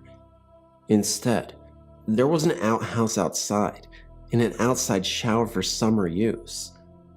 There was one room in the house, which was added sometime after the original house was built.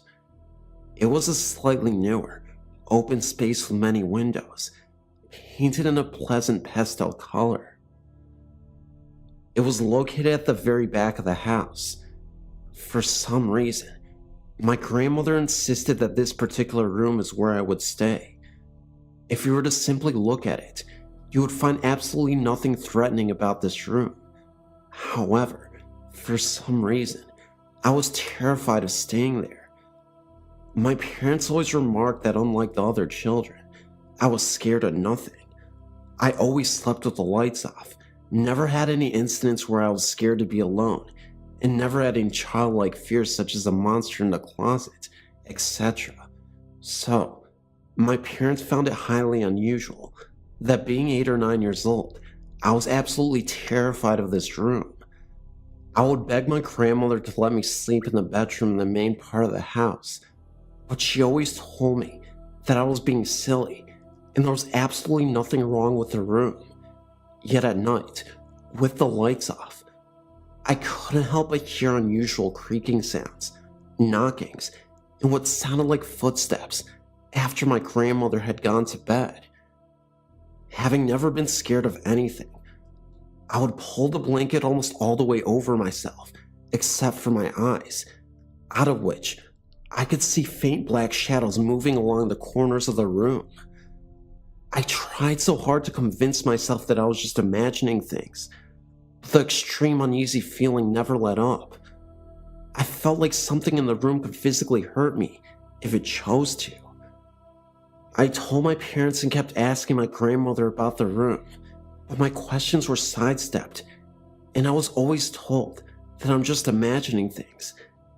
And maybe it's because the room is sort of isolated from the rest of the house, and that makes me nervous.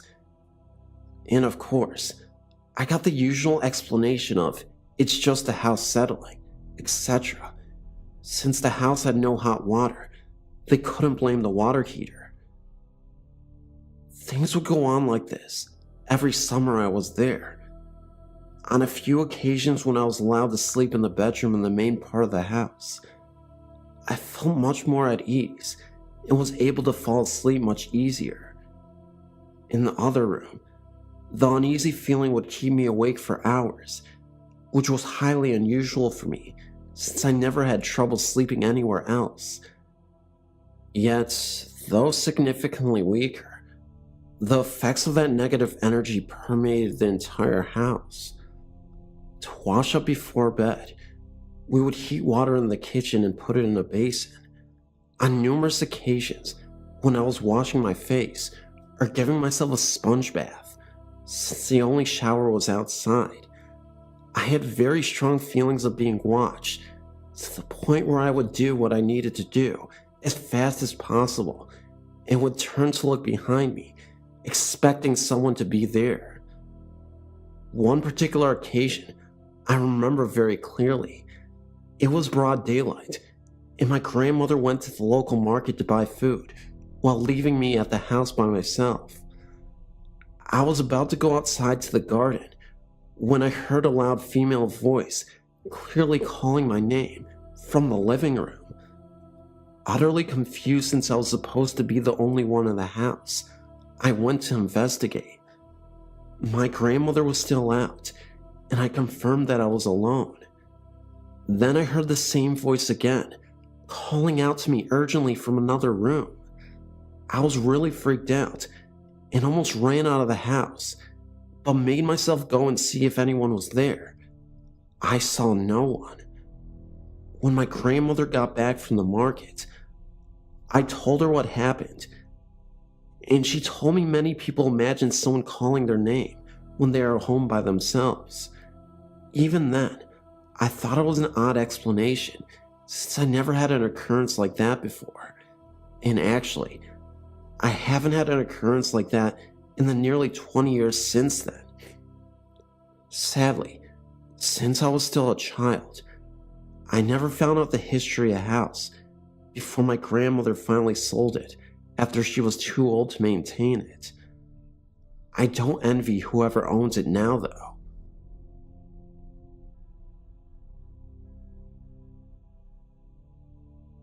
Okay, one of my first experiences with ghosts was when I was about 5 or 6 years old. I was in Texas at my grandmother's house with my brother and cousin. We were sleeping in the living room, and I heard kids playing in the background. Then I heard a man call my name. I thought everyone else was up, and my grandma was waking me up. I stood up and opened my eyes, and there was no one there. It was also silent. I thought it was a dream, but then I heard kids again, and a man's voice started to call my name again. I now knew that this wasn't a dream. I ran to my grandparents' room, and told them there was a man calling my name and that there were kids playing. My grandma said I was having a nightmare and to go back to sleep. I got into bed with them and went to sleep. About an hour later, my cousin came into the room saying that a man wouldn't stop calling his name. My grandma thought it was maybe a coincidence and told us to go to sleep. Nothing ever happened to my brother. A few weeks later, we got a call from them telling us that they were moving. My grandpa had gotten up about 1 a.m. to let the dog outside, and when he turned around, all of the dog's squeaky toys started squeaking, and there was a woman standing right in front of him, and it wasn't my grandma. They found a house and started moving as quickly as possible. We came down to help them. We lived in Oklahoma at the time, and my grandma told us that there was a family that lived in the house, and the dad and kids all died in the house fire. We never found out who the woman was, though. Thank you for letting me submit my story to you. This is one of the scariest, but I have lots of them.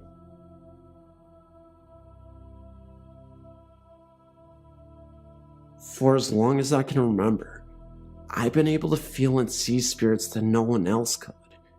It took me many years to discover what this ability was, and that I wasn't alone.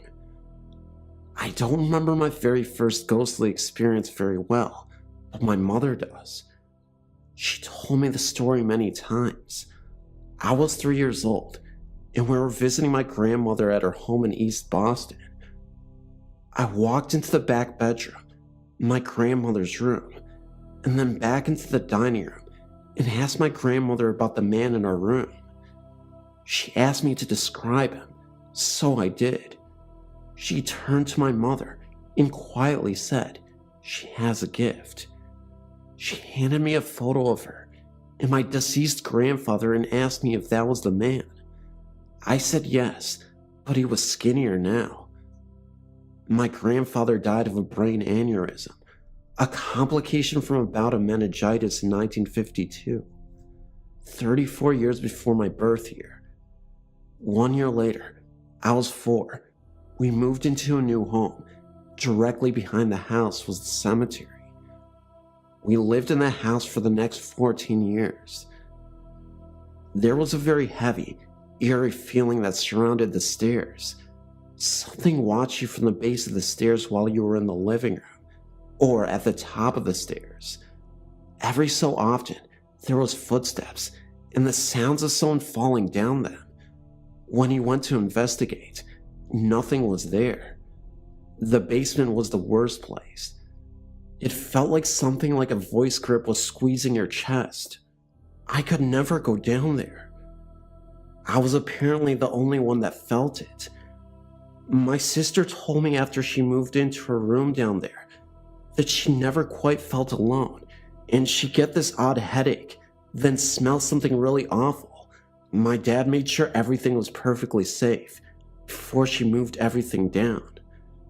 There was no explainable reason for her experiences. I've had experiences outside the house as well, in cemeteries, in other people's homes. Recently, I began to investigate haunted places in New England with my friends. Since moving into my current residence in 2005, though, I haven't had any experiences at my home.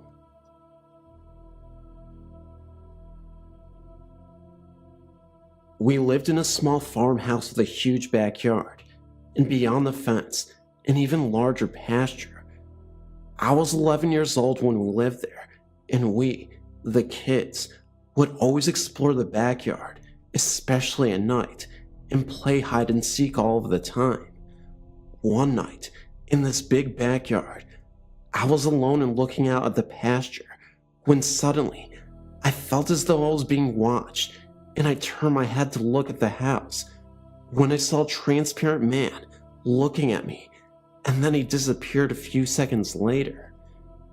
My uncle had died when I was 4, so I assumed it was him watching over me, and ventured into the house and went to sleep. A few minutes went by with no strange happenings when I went over to a friend's house and spent the night with her. We had a little bit of a slumber party and ended up sleeping in the living room when she woke me up at about 3 a.m. in the morning, apparently scared out of her mind, and told me she had woken up to go to the bathroom. That made her hair stand on end. Then saw a shadowy tall figure of a man with a pressed suit on, no hands or feet, and some kind of burlap bag over his head with a rope tied twice around his neck. So naturally, I thought she was kidding around, trying to scare me. So I got up and ventured into the direction she was pointing, when I felt this strange sensation, and boom, like magic, he was there. I ran back and told her that I had too seen it, and she ran into her parents' room and got them out of bed, and naturally, they told us there were no such things as ghosts, and told us to go back to sleep. We lay in the living room a long time, just watching this thing pace back and forth, and waiting for dawn so we could finally get some sleep. And about 5 in the morning, the visitor disappeared, and we soon fell asleep. Never in a million years, if someone would have told me this would be the beginning of a 19-year-old haunting, would I have believed them. But that is exactly what happened. Not just to me, but to my friend also. It seemed that this ghost visited us every night at the same time for almost 2 years at first, just pacing the halls, then turning things off and on, changing TV channels and radio stations, swinging things in the walls, just little annoying things that at our age would scare the crap out of you. One of the scariest nights I can remember was one night at my house. We were sitting on the bed eating ice cream when we both got that spooky feeling and fell silent, and we smelled something burning for a second, and then we heard the most guttural scary movie growl I've ever heard in my life. We threw our bowls and ran into the living room, where I felt the need to spoil the beans to my parents. Of course, they told me we were crazy and that our imaginations were great.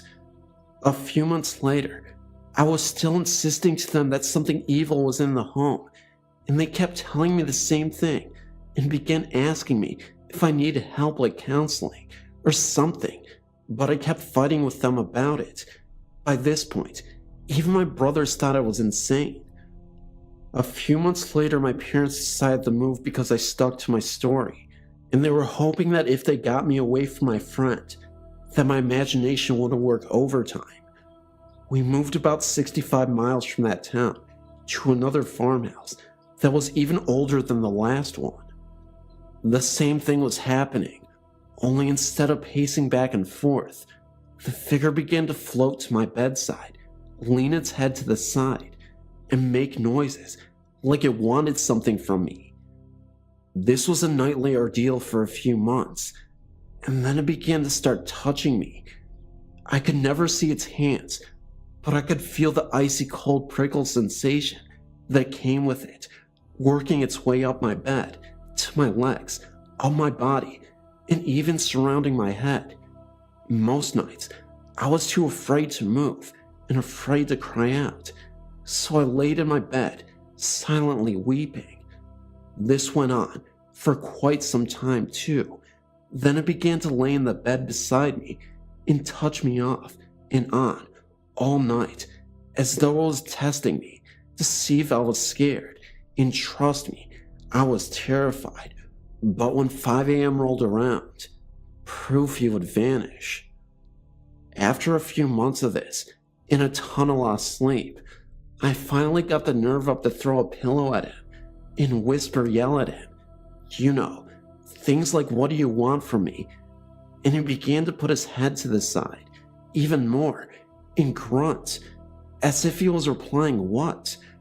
Remember, the figure always had a pressed-on pinstripe suit and some kind of burlap bag over his head, with a rope that showed to be strung around his neck at least 2 times. So, I never saw a face or even heard him speak. anything other than the grunts it was doing that night. But shortly after my temper tantrum, it left. Finally, a few nights of peaceful sleep, until I was awakened by heavy footsteps in the foyer, going through the kitchen, which was not like him at all, and then the burnt smell again, and I was so afraid that I would hear the growl again, that I remember thinking, my parents would surely find me dead in the morning from a heart attack. To make a long story shorter, here's a list of things that happened.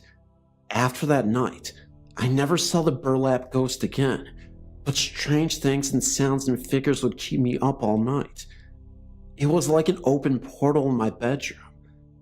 I would wake up scratched up, heavy breathing in my ears, pressure on my chest, racing black silvery balls across the ceiling, red eyes racing through my room and disappearing, laughter, waking with my arms bruised as if someone had grabbed me, something cold that I always assumed to be a hand, because I felt something like a huge ring hit the bottom of my foot, grabbed me by the ankle, and almost slung me out of bed. A Bible was slung across the room and landed on my bed, as I had taken to the habit of filling my room with religious items.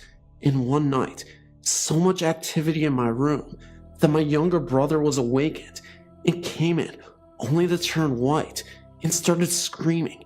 And to this day, he will not tell me what he saw. So on to the future. I turned 18, still struggling with this haunting, or whatever you call it, and joined the military, and it still followed me.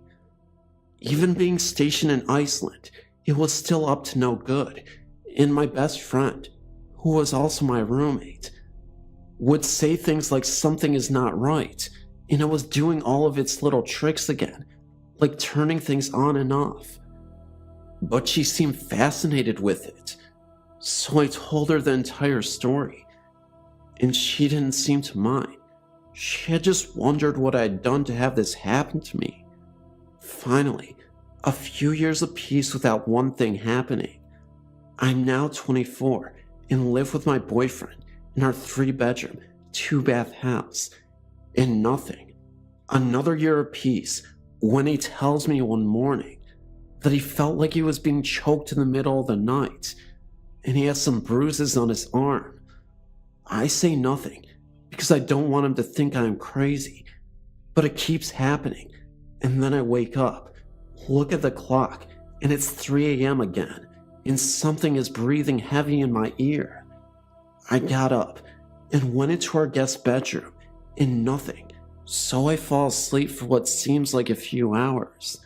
But when I wake up, it is only 40 past 3, so I attempt to get up, and I can't move. Something is strangling me and hitting me all over. I struggle to get up, but I can't move. I can't even scream. This went on for about 15 to 20 minutes, and proof the struggle is over. This time, the attack is so severe that I consider calling a team of specialists out to see what it is, but I never did. Shortly after that, my boyfriend and I split up, and I moved to Oklahoma to be with my family, and nothing has happened since. Once in a while, I get a strange sensation, but I don't think about it twice and just keep doing what I'm doing. It has now been about 2 years since anything out of the ordinary happened. There are many more things that happened during this trying period of my life, but for me to write it on here would take a year at least. For those of you who read this and think I'm crazy, I can only say that maybe someday my little brother will tell me what he saw.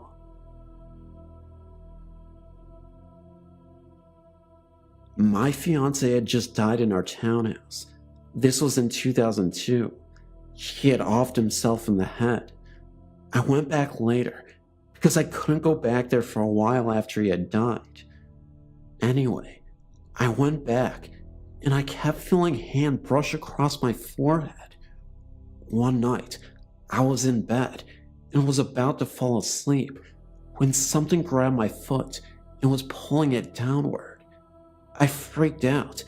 I was the only one in the house.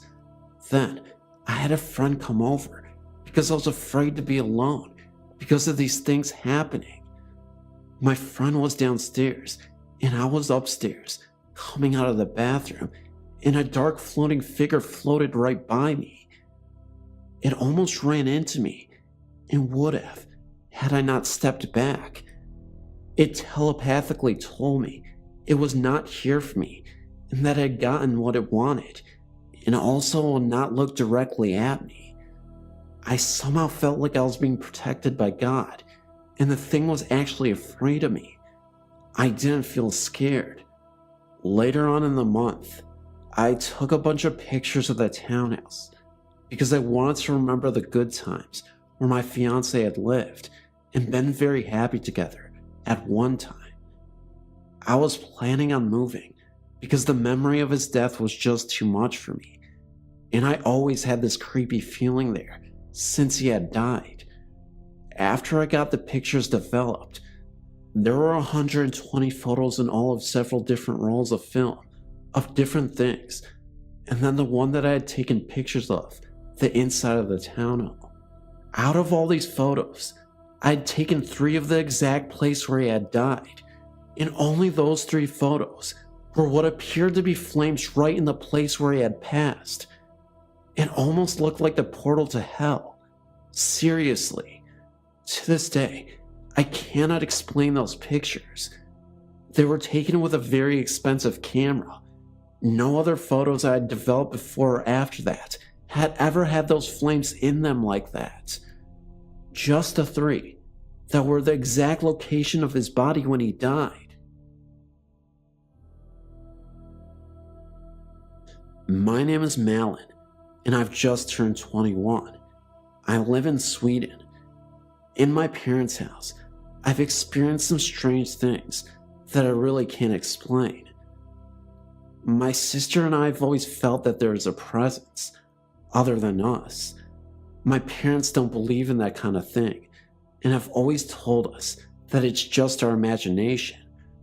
One of the first things I remember is that my father had gotten this stuffed animal that looked like E.T. He got it from his students as a present.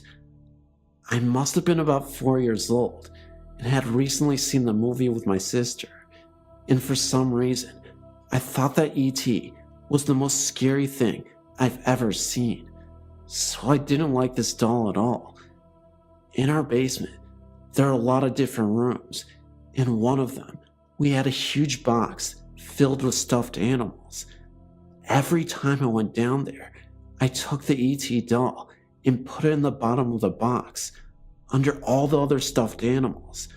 But the next time I went down there, the E.T. doll was lying on top of the others again. This happened repeatedly, every time I went down there. It didn't matter if I waited 2 days or 2 minutes. I of course asked my sister and my parents about it, but they swore that they had nothing to do with it. Of course it could be so that they lied to me every time I asked them, but I find that hard to believe. Anyway, I solved the problem a couple years later by giving the E.T. doll to one of the guys in my class. I constantly heard, and still hear, cracks and other sounds in their house, footsteps, and sometimes voices. They've always been there, and I guess I got used to it, but it took a few years before the next big thing happened. I was 15, maybe 16, and had moved down to the bedroom downstairs. I didn't like sleeping downstairs, but it was either that or a tiny room upstairs. One day, I was sitting in my bed, writing in my diary, when I heard a knock on my door. I was surprised because I was alone in the house and hadn't heard either the car nor the door open. I said, "Come in," but when no one entered, I got up and opened the door, but there was no one there. I thought it was strange, but went back to my diary. I had hardly any time to pick up my pen before I heard another knock. This happened a couple times and really scared me, so I locked the door and crawled under the covers. Then I heard scratching outside and froze, just to hear meow, one of my cats. At first I thought it was my cat who had caused the knocking, but I've never met a cat that can actually knock that hard. Another time I was in the bathroom upstairs. I just finished washing my hands and was outside the bathroom when I remembered that I left my watch on the shelf in front of the mirror. I turned to go get it and took a step into the room when a bottle of lotion literally flew off the windowsill and landed in front of my feet. The window was closed and there was no wind to speak of outside. If the bottle had fallen off the windowsill because it was placed unstable, it would have fallen right down in the cat's litter box, but instead, it flew almost 13 feet. I calmly went out of there, closed the door, and got into my room and locked the door. I've also seen a boy in the basement, a teenager. He's not transparent at all. He looks as real as you and me. I've only gotten short glimpses of him, but I know he has brown hair and a green shirt. For some reason, I most often see him around Christmas and other holidays. I wonder why. Even though some of these things scare me, I've never felt threatened, so I guess whomever or whatever is present in my parents' house doesn't want to harm us.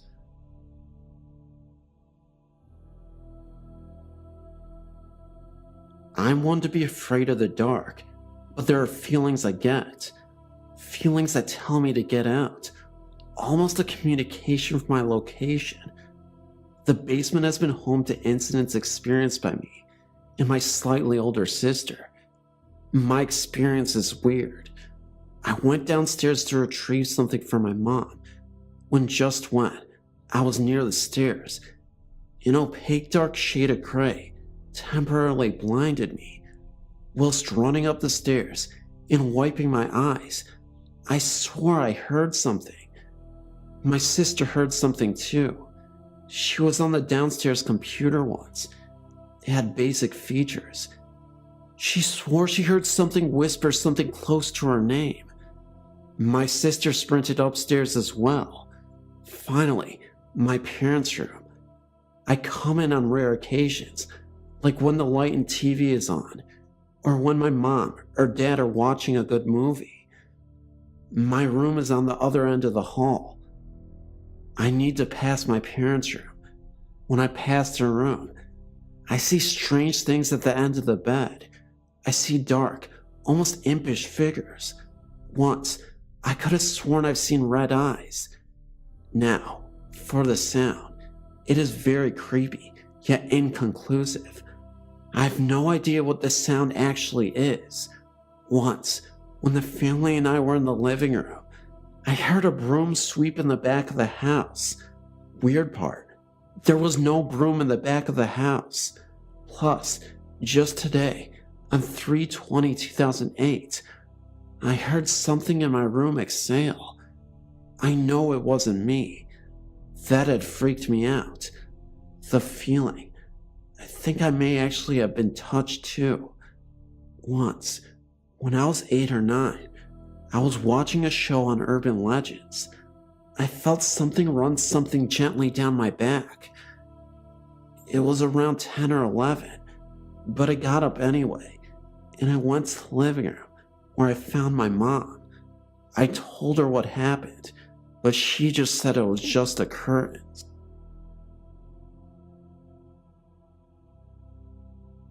I lived in a home in North Salt Lake City that my children and myself had many experiences over the years that we never could explain other than it's supernatural. My husband, myself, and 2 children lived in this house for over 12 years. There's a family that now lives in the house, and I do not want them to cause any problems by giving them out the address of the house. I will say that the house is located on 5th North. My children attended Jackson Elementary School when they were young and graduated from West High School. My daughter was sleeping and thought she heard her name being called. and when she opened her eyes, there was a man with a beard sitting in a rocking chair, holding a hat in his lap. My daughter's bed was hung from the ceiling with chains, and her bed was 4 feet from the floor. My daughter said the man turned his head towards her and grinned at her. She also said that her rocking chair was even with her bed and was 4 feet off the floor. She told me she pulled the covers over her head, and when she peeked out over the covers, he was gone. My son told me of a man with a beard and a top hat sat on the end of the bed.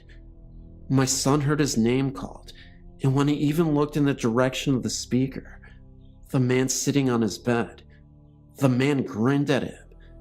My son pulled the covers over his head, and when he looked out, the man was gone.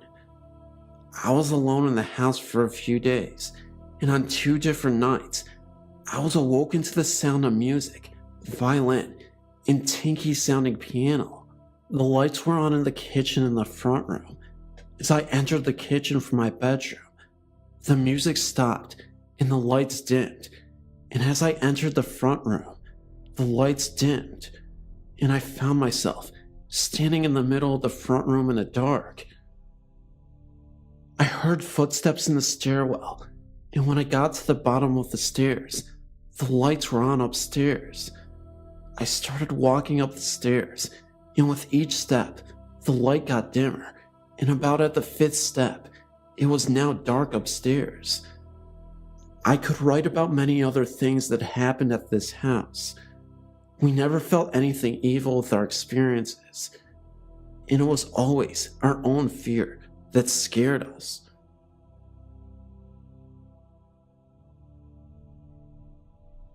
I believe the house I grew up in was haunted. My family all makes jokes about how it was just all my imagination.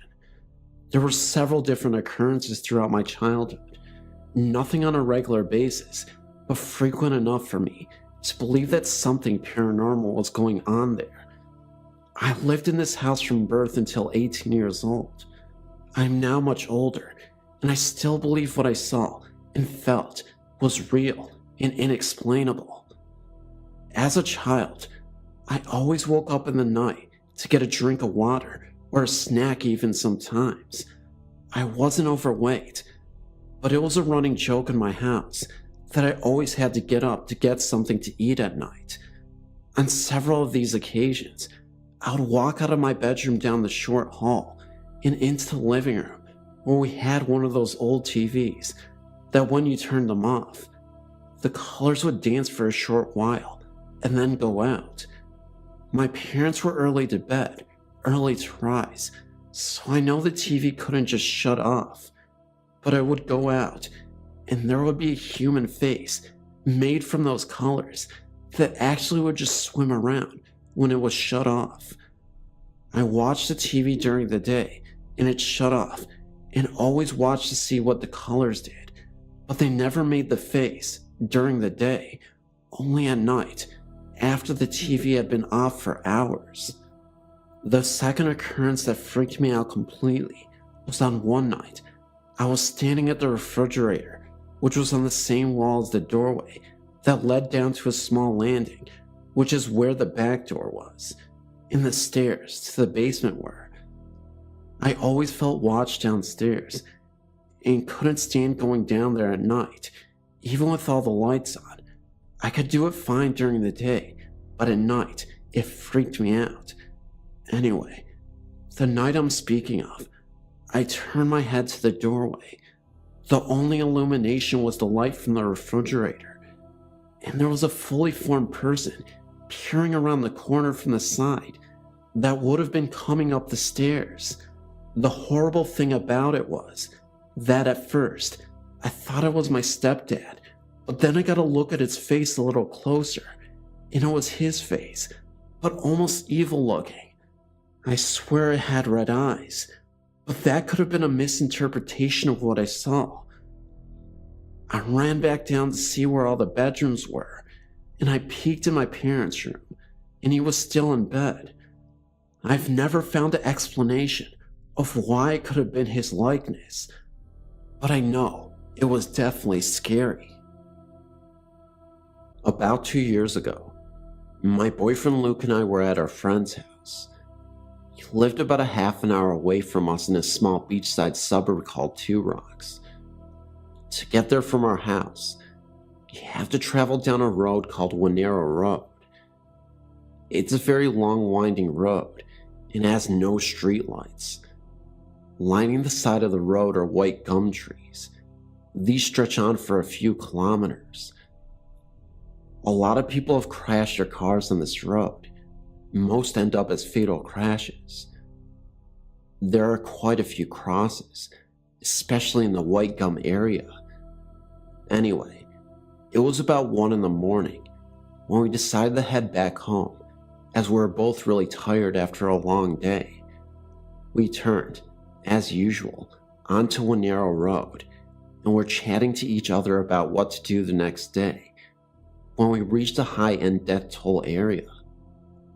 Luke always slowed down near here, because there's so many windy sharp turns that you have to be careful. As we were driving, I looked out of the window, and to my absolute astonishment, there was an old man walking down the road with a bag in his hand. I pointed this out to Luke, but he just thought it was some weirdo who had one too many to drink. About a minute later, Luke slammed on his brakes and we skidded around, doing a 180-degree turn. We had both just seen the same man, carrying the bag, run out into the road waving his arms. We sat dead silent watching where he had come from, but nothing was there, just the trees and the butte. Not far away from where we had stopped, there was a white cross where an old man had flipped his four-wheel drive and died instantly. On another occasion near the same spot, I saw a young girl, about 17, wearing blue jeans and standing next to a white gum tree. Luke didn't see her, but I can remember that she looked sad, almost lost. There have been a lot of claims from a lot of different people about the white gums on Wanero Road, mainly about figures darting out trying to make their vehicles come off the road, or of an old man walking along carrying a bag. We don't travel down that road anymore. They've built up a new road that's more convenient for us. A few other things have happened to me in the past 18 months. I just bought a new kitten not too long ago, and she is always very alert when she is in my bedroom. Usually, she will cuddle up and purr, or go to sleep, but in my bedroom, she can't settle down. A few weeks after we got her, Luke was working a night shift, and I was home alone in bed, because I'm not fond of being on my own in a dark house. I decided that my kitten would stay with me in my room until Luke got home. At about 11 p.m., I just finished watching a movie on the TV and grabbed the kitten and headed to bed to read a book. I was a few pages in when Lottie, my kitten, started trying to hide underneath my arm. At first I thought she was just getting comfortable, but that's when I noticed she was hiding. She then started to walk up onto me, looking up at the ceiling. Her pupils were huge, and her ears were back, and her tail was wagging angrily. I tried to settle her, but she started to follow something along the roof with her eyes. I looked up, but couldn't see anything, so went back to reading, although I was very uneasy. Lottie kept following this invisible thing for about a half an hour. Then she eventually went to sleep under my blanket. From then on, when I'm alone in my room, I always feel uneasy, like I'm being watched.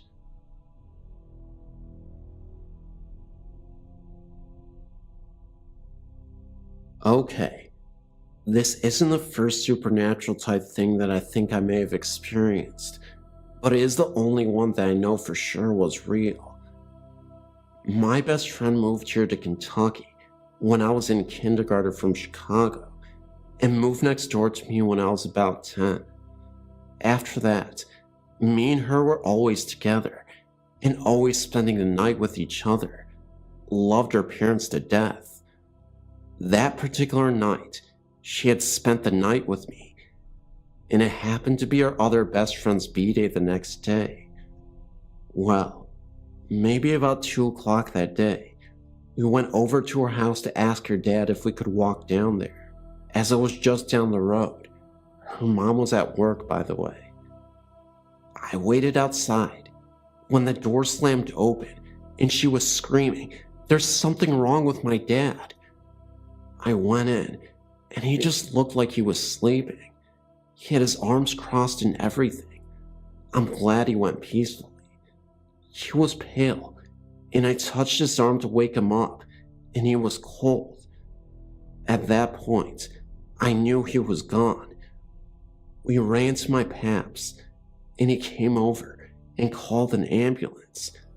The rest is all just heartache and pain, like that comes with any death. I felt like it was important to tell you all that, because it really is relevant to the rest of the story, or at least, in my opinion, it has some correlation. Okay, now on to the creepiest moments. I was spending the night with that same friend, and I asked where the mouthwash was, and this was probably about 3 or so months later. She said her dad had some in his dresser, so I went into his room. I stood there as she looked, and suddenly, we heard this rhythmic knocking all down the side of her house. It was really fast and complicated.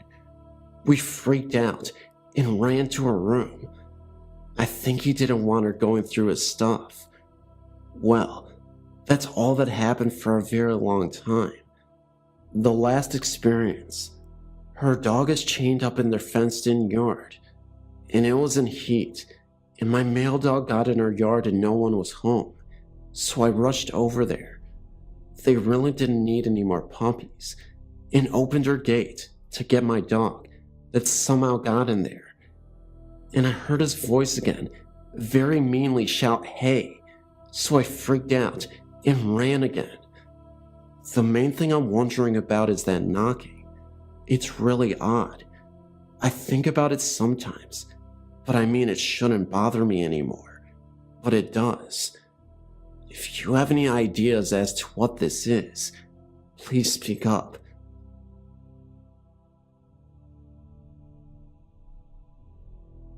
I live in a small residential neighborhood in western Kentucky. My family has resided in our home for 37 years. We're the first home to ever be built on this property, as the same with several other homes in the area. Since day one upon moving into the house, we have been plagued with numerous experiences that, quite frankly, can't be explained. They are loud banging noises that echo from between the halls, strange odors, ranging from the distinct smell of death to a light scent of lilies and roses. Strange shapes of a blackish-gray smoke clinging to the baseboards. Voices that echo through the entire house, ranging from the intensity of a deafening shriek to the softest of whispers. Shadow people walk the house day and night. Strange bluish-green bars of light extend from room to room. Balls of light that chase each other around the ceiling. Full-body apparitions, plain as you and I. Things disappearing, sometimes returning in different parts of the home, sometimes never reappearing. Cold breaths in your ear, an unmistakable touch that chills you to the bone. Several homes in our neighborhood have also stated similar events. Several of the people that have admitted strange occurrences in their homes have been very religious, God-fearing people, with no reason to lie about their situations. Something is happening here. Upon researching our area, it was discovered that back in the early 1700s, this area was an old Indian burial ground. In the mid-1800s, it was decided to put in a real cemetery. The old graves were destroyed, and the remains were disposed of. A new cemetery was started in its place. However, in the 1960s, it was decided to move the cemetery once again due to flooding issues, and a new subdivision was to be put in its place. Being a contractor for our city, my father was offered a reasonable deal on one of the first homes to be put on the land, an offer too good to turn down. Our house was finished on June 14th, 1972. We moved in on June 21st, 1972. It wasn't until recently that my father told us children that he worked for the crew who removed the graveyard. Some of the graves are so damaged by water erosion that they could not be moved, so they were left, and the homes were built on top of them. Even as recently as 10 years ago, less than 5 miles from my home, a family was putting in a swimming pool. While excavating the backyard, several Indian bones were unearthed. The family sold the home and moved. Mysteriously, when several homeowners started asking for copies of our area's records, the records suddenly vanished without a trace.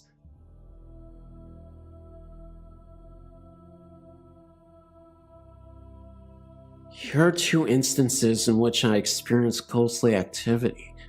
They're not very long stories, but I think they're very interesting. So here goes. I really don't know if you keep up with your website, but if you do, back in 2004, a couple of buddies and I went to Thompson Creek Trail. We started down the trail. My friend and I were at the front of the group. We had flashlights, and we were flashing them at all the really dark areas of the trail. We had passed an old-looking house to our right at the beginning of the trail.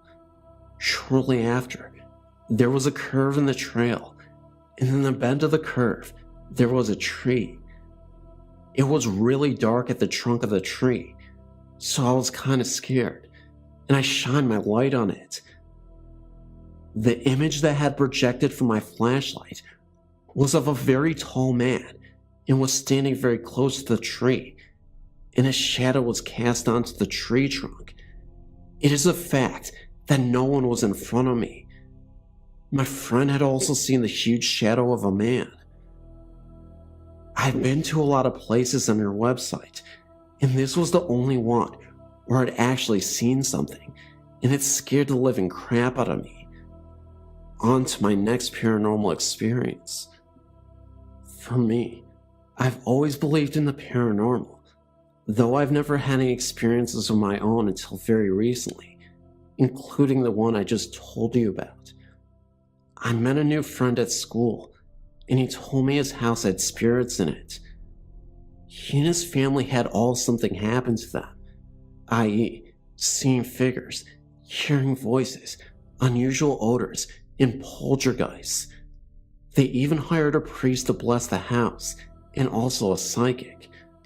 I never thought I would have something happen to me, but me and my mates were watching a movie in his room, and suddenly out of the corner of my eye, I swore to God that I saw a shadowy figure in his mirror, and when I turned my head, it kind of stepped out of view. I thought this was weird, because usually I can tell if my eyes are playing tricks on me, but this time it just seemed different. Another experience I had was when I was on the computer alone, and my friend was downstairs. While I was on the computer, I thought I was hearing many voices, like the background noises you hear in a restaurant. I could hear very faintly. Now, because of these experiences, I don't like being alone in this house. What I want to do next is to actually try to do ghost hunting in this house. So there you have it, my 2 experiences. I hope you thought they were interesting, because they scared and terrified me. You just listened to a 20-hour special. I worked really hard on this, so I'd really appreciate if you give me a like, share this video all across social media because it really helps, and comment on the video itself. Thank you guys, and I'll see you in the next video.